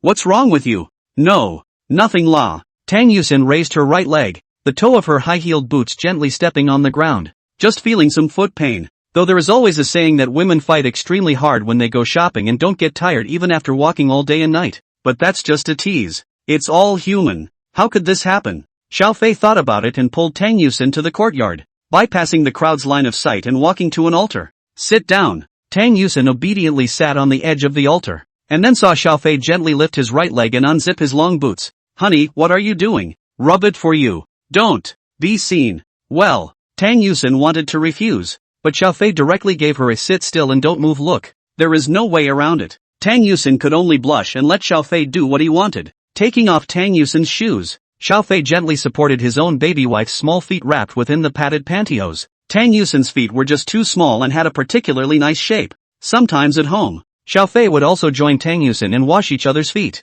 carefully caring for the couple's feelings. In the beginning, Tang Yusin was always embarrassed, but after a few times and 3 times, she was enjoying this intimate behavior between the two of them. Holding Tang Yusin's small feet, Xiao Fei lowered his head. Stare at. Well, honey, don't keep staring. Tang Yusin, who was embarrassed by the look, had a voice that trembled a bit. It's outside. It's just so humiliating. Xiao Fei smiled and began to gently knead Tang Yusin's small feet for her. Better? Heart as sweet as eating honey. Tang Yusin, voice like mosquitoes, Na answered. Hubby, mom is amazing. She was literally shopping all afternoon without a break. Meh, my mom is a crazy girl. What kind of person talks about their mom like that? That's what my dad said. And instead of being upset, my mom was proud to hear it. Tang Yusin was amused by the words. There, honey, it doesn't hurt anymore. Then switch to the other one. This one doesn't hurt either. Change. Goo. Abominable. Hubby is so strong and totally afraid to disobey. Tang Yusin's face was angry and happy, and she obediently allowed Xiao Fei to rub her other foot. Not far. What are you looking at? Li Siping and a few of her cousins suddenly saw Xiao Fei's sister-in-law's daughter, Wu Tongtong, hiding behind a bush and probing towards the front. Wu Tongtong turned around and immediately raised her index finger in a silencing gesture to the crowd. Shoo! You guys, look! A few little ones instantly became interested and came over to Wu Tongtong's side to poke their heads out. Ahead, under an ancient ginkgo tree,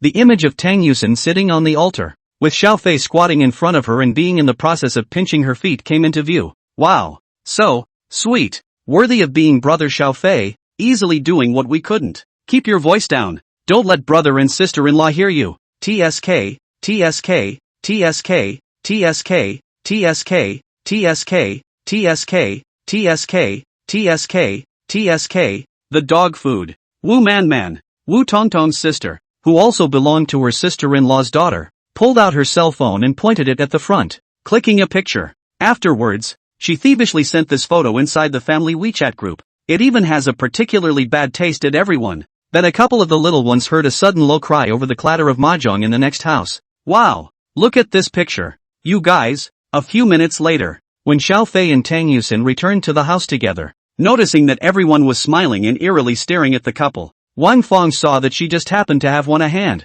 and even pushed down the mahjong in front of her, and then deliberately rolled her tongue and said to Xiao Jun, Old Xiao, I've been shopping for a day. Won't you pinch my feet for me? Tang Yusin, Xiao Fei. Ha ha ha ha ha ha ha. The laughter of the crowd rang out, and the room was filled with an air of rapture. End of chapter. Chapter 91, Class Reunion. Before dinner, Xiao Fei suddenly received a phone call. Hello, Xiao Fei. Happy New Year. Lu Yang, why are you calling me all of a sudden? This is not the New Year's home. Thought to find you to get together, and then find a few high school classmates. Hearing this matter, Xiao Fei subconsciously glanced at Tang Yusin. More than a year ago, he was the one who got drunk at his high school classmate's birthday party, which led to the later incident with Tang Yusin, and now I'm hearing something similar. Xiao Fei couldn't help but think of the little bits and pieces between him and Tang Yusin. Tang Yusin, who was teasing her child, noticed Xiao Fei's gaze and turned her head, and after realizing that Xiao Fei was looking at her, she immediately sent a big smile.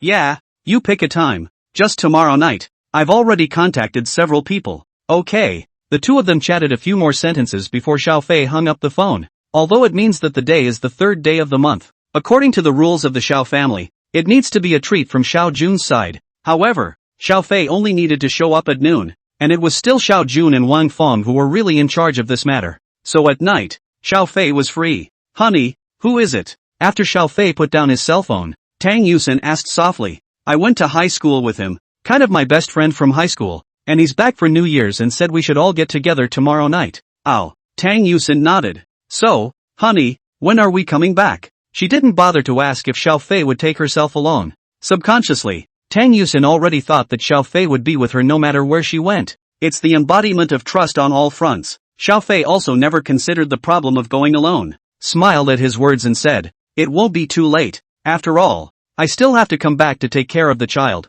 Tomorrow is our family's treat. I'll go with you in the evening and have some fun even if it's too late to have fun. It won't work if it's too late to have fun." Aha! Honey, look, Erbois is smiling again. Although the little girl was in Tang Yusin's arms, she kept waving her little hands in Xiao Fei's direction, and her body was even rubbing against each other. "Want a hug from daddy? Here, daddy hugs." As soon as he hugged Erbois and sniffed the milky scent of the little girl's body, Xiao Fei's heart was incomparably satisfied. The next day, Xiao Juan's family invited guests. The location is still outside in a restaurant. All those who came to the banquet at noon were those relatives from yesterday, but there were a few families who didn't show up because it was also time for them to treat themselves today. Everyone will discuss such things in advance and inform each other to avoid misunderstandings. In fact, it was the fact that the number of relatives in the Xiao family was simply too great that they held their New Year's Eve banquet in an outside restaurant. Learning that Xiao Fei was going to take Tang Yusin to meet her classmates in the evening, Xiao Jun and Wang Fong didn't object. Instead, they took the initiative to say that they could help with the child so that the two could have a good time. Before dinner, Xiao Fei and Tang Yusin took a taxi to the front of a self-service hot pot restaurant. The hot pot restaurant is called Mountain City Tripe King, not to mention New Year's Eve. Even on weekdays it's almost full every day. In order to eat here, Lu Yang had called to reserve a place yesterday and had not been able to book a private room. In the end, it was the family who had booked the private room beforehand who backed out for some reason, and Lu Yang was able to grab it. Holding hands with Tang Yusin, Xiao Fei arrived at the door of the pre-announced box. Standing in the doorway, the duo could hear the clamor coming from inside. Pushing open the door of the box room, the group of people who were originally chatting eagerly suddenly looked over. Silence. The box suddenly fell into an eerie silence. "What's the matter? Don't recognize it?" Xiao Fei walked in holding Tang Yusin. Lu Yang was the first to react. He let out a strange cry. "I'll top you. Xiao Fei, you've changed too much, right? Your girlfriend? My wife." Xiao Fei raised the hands that Tang Yusin and Xiao Fei were holding each other. "I'm married. When did this happen?" A chubby boy was full of envy.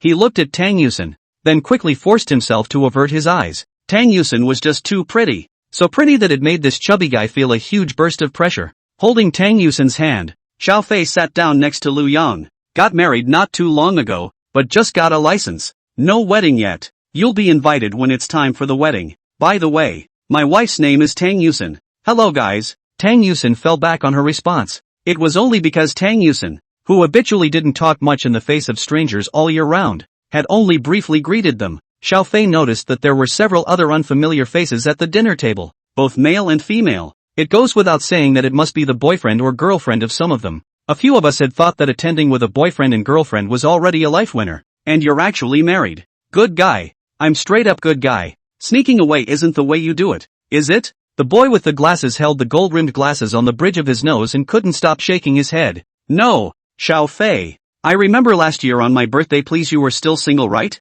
That's the year you got married?" The boy with the gold-rimmed glasses is called Gao Wenxuan. As soon as he said this, Tang Yusin's face couldn't control her redness. Xiao Fei said cheerfully, "Speaking of which, it's thanks to you. It's because of Gao Wenxuan's birthday party for you that I was able to get to know Yusin." The group became interested and listened with their ears, but Xiao Fei didn't say much. This kind of thing was a sweet little secret between them as a couple. Seeing that Xiao Fei did not say anything, the crowd was disgruntled and started to make a toast one by one. Don't.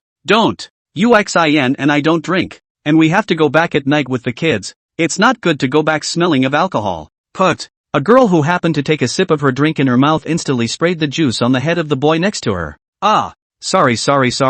No. It's okay." The two men scrambled to deal with the unexpected situation while the others staggered. "You even have a baby?" Lu Yang had a face of envy and jealousy. "No way, Xiao Fei. I'm still single here and you're upgraded to be a father? You haven't graduated yet, right? Is there a picture? Can I see it?" A girl who happened to be sitting next to Tang Yusin sidled towards Tang Yusin's direction, wanting to see the baby's picture. Tang Yusin simply opened the app of the little broken station directly and pulled out the video for them to see. People are clamoring to pass it around, but as I watched, the atmosphere was off. "Xiao Fei, that guy who was called the hero captain the other day, was that you? I thought it was the same name. Wow, it's even on the worship service. I'll go, Xiao Fei. Your ancient costume look is handsome. Awesome." When the phone was back in Tang Yusin's hands, The gazes of people looking at Xiao Fei and Tang Yusin were filled with envy. Most young people in their 20s can't resist the temptation of becoming famous. In their view, they and Xiao Fei were already people of two worlds. End of chapter. Chapter 92, Deep Malice. The course of dinner. There was no doggone thing going on. No one purposely shows off and then gets punched in the face by a pretender, or is shady and then gets all kinds of sarcasm. We all went to school together and were already on good terms. Each one of them had also graduated from high school within a few years of each other,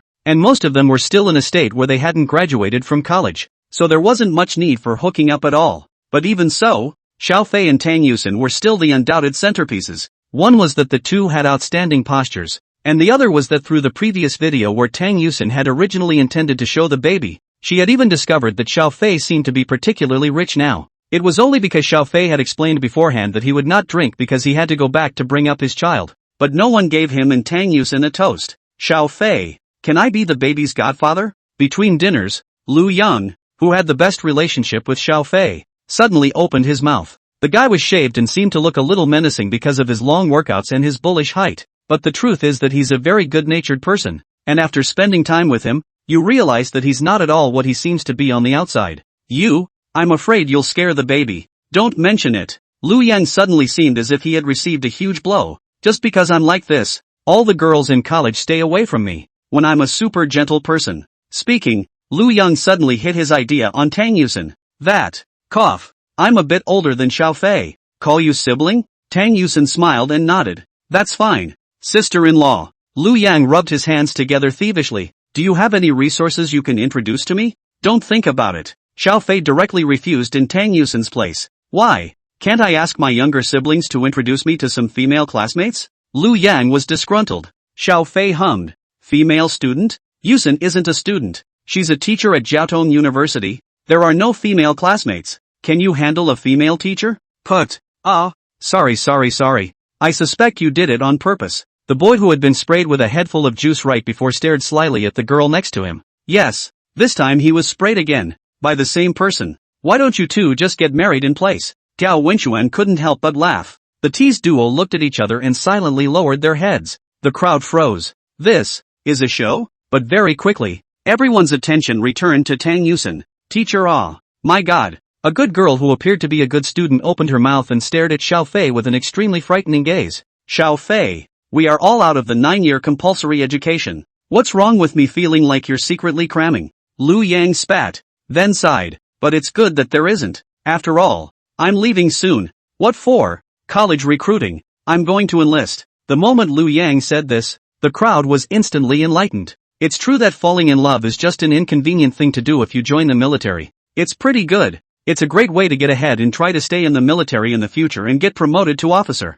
Where's the easy part? Nowadays officers either have hard enough connections or come out of the military academy or the National Defense University. And there's very little hope for conscripts like us to get in. But it's not nothing, is it? Xiao Fei raised the glass with the juice. Bless you. Thanks. Lu Yang drained his glass of beer in one gulp, followed by a lament. But the thought of basically not seeing a single girl for the next few years makes me feel all kinds of eggheads. Where does anyone join the military with the intention of picking up girls? You don't have a high ideological awareness. The chubby boy shook his head, followed by a look of envy on his face. I'd like to join the army, but this body can't pass. TSK. I want to touch a gun. As long as I'm allowed to touch a gun. Even if I'm allowed to go to the border and fight with those sand-throwing stones. This guy's name is Huang Wenliang, and he's a military fathead. Xiao Fei introduced himself to Tang Yusin. Please call me a military junkie. I reject the definition of fat geek. Huang Wenliang grunted in exasperation. I'm trying to lose weight, and as a result, you've gained 10 pounds more than last year? Gao Wenxuan mercilessly stabbed him in the back. What can I do? After Huang Wenliang finished speaking, he began to pray with his hands together again. Great old Ma. I'm willing to use this fat body in exchange for the realization of great and wonderful socialism. Another round of laughter followed. Tang Yusin was in a good mood. She was a little worried at first when she accompanied Xiao Fei to participate, but now it seems that these are great people to be around. Gradually, Tang Yusin also chatted with the girl sitting next to her. She's the good girl, named Tong Wan, skinny and wearing significantly larger round-framed glasses. As it turned out, this instead gave her a sense of contrast. It's like a beautiful girl who came out of the second dimension. Because Tang Yuxin is a university teacher's sake. As a student of Tong Wan innate face, Tang Yuxin will be a little afraid. In addition to Tang Yuxin is too beautiful, Tongwan several times so nervous that the words are not smooth. Mr. Tang. Tang also studied in Munich? Hearing Tang Yusin say this, Tongwan let out a small whimper. I also have the idea of going to Munich after graduation to continue my studies of. Is there anything to keep in mind if I want to go there? That, is a lot to keep in mind. Tang Yusin slowly imparted her experience to Tongwan, who listened and listened, but she didn't know where to pull out a paper and pen. As if she was a good student taking notes and seriously writing these things down. As she said that, Tang Yusin turned back to prepare to eat something. But she happened to see Xiao Fei chucking several slices of freshly blanched tripe into her bowl. Don't just talk, eat something too. Thanks. Tang Yusin smiled sweetly at Xiao Fei. This smile stunned everyone in the box. Before they could sigh, they saw Tang Yusin picking up a slice of tripe and placing it back into Xiao Fei's bowl. Honey, you have some too. Don't give it all to me. Good. The duo's interaction as if no one else was there made Tongwan look mesmerized. I also want to have such a sweet love. Do you too? Want this? It started. Ha! A true military fan doesn't need love. I just need guns and cannons. Of course it would be even more awesome if there were shipgirls. Waiter, I want lemonade. The crowd began to charge up. A girl complained, and her boyfriend sitting next to her smelled the strings and hurriedly started to give his girlfriend food as well. However, go. Who wants you to clip? That being said, she couldn't help but have a smirk appear on her face. So the few others who had girlfriends, whether they were Xiao Fei's classmates or not, started to give their girlfriends food. So much so, that the singles began to suffer a constant barrage. Lu Yang lifted his wine glass lifelessly and exchanged glances with a few singles. I feel the deep malice of this world. Deeply. End of chapter. Chapter 93, How can you drive on this Thai road? After dinner, nightfall, the entire city was blanketed in a brilliant light. Refused Lu Yang's invitation to go to a KTV and other places to hang out in the second half of the game. Xiao Fei and Tang Yusin watched companionably on their way home. To celebrate the new year, the city hung neon strips on street trees on both sides of the street. As night falls, the neon signs that are lit up make the whole city glow with splendor. So bracing. Tang Yusin suddenly covered her belly. Keeping her head down, she furrowed one of her eyebrows slightly. It was obvious that I ate a lot, but my stomach didn't look like it was bulging at all. It was just that the feeling of fullness was killing her a little. It was her husband's fault, always giving himself constant food, causing her to unconsciously take one bite after another, and by the time she came back to her senses, she was almost bursting at the seams. Bummer. Suddenly hearing Tang Yusin's voice, Xiao Fei looked over in confusion. Into the light of the night came the puffed-up expression of his beautiful wife, Elfin in the snow. Puffing her cheeks and pouting her pink lips, Tang Yusin sadly met Xiao Fei's line of sight. Xiao Fei's gaze first landed on Tang Yusin's eyes, and then inexorably shifted to the bulging cheeks. Well, it looks a bit like a puffer fish that bulges quickly when stimulated, only without the barbs. Xiao Fei stretched out his finger. Poke. Put. Tang Yusin froze when Xiao Fei poked her bulging pink cheeks. Her eyelashes fluttered gently. Then her 5 fingers bent into a claw shape and she pounced on Xiao Fei. What for? Carefully wrapping his arms around the baby in his arms, Xiao Fei leaned his chin against the top of her head and gently rubbed it. Tang Yusin, who had buried her face in Xiao Fei's arms, and her voice. It's all your fault, hubby la. Let me eat so much. I'll turn into a piggy. It's fine. Just go back and exercise. Tang Yusin jerked her head up. You can drive on this Thai road? Noticing Xiao Fei's expression that was first confused and then gradually changed in flavor, Tang Yusin realized that she had misunderstood. But she's dead set against it. What were you thinking? No, I'm not thinking about weird things. I didn't say you were thinking weird things. Is that a no-brainer? Tang Yusin directly gave Xiao Fei a headbutt attack. At the end, she took the initiative to hold Xiao Fei's hand again, and while walking, she gently swayed her body, and Xiao Fei even heard her vaguely humming a song. In such a good mood? Tang Yusin popped up with a smile. Why? Because, it's with you, hubby. A straight ball without warning. This girl, always making surprise attacks like this without saying hello. Young men do not speak of martial virtues. Xiao Fei touched Tang Yusin's head. Looking at the way Tang Yusin was enjoying herself by her head touching and killing, Xiao Fei was suddenly playful. He tapped it gently, then made a face of scrutinizing it. The feel is as great as vanilla. Vanilla? Tang Yusin bit her lip. She knew that Xiao Fei was teasing her again. Abominable. Don't be so passive all the time. After thinking about it, Tang Yusin suddenly squinted her eyes, raised her hands to her ears, made a cat-fisting appearance, tilted her head, and tried to open her eyes wide. Then, meow. Looking at Xiao Fei's frozen in place, Tang Yusin could no longer hold back and covered her stomach as she laughed. The duo's interaction drew a few sideways glances from passers-by. Most of the people smiled uncontrollably after seeing such a beautiful pair. People are always in a better mood when they see something beautiful. If you look like this, I don't know what will happen if your students and colleagues see you. Ms. Tang, the ice goddess. Tang Yusin hummed, rather arrogantly raising her swan-like white neck. Not for them to see. Only you, husband, can see it. It felt like another straight ball hit. This precious wife, is it intentional or not? It would be horrible if it was intentional. But if it was unintentional, that's even scarier, okay? The lethality that comes from mindless titillation is exponentially increasing. Tang Yusin, who was raising her head, suddenly had a cold wind poured in through her neck, and immediately shrunk her head, and bared her head into Xiao Fei's arms. After Xiao Fei covered her neck to warm her up for a while, the girl became active again. Suddenly, a few little girls passing by with cat ear-shaped, sparkling headdresses on their heads attracted Tang Yusin's attention.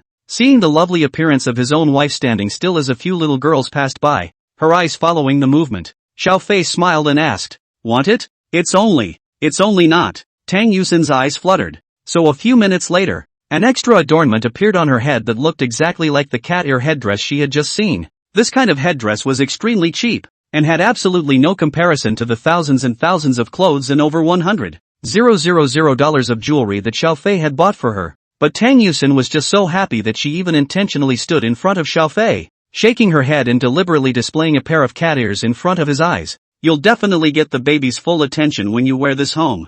Ha ha ha. Tang Yuxin giggled. Continuing toward home, it wasn't long before I passed a snack street. The smell of food coming from the roadside stalls made Tang Yuxin unable to walk. "Honey, I want to eat. Didn't you feel bloated just now?" Snacks and meals and desserts are packed inside 3 separate stomachs. Tang Yusin was in the middle of a serious nonsense. "I won't feel sorry for you if you eat too much and get an upset stomach at night." "Is that so?" Tang Yusin narrowed her eyes. "But why are your eyes drifting when you say that?" "Husband, can you look me in the eye and say it again? I won't be heartbroken if I have a stomach upset." Halfway through his speech, Xiao Fei sighed. "Well, there's nothing to be done with you. So hubby's going to be hurt? It's not okay to be arrogant. You're the arrogant one. Your whole family is arrogant. Isn't my family you, husband? You've got me wrapped around your finger." Xiao Fei shook his head and walked to a food stall. After a while, Xiao Fei held a handful of skewers in his hands. Tang Yusin followed him, one in her hand, eating it as she walked. After eating,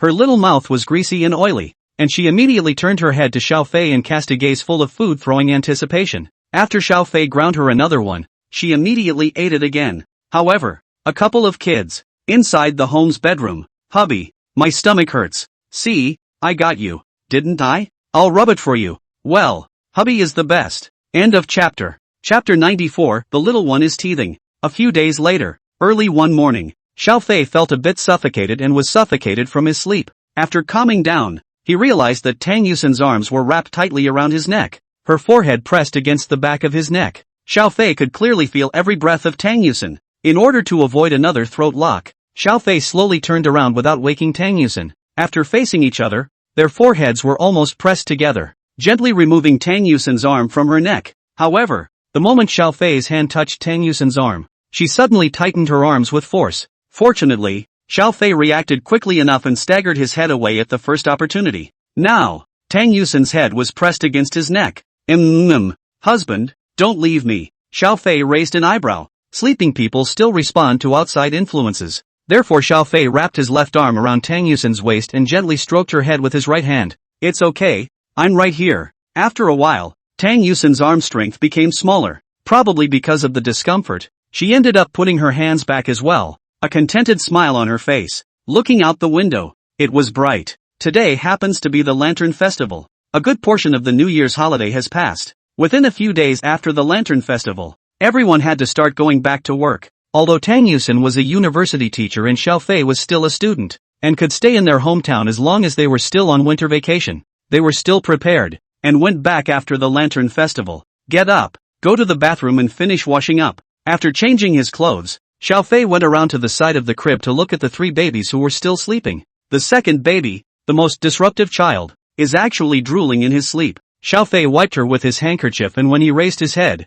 he found that Tang Yusin had actually woken up and was sitting at the head of the bed looking at himself. Don't you want to sleep more?" "No." Tang Yusin shook her head, then opened her arms. "Come, into the arms of your sister." Sister? Although it was true that Tang Yusin was a few years older than Xiao Fei, there was no problem with calling herself a sister. Only, Xiao Fei, who noticed the abnormality, still walked to the bedside and cuddled with Tang Yusin. Afterward, Tang Yusin actually smoothly and directly lay on Xiao Fei's knee. Her eyes were closed and a happy smile spread across her face. Xiao Fei pinched her ear and lowered his head. Is there anything you want to eat for breakfast? Whatever. I like whatever my husband does. Okay then, I'll go ahead and cook. Entering inside the kitchen, Xiao Fei quickly prepared the family's lantern. Only this time, there was no more Xiao Jun on the dining table at breakfast. After holding out for a few days, he finally reverted back to his usual vacationing self. Never get out of bed until noon. After finishing breakfast, Xiao Fei began to breastfeed the 3 babies.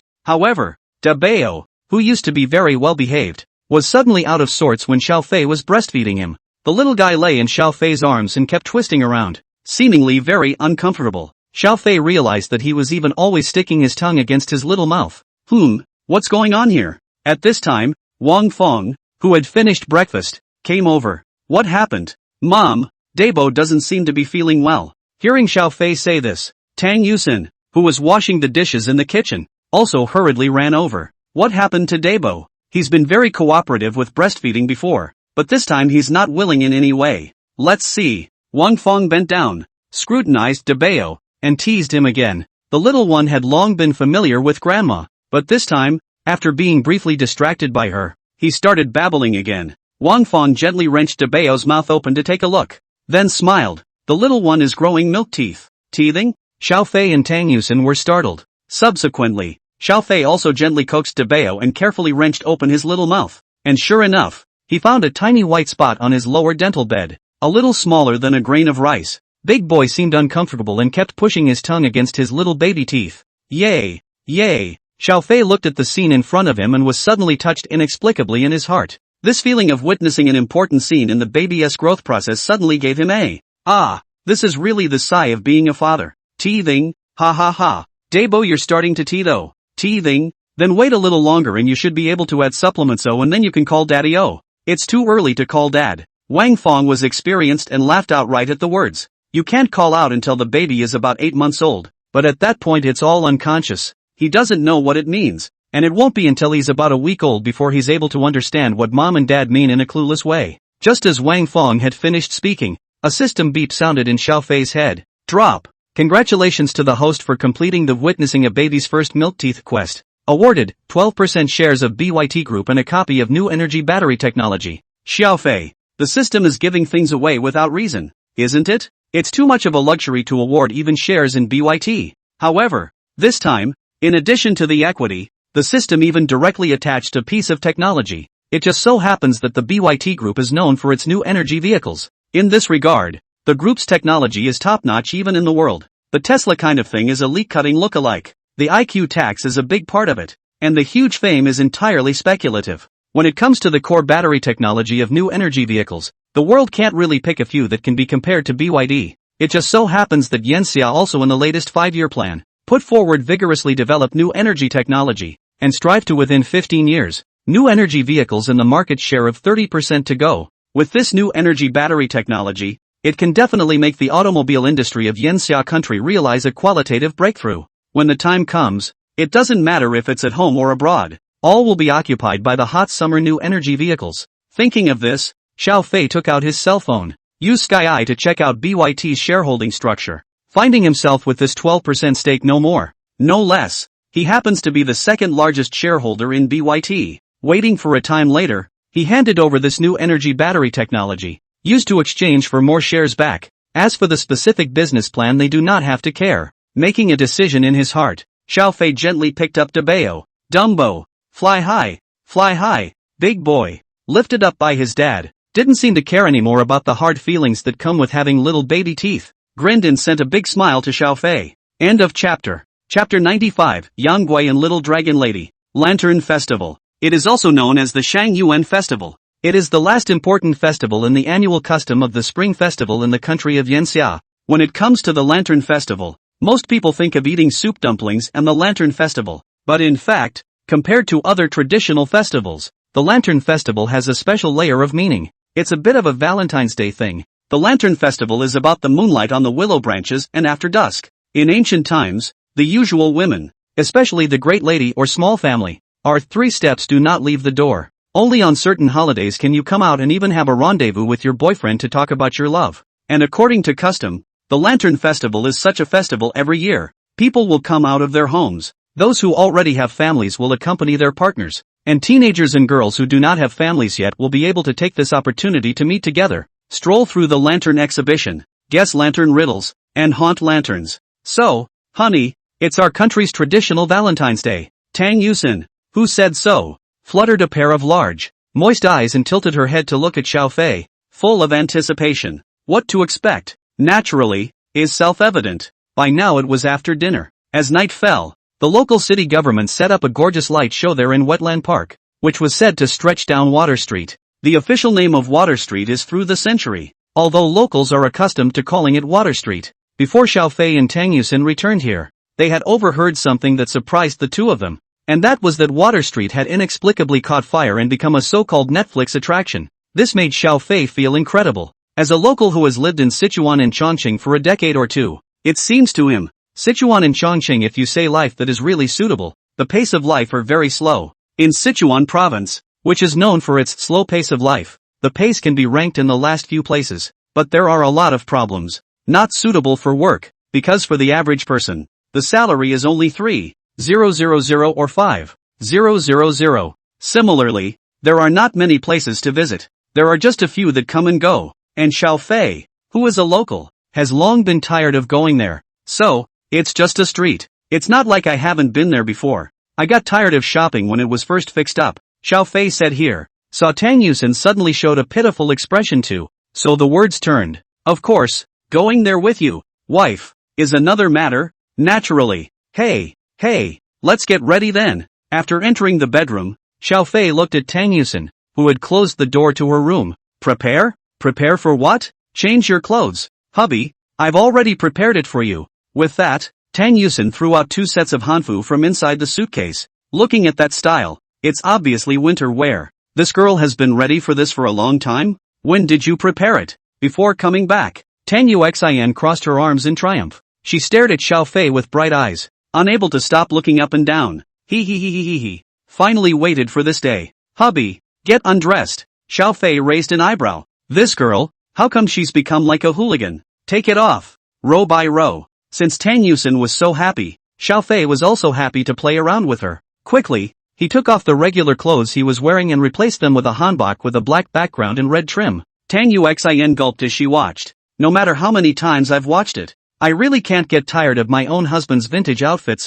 After another while, Tang Yusin herself had changed her appearance drastically. She was no longer doing an urban pretty goddess outfit as she had done before. In a long white dress, her long black hair was pulled up in a bun and then hung down, and at the end of it, she even inserted a gold walking stick. She turned gently as she finished dressing. Long skirts fly. Facing Xiao Fei, she carried a bit of shyness. This was the first time Tang Yusin accompanied Xiao Fei to do this kind of dressing up. Is it nice, honey? She asked softly. Is it good? The question is a no-brainer. Xiao Fei thought of someone. Little Dragon Lady by Master Jean. Her appearance is exceptional. Both beautiful as a fairy and bright and icy. Clear as the Gushu fairy. With a heavenly appearance. Especially when Tang Yusin had little expression on her face. Such a feeling was even stronger. One look at the city and another look at the country. Upon hearing this, Tang Yusin's heart rejoiced and smiled sweetly. Like a different firstborn child, the beautiful jade gave birth to a halo. Bright and incomparable. Even Xiao Fei,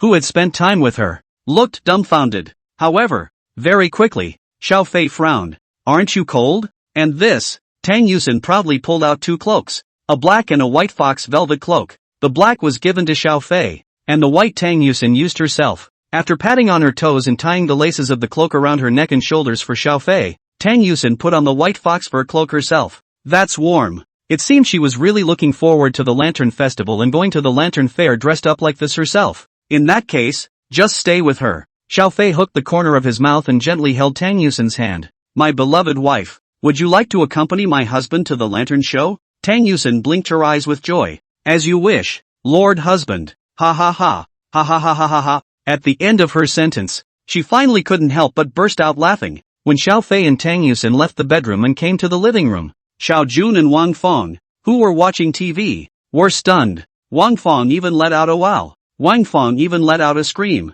jumped up from the sofa and ran to the two of them. So pretty. UXIN, are you little dragon girl? Tang Yusin was greatly embarrassed in her heart. If you are little dragon girl, then isn't Xiaofei young? It just so happens that he is a teacher. Xiaofei is a student. And Xialong Nuan Yang are master and disciple. TSK.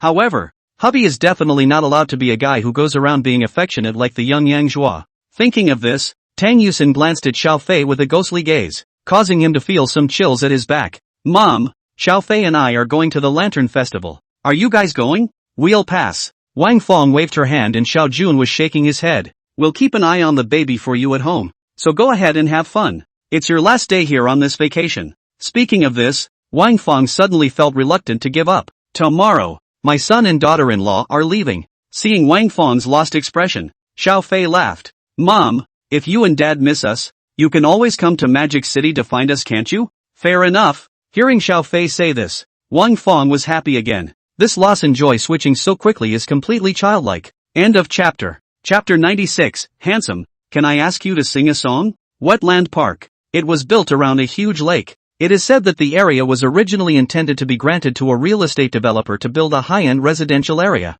Later, I don't know what changed, but it was directly ordered by the leaders of that year to be converted into a wetland park that is open to the people of the city free of charge. The bending and hooking behind this was of little interest to Xiaofei, but taking a high-end residential neighborhood and converting it into a wetland park is really a good thing that will benefit the people of the city. Since the establishment of the wetland park, it has become a place where many locals come to hang out and walk in the evening. Many young couples also choose this place for their dates. Along the lakeshore, the government has placed a large number of lantern displays. On one side of the street are various antique buildings in the style of the Song dynasty. At night, rows of Song-made antique buildings are lit up with bright lights, just like palaces in the sky. The aroma of food and the hustle and bustle of the city came from the continuous stream of dining and drinking establishments. On the streets, many adults were hanging out with their children. The crowd was bustling, and every now and then you could see children with lamps and various knickknacks in their hands passing back and forth between the adults with the sound of crisp laughter. Every time you advance a distance,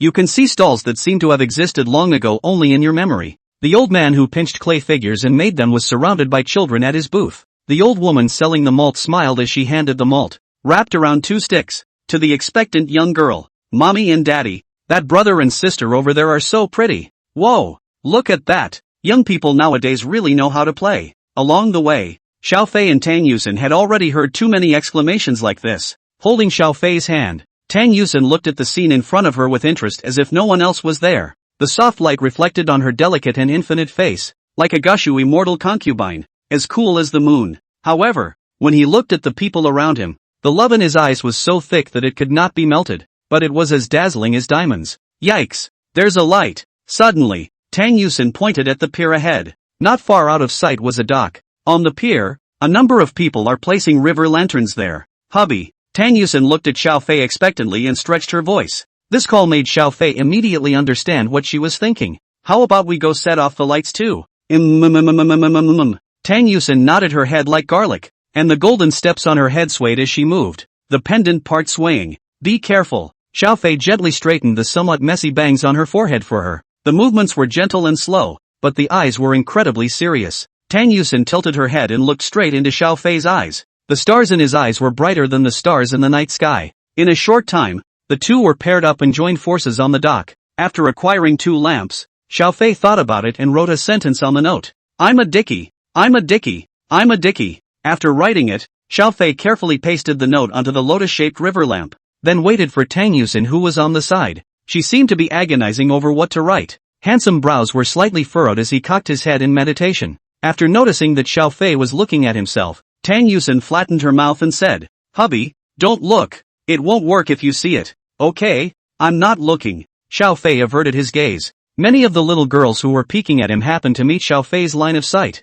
One of them blushed and skimmed his head, but couldn't control himself from sneaking another look over. I wrote it. Tang Yusin suddenly let out a cry of joy, then took the river lamp and held Xiaofei's hand, arriving in front of the pier. Standing on the riverbank, the two squatted down and together placed the river lamp on the lake water. Along with the current, their river lamps gradually drifted away, eventually converging into a large cluster of lamps, never to be found again. But Tang Yusin seemed as if she could just see where it was. standing on the riverbank, holding Xiao Fei's arm, her gaze staring blankly out at the river. Well, come on, it's cold on the docks. Near the lake, the temperature was relatively low, so Xiao Fei felt sorry for Tang Yusen and decided to take her away. Ow! Answering softly, Tang Yusen lifted the hem of her long dress and bounced forward along the steps. After running to the front, she turned around and waved her hand at Xiao Fei again. Honey, hurry up! Rushing a few steps to Tang Yusen's side, Xiao Fei lowered his head and asked, where do you want to go next? Well, let's see. Tang Yusen tapped her fingers on her red lips and finally said, let's go to Water Street? It's rumored to be super crowded with tourists there right now. Are you there to see someone? Are you going to? Go, let's go. Xiao Fei led Tang Yusen and slowly walked through the light show area of the wetland park. Standing at the entrance to Water Street, the scene before her stunned Tang Yusen. So many people, shoulder to shoulder no longer describes the scene. The width of the Water Street is not large, bustling. As far as the eye can see all the black heads. Although most of them are locals, you can hear a few foreign dialects every now and then. Honey, let's go. Holding Xiao Fei's hand, Tang Yusen surged into the crowd with a face full of excitement. Slow down. There are too many people. Look out. Don't go so fast. Xiao Fei kept trying to pull Tang Yusen back, but it was as if the girl had gotten so excited that she didn't know what to do, and was only looking at the scenery around her. Water Street is a street built on both sides of a small, hand-hewn river with an occasional arch bridge. Although Xiao Fei kept a close eye on Tang Yusen, he ended up losing the person because there were just too many people. UXIN. After a few calls, there was no response. Xiao Fei had no choice but to take out his cell phone and dial Tang Yusen's number. The phone wasn't answered. It was thought that the noisy clamor around them had masked the ringing of the phone. Helplessly, Xiao Fei could only follow the crowd and passively advance, relying on his height advantage to constantly sweep over the surrounding crowd in an attempt to spot the naughty little rabbit. Gradually, Xiao Fei arrived in front of a stage. There seems to be some kind of program going on here. The host on stage is holding a microphone and saying something loudly. Xiao Fei didn't care about any of this and only focused on finding Tang Yusen's figure. Suddenly, he realized that all the people around him were looking at him,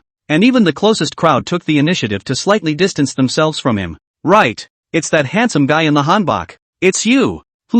Sideways, Xiao Fei looked at the host on the stage. It was a beautifully dressed female. Handsome, can you please come up and sing a song? Xiao Fei wanted to refuse. He still had to go find Tang Yusen. But soon, Xiao Fei thought that if he was in such a conspicuous position on the stage, perhaps Tang Yusen would be able to see himself. So, with a few things on his mind, he walked onto the stage. End of chapter. Chapter 97. I'm sorry I lost you. The stage is clear. Built right in the middle of the street. The stage wasn't too high, just about 2 meters above the ground. Xiao Fei, who walked up the steps to the stage, came to stand beside the host. The beautiful host with the microphone in hand looked up at Xiao Fei with little stars in her eyes. Just now, from a distance, she could perceive Xiao Fei's unique temperament that was beyond the ordinary, as if the cold plum was proud of the snow. No matter how noisy the surroundings were, it would not have an impact on its state of mind of the world's independence, so that the hostess had a glimpse of him in the crowd. And when Xiao Fei walked onto the stage and stood behind his body, the host realized that he had praised Xiao Fei too early. Ice skin and bones. It was a word originally used to describe women, and it didn't seem to create a sense of incongruity in him at all. On the skin as flawless as enamel, the eyebrows were picturesque and the features were three-dimensional. Under a pair of sword eyebrows, eyes with starlight regaled the eyes. It was as if the person came out from the CG animation, but it would not make people feel the slightest bit greasy at all, especially when being looked at by those clean and clear eyes. The host's heart thumped wildly uncontrollably. Standing beside Xiao Fei, she felt like she was in a hot spring. Her body was warm around her and her legs became a little soft. This is a man who would feel like blasphemy even if he were to be described in the way that is now commonly used to describe handsome men. The host searched her mind for a few lines of literary poetry to recite, but realized she couldn't do it. Ahem. Handsome, may I ask if you're here alone for the Lantern Festival? At these words, the host suddenly felt a wave of discouragement. Such a good-looking, so clean a little brother. As if the immortal in the painting of the little brother. I actually thought for half a day can only say handsome. She looked at Xiao Fei somewhat lifelessly and expectantly at the same time. However, I came with my wife. The host, as well as all the girls present who were looking at Xiao Fei with eager eyes, had their eyes darkened. Such a good-looking little brother. Actually married? So the handsome man is already married. Ha!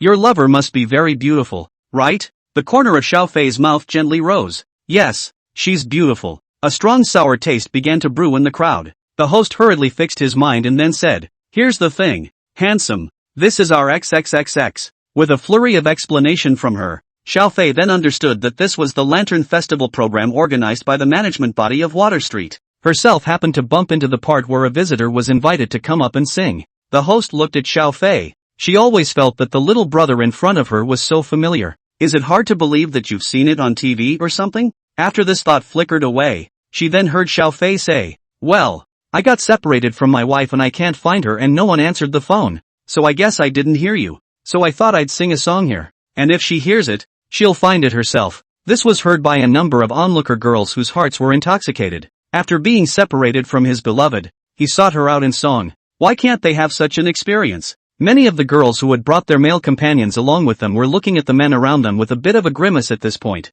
I see. It seems like the handsome man and your lover must be very affectionate. So, what does the handsome man want to sing? Xiaofei thought about it and said, "Weak water. Yushin. If you hear me, please come quickly." The hostess exchanged words with the people backstage before silently retreating. The backing track is immediately searched out in the background and starts playing. Accompanied by the end of the intro, Xiaofei opened his mouth to sing as he held the microphone in the crowd's expectant gaze, his eyes searching through the crowd as he did so. Pear floats down in front of your window. This is originally a song sung by a man and a woman together, but at this time it is sung by Xiaofei alone, but it is not in the least bit incongruous. The crowd. Tang Yusin was anxiously searching for Xiaofei. Suddenly, she pulled out her cell phone and stomped her foot when she took a look and realized that Xiaofei had actually called. How did you not hear it yourself? It's over. It's over. It's over. It's over. It's over. Lose the husband. Tang Yusin couldn't think of anything else and placed her hands on her mouth in the shape of a trumpet, shouting Xiaofei's name. Gradually, she heard a familiar voice. After listening sideways for a while, Tang Yusin suddenly lifted her white skirt and ran to the arch bridge spanning the river at the street. Standing at the top of the bridge, Tang Yusin looked far and wide, and sure enough, she saw the figure on the stage in front of her, the one she would never forget no matter what. A pair of mandarin ducks, playing on that water in the rain, is like sweetness in the bitterness of thoughts. I do not ask if the water 3000 how many people can be for my grievances. Reincarnation of 100 turns only for you to continue the previous destiny. At this point, it was just time to sing the operatic part. Xiaofei's theater accent amazed everyone. Somehow, Tang Yuxin was just able to understand that Xiaofei was singing to her. This song is for her. Xiaofei. Husband. Lifting her skirt up again, Tang Yusin ran wildly in the direction of the stage. Along the way, passers-by looked sideways at Tang Yusin. Coming near the stage and looking at the crowded crowd in front of her, Tang Yusin took a deep breath, then reached out and patted the shoulder of a person in front of her.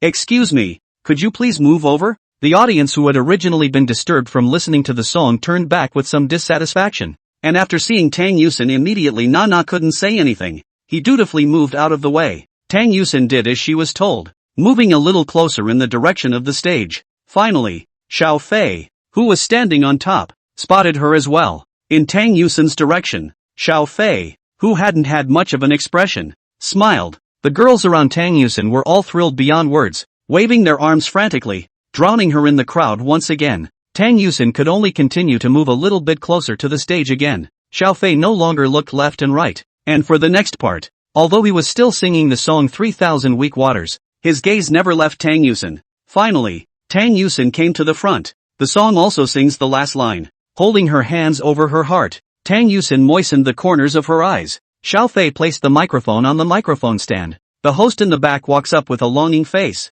However, before she had the chance to say anything, she saw Xiaofei directly jump off the stage, and then hugged Tang Yusin in her arms. "I'm sorry for losing you." "Well, I'm the one who should be apologizing. Hubby, I won't just play without noticing you from now on." Rubbing her head in Xiaofei's arms, Tang Yusin took his hand. Xiaofei wiped Tang Yusin's fine, dense sweat that had just seeped out of her forehead from running and softly said, "Let's go."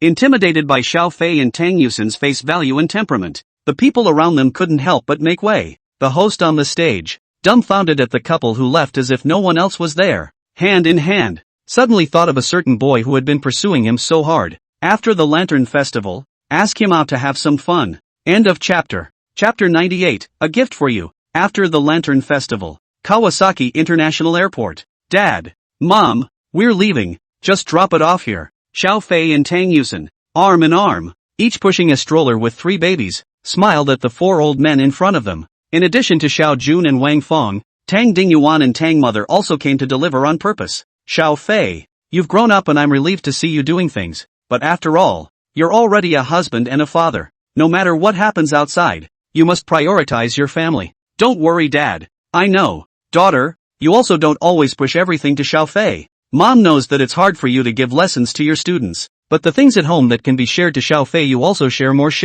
Mom, I know. Parents on both sides, each admonishing their children. Wang Feng, on the other hand, looked at Tang Yusin with tears in her eyes, and then at the baby. Well, can't bear to part with it. Uxin. Isn't there still some days left in the school's winter vacation? Can you guys stay a few more days? What's all this nonsense? Before Xiao Fei and Tang Yusin could reply, Xiao Jun grunted in an unkind manner. Wang Feng flattened her mouth and slapped Xiao Jun's arm with a puff of air. She really couldn't let go of Tang Yusin. This daughter-in-law is just too pleasing to her. Long, beautiful, not to mention. The character is also particularly good. And between the two people and particularly chatty. Go out together to play also always be recognized as two sisters. Although Wang Feng was in her 40s, she was a child at heart. Now she was like a child dealing with the prospect of parting with her best friend. If not for the age really up. More or less know some lightweight. Afraid to play on the spot. Okay, Dad. Mom. We're going through security. So you guys should head back early.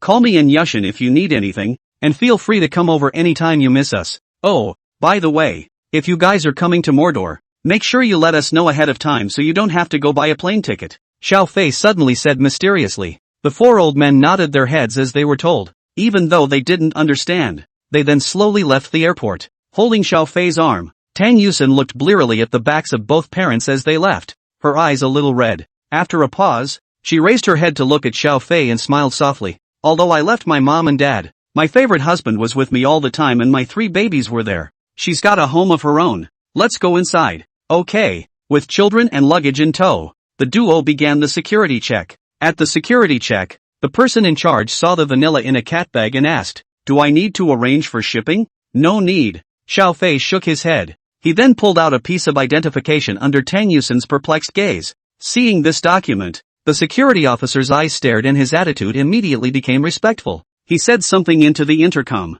In less time, a beautiful flight attendant stepped on her high heels and clattered in front of Xiao Fei, hands folded over her abdomen. This flight attendant displayed a standard smile that revealed 8 teeth and bowed. "Mr. Xiao, the plane is ready." "Aha, hubby, what are you guys talking about?" Tang Yusin asked curiously. The flight attendant on the side felt a little strange when she heard this. "Mr. Zhao's wife, doesn't she know that their family has bought a private jet yet?" The stewardess glanced unnoticeably at Tang Yusin, with a strong envy in her eyes. Even if the person is excessively beautiful, the husband is also so handsome. The family is rich enough to have a private jet, and although she thought that her looks could be called a goddess in the eyes of the general public, she was only a supporting flight attendant for someone's private jet. Of course, those who are able to work as flight attendants on private airplanes are far more capable than ordinary flight attendants in terms of both salary and ability. Remember when we were just getting ready to come back and I said I had a present for you? Oh. Tang Yusin thought about it for half a day before she remembered that it seemed like there was such a thing. "I forgot. Honey, what's the gift?" "You'll see soon enough." With Tang Yusin in tow and following the flight attendant in front of him, Xiao Fei's family quickly entered the boarding gate through a specialized private channel. Once through the hatch and inside the airplane, immediately, there were 2 flight attendants and 2 pilots, standing side by side in front of them, while the flight attendant leading Xiao Fei also joined the team.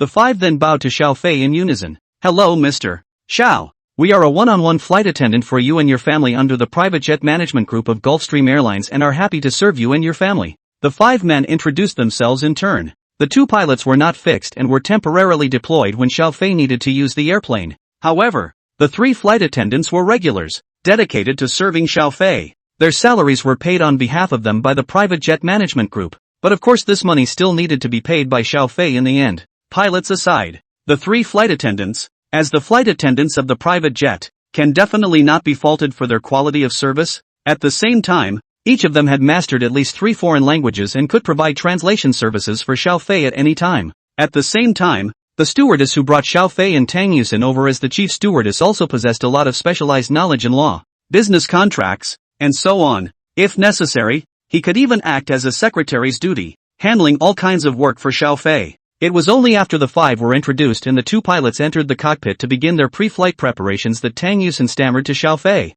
"The old husband.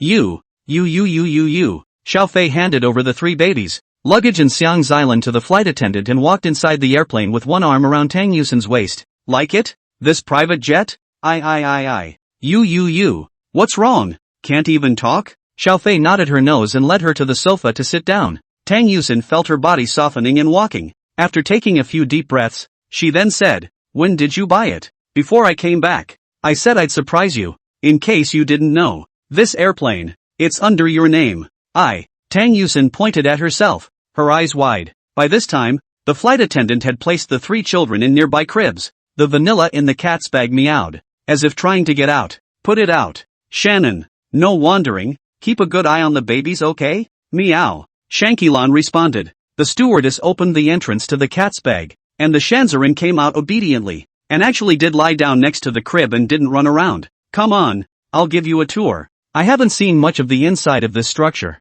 to say the least." Tang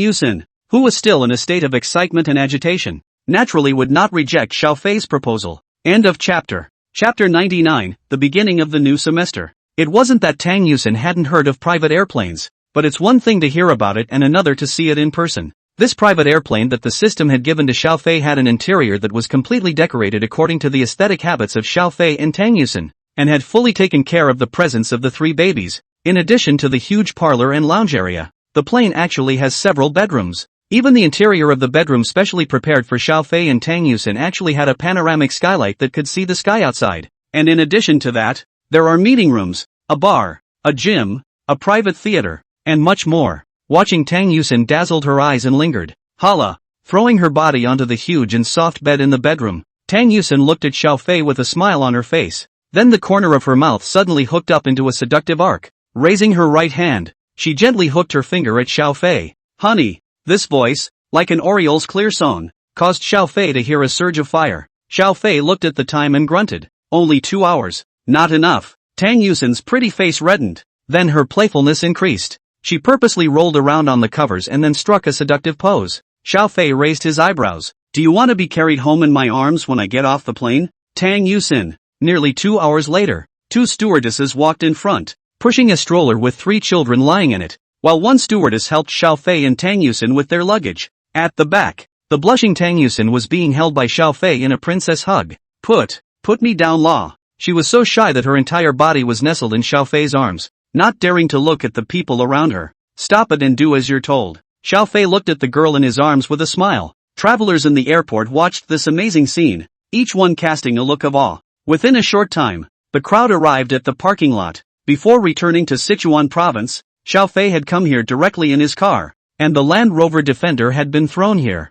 Carrying Tang Yusin in her arms, she sent her to the passenger side, and put the 3 babies in their safety seats, and then finally after putting all the luggage in the trunk, Xiao Fei took a look and Xiang Xilan had already jumped obediently to lie down beside the 3 little angels. Saying goodbye to a few flight attendants, Xiao Fei drove back to the Golden Mansion. When the car entered the underground parking lot, Tang Yusin had already regained her mobility. As soon as she returned to her familiar home, Tang Yusin let out a cheer. At that exact moment, the 3 babies woke up as well. Seeing a familiar home and being placed on the couch, they babbled and played with themselves. With Xiang Xilan looking after them, Xiao Fei and Tang Yusin didn't need to worry too much. Winter to spring. Soon, spring is here. College is about to start and all 3 babies are almost ready to be 6 months old. Between the start of Big Boy's first little baby tooth and now, all 3 kids have also developed tiny baby teeth, sometimes visible when they open their mouths and smile. Xiao Fei consulted a doctor and was told not to add complementary foods in too much of a hurry and that it would be best to wait a little longer.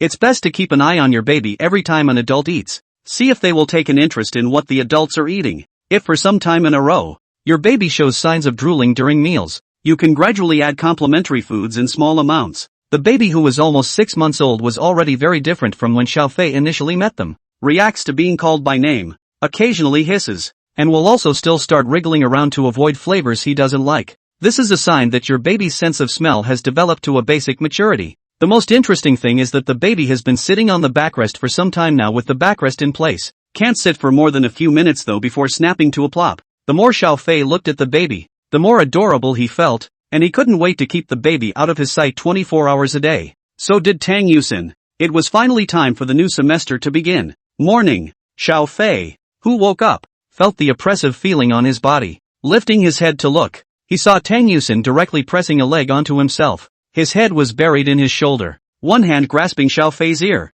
and one leg pressed against his abdomen. This terrible sleeping position. Xiao Fei gently patted Tang Yusin's face. Honey, it's time for you to get up. Well, the dazed Tang Yusin let out a whimper. It's time for you to get up. School started and you're going to class. Well, I don't want school to start. I don't want to go to class. Well, don't start school. Don't. Tang Yusin trembled her eyelashes and opened her eyes. Dazedly she looked at Xiao Fei and sent a silly smile. Hubby, good morning. Morning. Your ass. Don't look at what time it is. School has started and you have to go to class. Don't want to go to class. Tang Yusin reached out and wrapped her arms tightly around Xiao Fei and began to pout. Just don't want to go. Wake up. You're a teacher. Tang Yusin blinked. Right, oh. I'm a teacher. Despite saying that, she still didn't make a move. I'm sealed and I need a kiss and cuddle from my husband to get up. So kiss and cuddle. Well, the seal hasn't been lifted yet. I still need another kiss and cuddle from my husband. So another kiss and hug. Still no.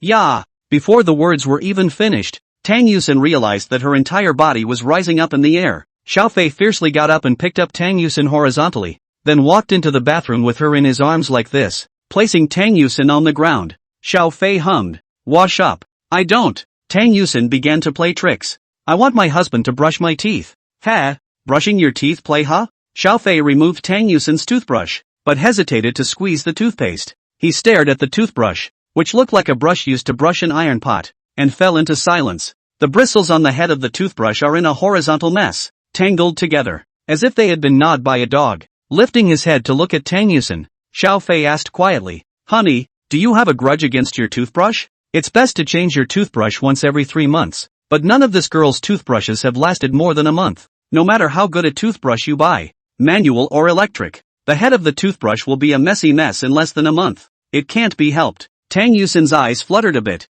None of these toothbrushes are cooperating with me. After she finished speaking, she smiled again and reached out to put her arms around Xiao Fei's neck. So, can I have my kissing husband brush my teeth? Xiao Fei took out a new toothbrush from the cabinet underneath the sink and squeezed the toothpaste, then poured a cup of warm water. Open your mouth. Ah, you're getting ready to take a pitch. Not getting ready to brush your teeth. Toothpaste is not for eating. Teeth on. Hee hee. 1 minute later. Well, hubby, I'd better brush it myself. It feels so weird. Ha? Want to refuse now? Too late. Woo woo. End of chapter. Chapter 100, Iceberg Teacher. Return. Home front. Tang Yusin had tears in her eyes and hugged Xiao Fei tightly. Honey, I can't let go of the baby. I can't let go of you. Honey, you must miss me while I'm gone. I'll be thinking about you all the time too. And I'll send you a message when I can. Oh, Xiao Fei rubbed his forehead and cried and laughed. You're just going to a class. It's not like you're going to war anymore. The whole thing seems like a parting of life and death.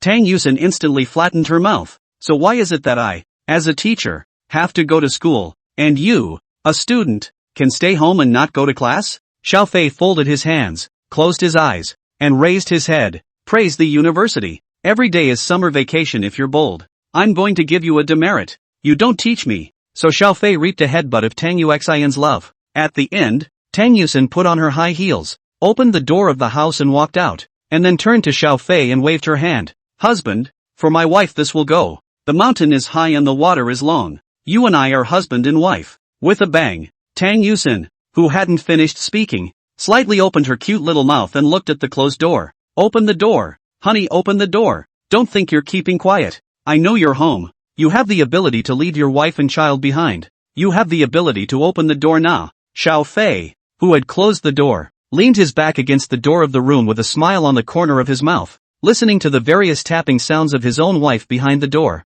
This girl, she's getting more and more theatrical lately. He shook his head and turned to open the door to his room. Tang Yusin, who was preparing to slap on the door, did not pay attention and the slap directly hit Xiao Fei's chest, smoothly wrapping Tang Yusin in an embrace. Xiao Fei picked up her polished chin. Act. Keep acting. I'm watching. Tang Yusin's eyes turned and immediately smiled as she deliberately rolled her tongue and delicately said, Hubby, give me a parting kiss before you leave the house. At that she pouted her rosy little mouth. After hugging Tang Yusin and being mushy for a while longer, this girl walked into the elevator happily, all the way to the parking lot. Sitting in the car Xiao Fei bought for her. Swap your heels for flats that you always keep in your car. Then driving the long-lost BMW. It didn't take long for Tang Yusin to enter the school grounds. In the parking lot, after parking the car, Tang Yusin, who had once again changed into high heels, pulled out a small mirror and looked at herself in the mirror. She then put away the mirror and patted her cheek. Very good. The iceberg teacher. Return. The stupid smile on her face gradually converged. And finally Tang Yusin, whose temperament had changed greatly, opened the car door and walked out. All the way. Good morning, Mr. Tang. Hello, Mr. Tang. How was your vacation, Mr. Tang? From time to time, there were students and teachers who met and greeted Tang Yusin, and Tang Yusin just slightly nodded her head in return to each one of them. After Tang Yusin, who was walking with the wind, proudly stepped on her high heels and clattered all the way past, those people discussed it. It feels like a mess. Tang is so much prettier after not seeing you for a vacation. And the aura is getting bigger and bigger. I almost didn't dare to say hello just now. Simply the perfect high-flying goddess. What do you think it would be like to be stomped on by a mess? Tang with high heels? Dude, your mind is dangerous. But when you think about it, so exciting. No one knows that Tang Yusin, who is like a queen in their eyes, is thinking about, in her heart at this time. Abominable. I have to go out to work and my husband gets to stay home with the baby. Damn it. I'm craving ribs for lunch. I wish my husband had made this. Mr. Tang? It better be vinegar. Mr. Tang? Ah. Tang Yusin was startled, and only then did she realize that Zhang Yu had appeared beside her at an unknown time. It's you, Mr. Kong. What were you saying?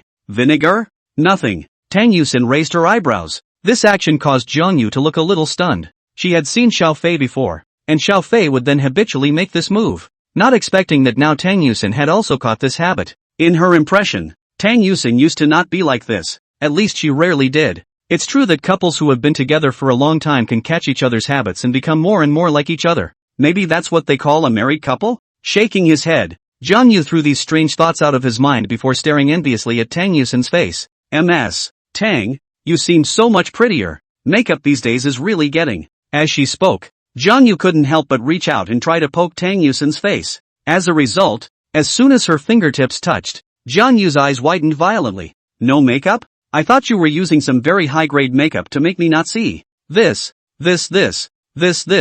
skin is too good. There's still makeup. Tang Yusin silently hooked up the corners of her mouth. This action was also almost exactly the same as Xiao Fei. I just did some eyelashes and put on some lipstick. TSK. Mr. Tang, how did you do it? Teach me? There's no such thing as a woman who doesn't love beauty. Looking at Tang Yusin, who had left all the women 10 blocks behind with almost no need for makeup, Zhang Yu felt like she was about to be separated from the plasmic wall out of jealousy. The more beautiful Tang Yusin, who had been praised, was in her heart, the cooler her face became. To an outsider, she seemed unconcerned by such praise, but if Xiao Fei was there, he would be able to see from certain small actions such as ruffling the long hair around his ears and slightly raising his chin that the little person in the heart of his own precious wife is already cheerfully dancing in the square dance. It's getting late. There's a morning meeting coming up, so hurry up. Oh, Zhang Yu stood in place and answered. After seeing Tang Yusin walk to the front, her gaze fell on her slender back. You can't really compare people. Morning. Routine instructional meetings. A middle-aged male teacher sitting in the main seat looked at Tang Yusin after saying some notes. That, Mr. Tang, is there a problem with your group? In his eyes,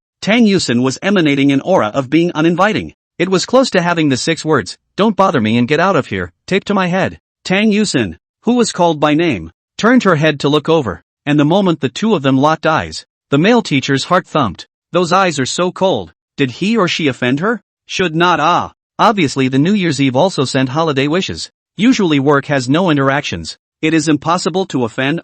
What did you say? Hiss. I did offend her after all, didn't I? Should we find time to apologize? But I don't even know what I've done to offend her. The male teacher presiding over the meeting gulped and unconsciously spoke cautiously. That is, in response to the new semester's lesson plan. Ms. Tang, does your group have any questions? Tang Yusin nodded. Originally it is this thing just now did not pay attention to listen to. Only focus on thinking of the husband to go. No. That's good. That's good. The male teacher hurriedly skipped over Tang Yusin. Teacher Qin, what about your group?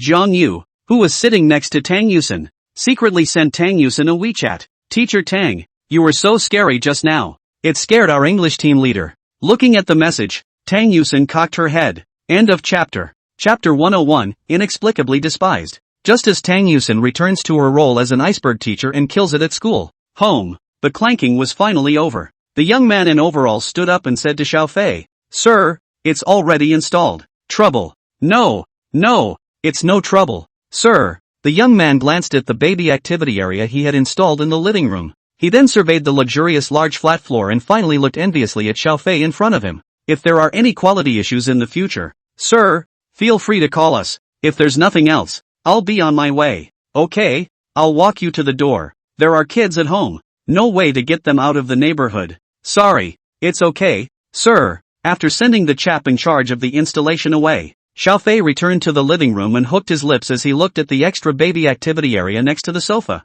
It was a local store he had checked out specifically, then contacted through the internet, picked out on the other side of the official website and had someone come to your home to install it. The entire activity area is about 6 or 7 square meters in size. The bottom layer is covered with a thick layer of carpet with pile. This carpet also has the function of electric blanket. If it is too cold, if you turn on the power, will be able to make heat. The perimeter was surrounded by a small fence, which wasn't very high and was wrapped in a soft material. While not having any sharp edges, any corners were purposely caused to be curved. This will ensure that the baby does not get hurt. In the activity area, a variety of gadgets are randomly placed, all made of special materials to ensure that babies will not have problems even if they bite into them out of curiosity. Xiao Fei went back to the bedroom. Look at the 3 little angels lying in bed amusing themselves. Shankilan plopped down on the bedside counter and acted as a babysitter. Babies are getting older, and since they've started rolling over, one by one they've become less restful. Now that I can sit up, I'm making all kinds of noise,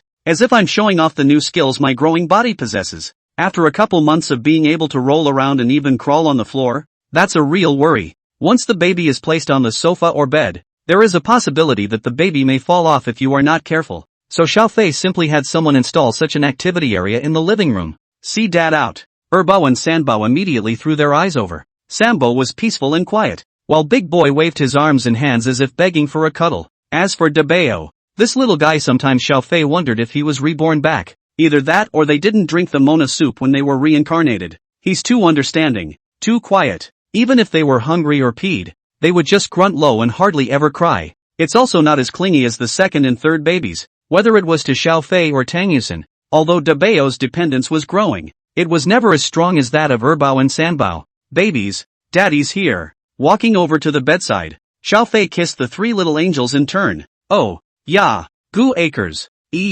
Coo, poof. Maybe it's because he's only been breastfeeding for a short while, but Sambo is actually spitting up cute bubbles. Xiao Fei loved watching it. He started by picking up Big Boy and Second Boy, walked to the living room and placed the little one in the activity area. Then he returned to the bedroom, hugged Sambo, and brought Xiang Xilan here. Put Sambo in as well, because the central air conditioner in your home is always working. The temperature is kept at a zone that makes it very comfortable. Therefore Xiao Fei wasn't worried about the 3 babies catching a cold. What's more, they're all wearing thick little clothes right now. Xiao Fei took out his camera and began to film the 3 little guys' cute behavior. After being put into the activity area, the 3 little guys were obviously curious. One rolled over and twisted around. Dabeo even sat up with his back against the cushion with Xiao Fei's help, his big eyes surveying the various small toys around him. Catch, pick it up, throw it away, catch it again, pick it up, and throw it away. It's a lot of fun to play in this cycle. The second baby next to him stared straight into his eyes and eventually reached out to try and grab one of the tiny duck dolls next to him as well. As a result, the duck made a quack sound just as his little hand grabbed it. Erbo was instantly taken aback, his body shaking violently, his eyes rounded. Next to them, Dabeo and Sambo also looked over. Erbo squeezed the duckling again, and the duckling quacked again. Subsequently, wow, Xiao Fei cried and laughed and hurriedly picked up Erbo and started coaxing him. This little girl, she was actually frightened by this little doll that screamed when she squeezed it. Shannon Orchid watched from outside the fence and suddenly jumped into the activity area, then went from paw to paw touching the toys. And once she found one that barked, she picked it up and threw it outside the fence. Xiao Fei, who had coaxed Erbo into a good mood, looked at this scene and rubbed Xiang Xilan's head. Good job, little guy. Meow. Vanilla tilted her head proudly as if to say, I'm a professional nanny. Only, after throwing a number of dolls out, Shanzarin suffered. The babies were clearly interested in the bigger, fluffier toys of the vanilla. One babbled and pounced, and Shannon was dumbfounded. She didn't dare to move either, so she could only get down honestly and let the 3 little ones claw at her. Turning his head to look at Xiao Fei, he meowed in aggression. Ha ha ha. You just play with the kids. Seeing that Xiao Fei actually did not help himself, Xiang Xilan became even more mournful and meowed again. Then lay down on the fluffy blanket lifelessly and began to pretend that he was a dead cat. Put away the dolls that had been taken out of the vanilla. Xiao Fei edited the video a little more and then uploaded it to the little broken station. Then, he forwarded this video to Tang Yusin directly in WeChat through sharing. Not a moment too soon. So cute. So cute. So cute. So cute. Husband, the babies are so cute. Woohoo. I want to come back so bad. Cack. Oh, I don't know what to do. Under a series of yen text bombardment, Xiao Fei looked straight happy. Sometimes it's just so much fun to tease your own wife like this. School. After the school bell rings, Tang Yusin, who walked into the classroom, looked at those students below and remembered the baby she had just seen in the video. TSK. Babies are so much cuter than them college kids. Skim. Carrot. Below, the students were all filled with confusion. How does it feel? As if they, the people, are somehow despised by Mr. Tang? End of chapter. Chapter 102. Do you want me to transform tonight? Evening. Tang Yusin, who had finished a day of classes, as soon as he got home, he totted toward the living room. After meeting the three little ones who were having fun in the baby activity area, Tang Yusin let out a wow, and without a second thought, she picked up the babies one by one and took a bite. It directly confused the three little angels. Xiao Fei, who was cooking dinner in the kitchen, smiled and walked out, looking at Tang Yusin and said, "There's no way you're like this. The child is scared." Tang Yusin made a turn and looked at Xiao Fei with a delicate smile. "Honey, are you jealous because your wife didn't give you a homecoming reunion kiss? It's okay, come on, wifey makes it up to you." She started to hook her finger at Xiao Fei. Xiao Fei was unmoved. "Hubby, come over here, come here. If you won't come over, then wifey I will." Tang Yusin, who was deliberately stepping on the catwalk, twisted around and walked towards Xiao Fei. As a result, the girl tripped over her feet and flopped over towards the front. Xiao Fei hurriedly stepped forward to hold Tang Yusin in his arms and patted her head without any good reason. "How old are you? Walking and falling flat on your face?" Tang Yusin grunted and rubbed herself on Xiao Fei's arms. Then said, "This is called a mo point. Not bad. Now that secondary terminology is at your fingertips. Who made you like these tunes? Husband." Tang Yusin flirtatiously crossed Xiao Fei's eyes, and the iceberg goddess posture with an aura of 2 meters and 8 meters in the school was like two people. She smiled and hooked Xiao Fei's chin and said, "Do you want me to transform tonight?" The so-called transformations have become encrypted calls for the couple. Its meaning is all kinds of cosplay. "Hubby, do you want Raimu Yushin? Or do you want Asuna Yushin? Or do you want Joan of Arc Rain? Or do you want Purple Mom Yushin? Can we have a Patty Star?" Tang Yuxin was dumbstruck. "Patrick, are you serious?" Xiao Fei, who was softened in his heart by this adorable look of his wife in his arms, pinched her nose. "Okay, stand still. I'm going to go continue cooking." "Ow." Tang Yusin answered and followed Xiao Fei to the kitchen again, drooling over the rice in the pot for a while. "Do you believe I'm going to film you like this and send it to your coworkers? Hey, speaking of which, honey, do you know how much fun today was?" Tang Yusin immediately gave Xiao Fei a colorful account of what happened at school today, including those coworkers and students were shocked by their own aura. They did not dare to speak slightly louder to her, and even the higher-ups were a bit cautious, etc. Towards the end, Tang Yusin covered her stomach and laughed her ass off.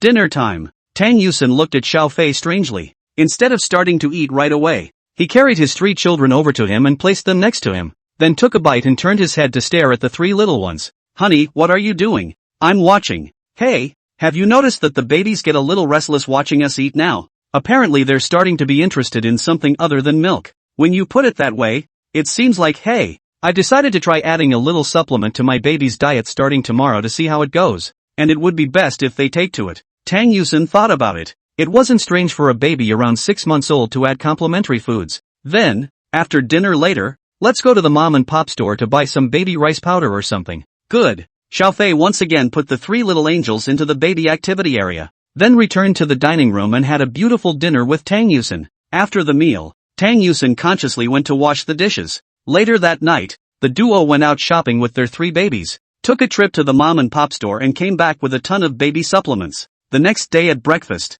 Xiao Fei deliberately made a serving of baby rice flour for the baby. Since it was the first time he added complementary food, Xiao Fei made the rice flour very thin and not sticky at all. At the dinner table, he first held Debeo in his arms, then carefully spooned a bit of baby rice flour and passed it to Debeo's mouth. Debeo looked curiously at the rice flour in front of him. Under the expectant gazes of Xiao Fei and Tang Yusen, she opened her small mouth and ate. After all, you're not relying on a bottle for your milk, and it's inevitable that eating rice flour with a spoon will not be clean. After a spoonful went down, looking at the rice flour that slipped down the corners of Debao's mouth, Xiao Fei hurriedly picked up the handkerchief that had been patted on Debao's chest beforehand and wiped him clean. Drop. Congratulations to the host for completing the adding complimentary food to baby for the first time quest. Awarded, 27% equity stake in Yanxia Wanshang Restaurant Group. Xiao Fei. Well, for the reward of the system. He's kind of seen it all now. This kind of thing has its own way of doing things. It's more important to feed your baby complimentary foods now. Hubby, Debao ate it. Hey, it's awesome Debao. Tang Yusen looked on from the side and laughed. She, along with Xiao Fei, witnessed the baby's first taste of rice flour. The little guy didn't have a big appetite and after a little bit he started shaking his head to avoid the spoon and didn't want to eat. Xiao Fei put the big baby back and started feeding the second baby supplemental food again. As a result, Erbo was completely uncooperative and didn't want to eat no matter how Xiao Fei and Tang Yusen coaxed. It took most of the day for Erbo to take a slight bite. As a result of this eating, it seemed as if some kind of strange switch had been flipped on Erbo. It was as if she had finally realized there was something in the world that tasted better than milk. In the end, this girl actually ate more than Debao. After feeding the second baby, Xiao Fei started feeding rice flour to the third baby again. The process was smooth.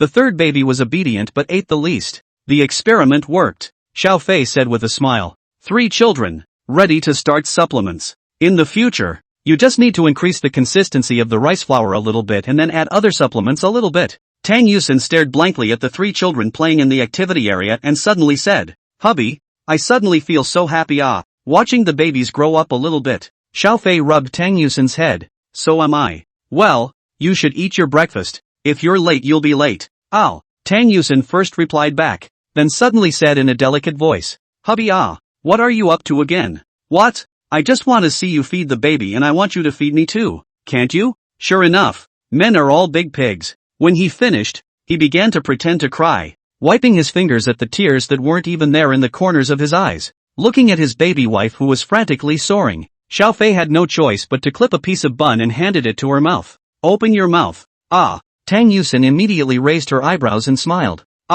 End of chapter. Chapter 103, Other Hidden Identities. The next days, just get organized. Or rather, it's always been so well organized. Tang Yusen would go to school every day to teach the students, while Xiao Fei simply took a long vacation and stayed home with the kids. As for how to take a vacation, there is Tang Yusen, the wife who is a teacher. Plus, Xiao Fei casually allowed the Shangshur Entertainment under his name to do so by opening an internship certificate or something like that. Anyway, he was, by now, getting to the point where he was going to go out for his internship and not have to go to many of his classes. Unawareness. More than a week passed. That morning, as Xiao Fei sat cross-legged outside the fence of the baby activity area teasing the 3 children, the cell phone that was placed on the table suddenly rang with a ringtone. He frowned and reached over to bring his cell phone over to see that it was an unfamiliar number. After picking up the phone, Xiao Fei said, Hello, may I ask if you are? Excuse me, is this Mr. Xiao? I am. Who are you? Mr. Xiao. I'm BYT President Wang Chuanfu.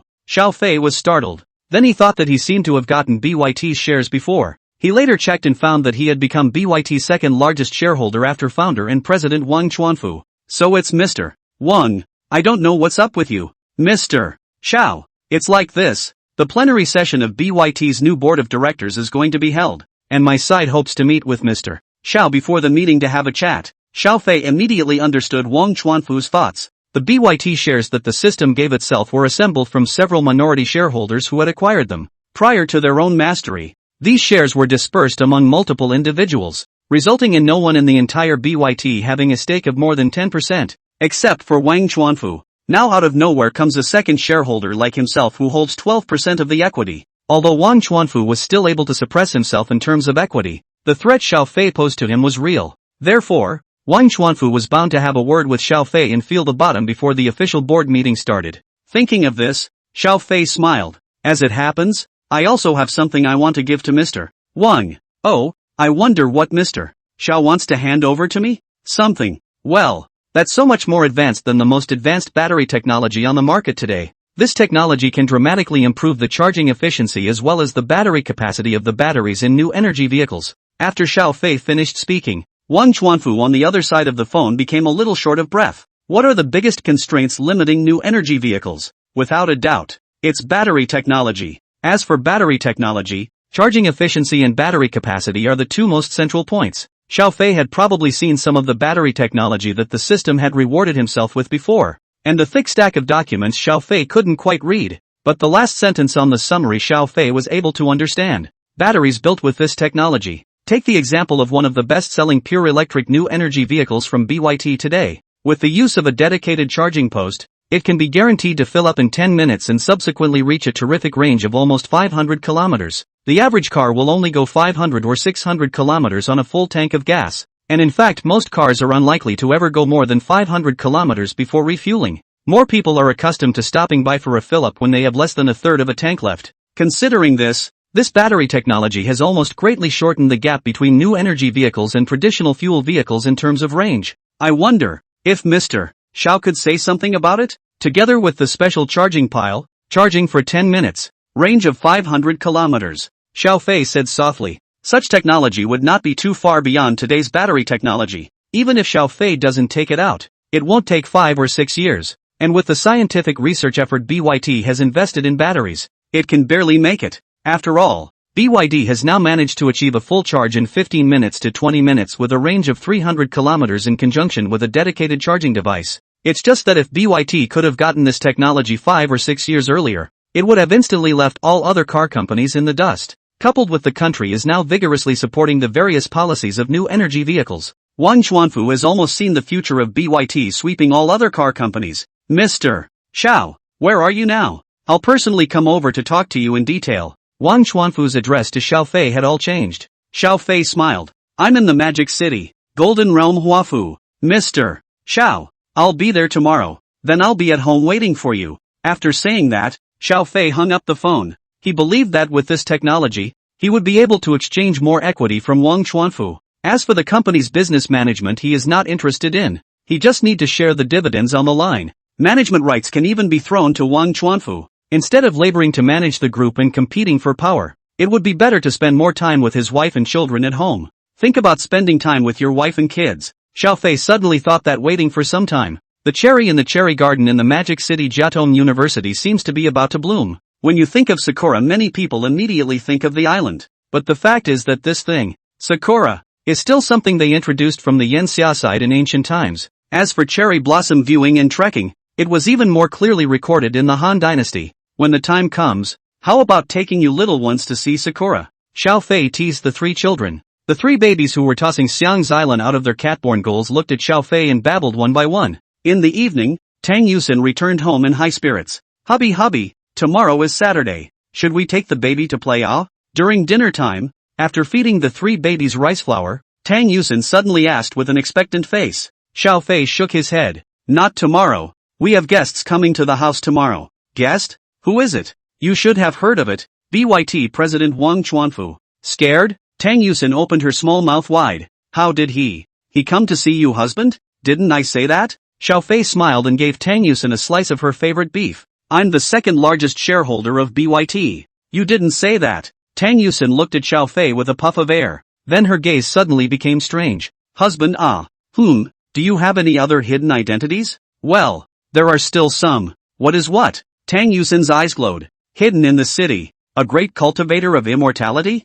A 1,000-year-old demon that crawled out of an ancient tomb? A superhero who goes pantyless every night while I'm asleep to punish the wicked? Spies planted by aliens among humans? Our babies aren't going to be hybrids of humans and Superman, are they? They're not going to suddenly wail into the sky and turn into light when they're 18, are they? Xiao Fei's head was filled with black lines as he looked at Tang Yusin, who was full of words. End of chapter. Chapter 104, A Visit from a Big Brother. Evening. The 3 little angels were snoozing away in their cribs. Vanilla sleeps peacefully in her cat cottage. Tang Yusin, who was lying on the bed, was facing Xiao Fei with a pair of big beautiful eyes. Stare at. I mean, you've been watching this for what? Almost 10 minutes now? Being asked this by Xiao Fei, Tang Yusin blinked and then said, Hubby, when are you going to transform? I mean, the manly kind, where one rips off one's shirt, revealing the tights inside, and then shouts for baby wife, down with evil, then jump out the window. Goo-wah! Before she could finish her sentence, Tang Yusin was gently knocked on the head by Xiao Fei with a hand strike. Do you have a mouth without a steering wheel or a brain without brakes? Where did you learn the ability to run your mouth? Born. Tang Yusin hummed triumphantly. Of course it could be from our mom. Since it is our mom and not my mom, it naturally refers to Wang Feng. Xiao Fei's mouth twitched slightly. Speaking of which, Wang Feng, her own mother Sama, was still a middle child. It's just that her middle-aged attributes are very often well hidden because she's really coming up in age. Don't worry. Xiao Fei rubbed his eyebrows and smiled. I'm not the mess you think I am. And what are you? Husband? Tang Yusin continued to pursue in her questioning,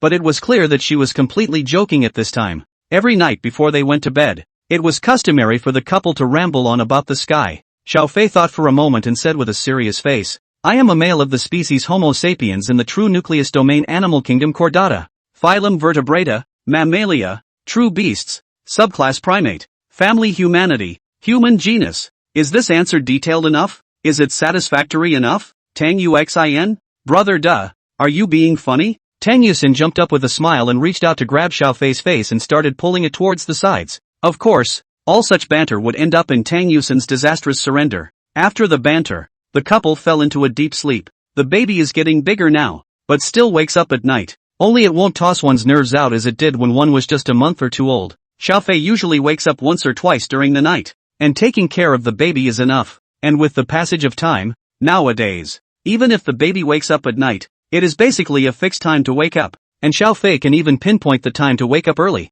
and pacify the baby before they are about to cry. The night passed quickly. The next day, around 10 in the morning, Xiao Fei suddenly received a call from Wang Chuanfu. The other party had not only arrived in Mordor, but even the car was parked in front of the main gate of the Golden Mansion. Looks like something Xiao Fei threw out on the phone. The attraction was too great for him. Looking sideways at Tang Yusin, who was wearing her home pajamas and sitting cross-legged on the bed, unimaginatively stoned while catching up on dramas, Xiao Fei said, I'll go downstairs to pick up the guests. Ow, honey go ba go ba. Tang Yusin's gaze was still fixed on the television, and she just waved her hand at the words. Xiao Fei left his home and arrived in front of the cell gate in a short while. At the door, he saw a stretch Rolls Royce. Near this car was standing a figure that Xiao Fei had seen on the internet. Wang Chuanfu. He was about 50 or so, but looked younger than his actual age. The body is exceptionally well managed and shows no signs of blossoming. Beside Wang Chuanfu, a number of black-clothed bodyguards followed. After seeing Xiao Fei,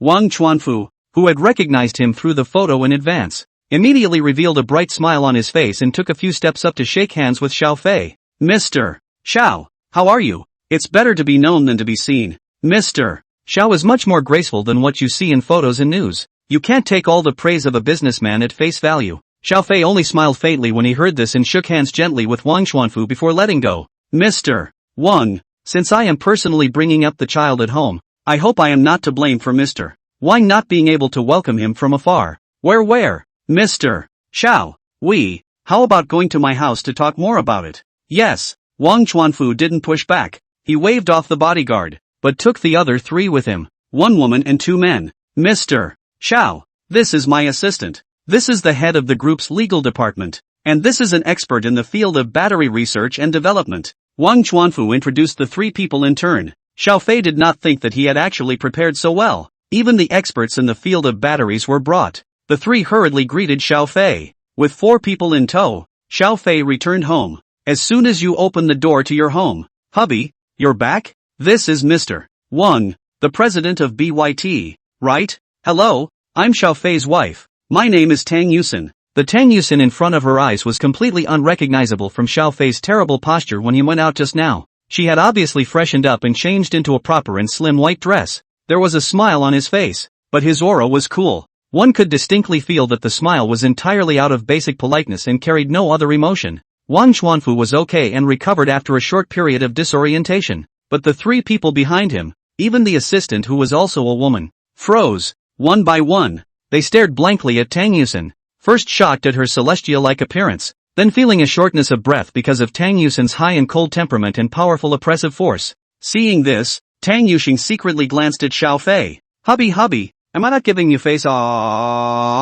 Even without verbal communication, Xiao Fei clearly understood this layer of meaning from the other party's eyes. Excuse me, this is my wife, Mr. Xiao. What a blessing, to actually have such a beautiful wife. It's really enviable. Wang Chuanfu followed after Xiao Fei walked into the house. Coming to the living room, Looking at the 3 babies in the baby activity area, Wang Chuanfu sighed again. This is triplets? Yes. Wang Chuanfu sked. Twins are not uncommon, but triplets are much rarer. Although I've said it before, I'll say it again. Mr. Xiao is truly enviable. You flatter me. Mr. Wang, let's talk in detail in the study? Very good. Led by Xiao Fei, the crowd walked into the study. Tang Yusin quickly walked in carrying a tray with 5 cups of tea on it. After giving everyone a cup of tea, Tang Yusin said softly, Hubby, Mr. Wang, you guys talk, I'll go check on the baby. Thank you, Mrs. Xiao. You're welcome. Tang Yusin nodded and turned away with a fragrant breeze.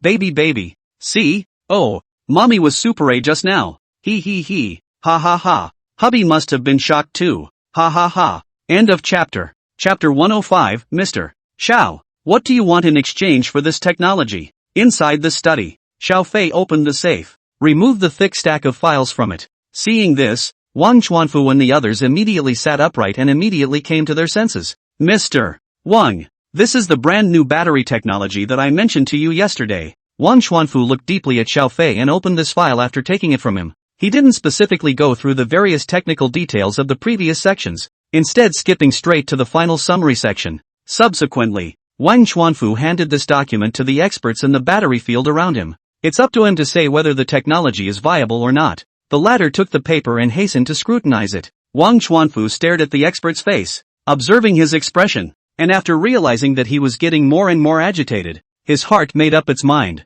At this time, Xiao Fei picked up his teacup and took a shallow sip and said to Wang Chuanfu, Mr. Wang, do you know how to play chess? Mr. Xiao still knows about this? Wang Chuanfu was instantly interested. A little bit. Go, chess or chess can be. I think this friend still need to see quite a lot of time. We might as well play a game? Sure, but I can't do go. Chess it is. At that moment, Xiao Fei took out the chessboard from a nearby cabinet, and Wang Chuanfu's female assistant, who had been waiting by the side, immediately stepped forward and smiled at Xiao Fei. Mr. Xiao, let me do it. Thanks. Xiao Fei handed the chessboard to the female assistant. During this process, the other party's fingers gently touched the back of Xiao Fei's hand. After throwing Xiao Fei a delicate wink, she set up the chessboard and chess pieces for the two of them while still sneaking a look at Xiao Fei from time to time. This man, he's just so good looking. He has pretty much combined everything that women have ever imagined is good for men in one package. Just by looking at it, the female assistant would feel a blush.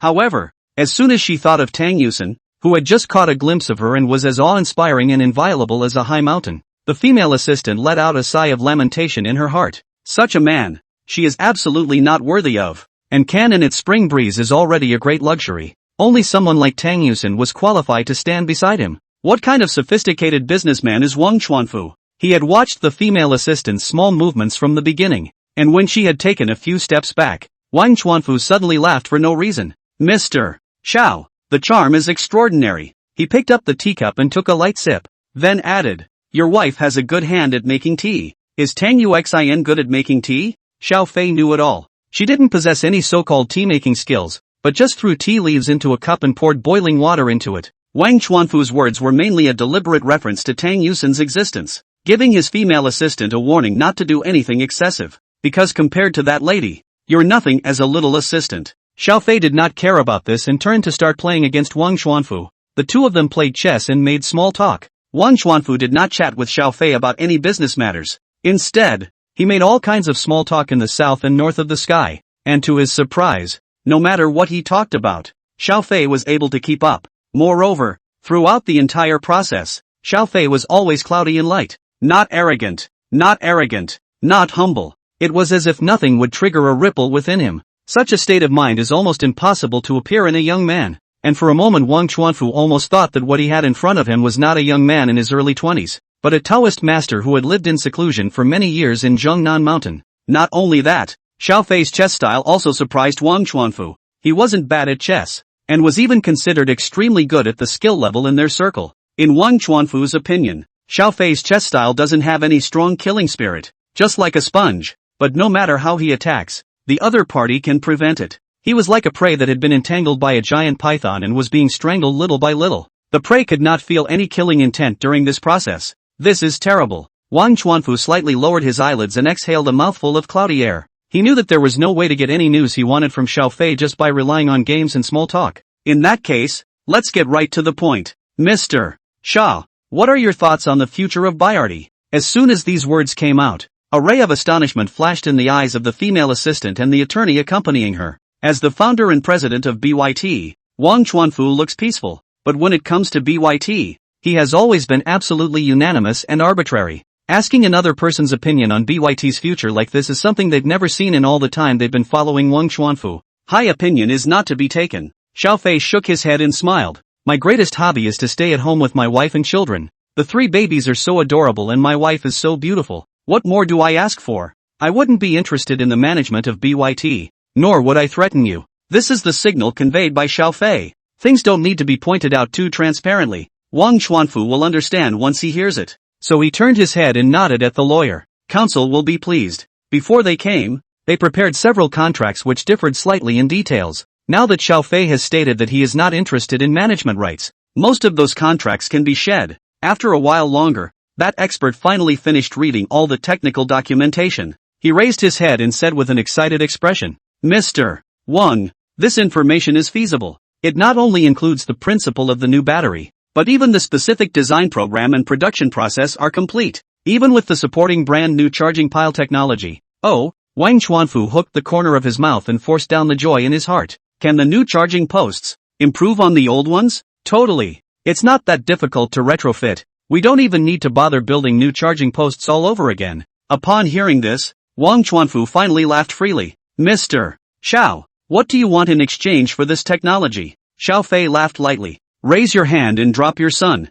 General, in your hands, 10% of the equity. Of course, as long as the right to dividends, and nothing else. Looking down at the chessboard where he had been put to death as a marshal, the corner of Wang Chuanfu's mouth twitched slightly. It looks like a peaceful mass, without any killing. But the truth is, one has been willed to death long ago. It was also not until now that Xiao Fei truly revealed his fangs. After quickly making a decision in his mind, Wang Chuanfu said with some pain, regarding the distribution of share rights, it needs to be written into the contract. That's natural, including the right to manage the shares I already had in my hands. And it can be stated in the new contract that I don't want them. Wang Chuanfu nodded his head at this. Well then, happy cooperation. Happy cooperation. Xiao Fei will be the car that will kill Wang Chuanfu, and then withdrew. Instantly, a draw was formed. End of chapter. Chapter 106 Technological breakthroughs that make the news. Half an hour later, negotiate the remaining specifics. Wang Chuanfu and his group then prepared to leave. Mr. Xiao, no need to send downstairs. Stop. Okay, Mr. Wang, and all of you, take your time, take care, Mr. Wang. In front of the house, Xiao Fei and Tang Yusin saw off Wang Chuanfu and his group. Originally, Wang Chuanfu wanted to invite Xiao Fei to have a meal at the hotel, but Xiao Fei politely declined the invitation. He preferred to eat a simple meal at home with Tang Yusin and the baby, and he didn't like that kind of gaggle. Standing beside Xiao Fei, Tang Yusin smiled politely and with a few moments of detachment. When the figures of Wang Chuanfu and his party disappeared inside the elevator and the door of the house was closed, Tang Yusin, who was as cold as ice and frost in the last second, immediately thawed in spring in the next second and pounced into Xiao Fei's arms with an excited face. Hubby, am I giving you super long face? Xiao Fei pinched her nose in amusement. Yes. Kissing your wife is just wonderful. That's for sure. Pulling Xiao Fei's hand back to the living room, Tang Yusin hummed proudly. Does it seem like I'm a good wife up and down the hall? Yes. Is it growing on you? Yes. Doesn't it make you feel good to take me out? Yes. Wife is the best. Xiao Fei echoed Tang Yusin, letting the girl stink there. At the end, Tang Yusin wrapped her arms around Xiao Fei's neck again and said, Hubby was so handsome just now. Just now? It's just in the study. Looking at Tang Yusin, who was hugging and bouncing around herself, Xiao Fei raised his eyebrows. Are you this peeping? He glanced over to the laptop to the side, and saw that the screen showed the very same image of the study. A number of places in the home have cameras installed, and these cameras are also equipped with pickups for recording. These were originally installed to ensure that when the two of them weren't at home, they could also look at the baby at home through the camera. But they didn't expect to be used by Tang Yusin for voyeurism. Hey! Tang Yusin spat out her pink tongue and made a face, then added, but hubby was so handsome just now. The strategizing and the decision-making, especially the scene with the falling general. Love it. As she spoke, Tang Yusin suddenly turned her words around. But that little bimbo actually dared to hook up with you. Hubby, I didn't see it clearly.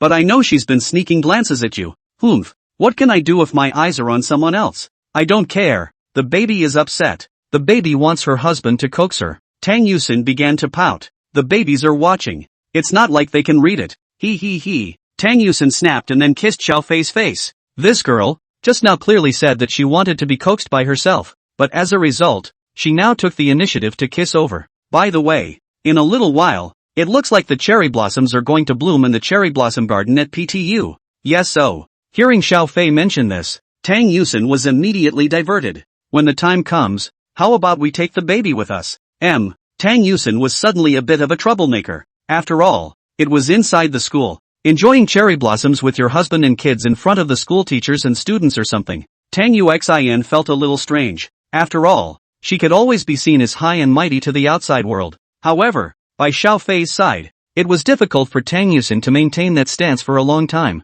If she accidentally breaks and people at school see her silly side, won't those students and colleagues laugh at her in the future? When she thought of the image of herself and Xiao Fei and the baby together in the season of cherry blossoms, a sweet family tour, Tang Yusin was again incomparably longing for it. After half a day of agonizing, she gritted her teeth and said, okay, what dried up?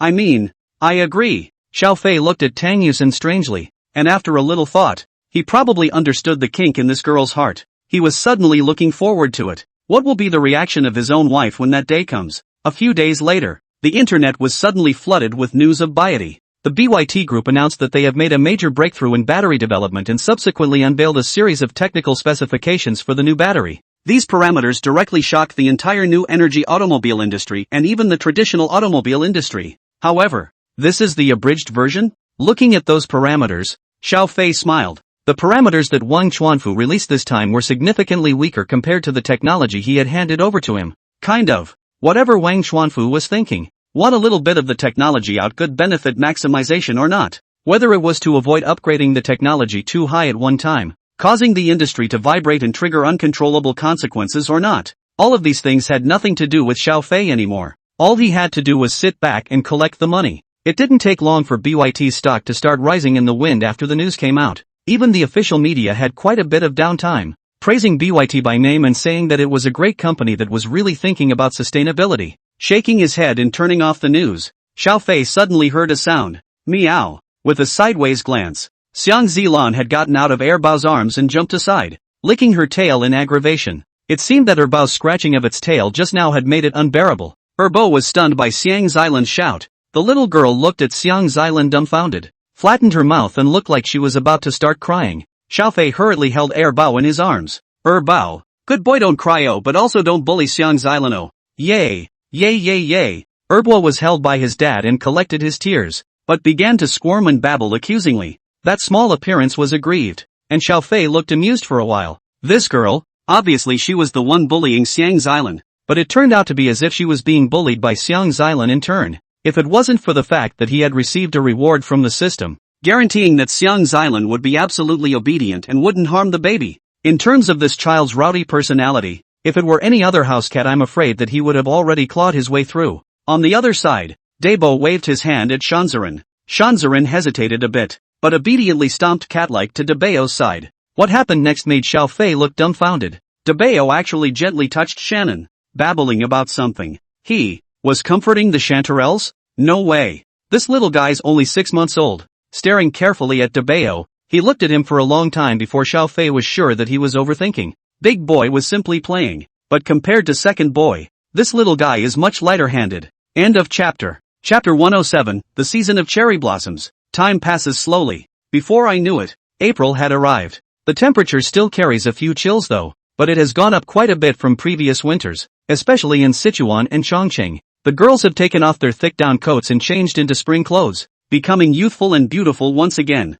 It is also at this time of year that the cherry blossoms. The biggest cherry blossom place near Mordor is the Cherry Blossom Garden of Mordor Jiaotong University. Without knowing specifically, few people can really imagine how scary a top university's exact footprint would be. Take the example of Mordor Jiaotong University, which not only has several campuses, but even the smallest campus is so large that the university almost needs to arrange for an on-campus bus from the dormitory to the teaching area. Not to mention the main campus, which is the largest in size and has the most advanced facilities. The Sakura garden located here could almost be considered a separate people's park when placed outside. With the blooming of cherry blossoms, a lot of students, especially couples, come here every day in groups for dates. There were also a number of local Mordor community members who came. Xiaofei and Tang Yusin picked a weekend. After parking the car inside the campus parking lot, Xiaofei and Tang Yusin stepped out of the car, unfolded the stroller, and carried the 3 babies down. Xiang Xilan followed and jumped out of the car door the moment she opened it, but didn't land on the ground. Instead, she directly jumped onto Tang Yusin's shoulder and acted as a scarf. The fluffy ragdoll cat wrapped around her neck, making Tang Yusin feel extremely comfortable. She half squinted and rubbed her face against Shannon's fur. Putting a backpack on his back, Xiaofei pushed the stroller and smiled sideways at Tang Yusin. Let's go. Aha. Tang Yusin took a deep breath, then also pushed the stroller to follow. Couples and even couples. The main reference here is to teachers, which is not uncommon in universities. Even if they are still students, certain juniors and seniors are getting married. An example of this is that every year when graduation photos are taken, people bring their children along. But Xiaofei and Tang Yusin, wherever they went, would be the center of attention. Whoa! Mr. Tang, Mr. Xiao, MS. Tang, is this your baby? So cute. I've only seen it on Mr. Tang's video of you at the little broken station. I didn't realize that the baby was even cuter in reality. Mr. Tang, Senior Xiao, be happy. The good-natured teasing and well wishes from passing students and co-workers kept Tang Yusin's cheeks slightly red throughout. She tried to maintain her usual impression to outsiders, somewhat unsmiling. The babies were curious, looking left and right in their strollers. They were now able to sit up slightly even without the presence of a backrest. One by one, they put their little hands on the guardrail of the stroller and looked around with big eyes. And whenever their brothers and sisters teased them, the 3 babies reacted differently. Big Boy is very Buddhist and doesn't react much to anything. Herbwa, however, is extremely active and curious about everything she looks at, but shrinks in fear when someone does come to tease her. The only one who can deliver a big smile no matter who teases her is Sambo. It seems that Sambo is getting bolder as the months go by. After observing the 3 babies for a while, Tang Yusin was suddenly a bit worried. Hubby, do you think Debeo will become a too old little old man in the future? Isn't it good to be mature? Do you want the kid to make all kinds of noise? Neither. Tang Yusin shook her head, worried. It's just that I feel that Debeo is too quiet. Wouldn't it be more adorable for a small child to be slightly more lively? I'm more worried about the second baby than the first. This girl human dishes addiction is still big. See what all curious and bold and thieves feel like a chihuahua like. Xiaofei said with a smile. What kind of person talks about their kids like that? Tang Yusin blankly glanced at Xiaofei. The flavor that blossomed in an instant caused the pedestrians who happened to see this scene to freeze. Is the usually unsmiling teacher Tang actually like this in front of Senior Xiao? The husband and wife were handsome and the baby was adorable. And for a while, they didn't know whether to envy Mr. Tang or Senior Xiao. Finally, a certain boy held the glasses on the bridge of his nose and said, how about, let's envy the Muppet cat around Mr. Tang's neck. So the crowd reached a consensus. Not long after, the 2 arrived at the Sakura garden. As soon as you walk in, all you can see is cherry blossoms in full bloom. Different kinds of cherry trees are intertwined, with white and pink petals covering the treetops. With a gust of wind, a flurry of flaps flew into the air. It's beautiful. Tang Yusin's eyes were a bit mesmerized, and she unconsciously stretched out a hand. A flap fell right into her palm. Xiaofei looked down at the 3 children. The flaps flying in the sky made them wave their hands in delight. A flap even landed directly on Sanbao's face, and the little girl reached out her hand and grabbed it, then stuffed the flap towards her little mouth. Sambo, you can't eat. Oh, this stuff is not to be eaten. Xiaofei hurriedly snatched the flap from Sanbao's hands. The little girl protested with displeasure. They are now fully capable of simply expressing some of their emotions through a variety of babbling continuous syllables. You can't eat this. It's dirty. Xiaofei coaxed the child over and over again. What cute triplets! A couple who had obviously come to the university to enjoy the cherry blossoms suddenly approached. The wife looked at the babies in the 2 strollers, her hands cupping her face, little stars coming out of her eyes at the cute. The husband's gaze quickly swept over Tang Yusin before moving away.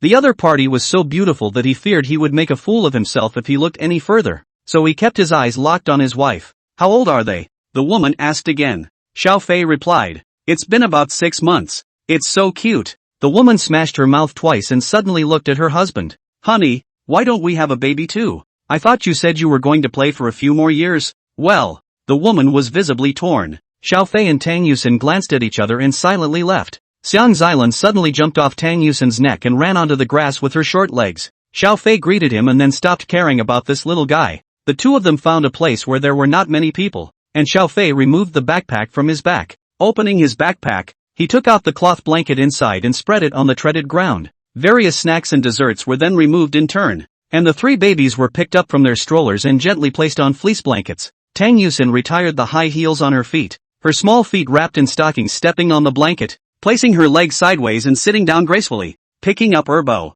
who was rolling around, and placing him in her arms. Vanilla meowed again from out of nowhere. Hubby, come on. Tang Yusin raised her head and waved at Xiao Fei. End of chapter. Chapter 108, constantly being someone's model. Xiao Fei sat cross-legged on the square carpet. As if by magic, he took a small, folding board out of his backpack. This plank was unfolded and actually turned into a small low table. Placing the low table in the center of the square carpet, Xiao Fei set up the snacks and desserts in turn. He then took out two tiny wine glasses and a jug of his own concoction. Not very strong, more like a mixer with alcoholic juice. Slowly pouring a cup for each of Tang Yusin, Xiao Fei took out another piece of lemon and cut it with a small knife, inserting a lemon slice into the mouth of their respective cups. As for Xiao Fei himself, he used pure fruit juice instead because he had to drive. A series of maneuvers that directly stunned the people around them who were secretly watching their family. Here, thanks. Receiving the wine cup from Xiao Fei, Tang Yusin took a light sip. With a slightly sweet cocktail in her mouth,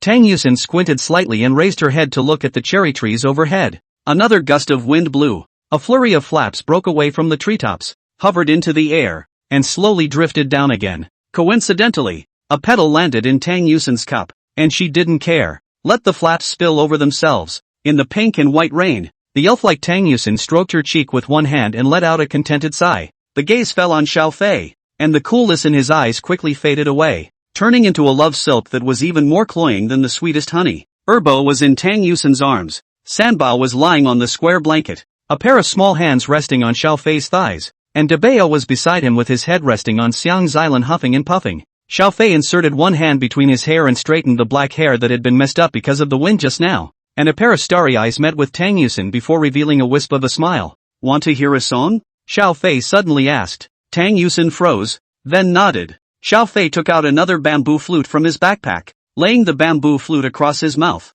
Xiao Fei looked at Sakura in front of him before leisurely blowing. The melodious sound of a flute resounded through the sea of cherry blossoms, although it is not visible on the surface, just like a present, or essentially a present. But the truth is, Xiao Fei is a hidden nerd. He likes to watch anime and catch up with the fans, often visit the small broken station, but also a senior VC, or Oriental congregation. This is evident from the fact that he played a straight BGM of Sayuji Yuko at the university's cultural night. It's the same this time. When he saw Sakura, he didn't think of 5 centimeters per second, or Shina Makabai, but that undead princess. So what was blown, naturally, also remained a variation of that undead princess's character song. Soothing, gentle. Been with Xiao Fei for a long time, Tang Yusin was becoming more and more aware of these as well. The moment the flute sounded, she could hear where the tune came from. Looking at Xiao Fei with a smile or not, Tang Yusin slowly closed her eyes and gently shook her head along with the rhythm. Under the cherry tree, accompanied by the rain that rises with the wind,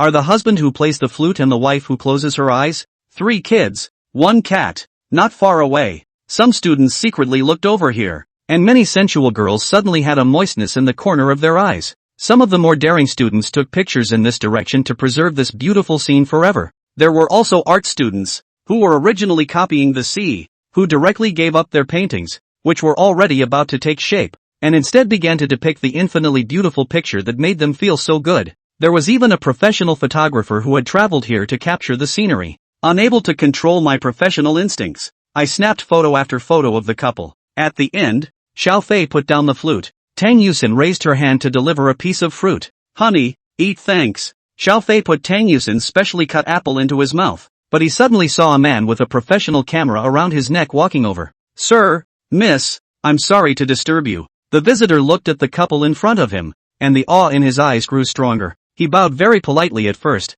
and then said what he had come for. It's like this. Just now the image of this gentleman playing the flute for you, miss, was too beautiful, and I'm a professional photographer, so I didn't have control and took pictures. I wonder if Mr. and Miss would allow me to take these pictures back for publication? Oh, I'm from the Triplets self-publisher. Here's my card. In the end, the man sent his business card with both hands toward Xiao Fei. His manner was respectful. Whether it was Tang Yusin or Xiaofei, the temperament of both were too unique. One look and you know it's no ordinary person. Xiaofei took the business card and glanced at it, then turned his head to look at Tang Yusin, who also looked over at the same time. What do you think? Xiaofei asked. Tang Yusin looked at the photographer again. Being stared at by such a stunning beauty, the photographer's mental pressure began to become overwhelming. He lowered his head. Tang Yusin thought for a moment and nodded. Her voice not like a piercing cold wind, but it was also unusually clear and cold. Let me see it first. Yes, ma'am. The photographer hurriedly took the camera off his neck and accessed the pictures he had just taken,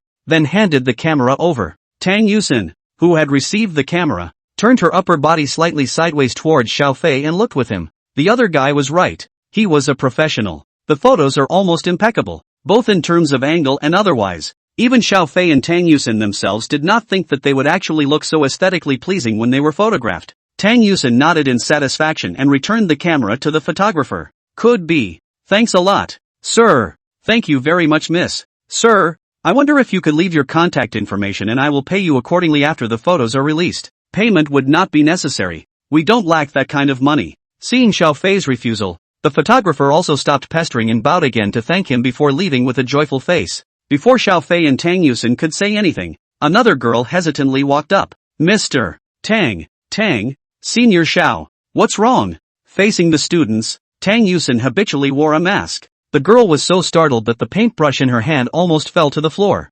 That, me, I just drew a portrait of you, Mr. Tang, and Senior Xiao, that, wants to use this for my graduation project. Is that okay? Tang Yusin and Xiaofei burst into tears. What is this? A husband and wife who come out to enjoy the cherry blossoms with their baby and cat, only to constantly become someone else's model? But as a teacher, when faced with such a request from a student, one would not refuse. Her attitude was much better than when she had just faced that photographer. Seeing Tang Yusin's agreement, the girl was overjoyed and hurriedly took out the drawing she had done to show the two of them. I'm not really in art school. Tang Yusin shook her head. Whether it's good or bad, it's still up to your teacher to evaluate. Thank you, Mr. Tang. Thank you, Senior Xiao. Thank you, babies. Thank you, cat. The girls were clearly thrilled and actually thanked even the three babies and Shannon. Shanzarin, who was being used as a pillow by Debeo, raised her eyelids and casually waved her front paws, meowing at the girls. End of chapter. Chapter 109. You guys are having a great time. After the weekend cherry blossom viewing, it's time to start a new week. Walking on campus, Tang Yusin always felt that the people around her were looking at her with strange gazes. It was a gaze mixed with complex emotions such as envy, longing, and admiration. Similar gazes like this Tang Yusin would have received before, but they weren't as strong as today. Slender legs striding, high heels on the ground made a clear sound. Tang Yusin couldn't understand what was going on after half a day's thought, so she simply didn't care. She ruffled her long hair around her ears, pushed open the door to her office, and stepped inside. Colleagues who were burying their heads in the sand suddenly felt the office door being opened, followed by a fragrant breeze. The crowd raised their heads and looked at Tang Yusin, who had walked in. Today's Tang Yusin, dressed in a light blue women's shirt, paired with a pair of beige slimming pants, perfectly showing off her own slender figure. A waist-length hair was permed with a curling iron to create some waves. It was during work, after all, and she wasn't too dressed up. But even if it was just a very unusual outfit, it would be a sight to behold after Tang Yusin wore it, because she's just a perfect hanger-on. Mr. Tang, you and that one in your family are big, famous once again. Zhang Yu teased. A flash of doubt flashed in Tang Yusin's eyes. What's wrong? What else? The campus forums are full of pictures of you and that family of yours at Cherry Park this Sunday. TSK. It's true that people are nice to a certain extent. Can just any bad camera take a stunningly beautiful picture? After hearing Zhang Yu's words, Tang Yusin froze. Sitting in her own chair, she took out her cell phone and logged on to the campus forum to read it. Sure enough, he found that the few posts with the most heat were all about himself and Xiaofei. Click on it and see that it's all photos taken from various angles. These guys. The photos were obviously taken by students and are devoid of any technicality. But even then, because of the subject, the whole photo looks quite pleasing to the eye. Especially a snapshot of himself and Xiaofei's eyebrows in the cherry blossom rain. The messages below had been so numerous that they had broken through the sky. Although it was obviously unethical to say that this kind of sneak peek was unethical, Tang Yusin didn't have the idea of pursuing it. Only, Tang Yusin had obviously underestimated the impact of these photos. Throughout the morning, before and after every class, Tang Yusin was pestered by the rowdy students. The girls, in particular, were all flushed and chattering and asking questions. It's amazing how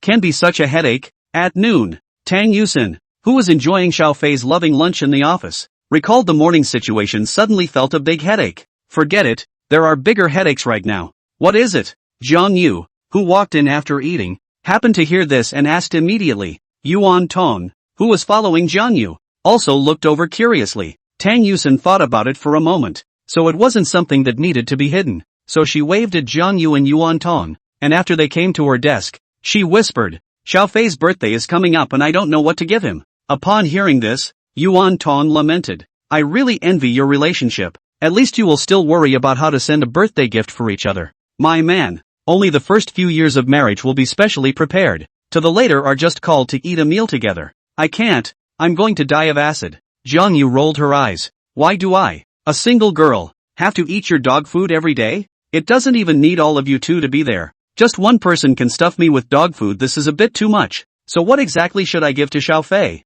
Yuan Tong thought seriously for a while and asked. Xiao student, TSK, it feels so strange to call it that. Forget it or say it like this. You always know what your husband likes, right? What does Xiao Fei like? Of course she knows. It was just that Tang Yusin was a bit shy to say anything. Looking at Tang Yusin's suddenly flickering gaze and slightly reddened face, Yuan Tong and Jiang Yu exchanged glances. There's something odd. Yuan Tong was 30 or 40 years old after all. Jiang Yu, however, was more or less the same as Tang Yusin, still a young girl without so many scruples. Seeing this, she immediately began to prepare to tickle Tang Yusin. It's funny to see the look on your face. Oh, say, what does your husband like? Tang Yusin immediately raised her hands and made a French military salute. I'm sorry, I mean surrender. That, Xiao Fei, likes to watch all kinds of anime too. Yuan Tong didn't react, but Jiang Yu narrowed his eyes as if he realized something. She let out a sharp gasp of surprise. No way, he's got a beautiful wife like you and he still likes paperweights?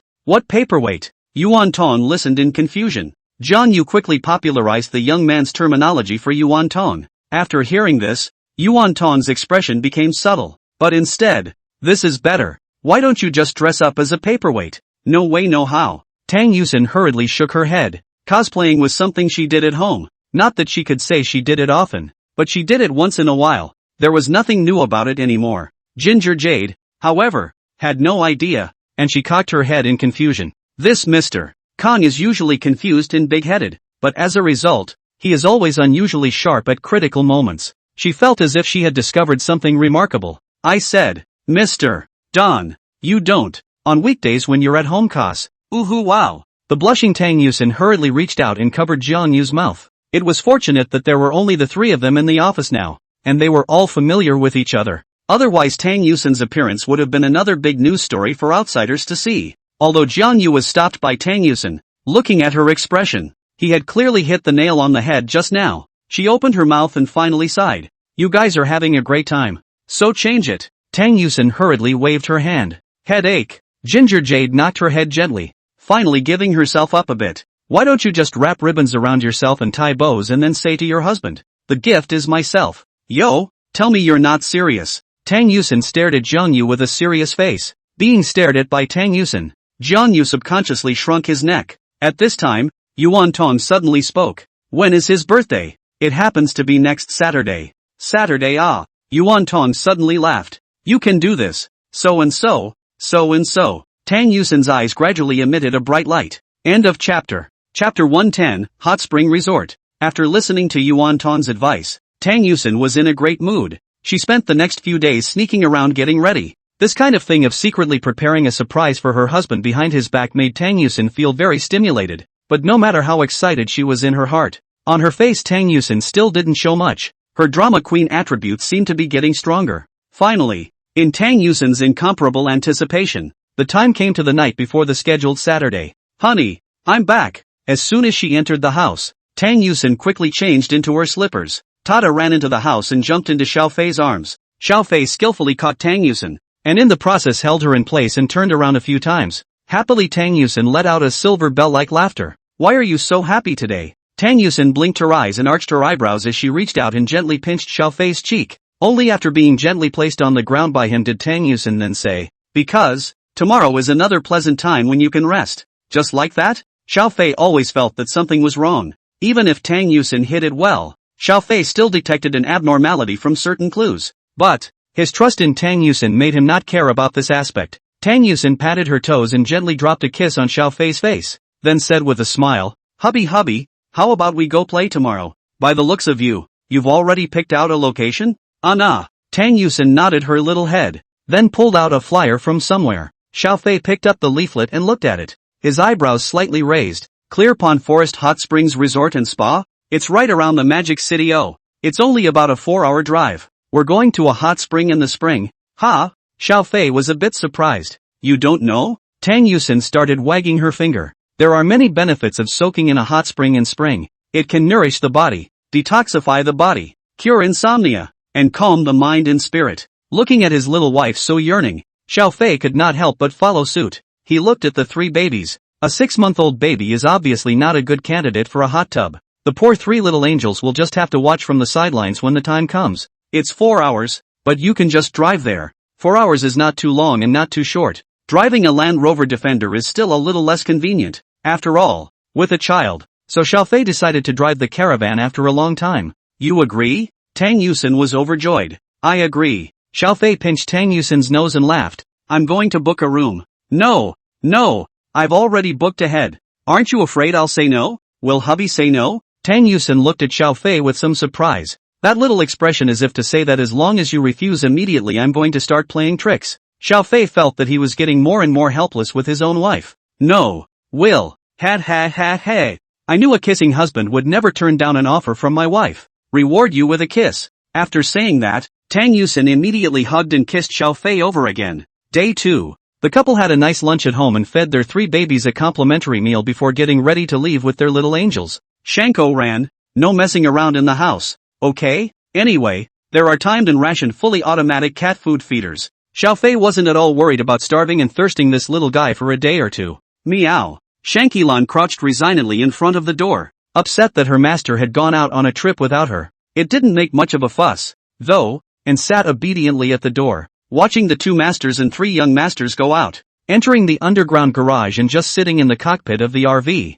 Xiao Fei suddenly heard a WeChat beep coming from his cell phone. Pulling out his cell phone, he found that it was actually from his mother. Wang Feng. Son, happy birthday. I wish you a wonderful life and a happy family. A long string of blessings that made Xiao Fei look blank. It's your birthday? He suddenly sighed a little. Since graduating from high school and coming to the Magic City for college, every year for the birthday time himself is out of town. As a parent can only be blessed by sending messages and calling. And Xiao Fei himself, in fact, couldn't even remember what day his birthday actually was. He didn't know since when Xiao Fei had completely lost interest in things like celebrating birthdays, especially his own. It's mostly just too much trouble. After quickly replying to Wang Feng with a thank you and urging her and her father, Xiao Jun, to take care of their bodies, Xiao Fei opened his cell phone navigation, started the RV, and drove out of the underground garage. Traffic in the Magic City is still congested, especially during the morning and evening commute rush hours, as well as Saturday weekend hours. The RV dawdled around the city for a good part of the day before it entered a section with slightly better traffic.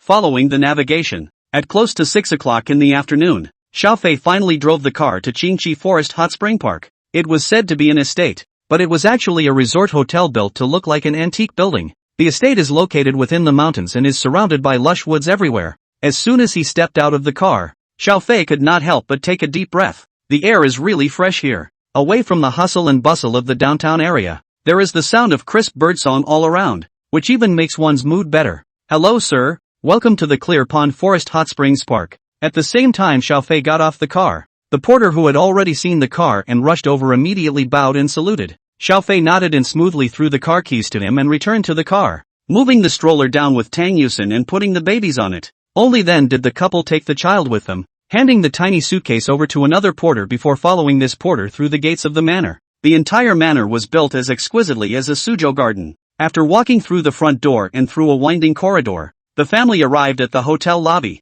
The 4 attendants at the front desk immediately greeted and saluted the family that walked in with respectful unison when they saw them. I've booked a room before. Yes ma'am, may I have your name and phone number? Tang Yusin quickly reported her name and phone number, and the waiter in front of her made a slight inquiry. Then the smile on her face grew even wider. Hello ma'am, your reservation is for the finest suite in our estate. We welcome you and your family to stay at our estate. May you have a pleasant weekend here. Xiaofei stood at Tang Yusin's side and let out a light laugh. This girl, she even ordered the best one? End of chapter. Chapter 111, give your husband a big surprise. Next, Xiaofei's family rode in a sightseeing tour bus driven by a waiter and arrived at the room that Tang Yusin had pre-booked. It's an unbiased, freestanding courtyard located right at the top of the hill. The courtyards are thoroughly sung, although a few minutes less Qin, Han and Tang's majestic and solemn, but everywhere reflects the two songs exquisite and delicate, inside and out. Attention is paid to the details. Every window, every pillar, every beam, even every tile has been meticulously and artistically crafted. Obviously, this is more suitable for a relaxing vacation. Passing through the gate into the courtyard, the first thing you see is a well-designed artificial pond. The pond is dotted with lotus leaves, which have not yet opened because of the season. Above, there are 2 9-curved bridges, which are connected by a gazebo in the center of the pond. After passing over the 9-curved bridge, you come to the main hall. In the corridor under the flying eaves and arches, stepping on the wooden floor, the soles of shoes and the floor collide with a crisp sound. Entering the house along the cloisters are rooms that combine modernity and antiquity in a perfect way. A spacious living room, an exquisite conference room, a gym, a study. Because it was a completely separate space, there were no doors or windows around the entire building, not even walls, and you could see out at a glance. Of course, if you're worried about cold temperatures at night, you can raise the sunken glass walls to close off the room and lower the curtains for complete privacy. Do anything in there and no one will see? It's beautiful. Standing in her room, Tang Yusin looked out over the mountain at the sea of trees swaying with the spring breeze and cheered. Xiaofei also felt that the environment here was really quite good. He noticed that the bedroom had actually been pre-arranged with a wide crib. Obviously this was something Tang Yusin had informed the hotel side of her side when she booked the room. Place 3 babies in the bed. Xiaofei who was teasing them with a toy. Suddenly, I heard Tang Yusin's voice from the distance. Hubby, there's a kitchen here, and all kinds of ingredients are ready inside the refrigerator. Putting the toy down, Xiaofei walked over to Tang Yusin's side, his hands clasping his chest as he seemed to smile. Well, what do you want to eat tonight? Ha. Tang Yusin rolled her eyes. It's rare to come out to play. How can I let you, husband, cook? There is a professional chef in the hotel. Just let him come over directly. This Nasan, she even knows that she feels sorry for him. By the way, what about the hot springs here? We have a separate spa in this courtyard. Oh, I don't want to go to one of those public hot springs. Tang Yuxin flattened her mouth. It was so hard to come out with Xiaofei. She naturally wanted to soak in the hot spring together. If you're going to a public spa, there's bound to be other men around. Even if she was wearing a swimsuit, Tang Yusin wasn't too willing to let another man see her body. I'll show you the hot springs here. Being held by Tang Yusin's hand, Xiaofei walked through the living room. Then he froze, because the scene in front of me was just beautiful. The garden without walls is full of blooming brocade-like prosperity. Among the bushes, there is a winding path paved with green stone slabs. At the end of the pathway, there were 2 forks, one leading to an exquisite pavilion with stone tables and benches. Another trail leads to an open-air hot spring. The hot springs take on an irregular shape with curved borders, made of large pebbles. A gazebo was likewise constructed above the hot springs to envelop them in. Both gazebos were hung with curtains of a pink color that was known to be of excellent fabric at first glance. Scattered throughout the garden are staggered sawn lamp bases. It's so beautiful. I was blown away when I looked at the pictures online. I didn't realize that actually seeing it would be so great. Beautiful indeed. You have a good eye. That's for sure. Doesn't it feel just wonderful to have me as a wife? Being praised by Xiaofei in such a way, Tang Yusin immediately crossed her arms in triumph and proudly tilted her head. His face was full of cute expressions of praise me more. Continue to praise me. Yes.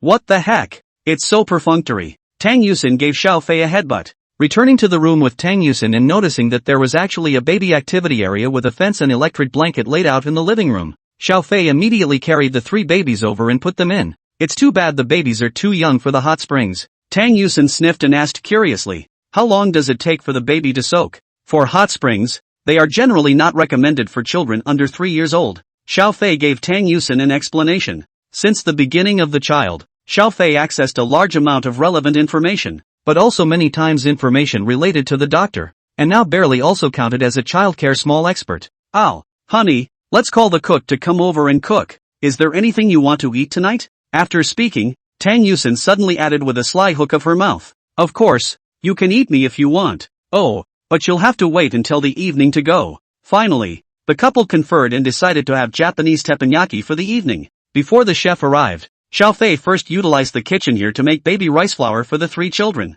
allowing the 3 babies to have a beautiful meal. After a while, you can add some mashed potatoes and pumpkin puree to the rice flour. It's a little early for weaning though. The weaning time Xiaofei decided for his 3 children was after 10 months, but it was no problem to prepare some in advance. At least he has made a conscious effort to start replacing milk with supplements as much as possible. Today, the 3 children are only breastfed once a day at night, and the rest of the time they are fed formula. For one thing, Tang Yusin has to work during the day after all, and Xiaofei is heartbroken that she is still breastfeeding at night. And for another, the milk powder he purchased is the best, and although even the best milk powder can't compare to breast milk, it can achieve the maximum proximity in terms of various components. The dining room and living room are connected, and because the courtyard is located at the top of a hill and not surrounded by a wall, you can directly enjoy the whole scenery of the surrounding mountains, while being able to take care of the 3 babies in the baby activity area in the living room. The chef in the tall hat is busy behind the stove. The couple sat opposite each other,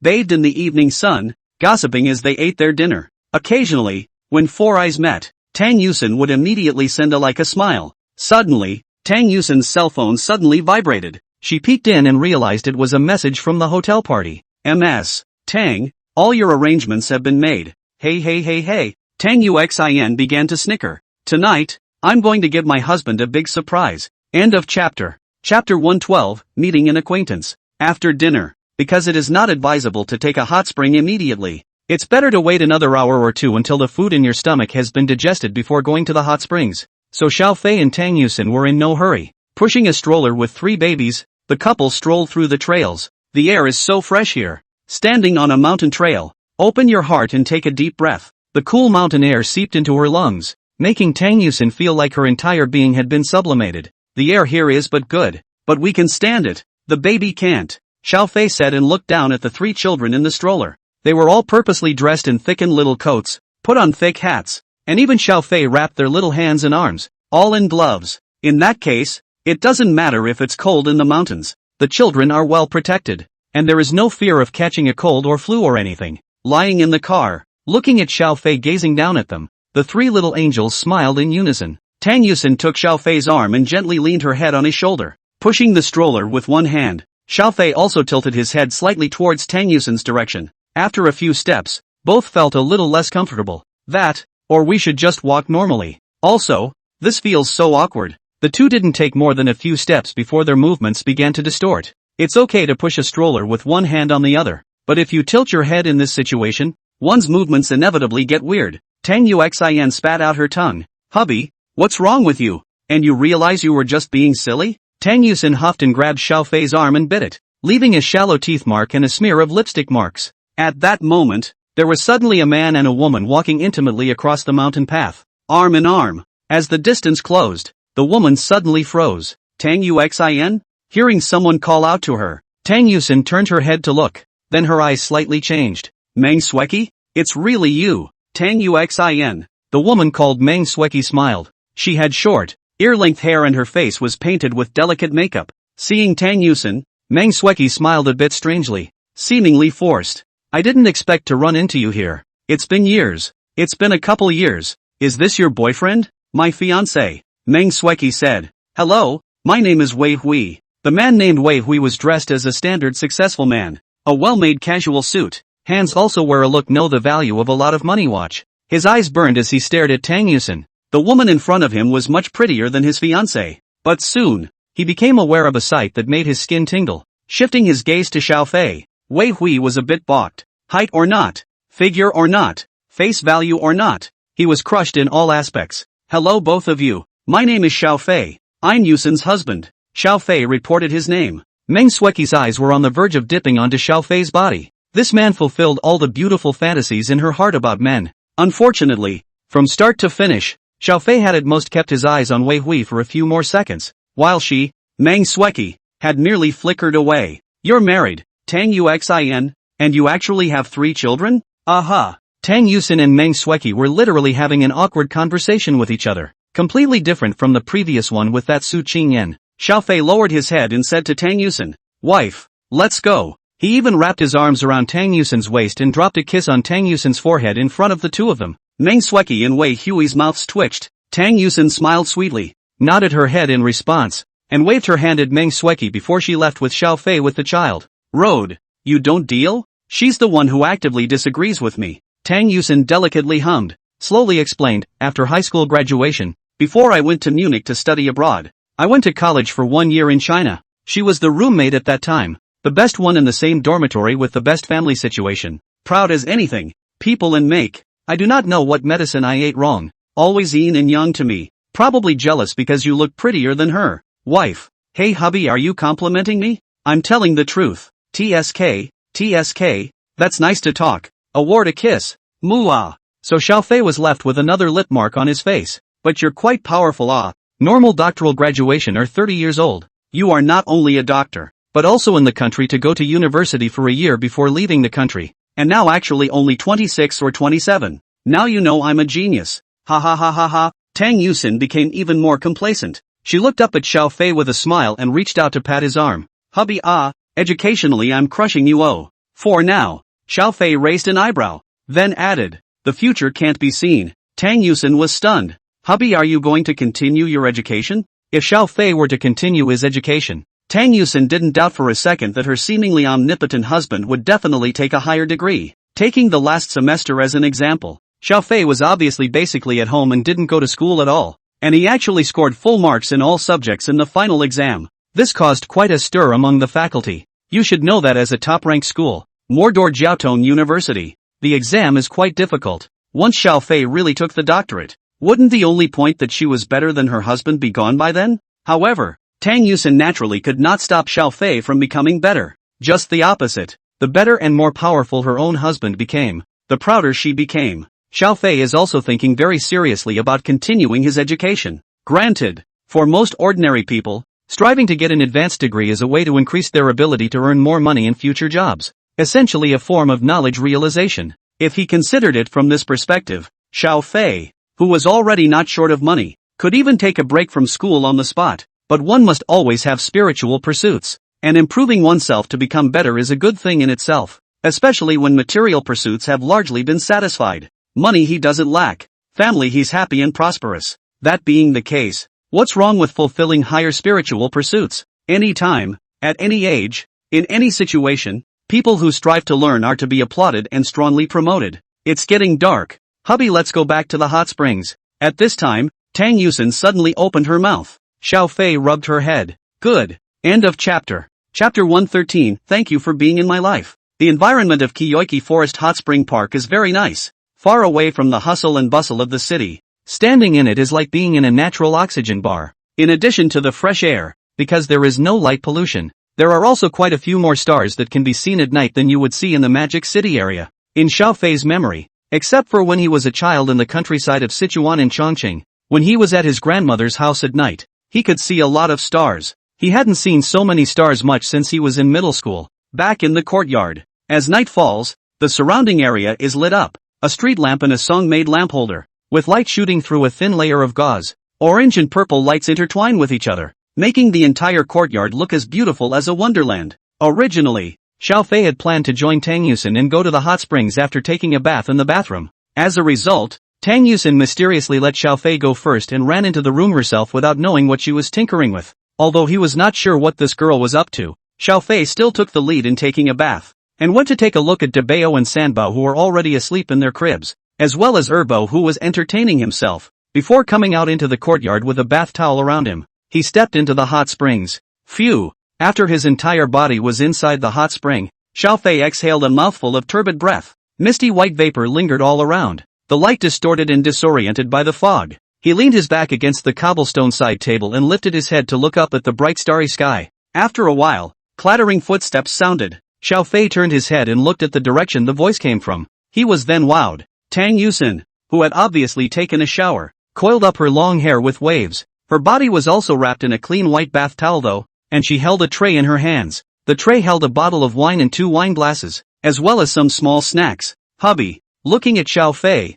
Tang Yusin smiled like, gently lifting her right leg, she carefully tested the temperature of the water with her toes. And then Tang Yusin stepped into the spring a little bit, taking a few steps to Xiaofei's side and sitting down against him. Tang Yusin placed the tray on the surface of the water and let it float. It's best not to drink in hot springs. Don't you know? If you're healthy, it's not a big problem. I've checked it out specifically. Tang Yusin daintily blanked Xiaofei and moved a few more points closer to him. Both arms touched. Xiao Fei looked at Tang Yusen sideways. Her hair was wet and there were quite a few droplets of water sliding down her curvy neck and onto her shoulders. What's the matter? Staring? Smiling and giving Xiao Fei a kiss on the cheek, Tang Yusen poured a glass of red wine for herself and Xiao Fei respectively. Come on, hubby, drink a cup of wine. Xiao Fei complied with Tang Yusen's wishes and intertwined his arms with him to drink a cup of cross-cup wine. Where does anyone hand over a glass of wine with red wine? Aren't we? Tang Yusen put down her wine glass and stretched out her fingers to twist another piece of cake and brought it to Xiao Fei's mouth. Here, wife feed you.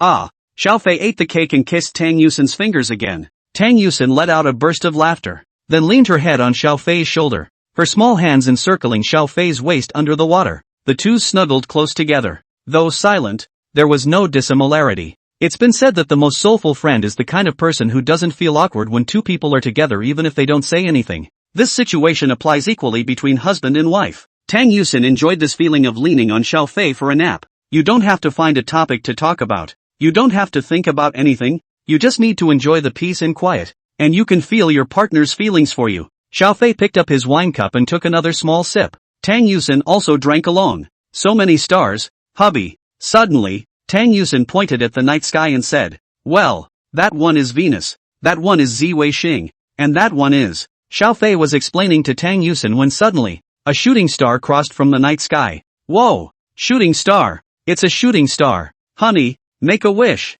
Tang Yusen suddenly pulled Xiao Fei with excitement, then hurriedly put her hands together and closed her eyes. After making her wish, she reopened her eyes, looked at Xiao Fei, and gave her another kiss. Honey, what did you wish for? I thought you said making a wish doesn't work if you say it. Well, I'd like to know. Sneak up on me. God forbid. Tang Yusen made a sneaky gesture. Looking cute. I make a wish that the baby will be well in life. Hey, something to do with the baby? Without me? Tang Yusen stared with wide eyes, somewhat less than satisfied. Only after she saw the laughter in Xiao Fei's eyes did Tang Yusen give him a headbutt on his chest. Stinky husband, teasing me again. She sank her body down towards the water, her little mouth disappearing inside the hot spring and gurgling and blowing bubbles. Xiao Fei smiled and rubbed her head. Suddenly, a sharp whistling sound broke the silence. Xiao Fei raised his head and watched as a beam of firelight quickly rose into the air before exploding under the starry sky, transforming into a flash of bright fireworks. Immediately afterward, more and more smoke bloomed.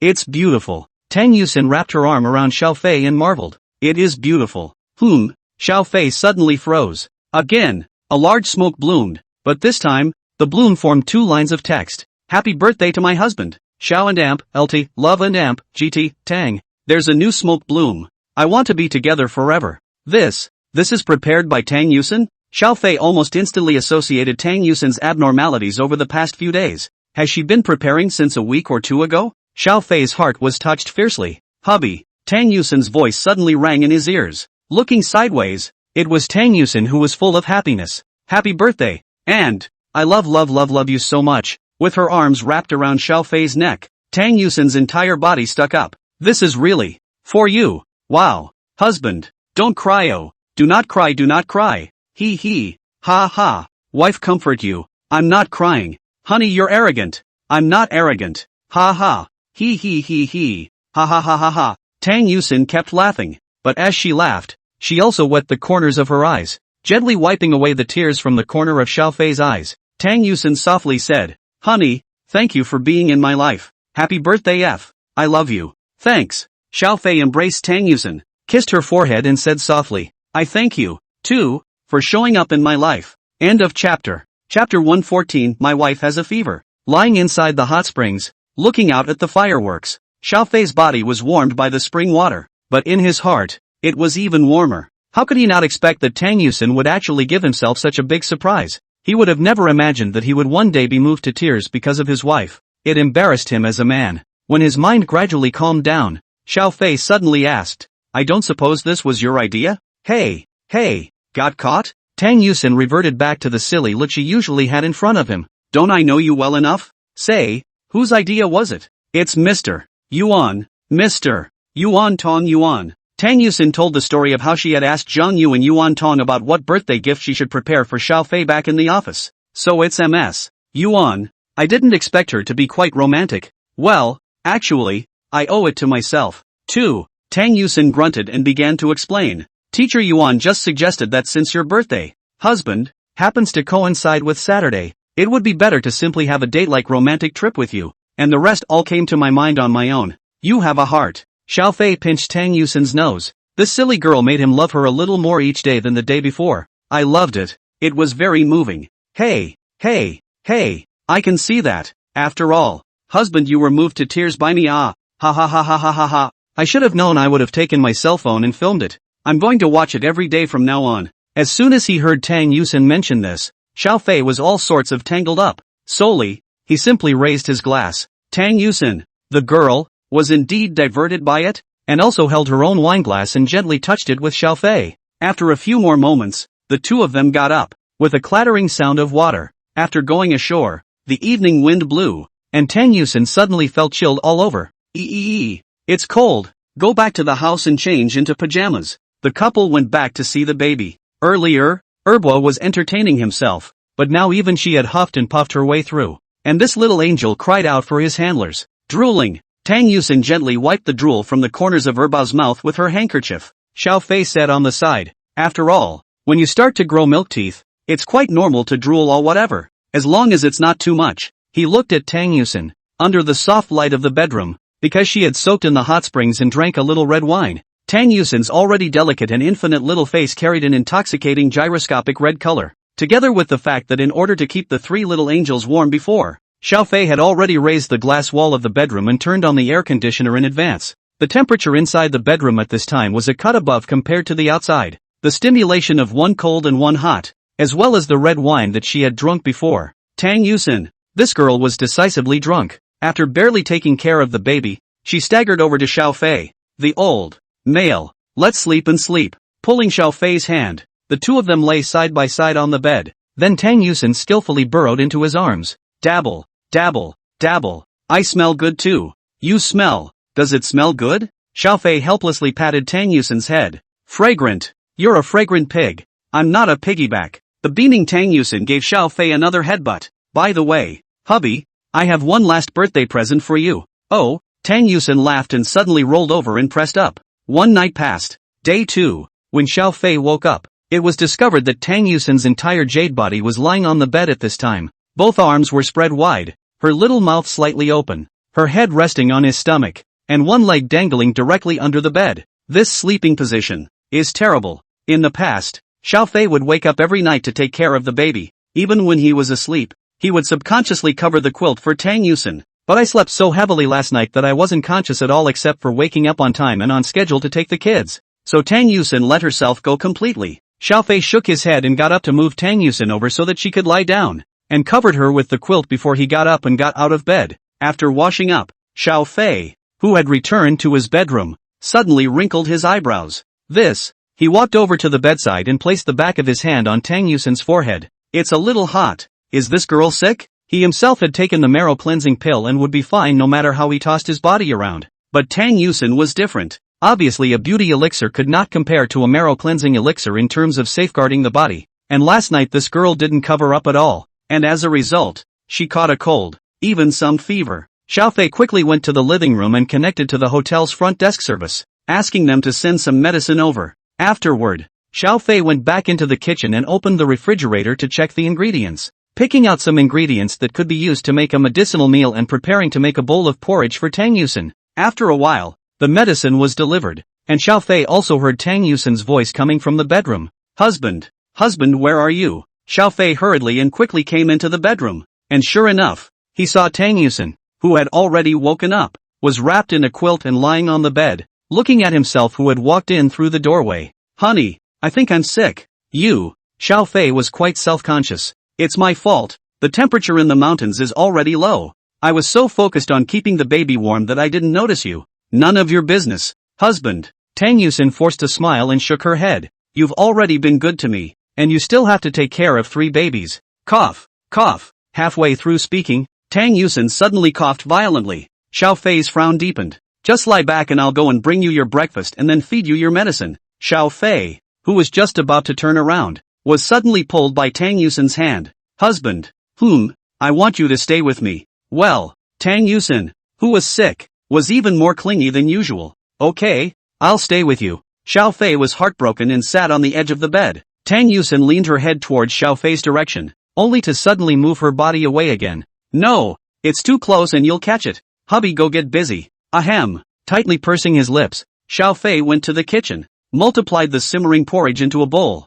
and carefully carried it back to the bedroom. Be careful. Helping Tang Yusin up with her back against the bed, Xiao Fei lifted the quilt up again to cover her body. Only then did he scoop up a spoonful of kanji, put it to his mouth and blew on it, handing it to Tang Yusin. Slow down. Watch out for the burn. Well. End of chapter. Chapter 115, Personal Physician. Originally, Xiao Fei was planning to drive his wife and child back to Magic City in the afternoon. But now, because Tang Yuxin is sick, even with a fever, Xiao Fei immediately decided to go home early. After feeding Tang Yusin a bowl of kanji, Xiao Fei himself couldn't be bothered to eat breakfast, and fed Tang Yusin some over-the-counter cold medicine, and then worked non-stop to take care of the 3 waking babies. After feeding the 3 little angels milk and baby rice powder respectively, Xiao Fei immediately took Tang Yusin and the baby on the road home. Just lie here and be good. I'm going to drive. And rest when you're tired. Okay? In the caravan, lying on the bed, Tang Yusin nodded her head obediently,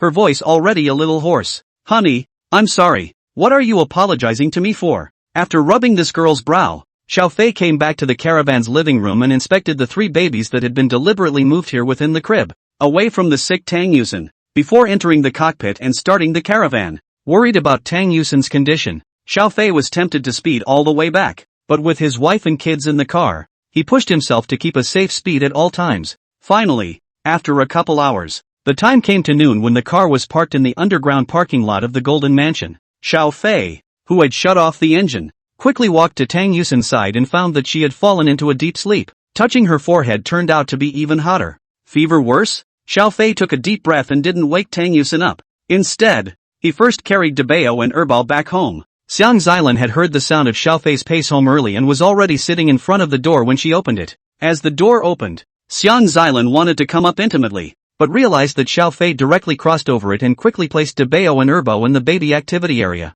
Fragrance Orchid, keep an eye on the baby. I'll be right back. After saying that, Xiao Fei went back inside the garage to bring up Sanbao as well and finally entered the garage once more. Tang Yusin was still asleep, and Xiao Fei carefully picked her up in a horizontal hug. A quick walk home. Go inside the bedroom and place your precious wife on the bed. After covering her tightly with the quilt, Xiao Fei returned to the living room and made a call. At this moment, Xia Chang, the president of Shangshi Entertainment, who was dealing with his work, was startled when he suddenly received a call from Xiao Fei. Hurrying to put the call through, he didn't have time to say anything. Xiao Fei's voice could then be heard coming from the other end of the phone. Hurry up and find me the best private doctor in Mordor and have him come to my home at. Xia Chang was startled and immediately answered. After putting down the phone, he drew up his legs and made his way to the secretary's office area outside his office. Go, quickly, asked Dr. Wen from Conlai Hospital. Dong Xiao is looking for him, please ask him to go to. Forget about me personally to find Dr. Wen immediately. Thank you, Mr. I'll accompany you. As an assistant, Wang Shasha also hurriedly got up to follow. When the two left, a group of secretaries in the secretariat immediately jabbered and bickered. At home, Xiao Fei instructed Xiang Xilan to take care of the baby, while he himself always sat beside Tang Yusin. An ice pack was placed on Tang Yusin's forehead. Xiao Fei looked at Tang Yusin from time to time and turned his head to stare at his cell phone from time to time. After a while, the cell phone, which had been deliberately put on silent, vibrated. He hurriedly got up and came to the living room to pick up the phone, and after knowing that it was Xia Chang who had brought the people in, he immediately notified the guards at the cell gate and asked them to let the people in. It wasn't long before there was a knock on the door. Xiao Fei opened the door of his house. Xia Chang at the door hurriedly said, Xiao Dong, I have. Don't talk nonsense, quickly come in. Where is the doctor? Hello Mr. Xiao. My humble self is Wen Shui Xia from Conlai Hospital. Wen Shui Xia, who was wearing a white coat and carrying a medical box in her hand,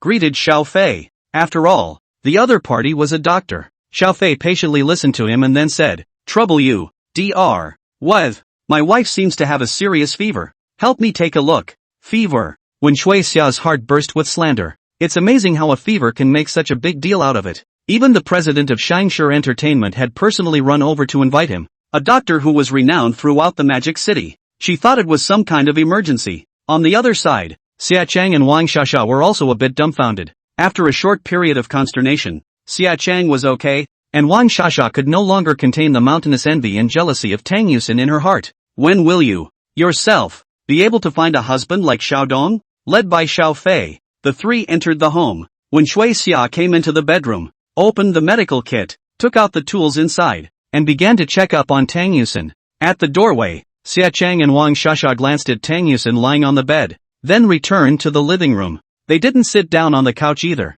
They just stood honestly and waited. In the bedroom, seeing when Shui Xia put away her tools, Xiao Fei hurriedly asked, Dr. What? How is my wife? Mr. Xiao, did your wife do something yesterday? We went to a hot spring in the mountains. Oh yeah. Drank some red wine while soaking in the hot springs. That's it. When Shui Xia nodded and said in understanding, the low temperature on the mountain, coupled with drinking alcohol while soaking in the hot springs, caused the pores of the entire body to open up, and with the alternation of hot and cold, the cold air poured down the open pores of the entire body, and your wife's cold became severe, with a fever of 39 degrees. 39 degrees? Yes, I have some standing medicines here that I can give to your wife first, but if you want to lower the temperature as soon as possible, Mr. Xiao can choose to give your wife a shot. As for the infusion, it is not recommended. Your wife's health is very good. Xiao Fei was relieved. Then I'll trouble you, Dr. Win. At that moment, when Shui Xia gave Tang Yusin an injection, prescribed some medicine, and instructed some precautions before leaving. In the living room, hearing the conversation coming from the bedroom, Xia Chang smiled bitterly and shook his head. This Mr. Xiao, he's too nervous about his wife, isn't he? Wang Shasha looked in the direction of the bedroom door with envy. If Xiao Fei could be this nervous about her once. No, even so much as a tenth of that would make her so happy that she would faint on the spot. When Xiao Fei and when Shui Xia walked out of the bedroom, Xiao Fei said, Dr. What? I have to take care of my wife and child, so I won't be able to see you off. Thank you very much. It's fine, Mr. Xiao. If there's any situation you can call me immediately. Here's my business card. After receiving Wen Shui Xiao's business card, Xiao Fei said to Xia Chang, trouble you this time. CDR. One off for me. I should. Dong Xiao. Xia Chang hurriedly answered the promise. After seeing the three off, Xiao Fei returned to the bedroom and sat on the edge of the bed, looking down at Tang Yusin. He put his hand under the covers and held Tang Yusin's small hand, sighing quietly. You girl ah. End of chapter. Chapter 116. Another straight ball. Centurion Entertainment Group. Inside the headquarters building, looking at Wang Shasha, who had returned to the secretariat, a group of girls immediately gathered around. Sister Wang, what's going on? Our astonishingly handsome Xiao Dong is suddenly looking for a doctor? Sister Wang, did you see Xiao Dong ah? Wang Shasha glared at these youthful and beautiful girls. What's the huddle for? Get to work. Despite the words, these girls heckled and didn't disperse. On weekdays Wang Shasha took special care of them, and gradually these people were not afraid of her. Helplessly, Wang Shasha said, our that Xiao Dong ah, is simply to let the women of the world die of jealousy of our chairman's wife. When this was said, the girls' eyes immediately glowed, and each of them became even more excited. Sister Wang, is she Xiao Dong's wife? What's wrong with the chairman's wife? Is it hard to have another baby? What another baby? Wang Shasha gently knocked a mouthy girl a bit, then said quietly, a cold and fever. Let Xia and I go all the way to the Magic City's best private doctor will be invited to the home. TSK, this kind of treatment I can't even dream of. Hello. After saying that, Wang Shasha returned to her office seat and sat down. The girls looked at each other. Cold and fever? That's it? I admit it. I cha-la-moaned it. Didn't you guys? I'm getting sore. Okay? This kind of princess-like treatment. TSK, I have no hope in my life. Forget it. Work. The girls hooted and dispersed. However, back at their respective stations they were clearly not as calm as their faces. Thinking about what Wang Shasha had just said, some girls couldn't help but talk about it inside some of their respective sister groups. Not long after, many people knew about Xiao Fei's act of raising an army for Tang Yusin. Even some of the company's contracted stars, when they saw the news, each one of them had mixed feelings. The flurry of the world outside had little effect on Xiao Fei. He concentrated on taking care of Tang Yusin and the baby at home. When the baby cries, he goes out and coaxes it to see if it's peeing or something. And if it's fine, he goes back to the bedroom to guard Tang Yusin. When the sky grew dark, Tang Yusin finally woke up in a daze. The old public. As soon as she opened her mouth, she realized her voice was still hoarse. You're awake? Noticing Tang Yusin waking up, Xiao Fei immediately asked with concern. Feeling better? I just asked the doctor to come to the house to see you. She said that you have a cold and fever. 39 degrees. and has already given you a shot and prescribed some medicine. Tang Yusin blinked and suddenly sneezed heavily. Then she froze, looking blankly at the snot that was sprayed onto Xiao Fei's clothes. Tang Yusin's face, which was already reddened from the fever, rolled hotter and hotter. I'll take care of it. Xiao Fei smiled and didn't say anything, getting up and going to one side to wipe it clean before pouring a cup of hot water over for Tang Yusin. Here, thirsty? Drink some water. Lying in the crook of Xiao Fei's arm, Tang Yusin obediently drank a few mouthfuls. It's almost dinner time. What do you want to eat? I want you to stay with me. Husband. Tang Yuxin flattened her mouth. She reached out her small hand to grab Xiao Fei's arm and looked at him pitifully. But don't get too close. Oh, I'm afraid of infecting you. Either, or husband, you wear a mask and then accompany me on the side? No need to wear a mask. I'm in good health. No. Tang Yusin shook her head and said, not to be denied. I want my husband to stay with me, but I don't want to infect him, so go wear a mask. Couldn't stand the girl's pampering. Xiao Fei had to rummage through the spare disposable masks at home to put them on himself. Only when Xiao Fei went back to the bedside and sat down did Tang Yusin come up and lay her head on Xiao Fei's side. Xiao Fei tightened the covers for her again. Is hubby hungry? Not hungry. No, you're hungry. Tang Yusin stared at Xiao Fei with her eyes wide open. You must have taken care of me all day and had to take care of the baby. And definitely didn't behave yourself for lunch. And you didn't eat for breakfast either, as I recall. Okay, I'll go make dinner. No want. Tang Yusin began to be petulant again. I don't want my husband to leave. I'm just going to the kitchen to cook. Or not. Tang Yusin rubbed her forehead against Xiao Fei's thigh. Why don't you order takeout, hubby, and just stay here with me, okay? Tang Yusin began to use her pitiful gaze again and started to launch a during attack towards Xiao Fei. Good. Hubby is the best. Well, I want to reward hubby with a kiss, but I'm sick. When you get better, as many kisses as you want. You said it. Oh. Xiao Fei directly couldn't help but laugh out loud. The sick Tang Yusin was not only excessively clingy, but she was also like a little kid. The tone of voice and demeanor in which she spoke was completely different from his normal day. What are you laughing at? I didn't. You're making fun of me. I really didn't. Poof. You've been laughing the whole time. You haven't even stopped. Tang Yusin hit Xiao Fei's thigh with her head and rolled over with a puff of air, turning her back to Xiao Fei. As a result, it didn't go beyond 10 seconds before the girl sneakily turned her head again. After realizing that Xiao Fei was actually staring at her, she turned her head back with a whoosh. After a few more seconds, it turned back again. As a result, this time Xiao Fei purposely didn't look at her anymore, and Tang Yusin sat on her little face again and started humming on the bed. Suddenly, she heard a click. The wide-eyed Tang Yusin looked at Xiao Fei, who was taking pictures of himself with his cell phone. Honey, you're filming me. I'm shooting this bright and early. I don't care. You're just stealing shots.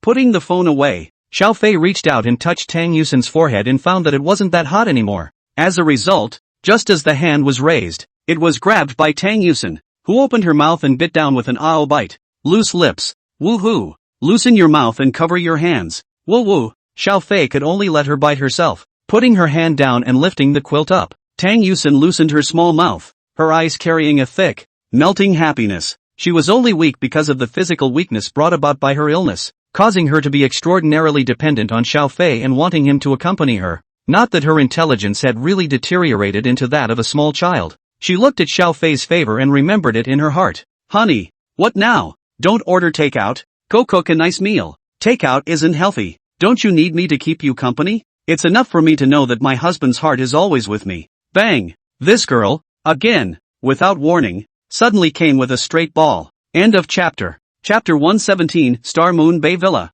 A whole weekend. Xiao Fei was all at home taking care of Tang Yusin. By the time the next day, Monday, was early in the morning, Tang Yusin woke up out of habit. Opening her eyes, she wrinkled her cute nose and realized she was better. The head no longer hurts, the body doesn't feel cold, and the aches and pains all over the body have completely subsided. Turning over slightly, Tang Yusin saw Xiao Fei lying beside her. Looking at Xiao Fei's side face that couldn't be picked out as flawless, Tang Yusin thought again of all the embarrassing things she had done yesterday when her head was spinning. Her face couldn't help but blush at the thought. However, no matter how clingy he was and how many requests he made that made people laugh and cry, Xiao Fei was all patient and satisfied. Such behavior made Tang Yusin's heart as sweet as honey. She reached out her hand and gently traced along the contours of Xiao Fei's side face in the void. Then, closing his eyes, he did so again, the clear image of Xiao Fei floating in his mind. Please, God, such a perfect husband. Please do bless us with a lifetime together. Please, please what? The sudden sound caused Tang Yusin to open her eyes. and then she saw Xiao Fei, who was staring at her and laughing. Honey, that's so weird.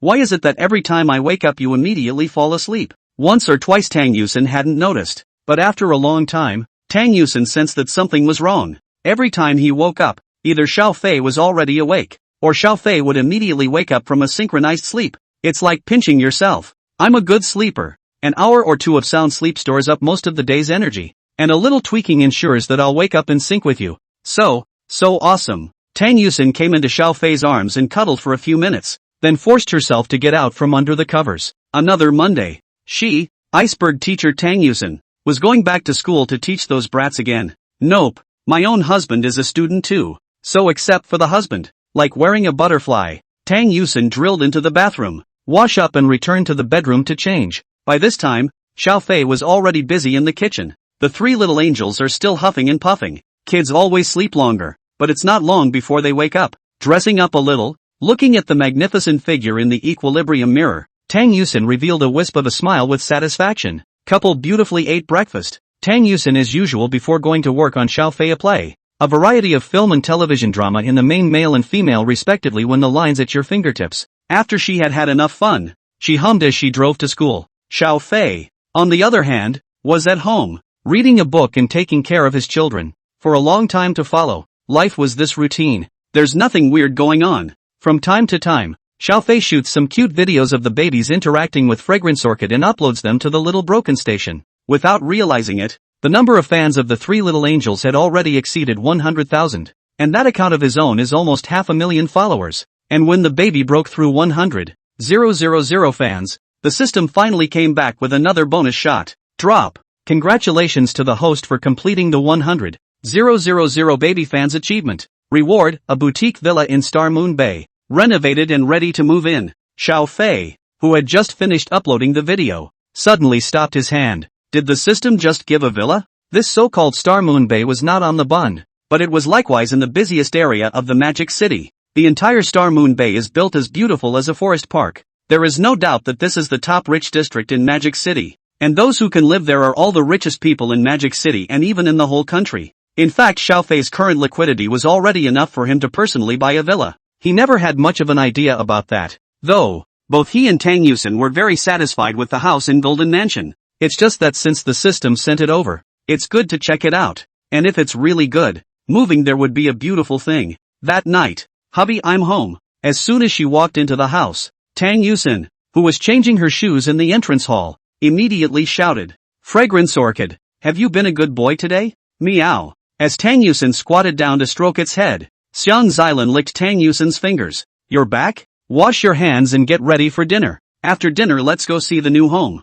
Xiao Fei, who brought the last plate of food to the table, smiled and said. Tang Yusen, who had walked over, froze. New home? Well, I bought a villa in Star Moon Bay, but I haven't really looked at it myself, so let's take the kids to see it after dinner, and if you're happy with it we'll move there. Ow. Tang Yusen didn't show too much surprise. She is no longer the poor teacher who was so strapped for cash that she could only bring up 3 babies and live in a rented room of about 30 square meters. Xiao Fei directly used his black card to get a secondary card for Tang Yusen. In addition to this, inside Tang Yusen's own bank card, tens of millions of dollars had also been stuffed into it by Xiao Fei. She's a complete little rich girl now. Honey, why are you suddenly thinking of buying a house? The villa comes with its own garden. Xiao Fei smiled and said, when the baby gradually gets older, if there is a self-contained garden or something at home, they will be able to have more fun playing in the future. Won't they? Justified and convincing. Tang Yusen made a strange seeming face and said with a serious face. After dinner,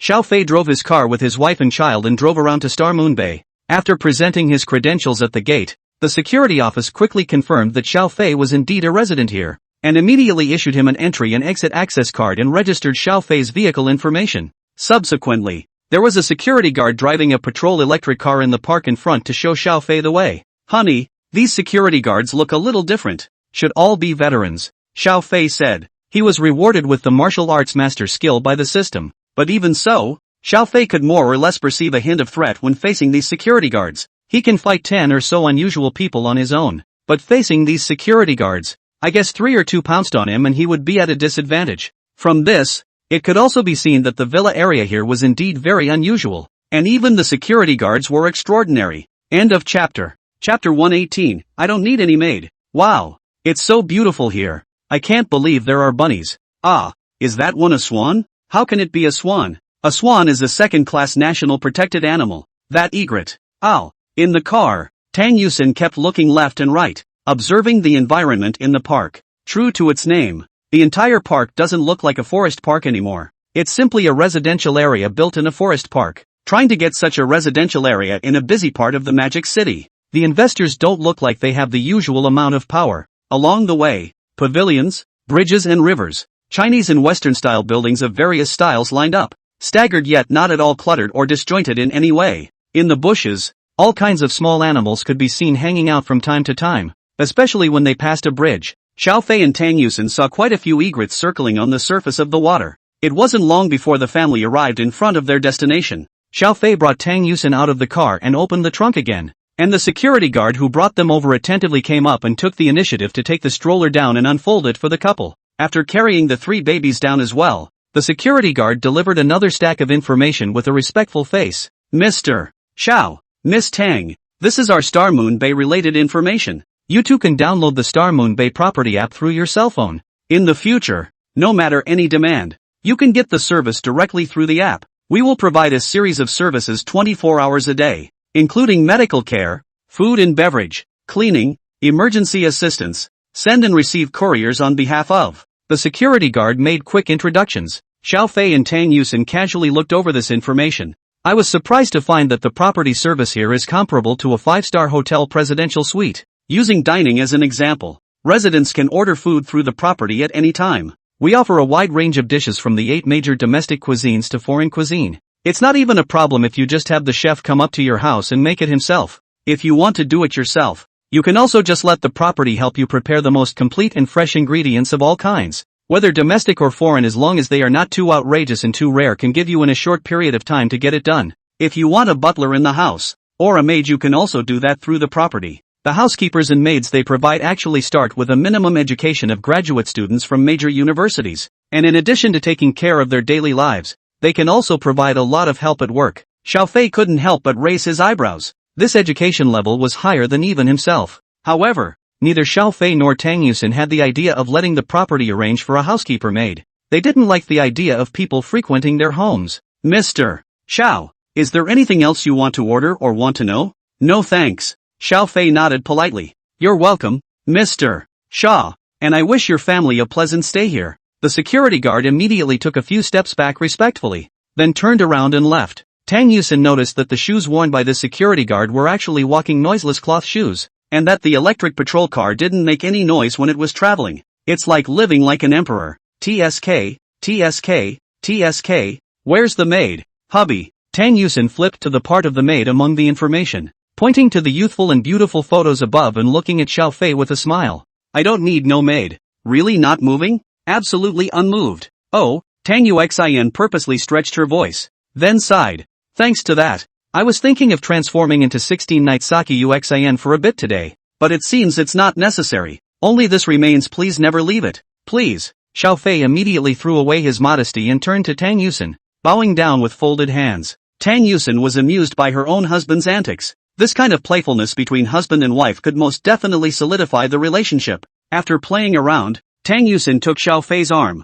Honey, let's go check it out. Hold on. I'll go ahead and park. Xiao Fei drove the car into the underground garage through the side entrance. Once inside, he realized that this underground garage is actually so huge that it has 8 parking spaces, and there is an elevator in the garage that goes straight to the house. Xiao Fei did not take the elevator and turned back to the ground, taking Tang Yusin and the baby into their new home. From the outside, he was able to vaguely see a courtyard, and only after walking in did he realize that the courtyard was quite a bit larger than he had imagined. Both the villa itself and this courtyard were obviously designed by the most professional designers, and the style was also Xiao Fei and Tang Yusin's favorite imitation song style. The yard is covered with a verdant sod, dotted with colorful fresh and planted with a few trees. There was a gazebo that Tang Yusin loved. What's even more surprising is that there is actually a semi-enclosed swimming pool in the yard that relies on the wall of the villa, with a dome built above it. And after walking inside the villa, Tang Yusin was even more astonished, out of breath as she watched. On the first floor is the lavish and huge living room,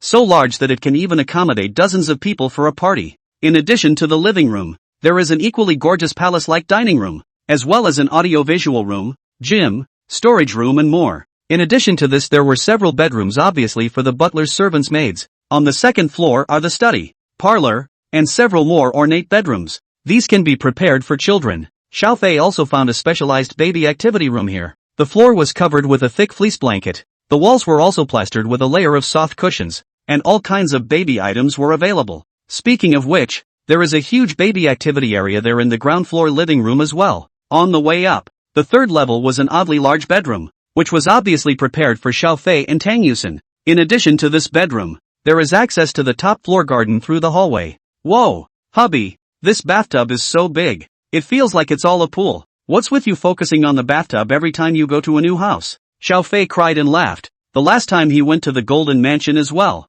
This girl pointed at the bathtub with a face full of excitement. Tang Yusen suddenly leaned against the wall next to the bathtub and hooked a finger at Xiaofei. Aren't you looking forward to, with the perfectly dashing head made, 16 nights sake yushin? Xiaofei immediately had a solemn face. I like this design. Ha ha. Ha ha ha ha ha ha. After visiting the ground superstructure, the duo discovered that the villa's underground also had a hidden agenda. In addition to a wine cellar, there is actually a room similar to a disco. Apparently building this thing underground is also to ensure sound insulation. Further down, there's the underground garage. Do you like it? I love it so much. Hubby. Back in the living room, Tang Yusen wrapped her arms around Xiaofei's neck and cocked her head. Let's move in tomorrow. Yes, you can go to work tomorrow as normal. I'll hire the movers to help, and you can just drive straight back here after work. He he he. End of chapter. Chapter 119, Relocation to a New Home. Day 2. Xiaofei was at home after lunch. He then contacted a moving company to come to the house and move his stuff.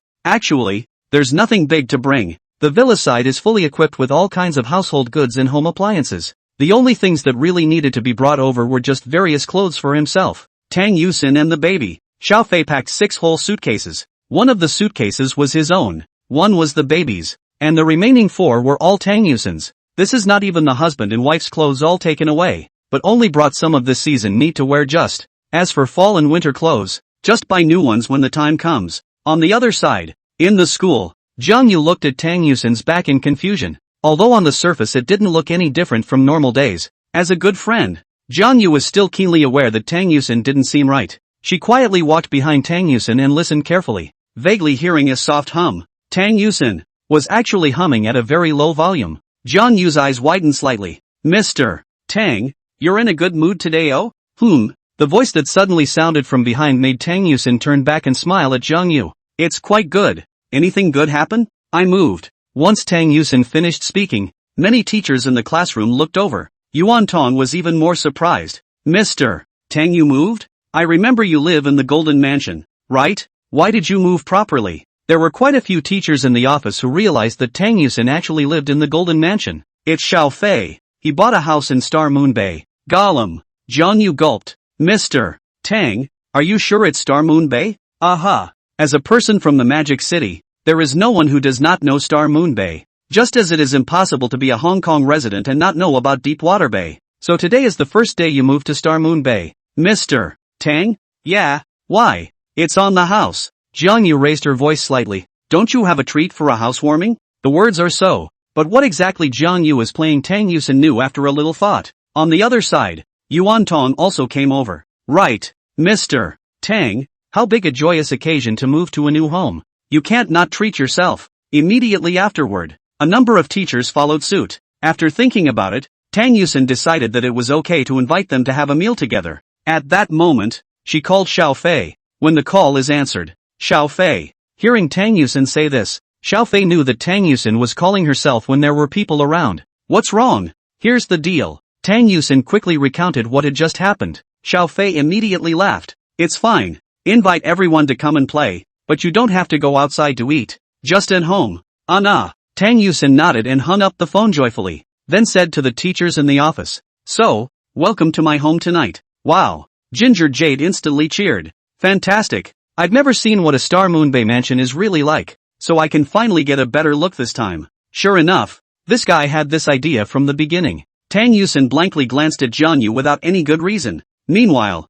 at home, after Xiaofei put down the phone, he called his 3 roommates in the dormitory as well. Since Tang Yusen's side had invited his colleagues, he simply decided to invite his 3 roommates as well. However, after learning that tonight, there would be a number of teachers present, the students' instinct made the 3 guys shake their heads in unison. In their words, with a teacher present, the identity is still a student they simply cannot play. Instead of coming, it would be better to pick a time for the 4 brothers to get together alone. In response, Xiaofei did not force himself. He called over to Star Moon Base property and asked them to arrange for a couple of excellent chefs to come over. With so many people, he didn't bother to act as a cook. The time came quickly to the afternoon. After school, the teachers who had cars in the office drove their cars and drove the rest of the group, 7 or 8 people in all, to Star Moon Bay together. With Tang Yusin in the room, the security guards directly released them. After entering the Star Moon Bay, looking at the forest-like environment inside, a group of teachers watched in wonder. It's such a great setting here. I can't believe there are loose critters. Can't believe at all that this is actually in the downtown area of Magic City. My goodness, this underground parking lot is actually this big? Mr. Tang, do you own all 8 parking spaces in this garage? A male teacher in the parking lot asked. After receiving Tang Yusin's affirmative reply, many people were envious. In a place like Magic City, where land is so expensive, a parking space is enough for many people to spend a large sum of money. And as a result, Tang Yusin's family owns 8 parking spaces. And when they rode the elevator into the villa's living room, they were even more directly stunned. It's so beautiful here. A living room is twice the size of my entire home. Oh my god. There's actually a pool outside. How big does this whole building have to be? Teachers are like Lulu in the Grand View Garden, looking at what is new, looking at where are full of envy. Tang Yusin looked around and realized that she didn't see Xiaofei's figure. She cried out, Husband, where are you? I'm here. Xiaofei's voice came from upstairs. Tang Yusin Tada ran towards the 2nd floor, only to see Xiaofei in the baby activity room. He's playing with 3 babies, standing in the doorway. After seeing Xiaofei, Tang Yusin immediately smiled. Honey, there you are, everyone's here. I'll be right down. Wait a minute. Seeing that Xiaofei was suddenly ready to head outside, Tang Yusin hurriedly stopped him. What's wrong? Tang Yusin looked Xiaofei up and down. Because he was at home, Xiaofei was dressed casually, and because he was playing with the baby, the clothes on his body were wrinkled. Come with me. At that moment, Tang Yusin pulled Xiaofei and returned inside the master bedroom. Watching his wife rummage through the closet and start looking for clothes for herself, Xiaofei let her have her fun. A few minutes later, examining the newly dressed Xiaofei in front of her, Tang Yusin nodded in satisfaction. Hubby, you are simply handsome. Ow. Well, at least you're a teacher. Don't always use such verbiage when describing people. Tang Yusin laughed foolishly, hugged Xiaofei and started to get cozy. What's wrong?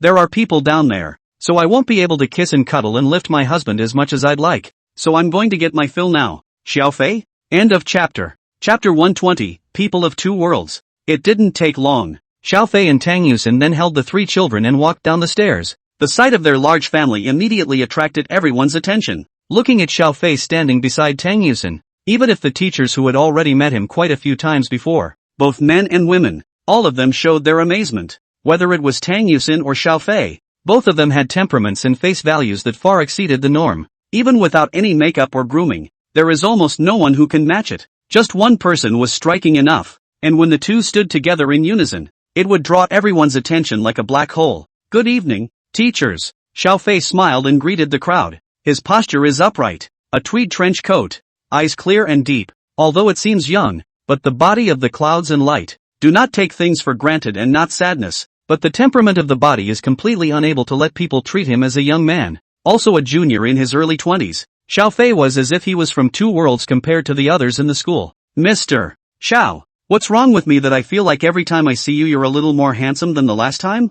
Ginger Jade asked with a smirk. Xiaofei and Tang Yusin walked to the living room together and put the 3 babies into the baby activity area. Only then did he get up and say, I've been at home all day with the kids. What could have changed? At the end, he clapped his hands. Teachers, please feel free to use the gym and audiovisual room and so on. And the swimming pool outside can also be used if any teacher wants to try it out. The water temperature is adjustable. And if you don't have a swimsuit with you, I can immediately ask the property to bring a new one over. The crowd waved their hands in succession. A tour of the interior will do. It's still obviously a little inappropriate to run off and jump in the pool when you're a first-time guest at someone's house. Besides, each of them was a university teacher. And although Xiaofei and Tang Yusin were husband and wife, Xiaofei's student status was also a fact. And those of them who were teachers couldn't pull their punches too much. It wasn't long before the chef arranged by the property came to the door. Is this a property arrangement? A group of teachers gasped out in awe as they watched the three chefs who were busy in the kitchen starting to prepare dinner.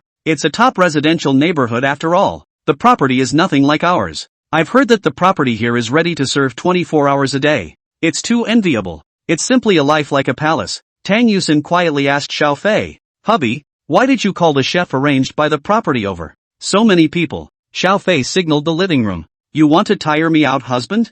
I'm the one who can't give it up. Tang Yusin rushed at Xiao Fei for a while and squeezed her eyebrows, then returned to the living room. At this time, Zhang Yu and Yuan Tong and a few other female teachers were teasing the children. Dabao and Sanbao were not very recognizable in the first place, but Erbo was a different story. Looking at so many strangers surrounding him, Erbo, with a touch of timidity but more shyness, flopped down on the fleece blanket and buried his head in it. Shang Qilan shielded herself from Eboshi, raising her head to meow at the teachers in front of her. What a cute kitty! One of the teachers tried to reach out and touch Shannon, only for Shannon to immediately let out a low growl of warning. Hey! The crowd was confused. I thought ragdoll cats were the most docile? How come it seems different? Shannon is being protective of the child. Tang Yuxin, who walked over, said with a smile, he's precious to the three little ones, and except for Xiao Fei and I, and our mom and dad, any other stranger who tries to get close to the baby fragrant Xylan will blow up. This cat is amazing. Unbelieving. Zhang Yu tries to hug Dabao. Sure enough, as soon as she reached out, Xiang Xylan started to growl lowly again. Xiao Fei said from the side, Xiang Xylan, don't be nervous, they are all guests and won't harm the baby. Something magical happened. As soon as Xiao Fei said this, Xiang Xylan immediately relaxed her guard and lazily lay down beside the three babies, wagging her tail with a lash. This. Yuan Tong was stunned. Has this cat become a spirit? Mr. Tang, all your cats are different from everyone else's. How much did this cat cost? I'll go buy one some other time. Hearing someone ask this, Tang Yusin directly looked sideways at Xiao Fei. She didn't really know how much money Shang Qilan really had. Well, it was about 100,000 or so. I think it was this one. I can't quite remember. So the teacher who had just been thinking about getting a cat similar to Shanko Rance didn't say anything. 100,000 or so would have gotten them a new car. The gazes of the several male teachers looking at Xiao Fei became a bit gloomy. To be able to buy such a mansion and more than $100,000 for a cat, such a person's family must be so trenchant that ordinary people cannot imagine. Even though they are teachers at top schools, they are only teachers, not yet professors. Only, no one was unwise enough to inquire. It wasn't long before the three chefs had dinner ready. With Xiao Fei's prior orders, the chefs fully took care of everyone's tastes. A large table like a palace banquet dinner. Salty and spicy, sweet and sour, fresh and crispy, all kinds of flavors. And in the course of the meal, the property even sent over a few young girls dressed in maid outfits to serve as temporary waitresses. This is too rich. Much better than the hotels out there. You can, Mr. Tang, the life of a mansion wife is so nourishing. Xiao Fei greeted the crowd as they took their seats, and as he and Tang Yusin moved their chopsticks, a group of guests who had long been hungry immediately ate. The three chefs had been standing by, their faces solemn. Only after Xiao Fei tried a mouthful and nodded slightly did they breathe a sigh of relief. If Xiao Fei wasn't satisfied with this meal, the three of them wouldn't have to be attached to Star Moon Base property in the future. While it's true that you can find a well-paying position anywhere you want if you lose this job, where's the comfort of being attached to Star Moon Bay properties? Seeing the people eating, Shannon meowed and went to the corner of the living room. It didn't take long for the fully automated food dispenser beside it to clatter out a bowl of delicate cat food as well. And it can popped out even more. Come on,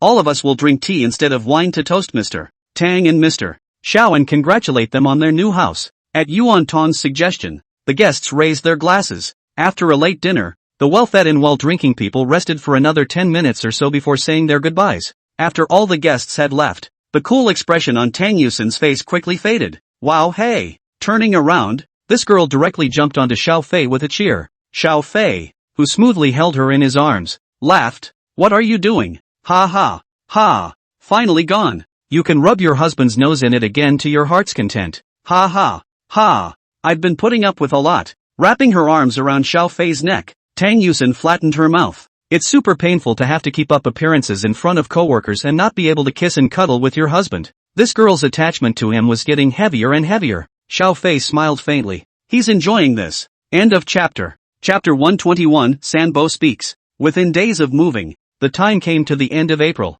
It's almost May Day vacation. On the last day of April. Come on, Dabo. Dabo. Yes. Daddy's here. Oh. In the baby's room, Xiaofei was sitting cross-legged on the floor, constantly waving his hand at Debao in front of him. Debao lay on the ground and slightly raised his head to look at Xiaofei. Xiaofei stared at him expectantly. In the past few days, he was keenly aware that Dabo's athleticism had improved again. He has long since learned to roll over and is able to grab and throw things around him with his little hands and arms. But in the past 2 days, Xiaofei found that Debao rolled over and posed in a crawling position more and more often. Although he hadn't really seen the baby crawling yet, but Xiaofei believed that it was these days. With this idea, Xiaofei began to consciously guide Debao to start crawling. Dabo babbled. Xiaofei had his favorite duckling doll in his hand. Dabo clearly wanted to play, and his tiny body kept twisting and turning in an effort to buck his upper body up. Dabo, come on, come to daddy. Dabo is the best. As if he had understood Xiaofei's encouragement, Debao blinked his eyes and slightly twisted his little butt.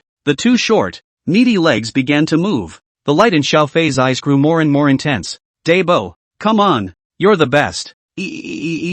Finally, Debao crawled out a small step towards the front, only to immediately lose his body balance and slump to the ground with a snap. Luckily, the floor was covered with a soft fleece blanket, and Dabo wasn't hurt at all. On the other side, Erbo and Sanbao watched Debao's behavior and tried to climb up in a similar fashion. Erbao, Sanbao, daddy's here, come over here. Guak, ya, poof. Erbao, who was lying on the fleece blanket, kept waving her hands at Xiaofei, but after seeing that Xiaofei did not approach her, she flattened her mouth and showed an aggrieved expression. Erbwa, don't cry, oh come on, come to daddy. Xiaofei continued to encourage. At that moment, Debao, who was lying on the ground, raised his body slightly again. He tried to crawl once more, a small face suffocating in red. Oh, yeah, big boy climbed another small step. This time, he didn't fall. Dabo is so great. Xiaofei immediately gave encouragement. Although babies don't understand adults' words yet, they are sensitive and can sense each other's emotions from adults,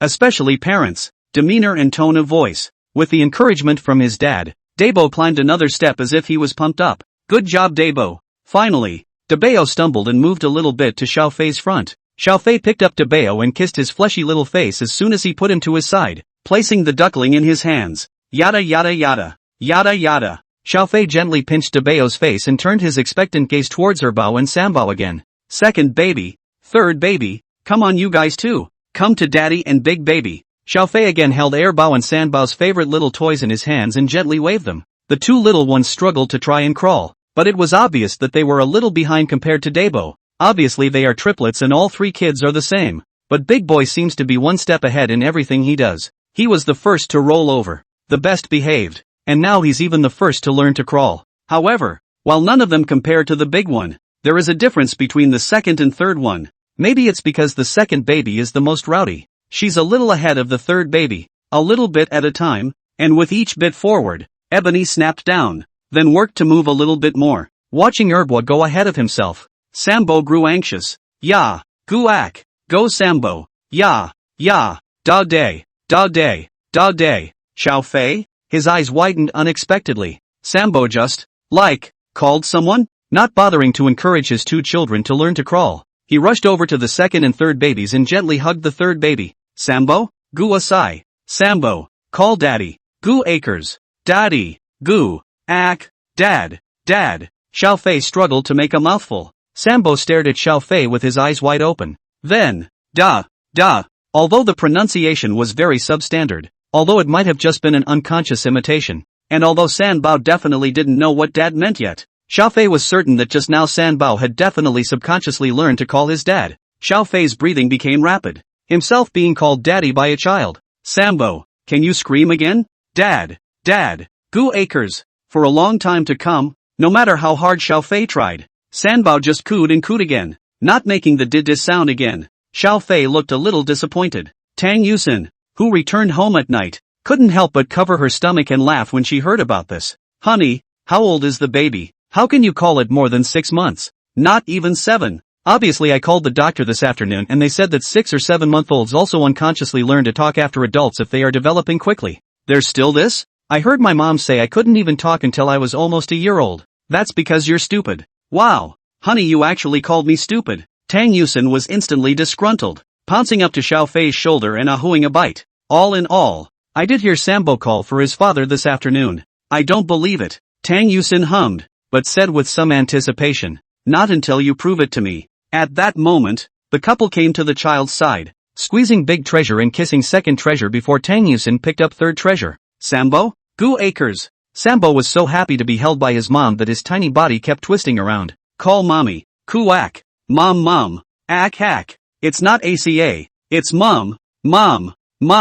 Sambo cocked his head, a series of question marks popping up on his head. Look, honey, Sambo doesn't know how to scream. Try it again. I feel as if that acrobat was just talking like you just now, Xiao Fei added. Tang Yusin shook her head helplessly and began coaxing the child again. Mom. Ack me. Mom. Well. Tang Yusin froze. Xiao Fei similarly froze. They stared blankly at Sambo. Quick, wife, kiss Sambo. Compliment her. The doctor said that once the child learns to talk along with it, it should be praised and encouraged in time. Hurry up. Oh, good. Tang Yusin panicked and kissed Sanbao, her face full of smiles. Sambo, come on, mommy, wow, mom, acme, mom, hemp. Tang Yusin hurriedly kissed Sanbao again. Their child, called mom, husband and wife, as if a penniless person suddenly won $5 million. The joy in their hearts erupted like a volcano. End of chapter. Chapter 122 Proficiency in 18 languages. If anything, when Sambo called Dida and Mama before, he wasn't necessarily actually calling someone, but when the voice of the system sounded, Xiao Fei was then incredibly sure that his child was beginning to learn by the skin of his teeth. Drop. Congratulations to the host for completing the Witnessing a Baby's First Teething quest. Reward, proficiency in 18 languages. Note, when children learn to speak, it is the fastest period of language learning. Utilizing this ability, raise your lovely babies to be excellent babies who master 18 languages as well. After listening to the system's notes, Xiao Fei was stunned. What would the future look like if one were to consciously teach children to be bilingual or even multilingual while teaching them to speak? Honey, what do you say we multilingualize the baby from an early age? Hey, hearing Xiao Fei suddenly ask this question, Tang Yusin gently put down the 3 treasures in her arms and turned her head to look at him. Multilingual? Chinese is fine. English is fine. And I can teach the baby German. That's fine. Xiao Fei snapped his fingers and said smugly, I'll teach the rest of the language. The rest of. Honey, what else do you know? Tang Yusin, this is. Russian? Jipril Bukuptalangs. Tang Uxin, French? Privately or in Japanese? Tambien hablo espa? Tang Yusin had a headache. Honey, what did you just say? Xiao Fei raised an eyebrow with a slight look of interest. Almost. 0000 I know about 18 languages. Our baby in the future. Even if he can't do anything, to be a translator is no problem. Hearing this, Tang Uxin was stunned. 18 languages? How much linguistic talent does one have to learn so much? Tang Yusin's mastery of both English and German, and some rudimentary Danish, already made her smug on a regular basis. As a result, now, he was struck down by Xiao Fei in this regard. She stared at Xiao Fei with a weird gaze for half a day, then said quietly, hubby, you won't suddenly tell me one day that you can still give birth, right? Bang! Xiao Fei gave Tang Yusin a popping chestnut. Tang Yusin, who was covering her forehead, grunted in exasperation. At the end, she added, however, I don't recommend teaching too much at the same time. Usually bilingual or trilingual at most will do. And I don't know if anything will go wrong if there's more than that. Why don't we consult an expert? Hearing this, Xiao Fei thought about it. Both he and Tang Yusin were bringing up children for the first time, and it was better to ask an expert about many things. Seeing that the time was not too late, Xiao Fei made a call over to the specialist at the maternal and child health hospital who had been vaccinating the baby that he had saved beforehand. After asking, Xiao Fei, who hung up the phone, said, the doctor said it's no problem, and that it's a good thing to cultivate multiple languages at the same time to help develop the baby's intellect, but suggested that we should still use Chinese at the very first period of time, and wait until the baby can speak clearly, and then gradually add other languages. He looked again at the 3 little angels on the couch. How could I not realize that Debo, who used to be the fastest learner of everything, was actually lagging behind in talking? Instead, Sambo became the first child to open his mouth and call out. Compared to the first and third babies, the second baby doesn't seem to stand out in any particular way other than being the most rowdy. Erbois, you have to work hard. Yo! Xiao Fei gently pinched Erbao's face, and the little girl babbled in response to Xiao Fei, not knowing exactly what she wanted to express. By the way, hubby, it's going to be May Day holiday soon. What are you going to do for this vacation? Tang Yusin suddenly asked. Xiao Fei teased the child as he replied, Why don't we call my parents and your parents? A big family out on a trip together? Upon hearing this, Tang Yusin immediately became interested. She joyfully came up and kissed Xiao Fei. Yeah, where to? How about the beach? The sun, the sea, the sand. Must be beautiful? It's beautiful. Tang Yusin suddenly narrowed her eyes. Those bikini beauties on the beach are also beautiful. Xiao Fei's movements were stuttered, and then his face was covered with righteous light. Am I the one who rushes to the mediocre ones? Who knows? Carrot. Xiao Fei smiled and got up, embracing Tang Yusin in his arms. Well, since you don't like the beach, you pick. Just go to the beach. Although Tang Yusin was making a scene on her lips, she in fact didn't believe that Xiao Fei would take his eyes off of herself and the baby at all. The current Tang Yusin was super confident. What woman can beat herself at face and body? The behavior just now was nothing more than routine pampering. Then we'll call mom and dad and the others right away. Nah. The couple each called their parents over. The parents on both sides of the family were interested in this. Plus it had also been a long time and the 4 seniors missed it, both for their children and for their 3 babies. By the way, mom and dad, you don't need to book a flight. I'll arrange a plane over to pick you up from my side, Xiao Fei suddenly said. Xiao Jun on the other end of the phone didn't understand for a moment. Arranging an airplane? Yeah, I bought a private jet so you guys don't have to go on a business jet. Hearing Xiao Fei say this, Xiao Jun almost did not hold the phone steady. He knew his son wasn't short of money right now, but it was one thing not to be short of money. It was another to be able to afford a private jet. Xiao Fei, are you a drug dealer or an arms smuggler? I'm fighting aliens. I'm the one who saved the world in '99, you know? Get out. Xiao Jun sprayed it right back over the phone. After ending the call with his father, Xiao Fei asked Tang Yusin to explain this matter to her parents again. Rightfully so, the in-laws were stunned by what this son-in-law of theirs could do. After arranging everything, Tang Yusin began to pick her destination again with great interest. Honey, where do you think we're going? How about Yalong Bay in Sanya? It's known as the most beautiful beach in the country. Oh, Tang Yusin answered and started searching for local hotels again. Seeing this, Xiao Fei suddenly thought that he seemed to have been rewarded by the system with a 27% equity stake in Wanqing Catering Group, the country's largest in terms of market capitalization in terms of catering and hotels. He followed suit and checked, and sure enough, he saw the top hotel under the name of Wanqing Group in the local area of Sanya. Hooking up the corners of his mouth, Xiao Fei said to Tang Yusin, "Wife, there's no need to pick a hotel. Hey, your husband I have a hotel in the local name. Hey." End of chapter. Chapter 123, Vacation Trip. According to Xiao Fei's arrangement, he and Tang Yusin's parents would board the plane directly at the airport in Rongcheng. The plane will land directly at the Magic City Airport, picking up Xiao Fei and Tang Yusin and the 3 babies. Well, there's vanilla. Then after a refueling and a short overhaul, it took off directly for Sanya. May 1st day. Considering that his own father, Xiao Jun, had the habit of sleeping until noon on vacation, Xiao Fei arranged for the takeoff time to be in the late afternoon. When the airplane arrived in Mordor, it was almost 4 o'clock in the afternoon. Taking Tang Yusin and the 3 children with Xiang Xilan at his feet, Xiao Fei boarded the airplane. Ouch! My good grandson, I missed you so much. As soon as she got on the plane, Tang mother rushed over in 3 or 2 steps, kissing big treasure, second treasure, and squeezing third treasure. A kind face full of favor. Erbo is beautiful again, and so is Sanbao. She'll be a little beauty when she grows up in the future. Dabeo is still so old, looking like a little old man. Ha ha ha. It's been months since I've seen Don's mother, and the kid has some trouble remembering people, especially since Erbo was originally a bit cognizant of life. Seeing Tang mother shyly burying her face into Tang Yusin's arms. Erbo, this is grandma, oh grandma. Gu acres. Here, let grandma hug you. Erbao looked at Tang Yuxin, who looked at her encouragingly. Don's mother then carefully attempted to reach out and carry the second baby over to her. The little girl wasn't scared this time. She just kept staring at Tang Yusin during the process of being carried over to her, and only in the end did she look at Mother Tang again. Wang Fong followed along and teased the child. Xiao Fei walked to the back of the airplane and saw Xiao Jun and Tang Dingyuan who were playing chess. To his surprise, these 2 people are actually smoking. Dad, the kids are here. Oy vey, that's a pinch. The 2 old men hurriedly put out their cigarettes. Although it is said to be on the airplane, but since it is the Sun's private plane, it is naturally nothing for them to smoke a cigarette. After putting out the cigarette, Xiao Jun looked around and finally looked at Xiao Fei. You kid, you've made a lot of money. You've bought a private airplane. Ha ha ha. Yesterday I told my friends that my son-in-law bought a private jet to take us on a trip and they didn't believe me. Tang Dingyuan laughed on the sidelines. As a teacher,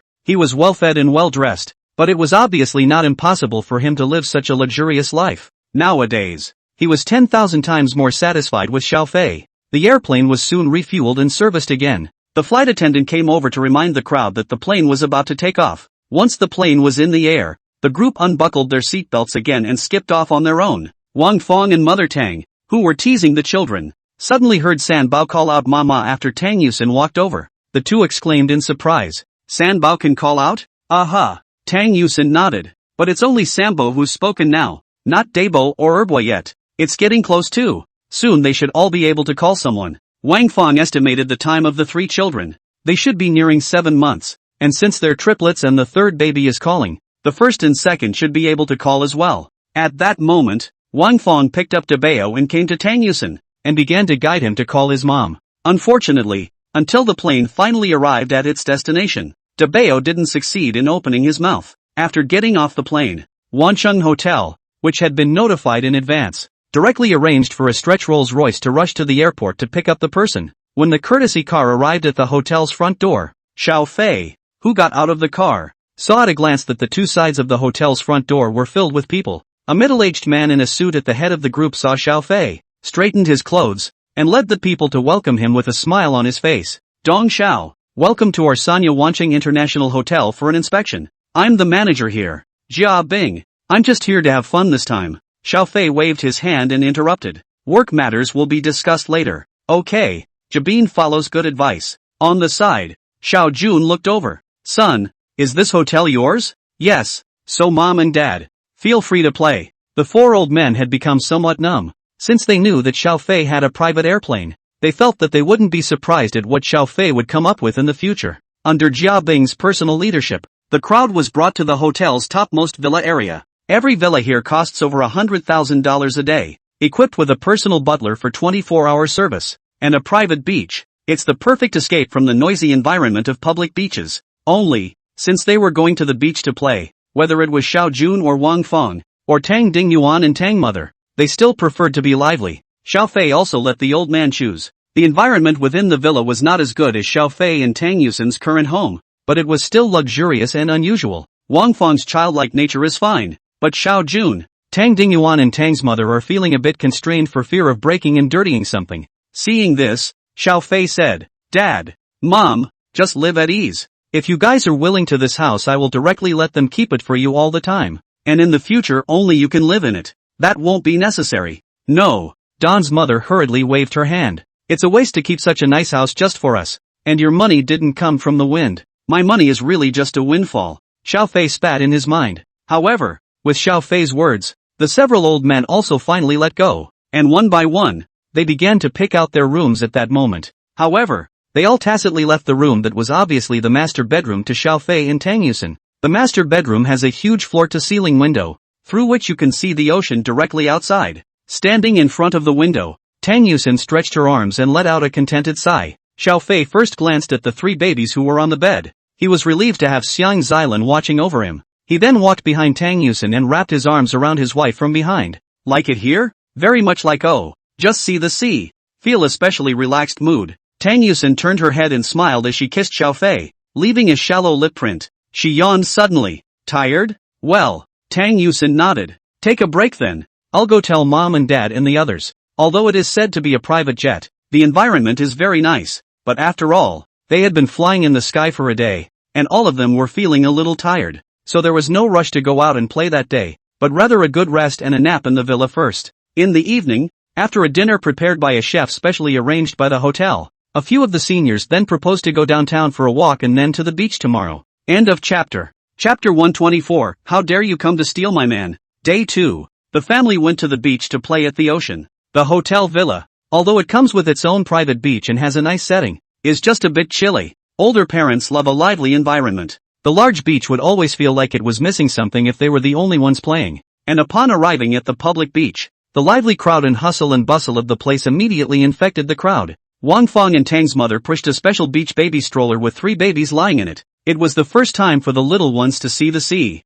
Sitting inside the stroller, they looked left and right with big watery eyes, and Bao even tried to climb out of the stroller, but she couldn't do it even after a few tries. Tang Yusin laughed from the sidelines. The sun is so great today. Dad, Mom, Hubby, let's go change. Now that you're at the beach, it's only natural to change into your swimsuit. There are stores on the beach that specialize in selling swimsuits, so no one was prepared in advance. Upon arriving at the store, there is naturally little care in choosing a swimsuit for men. A boxer brief will do the trick. Don's mother didn't have any particular ideas and randomly chose a dark-colored one-piece swimsuit. It was Tang Yusin and Wang Fong, on the contrary, who were excited to pick from the beginning to the end. Looks like sisters, actually mother-in-law and daughter-in-law of the two women, arm in arm. Left and right selection. From time to time in front of the body to compare. Tang Yusin is every choice of a piece of. Xiao Fei asked if it looks good. Not this one. This one won't work either. This one is even worse. Several times later, Tang Yusin suddenly blinked her eyes, recalling the clothes she had just picked out, then smiled sweetly. She came to Xiao Fei's front and stood on her tiptoes to whisper in his ear. Hubby, what are you thinking about? Those clothes will only be worn to you alone even if you choose them. I don't want other men to see them. Then buy them all. Tang Yuxin. At the end of the day, Tang Yusin picked out a beautiful split swimsuit. This was complemented by a shawl and a long beach dress that wrapped around the waist to cover as much ground as possible. But even so, when Tang Yusin changed into her swimsuit and walked out of the fitting room, almost everyone in the entire store cast their eyes over, each one sucking in cold air. With a few moments of shyness, Tang Yusin walked to Xiao Fei. Honey, does it look good? It's pretty. He. Amidst the crazy jealousy of the surrounding men, Tang Yusin kissed Xiao Fei. And when Xiao Fei also entered the fitting room to change his clothes and came out, this time it was the woman who was jealous of Tang Yusin. Xiao Fei's body could make all men look at it without any shame. Tang Yusin swept her gaze over the gazes of those women around her that fell on her husband as if they were trying to eat him, and suddenly began to feel a pang of extreme imbalance. Why should a woman's bathing suit cover most of her body and a man be able to show off all of his good looks? Puffing and puffing, Tang Yusin walked to Xiao Fei's side and demonstratively wrapped her arm around Xiao Fei's arm. Tang Yusin hummed, "Honey, let's go." After the family walked out of the swimwear store, outside, the hotel housekeeper who had followed Xiao Fei immediately came forward and said, "Mr. Xiao, everything is ready." Looking in the direction pointed out by the butler, Xiao Fei saw an excellent location, which had already been set up with a parasol, and 6 beach benches had been placed underneath it, and all kinds of drinks and fruits to eat were available on the small wooden table that had been temporarily placed there. "Please, it is an honor to serve you." The butler bowed courteously, then led the men to retire. They would not appear in Xiao Fei and the others' field of vision to disturb their family, but once the other party was in need, these people were able to immediately appear again. Don's mother is a quiet nature. Even when she comes to the beach she doesn't like to go crazy everywhere, so volunteered to take care of the 3 babies at the beach chairs. The 2 men, Xiao Jun and Tang Dingyuan, had already entered the sea and started swimming, and to Xiao Fei's surprise, both of them were actually good at water. While the mother adult Wang Fong is the standard human vegetable addiction is still big, obviously do not know how to swim, but frantically want to play, and finally can only get a swimming ring, poof into the sea. Xiao Fei and Tang Yusin walked arm in arm on the beach. The touch of bare feet on the fine, soft sand was very comforting. "Honey, let's go swimming." "Well, you go ahead. I'll pass." "Hey, why?" The corner of Xiao Fei's mouth pulled. "I can't swim." Tang Yusin's eyes snapped open as if she had discovered a new continent. "Honey, what did you say? Is it weird that I can't swim?" "It's so strange." Tang Yusin somewhat exaggeratedly gestured her fingers. "There's actually something you won't know how to do. Hubby, I've finally found the same thing that hubby you won't. I fell into a river when I was a kid and almost drowned," Xiao Fei said indifferently.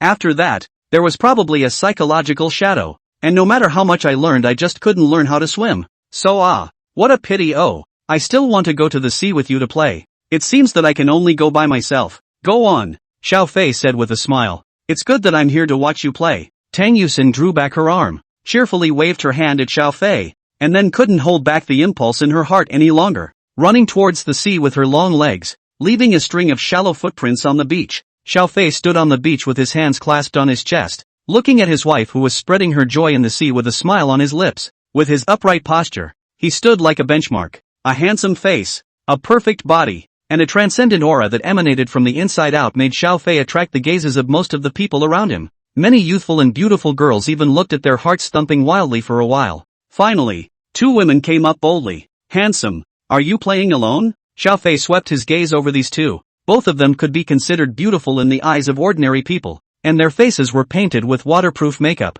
"No, the boy god is so high and mighty." The 2 women looked at each other and continued their attack. "Handsome, can you take a picture of us?" A woman handed her cell phone over and deliberately puffed out her chest. Just then, Tang Yusin suddenly walked over. With an aura of 2 meters 8, Tang Yusin walked to Xiao Fei's side. She coldly swept her eyes over the 2 stray warblers in front of her, took Xiao Fei's arm, and said, "Hubby, let's go." Aha! Xiao Fei, who had been expressionless just a moment ago, immediately thawed the iceberg when he looked at Tang Yusin and left arm in arm with her, leaving only the 2 dumbfounded women standing in place. Tang Yusin, who had her back to the duo, hummed triumphantly, "What kind of stinking fish and shrimp dares to come and steal a man from me? You." Xiao Fei reached out and nudged the tip of Tang Yusin's nose. "Honey, I realized I can't leave you alone to have fun, especially at a place like the beach. You're too much of a magnet. Aren't you too? I don't know how many men were staring at you just now. He. Husband jealous? Yes,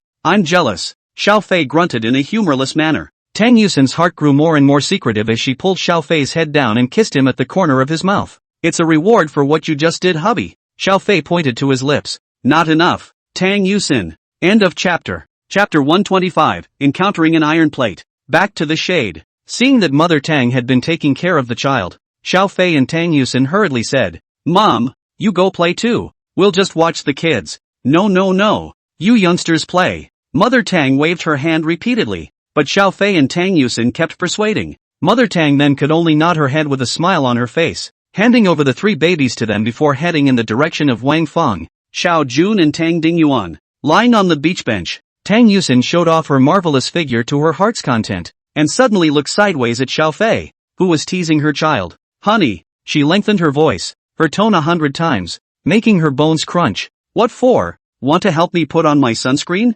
Didn't you put it on before you left the house?" A big question mark popped up on Tang Yusin's head. "What's with this man? Isn't this the time to come up and say you're happy to help?" Tang Yusin sulked for a while, then said, "Husband, is it okay if my wife paints it for you?" Xiao Fei raised his eyebrows. "I think you're craving my body." "That's right." Tang Yusin actually admitted it directly. "Hubby, I'm just a LSP. I crave your body. Just let me have my fun." This girl, she's actually starting to pout. The 3 babies in the stroller watched their rowdy mom and one babbled along. Sambo's unintelligible calling language was occasionally interspersed with a few mama and dd. Xiao Fei smiled and plopped down directly on the bench. "Come on." Tang Yusin deliberately made an impatient appearance and came to Xiao Fei's side, opened the sunscreen, squeezed a little bit on her hand, and then put her hands on Xiao Fei's back. Xiao Fei comfortably half squinted his eyes, enjoying the service from his own wife. TSK, this shoulder, this back, this waist, sucks. Speak properly, don't teach the baby a lesson. Ow. Although Tang Yusin verbally responded, she didn't change at all. "Okay, honey, you roll over. Next is the front. The front side I can paint myself. CHCH. As soon as Tang Yusin handed Xiao Fei the sunscreen, she stood up with a puff of air. "I'm going to go over there and get some beach barbecue. Oh, and what do you want to eat, hubby? It's just as good as yours. And bring some for mom and dad and the others too." "Got it." Tang Yusin waved her hand and turned towards the location of the beach barbecue. The barbecue stand was surrounded by many more customers. Tang Yusin didn't want to go and squeeze with those people at all, so she simply stood at the periphery and waited patiently. As she appeared, both men and women around her cast their eyes over. A man with a large waist and a large gold chain around his neck came up and asked, "Alone, beautiful?" Tang Yusin didn't even look at him, her gaze always falling on the grill. "Pretty girl, don't be so cold when you come out to play. We're having a party over there. Do you want to come along? This guy is so annoying." Tang Yusin frowned slightly and unnoticeably. I should have known that she would have waited for mom and dad to come back with the kids when they had enough fun and she came over with her husband. Seeing that Tang Yusin still didn't care, the man's face was a little embarrassed, and he snapped and retreated. Just when Tang Yusin thought that this person would know better, he actually directly cut in front of the line. "Hey, what's wrong with you? Is there any quality? Don't cut in line?" The man glared back at the men. All shut up. He was bullish and tall, and with his aura, he really shook the others. Tang Yusin coldly swept her eyes at the other party and didn't speak. When it was finally her turn, Tang Yusin, who had bought a beach barbecue, hadn't taken a few steps back when the man appeared with a few more people. "Beauty, can you take a picture of us? Get out of the way." This time, Tang Yusin finally spoke. "These people don't find a better reason for hitting on each other. Just now those women hit on their own husbands also use this trick. Nothing new at all. It's annoying. Speaking of which, I was just spouting off about my husband attracting bees and butterflies, and now it's my turn. It's really just 2 families taking turns. It's not a family, is it? Tang Yusin felt a wave of helplessness in her heart. Beauty, we are all out to have fun. Just don't.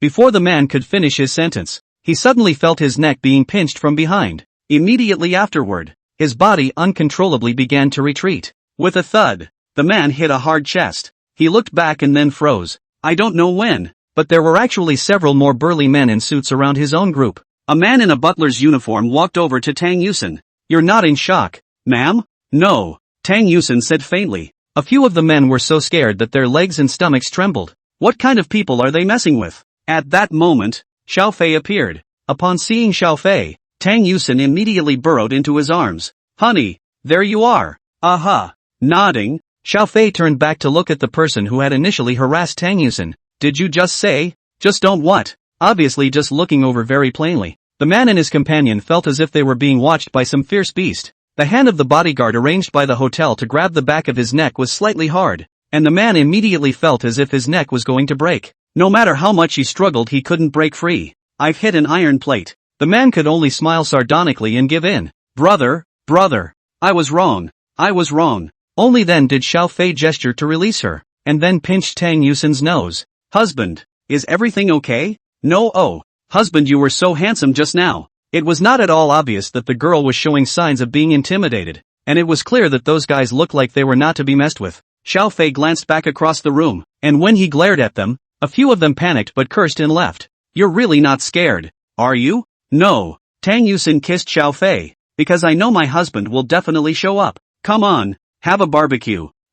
Passing a skewer to Xiao Fei's mouth, Tang Yusin looked at him expectantly. Is it good? Yummy. That's for sure. Wife fed meow. Tang Yusin directly followed where Xiao Fei had eaten and took a bite as well, squinting her eyes in satisfaction. Suddenly, yikes, hubby, you're coming over. Baby them. Don't worry, mom and dad are watching. Tang Yusin looked in the direction of the baby, and sure enough, she saw two big men, Xiao Jun and Tang Dingyuan, happily teasing the child. In the middle of the sea, was Wang Feng, who had already played madly, and Tang Mother, who was helplessly pulled by her. Looking at her own mother's expression, Tang Yusin couldn't help but snort a laugh. The butler at his side was shaken by the smile and hurriedly lowered his head in a nonchalant manner. Mrs. Xiaodong's wife, put in the past, is the person who scourged the country and harmed the people. No wonder just now he would provoke those who are not open to the eyes of the people. End of chapter. Chapter 126, The Triplets' Telepathy. Third morning, Xiao Fei was woken up by suffocation. When he opened his eyes, he saw a little ass. Bao, the little guy, actually slept directly on his face. His little butt coincidentally pressed right up against his face. Xiao Fei, after picking up Bao, who was still huffing and puffing, and gently placing him on the bed, Xiao Fei took a look and couldn't help but laugh out loud. Big baby and third baby sleep a little better than second baby, but not much better. The three little ones could only sleep in a bed with Xiao Fei and Tang Yusin yesterday because there was no crib inside the hotel. Since the crib, the duo doesn't sleep with the baby much. It turned out that for once in a long time, I actually slept so badly. It's warmer in this part of the world, and the babies have thicker clothes, so you don't have to worry about them catching a cold. Well, husband, because of Xiao Fei's movements, Tang Yusin woke up in a daze. Opening a pair of misty sleepy eyes, Tang Yusin stretched out her arms to Xiao Fei. Hugs, you sleep a little longer. Xiao Fei hugged Tang Yusin and kissed her forehead again. Tang Yusin rubbed herself in Xiao Fei's arms for a while and fell asleep again in a daze. Getting out of bed, getting dressed, entering the bathroom to finish washing up, and coming out, Xiao Fei saw that the three little ones had already woken up. It doesn't always happen, but most of the time, all three cherubs wake up at the same time. It was as if the triplets were telepathic with each other. Afterwards, Xiao Fei checked the diapers of the three babies, and after the night had passed, sure enough, they had all peed. No poop though. Xiao Fei carried the three little ones and turned to the bathroom and helped them wipe their little butts clean, then changed into new diapers and put on their little clothes. It was only then that he utilized the kitchen in the villa and began to make powdered milk as well as simmering baby rice flour for the three little ones. Nowadays, the baby's complimentary food, apart from baby rice flour, has been gradually added by Xiao Fei with some mashed potatoes and pumpkin puree. By the time Xiao Fei had prepared the baby's breakfast, Wang Feng and Mother Tang both walked out of their respective bedrooms at the same time. Good morning, in-laws. Good morning to you too. Xiao Fei heard the commotion outside and shouted, Mom, come over and help. The two hurried to the kitchen. Xiao Fei pointed to the baby's breakfast. Mom, this is for the babies. Well, let's do it. Three people, Exactly 3 babies. That said, Xiao Fei. Usually just you and Yusin. At most you can only feed 2 children at the same time. What about the other one? Xiao Fei laughed. Generally speaking, Debeo is the last because he is especially well behaved and hardly cries. And when Yusin and I feed the baby, even if he doesn't have a turn for a while he will obediently wait on the side and play with himself. Not the second baby though. The second baby has to be the first to feed or he absolutely cries. Hearing Xiao Fei say this, the 2 women laughed. That Bao kid. I don't know how rowdy he'll be in the future. Maybe it'll be better when you're older. But it's a good thing Debeo is well behaved. Or you'd have a lot of headaches with 3 kids. Xiao Fei returned to the bedroom with Wang Fong and Mother Tang. And after seeing Tang Yusin, who was still huffing and puffing while lying on the bed, Mother Tang walked up and snapped on her butt. Still sleeping? Other people, Xiao Fei, are starting to get up to bring up their children. You're still sleeping, Mom. Tang Yusin flattened her mouth and subconsciously wanted to be petulant, only to be immediately jolted when she saw that there was still Wang Fong in the room. Only she was just about to get up. Wang Fong then said, "Alright in-laws, this child can sleep if he wants to. We and Xiao Fei will just take care of the child. You guys Don's mother shook her head helplessly. Spoil this girl so much, she'll be lawless sooner or later. No way. Tang Yusin lay on her bed for a while and snickered. However, she followed suit and got up. In the dining room, the 3 women were feeding each of the 3 children while Xiao Fei was in the kitchen preparing breakfast. The last time we had guests at home. For one thing, because there were so many people. And for another, everyone wasn't very familiar with each other. That's why Xiao Fei didn't bother to cook for those people. But this time was different. It's all family. Even though they were out for a trip, the chefs of those hotels were skilled enough to be better than Xiao Fei. Any plans for today?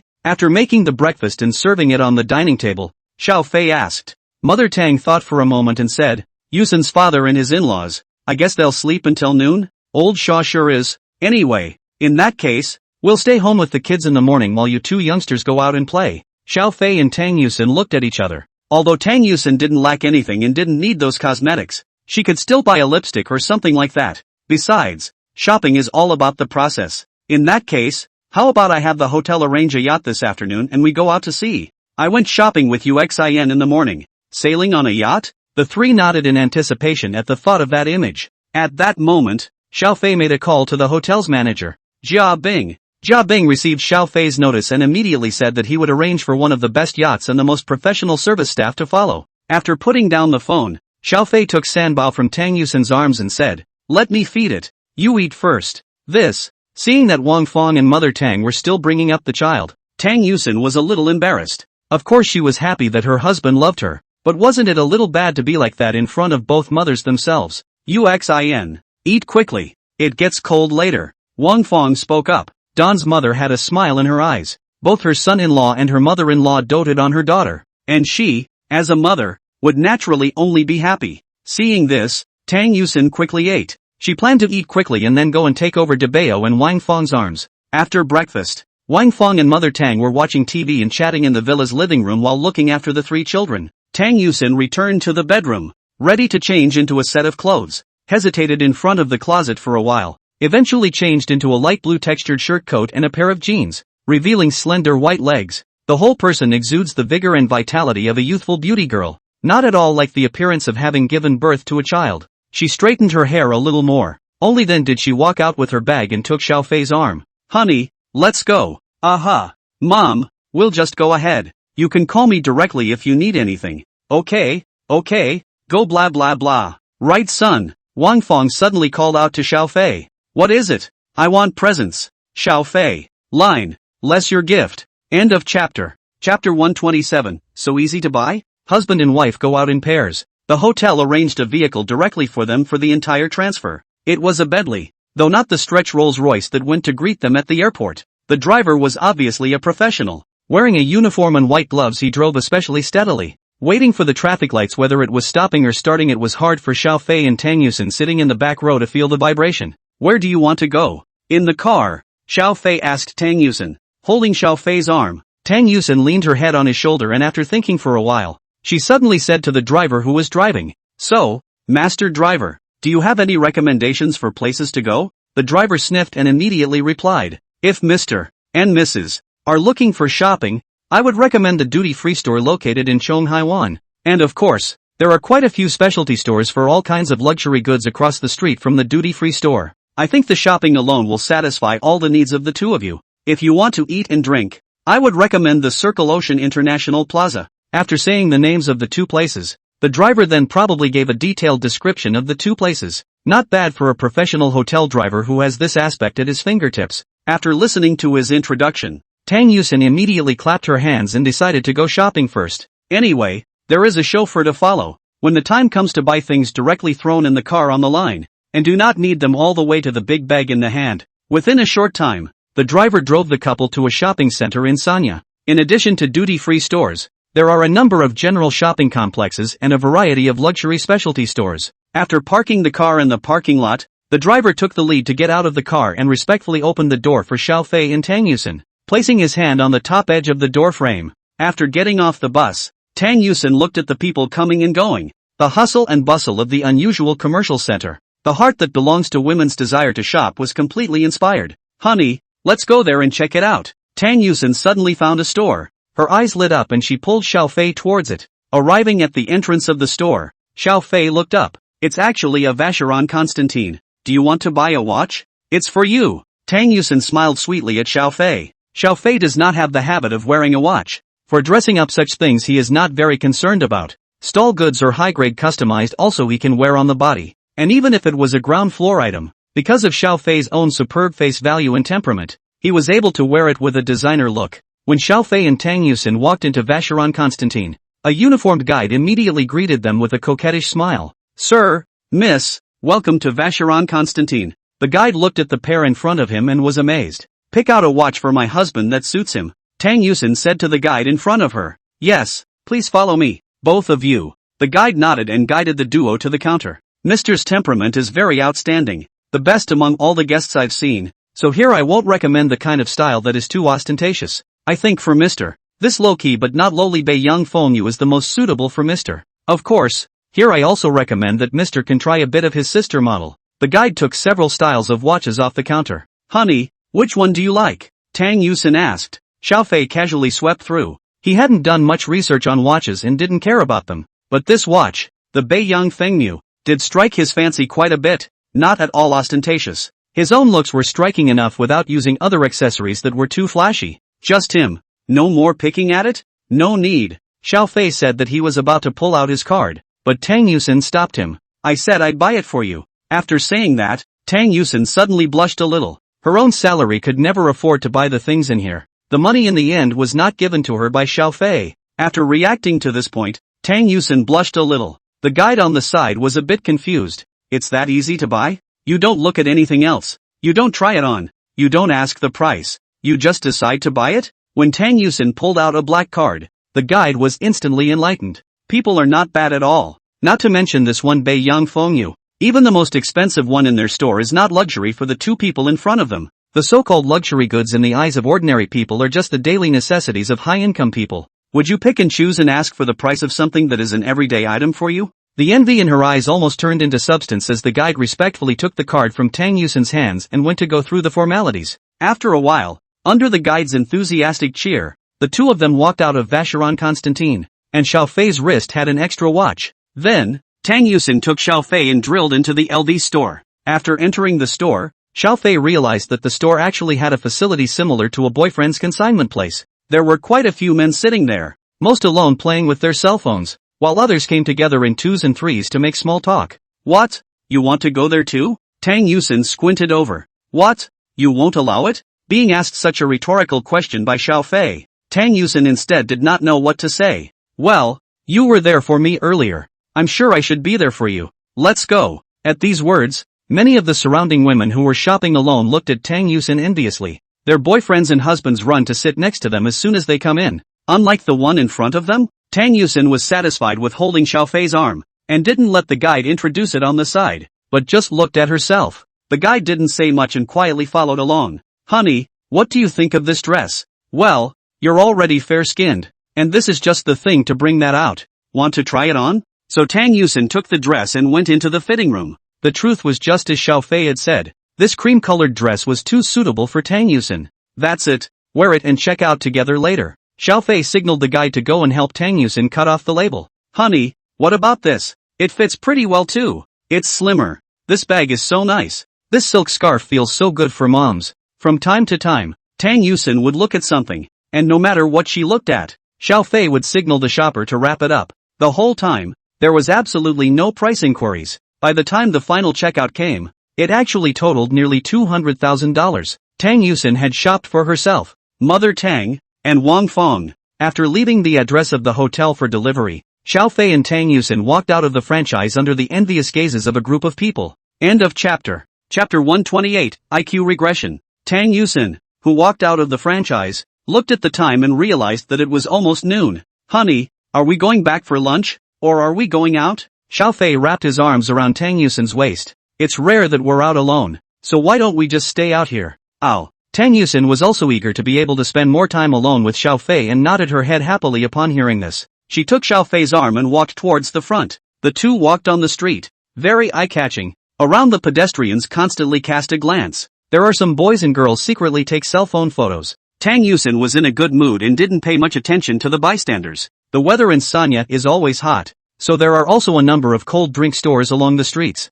Tang Yusin excitedly went to buy 2 cones, one for herself and one to hand to Xiao Fei. I'm not really into that stuff. Not that you don't know that. Eat, eat, eat. This is really super yummy. Tang Yusin looked at Xiao Fei expectantly until he tried a bite and immediately asked, isn't it delicious? Yes. Wife fed. It'll be even better. Tang Yusin suddenly smiled and took a bite on her own cone, then deliberately brought the eaten area to Xiao Fei's mouth. Come on, hubby. Ah, Xiao Fei? Xiao Fei glared at Tang Yusin without any good humor, but he also took a bite of the cone handed over by his precious wife. Perhaps it was due to psychological effects. The one in Tang Yusin's hand was indeed a bit sweeter. At this point, Tang Yuxin. A surprised voice rang out. Tang Yusin looked back suddenly, the expression on her face immediately turning into thick surprise after a brief moment of dismay. Lulu, TN. It's you guys. There were 2 girls about the same age as Tang Yusin right in front of them. The 3 rushed together, wrapping their arms around each other and jumping and dancing.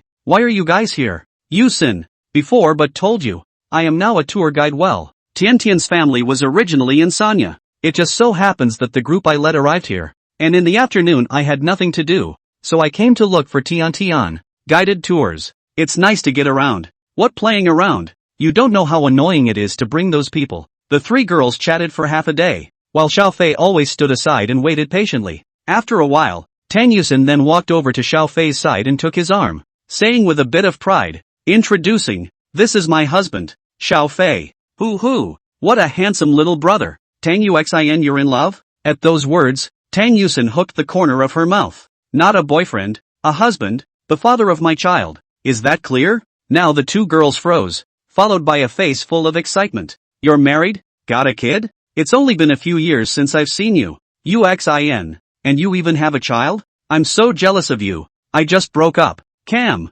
As they chatted, these 2 girls sized up Xiao Fei from time to time. Although Xiao Fei did make their hearts flutter immensely, the other party was their good friend's husband, and the 2 girls knew the difference and just politely greeted and introduced themselves. One is called Wang Lu and the other is called Zheng Tiantian. Honey, they were all my roommates when I was in college at Homo. Hearing Tang Yusin say this, Xiao Fei suddenly thought of another person. And the one we met the other day. Who came? You mean Meng Sweki? Yes. As much as Meng Sweki is your roommate? Wang Lu suddenly interjected. Yusin, you met that Meng Sweki? Met. Back in Mordor. Tang Yusin's face carried a few moments of mockery. It's still the same old thing. Don't mention her. It's distracting to bring her up.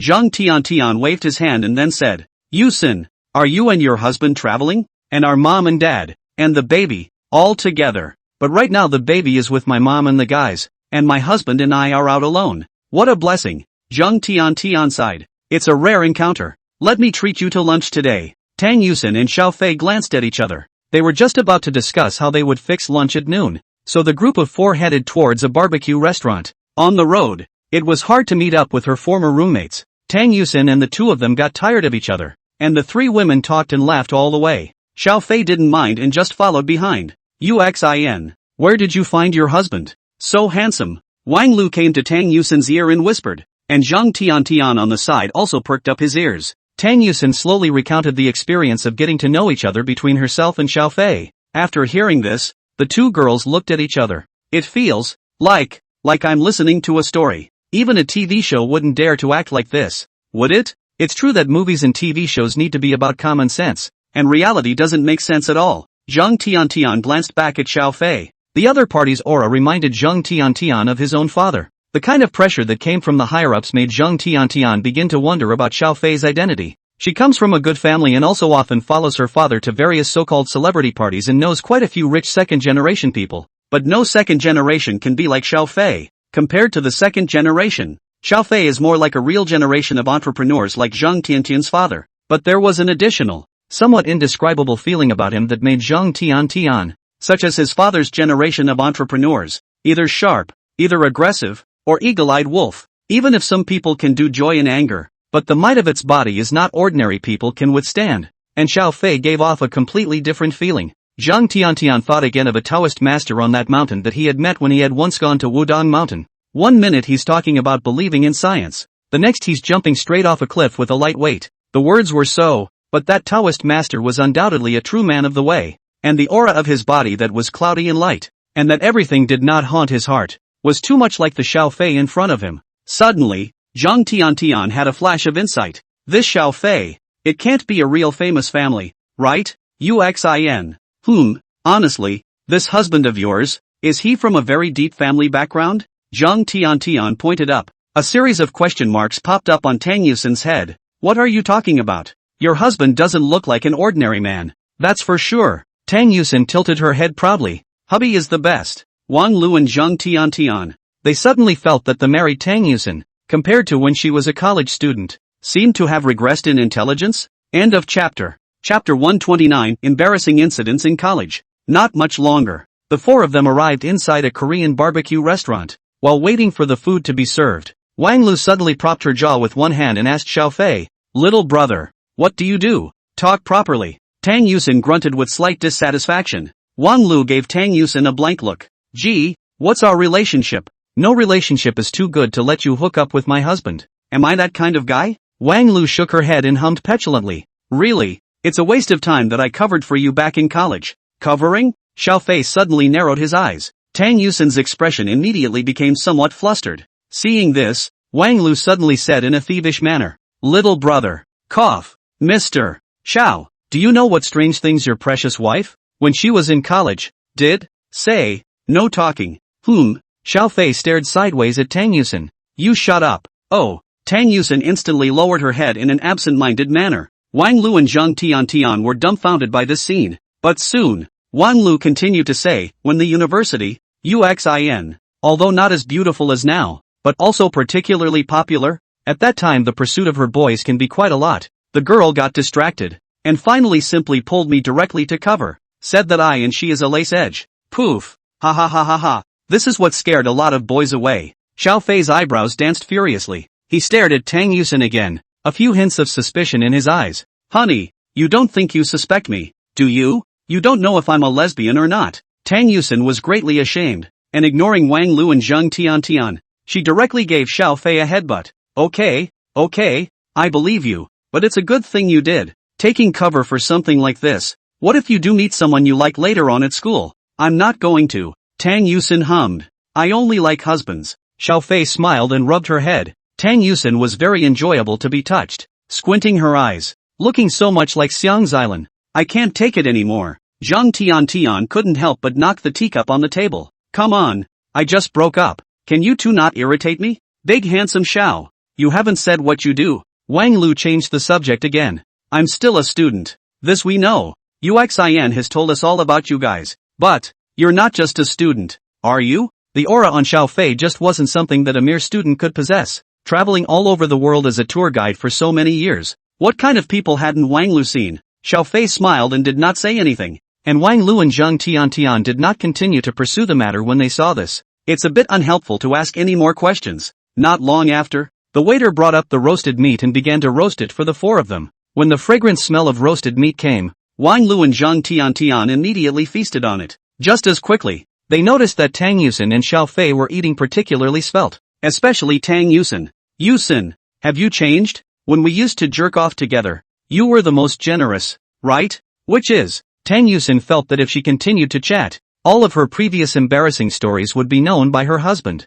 I just prefer my husband's cooking. Big handsome Xiao still cooks? Well, he's the one who cooks at home on weekdays. Tang Yusin had happiness in her eyes. Zhang Tiantian and Wang Lu started to chow lemon again. I should never have invited you to dinner, Zhang Tiantian said vaguely. Tang Yusin hurriedly compensated with a smile. Alright, as compensation, we're going to take a yacht out to play on the sea in the afternoon, so you guys come along. After she finished speaking, she turned her head to look at Xiao Fei, who nodded. Tang Yusin wanted to bring her two friends along, so he naturally wouldn't have any problem with that. A yacht? I haven't been on one yet. Wang Lu became excited all of a sudden. Zhang Tiantian is fine. Her family is quite rich, and also from time to time will take a yacht to the sea, but did not get too excited when she heard the words. After having lunch, Xiao Fei directly called that driver. It didn't take him long to drive up to the front of the grill. Xiao Fei sat in the passenger seat and the three women sat in the back. Zhang Tiantian gazed at Xiao Fei's figure on the passenger side with a slightly deeper look. She judged from the uniform on the driver that the other person was a staff member of the mansion hotel.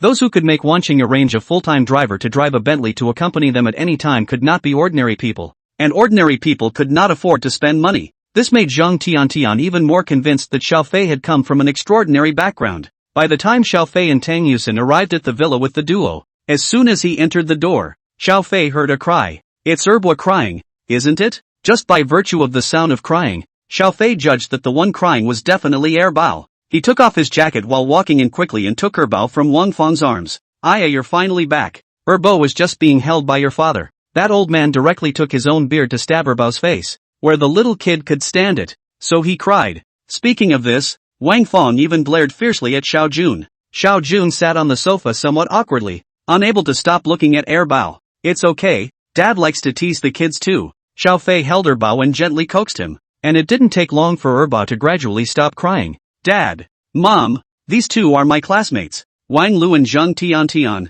They're going out to sea with us this afternoon. Oh, hello Uncle, hello Auntie. The duo politely greeted the four older members of the family. Tang Yusin introduced Wang Lu and Zhang Tiantian in turn. These two are my parents, and these two are my father-in-law and mother-in-law. Granny. Looking at Wang Feng's face that looked like she was in her 30s, Wang Lu and Zhang Tiantian were almost envious. This is not a mother-in-law. Some people would believe me if I said it was a sister. Okay, Mom and Dad, all get ready. Let's go out on the water and have some fun. Vanilla, Xiao Fei called out again. Meow. Xiang's island drilled out from somewhere and circled around Xiao Fei's feet, taking her own head to rub against Xiao Fei's pants leg. What a cute muppet. Zhang Tiantian was a cat lover, and as soon as he saw Xiang's island, he immediately squatted down and tried to jerk the cat. As a result, Xiang's island drilled into Tang Yusin's side with a zip. Yusin, come on, let me hold this muppet. I love it so much. Tang Yusin squatted down and touched Xiang's island's back. Shannon, this is my friend. Let her give you a hug. Will you? Shankilan was a little hesitant. After a while, it still obediently walked over to Zhang Tiantian's side and gave a soft bark. Zhang Tiantian was instantly adorable, and as soon as he hugged Xiang's island, he started rubbing up. Meow meow meow meow meow. End of chapter. Chapter 130, Sailing on a Yacht. It didn't take long. A knock sounded at the front door of the villa. After Tang Yusin walked over to open the door, the Jia Bing standing at the door immediately bowed and saluted when he saw it was Tang Yusin. Hello Mrs. Shaw, did you enjoy your 2 days off? Thanks, I had a great time. Tang Yusin smiled politely and sidestepped out of the way. Jabin walked in then. Uncle Mao? Upon seeing Jia Bing, Zhang Tiantian immediately called out. When Jia Bing heard Zhang Tiantian call him, he turned his head to look over and was a bit surprised to find it was Zhang Tiantian. Tin, why are you here? Come over and play. Uncle Mao, Uxin and I are classmates. Jia Bing's face changed slightly. Zhang Tiantian actually went to school with Xiao Fei's wife? Then it seems that we need to be a little more careful in our future business dealings with the Zhang family. Making a quick decision in his mind, Jia Bing walked quickly to Xiao Fei. Mr. Xiao, the yacht is ready for you. Ready to go.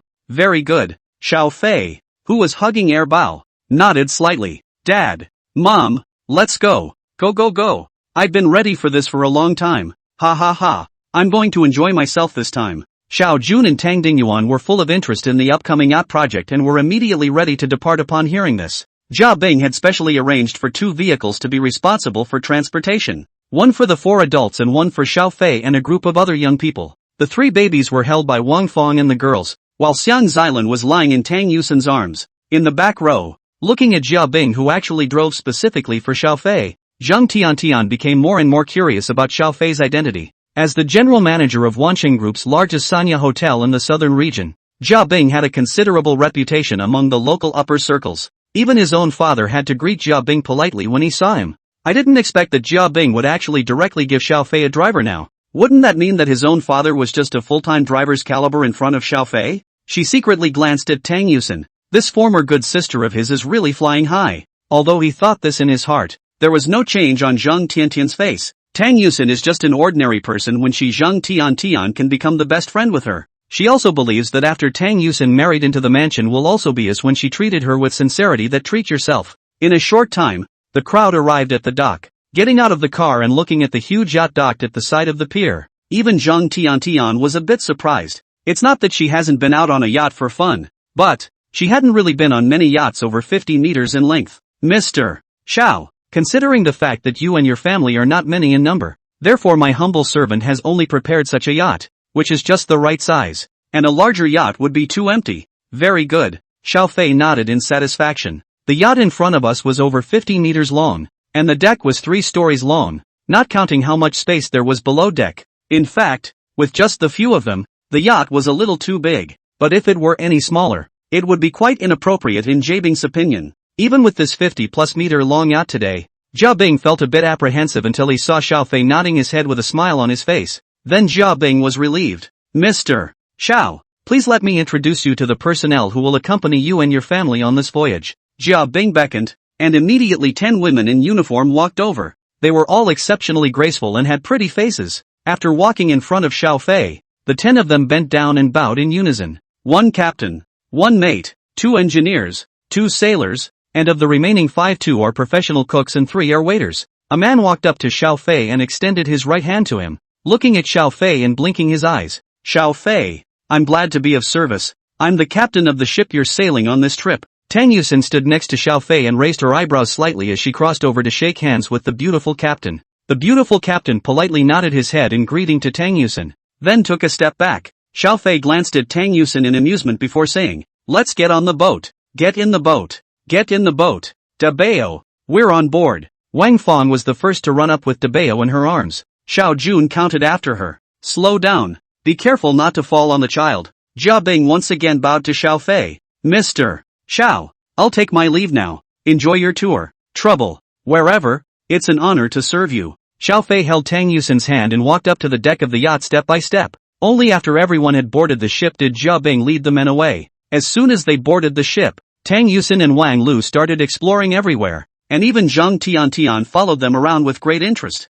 The entire yacht has 3 levels above deck and 2 below deck. Kitchen, dining room, parlor, bedrooms and other functional rooms are available. There is also a platform at the stern for sea fishing and even a pool on the top floor. The yacht is even paired with a sea scooter. The captain in charge of the yacht led the way into the cockpit, and it didn't take long for the yacht to sound a siren before it began to slowly sail out to sea. Xiao Fei wandered around for a while and finally came to the deck and lay down on the bench. It did not take long for a beautiful crew member to bring Xiao Fei a drink. After a while, Wang Fong and the others also turned to the deck and Xiao Fei saw the 3 babies and immediately walked over. The Tang mother who was walking at the front was holding Erbao in her arms, and Xiao Fei picked Erbao up and held him himself. "Erbao, did daddy have fun taking you out to sea?" "Goo acres." Erbao nestled in Xiao Fei's arms and waved his little hands. Xiao Fei walked to the edge of the deck, and Erbao cautiously glanced at the sea before fearfully burying his head into Xiao Fei's arms. "Yay, yay, Erbao, not afraid, oh, daddy protect you." "Goo acres."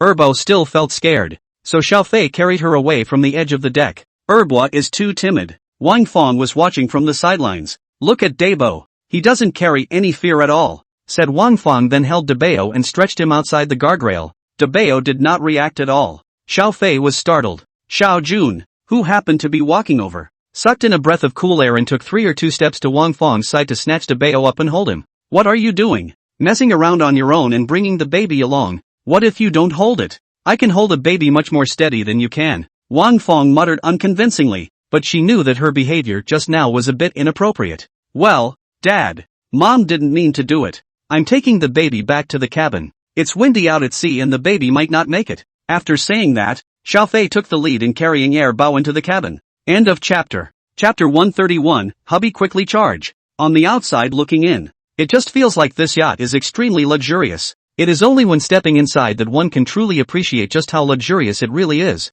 UXIN. You're really enjoying yourself. Wang Lu was full of envy as she held Tang Yusin's arm. As a good sister, you can't forget me when you're rich. Can't forget. Tang Yusin said with a smile, letting Wang Lu hold herself. Xiao Fei, who had just walked in, looked at the scene in front of him and couldn't help his eyebrows jumping up again. On a regular basis, his own wife was rarely this intimate with anyone else. Xiao Fei again couldn't help but think of what he had just heard during dinner, when Tang Yusin pulled Wang Lu in college to reject suitors on the grounds that he and she were lesbians. Yikes. Honey, you're here? Well, it's windy at sea, so I'll bring the baby in. After placing Erbao on the sofa, Xiao Fei took over Debao and Sanbao from Mother Tang and Tang Dingyuan who had followed him in, placing them side by side on either side of Erbao. The three little ones lay in rows, each with big, round eyes looking at their nearby daddy. Dog day, dog day. Sambo kept screaming. Hey, daddy's here. Tada. Yushin, your baby is so cute.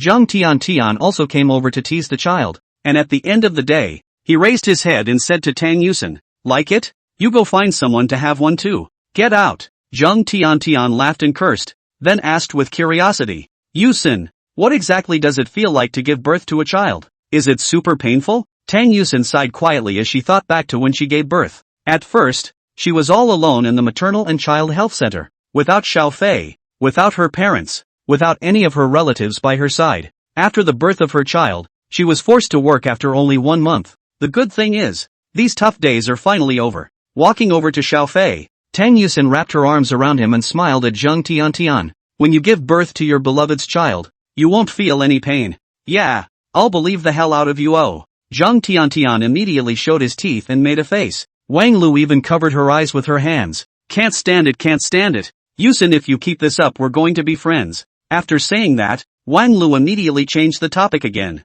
I just saw a motorboat. Can I play? Are you sure? Zhang Tian, as a rich girl who went out to play on the sea from time to time, immediately squinted over. Driving a motorboat requires professional training. Do you know how? I won't. Wang Lu spat out her tongue. Xiao Fei said, the crew equipped on the ship should be able to. I'll ask them. When a crew member was found, Xiao Fei explained the matter to her. The crewman laughed. I'm sorry, but if you're not a professional we wouldn't recommend piloting it on your own for your safety. But we can pilot it and you can take the ride. So much for. Wang Lu felt a little dissatisfied with not being able to drive the motorboat herself, but she also knew that if she went herself 9 times out of 10, she would flip the boat. Honey, I want to go too. Okay, but be safe. Aha, okay. Tang Yusin kissed Xiao Fei. On the side, Zhang Tian twisted his arm. I'll come too, but I don't need a driver. I'll do it myself. After a while, 3 motorboats began to speed across the ocean around the yacht. In order to drive the motorboat, both Tang Yusin and the 2 crew members in charge of driving had all changed into swimsuits. Sitting in the passenger seat and gripping the handrail tightly, Tang Yusin closed her eyes nervously at first, but after getting used to it, she gradually grew bolder. Gripping the handrail with one hand, Tang Yusin looked sideways at Xiao Fei on the deck and waved her arms. Hubby, it's so much fun. You come too. Xiao Fei smiled and walked towards the stern of the ship. Mr. Xiao, would you like me to drive for you? A beautiful crew member following him asked expectantly. If one were to drive a motorboat for Xiao Fei, the two would definitely have physical intimacy. Even if she knew that the other party already had a wife, she still accompanied her family over this time. And looking at Xiao Fei's handsome and castless face and perfect body, this crew member also had fantasies in her heart that were uniquely hers. However, no, I will. Just kidding. The system rewards, but it's full vehicle driving proficiency. Xiao Fei was confident that he could drive the space shuttle. How could a small motorboat be difficult for him? Not long after, Xiao Fei, who had changed into his swimming trunks, appeared in the sea single-handedly driving a motorboat. Cutting through a large arc, the motorboat appeared on Tang Yusin's side with a gust of waves. Honey, I can't believe you can drive this. I can do a lot of that. Because of the wind and waves on the sea and the noise of the motorboat, Xiao Fei and Tang Yusin had to shout loudly towards each other. No. Hubby, I want to ride in your motorboat. Good. The crew member with Tang Yusin immediately stopped, allowing the 2 men's motorboats to lean together. Xiao Fei palmed the armrest with one hand and reached over with one hand, directly lifting Tang Yusin up on his back with his arm strength. Yikes! Unlike sitting behind the female crew, this time Tang Yusin directly attached her entire body to Xiao Fei's back and hugged his waist to death. Feeling a soft touch on his back, Xiao Fei could not help but whistle. Husband rush. Dash quickly. Tian has already run ahead.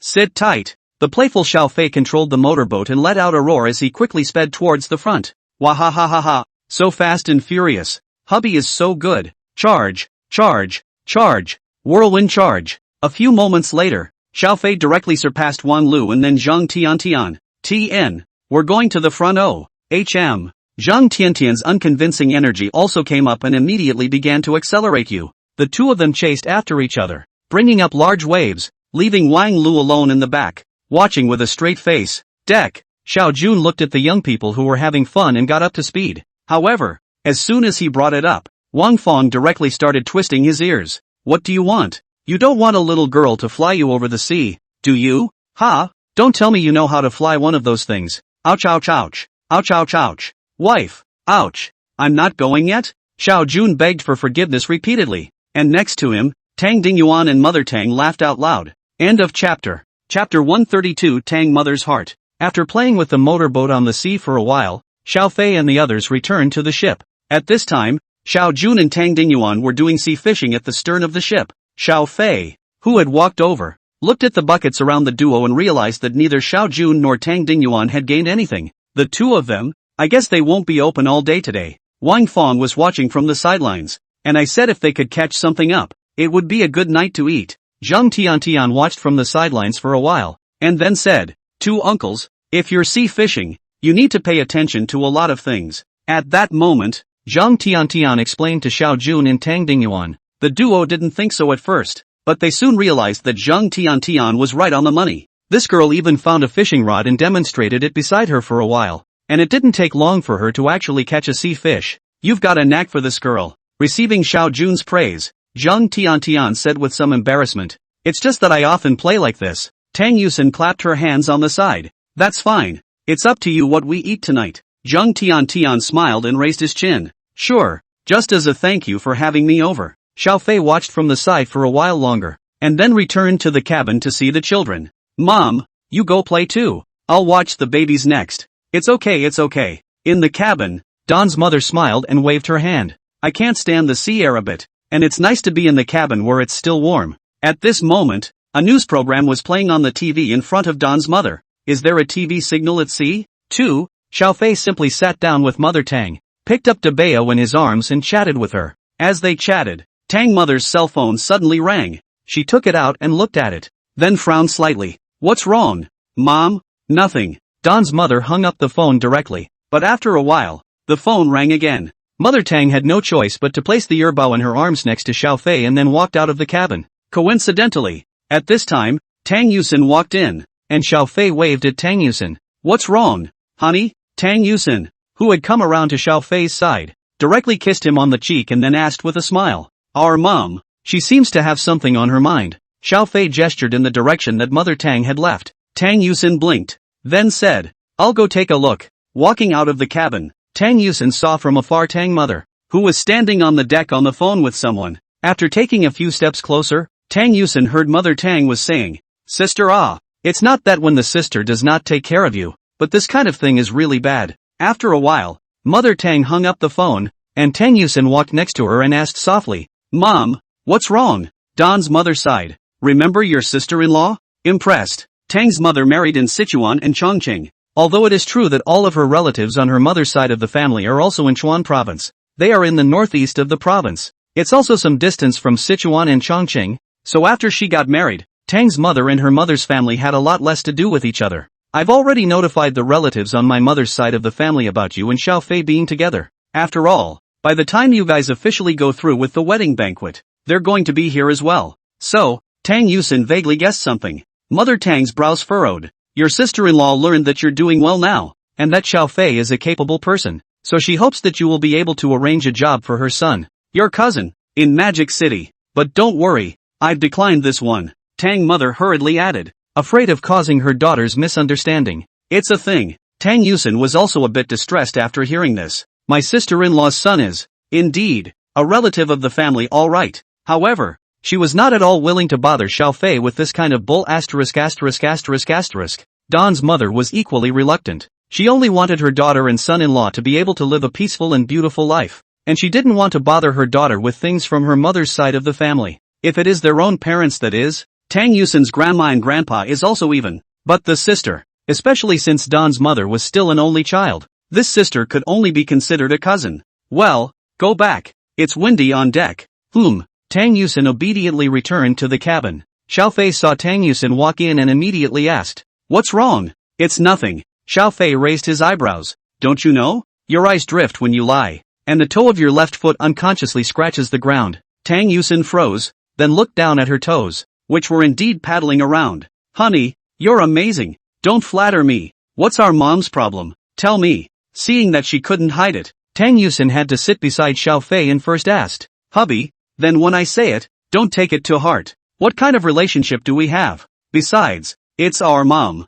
Xiao Fei pinched Tang Yusin's nose, taking her own forehead and rubbing it on Xiao Fei's arm. Tang Yusin said quietly, "My sister-in-law's son. I hope that we will arrange a job for him in Magic City." "What did I expect? Just this?" Xiao Fei immediately laughed. "Honey, you're not mad? Why should I be angry? Whether it's a man who gets rich or a man who takes care of his family after he gets rich, isn't it human nature to take care of them? As long as the other party is not insatiable. What's wrong with taking care of them appropriately?" Speaking of which, Xiao Fei happened to see Mother Tang walk in as well. "Mom, Yusin told me everything. Wouldn't you just tell me this kind of thing directly? How can I trouble you?" Xiao Fei, you are still in school. Yusin also just joined the workforce not long ago. This kind of thing. Xiao Fei patiently listened to Mother Tang, then asked with a smile, "Can you tell us the specifics of that cousin of Yusin's?" "I'm not really sure." Don's mother recalled what her sister had told her. "I only heard Xin, her sister-in-law, say that the kid stayed in Magic City after graduating from college. Originally wanted to start his own business, but as a result, it seems to have been cheated, and is now working around to pay off his debts. That kid is also stubborn. He has been hiding it from his family without saying anything, and then he really couldn't hide it any longer, so he told his family about it." "So it is." Xiao Fei nodded. "If all these things were true, then that cousin of Tang Yusin's was also a person with a heart of gold. Otherwise you wouldn't have been carrying all of this on your own and not asking for help from your family." Xiao Fei instantly became a little interested in him. It would be nice to meet them, and if they're nice, a little help isn't a problem. End of chapter. Chapter 133, Invitation from Wansheng Hotel. Don's mother is an only child and this sister is a cousin. According to Mother Tang, Tang Yusin's cousin seemed to be working at a courier company in Magic City right now, as well as delivering takeaways, working more than 10 hours a day. Not bad. Xiao Fei had a good impression of this cousin. Listening to these introductions, Xiao Fei could judge that the other party was at least not a tasty and lazy person, and also had enough responsibility. Instead of thinking of being a scoundrel after being cheated in business and burdened with debt, he is working honestly to pay back the money while trying to go through the judicial process in the hope of getting reasonable compensation. Tell you what, Mom, contact that side and say that when we return to Magic City, we'll meet with him and see how things go before deciding what to do next. Would this be too much trouble for you, Xiao Fei? It's no trouble, Mom. Don's mother smiled and nodded, and went back out of the cabin to call her cousin. Only after Mother Tang left did Xiao Fei gently knock on Tang Yusin's head. "No hiding things like that from me in the future, okay?" Knowing how to lie, Tang Yusin rolled her tongue and returned with a sweet, cloying voice. Without realizing it, the sun was setting. With Zhang Tiantian's guidance, the two old masters, Xiao Jun and Tang Dingyuan, had more or less gained something. So, the cooks among the crew that came with them made use of the sea fish directly and made a delicious dinner. Because of the children, the dinner which was originally scheduled on the deck was also arranged in the cabin in order to avoid them catching cold in the wind on the sea. During dinner, the 10 crew members, including the captain, were not served, but were hastily settled in the cockpit. After the meal, the yacht sailed back to the marina before the sun disappeared completely. "Yusin, handsome Xiao, and auntie and uncle, thank you for your hospitality today." Before parting, Zhang Tiantian and Wan Lu politely said goodbye to the crowd. Wang Lu sighed even more. "After today's free activities are over, I'll be flying back with the group again tomorrow, and I don't know when I'll meet up with you guys next time. You can come and play with me in Mordor," Tang Yusin said to Wang Lu with a smile. Wang Lu shook his head straight. "It's hard. I usually take tours to all kinds of scenic spots, and very few tours will go to a city like Mordor." "Then you always have vacation time." Tang Yuxian flattened her mouth. It was hard to meet Wang Lu and she was quite upset to be parted again. Wang Lu thought about it. "Okay, when I take a vacation I'll come to Magic City to find you to play. By the way, if you have an excellent little brother beside you, I don't ask to be the same as your husband. 1/10 of him on the line. If there is such a resource, Remember to leave it to me. Okay, I'll keep an eye out for you. Tang Yusin blankly glanced at Wang Lu without any good reason. At this time, the car that came to pick up Zhang Tiantian also arrived, and Wang Lu took a ride off the pier. Only then did Xiao Fei and his group get into the shuttle vehicle that Jia Bing had arranged to come over and return to the villa. That night, returning home, Zhang Tiantian, as soon as he entered the house, saw his father proudly waving an invitation. Dad, what's going on? So happy? Ha ha ha ha ha. Every day you're back? Zhang's father slapped the table happily. Dad, I received an invitation from manager Mao of the Wancheng Hotel today to attend a party that will be held there in 3 days. Zhang Tiantian was a bit surprised. At his father's level, although he could go to the business banquet at the Wancheng Hotel, it wasn't to the extent that he needed Jia Bing to personally send an invitation. It's one thing to receive an invitation to a business reception like this. It's another to not have an invitation but qualify to go directly. Thinking of this, Zhang Tiantian suddenly said, Dad, there's something that I feel I need to talk to you about today. At that moment, Zhang Tiantian told his father exactly what happened today. After hearing this, Zhang's father came to a realization. I say, how come manager Mao suddenly sent the invitation to me personally? And I was flattered for a while. Looking at the invitation on the table, Zhang's father shook his head straight. So Dad, am still in your good graces, daughter. By the way, Tintin, that classmate of yours, can you invite him to the house tomorrow? What were you thinking, Dad? Zhang Tiantian was used to being spirited from a young age and glared at her own father rather nonchalantly. Uxin and I are friends who are genuinely in love with each other, so we don't want to mix these messy things in the relationship between the two. Zhang father smiled sarcastically when Zhang Tiantian was so confronted. Row, truly fellowship. Seeing that her father had given up on the idea, Zhang Tiantian let out another petulant grunt, got up and returned to the second floor of the villa, burrowing into her room. It was only at this time that Mother Zhan walked over to her husband and sat down. You, stop putting all that business stuff around. It's rather better for them young people to make friends with each other without all this nonsense. My fault. Father Zhan leaned his back against the sofa and sighed quietly. People, after spending a lot of time in the business world, it's inevitable that they will look at all kinds of relationships with interest. What do you think you're fighting so hard for? Our family is not short of money now. Isn't it good to live the rest of our lives in peace and quiet? Zhang mother complained again, but after seeing the gray hair on Zhang father's head, she felt a pang of heartache. Some things don't stop. Zhang father helplessly shook his head. Come to this point, the following hundreds of mouths waiting for me to send money to eat. I can be directly quit, and you and every day together with a light-hearted life. But those employees cannot. You're this laborious life. Zhang mother grunted and forcefully wrenched Zhang father's head over, letting him lie on his lap. He then began to massage Zhang's father's temples. On the second floor, Zhang Tiantian, who had walked out of the bedroom and was preparing to go to the kitchen to find some food, saw the sweet scene of his parents in the living room, and the corners of his mouth instantly tugged. It wasn't enough to eat Tang Yusin and Xiao Fei's dog food during the day. When he returned home, he actually had to eat his mom and dad's dog food. Zhang Tiantian felt that he had been greatly hurt. Mind OS, isn't it about time I got serious about getting a boyfriend? As soon as this thought arose, Zhang Tiantian went through all the men of his age that he knew in his head, then disheveledly found that after knowing Xiao Fei, none of these men who were more or less passable in the past could fit into his eyes. At that moment, Zhang Tiantian directly took out his cell phone and sent a WeChat over to Tang Yusin. Cam, Yusin, you're responsible for my future. On the other side, Tang Yusin, who had just put a few babies to bed with Xiao Fei, looked at the message on her cell phone and a series of question marks appeared on her head. End of chapter. Chapter 134, Wife's Cousin. When there were still the last 2 days of the May Day vacation, Xiao Fei and Tang Yusin returned to Magic City. As for the parents of the two, they would take Xiao Fei's private jet and return to Sichuan province again from Magic City. The house was exceptionally clean, even though it had been out for several days. Before going out, Xiao Fei purposely gave an explanation to the property of Star Moon Bay. Therefore, on the day before Xiao Fei came back, the Star Moon Bay property arranged for the cleaning staff to personally come to the door and do some cleaning up and down the entire villa. Who, sure is still the most comfortable bed at home.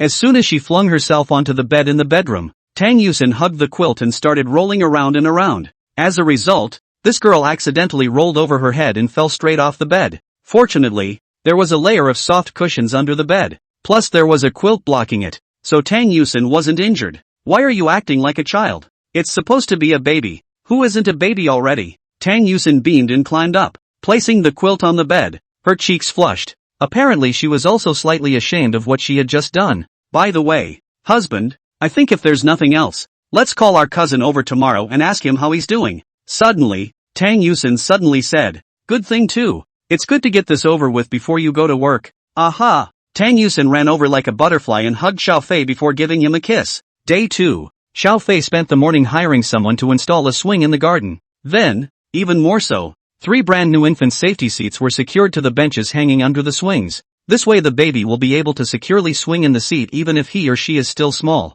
The living room. Tang Yusin, who was brushing up on her drama, suddenly received a call from her cousin, and the other party told him that he had already arrived at the entrance of Star Moon Bay. Tang Yusin immediately trotted to the garden, only to look and laugh out loud on the spot. In the garden, Xiao Fei was sitting in the pavilion with a pot of tea on the stone table in front of him, holding a book in his right hand that he was flipping through, while his left hand was grasping a rope. The other end of the rope was tied to the swing, and Xiao Fei gently pulled the rope from time to time, and the swing swung gently. The babies in the 3 safety chairs were all happy and clearly enjoyed the game. Tang Yusin secretly took out her cell phone and photographed the scene, preparing to send it up to the little broken station in a while, before walking over and gently patting Xiao Fei's shoulder. Honey, cousin, he's already here. Oh, Xiao Fei put down the book in his hand and laughed. Okay, you go pick him up and I'll carry the kids back. At that moment, the couple split up. Not long after Xiao Fei carried the 3 children back to the baby activity area in the living room and instructed Xiang Xilan to keep an eye on them from the side.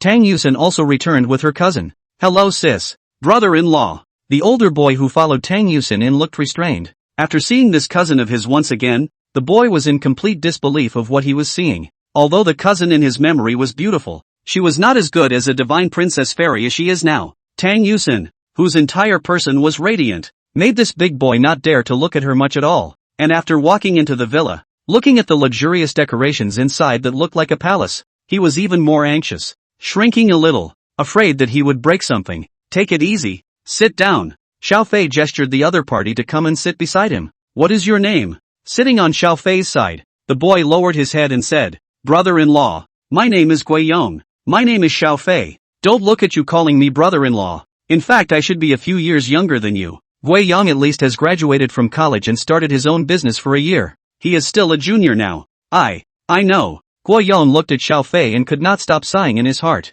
This brother-in-law, who was a little younger than himself, was not an ordinary man by any stretch of the imagination. He glanced again at the baby activity area next to the couch, in which 3 powdered babies were playing with Shannon. Sambo was playing and suddenly raised his head to look at Xiao Fei. Tada! Hey! Sambo, be good. 6 = 9 plus. Xiao Fei walked over and pinched Sanbao's face. At this time, Tang Yusin served Xiao Fei and Guiyong both a cup of tea. Thanks sis. You're welcome. Just treat this place like your home. After saying that, Tang Yusin and Xiao Fei sat together. Xiao Fei asked, tell me about your specific situation. I heard that you failed to start your own business after graduation, and that you were given the shaft? Yes. Guiyong sighed. I studied software engineering in college and made some of my own stuff to put out for sale. So I had a small $400,000 in savings by the time I graduated. Hearing this, Xiao Fei slightly raised his eyebrows. This Guiyong looks like a talent after all. After graduation, I took the money and started a partnership with a classmate. Because they were classmates, so I didn't pay attention when drawing up the contract. As a result, later on when he ran out of donations, I realized that there were extremely serious loopholes in the contract. The company went bankrupt, and I owed almost $1 million in debt. After briefly explaining the situation, Guiyong began to explain in detail again, as if he was worried that Xiao Fei and Tang Yusin would think that he was lying. He took out quite a bit of evidence including the contract. Xiao Fei took a rough look and made up his mind. He sized up Guiyong again. In order to work to pay off the debt, working in a courier company at the same time also part-time delivery of Guiyong this period of time obviously did not have a good rest. The face with thick dark circles under the eyes. The whole person also appears to be very haggard. But his eyes remained resolute and he didn't see much confusion. Do you have any plans for the future? Xiao Fei did not rush to say that he wanted to help, but instead asked the other party what he thought. Guiyong nodded. Yes, brother-in-law. I actually have a development to half of the project in hand. Just the company fell after the development progress is terminated. My current idea is to work to earn money, rely on their own a little bit of this software to perfect, and then find a seller to sell a good price. As long as I can sell, then I will be able to pay off the debt, and subsequently began to struggle again. Where's the guy who ran off with the donations? Never thought about recovering the money? Tang Yusin asked. It doesn't work. Guiyong shook his head helplessly. The loopholes in the contract I myself didn't notice at the beginning. This kind of thing can't be won in a lawsuit. I've already consulted with lawyers, and several lawyers have said that I can only admit my own bad luck. Trying to recover in a lawsuit with the available evidence is too difficult. Xiao Fei nodded. That software of yours, can you tell me about it? End of chapter. Chapter 135, Investing $5 million. Hearing Xiao Fei mention this, Gui Yong immediately came into the spirit. Obviously, this is a man who immediately becomes quite spirited when someone mentions his area of expertise. This shows that Gui Yong is full of confidence when it comes to things in his profession. About that, brother-in-law, if you're interested, I can talk to you about it in detail. First picked up the teacup on the coffee table, drank a mouthful of tea to moisturize the throat. Gui Yong slowly said, I developed this. In fact, is a PC terminal and mobile terminal can be used browser. Browser? Brother-in-law, don't think that the browser is simple. In fact, it's a browser that integrates a search engine I developed myself. Developed your own search engine? Only then did Xiao Fei really come to be interested. Something like a search engine is not something you can just whip up. It requires a very complex and subtle set of algorithms. Otherwise a crude search engine will only give a sense of the iron bean experience. Currently on the market search engine. Foreign not to mention. Domestic words have been a dominant 1000 degrees. Although there are other search engines, but obviously cannot compete with 1000 degrees. If you say so, then this search engine of yours, is there anything special about it? Otherwise you wouldn't be so confident about it. Would you? That's for sure. Gui Yong proudly raised his jaw. My search engine. In terms of search algorithms I am confident that it is absolutely no worse than Chengdu. And most importantly, according to my original conception, it will completely eliminate any advertisements. And absolutely do not do bidding rankings. Something that makes people feel sick. That would be a possibility to compete with Cheeto. But since there's no bidding on rankings, what are you going to cash in on? Gui Yong scratched the back of his head in embarrassment. Brother-in-law, say it out, you cannot laugh at me. In fact, I started with a big heart, thinking of using such a browser that integrates a better search experience than 1000 degrees and no ads search engine as the core platform. Step by step to expand out of an ecological chain. Xiao Fei was amused by Gui Yong. You're ambitious. He kind of saw that Gui Yong did this search engine is just a lead, or just a tool. What he really wants is to expand his product ecosystem with this search engine at its core. Tang Yusin on the side was not a professional in this area though, but how to say is also in Munich to study back to the return of talent. Even if this kind of thing does not involve their own specialty, she can more or less understand a one or two. Upon hearing this, Tang Yusin covered her mouth and laughed. Are you thinking of running a marathon in the future before you've even begun to learn how to walk? Looking at the coquettishly smiling and poised Tang Yusin, Gui Yong was a bit stunned, but he quickly came back to his senses, focused himself, and continued. I also know I'm being a bit overambitious thinking about this right now, but it's really what's really going on inside of me. By the way, brother-in-law, this browser of mine is still half finished, but some of the things are barely working. Do you want to try it? Let me see. Gui Yong took out his cell phone, then suddenly looked embarrassed. His cell phone, in fact, was an old-fashioned phone used almost exclusively by older people, not a smartphone at all. I used to have a cell phone, gave it a second-hand treatment after that asshole donated money and ran away. After all, I'm short on cash right now. But brother-in-law, do you have a computer here? I've backed up the software to my mailbox, so I can simulate the effect of using the mobile side through an emulator on my computer. As for the PC side, it hasn't been developed yet. Yes. Xiao Fei quickly fetched his computer. Gui Yong immediately logged into his email address, downloaded the backup software, installed an emulator on his computer, and then began to demonstrate it to Xiao Fei. Xiao Fei also personally tried it and found that the user experience was really good. It's just that sometimes the search still comes up with a deviation from what you want. The algorithm still needs to be perfected. Mainly because I simply don't have much free time these days. Xiao Fei smiled and sat back down next to Tang Yusin, thinking for a moment and said, how much debt do you specifically owe now? $1.25 million. Gui Yong said, that's fine. I can just give you $5 million.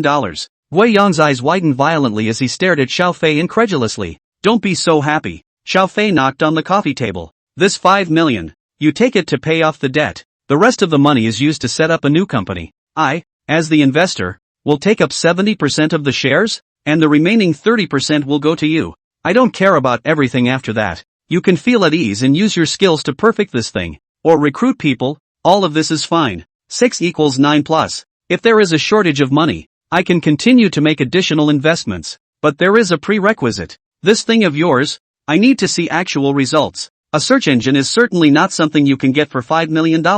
At least definitely not under normal circumstances at the moment. Otherwise, it would be impossible for Cheeto to invest so much money each year to continue to improve their search engine algorithms. However, it must be said that Gui Yong is really a rare talent. He alone was actually able to perfect this browser with an integrated search engine to the point where it was barely usable, which made Xiao Fei impressed with him. In Xiao Fei's opinion, even without himself, Gui Yong would definitely have a day to excel in the future. Company operation. Given your current situation, I will directly arrange for people to be responsible for maintaining the daily operation. In other words, you only need to be responsible for the technical piece on the line. Of course, you can also go to look for more talent in this area. When Xiao Fei finished, Gui Yong then stammered and asked, "Brother-in-law, is this true? Really? What's your bank card? I can transfer you the money right away. Aren't you afraid I'm lying? Would you?" Xiao Fei stared at Gui Yong. Gui Yong looked straight into Xiao Fei's eyes, and after a long time,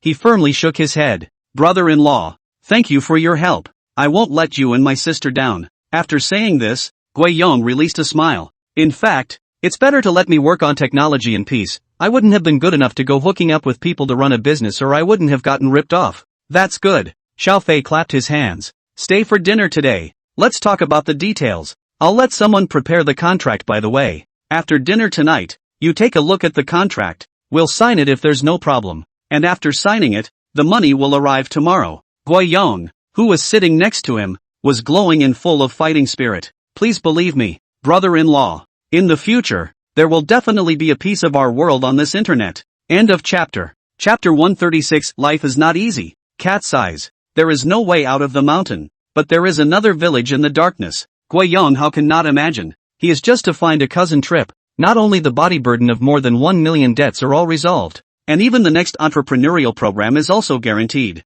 That night, Gui Yong had a dinner at Xiao Fei and Tang Yusin's house before signing a contract with Xiao Fei. Day 2. When the $5 million promised by Xiao Fei arrived, Gui Yong contacted his debtors at the first opportunity to write off the debt he owed, and subsequently started the establishment of the new company without stopping. On Xiao Fei's side, as he had said, he would also arrange professional operation and management talents to help him out. As a shareholder of J.P. Morgan Chase, especially the largest shareholder of J.P. Morgan Chase Yanxia District, Xiao Fei's energy in the capital market is even greater than many people imagine. It was almost just a phone call away, and it didn't take long for several professionals to make contact with Gui Yong. Xiao Fei did not ask about what happened after that. He went back to his routine of concentrating on his baby at home. As the babies get older and older in the months, they change more and more each day. This day in the nursery, Xiao Fei was training the 3 little angels as usual. "Erbo, come on, come here." Erbo heard his father's call and looked up to find both Xiang Xilan and his father looking ahead expectantly.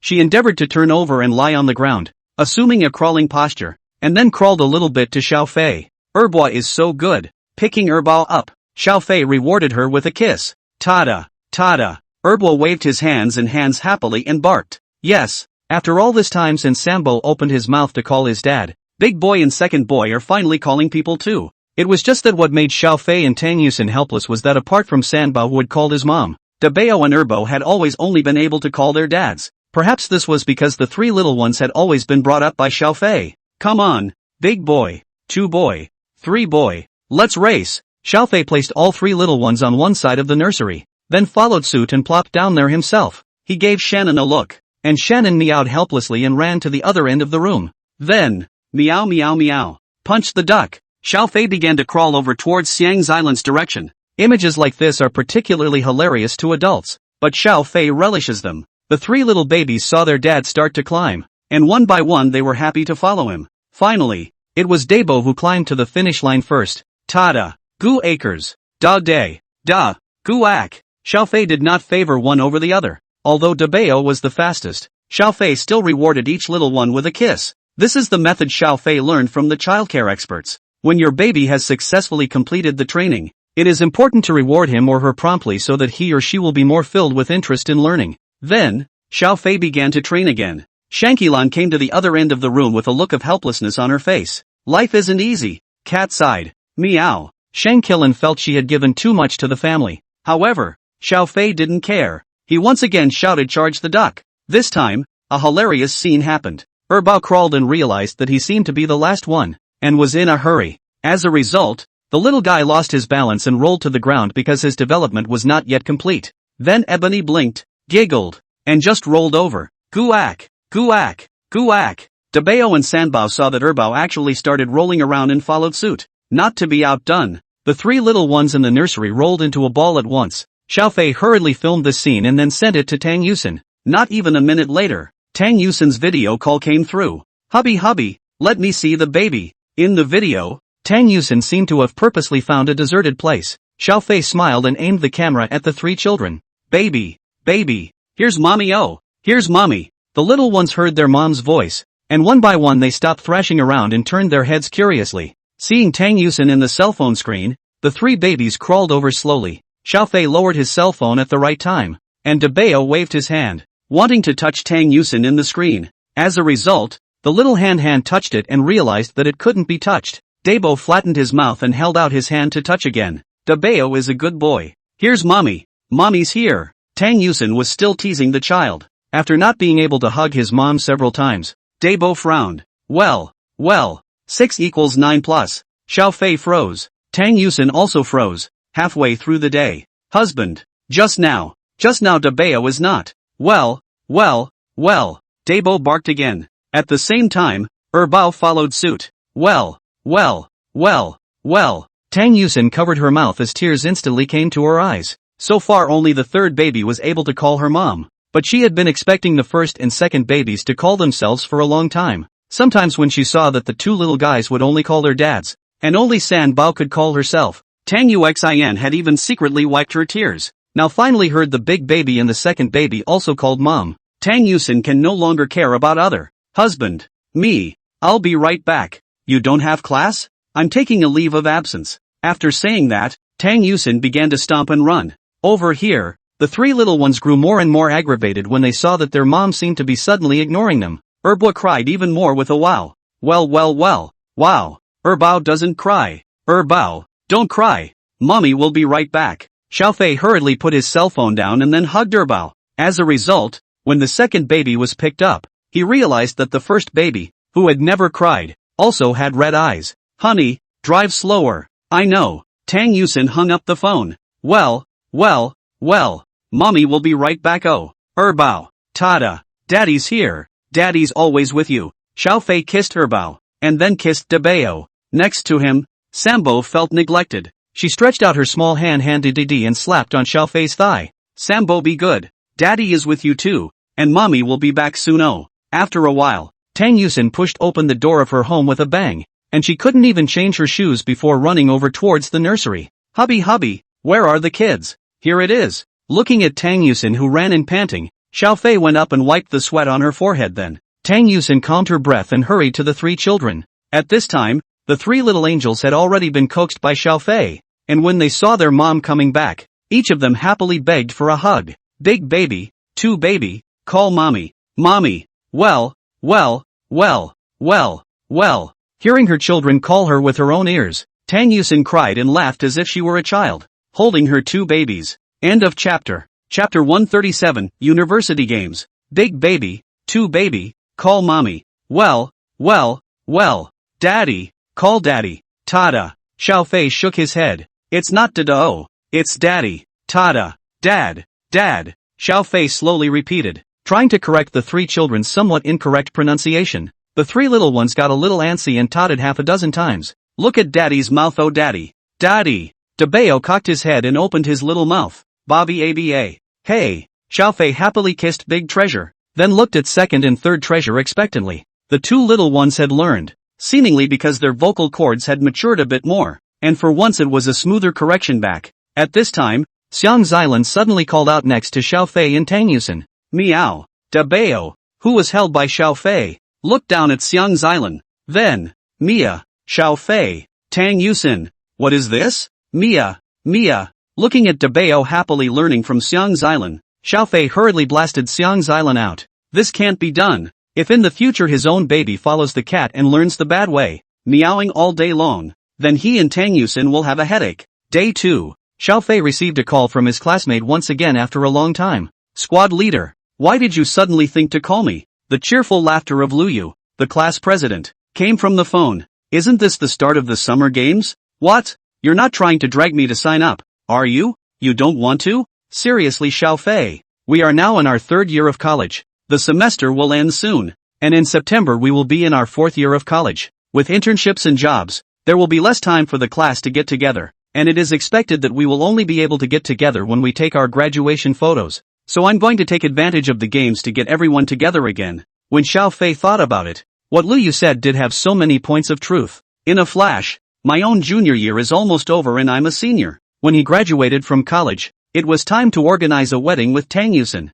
Would you be interested in signing up for the games? I'm sorry, but I'm not really interested. I think hey, not many people in our class have signed up at all. Lu Yu grumbled over the phone. The good thing is that this kind of thing isn't mandatory, and unless there really aren't many people from the entire school to attend, there isn't a task to be apportioned to each class. At least in the past few years Xiao Fei has never been forced to sign up for a race. What time is the party? 3 days after the start of the games. Then you can go back to school if you're interested in seeing it, and we'll have a class dinner that night. Okay. Xiao Fei noted down the time and then hung up the phone. In the evening, when Tang Yusen returned, Xiao Fei explained this matter to her. What a shame. Sitting on the bed, Tang Yusen was a bit disappointed. I was thinking that I might still be able to see your husband's heroics on the field during the games. However, Tang Yusen was just paying lip service. Xiao Fei had to be at home with his 3 babies, so he simply didn't have much time to attend the so-called games. Since that's the case, I'll come back early on the day of the games to watch the babies for you.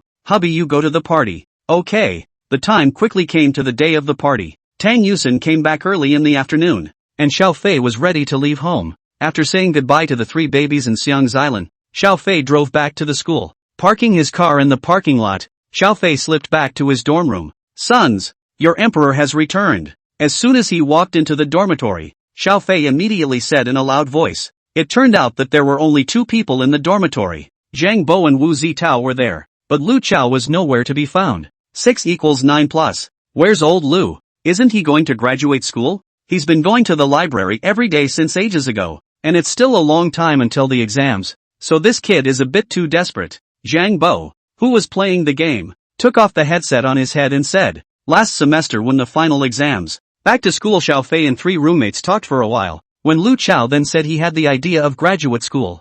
I didn't realize it was actually put into action. Xiao Fei was also happy for him. He looked at Wu Zitao again. Taozi, you still play games every day? Zhang Bo's family has an industry and he plans to go back to inherit the family business after graduation. But Wu Zitao is different. He was nothing more than a normal family. But by the looks of it, it seemed like he was living a muddled life right now. Who says I play games every day? Wu Zitao grunted lightly and pointed at his computer screen. It's an indie game I made myself. I've finally found what I'm striving for in the future. I'm going to be a game maker. Sure, you made your own indie game? I'll try it. Xiao Fei immediately became interested and sat in front of Wu Zitao's computer. How does it play? Wu Zitao immediately introduced Xiao Fei. This is a simulation game. Xiao Fei tried playing for a while and realized that although the game was still a half-finished product, it was quite playable as it stood. Wu Zitao is no less than a heavy game nerd, and he has used most of the experience he has gained from playing countless kinds of games over the years on this little indie game. Unfortunately, I don't have any money. I can't afford to hire an artist, and I don't have any art talent myself, so I have to use some public art resources, or else the game would be better. Wu Zitao looked at the small game in front of him and said with a few regrets, are you planning on doing this seriously? Of course. Wu Zitao nodded. I intend to seriously make an indie game out of it, and then look at the market feedback. If the earnings are good, I'll keep going. If the earnings are average, I also intend to use this as a knockout to apply for a job at a big factory. You just don't know. At this time, Zhang Bo came over and patted Xiao Fei's shoulder. This kid, he's put almost all his heart into this semester. Staying up all night every day. Xiao Fei looked at Wu Zitao and indeed noticed that he looked all haggard. Looks like this guy is serious. Taking another look at the half-finished game on the computer, Xiao Fei said, I'll invest in you. You can use the money to find helpers to develop it together. And of course, I'll have to account for a portion of the final proceeds. Think of it as supporting a friend. No. Wu Zitao, however, refused Xiao Fei's offer. Brother Xiao, I know you want to help me. I also know that you do not lack of money. But, honestly, I have no confidence at all that this thing can end up with good market feedback. And I will not have the face to see you if your investment goes down the drain. End of chapter. Chapter 138. Zhang Xiaolei's gift. The investment is definitely risky. If you're over it, I'll take 60% of the final sales revenue, won't I? Xiao Fei waved his hand. Investing in a small independent game was just a matter of using a few dollars at all. If Wu Zitao can go on to success with this, he can be well rewarded. Wu Zitao hesitated again and finally gritted his teeth and said, "Okay, I counted once before. Looking for an art worker or something to outsource the parts that I'm not good at. It probably needs to be almost 100,000 or so.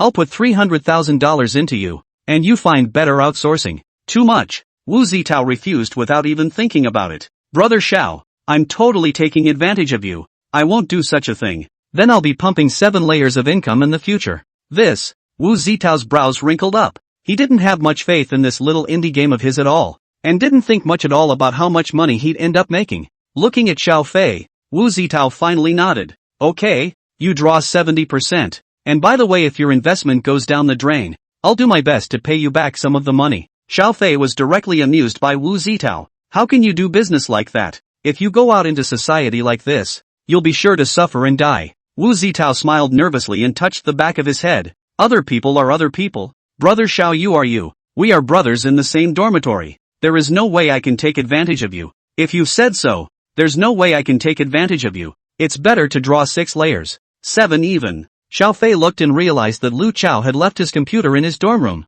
He immediately called Lu Chao over and asked if he could use his computer. Lu Chao is happy to learn that Xiao Fei is back and says bluntly that he can use it however he wants. After hanging up the phone, Xiao Fei raised his eyebrows. "It's hard to come back. So let's all 3 of us have a game in the dark? Asterisk asterisk asterisk asterisk. Let's go." "Xiao, have you regressed in your skills yet?" Zhang Bo and Wu Zitao acted immediately, and Xiao Fei also borrowed Lu Chao's computer and opened the game. The canyon conquered a few people back, and in the end it was Xiao Fei who won with 2 roommates plus 2 roadies. "Looks like my skills haven't regressed." Satisfied, Xiao Fei turned off the game and looked at the time. It was almost time for the class party. The 3 of them left the dormitory and headed towards the hot pot restaurant that the class president had notified them of inside the class WeChat group. Xiao Fei couldn't help but skim his lips at the mention of hot pot. As a person from Sichuan province, he had gotten tired of eating hot pot a long time ago, and besides, after leaving Sichuan province, he hadn't had much of a hot pot to satisfy him anywhere else except in Mountain City. Although this place of Magic City is an international metropolis, of course, there are authentic chefs from Sichuan province, but I do not know if it is the reason for the soil and water. The Sichuan cuisine here does not have that flavor at all, but students from other places were full of interest. Lu Yu booked the position in the hot pot restaurant hall. After all, more or less in the middle of the day there are 30 or 40 people. A box simply cannot sit. After entering the hall with Zhang Bo and Wu Zitao, Xiao Fei immediately heard Lu Yu's voice. "Big handsome Xiao. Here, here." The somewhat chubby Lu Yu always had a warm smile on her face. With Lu Yu's voice, quite a few students looked over, and after spotting Xiao Fei, each one of them instantly raised a cry. "The winner of our class life is finally here? It's been a long time. Brother Xiao, why didn't you call Mr. Tang as well?" Xiao Fei walked to an empty seat and sat down, then said, "She's going to be watching the baby at home. Usually I'm the one watching. Who's going to take care of the baby when we're all here?" Lu Yu was instantly curious. "You didn't hire a sister-in-law? It's a little more reassuring to take care of it yourself." The crowd nodded in realization at this, but there was little feeling for such a thing. They were all students after all. At this time, Xiao Fei suddenly realized something strange. This guy, Zhang Bo, was always secretly looking at Lu Yu. "Taozi, Zhang Bo, what is the situation? Doesn't he have a girlfriend?" Previously heard Lu Chao and Wu Zitao mentioned. Zhang Bo talked about a girlfriend. Xiao Fei has been thinking to find a time to get together, but the results have never had too many opportunities. Wu Zitao hemmed and hawed. "You have no idea. This is a real downer." With Wu Zitao's explanation, Xiao Fei then realized what had happened. It turns out that Zhang Bo's previous girlfriend had problems, and was working as a mistress outside. Later on, this matter was still discovered by Lu Yu. 6 equals 9 plus. As the class president, in the spirit of being responsible for all the students in the class, Lu Yu was angry, but she was not swept off her feet. She did not go directly to Zhang Bo to explain this matter to him. After all, it is easy to offend people, but sideways, guiding Zhang Bo a little bit to find out the problem of his girlfriend. At the end of the day, Zhang Bo, who broke up with his girlfriend, was depressed for a few days, and it was Lu Yu who accompanied him during those days. As a result, Zhang Bo out of the love injury. Actually Lu Yu, this a little chubby girls have a good feeling. Xiao Fei was dumbfounded by what he heard. Bozi is still torn, wanting to confess but not daring to, afraid of being rejected by our class president. So this period of time can only be something to help the class president to deal with all kinds of things. The class president to this day still think that Bozy has suddenly become more aware, ready to serve their classmates. Ha ha ha ha ha ha ha ha. Wu Zitao smiled helplessly. Frankly speaking, Lu Yu wasn't very pretty, but her character is really good. It's great to be friends or girlfriends. It's up to Bozy himself, and it's not good for us to interfere. Xiao Fei shook his head, but Bozy's family is quite rich, right? And that girlfriend of his is still going to work for someone as a mistress? What do you think? Who knows? Anyway, I am no longer wanting to be in a relationship after reading all this mess. It's horrible. Wu Zitao stifled a sip of wine. At this time, a weak voice suddenly sounded behind Xiao Fei. Mr. Xiao. Xiao Fei turned around and realized that it was actually Zhang Xiaolei, the same girl who made the last donation. What's wrong? That. Xiao student. Thank you for your help before. This is what my grandmother asked me to give you. She was shy and handed Xiao Fei a pocket. Xiao Fei thought for a moment. Zhang Xiaolei was a very stubborn person, and if he did not accept it he might cause something uncontrollable to happen. So he accepted the gift with a smile and opened it to find some homemade dried fruits from the farm. These Zhang Xiaolei has long been ready. Only Xiao Fei has not been back to school. Zhang Xiaolei also did not feel too good about letting Xiao Fei make a special trip just because of delivering these things. So she waited until today. It's not a good thing. Shaw students, please don't mind. I'm already working hard part-time. After that didn't I say that? Xiao Fei interrupted Zhang Xiaolei's words. There is no hurry to pay back the money. Wait until you graduate and have a job with a stable income before saying these things. Is your father okay? Dad is fine now and can work again. At the mention of this, Zhang Xiaolei also smiled. End of chapter. Chapter 139, Tang Yuxian's solitary life. After Xiao Fei went out home, after a long time, Yuxian had time alone with the kids. After sending Xiao Fei out of the house, Tang Yusin returned to the living room and looked at the three little angels entertaining themselves in the baby activity area. Hands crossed, Tang Yusin was full of energy. Although Xiao Fei was usually the one who brought up the three babies, she, Tang Yusin, was also able to do it. Don't forget, before she met Xiao Fei, Tang Yusin had come through the same way. That time, although it was said that there would be sister-in-law Auntie Wang to help during the day, but Auntie Wang had to go home every night, and when the baby cried during the night, it was still Tang Yusin who was busy alone. So, she still has confidence in herself.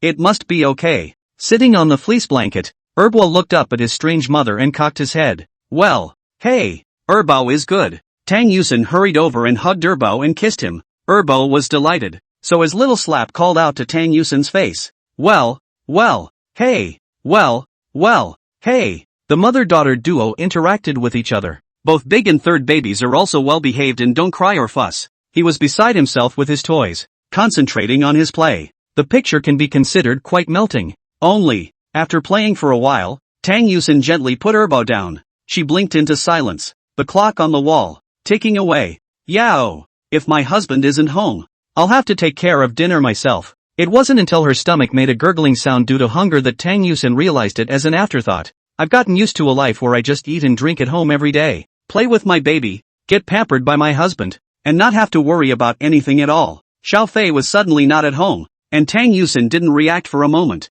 She walked into the kitchen. Where are the aprons? Aprons. Ah, over here. Find the apron and put it on yourself. Tang Yusin opened the refrigerator again and looked inside, finding all sorts of ingredients available. It's been a long time since I've cooked for myself, so let's make a good meal. Tang Yusin, who had made this decision in her mind, was staring at the refrigerator for a while. After a while, Tang Yusin sighed. Can't get excited about cooking. It's better to simply order a bowl of noodles to get rid of it. But, where is the face? Face?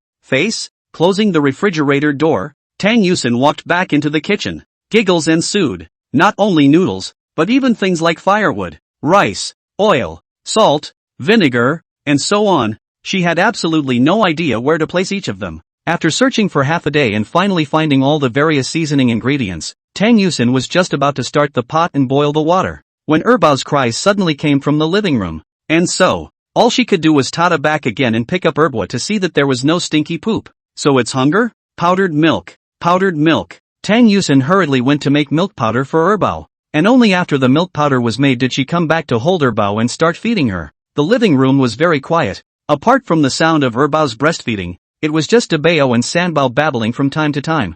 Without Xiao Fei's voice, it seemed that even Xiao Fei's odor had disappeared. After breastfeeding her second baby, Tang Yusin suddenly didn't even feel like eating dinner, and her stomach seemed to have been overstarved, so she didn't feel hungry. Instead, she took out her cell phone, tapped WeChat, and opened the chat interface with Xiaofei. It feels so lonely. Looking at the time, it was only about an hour or so before Xiaofei went out. How can you feel lonely after such a short separation? Tang Yusin shook her head fiercely, but her fingers disobediently typed an emoticon of, too lonely, you'll die inside the input field. However, before subconsciously about to send it, Tang Yusin reacted, red-faced, and hurriedly deleted the message. 6 equals 9 plus. As a wife, it's times like these that you need to make sure that your husband is able to play outside without worrying. Taking a deep breath, Tang Yusin picked up Sambo and nestled on the sofa. Sambo lay on his back in Tang Yusin's arms, his little head resting on her chest as he lifted his head to look at his mother. Well, Tang Yuxin kissed Sanbao's head,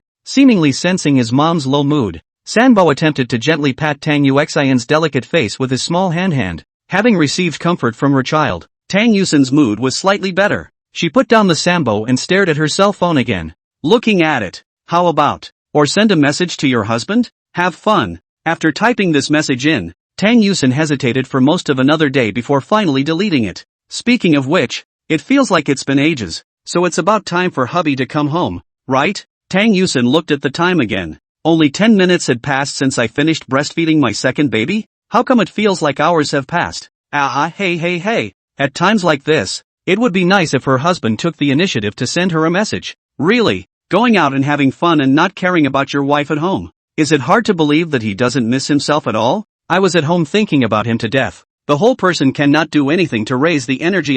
Tang Yusin huffed and started to sulk, yet reason was constantly telling her that it was all just her own irrationality. Suddenly, ding, the Microsoft voice rang out. Almost immediately, Tang Yusin picked up her cell phone to take a look. Did you eat properly at home? I'm sorry I left the house in such a hurry that I didn't prepare dinner for you. For a moment, it seemed that all the dissatisfaction and loneliness, all disappeared. Tang Yusin, who was nestled on the sofa, couldn't control her giggles. There's dinner. You can play without worry. I'll have no problem with the baby. A quick reply was given to Xiaofei. Quickly, there was another reply from there. Wife is working hard. I'll be back soon. Oh, I love you. After ending the exchange, Tang Yusin didn't put her phone down, but instead stared blankly at the chat records of the two. Hey.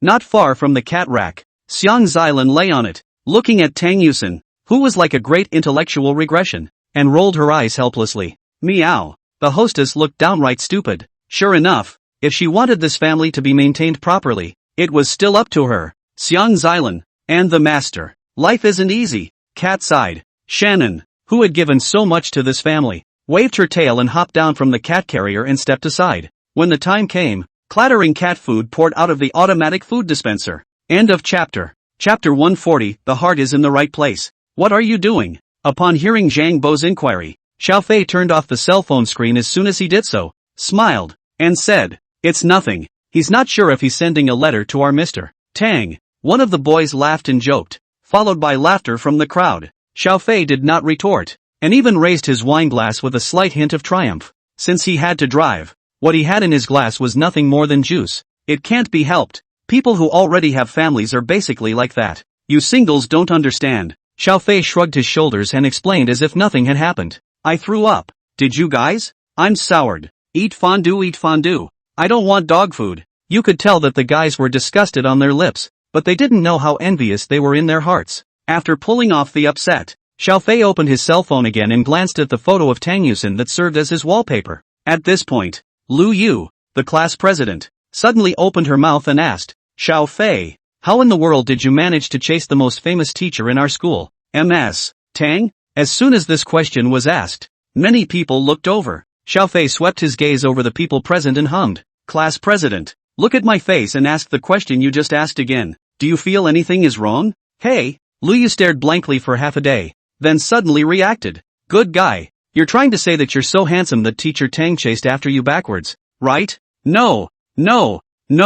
Xiaofei raised his index finger and gently shook it. This is called, with each other, having a heart. So the crowd laughed again. In the joyful atmosphere, Xiaofei also felt in a trance that he seemed to have once again changed back to that simple college student instead of a husband and a father. Soon the dinner was over. Although Xiaofei wanted to go home, most of his classmates were warmly inviting to continue to play. Luyu has even booked a box in a nearby KTV. Xiao Fei looked at the time. It was almost 9 o'clock. It was not a long dinner. He hurriedly said, I can't, it's getting a little late, I have to get back. Wu Zitao chimed in. Xiao is married after all. It's not appropriate for him to stay out too late with us, so it's true that marrying too soon is a terribly wrong thing to do. Lu Chao held the glasses on the bridge of his nose. After deciding to go to graduate school and start studying hard, the guy seemed to be changing in some strange direction. Lu Yu wanted to pat Xiao Fei's shoulder, but in the end, because she was not tall enough, she could only pat his arm and smash her mouth. Marriage is the grave of love.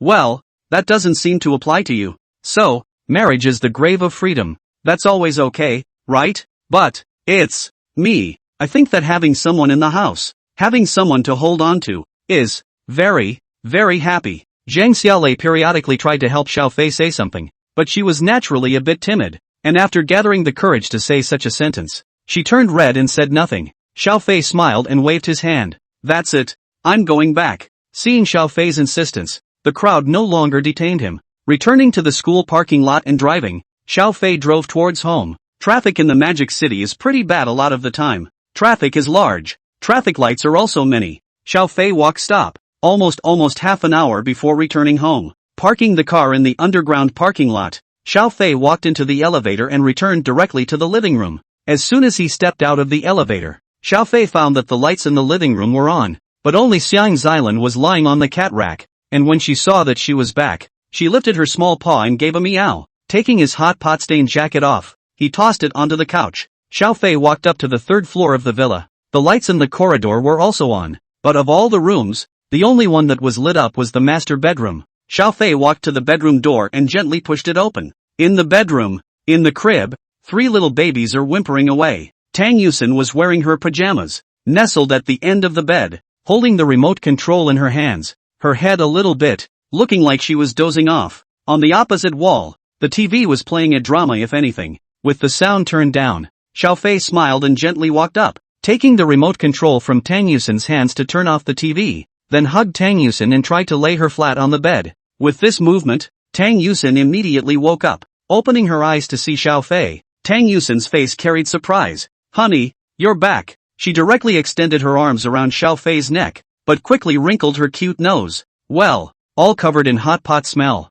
Go and wash it. Xiao Fei let go of Tang Yusin and asked, drowsiness is coming. Why don't you go to sleep first? 6 equals 9 plus. I want to wait for my husband to come back. Tang Yusin said petulantly. Wouldn't it be sad if a husband came home and there was no one to greet him? As soon as the words fell, Tang Yusin's stomach suddenly growled. Xiao Fei frowned. You didn't eat? Eat? Ate. Look me in the eye and say it again. Didn't eat. Tang Yusin was a bit vain. Xiao Fei sighed. My bad. Should have had dinner ready for you before I left the house. Well, it's none of hubby's business law. It's me who doesn't want to eat. Xiao Fei sat on the edge of the bed and gently rubbed Tang Yusin's head. Why don't you want to eat? Because, with my husband away, I don't feel like eating alone. Don't I get away every day at noon? But you prepared the lunch, hubby, so if I eat it, I'll feel like you're there too. Hubby, that's a straight right to the heart of Xiao Fei. He was about to fall in love with the girl next to him. If I'm gone one day, won't you be able to live alone? Yao. Tang Yusin nodded her head seriously, then gently hugged Xiao Fei. If one day, my husband is no longer around, I will never be able to survive alone. After she finished speaking, she looked straight into Xiao Fei's eyes again and said softly, so, honey, make sure you stay with me all the time, okay? I'm really going to die of loneliness if you're not here. Xiao Fei was silent for a long time and hugged Tang Yusin's head and kissed her. Okay, I'm always here for you. Why don't you rest, and I'll go make you something to eat. Xiao Fei got up and walked out of the bedroom. Tang Yusin sat on the bed, leaning her back against the bed, revealing a wisp of a smile. The home is still the same. The bedroom is still the same. Just because Xiao Fei had returned, Tang Yusin felt as if the temperature had become warmer. Along with that, Tang Yusin's mood started to become fluttery. Subsequently, Tang Yusin's small face fell. So hungry. End of chapter. Chapter 141. It's okay to come to my house and watch. Finally, summer vacation is here. The job of a teacher has a characteristic that is extremely envied in almost all professions. That is, they will enjoy 2 exceptionally long vacations each year along with the students' summer and winter breaks. For an ordinary hitman, a 2-month vacation every 6 months is a beautiful thing that you can't even think about. After a full year of work, It would be nice to have 7 days of annual vacation. The so-called long vacation. Ha! It's like trying to fart eat. But Tang Yusin, as a university teacher, rightfully so, also enjoys the right to take summer and winter vacations. After finishing the last class of the semester, the moment the bell rang, Tang Yusin smiled and waved to the students sitting in the classroom. Goodbye class. We'll see you after summer vacation. Bye Mr. Tang. After bidding farewell to the students, Tang Yusin, who was in a good mood, stepped on her high heels and returned inside the office. As soon as she walked in, she heard Jiang Yu's voice. It's super nice. It's really super nice. Ah, let's go together. Mr. Yuan. What's super nice? Tang Yusin, who walked into the office, smiled and placed the handout in her hands on the table, then asked Jiang Yu with a sideways glance. Jiang Yu immediately aimed her cell phone at Tang Yusin. Tang Yusin looked at what was on the screen, then came to a realization, then was filled with surprise. Is Battle of the Bunch 3 coming to theaters? Hey! Noticing Tang Yusin's expression, Jiang Yu was first stunned, then reacted. Teacher Tang, you're also a fan of Chuanqing? I'm super into it. Tang Yusin's reply immediately gave Jiang Yu the feeling of finding an organization. Right. It's super good looking, right? It's coming out in theaters the day after tomorrow. Let's go see it together. Is it really that good looking? Yuan Tong, who had been listening to Jiang Yu's sales pitch in his own ears, also finally became interested and asked tentatively at the sound of his voice. Jiang Yu immediately began to popularize this series of movies to Yuan Tong as if she were preaching. Simply put, it's a big-budget sci-fi series like Star Wars. Can't tell. Mr. Jiang, Mr. Tang, you guys actually like this? Don't you think it's awesome? Ginger Jade gestured her hands in front of her body. The plot, special effects and all are super awesome. Forget it, I'm not interested in this type of movie. Seeing that Yuan Tong was never quite willing to go, Jiang Yu had no choice but to approach Tang Yusin. Mr. Tang, let's go. Tang Yusin was suddenly a bit embarrassed. If she watched a movie, she preferred to bring Xiao Fei with her, and the couple went to the movie theater together, which could also be taken as a date. Of course it doesn't matter if Kang Yu is there, but, baby is a problem. Is it hard to call Auntie Wang over once again to help watch the kids for a day? Returning home at night, Tang Yusin explained this matter to Xiao Fei. So, what exactly is this Battle of the Stars you speak of? Ha! It's a movie. It's a movie. An awesome sci-fi movie. Looking at Tang Yusin's excitement, Xiao Fei asked, are you eager to go see it? Of course. This is the kind of movie that I definitely want to go see with you, hubby. As she spoke, Tang Yusin looked at the 3 babies in the activity area. Noticing the sight of their mom, the 3 little angels looked up. Well, hey, Tang Yusin directly replied back, sending a big smiley face. At the end, she said to Xiao Fei in a slightly troubled manner, the question arises, what about the baby? Do you have to go to the movies to see it? Can't you watch it at home? How is that possible? Tang Yusin stretched out her hand and tried to touch Xiao Fei's forehead. Hubby, you don't have a fever. This is a premiere, hey, can only be seen in movie theaters. That's not really true. Xiao Fei smiled mysteriously, then took out his cell phone and called Xie Chang over. Mr. Xiao, what is your order? What's that Gunstar Battle 3? You guys are in charge of it if it's introduced domestically, right? Yes. Does Mr. Xiao want to attend the domestic premiere? If you wish. No.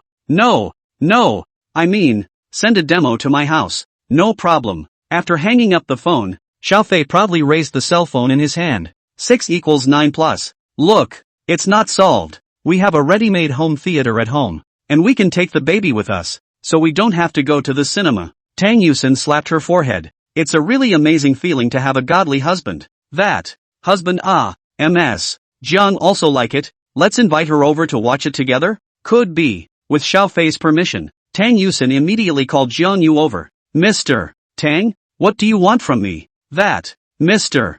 Jiang, I mean, that Gunstar Battle 3 thing. Don't tell me you won't be able to go. I don't have a boyfriend. Is it hard for me to go to the movies alone? That would be a little too silly. No.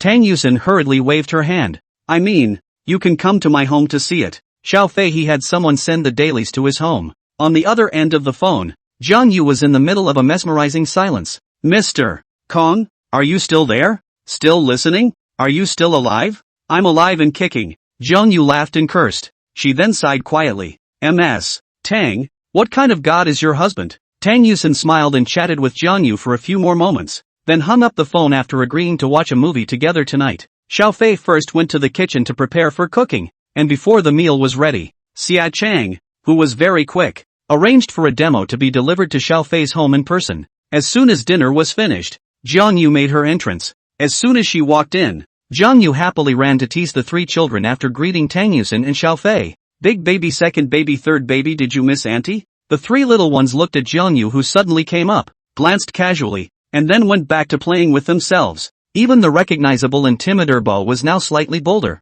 Dabeo watched as Jiang Yu persevered beside himself and suddenly handed over a small doll in his hand. Gu Acres. Hey, Dabo, are you playing for me? Gu Asai. Dabeo is so good. Jiang Yu kissed Dabeo and played with the little one for a while. By this time, Xiao Fei had already gotten everything ready, almost ready to go to the movies. Oh, Mr. Tang, let's go. Jiang Yu immediately dropped the baby and pulled Tang Yusen towards the AV room. Xiao Fei looked at the excited two women and shook his head, taking the three children in turn and bringing them in as well before turning around and entering the kitchen. He was going to make some small snacks for the duo. End of chapter. Chapter 142, Home Theater. Very quickly, Xiao Fei then made 2 cups of juice and carried another snack and walked into the home theater. The only thing glowing in the room was the projector, and Tang Yusen and Jiang Yu were sitting side by side on the sofa, watching with interest. Xiao Fei walked in and placed the juice and snacks on the coffee table before looking at the three little ones again. In Tang Yusen's arms was Dabeo, in Jiang Yu's arms was Sanbao,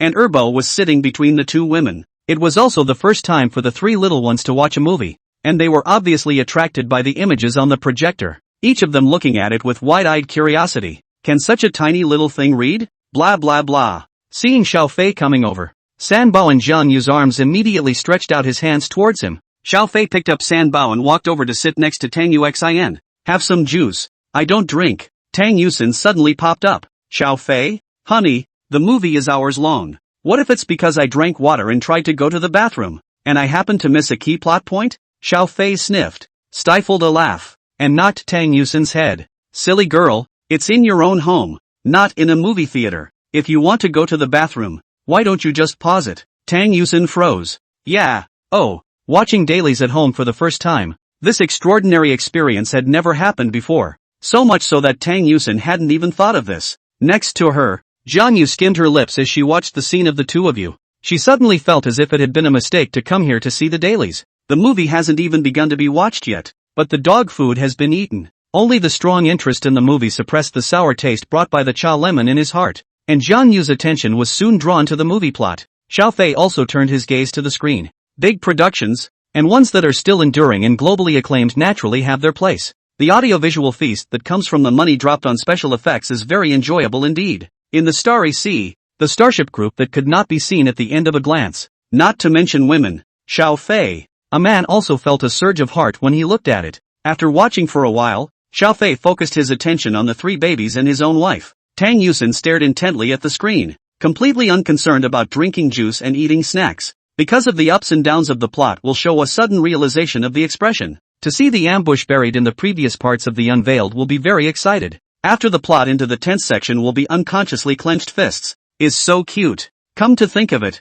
Xiao Fei and Tang Yusen had only seen a movie together once. That time, it seemed to be a horror movie to watch. From beginning to end there was nothing new. Neither Xiao Fei nor Tang Yusen had ever been scared. As a result, I didn't expect that my own wife would actually like this type feeling, and discovered another trait in Tang Yusen. Xiao Fei smiled and looked at the three children. Sambo in his own arms was getting a little impatient, and so was Erbo, who was sitting on the sofa. Both little ones squirmed several times trying to get away. Xiao Fei could only take them out and put them in the baby activity area, then returned to take a look at Dabeo, only to unexpectedly find that Dabeo had been sitting quietly in his mother's arms, staring at the screen with his eyes open just like Tang Yusen. This kid, interested in movies? Xiao Fei wrinkled his eyebrows. He wasn't sure if Dabo was interested in the movie itself or the content. After half a day's thought, he was dumbfounded again. What could such a young child understand? He walked over and tried to carry Dabo away, only for Dabo to balk, twisting his little head and waving his arms and hands.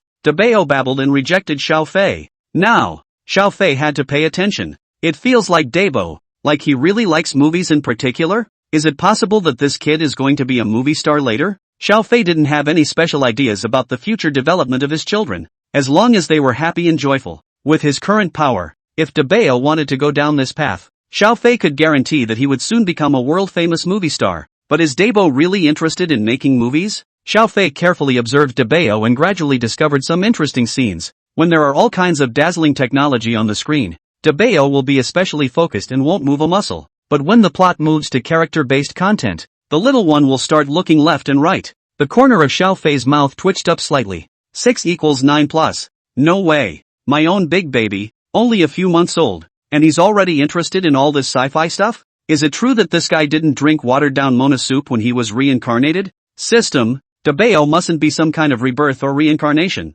right? Xiao Fei only casually asked in his mind, not thinking that the system would answer. But the system answered Xiao Fei's question in a serious manner. Please rest assured, host, that all 3 babies are absolutely normal. This way, although Xiao Fei was surprised that the system would answer him, he was more at peace. Just don't be some kind of born-again, Debo. However, since it's a normal child and interested in these things, can't one consciously raise the child towards this? It would be a very proud thing to produce a top scientist in the future. Lowering his head and looking at Debeo in Tang Yusin's arms, Xiao Fei suddenly became incomparably expectant. I wish I had seen Debo's future accomplishments sooner. Finally, the movie was over. Xiao Fei hugged Debeo, and the little guy no longer resisted. Walking out of the room with Debeo, Xiao Fei looked at the little angel in his arms and kissed his cheeks. Blah blah blah. Debeo looked at Xiao Fei in confusion. Debeo, you want to be a scientist someday? Blah blah blah. Well, Debo really does want to be a scientist. Blah blah blah. Debeo couldn't understand what Xiao Fei was saying, but he was able to understand that Debeo was calling himself. Therefore, every time he heard Xiao Fei call him, Debeo would respond with a happy sentence. Behind them, the uninterested Tang Yusin and Jiang Yu also walked out. Mr. Jiang, it's too late today. Why don't you just rest here? Don't.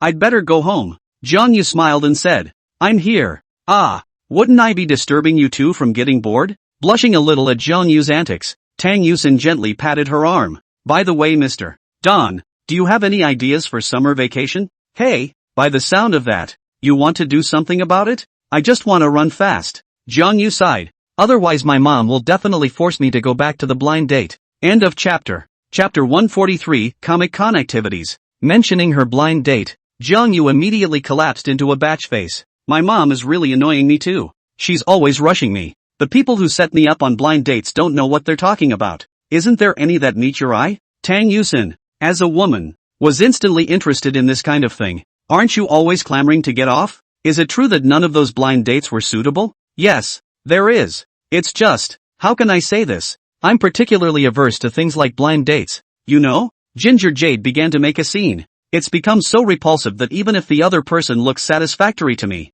I'm instinctively repulsed as long as I've met them through a blind date. Tang Yusin was speechless. After looking at Jiang Yu for half a day, she finally said quietly, You're sick. You need to be cured. I'm not talking to you. I'm going back. Teacher Tang, and Xiao Fei, thank you for your hospitality today. Waving her hand, Tang Yusin bid farewell to Mr. and Mrs. Xiao Fei. Night. Lie down on the bed. Xiao Fei and Tang Yusin had a chat. The TV hanging on the opposite wall played programs, but none of the couple cared. So that's what the plot is leading up to. Ah, I'm dying of thirst. Have some water. After Xiao Fei had finished popularizing the contents of the first 2 parts of the Battle of the Swarming Stars and explaining a lot of behind-the-scenes flashes in a spirited manner, Tang Yusin only then picked up the water cup on the bedside table and drank a cup of water with a dry mouth. After putting down the cup, she nestled into Xiao Fei's arms again. Hubby doesn't like this? Why do you ask? Because, well, you haven't even discussed the plot with me much. Xiao Fei rubbed her head. No, I quite like it. As you know, it's rare for a man not to be interested in the giant ships and cannons of the stars and seas. Fair enough, but I know that what you prefer, husband, is definitely still a secondary young lady. Speaking here, Tang Yusin blankly glanced at Xiao Fei without any good reason. Xiao Fei, who had been told off, smiled sardonically, and when she saw this expression on his face, Tang Yusin became even more pleased. She took her forehead on Xiao Fei's chest and bumped it. Looking at his own husband's appearance alone, he wouldn't remind anyone at all of an act-loving geek, but as his wife, Tang Yusin knew all too well about this. There are still quite a few beautiful cosplay clothes in her closet, and not all of these clothes were bought by Tang Yusin herself. Speaking of which, wife, I remember. In 2 days, it seems like we Magic City, there is a comic exhibition to come. Towards the end, Xiao Fei's tone was a bit weak. Comic-Con he's super eager to go, but on Tang Yusin's side, it's not easy to explain. Sure enough, once she heard Xiao Fei say this, Tang Yusin's eyes narrowed. Aha? Comic-Con? Honey, you don't think you want to go there to see Missy, do you? No, no, no, it's not to see the women. Xiao Fei raised an eyebrow. It's true that he didn't go for those cosplayers. After all, his wife at home is 1,000 times more beautiful, and she has left those cosplayers behind for many streets. But as a fan of the otaku culture scene, how can you not go to a comic convention in your own city? Xiao Fei suddenly had a flash of insight. Honey, why don't we go together on Comic-Con Day? Hey, going together? Right. No, you go. Who's going to take care of the baby if we all go? Tang Yusin shook her head to refuse, although she was also interested in going out to play with Xiao Fei. But considering the child, Tang Yusin chose to stay. Xiao Fei thought about it as well. Until babies can take care of themselves, being a parent is really going to be a worry. Xiao Fei thought about it and sighed. Forget it, I'm not going. The baby is the most important thing. Tang Yusin, who was nestled in Xiao Fei's arms, blinked her eyes and looked at her own husband. You can tell he's really interested in Comic-Con, but he's given up too much for the baby. Tang Yusin was suddenly a little heartbroken. Honey, why don't you go? Nah, you and the baby are more important than those hobbies. After starting a family, especially after having children, a man is destined to give up many things, including a number of his hobbies. 6 equals 9 plus. Holding Xiao Fei's arm a few more points harder, Tang Yusin silently made a decision in her heart. The next day, Tang Yusin went out early. Her explanation to Xiao Fei was that she was going to go shopping with Jiangyu. Xiao Fei didn't care too much. In the afternoon time, Tang Yusin returned home with a large bag of things. What did you buy? Hey, husband, you come with me. After saying that, Tang Yusin pulled Xiao Fei into the bedroom. As soon as she walked in, Tang Yusin directly said, hubby, take off your clothes. Xiao Fei. He froze, then said, it's broad daylight. What do you think? Oh, hubby, you're so bad. What's going on in your head? Tang Yusin smiled as she flexed her fingers and flicked Xiao Fei's forehead, then opened the various packages she had just brought back. Dang it. Looking at the various kinds of cosplay equipment that were taken out by Tang Yusin, Xiao Fei froze. Hey, honey, even if we can't go to Comic-Con, we can still play by ourselves at home. I used to be the one to change the dress. This time it's going to be you. Husband, too. You went out today for this? Nah. Tang Yusin nodded her head. Xiao Fei didn't know what to say for a moment. This girl, who always managed to surprise her with something that made him love her a little more each day than the day before. Moved. Xiao Fei hugged Tang Yusin and smiled as he nodded the tip of her nose and kissed her forehead again. Tang Yusin hurriedly pushed Xiao Fei away with a leap of faith. Come on. Let the wife dress you up. I've got Kiryu from Swords and I've got Dante from Ghostbusters for you. Xiao Fei cried and laughed. Dante it? Karen. I'm too tall. It'll look weird. I think so too. Hubby cos Dante is absolutely handsome.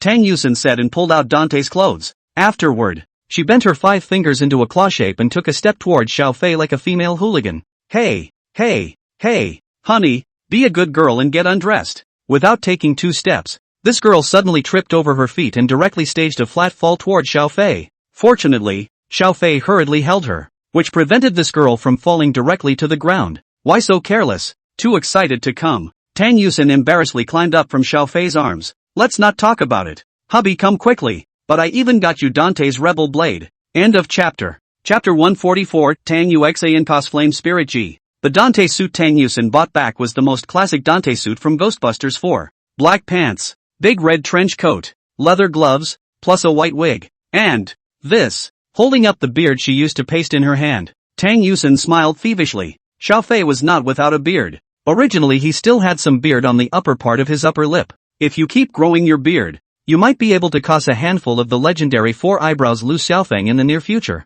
But Xiao Fei was afraid that having stubble on his face would make it uncomfortable to shave his babies. So he had a consistent daily shave that his beard became almost invisible. But the problem comes if it's cos Dante, Uncle Ting, especially in Ghostbusters 4. But what about the beard? A whole chin with sighing stubble. Speaking of which, sometimes I think that if my husband had stubble, he would be the image of a super seductive and handsome uncle too, right? Pressing Xiao Fei onto the stool in front of the dresser, Tang Yusin said as she carefully plastered Xiao Fei's beard on. Okay, that's a good one. And the last thing is the hair. Tang Yusin brought another white wig over. When the dressing up was completed, Xiao Fei looked at himself in the mirror revealing a shocked look. He was only in his 20s, completely a young man, coupled with the Marrow cleansing pill, a face that looked like a 3D virtual character in a CG animation, with skin so fair and smooth that he couldn't pick out the slightest flaw at all. Now being dressed up like this by Tang Yusin, the Xiao Fei with a magnificent face was gone, replaced by a middle-aged uncle with a straight posture and a muscular body with sighing stubble. Honey, let me see. You turn around. Tang Yusin let Xiao Fei face her head on, then carefully scrutinized it for half a day before her brows suddenly furrowed. Handsome is amazingly handsome, but it doesn't feel much like Dante. Where? Eyes. Uncle Ting from Ghostbusters 4 has been through the ringer anyways. He's cynical but extremely reliable when it counts, especially those eyes. Before the words were finished, Tang Yusin suddenly froze. Xiao Fei, who was standing in front of her, adjusted his standing posture. His left hand was inserted in his pants pocket. His right hand was hanging down casually, and his gaze suddenly took on some vicissitudes. The slightly upturned corners of his mouth carried a cynical smile as Xiao Fei stepped forward and gently picked up Tang Yusin's chin. Beautiful lady, may I have a romantic date? His voice became extremely low, and if one listened closely one would realize that it was almost a perfect replica of Dante's accent in the game. Tang Yusin, the originally stagnant Tang Yusin, her entire little face quickly turned red, and mosquito coils turned up in her eyes. What to do? Hubby suddenly became so handsome. Nope, hubby has always been very handsome, but suddenly see this handsome uncle-style husband. Completely unable to hold off, Tang Yusin's legs went limp and she almost didn't fall to the ground. Xiao Fei helped Tang Yusin up as he looked down at her. What happened to you, husband? Raising her head, Tang Yusin's eyes were misted with water as she looked at Xiao Fei in a confused manner. She unconsciously reached out her hand and gently stroked Xiao Fei's face as her breathing gradually became rapid. Xiao Fei suddenly invaded the lower half of his upper body, picking up her chin with one hand and holding Tang Yusin's back with the other, pressing Tang Yusin's entire body down. This feeling that her entire being was controlled by the other party made Tang Yusin's heart thump wildly like never before. Well, finally, Tang Yusin, who couldn't stand it, pushed Xiao Fei away, then covered her face and ran towards the outside of the bedroom. Bang! She slammed her head against the doorway. Oh, it hurts. Crouched on the ground, Tang Yusin covered her forehead with tears in her eyes and turned her head around pitifully. It hurts, honey. Who told you to be careless?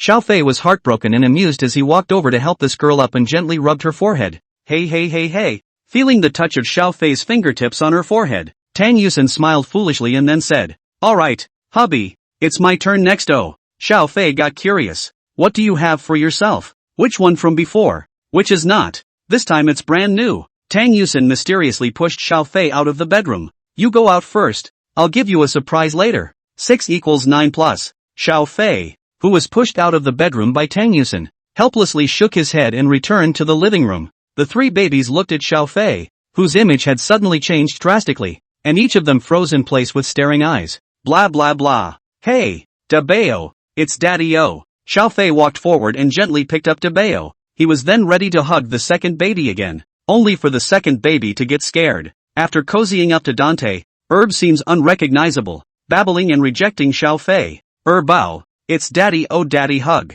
Xiao Fei had to change his voice back again. Hearing his father's voice, Bow, who was still reluctant, froze, and as a result, he was picked up by Xiao Fei. It was a familiar scent between his nostrils, and Eboshi let it go. It's Dad then. The smell doesn't change, even though Dad doesn't seem to be the same as he used to be. Xiao Fei was in the living room, accompanying the three little ones to play for a while before he suddenly heard a clattering sound of high-heeled shoes on the ground from behind him. He looked back and then froze. The Tang Yusin in front of her was wearing an extremely cool, fiery red long dress that showed off her pretty figure perfectly. A long head of hair with wavy curls was straightened and later pulled back into a bun. Tang Yusin, who was stepping on high heels, leaned on the wall and hooked her finger at Xiao Fei. Do you like it? Flamingo. Xiao Fei immediately said the name of the character Tang Yusin was currently cosplaying. Looks like you're enjoying it. What? Want to keep me captive in a cage like the flamingo? Looking at his own precious wife being so into the movie, Xiao Fei immediately clapped his hands and then bent down, revealing a cynical smile just like Uncle Ding. Ha, like a magic trick. He pulled out a rose from somewhere and held it in his mouth, walked over to Flame Spirit Guxin, and wrapped an arm around her slender waist. Tang Yusin's fingers gently drew circles on Xiao Fei's chest, the slightly upturned corners of her eyes carrying a few provocative smiles. I don't want to lock you up, but this way, only I can watch. Sure. Tang Yusin sent up her red lips. You'll always be the only one who can see it. Husband. End of chapter. Chapter 145, 3 turns, 6 sits, 7 rolls and 8 crawls. As summer approaches, the weather is getting hotter and hotter. Xiao Fei also changed the clothes for the 3 little angels, and tried to choose relatively loose and breathable little clothes while ensuring that the little ones wouldn't catch a cold. This will go a long way in preventing babies from getting heat rash. However, unlike the babies, Tang Yusin has no qualms about changing her summer clothes. Her clothes were getting cooler and cooler. By mid-June, she was running around the house in hot pants and a camisole, with a pair of tantalizingly long white legs unreservedly exposed to the air. Only when she went out she still took special care to change the clothes on her body into a cool dress. As it is now, nighttime, Xiaofei was pushing a double-seater stroller with big baby and second baby inside. Tang Yusin was pushing a single-seater stroller with third baby lying inside, and the family was taking a walk in the garden of the Star Moon Bay neighborhood. Really, Tang Yusin, who was walking in front, complained, "Husband, if you let it go, you will really stay at home all day long. Oh, even if it's to take care of the baby, you have to get out and about once in a while. Can your back stand sitting in front of a computer all the time?" Listening to his wife's complaints, Xiaofei couldn't help but laugh. "Are you worried about my waist or your happy life? Both, okay?" Tang Yusin blankly glanced at Xiaofei. Xiaofei didn't hate Tang Yusin's rambling complaints like this. Quite the opposite. His wife's complaints sounded better to him than any beautiful music, especially in such a soft evening breeze. Walking with Tang Yusin, walking behind her,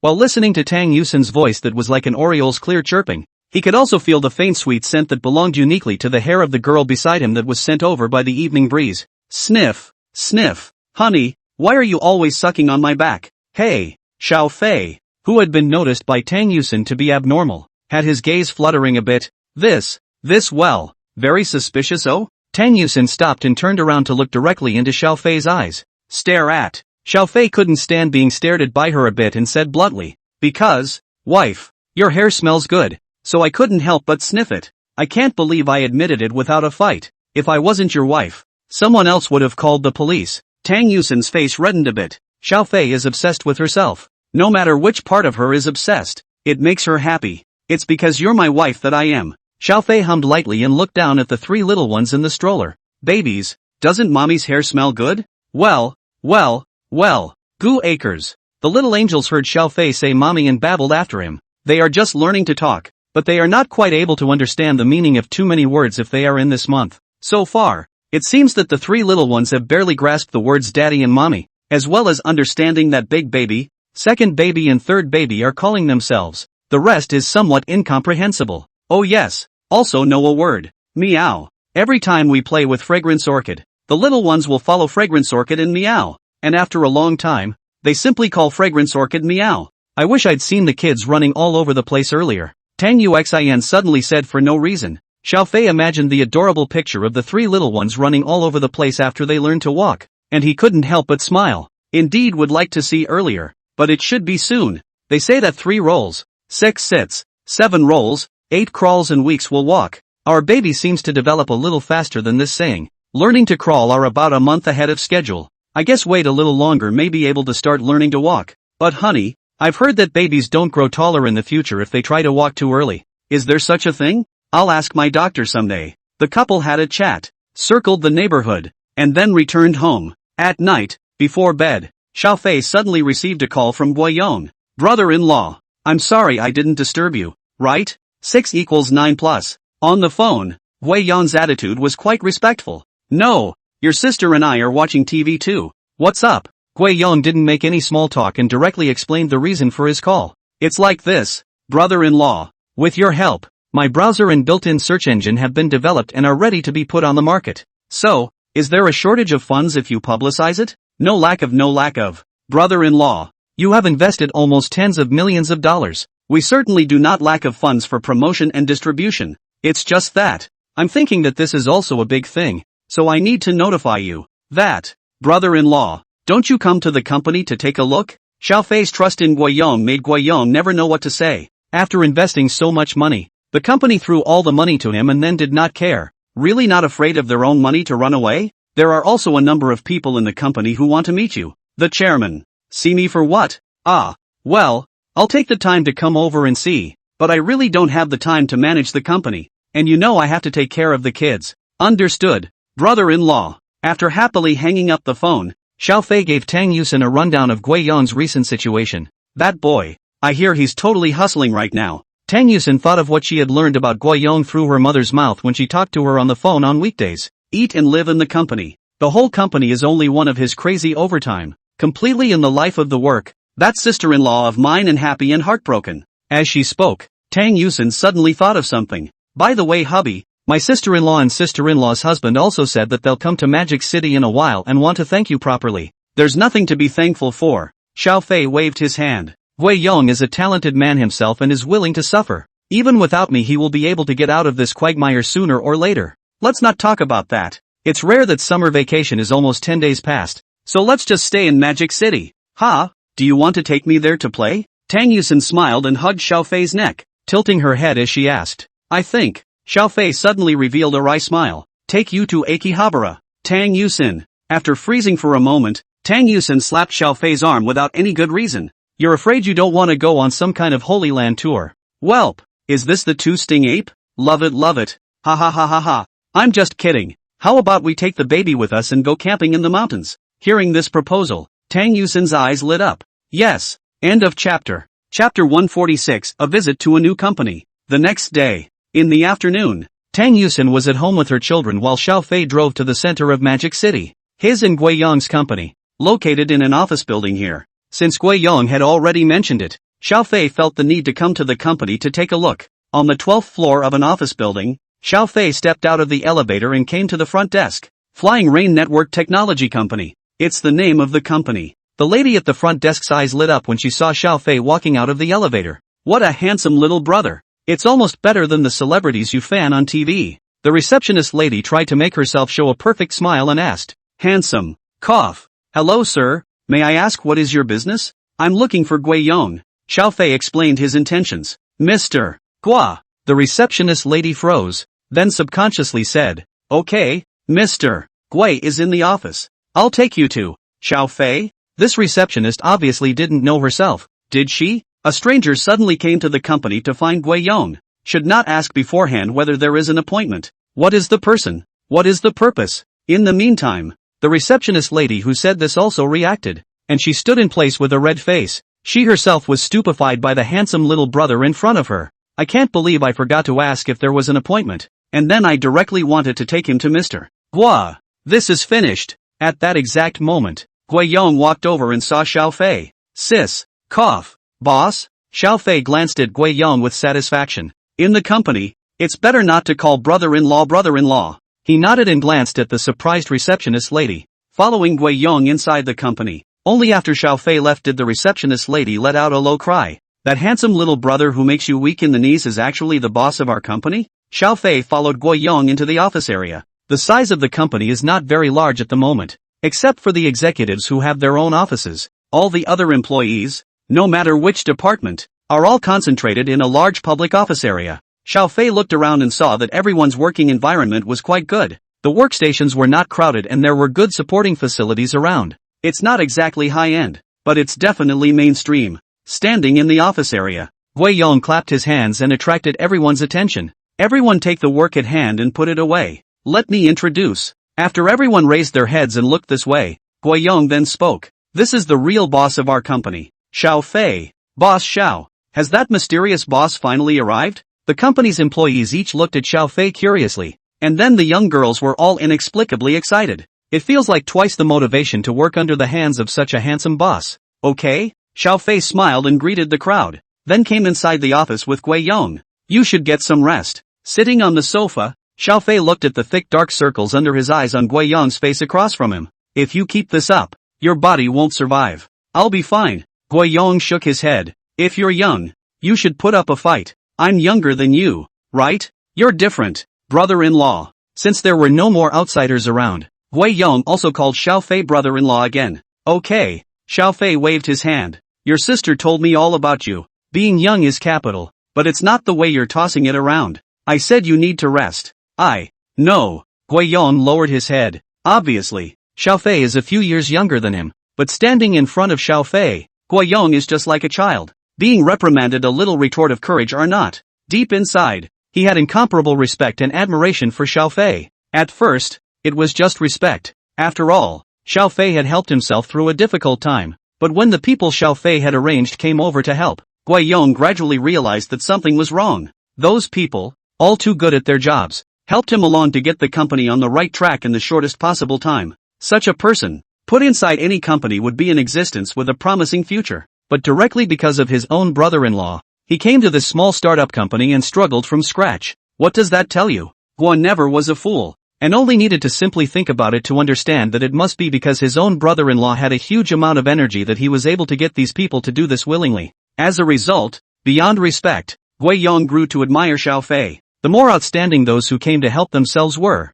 the more Gui Yong adored Xiao Fei. Tell you what, in a couple days, your sister and I are going to go camping in the mountains, and you'll tag along. 6 = 9 plus. Ha, but, works, a day or two, you'll be fine if you leave. Isn't it technology you're in charge of? After product development, you, the one in charge of technology, should be idle, right? But, all kinds of post-maintenance, data monitoring, and, Gui Yong wanted to say something else, but after seeing Xiao Fei's gaze, he snapped and stopped talking. I know, brother-in-law. That's right, if work is too busy, you take advantage of these 2 days to arrange it. Take a day out and go relax. Don't worry me and your sister. Okay. Gui Yong was moved to look at Xiao Fei. By the way, Xiao Fei suddenly turned his words around. If you have a girl in mind, take this opportunity to bring it with you. Your sister and I can cover for you. No, there isn't. Gui Yong hurriedly waved his hand. I'm still focusing on my career. It's not appropriate to talk about love.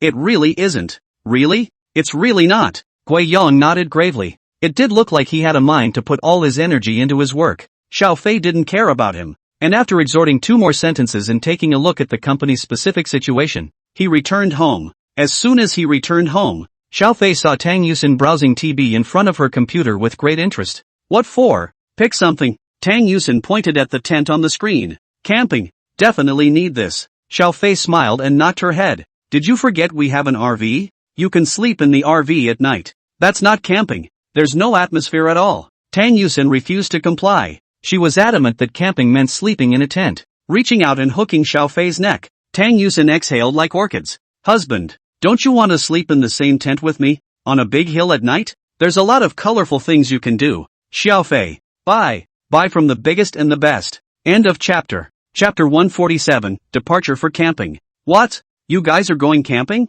Count me in. On the phone. After hearing Tang Yusin say this, Su Qingyan immediately excitedly said that she wanted to go alone. Camping is fun only if there are a lot of people. Otherwise it won't be fun if it's just the 2 of you. How? Tang Yusin chortled disdainfully. I can't tell you how happy I am with my husband. And with a baby. I'm kind of convinced, but UXIN. You really tolerate me being alone. Ha? Of course I put up with it. Ha? I was wrong about you. On the phone, Su Qingyan kept accusing. Yet listening to her voice, Tang Yusin, who was nestled on the sofa, covered her mouth and was straight up happy. Xiao Fei, who was checking the various tents and camping tools Tang Yusin had bought back from the internet next to him, looked over with a smile and said, it's also more lively with more people, and I called Gui Yong up this time anyway. At this point, less than a day left until we go camping. Tang Yusin nodded her head before she said to the phone, alright, no more anger. My husband said that since you pleaded sincerely, I'll mercifully allow you to join our trip. What attitude? What? What's with the attitude? I'm not going. That being said, however, on the day of departure, I thought you weren't going? Looking at Su Qingyan, who had run to her home early in the morning with a large bag, Tang Yusin crossed her arms and raised her eyebrows. That look on your face is just like your husband's. Su Qingyan threw the luggage in her hands on the ground as soon as she could, and then began to survey the villa. TSK, TSK, TSK, it's really enviable. Yusin, you're considered to have become a mansion wife. What Mrs. Magnificent? The rich lady pleasure ball kind. Welp, you're so dirty. When 2 women get together, sometimes the conversation is instead so bold and open that men's jaws drop. Under Tang Yusin's leadership, Su Qingyan visited the entire villa. The more she visited, the heavier the envy on her face became, but she was genuinely happy that her good sister was able to live such a good life. Towards the end, Su Qingyan said to Xiao Fei very seriously, Xiao Fei, Yusin is a very simple and stubborn person. You've spoiled her to the sky now. If you suddenly don't want her one day, she won't be able to live on her own, and I won't let you off the hook if I find out that you're not treating Yusin well anymore. You don't need to talk about such things. In front of Su Qingyan, Xiao Fei directly hugged the red-faced Tang Yusin. Yusin and we will be buried together even in death. The corner of Su Qingyan's eyes twitched. This dog food eats. By the way, how's your job going? Su Qingyan returned to China during the last New Year's Day. when they even went to Disneyland together. At that time, Su Qingyan said that she wanted to have a good relaxation first. This has been so long ago. Looking at her, it seems that she hasn't started working yet? As expected, when she heard Xiao Fei ask this, Su Qingyan directly sighed. Where is the work so good to find? The domestic opportunity is more. But, how to say it? My family side said would let me first solve personal problems before going to work. After all, you're getting up there in age. Tang Yusin nonchalantly backstabbed Su Qingyan, and the latter instantly became enraged at the words. Good Uxin? Thanks to me just now for you to say the words that offend your husband. That who? Xiao Fei. Tonight give me will Uxin tossed to death. Know it? Tang Yuxin immediately made a big red face. What are you talking nonsense about? Xiao Fei was dumbfounded by what he heard. She knew that Su Qingyan, this woman, was particularly open when she chatted, but it turned out that she had still underestimated her. After a while, the three of them each carried a baby to the underground garage and put their luggage into the caravan. Xiao Fei drove his car, came to the company, and picked up Gui Yong. This guy slept straight through the office again yesterday. After getting into the car, Tang Yusin looked at Gui Yong, whose face bore fatigue but whose eyes were particularly bright, and grunted without any good humor. Didn't your brother-in-law talk about you? Why are you still staying up late? Sis, there's really a lot going on at work. Gui Yong laughed bitterly, then saw Su Qingyan and froze a little. A head of short hair, valiant Su Qingyan was not as good as Tang Yusin, but she was still a rare beauty. Gui Yong glanced over and nodded his head in greeting to Su Qingyan. Hello, Uxin. This is your brother. Ha, cousin. 6 equals 9 plus. Tang Yusin introduced. His name is Gui Yong. Gui Yong, this is my good sister, Su Qingyan, my classmate in Munich. Gui Yong felt a bit constrained, and finally just drilled into the cockpit and sat directly on the passenger side. What brings you over? Xiao Fei, who was driving, asked. Brother-in-law. I'm embarrassed back there. Gui Yong blushed a little. Xiao Fei let out a light eep and glanced at Gui Yong, then thought of something. What? Got a crush on Uxin's classmate? No. It's just, I've hardly ever been alone with a girl and have no idea what to talk to them about. One is your sister and the other is your sister's classmate. Why are you nervous? Gui Yong snapped. Brother-in-law, you are your own face value super beat and every day with sister so used to it. Other people and sister to stay together with the pressure of super big you know? Brother-in-law, do you smoke? Do you see me smoking? Can I smoke that? Just not in front of the baby or your sister. Understood. Gui Yong immediately opened the window of the car beside him and lit a cigarette for himself. He often stayed up late at work and during this time became addicted to cigarettes. Taking a deep breath, Gui Yong sighed. Brother-in-law, I'm really super envious of you. Envious of what? The money? No, not that. I'm envious of your life. Gui Yong said quietly. Not having to work your ass off. Being able to spend all day with your family. Having a sister and 3 nephews. This life is like a dream. TSK. But people have their own destiny. And I'm sure I can live that life too if I work hard for a few years.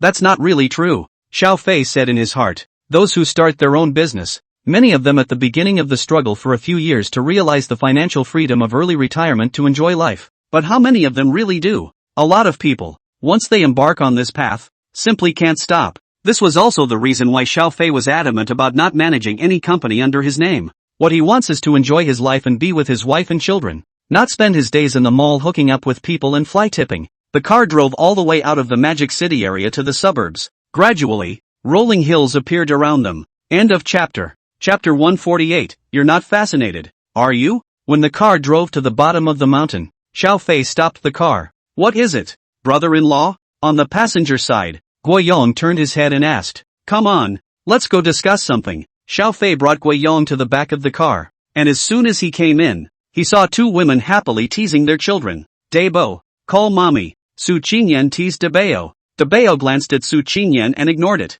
Ha. Stupid woman, trying to trick my child. You're overthinking it. My babies are smart as hell. Tang Yusin raised her head proudly and immediately greeted Xiao Fei and Gui Yong after seeing them walk over. Honey, what's wrong? Ask you guys something. Xiao Fei sat on the side. We've already reached the foot of the mountain. Now there are 2 choices. One is to drive directly up the mountain. The other is to park the car at the bottom of the mountain and hike up. Which one do you guys choose? Su Qingyan, drive. Tang Yuxin, hike. Xiao Fei clapped his hands. Alright, then we'll hike. What the hell? Su Qingyan stared at Xiao Fei. No way Xiao Fei. Being partial to your wife isn't such a partial method for you. A big bag and a small bag were brought along to hike up the mountain. There are also 3 children. You wake up a bit. Don't be so mesmerized by your wife that your IQ drops. Tang Yuxin immediately raised her eyebrows. What are you saying? Yen Yen? What IQ drop? Are you turning around and cursing me? At the end, she grunted. And not that I forced you. Let's vote on it. Hubby must be the same as me, so hubby won't vote. Now I'm choosing to hike. You're going to drive. Guiyong. What are you choosing? As a result, Guiyong was targeted by 2,000 beautiful women at the same time. Guiyong felt like he was under a lot of pressure. A fine, cold sweat had broken out on his forehead. I choose to go back to writing code. Okay? No way. Brother-in-law. Help. Guiyong looked at Xiaofei again, and Xiaofei spread his hands, indicating that he couldn't help. Su Qingyan looked at Guiyong, rolled her eyes, and stepped on a catwalk to walk in front of Guiyong. Little handsome, don't you feel sorry for me? It's too tiring to hike up a mountain or something. Why don't we drive? Guiyong, if you dare to promise I'll let your brother-in-law beat you up. Uxin. You're just cheating. Isn't hitting on my cousin with beauty a trick? Being choked back by Tang Yusin, Su Qingyan exasperatedly resumed her seat on the sofa. Guiyong stood in place, thought carefully for a while, and finally said,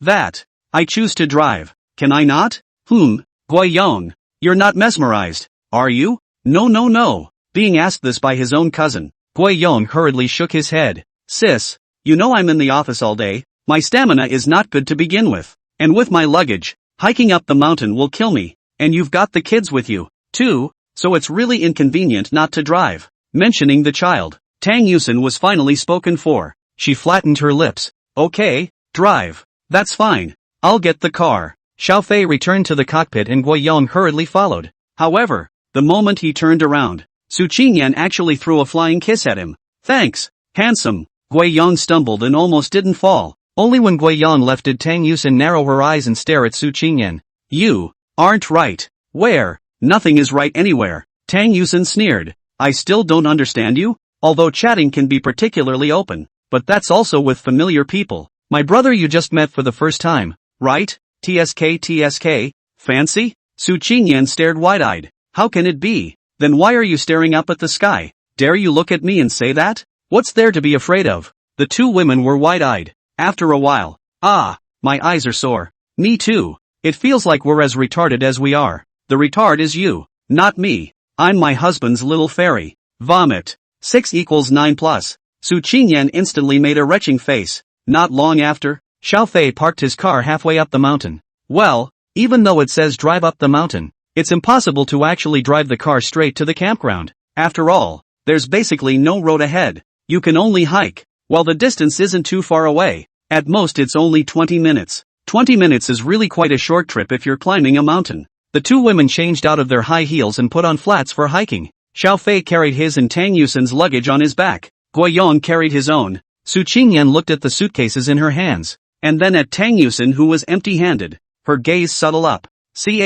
Woman. Ha? What did you say? It's nice to have someone to help with the luggage. I've got kids to bring up. Tang Yusin let out a delicate hum. Yes? Su Qingyan pointed to Xiaofei on the side. Look, what's that? Tang Yusin turned her head and then froze. Xiaofei actually tied 3 baby harnesses in front of himself and then placed all 3 little angels on them to hold them in place. With a backpack on his back and 3 kids dangling from his chest, it felt like he was wearing a suit of armor. Tang Yusin, hubby, aren't you tired? Not tired? Xiaofei's physical fitness was frighteningly good, and such a little weight was nothing to him. Even if I have to carry you on my shoulders too. TSK.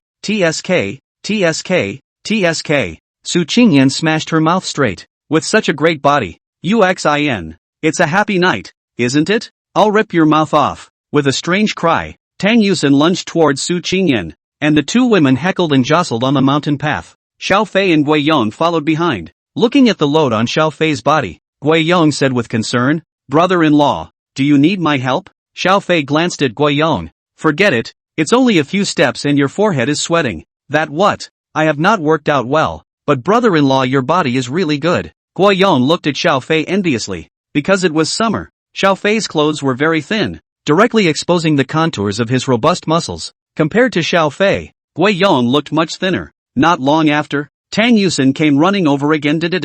Hubby, why don't I help you carry your backpack? No need. You really don't have to? Xiaofei directly stretched out his hands. grabbed Tang Yusin's waist and lifted her up, and then kept this position to run wildly on the mountain road as if flying, surpassing Su Qingyan in front of him all the way, and watching this woman dumbfounded. It was only after a while that he put Tang Yusin down. You see, I'm really not tired. Tang Yusin's eyes were on the verge of sprouting little stars at this point. She knew that Xiao Fei's body was superb, but hadn't thought that it was actually powerful to this extent. End of chapter. Chapter 149, Woman. You've changed. Finally, arrived at the campground. With a bang. Throwing the backpack on her back on the ground, Su Qingyan didn't care if it was dry or not, and directly found a rock to sit on. Phew. I'm exhausted. Like her, there was Gui Yong. Although he was a man, Gui Yong's student days were all about studying, and he didn't work out after graduation, so his body was really not very good. At this moment, he was also sitting on the ground just like Su Qingyan, constantly holding his hand next to his face to fan the wind. On the contrary, it was Tang Yusin, who had been lifted by Xiao Fei for a large distance and hadn't brought any luggage with her at all, who had been particularly relaxed from start to finish. Looking at Tang Yusin, who still had the leisure to hum around there, Su Qingyan was filled with indignation. That's enough. You're deliberately trying to irritate me, aren't you? Ha? Who told you not to get a boyfriend? Su Qingyan was in pain. Woman, you've changed. You're no longer the old Uxin who relied on herself for everything. Where did that strong Uxin go? Xiao Fei was beside him, putting down his traveling bag, then spreading a layer of square cloth on the ground, then placing the 3 little babies on top of it. After doing so, he lifted his head to look at Tang Yusin's side and smiled. Yusin is very strong. Hey, hubby loves you. Tang Yusin threw a flying kiss over at Xiao Fei with a smile on her brow. Su Qingyan immediately felt incomparably heartbroken, and Gui Yong next to her was looking full of envy. Such a love he wished to have. But soon, Gui Yong slapped his cheeks vigorously. Wake up, Gui Yong. The most important thing for you now is to fight, struggle, work hard to put together a bright future. After resting for a while, Gui Yong saw Xiao Fei setting up the barbecue grill there, and immediately walked up and said, Brother-in-law, I'll do it, you accompany sister to go around. Okay. Xiao Fei didn't push back and gave the task of supporting the pronged grill to Gui Yong. At this time, Tang Yusin and Su Qingyan were teasing the child. This is a clearing located on the edge of a creek, surrounded by lush trees. The sound of the clear spring lapping on the cobblestones was accompanied by crisp birdsong from the treetops. The 3 little angels babbled curiously as they searched for the direction of the bird's call. When they saw Xiao Fei walking over, each one of them sent a smiling face and shouted Baba repeatedly. Speaking of which, what's it really like to be married? Su Qingyan asked. Why do you ask? Tang Yusin asked rhetorically. Don't you think it's amazing? Su Qingyan compared her fingers. 2 people who originally had no interactions at all, but they are going to spend their whole life together, provided of course that they don't divorce, and will have a child. Think about it and it feels too unbelievable. Xiao Fei sniffed and crouched down. Because, husband and wife are special. Tang Yusin looked at Xiao Fei with a soft gaze. Honey, am I special to you? It's special. Xiao Fei nodded. Only you are special. So I'll only marry you. 2. Looking at the 2 of them, Xiao Fei and Tang Yusin. You and I were talking about love. Su Qingyan broke down. She grabbed her hair and yelled. Help! I can't take it anymore. I feel like I don't even need to eat lunch. I'm full of dog food. That one over there with the glasses. Let me give you a hand. Watching Su Qingyan huffing and puffing as she walked towards Gui Yong, Xiao Fei winked triumphantly. What do you say? Do they have any drama? Not good. Tang Yusin wrinkled her eyebrows. Yen Yen is the kind of person who is particularly tomboyish. Gui Yong's words are very wooden, and it seems that he doesn't seem to have any idea of falling in love right now. All in all, it's up to them. Aha! By this time, Dabeo seemed to have lost interest in searching for bird calls, and he instead began to stare at the nearby babbling creek. Blah blah, blah blah. Looking at the little guy who seemed to want to go to the river, Xiao Fei picked him up and kissed Dabeo's face. Dabeo, the river is very dangerous. Oh, children can't go. Blah blah blah. Dabo didn't care. Woody wanted to go to the river and kept calling out. 6 = 9 plus. Xiao Fei had no choice but to carry Dabeo to the edge of the river and sit down, letting him look at the clear river up close.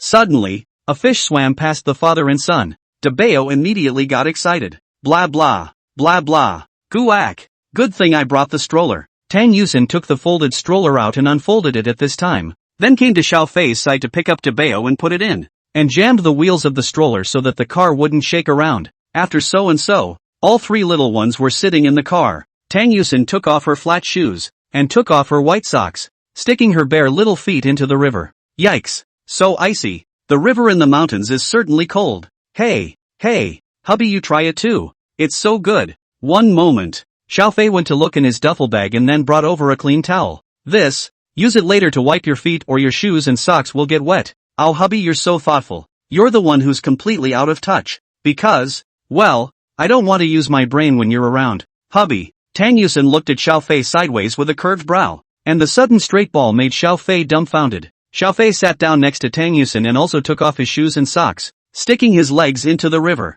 The cool river water floods your feet and brings a coolness that is incredibly soothing in the middle of a hot summer day. There's fish. Honey, look at me. Xiaofei smiled and found a rock next to him, then squinted his eyes and stared at the river. Suddenly, he fiercely flexed his fingers and the small stone broke through the air and hit the water, directly smashing into the fish's head. The river fish, which had been swimming around happily the previous second, immediately turned their bellies over and floated up. Good. At this time, Guiyong, who came over, looked at Xiaofei as if he was looking at a god, and the worship in his heart increased a few more points. Snapping your fingers, brother-in-law? Xiaofei smiled and got up to walk towards the center of the river. The river was very shallow, and even when it reached the middle of the river, it was only barely up to Xiaofei's knees. Grab the fainting fish and throw it to the shore. Xiaofei found a few more small stones and did as he had done. Not a moment too soon. 5 or 6 more minnows were then added to the bank. Looking at the small fish that had been knocked out, Guiyong touched his forehead and then shivered. My brother-in-law was too scary. If I was bounced by him with a stone like that, I was afraid that I would immediately go to the hospital with my head broken and bleeding. Thinking of this, Guiyong could not help but look at Xiaofei. I don't know why. Xiaofei always gave people a mountainous feeling, as if he didn't belong to this world at all, and could only be looked at and admired from afar. End of chapter. Chapter 150, Snake Out. Baird. The ingredients were on the grill, making saliva-inducing noises from the high heat. Xiaofei stood in front of the grill and unbuttoned the cuffs of his white shirt, then pulled up his long sleeves, revealing his sturdy little arms. The first 2 buttons on his chest, which were also undone, were now looking down and concentrating on preparing lunch for the crowd. It doesn't matter how many times you watch it. Next to her, sitting on a rock, Tang Yusin rested her hands on her cheeks, her small feet clattering on the ground. No matter how many times I watch it, I think the husband who cooks is so handsome. Su Qingyan tilted her head back and filled herself with a large mouthful of happy water, her eyes dead set on the food on the grill. She couldn't be bothered to spit on Tang Yusin anymore, because the scent of the barbecue that drifted in the wind was simply too tempting. Just now, Su Qingyan was because of a spit, and attracted Tang Yusin directly out of a sentence and then nonsense. I will not allow my husband to give you barbecue, and thus succeeded in sinking the Su Qingyan ship. The 3 little ones got a little impatient after sitting in the stroller for a while, and having been able to move around. They now don't like to be immobilized in one place for long periods of time. At this point, they were once again placed on the square of cloth spread in the grass. Tang Yusin had already coated them with a layer of dew that would ward off the mosquitoes in the mountains. Dabeo sat on the square cloth, raised his head and kept looking at Xiaofei, and now and then called out ba ba. His look was particularly focused and serious, and the small appearance made Tang Yusin look straight up happy. Compared to Big Baby, Second Baby and Third Baby are quite a bit more active, but it's Second Baby who is the most active. A butterfly suddenly flew in front of Erbao. Erbao looked at the butterfly dancing in front of him and curiously stretched out his little hands to try to catch it. Of course she couldn't catch it. The butterfly fluttered its wings and then flew away, finally actually landing on Sambo's head. Erbao let out a coo, and his small body lunged forward, directly on top of Sanbao's body. The butterflies were scared away, while Sambo, who was suddenly pressed by Erbao, first froze, then cried in aggravation. Wow! Seeing the baby cry, Tang Yusin hurriedly got up and went to carry Erbao off of Sanbao, then wrapped her arms around Sanbao and comforted him gently. Sambo, what's wrong? Does it hurt? Mommy just cuddle. Erbwa didn't mean it. Don't cry. Oh. Well. Ooh-hoo. Well. Sambo had only howled twice, and after being comforted by Tang Yusin, he babbled and accused Erbao of what he had just done. The second baby was beside himself, watching his mom comfort the third baby, and he seemed to be forgotten. So, she reached out her hand and tried to grab Tang Yusin's clothes. Goo-ack. Well. Goo-ack. Erbwa, you are so naughty. Tang Yusin, not good temperament, gently pinched Erbao's face. The little guy thought mango in their own play. Happy straight smile. Will Tang Yusin lookin' good and funny? Su Qingyan's eyes carried a sense of fascination. It's so cute now that it's not quite talking. And in the future, if it can walk and run, I don't know what the 3 little ones will be cute like. Like you to go and have one too. It hurts like hell. I'm not going to. Su Qingyan shook her head straight. You can't keep thinking like that. Women always come to this. When you are young you will feel free to be alone, or you will be with two people with your partner, no children, and live as a couple forever. But when age comes up, it's still the complete home that really gives you peace of mind for a long time. Say it like you're so old. You're younger than me, aren't you? Su Qingyan blankly glanced at Tang Yusin without a good mood. This time, Xiao Fei suddenly asked, did Guan never go to get the seasoning? How come he hasn't come back yet? When he went up the mountain just now, because of negligence, he actually forgot to bring the plastic bags containing various seasonings, so Xiao Fei directly threw the key to Gui Yong and asked him to run over. Speak of Chow Chow arrived. Just as Xiao Fei's words fell, Gui Yong ran over panting. Brother-in-law. Me. I'm back. After running to Xiao Fei and handing him the seasoning, Gui Yong propped his hands on his knees and panted heavily. You really should work out physically. How far is this? Xiao Fei glanced at Gui Yong and numbly continued his work. Brother-in-law. I'm telling you. Gui Yong calmed his rapid breathing. Then with excitement, I just, on the road, saw snakes. Yikes. As soon as they heard the snake, the two women, Tang Yusin and Su Qingyan, immediately screamed, blindsiding the three children. There's nothing to fear from snakes. This work is organized and uploaded by 69 Book Bar. Xiao Fei sighed. The snakes in places like this are all non-poisonous. But, husband, I'm scared, Tang Yusin said pitifully. Xiao Fei pointed to the backpack he had brought with him. Go there and look for it. I've had mothballs and andrographis in there for a long time. Just take it out and sprinkle it around. Ow. Hearing that Xiao Fei had actually considered this, Tang Yusin immediately went to pour over her backpack with gusto, and in no time at all, she found camphor pills and andrographis. Brother-in-law, you're so thoughtful. Gui Yong admired Xiao Fei to the core. Within a short time, Xiao Fei had grilled the barbecue. He directly handed the first one to Tang Yusin. Here, taste it. Thank you, hubby. Tang Yusin took it with a smile on her brow, then pulled out a skewer and placed it on her mouth for a bite. So yummy. The saliva of Su Qingyan next to her was almost flowing to the ground. Yusin, good Yusin, give me some too. Hey, come on, here's your brother-in-law. Guan never felt too good to ask a woman for it, and could only stare pitifully at Xiao Fei. You wait. Xiao Fei glanced at him and in a few minutes gave him the second one as well. He then took out the induction cooker and portable battery, and after utilizing the battery to energize the induction cooker, he started to make millet porridge for the baby. A small child of 7 or 8 months has been eating supplements for some time. The three little ones have now evolved from the simple baby rice flour at the beginning to millet porridge with leafy vegetables and mashed potatoes, pumpkin puree and so on. Even the baby teeth have grown a few more out. Honey, come and taste it. You've worked hard. Thanks. Seeing that Xiao Fei had accepted his pitch, Tang Yusin arched her eyebrows. Hey, you feed the baby. I'll feed you. Su Qingyan was not far away, looking at the couple who threw dog food recklessly, and suddenly felt that the kebabs in her mouth didn't smell good anymore. End of chapter. Chapter 151. This silly girl. Deceived again. After lunch.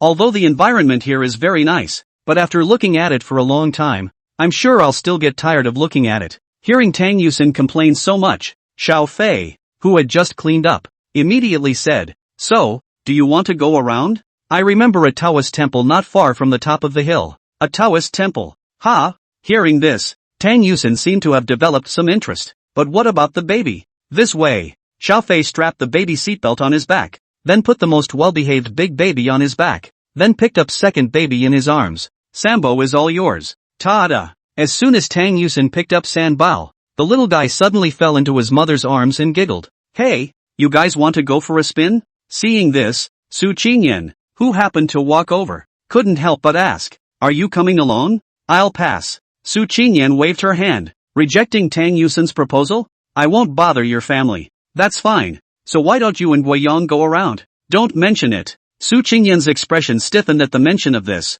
and she turned sideways and pointed behind her. You see, Xiao Fei and Tang Yusin looked over, and then looked with black lines all over their heads at Guiyang, who was sitting cross-legged on the ground, had taken out his laptop, and was crackling with code. Should I spit on him for being out of his mind? Or should we praise him for his hard work? Xiao Fei rubbed his forehead. Forget it, let's go. Aha! Along the mountain path, Xiao Fei carried Debao on his back, hugged Erbao, and Tang Yusin, who was also hugging Sanbao, and walked on the boulevard. The warm wind that blew between the mountains and forests where insects and birds chirped from time to time made Tang Yusin's bangs in front of her forehead become messy. Don't move, Xiao Fei stood still and then held her bow with one hand, leaving one hand free to tidy up for Tang Yusen. At the end, he scrutinized Tang Yusen's delicate face and said with a smile, "Would it be hard to carry a child through the mountains?" "No, Sambo is light, isn't he Sambo?" the little guy responded to his mom. "Honey, you know what?" Tang Yusen looked at the surrounding mountains and forests,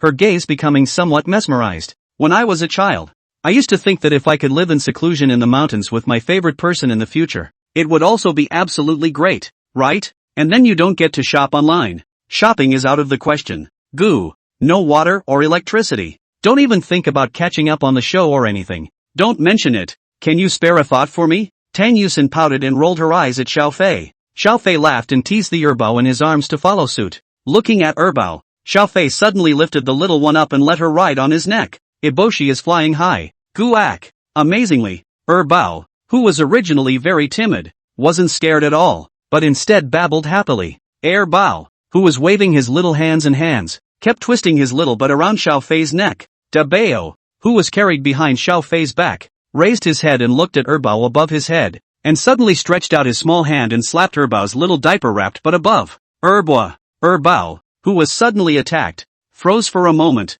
and was then attracted by Xiao Fei. Eboshi is flying high. Goo acres. Snap. Dabo slapped again. Great. Now there's absolutely no way for the second baby to be ignored. She flattened her little mouth and looked ready to cry. Dabao, how can you bully your sister? The first two and third babies were born in sequence, so even though they were triplets, the first baby was subconsciously treated as an older brother by the couple. Dabao cocked his head and looked at Tang Yusen. Well, no bullying, sister. Oh. Well. The little guy doesn't understand a thing. Within a short time, Xiao Fei noticed a fine and dense fragrant sweat emerging on Tang Yusen's forehead. Tired, aren't you? Give me the Sambo too. Don't. Husband, you're already tired with 2 kids. Do I look tired to you? Tang Yusen looked at Xiao Fei carefully. Indeed, he wasn't panting at all, much less sweating. This work is organized and uploaded by 69 Bookbar. Previously, when he went up the mountain, Xiao Fei was even alone with 3 children still carrying his traveling bag, and even lifted himself up to walk a long distance in the end. It was just that Tang Yusen didn't want to throw all the burdens on Xiao Fei. She's his wife. Don't. I'm your wife. Husband and wife is to share everything. Hey.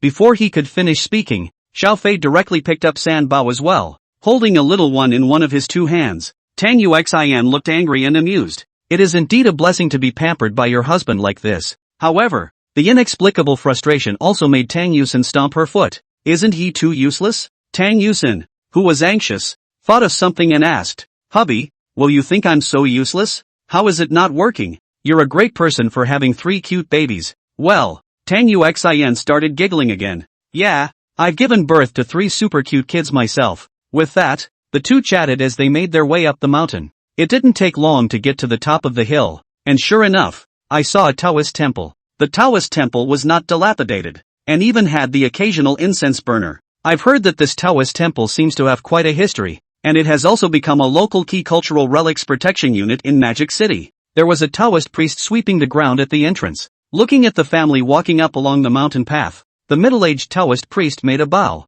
2 monks, are you here to honor the incense? Taoist, let's have a look. Make yourself at home, Guru.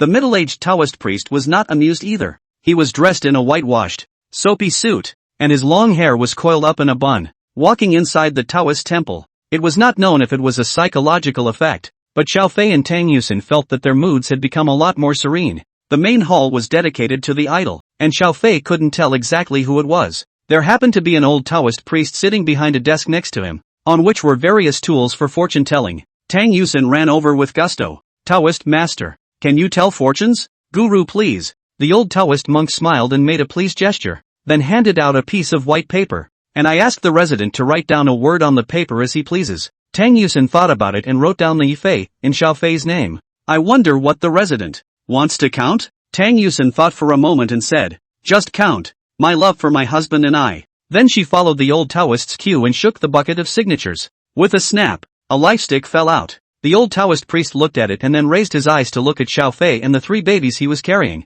Touching his goatee, the old Taoist priest said meaningfully to Tang Yusen within, Guru, the blessed one. Oh, the 2 monks. They must have formed a bond by accident, but the bond is obscure, difficult, and elusive. the abbot also counts the bitter as sweet. In the future, if you can be sincere in heart for good, then the family will be harmonious, the children and grandchildren will be virtuous and filial, and the elders and children will be good. As the old Taoist monk rambled on, Tang Yusin's eyes grew brighter and brighter. Xiao Fei, however, was secretly shaking his head as he watched from the back. This girl, foolishly, has been tricked again, but it's good that she's happy. End of chapter. Chapter 152. You two are having a wild fight here? That Taoist priest is so powerful. The math is so good. After walking out of the Taoist temple, Tang Yusin was still excited, chirping like a lark beside Xiao Fei, until after walking out a long distance. It was only then that Xiao Fei laughed. You've been fooled and don't even know it yet.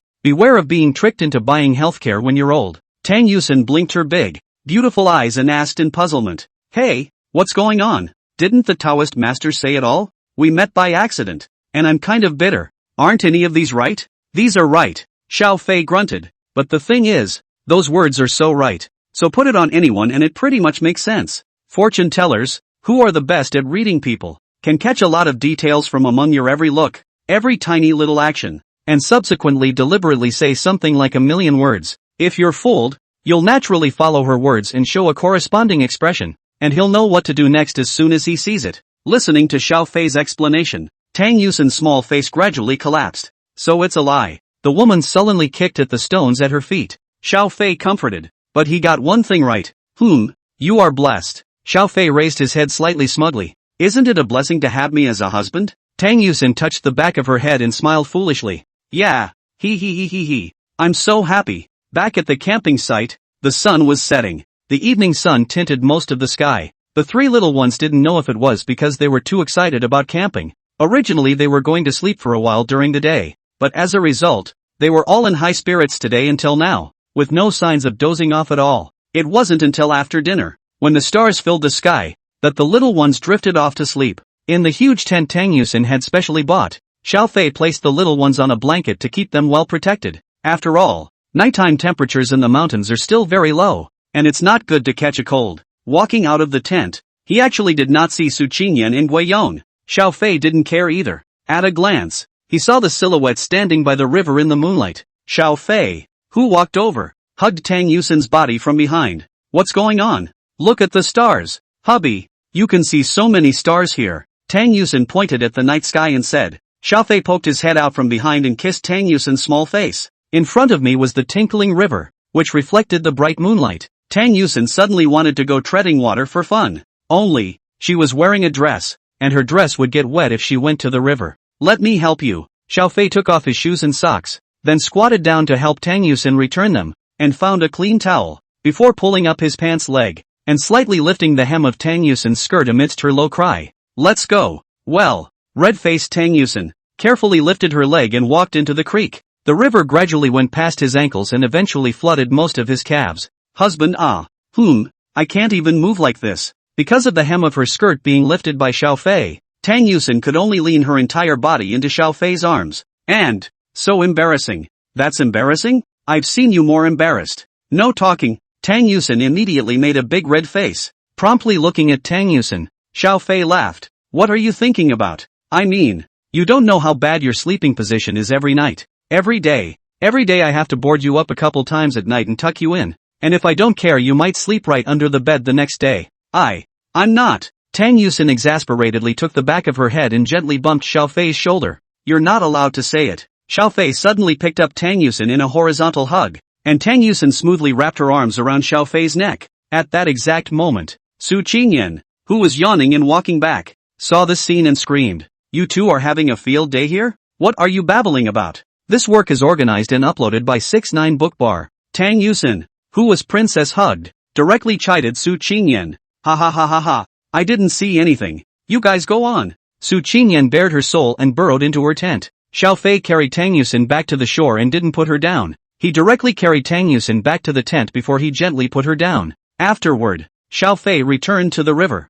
washed and dried his feet, put on his shoes and socks, and carried Tang Yusin's shoes back to the tent. Come, gently lifting up Tang Yusin's white and tender little feet, Xiao Fei wiped them quite seriously. Tang Yusin blushed a little happily, her crystalline toes curling up. After wiping, Xiao Fei looked up at Tang Yusin and suddenly skimmed his mouth. It stinks. Where does it stink? It smells good. It smells great. Smell it if you don't believe me. Welp. Stinky husband. Ha ha ha ha ha. Okay, stop it or you're going to wake up the baby. Upon hearing these words, Tang Yusin then didn't make a scene. The two lay down snuggling. The tent was specially chosen by Tang Yusin, and the top was made of transparent material, so that after lying down, one could immediately see the bright starry sky. Nestled in Xiaofei's arms, Tang Yusin looked at the stars and felt Xiaofei's breath hitting her face as she gradually fell asleep. Most of the night. Ha ha ha ha ha, I found it. I've finally found it. This is it. Xiaofei frowned and got out of the tent,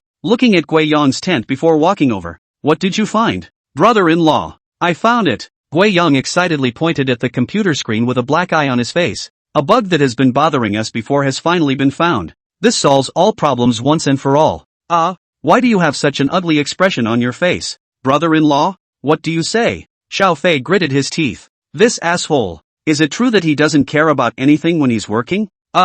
Disturbed you guys? I'm sorry. Get your ass to bed. Yes.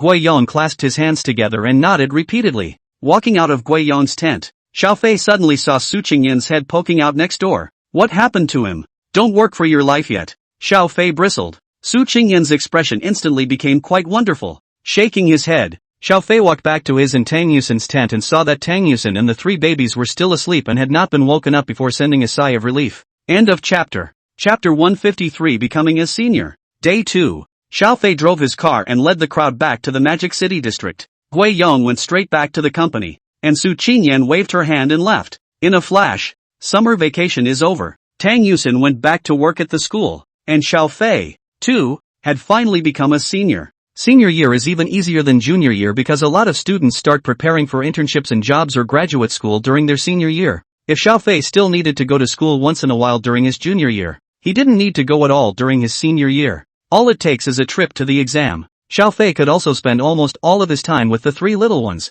and the babies, finally, are 10 months old. This day, Xiaofei was watching the stock market quotes at home. How much money he has now, he has lost track of himself. Only knowing that not long ago the local president of the bank he mainly uses to deposit his money made a point of calling him, shushing him, and even assigning him a special 24-hour advisor. However, Xiaofei didn't care about such things at all. After watching almost as much, Xiaofei got up and went to pour himself a cup of water. Meanwhile, in the baby activity area, Dabo was playing with Shanzarin when he saw his dad get up and Dabo looked up. Dad, what about walking over? Dad's walking. Mom can walk too. But, why can't I? I can too, Dad. Although still a small child, the desire to walk had long since awakened in his little heart. The little guy rolled on the floor in a crawling position. Then a little bit, trying to stand up with his forearms supporting his body. As a result, because his lower limbs didn't have enough strength yet, after several attempts, Dabo sat directly on the ground in a butt crouch. Flattening his lips,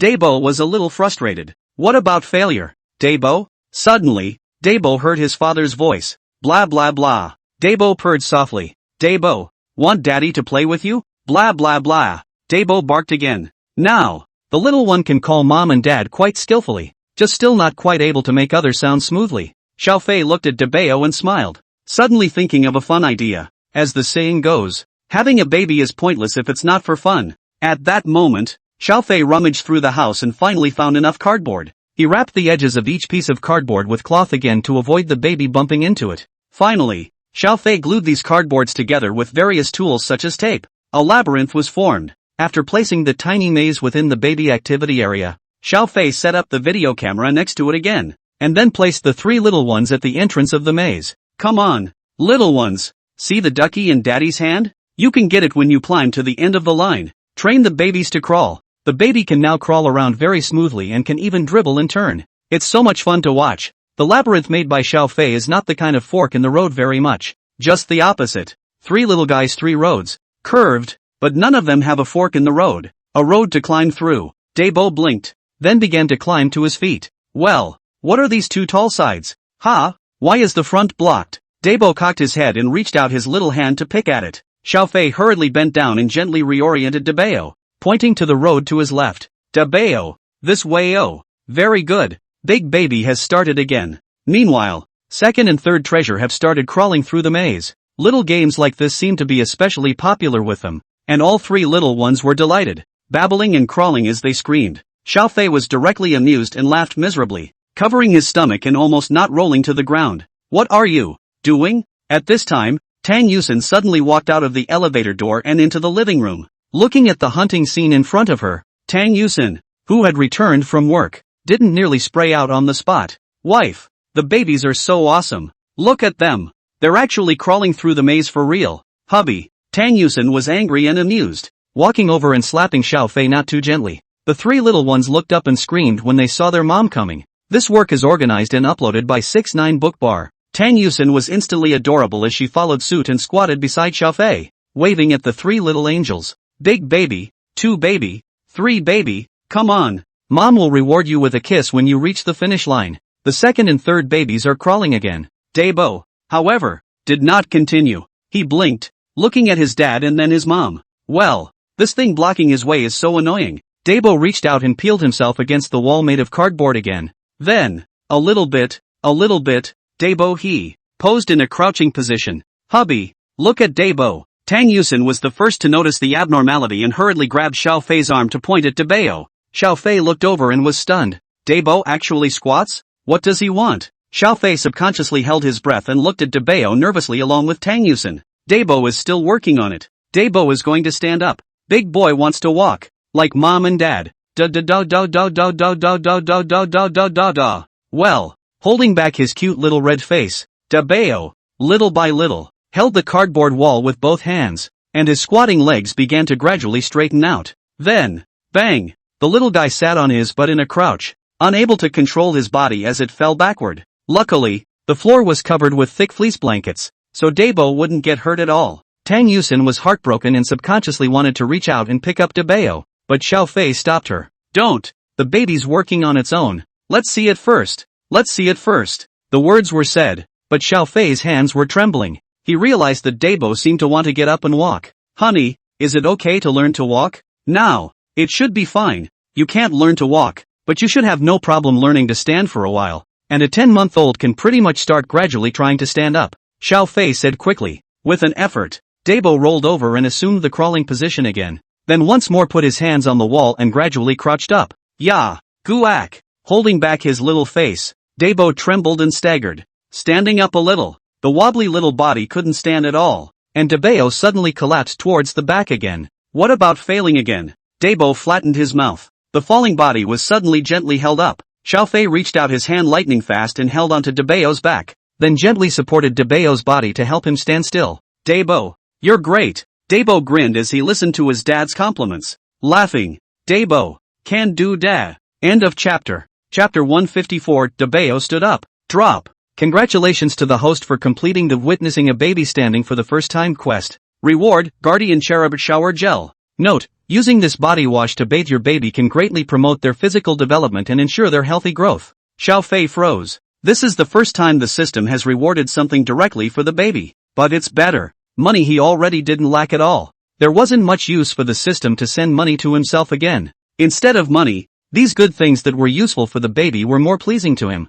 Not a bad system. So sweet. Carefully supporting Dabo, Xiao Fei picked him up and placed him in front of his body. After his legs touched the ground, Dabo instinctively began to use the strength of his legs to support his body, and a pair of small hands rested on Xiao Fei's body with the help of his dad's strength. Little guy. Standing proud. Blah blah blah. Dabo, who had learned a new ability, was very happy to call out to Xiao Fei, and looking at his mom and dad's smiling faces, Dabo felt unprecedented satisfaction. On the other side, Erbo and Sanso were a bit anxious as they watched Dabo actually stand. How come Dabo passed so quickly? So the second and third babies climbed faster. When the two little ones arrived at the finish line before long, Tang Yusin also picked them up one by one and kissed them. However, by the time he was put down and looked at Big Boy, who was still standing against his dad, second boy, the rowdy kid, started trying too. Su, carrot. If Dabo can, so can I da. However, unlike Dabo, who had a momentary chance to stand, although only for a brief moment before he began to plant himself, unlike Dabo, who had a momentary chance to stand, although only for a brief moment before he began to plant himself, Dabo's several attempts ended in failure. In the end, it was Tang Yusin who helped Erbo before she could stand up. Sambo was quiet. She didn't bother to follow her older siblings' attempts to stand up, but sat by herself. After accompanying the three little angels to play for a while, Xiaofei then edited the video and uploaded it to the Little Broken Station. Nowadays he posts videos quite infrequently. Only about 10 videos after all this time. But the number of plays and pop-ups per video is quite impressive. It didn't take long for the video to be uploaded before sporadic pop-ups appeared. Masters shutting down the shift. On this day, the uptimer finally remembers his Little Broken Station password. I want to see the couple's love. I want to see the couple spreading dog food. What am I doing clicking in here as a guy with no girlfriend and no kids? Dog head. JPG? So cute. Is the baby that big? Can it even stand up? Ozzel. Mass grave of why ahead. Why? Come out and die. The pop-ups of sand-sculpted netizens are always a great source of amusement. In the evening, Xiaofei purposely consulted a childcare expert. The other man was surprised for a while when he learned that Dabo had actually started trying to stand. According to the experts, 10-month-old babies definitely don't walk, and only a very few babies who are ahead of schedule in their development can start trying to stand, and she hasn't seen many of them in all these years. After putting down the phone, Xiaofei looked comfortably at Dabo, who was sitting on a fleece blanket in the baby activity area, grasping his favorite duckling and having fun alone. The specialist said that since Dabo already has the idea of standing up, he can start to guide it a little bit. But don't be in a hurry. It's normal not to be able to walk before the age of 1. We can let the baby stand first, and when he is able to stand steadily with the help of an external force or holding onto something, then we can bring him a little bit to take a step forward. Really? Tang Yusin was as happy as a child. This feeling of witnessing every moment of her baby's growth overwhelmed her as a mother. At that moment, Tang Yusin hurriedly made a call to Mother Tang. Mom! Dabo stands up. As soon as the phone was connected, Tang Yusin couldn't wait to announce the good news. Looking amusedly at his wife who ran aside to talk to his mother-in-law, Xiaofei came back into the baby activity area. Seeing his dad, Big Boy wants to stand up again. Just as in the beginning, after learning how to grab things with their little hands and arms, little children would always keep picking up and throwing things around them, showing off their new abilities in this way. So now Big Boy is constantly trying to get back on his feet and tell mom and dad. This work is organized and uploaded by 69 Book Bar. Big Boy is growing up again. However, it was obvious that without Xiaofei's help, Dabo could not stand up yet. Standing up before was barely possible by holding onto a cardboard wall, so Xiaofei smiled and reached out his hand, holding Dabao's armpit to help him stand. After Dabao stood steadily, Xiaofei slightly loosened his hand, and sure enough, he could clearly feel Dabao relying on his own legs for strength. That's awesome, Dabo. You can stand up now, Bobby A. Dabao laughed in a naive manner and pounced on Xiaofei. Suddenly, the second baby, who was rolling around on the floor, rolled to the feet of the first baby. After lightly touching Dabao's legs, Dabao immediately lost his balance and collapsed on top of Eboshi at once. Xiaofei hurriedly supported Dabao and put him aside. Big Boy sat on the fleece blanket and huffed at second boy. So annoying. Sister. Erbo let out a coo, completely ignoring Dabao, and directly climbed onto Xiaofei's lap. Blah blah blah. Blah blah blah. Hug. Coo-ack. While she was teasing the child, Tang Yusin's side had already hung up the phone, and after a while, she suddenly walked over. Honey, when did you buy this? Xiaofei took a look and realized that Tang Yusin happened to be holding the Guardian Little Angel shower gel that was rewarded by today's system in her hand. This, is specially for babies. Bathing them with this will make them develop better. Really? Tang Yusin was a bit suspicious. The shower gel in her hand didn't look any different from the unusual ones in the supermarket, but since her husband said so, Tang Yusin chose to believe it unconditionally. She said at once, let's try it, and it just so happens that it's time to give the baby a bath today. It's best for babies not to be bathed every day, but it's okay to wash them every few days. Of course, little butts and Giorgio must be washed every day to be clean. Carrying the 3 little ones to the bathroom, the husband and wife followed the usual practice, with Xiaofei taking care of the children first, while Tang Yusin put hot water at the right temperature in the specialized baby bathtub, and then turned on the heater. Come on, baby, wash and smell good. The little ones knew mom and dad were about to give themselves a bath and shower, and one by one they waited obediently. The baby bathtub had a soft cushion specifically for babies to sit on. Xiaofei carefully placed the 3 little ones on it and sat down, and then fastened the seatbelt to the second and third babies to fix their bodies, lest they fidget and plant themselves in the water. It was only then that they washed up Dabao with Tang Yusin. Big Boy looked cozy and comfortable when the Guardian Cherub body wash was applied. Squinting, he babbled at the bubbles on his little arms. It smells so good. Hey, Dabao. This is not edible. End of chapter. Chapter 155, Gateway to a New World. The next day, Tang Yusin went to work early in the morning as usual, and Xiaofei waited patiently at home. He called the property over and asked for help in getting 3 baby walkers back. It is simply not possible for the properties in ordinary neighborhoods to do these things for their owners. But Star Moon Bay is a top residential area, and as long as the requests made by the residents here are within reasonable and legal limits, the properties will do their best to meet them. Of course, the annual property fees are just sensational. Before noon, the time was around 11 o'clock. The property rang the doorbell of Xiao Fei's house. Once Xiao Fei had given the property a release through the access control in the living room, 2 property officers walked in. The woman in uniform politely bowed to Xiao Fei and said, "Mr. Xiao, we have brought you the baby walker you wanted. Do you find it satisfactory? If it is not satisfactory, we will go and replace it immediately." Xiao Fei, of course she knew. Or rather, not long after Xiao Fei had moved into Star Moon Bay, there wasn't a single woman in the property company who didn't recognize Xiao Fei. This perfect man is a collection of all the good things that women imagine about the opposite sex. Unfortunately, not only is he married, he even has 3 children. Tough on both of you. Schofield nodded to the female at the head of the group and the young man in charge of the 3 walkers behind him.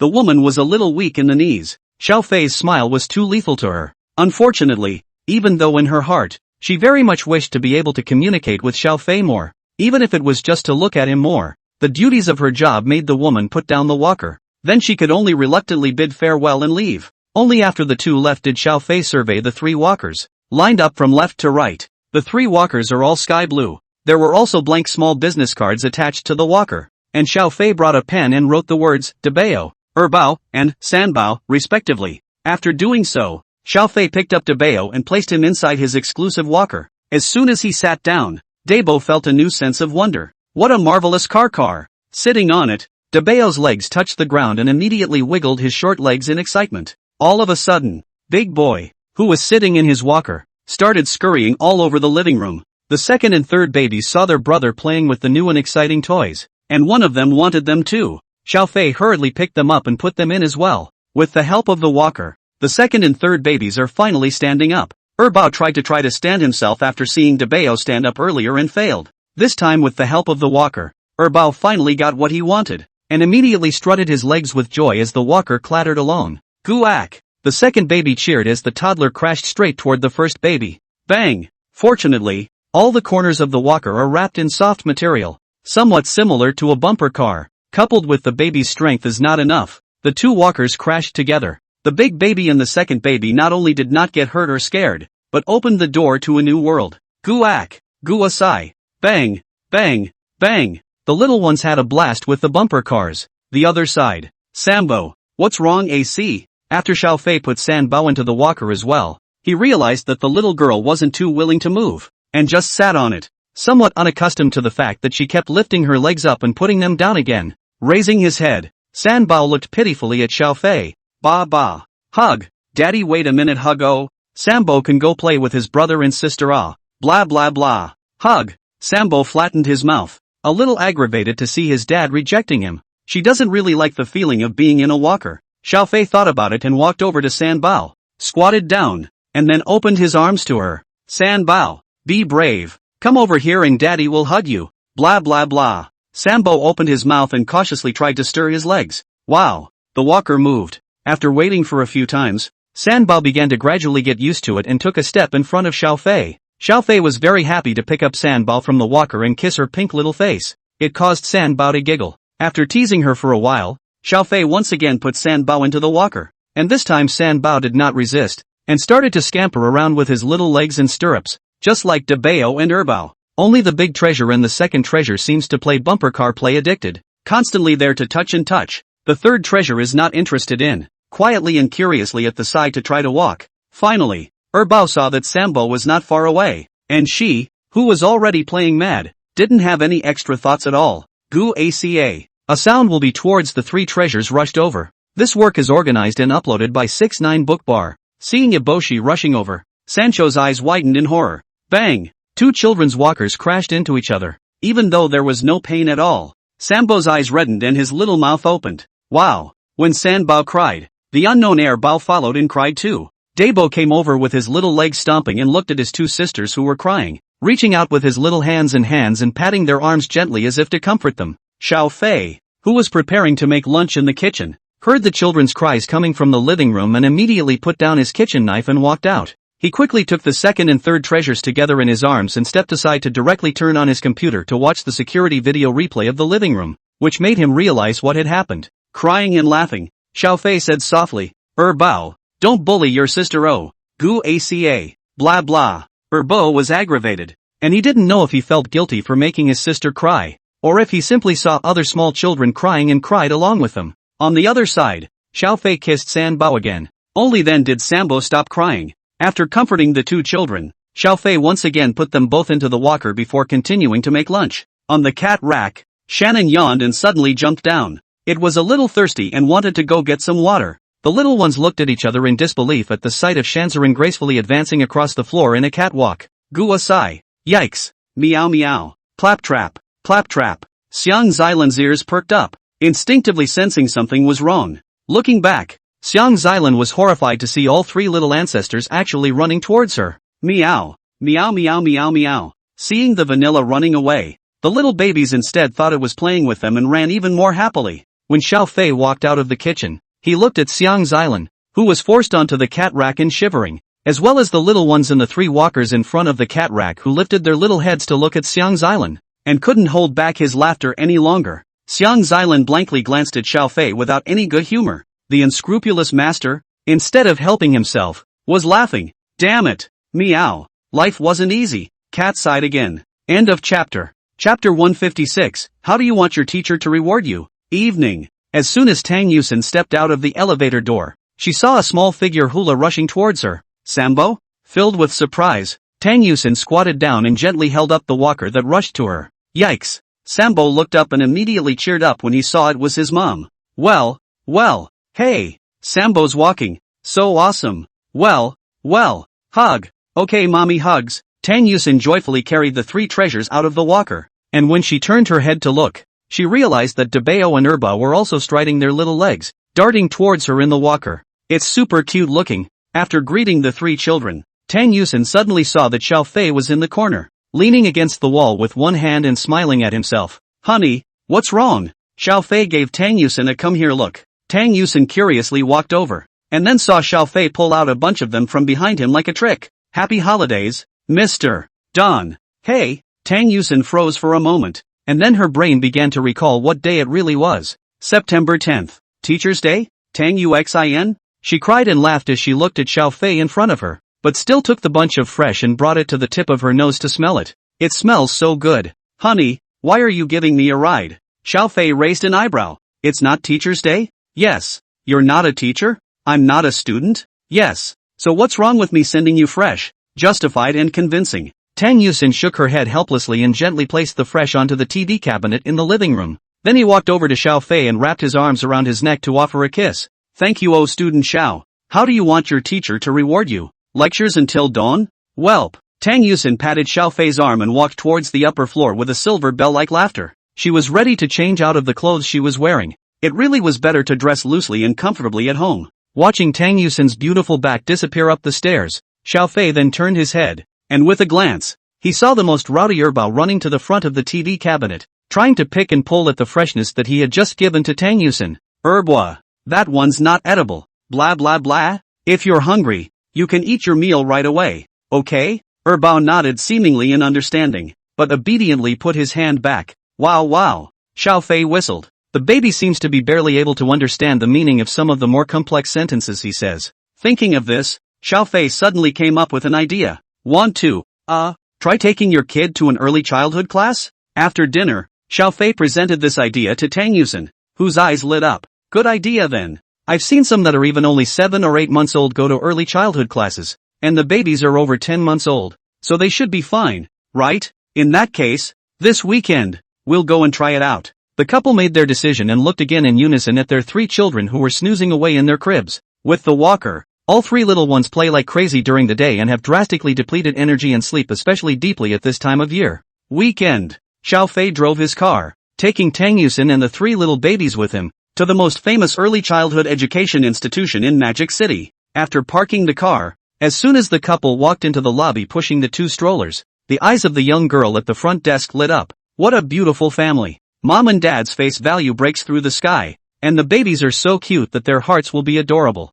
Miss, may I ask who you I was booked to come over for a trial lesson yesterday. Last name Shaw. Okay. The little girl hurriedly checked the records and confirmed that there was such a thing and immediately said, Mr. Shao, I will arrange for someone to take you up. The original article is at 6#9 at book/bar. Led by a young lad, Xiaofei and Tang Yusin took the three little ones up to the third floor. As soon as he walked into the classroom, Xiaofei saw that there were already quite a few people here. All of them were parents who brought their children. Almost all of them were women, and there were only a few sporadic ones like Xiaofei, whose father brought them. Quite a few were brought in by grandparents, too. After all, in a place like Mordor, most young couples both need to work. Weekend overtime is a common thing, and bringing up children can only ask the elderly. Unsurprisingly, Xiaofei's family walked in and immediately attracted everyone's attention. After finding a quiet corner to sit down, Xiaofei and Tang Yusin observed the other babies in the classroom.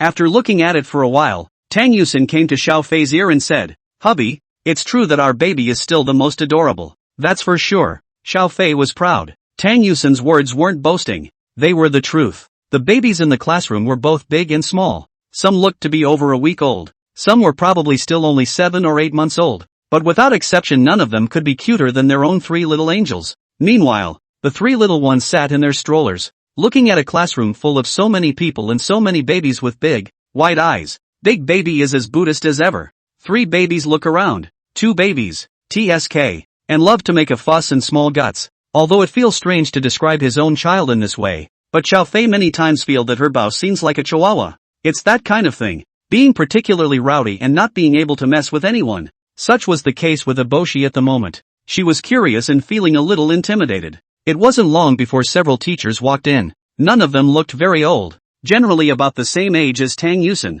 and the older ones were only in their 30s. Hello parents, we are today's teachers. As soon as they came in, the teacher, who seemed to be the oldest, started making introductions, the benefits of early learning, the meaning of early learning, the methods, etc. Everything is said and done. Xiaofei looked at Tang Yusin sideways. This girl. I can't believe I'm nodding my head over and over again with a fervent look on my face. Looks like it's been snubbed again. To summarize, early education is quite useful for children's intellectual development, and all parents should also make sure to pay attention to it. So, now let's get started. Would all parents please pick up their babies and place them in front of them and sit down? Organized by the teachers, all the parents with their children, as regular as the students in the class, sat on the floor with their babies in front of them. Xiaofei and Tang Yusin with 3 cherubs in front of them like this were too conspicuous. It's triplets. Ha! Awesome. Mommy and daddy are pretty too. The teacher couldn't help but marvel at the sight of the 3 little angels.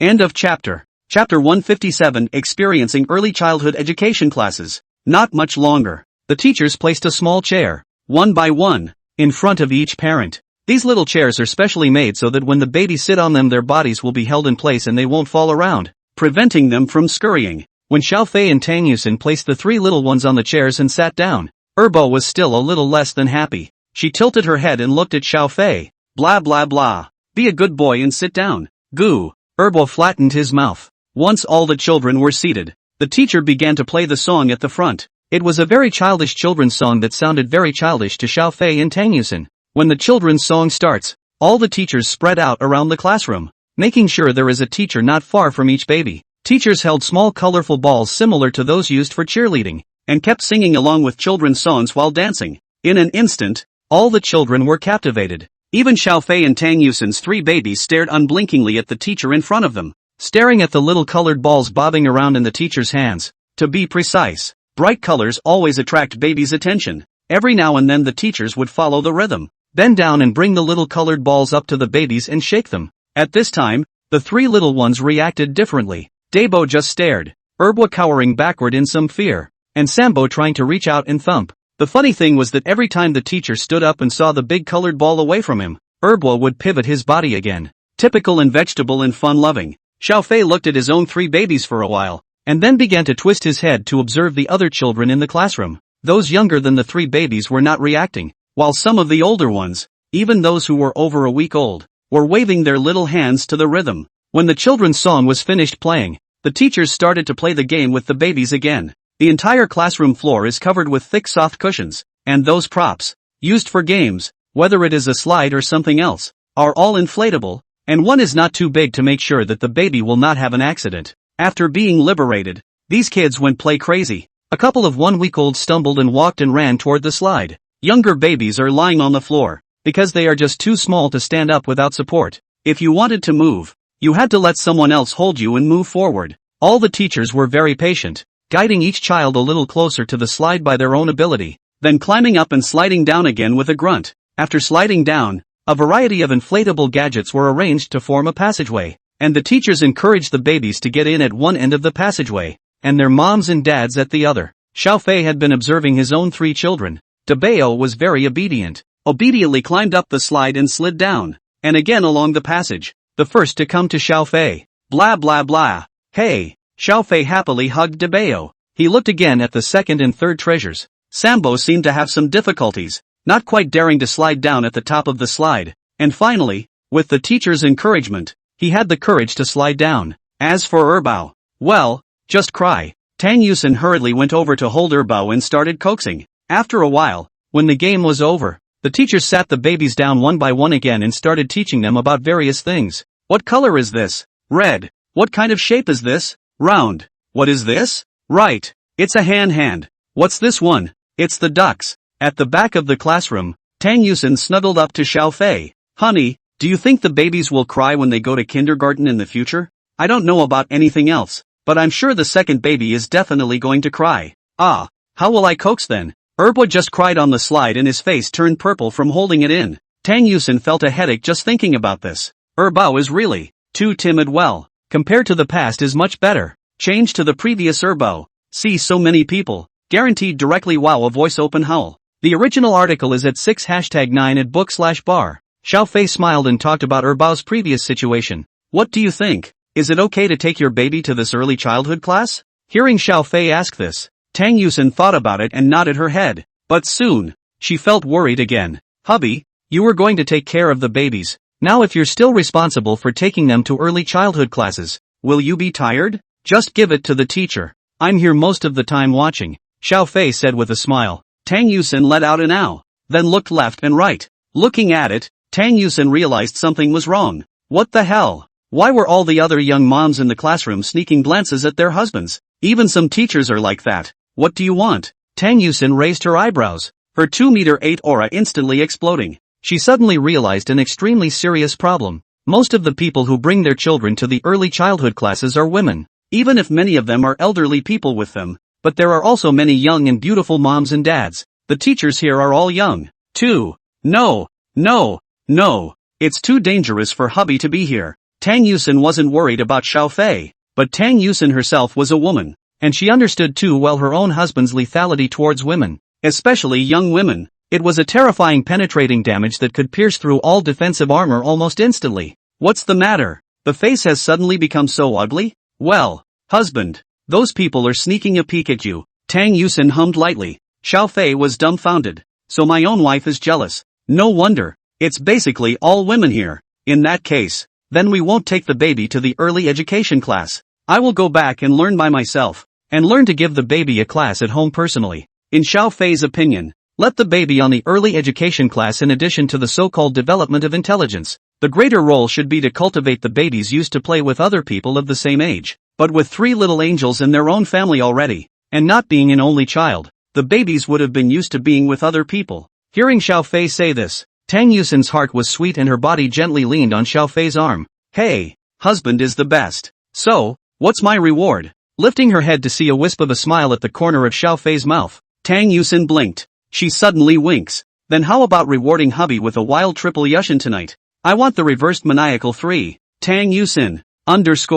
End of chapter. Chapter 158, Mid-Autumn Reunion Night. Eventually, because of certain little thoughts of Tang Yuxian's, Xiaofei didn't take the 3 little ones to an early education class. He just listened to a trial class and then returned home. That night, to compensate? Reward? Xiaofei. Tang Yusin incarnates the reverse Tokizaki Kensan. Unfortunately, if Tang Yusin could learn that set of Maniac 3s, one person is a harem, stunts as well, it would be even better. In the blink of an eye, it was mid-September. The Mid-Autumn Festival is coming up. On the night of the Mid-Autumn Reunion, Xiaofei and Tang Yusin decided to take advantage of this holiday to go back to their hometown in Sichuan and Chongqing to spend the holiday with their families. Babies are now more than 10 months old. Airplanes can be taken.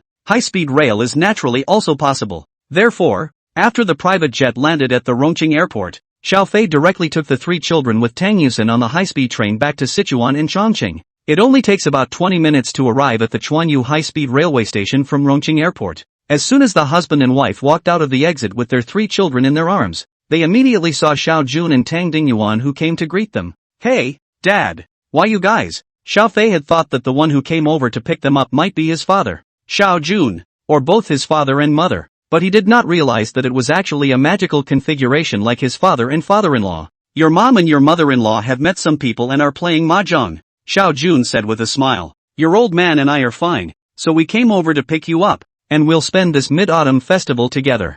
"Yeah." Tang Yuxian gave a joyful cheer. Xiaofei crossed her eyes. "It's forbidden to be good here." Slightly, in front of her father, Tang Yusen once again became a little girl. Xiao Jun and Tang Dingyuan couldn't understand the young man's terrain at all, but they could see that Tang Yusen was happy. "Let's go. Let's go. The house is fully configured. And after you called and said all 3 kids could stand up, we followed suit here and got the walkers ready." With that, Xiao Jun reached out and carried Debao in Xiaofei's arms over. "Debao, did you miss Grandpa?" Debo cocked his head. "Yay, yay, hey," Debao called Grandpa. "Ha ha ha ha ha ha." Hearing that Debao actually called himself the moment they met, Xiao Jun couldn't be happier. On one side, Tang Dingyuan looked straight. He stared at the second treasure in Tang Yusen's arms. "Sanbao?" Sanbao is still in Xiaofei's arms. Said, "Bao, call Grandpa." Bao's head glanced up and buried his little face in Tang Yusen's arms without saying a word. Tang Dingyuan was greatly hurt, and unbelievingly went to tease Debao again. "Debao, call Grandpa?" "Basil, duck. It's not the old duck. It's the basilisk. Basking duck." Tang Dingyuan. Tang Yusen smiled and said, "Dad, Xiaofei and I usually have training for the 3 children to speak, but they're just calling Mom and Dad more smoothly now. This Grandpa and Grandma are still being taught temporarily when they come back from the road. It's already very good to be able to learn like this." Bao and Sanbao are still silent. Okay, let's go. The car is parked over there." Xiao Jun waved his hand. The group arrived in front of Xiao Jun's commercial vehicle, put their luggage on it, and secured the 3 children in the safety chairs before Xiaofei and Tang Yusen sat down. The driver was Xiao Jun, and the co-driver was still Tang Dingyuan. Along the way, the co-pilot Tang Dingyuan kept turning back to tease the 3 children, undyingly hoping that Bao and Sanbao would call themselves as well. Finally, as they neared the door of the house, Bao and Sanbao opened their mouths to call Grandpa. Of course the pronunciation is not standardized, but listening to the 3 little ones' milky voice called Grandpa, even if the pronunciation is not standard, Tang Dingyuan also feel old and greatly relieved. Looking at them, "It reminds me of Yusen when you were little, and you were getting so little bit bigger and toothy, and in a flash, you are a mom." Tang Yusen had a smile at the corner of her mouth, looking at the 3 babies with a face full of tenderness. Back at home, Xiaofei placed the 3 little ones on the walker that Xiao Jun had specially prepared, and they began to spread their joy all over the house. "I've been here before, but the kids were too young to remember, and I've long since forgotten what it was like back home in Sichuan in Chongqing. At this time it was like exploring a whole new world." Each one of them staring at their little legs, accompanied by the clattering sound of the walker running around. Not long after, Wang Fong and Mother Tang also returned. "Ouch, my little boy. Come on and let Grandma kiss you." As soon as she entered, Wang Fong pounced towards the 3 babies. The little ones were straight up blindsided. Don's mother looks on and shakes her head. The more she came into contact with Wang Fong, the more she realized that the other party's nature was completely childlike. "Mom, don't scare the baby. Look at you. How could Mom scare her own grandchildren? Isn't that right?" "Debao, Bao, Sanbao?" Debo blinked. Nay.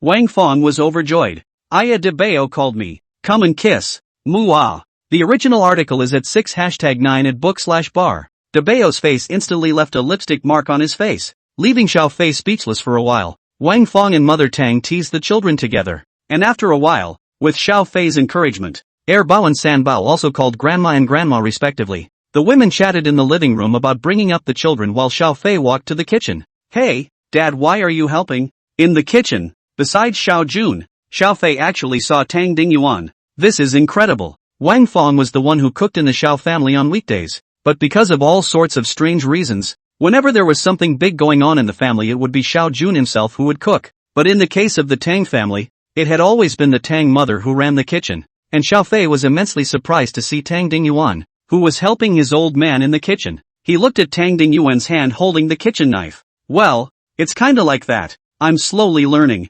From your father, Tang Dingyuan said cheerfully. By the way, what can the babies eat now? I'll take care of the baby's food. I'm more familiar with it. It's okay. Tang Dingyuan stepped aside slightly. Results. In the end, it still evolved into Xiao Fei alone preparing all the dishes for everyone in a large family. There is no way. Xiao Fei cooks too fast. The action eye-dazzling. Looking at Xiao Jun and Tang Dingyuan cannot help but stop the action. To the end of the Xiao Fei himself unconsciously everything is done. So, a long overdue feast from my son. At the dinner table, Wang Fong folded her hands and looked touched. Just as the adults were eating their dinner, the three little ones came clattering into the kitchen in their walkers. Looking up at mom and dad, the little ones couldn't stop staring. Suddenly, Erbao reached out and patted Tang Yusin. Well, eat, Tang Yuxin? When she saw Erbao staring at the beef on her chopsticks, Tang Yusin came to a realization. Erbwa, want some meat? Oh? Meat. No oh. Erbwa can't eat these yet oh.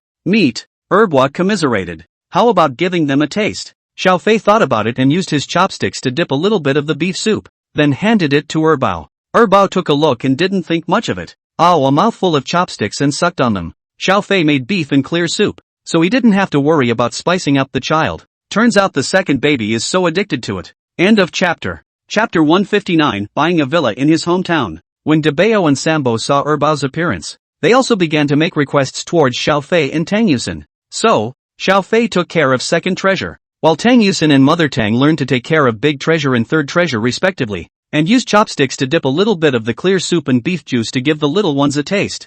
They have a lot of little baby teeth now, but those little teeth are useless for grinding food. It was good to see that the little ones were satisfied once they tasted the soup and didn't clamor for real meat. After dinner, after the crowd had played in Zhao's house for a while, Tang Dingyuan and Tang Mother reluctantly left. While sleeping, Xiao Fei suddenly thought of the things he had discussed with Tang Yusin before. Honey, remember what you said before about us buying a house over here in our hometown as well? Tang Yusin, who was nestled in Xiao Fei's arms, nodded. Let's go see the house tomorrow. Get a bigger one so we can bring both parents over when we come back for the holidays. In the future the babies will have a place to stay when they are older back home. Yeah. Hearing Xiao Fei's proposal, Tang Yusin nodded happily. The next day, the duo headed out with their three little ones. The Mid-Autumn Festival holiday is 3 days in total. Yesterday was the Mid-Autumn Festival, while today and tomorrow are holidays and the day after tomorrow is a working day again. Because they were out and about, the little ones didn't sit in their walkers, but nestled honestly in their strollers. Sichuan and Chongqing transportation was very developed, so Tang Yusin and Xiao Fei didn't drive. It didn't take long to arrive in front of a newly developed neighborhood property. The name of the neighborhood is called Sushi Hamlin, and as soon as you hear the name, you will know that it is developed by a local developer. Although it is not a large nationally known real estate developer to develop the neighborhood, but precisely because it is locally developed for local people, rather more reassuring. Those realtors that are national in nature are more likely to have problems in comparison. As soon as he walked in, a sales lady approached him with a smile on her face. After seeing Xiao Fei's husband and wife, the sales lady suddenly froze.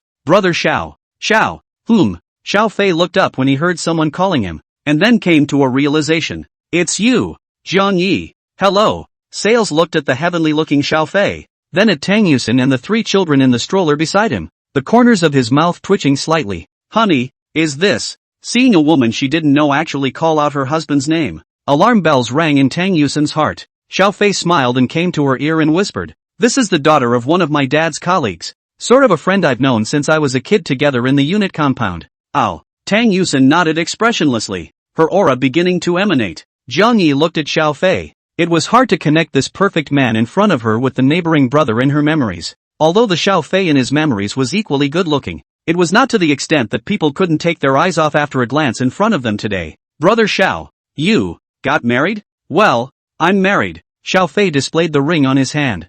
Zhang Yi tried to make himself smile naturally. How come I wasn't informed? We haven't held the banquet yet. We'll send an invitation to Uncle Jiang when the time comes. That's so. Zhang Yi nodded, feeling a sense of disappointment in his heart. My childhood friend's neighbor brother has not only gotten better after a while, but he even has a wife and child. Although Zhang Yi did not have any special thoughts about Xiao Fei from the beginning, this sudden change of heart still made her somewhat less adaptable. Brother Xiao and sister, are you here to see the wedding house? Not a matrimonial home. Just want to buy another house here in the old country. Buy another set. Jiang Yi keenly perceived the key point. Brother Xiao, it seems that not only are you married and have a child, but you're also extraordinarily rich. Ha! Jiang Yi took a look at Xiao Fei's clothing and had a good idea in his heart. So that's how it is. I don't know what big brother Xiao and sister have requested. The original article is at 6#9 at book/bar. Show us the villa. Since I decided to buy a bigger house where I can bring both parents over to live with me when I come back, I naturally started with the villa. Hearing Xiao Fei say that, Jiang Yi led them to the model of the villa area's property. From the beginning to the end, Tang Yusen held Xiao Fei's arm without saying a word, but only from time to time when her eyes met with Xiao Fei's, she conveyed a lingering affection that outsiders could clearly perceive. Seeing this scene, Jiang Yi's heart became more and more unpleasant. She suddenly felt that she was a bit of a failure. If she had known that Brother Xiao would become so good, she would have grabbed it before. Brother Xiao, the house here is the best villa in our Sushi Hanlin, especially this one. There are 3 floors on the ground, and there is another floor underground. Jiang Yi quickly gathered up the complex emotions in his heart after getting into work and gave Xiao Fei and Tang Yusen a gushing introduction of the advantages of the house. When she finished, Xiao Fei looked sideways at Tang Yusen. What do you think? Pretty good. Both the size and the environment and other things are very good. And even the house has been renovated, and directly live in no problem. In that case, it is. Hearing that the duo had decided to buy a villa so simply, Jiang Yi was still a bit confused. Hey, brother Xiao, you are going to buy it, right? What's the matter? You don't want a commission? No, not really. I mean, that. I'll go and get you the best deal, right away. Seeing that Jiang Yi was going to find the person in charge here, Xiao Fei added, by the way, we are paying in full. Okay. Jiang Yi nodded. Buying a house at full price is generally frowned upon by developers and sales, so that they will make a lot less money. Just as when you go to buy a car, even if many people can pay for it all at once, when faced with those 100,000 or so family cars, the sales will do everything in their power to persuade you to buy it with a mortgage, just to eat a little bit more of the interest on the mortgage and all kinds of fees. However, those who can shell out a large sum of money at once to buy the house in full are big customers, especially those who buy villas. Not long after, hearing that a guest who was going to buy the best villa in their development with a one-time full payment had appeared, the supervisor in the sales hall ran over in 3 steps. Upon seeing Xiao Fei's family, the supervisor's face immediately piled up a professional smile. After a few exchanges, together with Jiang Yi's help on the side, it really helped Xiao Fei to get a lot of discounts, allowing Xiao Fei to buy this villa at the full price of more than $4 million.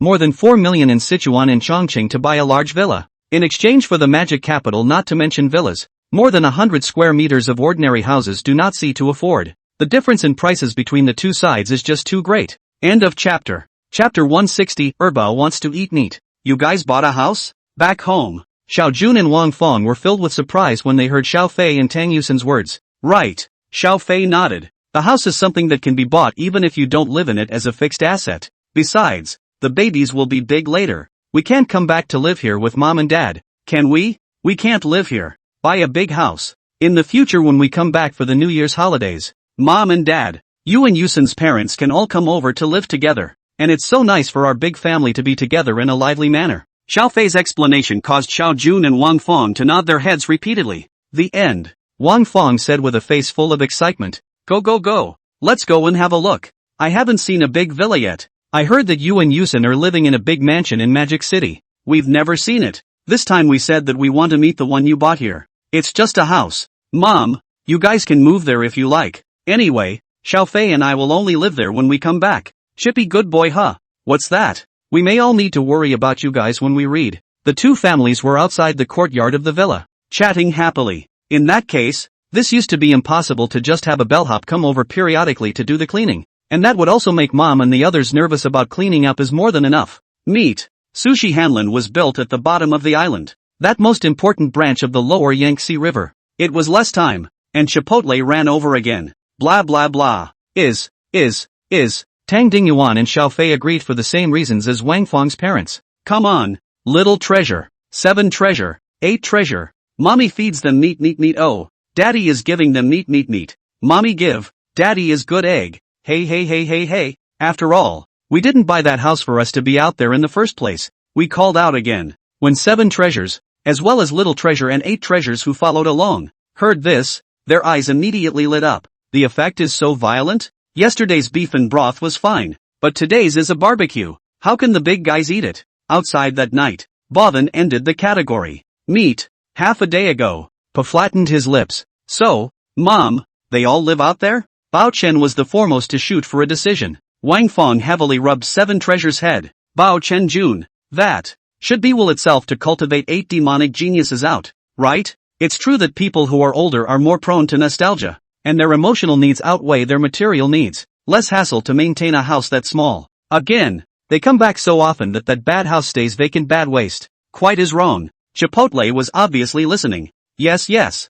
Well duh. Last night we were able to enjoy the moon together, but as the saying goes, the moon is full on the 17th day, and today is the 18th day of the lunar calendar. So let's enjoy the moon together? Bao Chen was behind the barbecue grill and was breaking off to cook a barbecue for the 7 old men in Tang Yusen. We followed along until we heard about that one. Xiao Jun clapped his hands. Obviously that anticipation. Su Shi Hanlin is a typical example. Anyway, everything is all set. Bedding and all that are not ready to break down. Just live straight away. And this little yard can still host a barbecue. Eat it if you're going to get an upset stomach. It looks like all 8 Aritsans will be great geniuses before today. Bao Chenjun deliberately need 2 words bite very heavy. The center of Dongpa Lake. There is no an area is considered large island. Originally is not small. To come to the artificial will be filled with expansion is more. You come and help too. Your mom and I are used to this place. And the old guys are all in this compound. So moving there would be rather uncomfortable. That outside is not yet developed.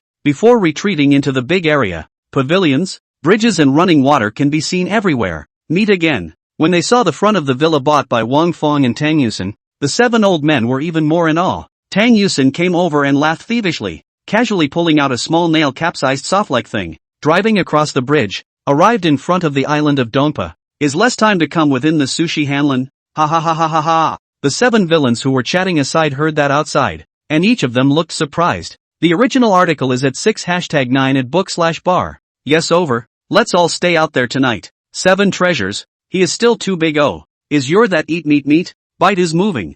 Sushi Hanlin is located in Dongpa Lake. Few big guys 10 months still only call mom and dad. Our family 8 big angels actually but can understand Tang Uxin just so simple sentence, but also can retort? Yes over even so. The 7 were still interested in seeing the new house. Bao Chen stared at the 8 big guys, if he wasn't thinking. However, both Xiao Jun and Xiao Fei have not refused. Xiao Jun foremost said, in the past they want to come back if you that notification. You come over to help them will be that house packed out on the line. The so-called Dongpa Lake is the Minjiang River. Is it bad for you guys to wait until you're little before you eat meat? After looking around, there is whether it is Wang Fong or its people are generally satisfied. The meat that you specially prepared and can't be given to babies, melts in your mouth. Even the big guys can eat it. As a teacher, Tang Ding Yuan Shala. Ha. Honey, that's when he should be bad enough to thank you for your wit. Seeing that 7 Treasures had no intention of walking away even after half a day, Wang Fong could only continue to persuade. 8 big guys in a walker,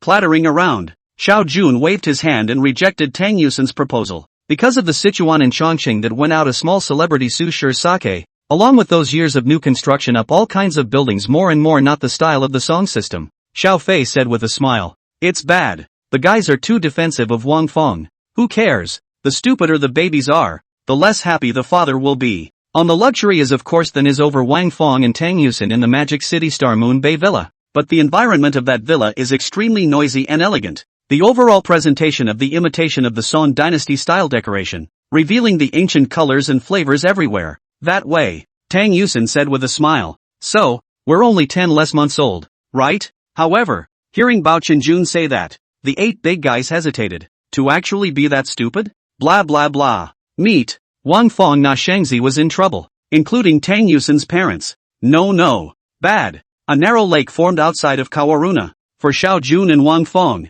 there are neighbors and friends they have known for decades in this compound. And when they are not doing anything, how happy they are to get together and have fun together. Instead of moving to a big villa, they will be all kinds of unaccustomed to it. Shaking her head and throwing those strange thoughts out of her mind, Wang Fong smiled. This guardian archangel body wash. End of chapter. Chapter 161. The Up Master has updated again. The Mid-Autumn Festival is over. Xiao Fei's family returned to the Magic City. Tang Yusen continued to go to school daily to teach her students, while Xiao Fei, on the other hand, began to teach himself an early childhood education program and started a whole new experience of educating his children at home. Initially, Xiao Fei was still on track. He did whatever the early childhood program said he should do for babies from 8 months to 1-year-old. In the baby's room, Xiaofei purposely had a series of early education props set up, including but not limited to inflatable various types of baby rides, a TV that could play children's songs and early education animations, and so on. Now, Dabo, blah blah blah.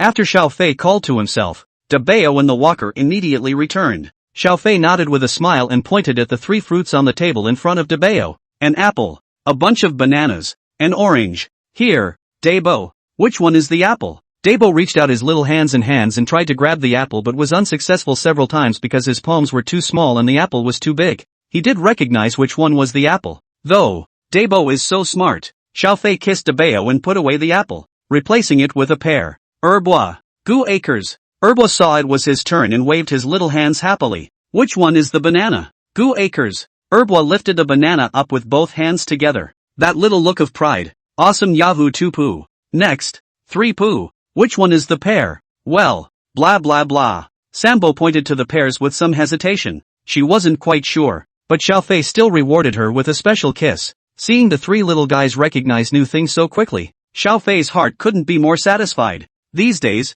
babies can recognize quite a few fruits already. Afterward, Xiaofei began to command, "Everybody touch your head." Gu asai. Bao especially liked this kind of game, and every time Xiaofei gave an order she was the fastest to react, reaching out and touching her head at the first opportunity. Clap your hands. Gu ak ak. Touch your belly. Gu ak ak ak. It's hard to imagine that 3 little ones who are just about 10 months old can understand so many instructions and do them with precision. At the end of the day, Xiaofei edited the instructional video and watched it a few more times. The more he watched it, the more satisfied he became, and uploaded it to the small broken station. Since he began to personally teach his baby early childhood at home, Xiaofei uploaded the video of each lesson. Not much longer. Updates again. Are you Liverpool? Xiaofei. Blink if you've been kidnapped. So sheds tears of shame. Dog's head. JPG. I'm here to see the babies again. Father-in-law. I'm your future son-in-law. Both flinch. Your father-in-law. I'm your future daughter-in-law.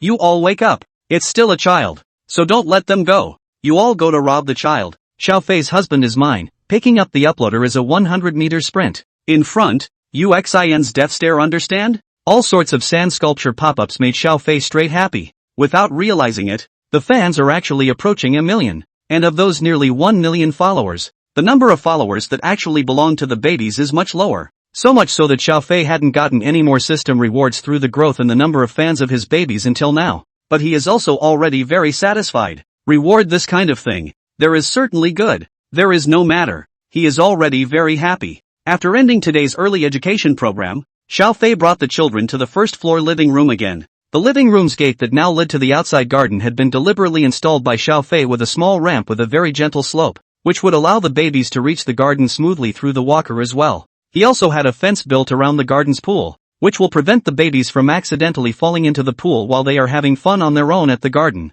So, after placing the babies in the living room, he was relieved to turn on the computer. The kids are older now, and while there are a few more things to worry about than there used to be, overall it's rather easier. At least the babies don't wait until they pee their pants and then cry straight away, but instead, they'll tata their walkers to Xiaofei's side, grabbing his clothes and telling Xiaofei in all sorts of babbling woo-wooing phrases that they need to change their diapers. Truly, is too smart. Xiaofei, who was quite relaxed, also had more time to himself. As soon as he turned on his computer, he realized that he had received an email alert in his inbox. Xiaofei's email address was known to almost no one, and he had set up automatic blocking of spam advertisement emails, so no one had sent emails to himself for a long time. Seeing that there was suddenly an email, Xiaofei was quite curious. Read the error-free version at the 169 book bar. When I clicked in, I found that it was actually an all-English email.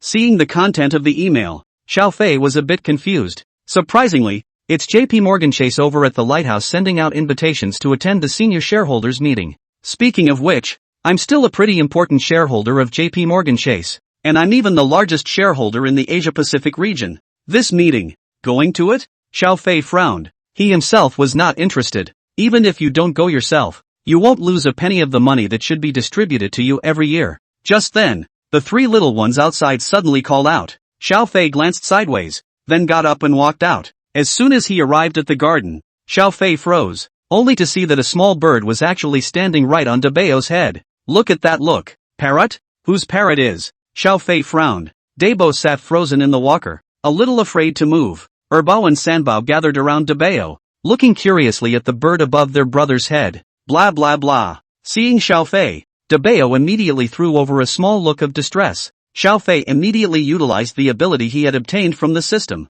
First, I slapped the medal of being a good child protector on the parrot to prevent it from hurting the three little ones. Xiao Fei then utilized his animal tamer ability again and directly said to the parrot, "Come here." The parrot fluttered and waved its wings and flew to Xiao Fei's shoulder. Phew! Xiao Fei was relieved. "Whose parrot are you?" The parrot cocked its head and didn't respond. Xiao Fei asked again, "Go back to your own master's house." The parrot remained unresponsive. "No master? It shouldn't be. It's almost impossible to have wild parrots in the city. And looking at the parrots, it doesn't really look like they're wild." Xiao Fei raised an eyebrow. "You're staying?" The parrot nodded instantly. Xiao Fei directly called the property over and asked the property to investigate. The results soon came back that no one in the whole of Star and Moon Bay kept parrots, and this one had obviously flown in from outside. Xiao Fei went back to the internet and learned that this is just an ordinary parrot, not a valuable species, much less a protected animal. That's how he got the idea to keep the parrot. If it was really some expensive breed, the owner who lost it must have been in a lot of pain.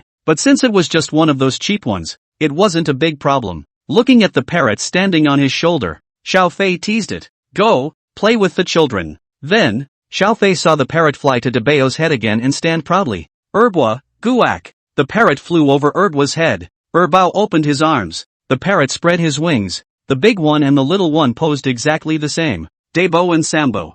This. End of chapter. Chapter 162 Oddball Parrot. Suddenly there's a parrot in the house. After the initial fear, the three little ones immediately fell into excitement. What made Xiao Fei helpless was that this odd parrot, in particular, liked to lie on the heads of the little ones. Fortunately, there is a small child protector this metal in. Xiao Fei absolutely do not worry about the parrot hurt the children. See, its size is also quite small. Even if it stood on the baby's head, it will not hurt the baby's neck. In the meantime, Shankilan was acting a little weird about this new guy who came in out of nowhere. On the cat rack, lying on top of it, Shannon looked down at the scene below. Dabeo raises his hand and the parrot Baya flies over his head. Erbwa, guak. Parrot, guak. Sambo, birdie birdie. Parrot, birdie birdie. Vanilla, Cam. AKA bullying, it's a cat that can only meow and not talk, right? Where else would this place be for your stupid bird to make a scene? Before this stupid bird came along, the three little ones' favorite pet was its Vanilla. Silly cat selectively forgets the hard fact that he is the only pet in the house. Somewhat disgruntled, Shannon jumped down from the cat carrier and then jumped onto Dabo's stroller, rubbing against Dabo. Dabeo happily patted Xiang Xilan's head. The little guy didn't make light of it, but Shannon didn't think so. It glanced triumphantly at the silly bird that had flown over Erbwa's head. Erbwa, meow. Parrot, meow. Shankilan was even more pleased with himself. See, stupid bird, I'm the family favorite. Then the parrot suddenly came out with, silly cat. Shannon, on the sofa, Xiao Fei, who was drinking tea, sprayed it out in one gulp on the spot. Is this parrot too much of a dog? What did his previous owner teach him to say? In the evening, Tang Yusin, who had returned home, saw a rather wonderful scene. Big boy, second boy and third boy sat in their walkers and totted in the spacious living room. A parrot stood proudly on Erbwa's head. Erbwa, guak. Parrot, guak. Cockatoo. What's even funnier is that every time Erbwa waved his little hand, the parrot would wave its wings exactly the same way. As for Shannon, she was plopping down lifelessly on Dabo's walker. This. A series of question marks instantly popped up on Tang Yusin's head. Husband? What the hell? You're back. Ha? Xiao Fei is happily watching the funny scene in front of him on the sofa. Sniffed Tang Yusin and said, "This is the parrot that suddenly flew to our house in the afternoon. I let the property investigate. It's not in our neighborhood. It flew in from outside. I don't know who the owner is, so I'll leave it behind first. It won't hurt the babies, will it? Does this look like it's going to hurt the baby?" Xiao Fei couldn't help but point at Erbao. Well, parrot, mama. Come on, Tang Yusin. Tang Yusin didn't know what to do for a moment. She wanted to kiss Erbwa, but looked worriedly at the parrot on top of Erbwa's head. Xiao Fei beckoned. Silly bird, step aside for a moment. And Shanzaran, you come down first as well. The parrot and Fragrant Xylan left immediately, and Tang Yusin looked at the parrot in surprise. Fragrant Xylan was very smart and could completely understand Xiao Fei's various commands. Her own words could sometimes work on Fragrant Xylan. something Tang Yusin was already used to. But I didn't realize that the parrot that suddenly came to the house was so smart. Also, what the hell is a silly bird? Tang Yusin kissed and hugged the three little ones one by one before laughing. Why did you call it that? Since you've decided to stay for the time being, you have to have a name, right? Xiao Fei blurted out. South Birdie? Are you serious? What about South Big Bird? Gives you a look, so you can experience it for yourself. Tang Yusin was already speechless to this anime otaku husband of hers. Never mind. I'll take the name. Read the error-free version at the 169 book bar. Turning his head to look, he was then dumbfounded. Vanilla plopped down on the cat carrier while the parrot, standing on the head of the Shanzarin. Vanilla has given up resisting. Why does this stupid bird parrot always like to stand on people's heads? It seems to me that you're right to call it a silly bird. Husband. Ha ha ha ha ha ha ha. Xiao Fei covered his stomach and burst out laughing. After laughing, Xiao Fei said, well, no kidding, call Belmacan? Tang Yusin looked contemptuous. Can you tell me your reason for this name? Xiao Fei scratched his cheeks in a not-so-nice manner.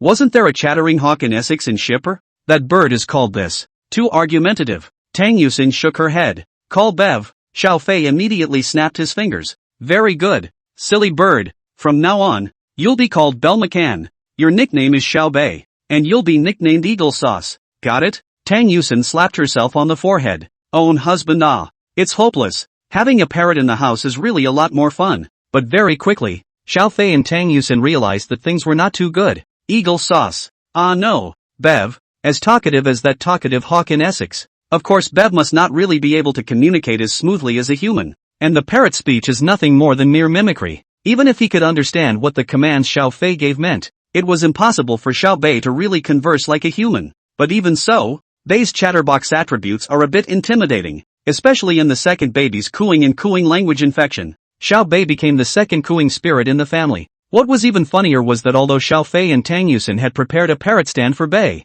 they didn't like to carry it on it. It was either on the head of Debao, or on the head of Erbao, or on the head of Sanbao, or on the back of Shanzarin. It was a good thing that Xiao Bei's attempt to run over Xiao Fei and Tang Yusin was sternly rejected by Xiao Fei. But why don't you stop Bev from running over the babies? Husband? Xiao Fei pondered for a moment. Don't you think that's what it's called? Top bird? Tang Yusin felt like the string called reason in her brain was about to snap. Turning her head, Tang Yusin looked at the scene in the living room. Bev kept jumping back and forth on the three babies' heads, and the babies were so happy that they immediately giggled and laughed with great joy whenever Bev jumped on their heads. Vanilla, on the other hand, was beside it, sighing. Mournfully, it seems to have fallen out of favor completely. Hubby, you say that? I realized that once I accepted the setting, it felt kinda charged. End of chapter. Chapter 163, preparing for the feast of the anniversary. And I don't know what's going on. Ever since Xiao Bei appeared, Xiao Fei realized that the speed of the three children's progress in their language skills began to accelerate.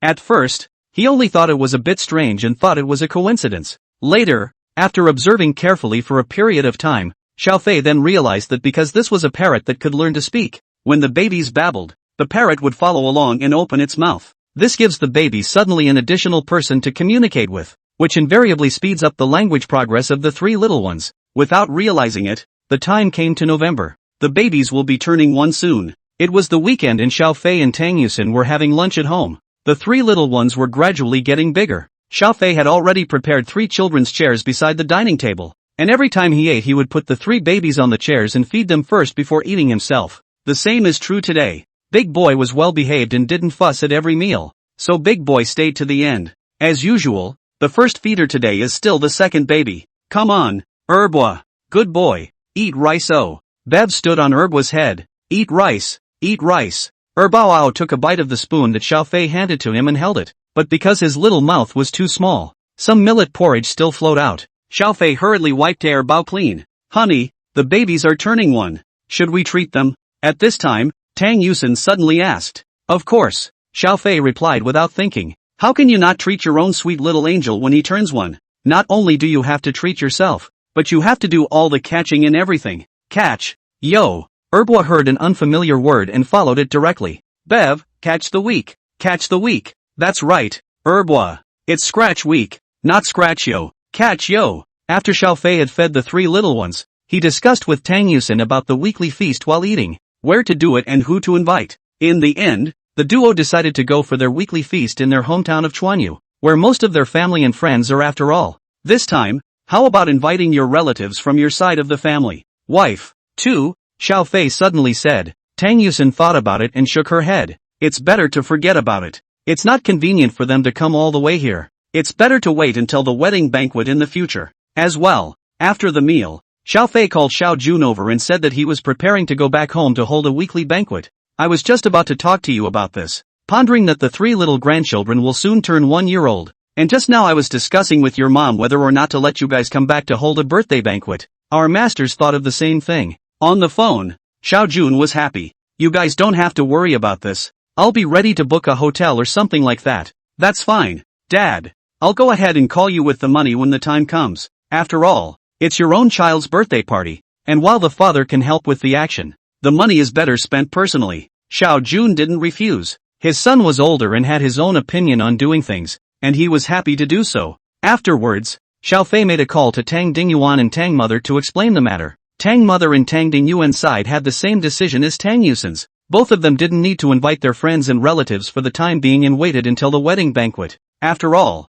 it's not nice to have people come all the way over just for a weekly feast. After hanging up the phone, Xiao Fei looked at the 3 little angels who stepped on their walkers and ran around in the living room, chasing after Xiang Xilan and Xiao Bei. I don't know. It's almost a year. Tang Yusin walked over to Xiao Fei and sat down, her body leaning on his shoulder. Honey, now that I think about it, it's amazing. I was alone a year ago at this time. It was hard for you at that time, wasn't it? Xiao Fei couldn't stop his heart from aching just by thinking of Tang Yusin's experience of being alone in the maternal and child healthcare hospital with 3 children in her arms and having to go out to work for financial reasons just a month after giving birth. He took Tang Yusin into his arms and held her tightly. Feeling Xiao Fei's heartache, Tang Yusin wore a smile and rubbed her face against Xiao Fei's chest. Honey, it's so good to have you. Read the error-free version at the 169 book bar. Hearing Tang Yusin's murmur, Xiao Fei lowered his head and rubbed her head. He then looked up at the babies. Suddenly, Xiao Fei realized that something was wrong. Honey, look at Debo.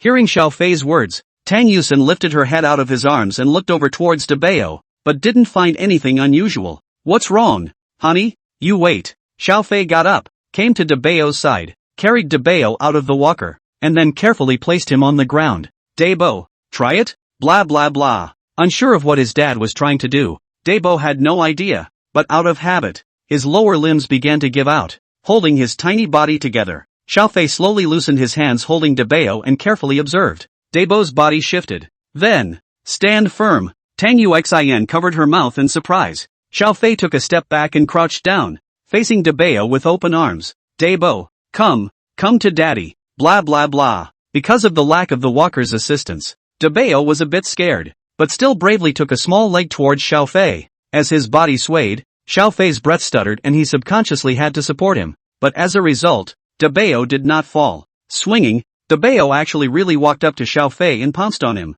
Ha ha ha ha ha. Debeo, you're so awesome. You can really walk. Xiao Fei stood up holding Debeo and began to spin in circles. Debeo giggled as she was held by Xiao Fei. Honey, come over here and take big baby while I try to see if second and third baby can walk without the walker. Yes. Tang Yusin hurriedly ran over to bring the big baby up, and Xiao Fei carried the second baby out again. The second baby was a little eager to see that the first baby could do without the walker. Then she snapped and went down. Erbo flattened his lips, tried once, climbed up, staggered to his feet, tried several times, and finally managed to take a step. Erbo is so good too. Xiao Fei kissed Bao and finally shifted his gaze to San Bao. Sambo couldn't wait. Xiao Fei had just placed San Bao on the ground when this girl directly stepped away. Xiao Fei was startled, but was relieved when he saw that San Bao did not fall. He smiled in relief. Your own babies, they can actually walk. End of chapter. Chapter 164, The Perfect Couple. When the babies were about to turn a year old, Tang Yusin directly took several days of vacation. The family, with their 3 children, as well as Xiang Xilan and Xiao Bei, embarked on a private plane back to Chuanyu. The flight attendants on the plane have not seen the 3 little ones for some time, and now that they see the babies on the plane can actually wiggle and walk, they are adorable, and they hug the little ones with a fierce kiss. Not long after, the airplane arrived at the Rongqing airport, this time with pets Xiang Xilan and Xiao Bei. Naturally there is no way to take the high-speed train. Xiao Fei also did not let his father to pick up the plane, simply directly purse a car, not long through the highway back to Sichuan and Chongqing. Arriving in Sichuan and Chongqing, Xiao Fei directly returned to the villa he had previously bought on Dongpa Island. Wang Fong and Mother Tang had already packed up the villa, and the two women were waiting at home at this time. Where are the grandchildren? Where's my grandson? As soon as he got home, Wang Fong couldn't wait to run over. As a result, with a glance, Wang Fong saw the three little angels that were placed on the ground by Xiao Fei. Grandma! Seeing Wang Fong, De Bao barked crisply. Wang Fong cheered. You can walk. Ha! Well, the little ones are barely walking now, almost ready to ditch the walker. Mother Tang looked at the three children waddling over in surprise, hugging this one and kissing that one. She couldn't get enough of them. Mom, the babies are turning one tomorrow. How are the preparations for the birthday party going? Your father is all set. Don't worry, the venue is at the East Slope Hotel. That's good. Xiao Fei nodded in satisfaction. Hey, what's with the extra bird here? Wang Fong noticed the small shell on Erbao's head. Xiao Fei laughed. Mom, this is a new companion of the family, called Xiao Bei. A parrot. Ha, will it hurt the baby? Don't worry, Mom, it won't. Wang Fong and Mother Tang observed for a while longer, confirming that Xiao Bei wouldn't hurt the three heartthrobs before they were slightly relieved. Day 2. Early in the morning, Xiao Fei and Tang Yusin dressed the three little angels in joyful little red clothes. Now that Erbao's and Sanbao's hair had grown, Xiao Fei and Tang Yusin were braiding their daughter's pigtails. Sitting in front of Tang Yusin, Sanbao was very well behaved, but Erbao made a scene. And every morning when Xiao Fei tied her braid, Erbao would twist around in an unfaithful manner. The time came to 10 o'clock in the morning. Xiao Fei's family, with their babies, entered first. The hotel, which had been prepared long ago, had been set up in a hall, and the company in charge of its operation had decorated the entire hall with a joyful atmosphere. The hall was hung with countless sparkling crystal lights, the stone pillars around it were wrapped in ribbons, and a stage had been set up. There is also a wide wooden table on it, which has been covered with a red cloth and is being decorated with all kinds of knickknacks, all of which are props for the three babies' weekly catches, such as golden rice bowls, abacuses, school bags, chef's hats and so on. The person in charge greeted him and looked at Xiao Fei and Tang Yusin with a smile. The person in charge had already met with Xiao Fei before when Xiao Fei and Tang Yusin hosted a meeting with both parents here. See again this time. He still marveled at how perfect the couple really was. As the head of the hotel, this manager had met quite a few so-called high-class people, and even those movie stars that often appeared on TV, but there had never been even one that could be comparable to Xiao Fei and Tang Yusin. The main thing about both of their faces is not only the delicacy of their features, but also their outstanding aura. Xiao Fei's stance was upright, and every movement exuded confidence and calmness, as if his surroundings carried their own light. Tang Yusin, on the other hand, was as gentle as an orchid, her hands and feet revealing elegance and composure, like a lily swaying in the spring breeze, both pure and majestic. Standing together, the couple was like a harmonious painting, making people wonder at the wonders of the creator. Dabo stood on the ground and looked around curiously with his head up. End of the hall. A video was playing on the huge screen. It was clearly the video of the babies that Xiao Fei had uploaded to the little broken station earlier. Looking at his dad and himself and the others in the video, Dabo cocked his head, released his grip on his dad's hand, and wiggled toward the front. Debao, come and take a picture. Big boy looked back at his dad and swung around to pounce again. Blah blah blah. Hey! Xiao Fei kissed Debao, and together with Tang Yusin, he took the three little ones and took a family photo under the photographer's arrangement. Read the error-free version at the 169 book bar. After the shoot, the three little guys were put on the stage by Xiao Fei. As soon as they stepped onto the stage, the little ones totted away. Everywhere in the hall, especially on the stage, a large number of various colorful balloons for the little ones to see the extra love. Erbwa even hugged a balloon and wouldn't let go. Bev landed on Erbwa's head. Suddenly, the balloon in Erbwa's hand exploded. Snap! The sudden scene stunned the little one, staring blankly at the hands that had become empty. Then his little mouth flattened. Wow! With this cry, Xiao Fei and the others immediately messed up and hurriedly coaxed Erbao. At that exact moment, Debao waddled over to Erbao. Sister, gives. Dabo handed over the balloon in his hand. The crowd looked at Debao in amazement. And Wang Fong even smiled with a smoky mouth. Debao already cares about taking care of his sister.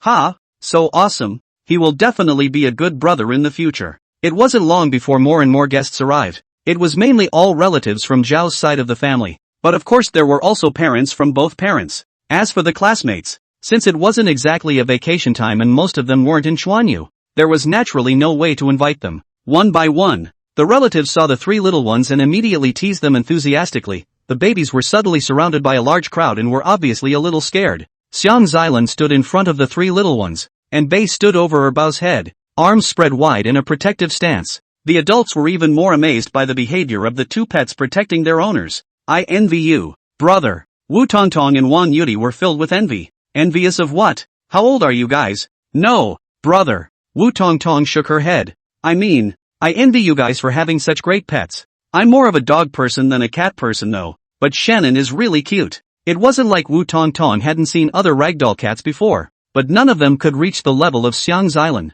Wu Man even directly took out his cell phone and began to shoot a video, and then sent it inside his circle of friends. In no time, Wu Man's circle of friends was left with a large group of classmates. Okay, all ready to be seated. The weekly feast is about to begin. Xiao Jun cheerfully came over at this time and greeted the relatives as they began to take their seats. End of chapter. Chapter 165, Ceremony of Catching the Week. It's nicely laid out here. Tang Dingyuan observed the entire venue and nodded in satisfaction. Xiao Jun, who was on the side, smiled smugly. I've gotten the best planning company from Rongqing there to help plan it. Wang Fong gave him a blank look. In the end it's still Xiao Fei's money? Xiao Jun grunted and didn't open his mouth. This time, a tuxedoed MC walks onto the stage. With a burst of music, everyone looked to the stage. The lights in the venue dimmed and the host on the stage spoke with a decent smile on his face and a microphone in his hand. Honorable guests, dear friends and family, welcome to the weekly feast of the three children, Xiao Xinghe, Xiao Tianshui, and Xiao Qingmeng. It's been said that if you want to know how long a second is, ask the Olympic 100-meter champion. If you want to know how long a day is, ask someone who just finished a high school exam. Now, I'd say that if you want to ask how long a year is, just ask the pair behind me. The moms and dads who nursed those three little meatballs that would have just wailed a year ago into the three healthy, beautiful and smart babies they are now. With the introduction of the MC, Xiao Fei and Tang Yusen, dressed in full costume, appeared on the stage arm in arm. The spotlight shone instantly. Wow. When under the stage is not yet felt. When standing on the stage, after being in the spotlight, Xiao Fei husband and wife let all the people present, even the handsome MC, produced a huge pressure. It's just so beautiful. Whether it was Xiao Fei or Tang Yusen, both of them were as radiant as the magnificent jewels that the gods had left behind in the mortal world. The pangs of this year together with the baby, I'm sure, can't be said enough either way. But I also believe that if we let Palm speak out, I'm afraid we'll just end up with a sweet aftertaste. Yes? Handsome dad, beautiful mom? Xiao Fei and Tang Yusen smiled at each other, their gazes filled with tenderness. When the microphone was handed to Tang Yusen smiled and spoke. Actually, when it comes to hard work, Xiao Fei is the one who really works hard. He's always been in charge of bringing up the child. Ever since Xiao Fei appeared in my life and the babies, I haven't worried about the baby's affairs. Xiao Fei shook his head with a smile and took over the microphone. His voice was low. Spoiling a child. Spoiling 3 is also spoiling. Treating Baoma as a child and spoiling 4 in one breath together is also spoiling. There is no difference. Wow. How bold. This speech is absolutely brilliant. It's just so bossy. Brother, it's worthy of you. Easily did what we couldn't. Ha ha ha ha ha ha ha. The audience, below, was in an uproar of joy. Tang Yusen, who was standing beside Xiao Fei and heard him say this, her entire body was bad. But when he thought about it, Xiao Fei did spoil himself as a child as well. Thinking of this, Tang Yusen's gaze fell on Xiao Fei's handsome and castless side face again, her eyes twinkling with little stars. Hubby is really handsome. Tang Yusen felt that her love for Xiao Fei would only increase with each passing day and would not subside in the slightest. Of this she was very sure. The master of ceremonies was on the side, looking at the two people's sweet interactions, and could not help but have some toothache. He has hosted many banquets, whether it is a wedding banquet or a weekly banquet has experienced a lot. But there is not a time when he can see a young couple sweetly become this way. Rubbing his temples to keep his smile from stiffening, the MC continued the following process. As the saying goes, when you are drunk, you don't know that the sky is in the water, and the boat is full of dreams that press down on the river of stars. Whether it's Xiao Xinghe, Xiao Tianshui or Xiao Qingmeng children, their names all contain great expectations and blessings from their dads and moms. Now, let's invite 3 cute babies to the stage. At the edge of the stage, the 3 little ones dressed up in pink and cute clothes, encouraged by Xiao Jun and Tang Dingyuan,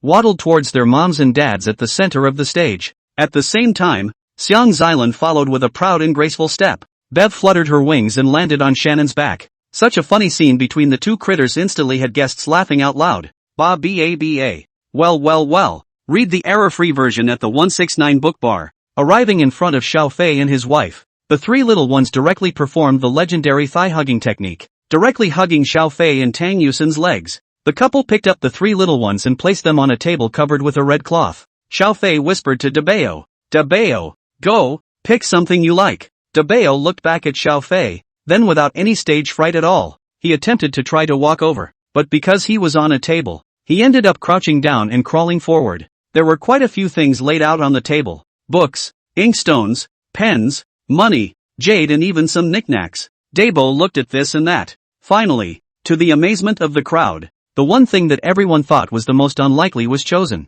Dabeo actually grabbed a model of a spaceship. "Looks like our baby Xiaoxinghe wants to be an astronaut in the future. It's really awesome ambition." The MC immediately began to hold forth as the audience below applauded. When Dabeo had chosen, Tang Yusin then whispered to Erbao, "Erbao, it's your turn. Go pick one." Well. Being stared at by everyone, Erbao cowered in fear in Tang Yusin's arms, dead set against going forward. No matter how much Tang Yusin tried to persuade her, Erbao just refused to move, but her eyes were looking at the various things on the table, clearly having what she wanted as well. Just as Xiaofei and Tang Yuxian were both confused, something magical happened. Erbao actually waved his little hands and called out, "Meow, meow." Shanqilan jumped onto the table in response. Erbao pointed with his little hand again. "Meow, guak." Immediately, Shanslin ran to the center of the table and brought a paintbrush in his mouth. Crowd, dumbfounded. There can still be this kind of tawdry operation? Such a bizarre scene. The audience was no longer sure whether to marvel at the wonders of Erbao or the wonders of the cat. Shanzaran, the MC, who was also dumbfounded, stood next to him, half in awe. After a while, only then did he marvel and say, "What a powerful little friend Xiao Tianshui." Although reluctant to come out because of his shyness, he knows that commanding this smart cat and that Xiao Tianshui's little friend has chosen a paintbrush may make him a famous painter in the future.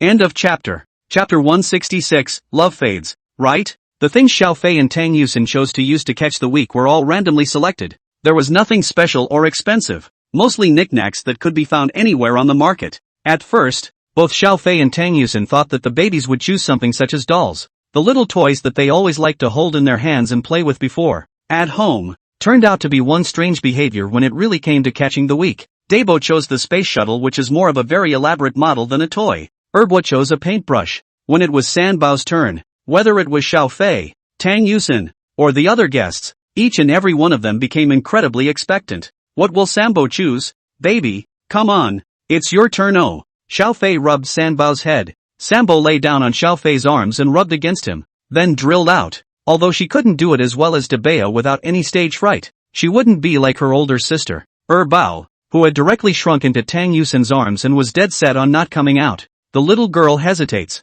getting up on the table. "Look at this, look at that." Pick up an abacus and think about throwing it away. Picking up another bracelet, he looked at it for a few moments before putting it down. After a while, Sanbo suddenly had a flash of light. She crawled over and grabbed a pack of cigarettes. Wait, why is there smoke in here? On Tang Yusin's head, a series of question marks popped up. There was no way she and Xiaofei could prepare this kind of thing among the baby-catching items. Xiao Jun's face suddenly stiffened. He hurriedly ran up with an apologetic smile and said repeatedly, Sorry, this is something I just pulled out and smoked one and then casually put it on and forgot to take away." Sanbo flattened his mouth in displeasure at seeing his grandfather take his chosen item away from him.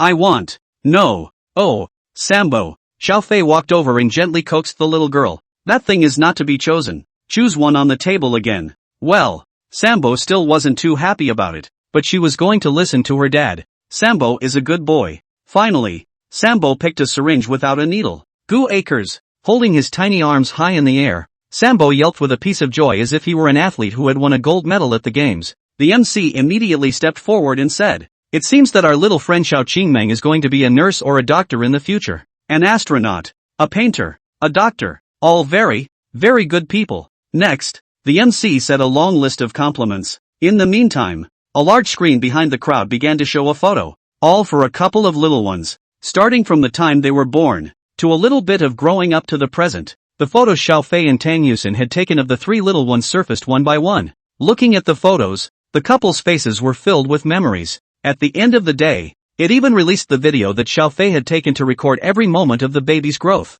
"The first time I rolled over, the first time I sat up, the first time I crawled, the first time I opened my mouth and called out, the first time I tried to stand up, to the end, What appeared was the family picture that had just been taken. Xiao Fei and Tang Yusin were arm in arm, and in front of them were 3 powdered children. Getting here. The ceremony of catching the week is then over. Every relative and friend who came to the party couldn't help but feel a little emotional after watching such a well-prepared video. The young people are envious of Xiao Fei's family living a beautiful life and hope that they too will have such a day. Those who are older associate it with their former lives with children. All in all, the whole ceremony left a deep and fun memory for everyone. Next came the luncheon. Since both Xiao Fei and Tang Yusin refused to drink on the grounds that they had to take care of their children, everyone eventually started to toast towards Xiao Jun and Tang Dingyuan. The little ones were led by Xiao Fei to eat a few mouthfuls of the specially made millet porridge and then clamored to stop eating. Read the error-free version at the 169 book bar. Already able to waddle and walk, they simply can't be idle now.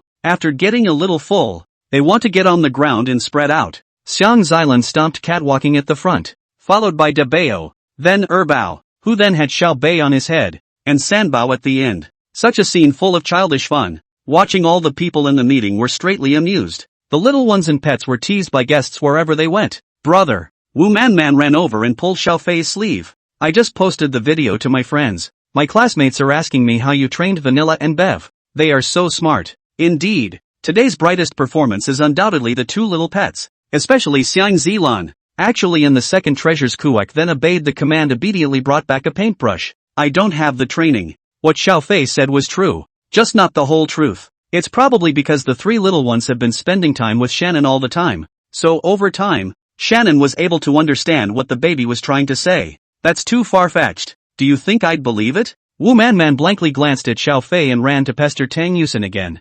Sister-in-law, how on earth did you do that? Tang Yusin contained a smile and shook her head, indicating that she didn't know anything about it. Xiao Fei put down his dishes and followed the little ones to prevent anything from happening to them. Probably because he was gradually getting used to this environment, or perhaps because he was followed by his father right beside him. Bo was not as stage fright as he was just now, and was even able to do a lot of interesting things under the adults' teasing. As the little ones lined up and walked to a particular table, my aunt, who happened to be at this table, saw this and suddenly clapped her hands. Baby, come here. Auntie kissed the first baby and compared hearts in front of the second. Bo waved his little hand and followed his aunt's example. Guak. The little shell on her head spread its wings as well. Guak. This made everyone laugh. Agu can't do it. Xiao Fei. This little baby is too cola. The second aunt immediately picked up Bo and kept kissing him, only to be disgusted by Bo reaching out his little hands and pushing his face. The little shell on the second baby's head then fluttered and flew to the third baby's head. Sambo blinked and actually reached up and grabbed the little shell off his head. Xiao Bei didn't dare to struggle. With the buff of being a small child protector on her body, it was impossible for Xiao Bei to do anything that could potentially hurt the child. Sambo looked down at the small shell in his hand, and finally actually squatted down and placed it on Xiang Xilan's head. Vanilla. So, love goes away, right? End of chapter.